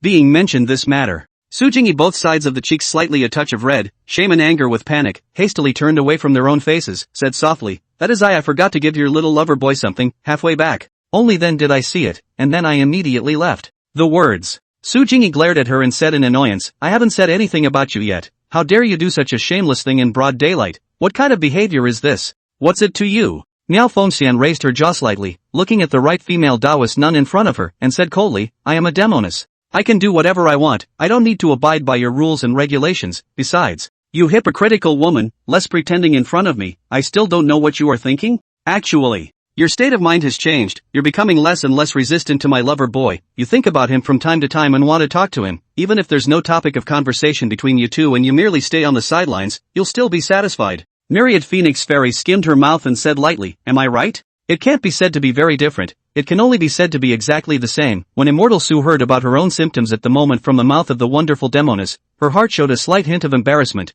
and she tightly pursed her lips and refuted without any good manners, nonsense. Myriad Phoenix Fairy snorted coldly and continued to speak at a leisurely pace, the body of pure yang. Innately, it will make women magnify their good feelings towards him. I didn't expect that even you would find it hard to resist, but, saying this, paused and said with a smiling face, I would love to see this happen, to see you able to crave my little love interest, to see you get deeper and deeper in it, but I won't let you get him. I'll make you live and love forever. Love and not be able to? There's no one in the world who can stop me from what I want. Sujingi's part of being competitive was ticked off, staring blankly at the Demoness best friend who was also an enemy and a friend, saying softly, as long as it's what I want, there's no one in this world who can stop me yet. Now Fengxian, don't you dare to force me, in case I am forced to be anxious, I will make you regret it. What a great move to use the slope to get off the donkey, Miao Fengxian said with a look of contempt. Speaking, Myriad Phoenix Immortal lightly raised her own jade hand, and immediately a silver stream of light appeared in the sky, and when it swished down onto her hand, it actually transformed into a sharp long sword. It just so happens that my mistress is not here, Sujingi.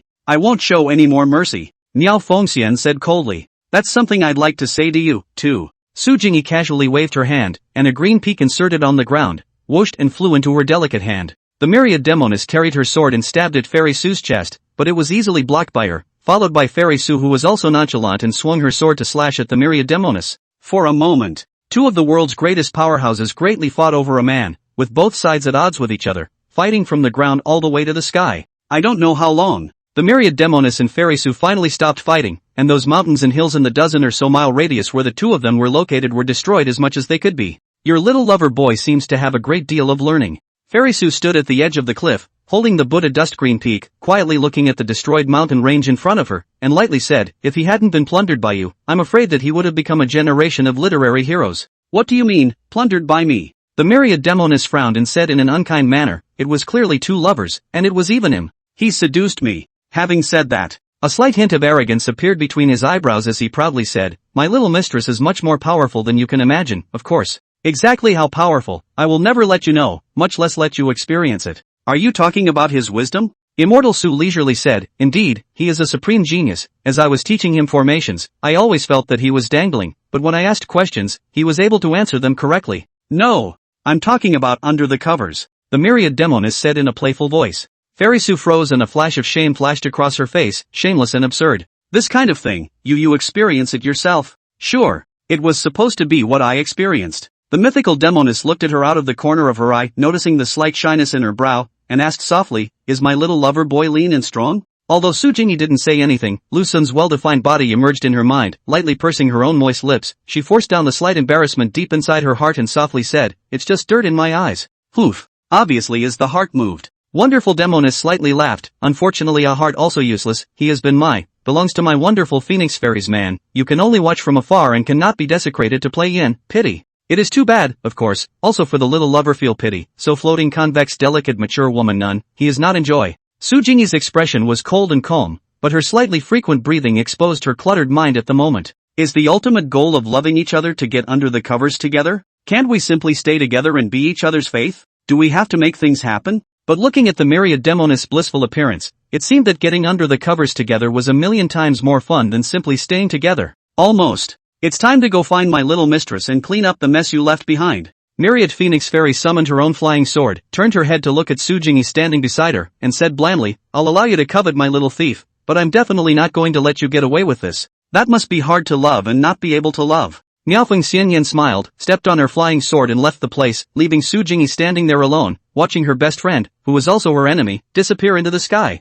Maybe you can stop me, but can you stop him? End of chapter. Chapter 175, should I go to him? Myriad Phoenix Fairy returned to the mansion halfway up the mountain and first came to his place to look around, seeing that he was not in the house. Silently heading to the back of the mountain again, the Myriad Demoness did not choose to fly her sword, but instead relied on her legs to slowly walk over. She walked alone on the path between the mountains, anxiety and despondency written between her brows. The first time I met a small thief who was so angry. This situation seemed a bit serious, although his cultivation and realm far exceeded his, and he could even subdue him without much effort. There were some things that couldn't be solved by violence, such as love affairs. Pure violence would only make things worse and worse. It's all her fault for snatching and grabbing. Miao Fengxian tightly locked her brows and said with a face full of annoyance, making it seem like my man. It seems as if it's hers, and now it's caused such a troublesome matter, and as a result, it's still me who ends up solving it. This, Su Jingyi, is really getting more and more annoying. The words. Miao Fengxian sighed bitterly and said to herself, it's just a pity that for the time being, she still can't do anything about her, but if there are any conditions, I'm sure that I'll take her life, hanging around in front of me and attempting to try to snatch my little thief.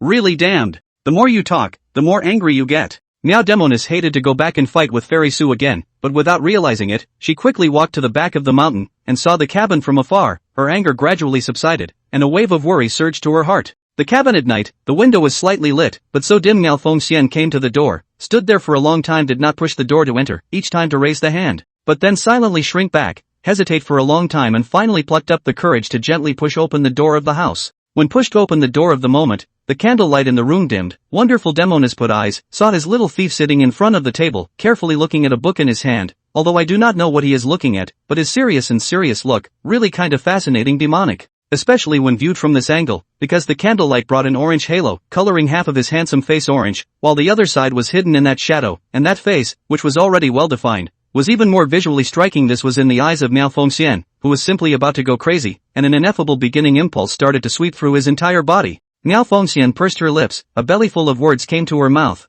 but she didn't know what to say. Silently closing the door of the house, gently walking to his side, elegantly bending down, the perky buttocks were immediately outlined in a rounded shape. The air is filled with a faint sandalwood fragrance, but also an irresistible ambiguity has sprouted in the atmosphere, although each other did not speak, quiet enough to be able to hear each other's breathing, but sometimes it is the need for such a claustrophobic environment to set off the exhilaration and happiness that is coming, as well as the emotions that will drown each other. Miao Fengxian took a look at the book in his hand. It seemed to be a Dao Sect's basic technique, no surprises. It should have been given to him by Su Jingyi. If it was in the past, she would have already torn it apart and then beat up her little man severely, but not now. Moreover, the myriad Demoness did not have this mind. Biting his red lips, the pair of beautiful eyes secretly look at him, already used to seeing that handsome face, somehow. At the moment but more attractive, think carefully if he did not meet himself, perhaps he will become a generation of literary swordsmen. However, if you think about it again, a man like him can't hide the light on his body, and one day he will be met by himself, so he still belongs to himself, and also belongs to him. He still belongs to himself and to Xianyin. Wait, there is also a possibility that Su Jingyi will be encountered. If she is encountered first, then he and Xianyin will not have much of a chance. Unfortunately, she did not encounter the little thief first. Can you let me be closer to you? As a 1,000-year-old demon, myriad phoenix fairy, at this moment, she was like a child who had made a mistake, so careful and terrified, and her eyes even carried a faint touch of aggression as she softly asked Lu Sun. Lu Sun, however, did not listen to this and flipped through the books in his hands with a face like water. When Miao Fengxian saw that he didn't answer him, suddenly there was such a slight loss in her heart, as if she was losing the most important thing in her life, so panicked, and so helpless. You really crave her? Myriad Phoenix Fairy bit her lips tightly, messy emotions written all over her face as she muttered, even with the situation of possessing Xianyin and I, you still want to crave her? Lu Sun still did not say anything, continue to turn over the basic skills of the Dao sect, the expressionless appearance than the snake demon, more cold-blooded and ruthless, in the face of the questioning of the wonderful Demoness, but also turn a blind eye as if she did not exist. Looking at his indifferent appearance to herself, Miao Fengxian already felt that she had lost him. That kind of panic and confusion and not knowing what to do messy, almost occupies her whole body, moreover, crowded all her mind thoughts. You go to her and don't come back to see me or Xianyin again. Miao Fengxian bit her lip so hard that it was even about to bleed from her bite, silently standing up and walking towards the door in a disoriented manner. Just then, that luxuriant jade hand was violently tugged. Miao Fengxian obediently stopped in his tracks. At this moment the lonely 1,000 years of Snakeheart has begun to accelerate dramatically, a lost and found joy swept over, the original dulled down the impulse to be more exuberant. Little thief, damn little thief! Damn little thief! How dare you lie to me! You tricked me so badly! The myriad Demoness couldn't wait to jump into his arms, her arms wrapped tightly around his neck, her plump and delicate vermilion lips directly covering him. Compared to the past, the myriad Demoness had never been so excited, and couldn't wait to swallow her little lover into her stomach. Unconsciously, stumbling to the bed, they both collapsed on the bed without a single superfluous word to each other. Everything was done in silence. Lu Sin grabbed the corner of the quilt and with a clatter, covered both sides. 1 hour later, Miao Fengxian quietly lying on Lu Sin's body, both sides of the cheeks with a faint touch of moist red, between the eyebrows is written full of love and tenderness. From outside the quilt can see one of her slender jade leg is resting on his crotch, but also constantly gently rubbing, at the same time green jade finger in the sturdy chest, drawing all kinds of strange and bizarre patterns. Actually, you're not angry at all, right? One side of Malphicion's face was pressed against his chest, sniffing the male scent of his body, and inquiring in a playful voice, deliberately lying to me. Making me think that I'm about to lose you, isn't that right? Lu Sun laughed nervously, grabbed a strand of her hair, put it in front of his nose and sniffed it, and said gently, the wind has an appointment, the flowers don't miss a beat, the years don't fail to meet each other, the setting sun and the evening breeze, the morning and the evening. Malphición raised her head, those mesmerized eyes looking straight at him, looking at the young lover boy close at hand. The love and affection for him in her body was almost about to overflow. Little thief. Demoness braced herself and moved forward. Her jade-like white teeth bit his lips and said leisurely, when I go to look for a resurrection pill, you can try it out first. Try to let me become your Demoness, and if you are unfortunate enough to die, you will be revived with the resurrection of death pill. What do you think? Ha? This. What if it doesn't work? Lu Sun's scalp went numb as he awkwardly said, Sister, is there a possibility that in case the resurrection pill fails, what should I do? Shen Yin and I will be widowed for you. The Demoness replied daintily as she drew circles around his body. You this I actually have no words. Lu Sun pursed his lips, hurriedly embraced the big Demoness in his arms tightly, and said in a serious manner, Sister relax, the little thief will work hard every day,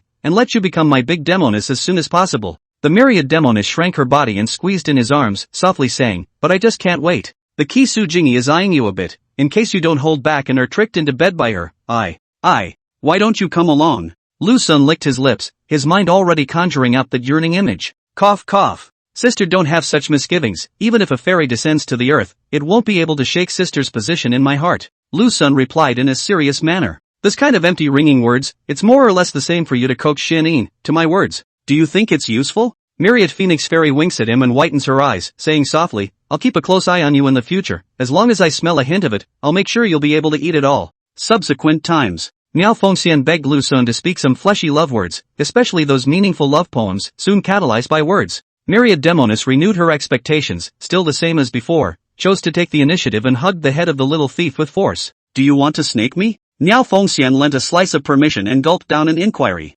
Volume? Lu Sun gasped and asked with a squeak. Whatever you want. I'll do whatever you want. Malphición replied playfully and softly. Let's see. No, I'm sure I'll get killed. Lu Sun's mind spewed out a ridiculous idea, but it only lasted for a moment, then he pushed it back, because he had mentioned it to Shen Yin before, and then unsurprisingly, she punched him, and after the key punch, he had to comfort her. This side of the broken mirror, burning each other, the other side of the palace in a palace, Su Jingi frustrated lying on the couch, wearing only a plain bedrobe, and even the waist at the green silk belt, but also just casually sew a tie, highlighting the perfunctory. Should I go to him? But what can one say to him? Fairy Su took out the psychic divine mirror, and while hesitating there, she looked at herself in the mirror, and for the first time, that despondent look was full of worry for a man. End of chapter. Chapter 176, Fairy Su, still angry? Su Jingi sighed lying on the couch, on the body of the elegant robe to support the open-minded chest, eyebrows are full of melancholy and hesitation in the face of that Su Demoness of the little lover. She was a little overwhelmed, more than a little apprehensive.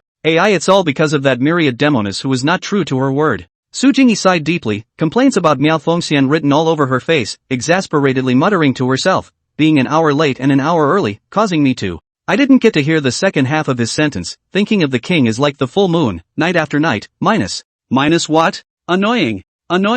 Really irritating. The more Su Jingi thought, the more she felt angry, the more angry she felt, the more she wanted to fight with the wonderful Demoness, but the most important thing in front of her was to find out what the little man was saying. He in the end is not angry at himself, will not be alienated from the relationship. This is a wonderful relationship. Even though Fairy Su was very reluctant to admit it, the facts had proved that there was a qualitative change in the relationship with him, a change that was hard to explain. But Su Jingi didn't want to explore this change, she only wanted to follow her inner thoughts and let this change continue to evolve, and as for what it would become in the end, she was kind of looking forward to it herself, with a little bit of trepidation and anxiety at the same time. At this time, unsurprisingly, he should be serving the myriad Demoness, right? Su Jingi lightly pursed her vermilion lips and muttered, an indignant emotion surging up in her heart as the words fell. There was so much resentment, and even more so, there was endless resentment towards her. After a long time, Su Jingi straightened up from her sitting couch, the sides of her bedrobe sash were greatly open, that piece of white flawless skin was very charming, and took a light step,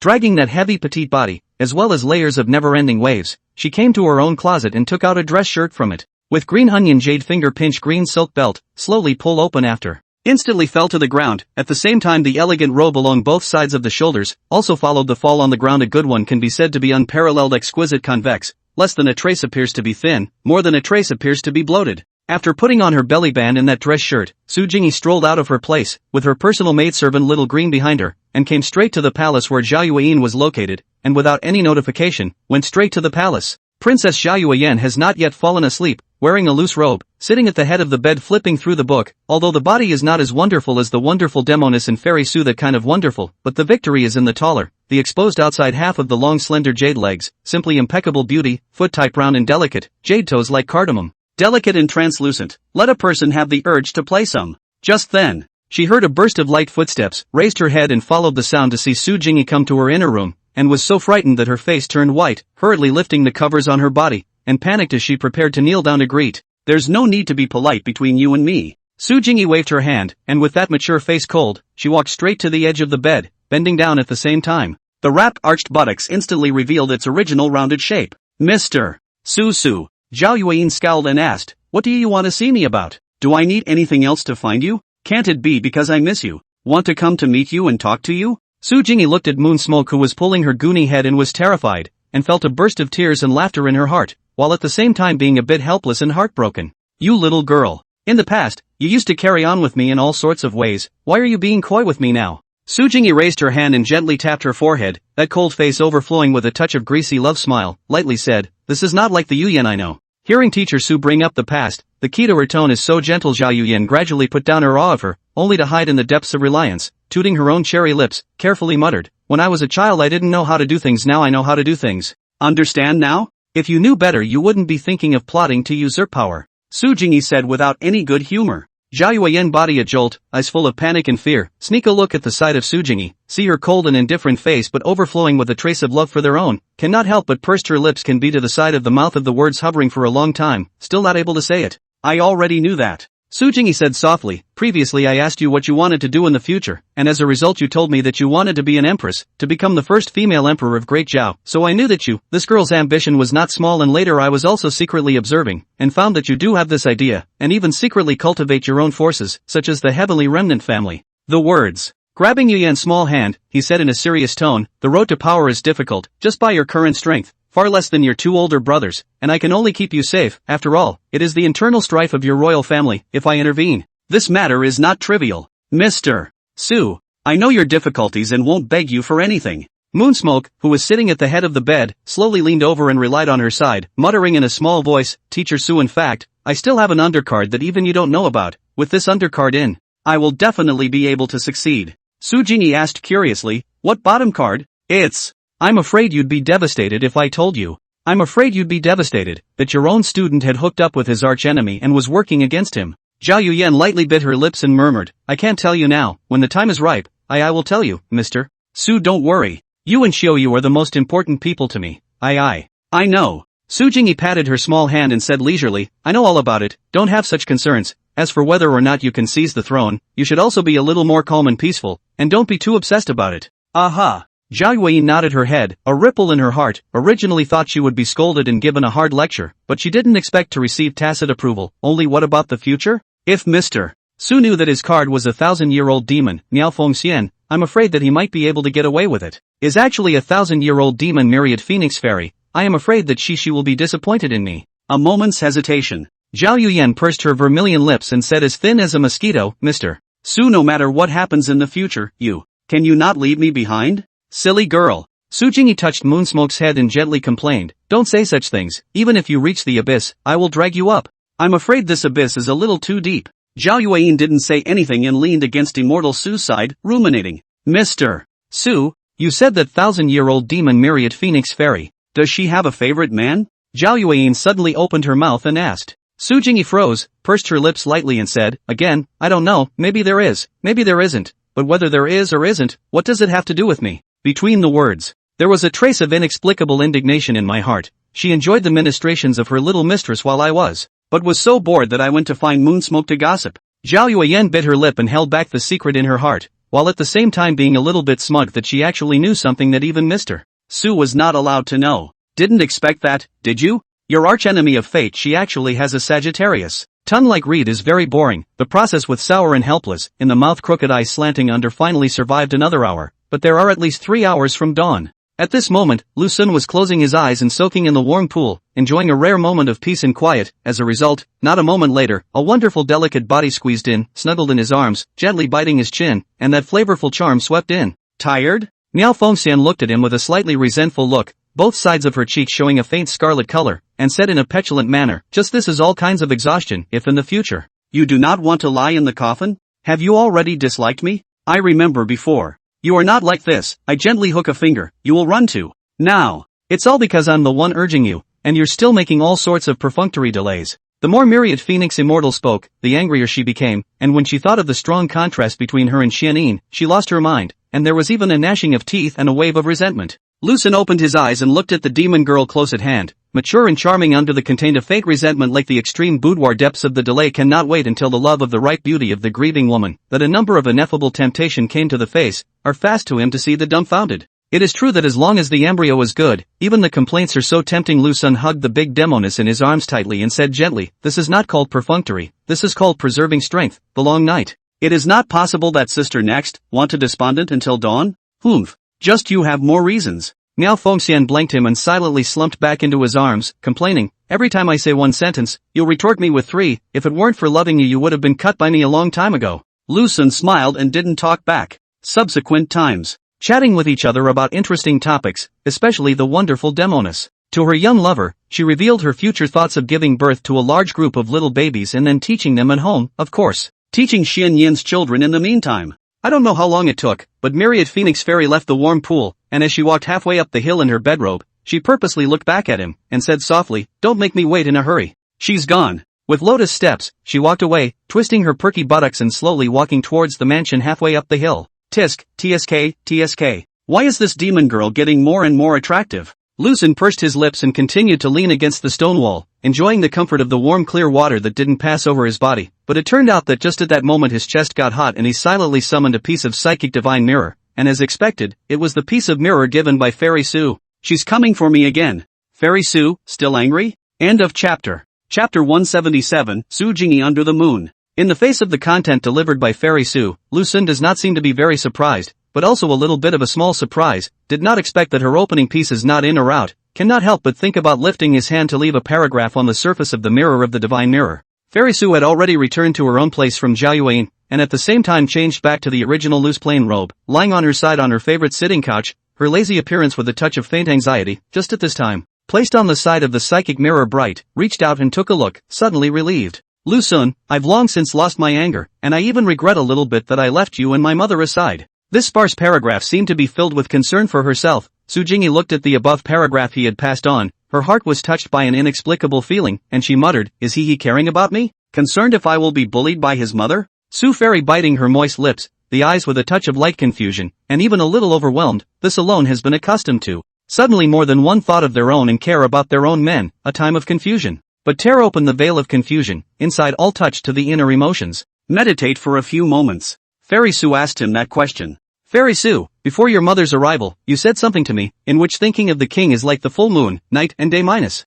What exactly is reduced? With that, she threw the psychic divine mirror to the side. Su Jingyi looked straight at the top of her head, the cheeks on both sides of that slightly moist red. At this moment, she was like a little woman courting, with so much trepidation, apprehension, embarrassment, as well as a little bit of embarrassment. Me. What the hell am I doing? Why? Why is there a tinge of urgency? Desperate to get an inexplicable answer. Su Jingyi, in the face of her own dissimilarity at the moment, simply do not know what to do. Obviously it is not right to go on like this, but it cannot be themselves. Especially his every word and action, seems to be tugging at his own heart, even his rambling, in front of his own eyes seems to be. It seemed like it was also a far-reaching existence. What's going on? What's wrong? What's wrong with me? What's wrong with me? Su Jingyi, he is the man of Miao Fengxian. Why do you want to be entangled with him? Why do you want to get entangled with him? Have you forgotten what you said? Forget the promise you made? You should cut him off, cannot continue like this. Su Jingyi bit her lips tightly, admonishing herself continuously in her mind, but at the same time his figure surfaced in front of her eyes, that lean and well-defined body, handsome and with a bad-intentioned face.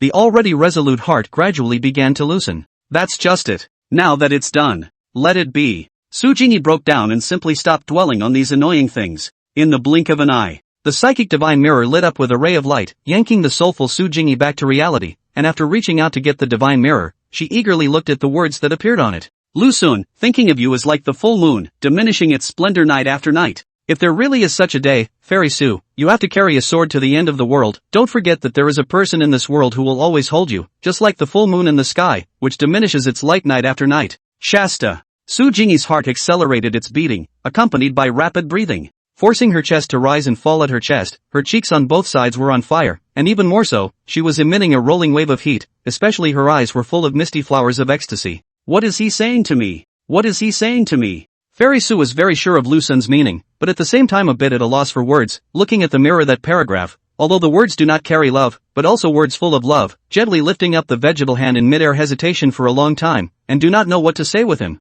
At this point, the divine mirror lit up once again, and the words that had remained on it disappeared, replaced by an entirely new paragraph. Lu Sun, if you can, I hope you won't walk the sky with a sword, because I have many cultivation problems that I need you to help me solve, and you're the only one who can help me solve them, of course. My words may not be able to sway you, but I will try. Since you don't want me to go, then I won't go. Su Jingyi looked at the paragraph on the mirror, lightly pursed her moist red vermilion lips, and murmured. However, that said, he was answered in a different way. Su Jingyi, I never let the outside world sway me. As long as I decide something, it will almost never be changed, and any attempt on your part will be futile. When writing this paragraph, Su Jingyi read it over and over again for a long time, carefully studying the wording inside, feeling that she was a bit tough on him, and silently changed a few words, such as changing almost to in many cases, giving him despair and at the same time a glimmer of as for the purpose of doing so, only Su Jingyi herself knew. Lu Sun, who was soaking in the warm pool, after looking at the content delivered by Fairy Su, the corners of his mouth overflowed with a shallow arc, while a classic line came to mind. Are you playing a game of lust with me? Lu Sun thought about it, silently wrote down a paragraph, then stood up from the warm pool, when stepped out of the pool to pick up the side of the clothes and pants, wet and put them on, and walked towards the halfway up the mountain without slowing down. On the other side, Su Jingyi looked at his content, angry and a little helpless. You can go with her if you want, why did you tell me? It's clear that I know that she and I don't get along. Su Jingyi darkened her face, her brows were filled with displeasure. She put away the psychic divine mirror in a depressed manner, slowly got up from her couch, walked out of her place, and reached the roof with a gentle leap. Sitting alone on the ridge of the house, he took out a small altar of excellent wine from his sleeve, sipped the wine in small sips and looked at the bright moon above his head. Thinking of the king is like the full moon, and the night is less clear. Su Jingyi murmured as her mind began to gradually flood. Come to think of it, his mouth is quite sweet. I guess this is how the wonderful Demoness fell, right? The little man. Su Jingyi lifted the wine altar, and after taking another small sip slightly, she looked at the bright moon in a mesmerized manner. What are you thinking? Myriad Phoenix Fairy lay on her lover's body, raised her head to look at the thoughtful little thief, and softly inquired, thinking about your Fairy Su? No. Lu Sun hurriedly shook his head, wrapped his arms tightly around the great Demoness snuggled in his embrace, and gently replied, I'm thinking about a certain kind of thing, and I don't know if there's a kind of fabric in this world that's light, thin, breathable, and resilient, and won't break even if I pull hard on it. Light, breathable and tough? Miao Fengxian pursed her lips slightly and thought hard, instantly finding what he was talking about, and said in a glutinous manner, there is. But it's not fabric, it's the silk spat out by some kind of magic spider. Its silk is able to be made into clothing, just a thin layer. It can protect against ordinary swords. Oh, there really is one, isn't there? Then my stalking plan is in sight. Lu Sun excitedly inquired, sister, do you have the silk spat out by this kind of magic spider? Miao Fengxian said softly, this magic spider is usually found in the western region, and I have a good relationship with the sect master of the western region's demonic cult, even like sisters, so just ask her to take a little bit when the time comes. But what do you want this kind of thing to do? What? Of course it is made into stockings to seduce me. Lu Sun coyly smiled and said in a serious tone, in the 2.5 years that I have been alone in the world, I have come into contact with a lot of strange and bizarre things. Among them, there is a kind of footwear that is very magical, and this kind of footwear is exclusively for women to wear. I want to make a few pairs of this kind of footwear to give to my sister, Yu and Xianin, and by the way, to give a pair to the little fox as well. Footwear? What's so magical about that? Miao Fengxian was a bit unable to understand her little thief, but she was too lazy to probe, casually responded, and then drilled and arched in his arms, finding a most comfortable position, cozily snuggled in, her emotions gradually began to lose. Xianin Xianshur will soon be out of the gate. Miao Fengxian sighed bitterly, her slender jade legs rubbing against his body as she said bitterly, it's time to pull away from you again. Between the words, the myriad Demoness pursed her lips and muttered softly and glutinously to herself, that's just it. It's also time to return you to Xianin. After Xianin came out of the gate she crossed over to the middle innate realm? Lu Sun shrunk his neck and cautiously inquired, can I my current cultivation level resist her? Scared? The myriad Demoness whitened her eyes at him in a flirtatious manner and said delicately, barely. Oh. Lu Xun skimmed his mouth, his eyebrows filled with fear and anxiety. The maiden is so fierce in the small innate realm, this crossing over to the middle innate realm. Wouldn't she have to be eaten alive? Ouch. What a life. A couple of days of bad mouths and eyes, and in the blink of an eye. And to back pain and leg cramps. The key there is a little fox is waiting for feeding, not only her. Outside there is a Sioux fairy who is already lined up. While Lu Xun was thinking wildly, a handful of flames deep inside the myriad Demoness violently began to blaze, gazing at her young lover in fascination, and her breath began to rush. Let's get a grip. Don't waste it on things that don't make sense. Lu Xun returned to his senses and looked at the great Demoness in his arms with a face of infatuation and impulse. His heart had already begun to drip blood, but still hardened his head, grabbed a corner of the quilt and covered each other with a clatter. Next day, inside a certain cavern, slowly stepped out of a white-skinned woman, exuding an icy breath, but possessing a peerless face, although the green skirt covered very tightly, but still could not block that marvelous figure. When she came to the mouth of the cavern and took a deep breath of fresh air, a touch of longing that was hard to hide surfaced on that cold face, and her eyes were even more filled with impulse and desire. Sunga, you must have been very lonely during this time, too? Mother is coming for you. End of chapter. Chapter 178, The Fairies Are Having Hallucinations. After 7 days of seclusion, the little Demoness Xianning finally crossed over from the small innate realm to the middle innate realm. Her strength had been improved in a big step, and as long as she continued on a little further and entered the great innate realm, she would be able to have the opportunity to take a peek at the 7th realm. However, Xianning never thought that he could cross into the 7th realm and reach the level of the master teacher's realm. To be able to reach the great innate realm is already the existence of 1 in a million. It is very lucky, and this 7th realm. The only people in the world who could reach the 7th realm were Master Teacher and human immortal Su Jingyi. My husband must have missed me to death. After Xianning came out of the gate, the first thing that came to her mind was to go to Lu Xun and then get endless love from him, but after spending 7 days in the cavern, there was a faint musty smell on her body, and after thinking about it, eventually decided to first go to the foot of the mountain to take a bath and get rid of this smell on his body. With a wave of the hand to call out the flying sword, Xianning whooshed on the fly to the hot spring pool, just a piece of time. Will fall to the warm pool not far away, accompanied by the waist at the green silk belt off. On the body of this dress shirt lapels on both sides, violently popped open a mouth, inside a red and pink bib slightly belongs to its playfulness. Elegant dress slides down the fragrant shoulders, and green silk belt falls together. After coiling up her own hair, with a light step, crossed into the clear pool. The pool water did not over her body, a warm feeling wrapped around her delicate body, instantly sweep away the musty smell of the body, and likewise take away the body's fatigue. Aha! A sweet and soothing nasal sound drifted out from between her red lips and white teeth. Xianning leaned against the stone wall, slightly closing her own eyes, enjoying the rare moments, while at the same time a scene of what would happen next flashed through her mind, instantly coloring her cheeks red. I also don't know if Sagittarius can hold up against the current me. Xianning opened his eyes, that cold and charming face slightly worried, when the small innate realm. He was so overwhelmed, often with grandiose words before the engagement, gibberish during the engagement, and silence after the engagement. Now that he himself has crossed over to the middle innate realm, I am afraid that he will die in the quilt, right? Hey, is it hard to believe that I'm going to be a widow? Xianning sighed helplessly, those moist red lips pouting slightly, muttering, it shouldn't be. My family's Sangong is so powerful, vaguely have the posture of an even match with myself. Besides,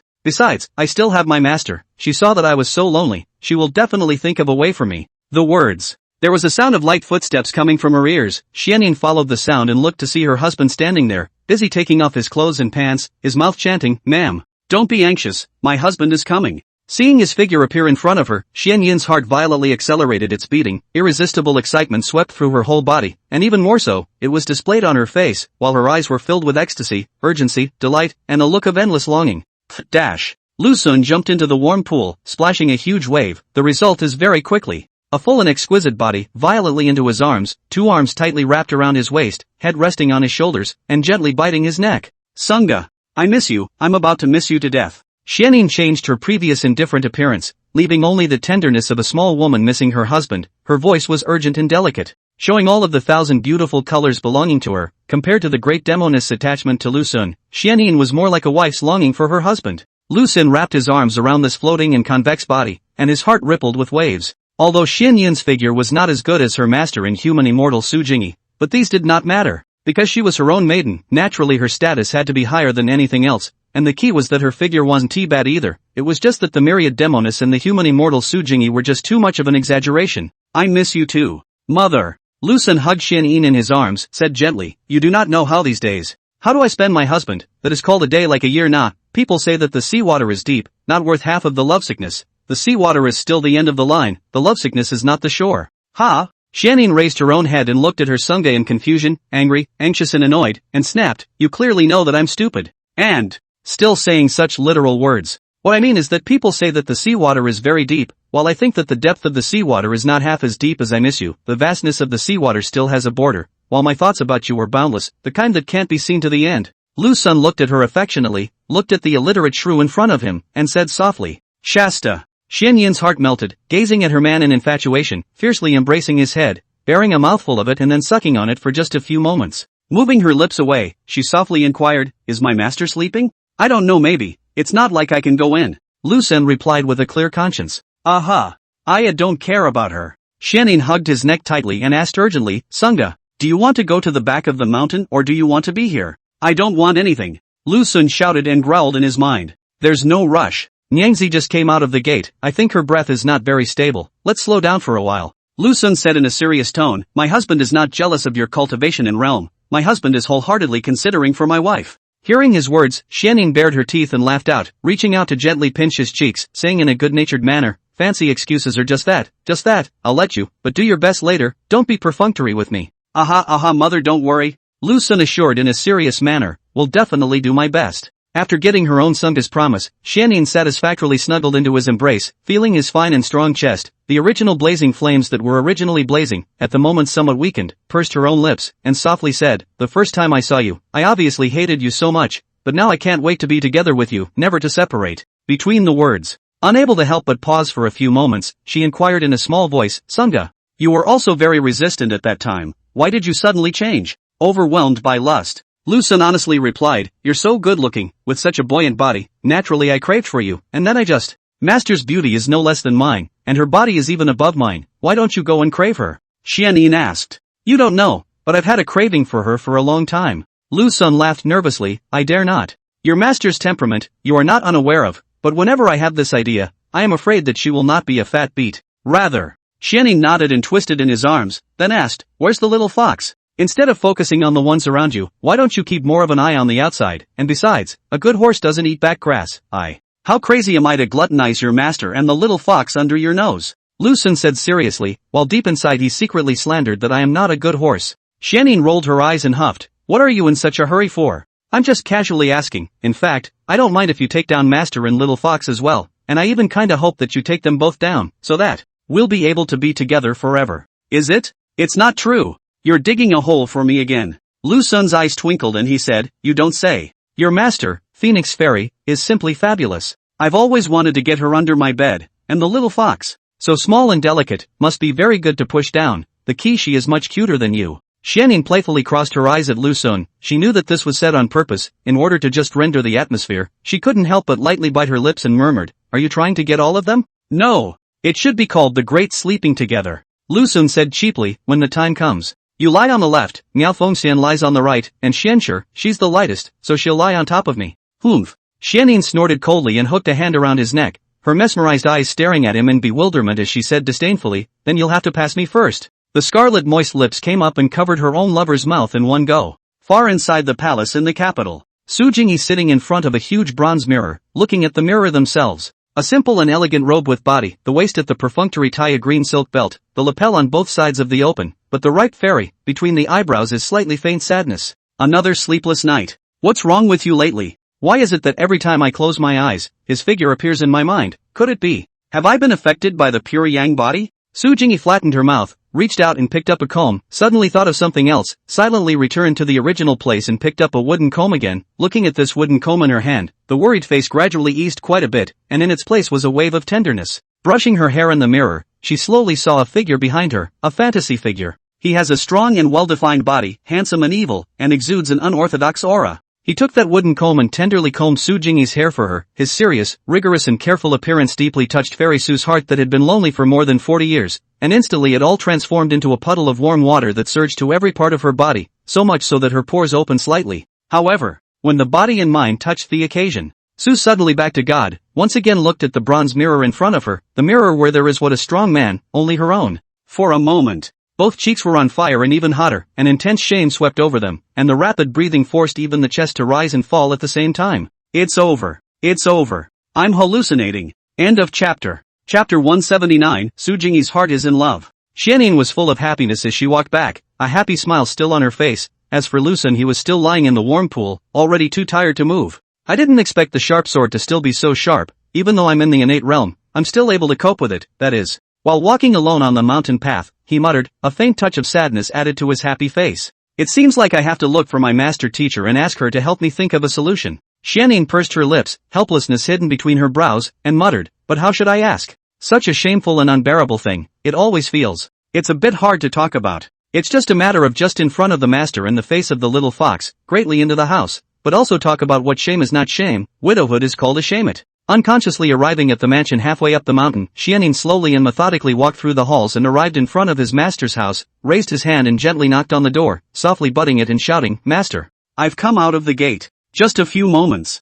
A lazy voice came from the house. Come in. Xianyin silently pushed open the door of the house and walked into his master's house. Miao Fengxian sitting on the edge of the bed, wearing only a loose plain robe, in front of the chest is not covered, revealing a piece of white flawless skin, usually are able to see the playful belly band. But this time there is not a head of black hair although hanging down, but vaguely able to see that there is a little messy, not surprisingly just got up. Her beautiful eyes contained a smile as she looked at Xianyin who walked in, especially from her body. She felt the aura of the middle innate realm, and said softly, it seems to be quite smooth, and the breath should still be quite stable, right? Is there any confusion? Not ever. Xianyin sat there obediently and replied in a glutinous manner. Myriad Demoness stood up, her plump physique took a light step, came to Xianyin's side, slowly sat down along with her slowly bending down, instantly outlining the perfect roundness of her buttocks, looked at Xianyin by her side, smelling a flavor of love and affection from her body, and faintly asked, but you went to look for Lu Sun? Just got out of customs and went to look for him, after all, Xianyin sat there restrainedly, hanging her own head, wriggling, I haven't seen him for 7 days, and I missed him in my heart, and he should have missed me as well, so just,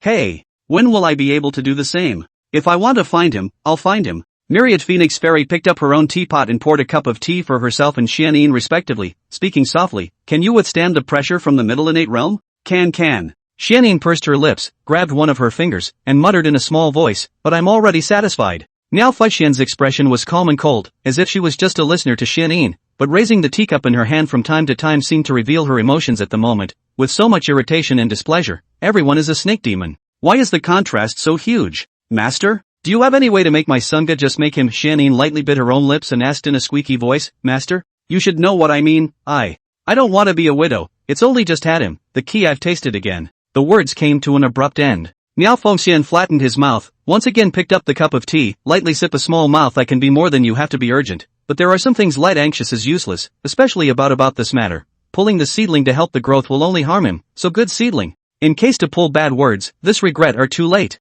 There's no way. Miao Fengxian put down the teacup and said in a serious tone, this matter can only rely on himself, if he is in a hurry it will only end up harming him. Xianyin and you slightly also restrain it, don't want to be like before, treat him all kinds of inhumane, after all he is your husband. Hearing that the master also has no solution, Xianyin immediately deflated, but think carefully. But on second thought, it's not a problem. Eventually, it could turn into a disaster, an irreparable catastrophe. In fact, this status quo was quite good. Right. There is something to tell you. Miao Fengxian said seriously, your husband has been learning formation recently, and he needs to go and kill the great founder of the current dynasty, so, sometimes you won't be able to see him for a day, and at the same time you won't be able to go to him, of course. It's not every day, just from time to time you will leave here. Learning the formations? Fighting the grand founder? And you won't let me go to him? When Xianyin heard these words from Myriad Phoenix Fairy, she froze in place on the spot, her eyes filled with dismay, as well as an expression of disbelief as she urgently asked, why did he go to kill the great fengshi? Rumor has it that great fengshi could have the strength of a half-step of the seventh realm.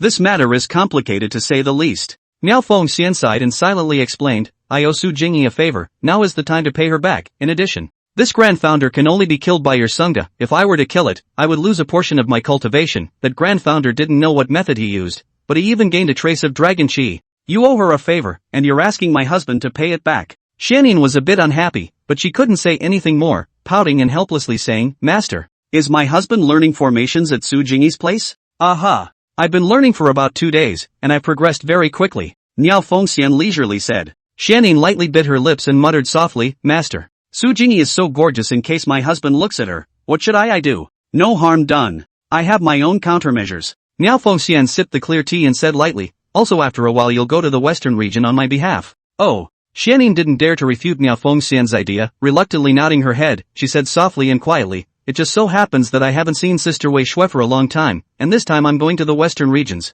I want to stay at Sister Wei Xue's place for a few more days to come back. Is it okay with Master?" Miao Fengxian lightly raised her willow eyebrows, a burst of joy in her heart, and said without moving, "Of course, by the way, let's take the little fox with us as well. It's hilarious. It's better to leave her here with you, Master." Xianyin shook her head. "It's not a problem. It's just a little fox. It's still manageable." Miao Fengxian laughed faintly and said without a trace of anger, "Before you claimed that you wanted to be sisters with Xianshi for the rest of your life, but now you're leaving her behind. There's a person like you who's a sister?" Xianyin awkwardly skimmed her mouth and muttered in a small voice, "There are too many delicacies in the western regions. The little fox will definitely not be able to walk, and the last time I took her there, she ended up getting lost on the very first day she arrived, causing me to search for 2 days before I could find her. Also, in the future, let your husband accompany her. He is more patient and will accompany the little fox around, unlike you who is so perfunctory and easily loses her." Miao Fengxian lifted up the teapot and filled another cup of tea for herself, and leisurely said, "Now that you already have the strength of the middle innate realm, in the future, share more for me. In the future, there will be some things that need you to step forward. Don't worry, Master. Xianyin will not fail you." Xianyin replied. Meanwhile, inside a certain luxurious mansion, a pretty and ripe undead is lazily lying on a bamboo chair, still wearing a plain robe, revealing the graceful and magnificent charm. As a result, at this moment, a light shadow appeared in the edge of the sky, and in the blink of an eye, it landed on her side. "Why are you here again?" The pretty ripe undead frowned tightly with a little tiny bit of displeasure and asked in a nonchalant manner, "Having trouble with love affairs again?" Su Jingyi glanced at Mu Qingxiang, who was lying on the bamboo chair, and said indifferently, "Looking for you to chat." "Chat? Just chatting?" Undead Mu Qingxiang laughed, bad intentions written all over her brows, and asked in a playful voice, "I'm afraid that you're not thinking about men like crazy and then looking for me to enlighten you." Su Jingyi didn't say anything, silently sitting beside her, and said expressionlessly, "You're getting more and more urbane. The nobility you once had is gone, only a bunch of vulgarity remains." "Noble? The more noble a woman is, the harder it is to find a man, and no man will come close unless chased backwards for nothing." Mu Qingfeng leisurely said, "For example, you are the best example." "Backwards for nothing?" Su Jingyi's heart violently trembled, and unspeakable shame swept through her entire body. Thinking about it carefully, she seemed to be experiencing this matter. Earlier she was still disliking the Su Demoness for being so lowly, putting down her identity as a strong person of the 7th realm to go and give it away for nothing to a mediocre little man, and as a result she was step into her dust. Why are you full of despondency?" Mu Qingfang looked at her good girlfriend by her side, her mature and indifferent pretty face filled with a despondent expression, and smiled. "Are you thinking about how you can give yourself away for nothing?" Su Jingyi flattened her mouth, the remaining light from the corner of her eye glanced at the undead beside her, took a deep breath and said softly, "Qingfang, I may have really moved my heart. Ouch. Finally admit it?" Mu Qingxiang instantly changed into a mask of excitement and eagerly inquired, "Who is he? How old is he? Is he handsome? Dashing or not? Fine or not?" Facing a series of questions one after another, Su Jingyi was a bit at a loss for words for a while, biting her own lips tightly, muttering, he is 20 Langdang, handsome, suave, lean and sturdy and also funny and humorous. The key is also extraordinary literary talent, and even on the road of cultivation, is also quite very good. P.S. Censored, modified. End of chapter. Chapter 180, when are you going to give it away for nothing? 20 years old, handsome, suave, lean, strong, funny, literate, and you're still on the path of cultivation? After hearing this description of her good girlfriend's mature virgin pretty widow, she could not help but look at her with wide-eyed surprise. Looking at Su Jingyi, who was wearing a plain Taoist robe, her eyebrows were full of disbelief and even overwhelmed expression, while slightly showing a hint of jealousy and envy and hatred. This is not her lover boy, this is my lover boy. Everything Jingyi describes is what she wants for her lover. The undead Mu Qingfang frowned, pouting her own dainty little mouth, and said with a skeptical face, "How do I feel like you're lying to me? How can there be this kind of little man in this world? Handsome, suave, lean, strong, and also funny and humorous. This is all I like. If there really is this kind of man, you simply cannot have such a chance, on your sullen character." Su Jingyi bit her own lips tightly and said with a face full of displeasure, "Do you want to help me or do you want to simply laugh at me? I just think you might be lying." Mu Qingfang skimmed her mouth and said in a serious manner, 20 Langdang. "I do believe it, although you are already over 40, but the degree of beauty far exceeds those young girls. The key to this body is the world's top, seducing the blood of the young man, simply no matter. But, Su Jingyi blankly eyed her bosom friend and said faintly, "What's the but? Do I not deserve a man? Indeed. I once said something about not looking for a man, thinking that all men in the world are wolfish, but he's different. Not the same?" Mu Qingfang immediately became interested and eagerly inquired, "How is it different?" It's him." Su Jingyi pursed her own lips, stammered and replied, I don't know what's different about him, but every time I'm alone, I think of him and think that I'm too lonely, and then I realize that I'm. He was so lonely, and then he realized that he was actually. He had moved his heart to him. What difference does it make? You're just lonely, you meet a perfect little lover and you can't help it. Starting the life of an old cow eating young grass. Mu Qingxiang pouted slightly. In her heart there is a little dissatisfaction, more a little unspeakable impulse. Su Jingyi have begun to eat young grass, then should not she also should follow her pace? Also go to find a 20 Langdang, handsome, suave, strong and sturdy, funny humor, extraordinary literary talent of the young lover. But then again, where am I going to find one? How did you and he meet? Mu Qingxiang inquired. How do you know? All thanks to the mythical Demoness, who is, after all, her little love interest. Su Jingyi pursed her lips and said lightly, it's just a chance encounter. Then they left an impression on each other, but I didn't take it seriously. Life is long, a chance encounter doesn't mean anything. But it didn't take long to encounter it again, so maybe it's fate. A chance encounter? Was it really just a chance encounter? And not something you did on purpose? Mu Qingfang seriously sized up her bosom friend, seeing her calm and collected look. She kind of didn't really believe the words coming out of her mouth, but she couldn't find any substantial evidence, and skimmed her mouth. Yo-Yo asked, so you're ready to chase after white delivery backwards? What do you mean by chasing backwards for nothing? Su Jingyi lifted her head, her brows furrowed, and said with a displeased expression, he and I belong to the category of two lovers. Mu Qingxiang rolled her eyes and said in a bad mood, I think you were in unrequited love. People don't have this intention. Besides, just because of your status, the little man who let you move in the spring heart, borrow his 10 guts, also dare not do anything to you. His guts can be much fatter than what you imagine. He even dares to take down the myriad Demoness. Even the myriad Demoness spits out her letters. He could care less, and the key is even more exuberant. Su Jingyi faintly said, he is not quite the same as those men in your imagination. What's different are 2 eyes, a nose, and a mouth. Mu Qingfang said softly, is it hard to believe that he has something more than that? The words. Mu Qingxiang raised her willow eyebrows, her face full of smiles. Can't it be that little love interest of yours? Aha? Su Jingyi looked at her blankly, a little confused for a moment in the face of her best friend's ambiguous words, and asked suspiciously, what exactly are you trying to say? Have you two ever slept together? Mu Qingxiang inquired. Su Jingyi shook her head and said lightly, without ever having any contact on anybody, although I have a hint of heart for him, but there are some things that I can still hold on to. You're over 40, how can you still have any bottom line to speak of? Mu Qingxiang blankly eyed her and said in a serious tone, Jingyi, if you really have your heart set on him, don't hesitate anymore. As the saying goes, the night is long and the dream is long. Hurry up and take him down first, and wait for later things to be said later. However, in the face of her best friend's admonition, Su Jingyi ignored it, not because she thought she was unreliable, but because there were too many practical problems that were difficult to solve, the most helpless of which was, he already has a mother. His mother is even his own destiny enemy, but also his own bosom friend. Of course there is one more thing, Lu Sun probability is not going to give up on the myriad Demoness, so it is very likely to share a little lover with the myriad Demoness in this future. This is annoying and helpless to think about it. Instead of sharing a lover with her, it would be better to share it with Qing Frost, at least she can't beat herself. Ugh, how's the consideration going? Mu Qingxiang asked. Su Jingyi looked back at her best friend and said casually, it's not reliable. Unreliable? How is it unreliable? Mu Qingxiang exasperatedly said, fine. If it's unreliable, then it's unreliable. Don't come begging me when the time comes for me to think of a way for you to redeem your little love interest. Between the words. Looking at Su Jingyi's open-mindedness, it seems that she doesn't need to come to me. As long as the Taoist robe on her body is removed, any strife will no longer exist. Su Jingyi didn't take care of her, reaching out to fill herself with a cup of tea, after lightly sipping a small mouthful. Yo-Yo said, about my matter, do not talk about it with anyone, just know it in your own heart. Especially do not mention it with Yu Yan and Xiu Yu sisters. What? Want to hide a man in a golden house? Mu Qingfang said with a smiling face, okay, just follow you, this stuffy woman, but I want to meet him. What kind of little man is it that can make the ding-ding-dangture human immortal, all willingly move towards him? Su Jingyi narrowed her eyes and looked at her indifferently, saying faintly, I won't let you see him. I was joking with you, how could I possibly go and rob your man? Mu Qingfang's sensible and ripe and pretty face, flushed with a faint reddish color, and said softly, although I'm already a widow, it doesn't mean that I've given up on some pursuits, and in the face of a man my requirements aren't any lower than yours. Su Jingyi lifted the teacup and gently sipped again before casually saying, he's a bit mercurial in order to avoid unnecessary strife. I won't let you see him, and even more so, I won't let him meet you.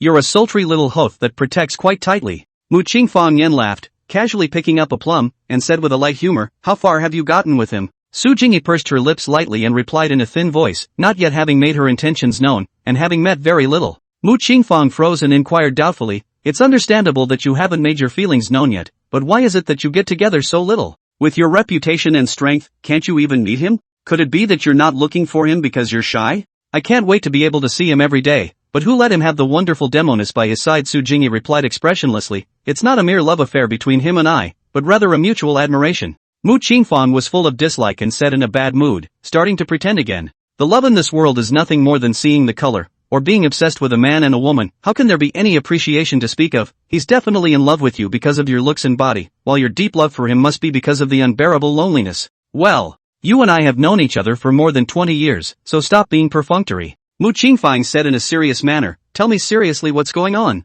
Really city well vulgar. Su Jingyi a little upset, frowning slightly wrinkled said, I and he is pure love, is not what you say so bad, as for why get together very little that is because he is burdened with the peace of the world. He is indeed responsible for the peace of the world, I am not lying, only he can prevent the myriad phoenix fairy from coming out to wreak havoc in this world. Shoulder the peace of the world? Mu Qingfang tightly locked her willow brows and asked in a slightly puzzled manner, who is your little lover boy? How dare he have such a bearing? Obscurity. Su Jingyi replied calmly, another shocker. Tisk, tsk. If you say so, I must meet him. Mu Qingfeng laughed wickedly, such a little man rather makes my heart flutter. Su Jingyi didn't bother with her, lifting the teapot once again and pouring herself some clear tea, whispering softly, he's dangerous. If you see him, you will invite yourself to be killed. Yes? I'm afraid it's not that you're so jealous that you've gotten murderous towards me. Mu Qingsheng whitened her eyes in a thousand piquant ways and muttered in a small voice, what a petty woman, letting me see her is not even willing to do so, and also threatening me. Su Jingyi didn't admit or deny it, drinking the clear tea in her hand to herself. Mu Qingfang stared straight at her best friend, and asked in a serious tone, Jingyi, when are you going to give it for nothing? End of chapter. Chapter 181, talking to him about his heart. When will you give yourself to him for nothing? In the face of this question that touched the depths of her soul, Su Jingyi didn't know how to answer for a moment, while her mind inadvertently flashed through a scene of shame, with the wonderful Demoness and him hugging each other tightly together, and then exuberantly and excitedly nibbling at each other and even a little snaking a little bit, spitting out her snake letters at him. White gave me the opportunity to do what Myrtle did, to jump into his strong and robust arms, to hug his neck like Myrtle did, and then just, and nibble on each other with him? Isn't this a little too much for nothing? If you come up like this, then wouldn't it be a few days before we have to share a bed with him? Going together, no. The speed of this White give a little too fast. I believe the wonderful Demoness is also step by step. Will not come up on such an impulsive urgency. I at least is when the world immortal, must not make so. It's a bit of an insult to my character. What? You want to give it away for nothing but you can't get over it, can you? I say big sister. Pretty mature widow. Mu Qingfang rolled her eyes, said in a bad mood, you are already more than 40, belong to the stage of the old ox eating young grass, the key to the other side of the little man only 20 langdang, are enough to be your son, you still pretend what reserved and then do not take the initiative. Words. The yellow cauliflower are going to be cool. Su Jingyi glanced at her best friend beside her, picked up the clear tea in her hand, and after lightly sipping a small mouthful, Yodo said, my lifespan can no longer be measured by ordinary people, including you also, although you do not cultivate, but I usually give you those life-enhancing pills, enough to let you live for another few hundred years, more than 40. For people like us who have a long lifespan, it's only a part of it. I know, but it's not like you can deny that we're already ripe for the picking, and in the face of those youthful-looking girls, we no longer have an advantage in terms of innocence at least. Mu Qingsheng said in a serious tone, what if your little man likes young, green girls? Su Jingyi shook her head and replied faintly, he doesn't like those green girls, he likes mature women like you. Mu Qingfang froze, surprised to look at their girlfriends, but soon returned to normal. Love of a mature woman is normal, cannot help but bad smile and said, I am not a simple mature woman, I am a mature woman mixed with a widow, more than a mature woman, more flavor. Tsk I said it, so watch out for what I do. It turns out that your family's little man tastes quite unique. That's unique? If I told you. I'm afraid you'd go crazy if I told you that his wife is Miao Fengxian. Su Jingyi sipped her tea with an expressionless face and said softly, I'm not watching out for you because of this, I am protecting you from killing yourself. His identity is a lot more terrifying than you can imagine. If something happens to him, then half of the great Zhao imperial dynasty would have to die. Is it that much of a stretch? If it was really such a powerful character, it would have been rumored all over the streets. Mu Qingfang bristled and said in exasperation, Jingyi, are you treating me like a little cutie? If your little man was really that powerful, his name would have been spread all over the streets. But the problem is that up to this point, I don't even know his name. He just belongs to the kind of thing that whisks away his clothes and hides his body and name deeply. Su Jingyi replied softly and quietly, it's normal for the world not to know about him, staying away from the vanity of fame and fortune. He only pursues justice in his heart. Speaking of which, Su Jingyi's face on both sides of her face inadvertently slightly showed a faint blush, her heart secretly slandered. How did I start to be vain? Can't help but want to stick all sorts of gold and silver on him, obviously a mediocre wave and lowly little man. but in my words he became a fearless and brave man under the immortals.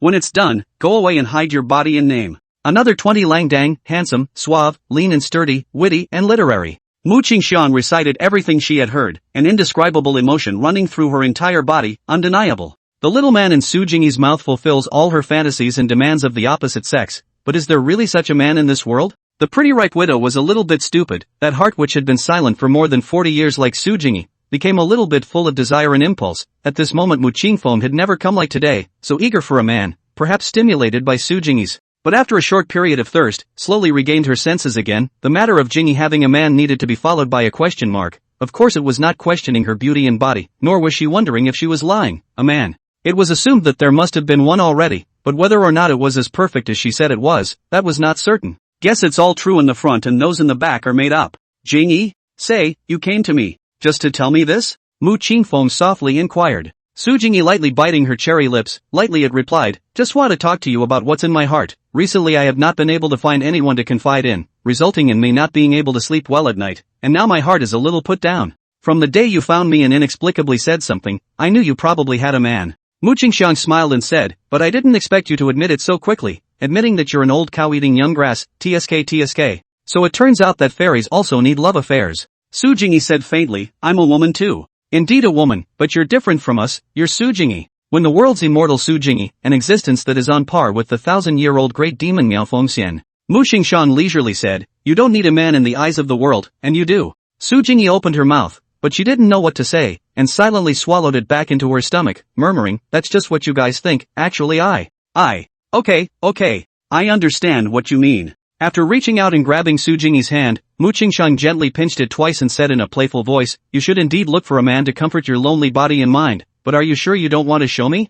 I can help you gatekeep and examine him for you. I'm worried that you've tricked him into bed. Su Jingyi glanced at her and said lightly while muttering in her heart. This is something that the myriad Demoness had told me. I didn't think I'd say it till Harvest Frost again. The pretty and ripe widow let go of her bosom friend's hand and lay down on her side on the bamboo chair, the plain bedclothes holding up her expansive bosom, quite spectacular and eye-catching. With a hint of a bad smile on her face, she said softly and quietly, aren't you confident enough in yourself? This matter has nothing to do with confidence. I am protecting your safety. Su Jingyi said indifferently, in short, I won't let the two of you meet, die. You're so protective. Like I'm going to look at your man. Mu Qingfeng whitened her eyes at her bosom friend and huffed, petty woman, next time you encounter problems in love affairs, don't come to me to get upset yourself, seeing your little man is not willing to do so. In the face of Mu Qingfeng's complaints, Su Jingyi directly ignored them and sipped her own clear tea. See her on their own ignore, pretty mature widow Mu Qingcream are about to blow up, but considering her on this nature a stomach of gas can only be held in the heart, tooting their own little mouth. Puffing, I just wondered people so excellent little man, how to see you this old woman, and cold and stubborn and do not know the interest. But also good-looking, top body, these two advantages. Between the words, something doesn't feel right. Isn't that what men want, a good-looking woman with a great body? Meanwhile, Su Jingyi was also ruminating after her good girlfriend's reminder. She realized the key to this problem, but the direction that Fairy Su was thinking about was slightly different from what the pretty widow was thinking about, and she was a little unsure about Lu Sun, whether or not he had the same thoughts as her. I think he's interested in me too. Those words were not love, but they contained love in every word, that kind of thinking about himself, that kind of attachment to himself, so bluntly. Doesn't that tell you everything? Since he was fond of himself and full of love for himself, what does he like about himself? Good looking? A great body? Or is it still a task given to him by the wonderful Demoness, to make me fall in love with him and then throw me away? Fairy Su was worried in her heart, full of fear, anxiety, apprehension, and a little embarrassment, wanting to go to Lu Sun now, to ask him face to face what he meant to do to himself, but was in the way of her face and identity, plus the myriad Demoness was eyeing her from the side. Where are you going? Seeing her best friend standing up and summoning her flying sword with a flick of her jade hand, Mu Qingfeng asked curiously, going to look for your little man? None of your business. With a gloomy face, Fairy Su whooshed and flew away, leaving the pretty widow there, her brows at a loss for words. What's the situation? Lonely all of a sudden? Mu Qingfeng flattened her mouth and muttered. Ouch! My lady is so divine. Lu Sun was still soaking in the warm pool, and his body was weak at the same time. His waist was even more sore and swollen. This is simply unimaginable. Crossing into the middle innate realm of the Nyangzi, there is such an extraordinary strength. Once he had a world-class 1 hour, now there is only the performance of a mere incense burner. If the middle innate realm is still like this, and the Demoness and Fairy who have entered the 7th realm, wouldn't that be a mountain shaking? If the myriad Demoness and Fairy Su were to join forces again, I'm afraid it wouldn't be a landslide. Not really. The two of them are so hostile to each other that unless the sun rises in the west. Lucen pursed his lips and muttered as thin as a mosquito. The words. There was a sudden heat in his chest, and it was no surprise that Fairy Su had come to find himself again. Lucen summoned the piece of psychic divine mirror and casually glanced at the contents. Fairy Su, can you sneak out? I want to talk to you about something in my heart. End of chapter. Chapter 182. Going to a rendezvous with a fairy. Sneaking out? And have something to say to yourself? Lucen looked at the content transmitted by Fairy Su after a moment of some overwhelmed, more a little incomparable curiosity. At the same time there are some small feelings. No wonder the myriad Demoness and Fairy Su can become also enemy and friend of the girlfriends. Both of them are heading towards the same path. The myriad Demoness is hiding from the Xianin, while Fairy Su is hiding from the myriad Demoness. Sneaking out, this coefficient of difficulty is a bit high. Lucen pursed his lips, with a touch of faint melancholy between his brows, and muttered, it was difficult before, and now that Nyang Zi is also out of the gate, how can I still sneak out? There's no reason at all. Lucen thought about it and couldn't come up with a perfect solution, unless it can be like the last time, the same old trick. The big and small demonesses broke out contradictions with each other, and then they took the opportunity to throw off their faces and leave. But how can they quarrel? The big demonesses casually a sentence, the small demonesses are shivering. The key is even if you can sneak away, the big demoness will definitely sense that you and Fairy Su are staying together, and will definitely come to your side at that time, and then she will be caught by her, so she probably won't be able to get out of bed in the future, and she will stay in bed for the rest of her life. The two girls took turns drilling into the comforter. This one drilled that one drilled this one. Hey, there's no way out. Lucen sighed helplessly, ready to tell Fairy Su that he couldn't sneak out. However, when his hand was mentioned in midair, he hesitated to drop it. At this moment, Fairy Su must be full of expectation and urgency. If he himself doused the flame of her expectation, he was afraid that the subtle connection that had been built up with difficulty was going to go down the drain. Think a little and analyze calmly. Lucen silently dropped his hand down and wrote down what he wanted to express on the psychic divine mirror. Meanwhile, Su Jingyi is sitting in front of the table, although a plain Taoist robe with body, but cannot hide the full figure, plus the problem of sitting more obvious buttocks of the round shape. But compared to the wonderful Demoness, her buttocks seem to be less of that, a touch of flavor, but it is also considered impeccable. He shouldn't be able to get out, right? The myriad Demoness is watching him so closely. Su Jingyi pursed her lips lightly, a slight touch of shallow helplessness on her face as she muttered, it's me who's forcing people to forget about his situation at the moment. The heart full of expectation gradually cooled down, a faint loss swept through her body. Su Jingyi sighed deeply, raised her own jade arm, gently resting her chin, her eyes looking at a certain place in a daze, that cold and desperate blooming petite face, filled with thoughts and distress for someone. Why does he like himself? Simply covet their own beauty? Or the wonderful Demoness gave him the task? Thinking about cannot help but pick up the divine mirror, looking at the mirror in the self, that cold and absolutely beautiful face, despite their own beauty never care, but at this moment Su Fairy a little bit of a small complacency and self-satisfaction. In terms of appearance they are not worse than the wonderful Demoness. In terms of body, that is even better than the wonderful Demoness. A chip, if the two choose one, they may not lose her. However, Su Jingyi pursed her lips, a flash of annoyance and irritation flashed across her face. No surprise, just with that guts of his, most likely both she and I want it, honestly. Instead of sharing a lover with the myriad Demoness, why not share it with that widow with Qingfang?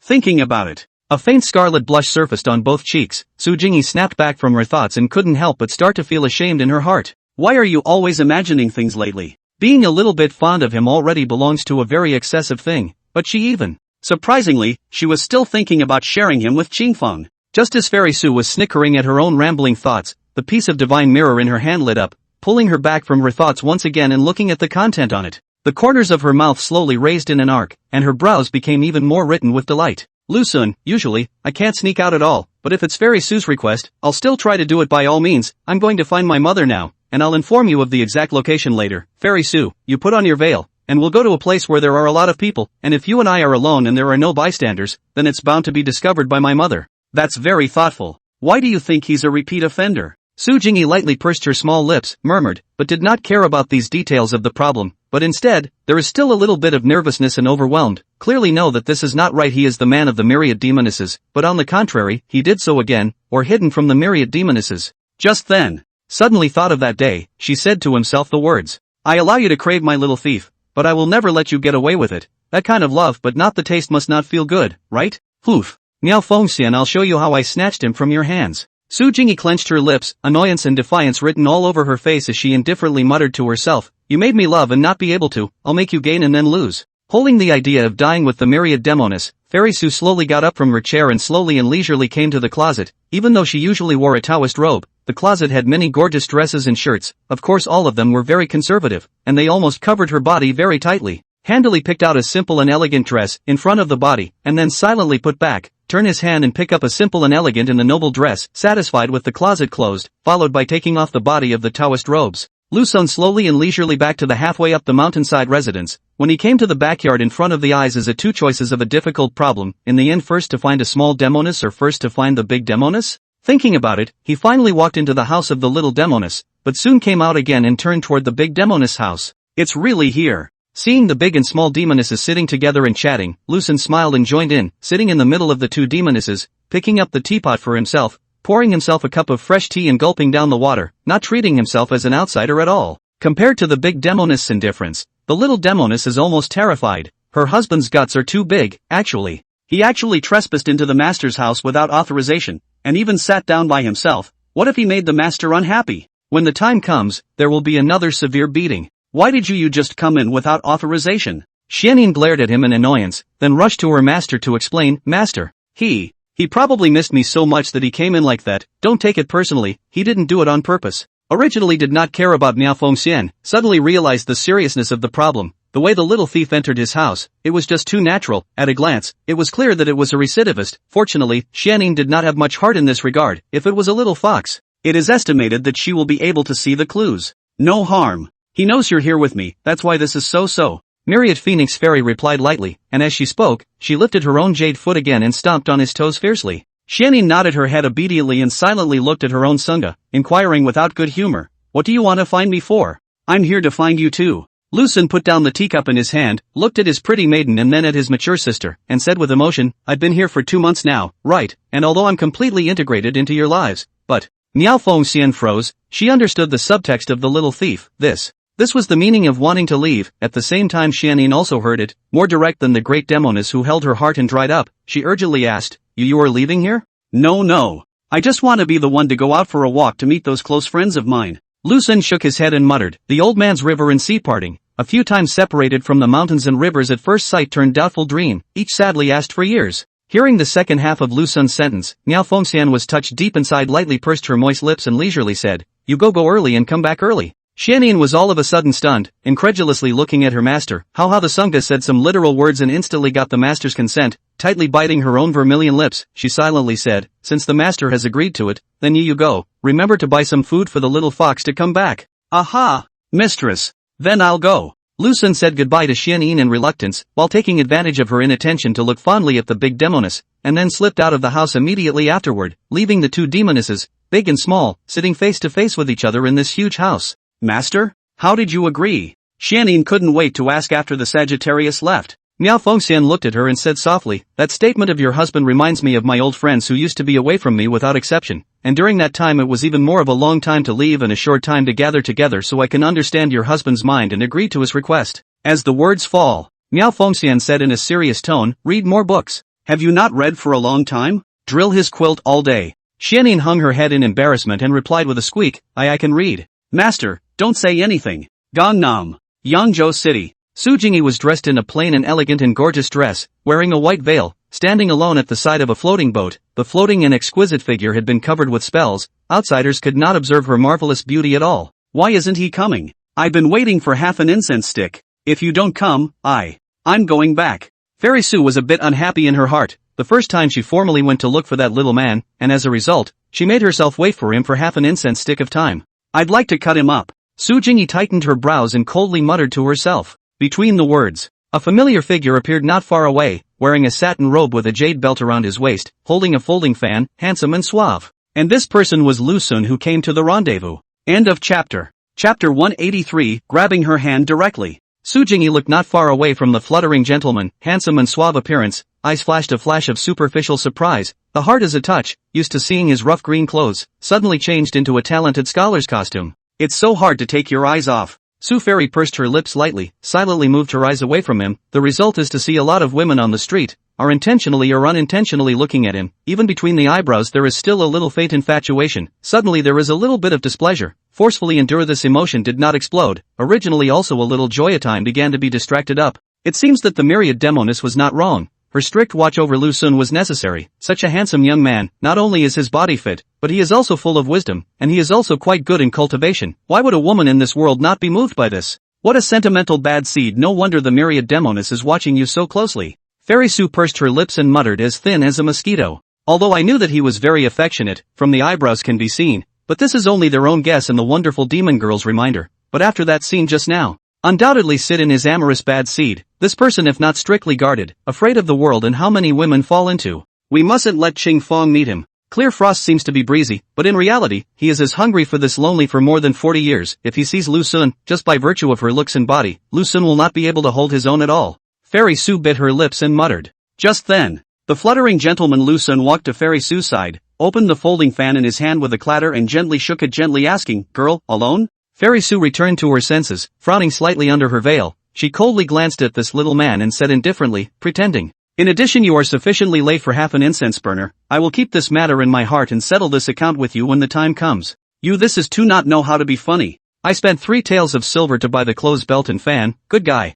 This silver spent in vain." Lu Sun skimmed his mouth, smiling in embarrassment, and said softly, "I took a shower before I left the house, and bought a dress on the way. What do you think? Is there a gust of bookish air coming out? Does it feel like I have the temperament of a scholar?" Out of the corner of her eye, she swept him down and replied lightly, "Mannequin. No wonder my mother likes to fight with you. In fact, you and my mother have similar personalities." Highlighting a stiff upper lip, Lu Sun shook the folding fan in his hand and said softly, all right. I won't mess with you, wait for a while, I'll go charter a boat." Between the words, then he went towards a certain boat. When he found the boatman, the whole person was stunned. How is this old man? At first, when he brought the big demon girl and the little fox to sit in the boat, it was also this old man. Finished, it won't happen, right? Ouch. Surprisingly, it's this gentleman of yours. The old man was also full of surprise when he saw Lu Sun and asked smilingly, "Sir, still chartering a boat?"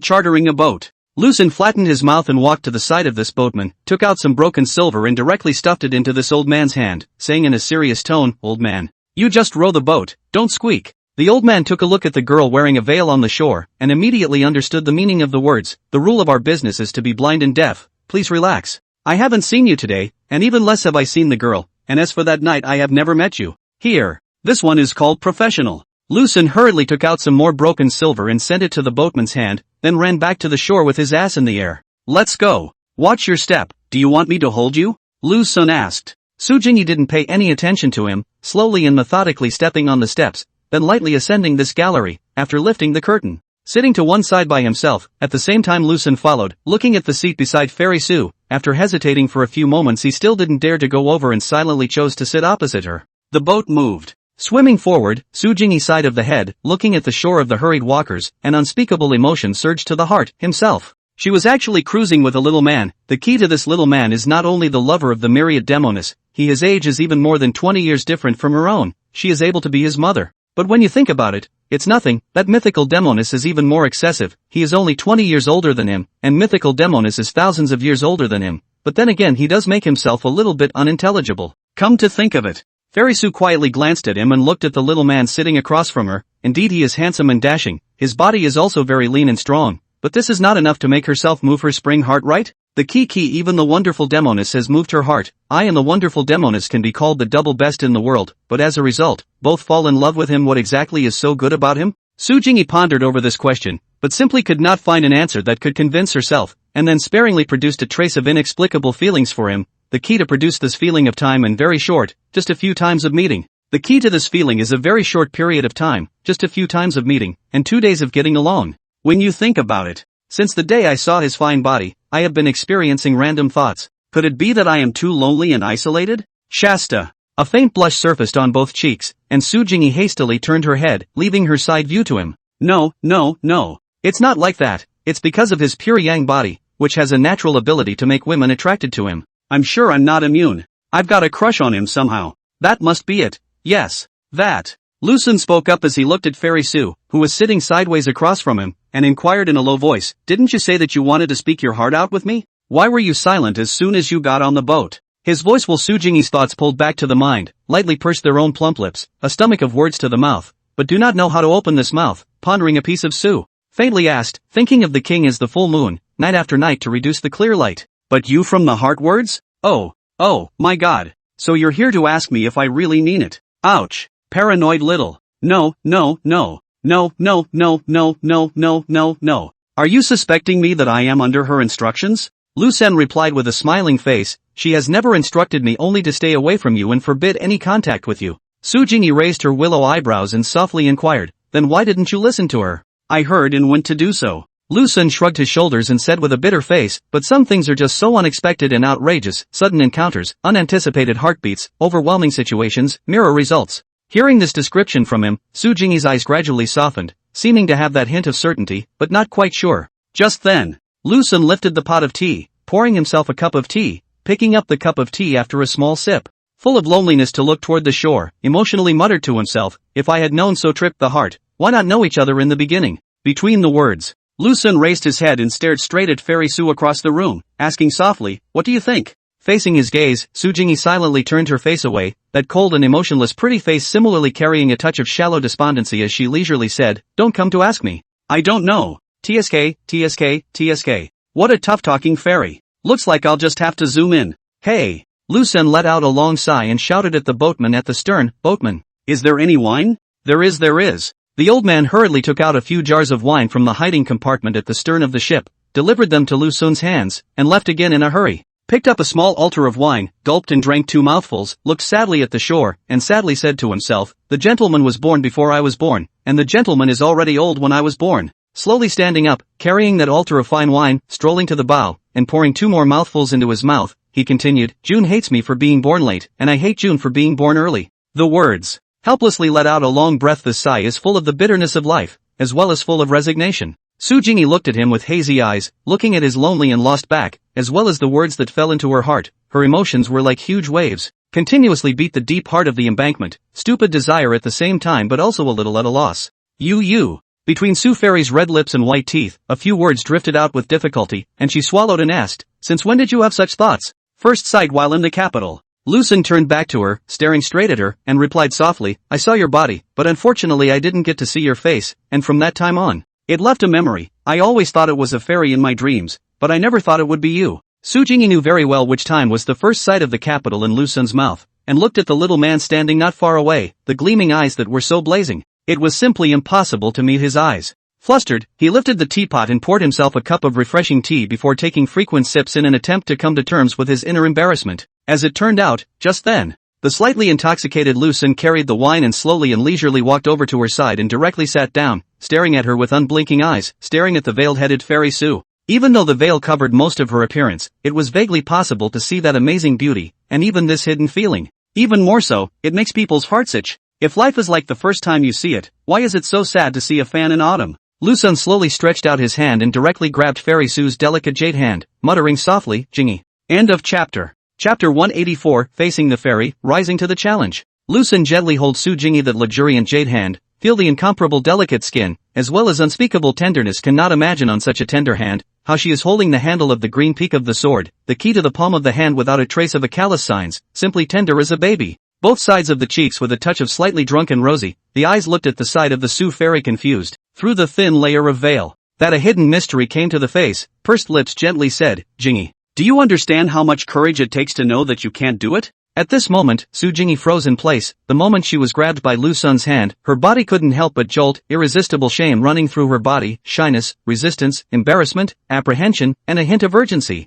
Is he starting to get his hands on me? Surely a bold little man, just a few times of meeting and 3 times of being alone, he dares to grab my hand directly, if it's more. After some more time, I'm afraid that he's not going to be ready to climb into my bed and burrow into my comforter. But this feeling of being grasped by him in his hand, and inexplicably comfortable, and he grasped it so tightly that he seemed to be worried that he might escape. Little man, if I were to leave, I would have already left. How would I still be willing to swim with you and you with the painted boat? After a short period of disorientation, Su Jingyi pulled her thoughts back into her mind and violently drew back her jade hand, slightly turning her face away, staring at a certain place with a scarlet face, biting her moist lips tightly, and leisurely said, Jingyi is also what you can call? So what do I call you? Fairy Su? Lu Sen sat beside her, sniffing the faint sandalwood fragrance on her body, and said softly, I call my family's maiden my sister, so then how about I call you Fairy Sister then? Fairy Sister, good. What a meaty name, but one seems to like it very much. Su Jingyi pursed her lips, forcibly holding back her inner emotions, and said indifferently, call it whatever you want, the mouth grows on you, it's not like I have any control over it. TSK, TSK, TSK. This right pussy is very challenging, but I like challenging women. Lu Sen decided to tease this right beauty Taoist nun, said in a serious tone, just now I thought about it. This Fairy Sister is not very good, Sister, this name is my mother's exclusive, you can't take it away.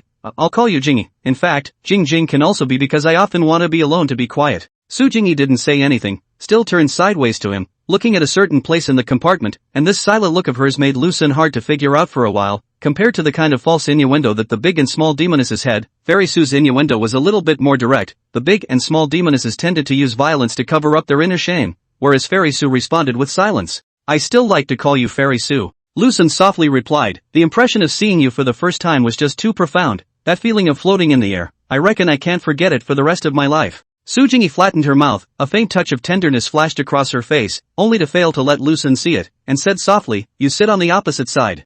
This don't be so cruel, It's so hard to get to your side, and then you just drive me away like this. Lu Sun replied bitterly, I can't stand up with my butt stuck, take it or leave it, and I'm still so far away from you.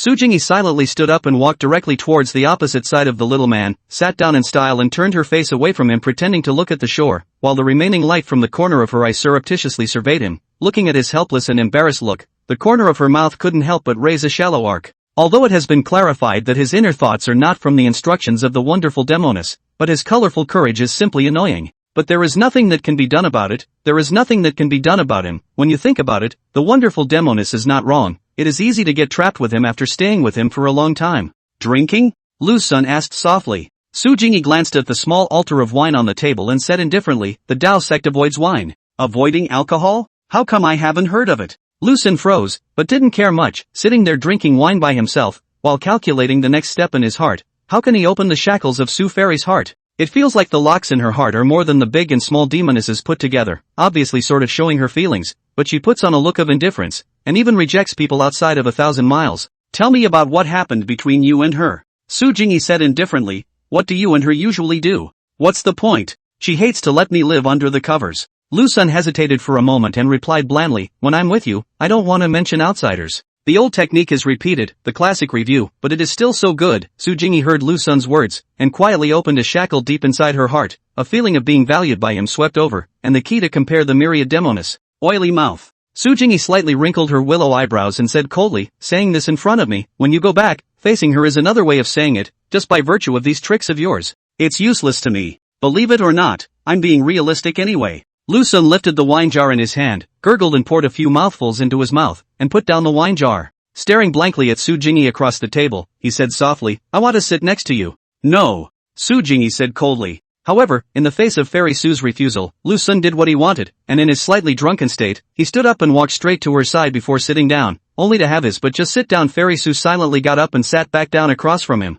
Lu Sun did not die, once again stood up, sat to her side, then the two began to tug of war. She sat, he rose, she sat, each other not happy. Even the boat began to sway, which made the old man at the stern very confused. Just as Fairy Su was about to get up again, Lu Sun was quick on his feet and violently tugged on her arm, looking at her pitifully and saying leisurely, don't go. Stay by my side, okay? These words that were caught off guard, only a few words, but deeply embedded in Fairy Su's heart, especially seeing the little man's pleading appearance, as well as the low and husky voice, instantly made this ripe Taoist nun a little unable to help herself, drawing back her own jade hand and silently bending down, that arched buttocks outlining the most rounded shape. There is no talking to each other, each of the two people sitting on the other side. The shore of the street is noisy, while the boat is silent. Inadvertently an ambiguous atmosphere in each other began to ferment. Su breeze came to blow up the veil of Su Xianzi. Lu Sun to build up his courage. The hand quietly explored the past, explored to the edge of her luxuriant jade hand, stretched out the little thumb gently hooked down her green jade finger. Su Jingy body stiff, body goosebumps. Hastily averting her face, she looked toward that shore, her eyes full of confusion, shame, resistance, and a little expectation, and she didn't know what she was expecting, instinctively wanting to retract her hand, but inwardly wishing that he would continue to seduce himself with this kind of small gesture. Lu Sun hooked her fingers, saw that she did not resist. This boldness is even more fat. With a swift, directly hold the back of her hand. Aha! Fairy Su couldn't help but let out a shudder in her heart, both sides of her cheeks burning with fire, biting her own lips hard in an attempt to use the pain to gain clarity, but the sensation of being nestled firmly in the palm of his hand was like a churning river drowning all reason in an instant. How many women's hands has this little man touched? How come he's so sophisticated? Breathing began to gradually rapid, eyes slowly lost. The heavy shackles at the body and mind, one by one was opened. Silk of loneliness began to overflow, devouring the reserve, growing impulses. This novel feeling makes Su Xianzi a little paralyzed. Lu Sun did not move his buttocks, drawing closer to the distance between him and Fairy Su, and when they were about to be next to each other, they stopped this action, and a penetrating ethereal fragrance came to his nose, and compared to the light etherealness of the previous one, it was even more a bit dense at this moment. What's next? Should I fight for my life? Fight for an exciting future? Lu Sun was considering his next step. According to the script that was originally formulated, at this time, he should slowly drag her into his arms, and then gently wrap his arms around her waist, and keep stimulating her thoughts with the most fleshy words of love. But this script was too slow. Lu Sun wanted to go faster, and it would be best if he could go to the inn right away to open up a top-quality guest room. Simple thinking, calmly analyze. Eventually Lu Sun chose to wrestle a little, as the saying goes, hold up the bold, starve to death cowardly. In case of success that is not beautiful, even if it does not succeed, there is no harm in each other have been so, she can still run away? Holding the back of her hand with one hand, the other hand gently lifted up her thin veil, looking at her fondly, looking at Fairy Su's stunningly beautiful face. At the same time Su Jingyi was also staring at him, looking at the little man who was close at hand, but intense shame forced to avert her face, not daring to meet his eyes again. Just then, Lu Sun let go of the back of her hand, and while lifting the thin layer of veil, he reached out and gently cupped her chin and slowly moved her face in front of his own, during which he didn't use a single ounce of chi, because from the moment Fairy Su was cupped by his chin, her body couldn't help but tremble, and her body almost went limp. What's he doing? What's he doing? Just when Fairy Su was at a loss for words, she saw the little man near her eyes, slowly easing his head over. Meanwhile, Lu Sun silently held her waist, ready to take her into his arms at any time. End of chapter. Chapter 185. Auntie Su, my fairy auntie. Lu Sun's plan is very bold and perfect, although they have not yet picked each other in the heart of the idea, but each already know each other's thoughts, so take advantage of the state of Su Xianzi's soul, with the swiftness of the momentum. She will be taken down in one fell swoop, completely captured the fairy's heart, and then take advantage of her body tingling, the love of the time, take the opportunity to take her to the inn. Of course, this is the most perfect situation, is the heart of the expected process and results. There is also a high probability will be Su Fairy's strong resistance, but there should not be life-threatening, after all, have reached the point of touching the hand. At most, she was beaten up. Taking a beating is one strong point, this whole body is full of skills in taking a beating. Nearer is close enough. Lu Sun closed his eyes and slowly came up. At the same time the sandalwood fragrance that came to his nose became more and more intense, which meant that the lips from Fairy Su were about to be close at hand, and then a small step forward, he would be able to taste the fairy's dainty and moist lips, and I don't know what is the difference between that and the three demonesses at home. Think carefully by heart. The little fox should be the sweetest. There is a kind of sweet feeling of early summer, and the little Demoness is full of spring. Everything is revived for it. As for the big Demoness, she is proper late autumn, a gust of wind whistling past, really called an autumn wind sweeping down the leaves. Meanwhile, Su Jingyi looked at the little man who was getting closer and closer. Her eyes were filled with dismay, as well as an expression of disbelief, and she was even a bit at a loss for words. In her mind, she couldn't help but recall the image of that day, where the myriad Demoness snuggled into his arms, hugging his head tightly, and then frantically sucking and even spitting out snake letters at him. Is this going to be? To treat me like that? You and I have only met a few times, vaguely revealing the heart. This is unthinkable. He is not satisfied, actually want to play tricks on me. This do not know the heights of the stinking man. Fairy Su clenched her fists, her body had stiffened, trying to resist something. However, she was a bit indifferent, knowing that he would do something shameful next. But suddenly she was a bit excited and expectant. Just in the nick of time, Su Fairy violently thought of something. A wave of indignation and resentment from the depths of the heart erupted. Force will continue to be close to their own little man, directly pushed away and then backhand is a slap. The sound is incomparably crisp and loud. Lu Sun was directly confused. Not waiting for him to react, Su Jingyi said in annoyance, "You've kissed the myriad Demoness' mouth, already stained with her flavor, and you actually dare to come and touch me?" This Lu Sun suddenly cried and laughed. Obviously each other already bare burning, each is about to have a period of love for the ages. The result is that at this time, she took the enmity and hatred between her and the myriad Demoness and forced it to be added to this love affair. What do we do now? Should we keep up the good work, or take a step back first? Lu Sun was at a loss for words, and at the same time, the lyrics of a song rang in his head. I have her taste on my mouth, it's your nose that has sinned, you shouldn't have smelled her beauty, suffer in silence and sleep with me. The lyrics have been changed a little. But the meaning is this: if Fairy Su had such a great selfless spirit, how wonderful the world would be. At this time Su Jingyi pursed her lips lightly. The heart is very regrettable, in fact, gently pushed him away, should not hit him a slap. This is completely a little redundant, but at that time thought of him kissing the wonderful Demoness with force. The heart is really a little uncomfortable. He's a little angry with me now, isn't he? How can I make it up to him? Come to think of it. Su Jingyi's corner of the eye quietly looked at him, found that the little man beside him had a despondent face, and his eyebrows were even more full of helplessness, and opened his mouth. Said leisurely, I am not the kind of casual woman, moreover, you want to get can casually get the woman, you. Fairy Su clenched her own vermilion lips and softly spoke to him, you do make me a bit overwhelmed, making me upset at the same time, and more. Even more so, but that's all. After a pause, he continued, I've never felt this way about a man before, You're my first, and not surprisingly the last, but that's not a reason for you to be able to do whatever you want. I'm not your myriad Demoness, I'm human immortal Su Jingyi. Fairy Su replied as thin as a mosquito, the two sides of her face slightly showing a faint scarlet color as she gulped. You'd better show me some sense of humor, stinky brat. Lu Sun laughed nervously, silently close to Su Fairy's side, reaching out to shake her hand. The result was that she slapped it off, after several attempts, to fail, and finally gave up the idea of holding her hand, said softly, how to have a kind of feeling of being reprimanded by the elders. Carefully think about it, you can be my mother. The words. A gust of cold air came to his face, and the cold and emotionless ripe face under the veil seemed to be with gnashing teeth, hating to peel off the layer of skin on Lu Sun's body. What's that supposed to mean? You think I'm too old? I'm only 20 or so years older than you, but why don't you talk about the wonderful Demoness, who's thousands of years older than you? Su Jingyi had already clenched her pink fists, itching to beat him to death. How did this wonderful Demoness usually get along with him? How did she tolerate this anti-character? Auntie Su. Just as Immortal Su was rambling over this, suddenly his cry of Aunt Su pulled the thoughts back into his mind. What did you just call me? Su Jingyi stared straight at him with wide eyes through the thin veil, an indescribable emotion surging through her body, both incomparably ashamed and somewhat inexplicably touched. Auntie Su. Lu Sun smiled and said, I call the Myriad Demoness Sister Myriad, and I call you Auntie Su. Your seniority is still higher than hers. Fairy Su pursed her moist lips lightly and said indifferently, you're taking the opportunity to flirt with my age, aren't you? Won't. How? Lu Sun knew that the chance to show his performance had come, and took the opportunity to move his own but, inadvertently sticking to her side, reaching out to hold the delicate jade hand, looking at her tenderly, saying, Auntie Su.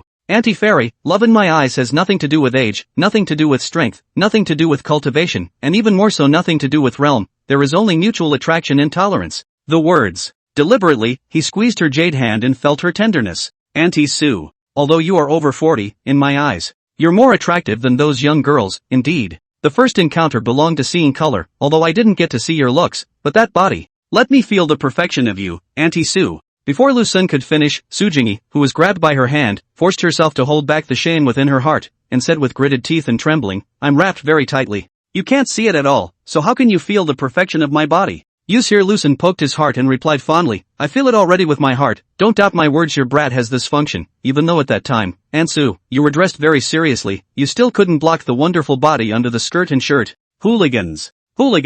Su Jingyi has long been from the mouth of the wonderful Demoness, to understand the habits of the brat, but did not expect to be able to color to this extent, at the same time more daring to speak to their own words of shame, if replaced by others. Long ago, a sword cut to death, but it was him even after listening to his words, but also a little bit of smugness. Auntie Su. Maybe at first it's just a matter of lust, but the back is not a whim. Lu Sun moved his own but again, already pressing close to her, and said softly, what attracted me was your looks and body, but what moved me was your calmness and composure, as well as in care for me. Sentences of love seems to be like a river pouring like the sea, washed away all of Fairy Su's reserve and reasoning, but also broke down the layers of shackles deep inside. When accustomed to more than 40 years of loneliness, suddenly raging love came to the surface. Su Jingyi simply cannot block this unexpected deep love. Bastard. Why is he so good at flirting? Just a few words, I said I was paralyzed, I am at least the world immortal, the world's only two of the 7 realms of one of the strong. The result of his rhetoric, simply cannot top a few sentences, if it is a clear frost. This pretty widow will probably fall in an instant, right? However, Lu Sun wasn't done yet. He was ready to strike while the iron was hot and continue to attack Su Jingyi's inner world. Auntie Su. I know that when you made this decision, your heart must have struggled a lot, facing this unpredictable future. You must have done a long time of thought struggle. Lu Sun changed his hand to grab her luxuriant hand, at the same time quietly probed to her waist, swept across her back, about to reach the side of the waist. Leaving aside the situation on my mother's side, just the fact that you have moved your spring heart, Aunt Su, is enough to shock everyone in the world. Lu Sun pursed his lips and looked at Su Jingyi, who was close at hand, through the veil and softly said, Aunt Su, the brat will definitely not disappoint your decision, and even more so, I will not let your efforts go to waste. I will definitely guard this hard-won emotion. Between the words, one hand gently wrapped around her waist, carefully taking her into his arms. Su Jingyi was touched to her heart by his words. That most fragile heartstring was gently plucked, swirling with gusts of aggression and resentment. At this moment, she no longer had any thinking. Her body was slowly leaning towards his arms. Unconsciously, Su Jingyi snuggled up in Lu Sun's arms, her head leaning on his shoulder, her eyebrows containing a touch of ecstasy. Her eyes are full of fog flowers. Everything is so natural, the same and a little bit unbelievable. Lu Sun looked at Su Xianzi in his arms, seeing her soulful and emotional appearance, this fluttering mature flavor, could not help but swallow his saliva. Cat's going to count how many chapters she owes. I'm going to pay you back every day. End of chapter. Chapter 186, Sugar on a Fairy's Lips. Su Jingyi soulfully snuggled in Lu Sun's arms. The eyes confused and affectionate look, is a woman who has just obtained love, but also a mature woman who has been lonely for a long time, sniffing the man's scent on his body, and feeling the hot breath. Gradually the thoughts began to flood into a disaster. Suddenly, my body stiffened, goosebumps rose, the indescribable shame erupted from my heart, directly to my brain, almost broke through the sky, and then my breathing was about to stop, my heartbeat accelerated dramatically, and my consciousness was already blank. How did I get in his arms? What exactly happened here? Push him away. Got to push him away. The brain's consciousness constantly warned Su Jingyi, can't continue like this, but the body is already out of control, even can't make any effort at all, of course. Also mixed with a trace of fascination, no wonder the wonderful Demoness so liked to drill his arms. The original brat's bosom is so broad and full of security, this is too comfortable. I'll be on my back for just a little while. I will lie down for a while, just for a short while, and then immediately push him away, mercilessly and decisively push the brat away. This time I won't hit him. Of course I won't hit him again, after all, it's my brat. Human immortal Su Jingyi regained her consciousness. She kept hypnotizing herself in her mind, trying to make everything reasonable now. But when she thought about it, it didn't seem like she needed a reasonable excuse. The groom seemed to. It was already enough to explain everything. Lang, I can't believe I'm using this term to describe me and this brat. Immortal Su's heart that had been lonely for more than 40 years was slowly melting. The layers of shackles had long been opened by Lu Sun, full of loneliness and solitude from the box of that heart, constantly overflowing outward, instantly filling her whole body with impulsiveness, longing, shyness, and a little bit of exuberance. Almost invaded her thoughts. Fairy spring heart surging, full of spring. Not stop sniffing the male breath, constantly feel the strong and sturdy, cannot help but explore the arms, carefully hold his waist, but only to maintain a piece of time. Two jade arms and shrink back. Not Su Fairy do not want to hold him, but because of the bottom of the heart of that haughty in the work, she did not want to let Lu Sun see belong to their own weak side.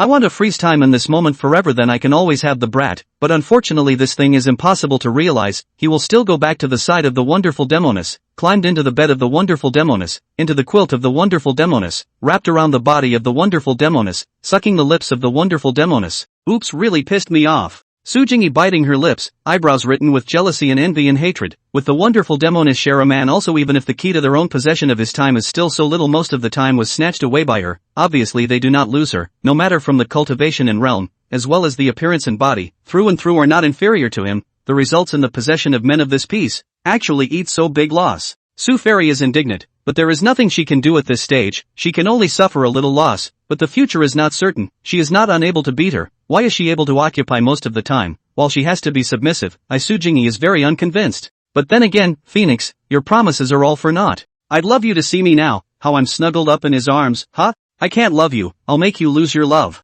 I will let you love and lose. Meanwhile, Lu Sun hugged his own Fairy Su, heart not to mention how proud. This world's only 2 7-realm powerhouses, but also are mature and plump women, but by their own are taken. This future I still cultivate. What? The left side of the wonderful demon girl, the right side of the Su Fairy. People block kill, Buddha block kill Buddha.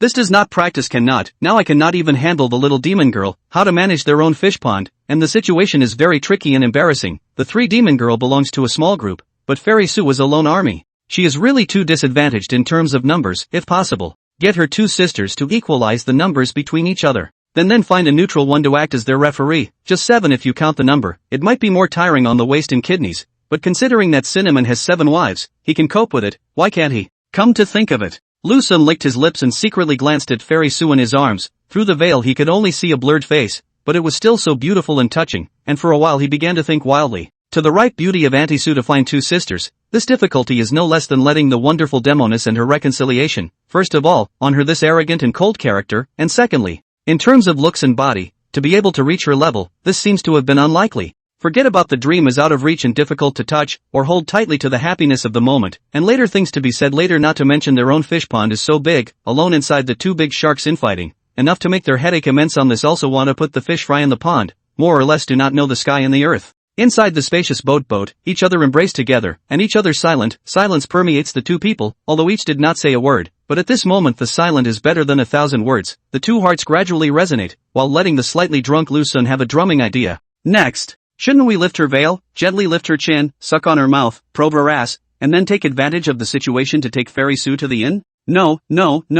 I'm afraid it's not me taking her to the inn, but her taking me to report to hell. Just as Lu Sun hesitated and wandered, the Su Fairy in his arms struggled violently, then pushed him away in one go. Looking away from the shore, the handsome and pretty softness under the veil revealing that she was cold and heartless, but the scarlet color of her cheeks betrayed her heart at the moment. Auntie Sue, your body is so soft. Lucen came up again and tried to grab her jade hands, only to be dodged by her one by one, giving up helplessly. Said softly, holding in the arms feels like holding a ball of cotton, simply about to put me comfortable death. Su Jingyi didn't say anything, turning sideways to him to remain silent, while a handful of jade hands tightly gripping the hem of her skirt revealed that she was not so subdued and calm in her heart. In the face of this loving fairy Su, Lucen suddenly had a feeling of first love, helplessness, confusion, apprehension, and a little bit of excitement. He couldn't help but take a deep breath and whispered, Auntie Sue, where are we going later? Auntie Sue, do you like calling me Auntie Sue that much? Su Jingyi was a bit unhappy in her heart. Compared to the name Aunt Sue, she preferred Fairy Sue or Fairy Sister, especially Fairy Sister.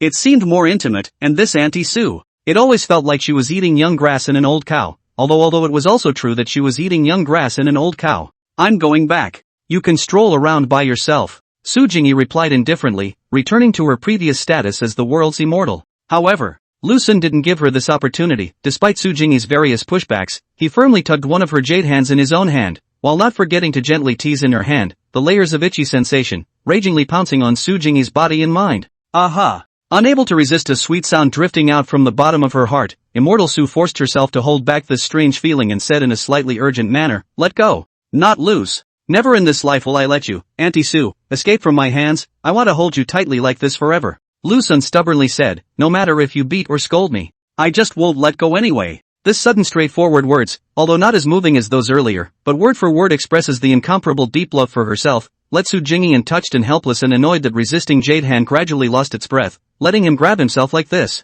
Bastard! Su Jingyi dropped the arrogance of being a human immortal and put up the majesty and momentum of Aunt Sue, saying in exasperation, no big deal. Lucen laughed nervously, and couldn't help but come closer to her and try to stick together with her. At first Su Fairy resisted a little bit, but with Lucen's thick skin and perseverance, she eventually gave up her reserve and stuck together with him shoulder to shoulder. The noisy street was lined with vendors selling their wares. Lucen, next to the side of Su Jingyi, strolling in this busy street, originally wanted to go to hold her jade hand, but considering certain reasons, and finally gave up. The two people during the period of very little to say, and so aimlessly walking. As a result of walking, Su Jingyi suddenly stopped, looked at the side of the store selling crispy candy, hesitated for a few moments and then followed up, not a word and not a word. Want some ganache? I'll go get you some. Lucen dropped a sentence and silently walked towards the store. Su Jingyi froze, her heart flooded with a touch of inexplicable, quietly standing still, looking at him who was buying candy. Soon Lucen returned, carrying a lift of crispy candies wrapped up in greaseproof paper, and returned to Su Jingyi's side, softly inquiring, Auntie Sue,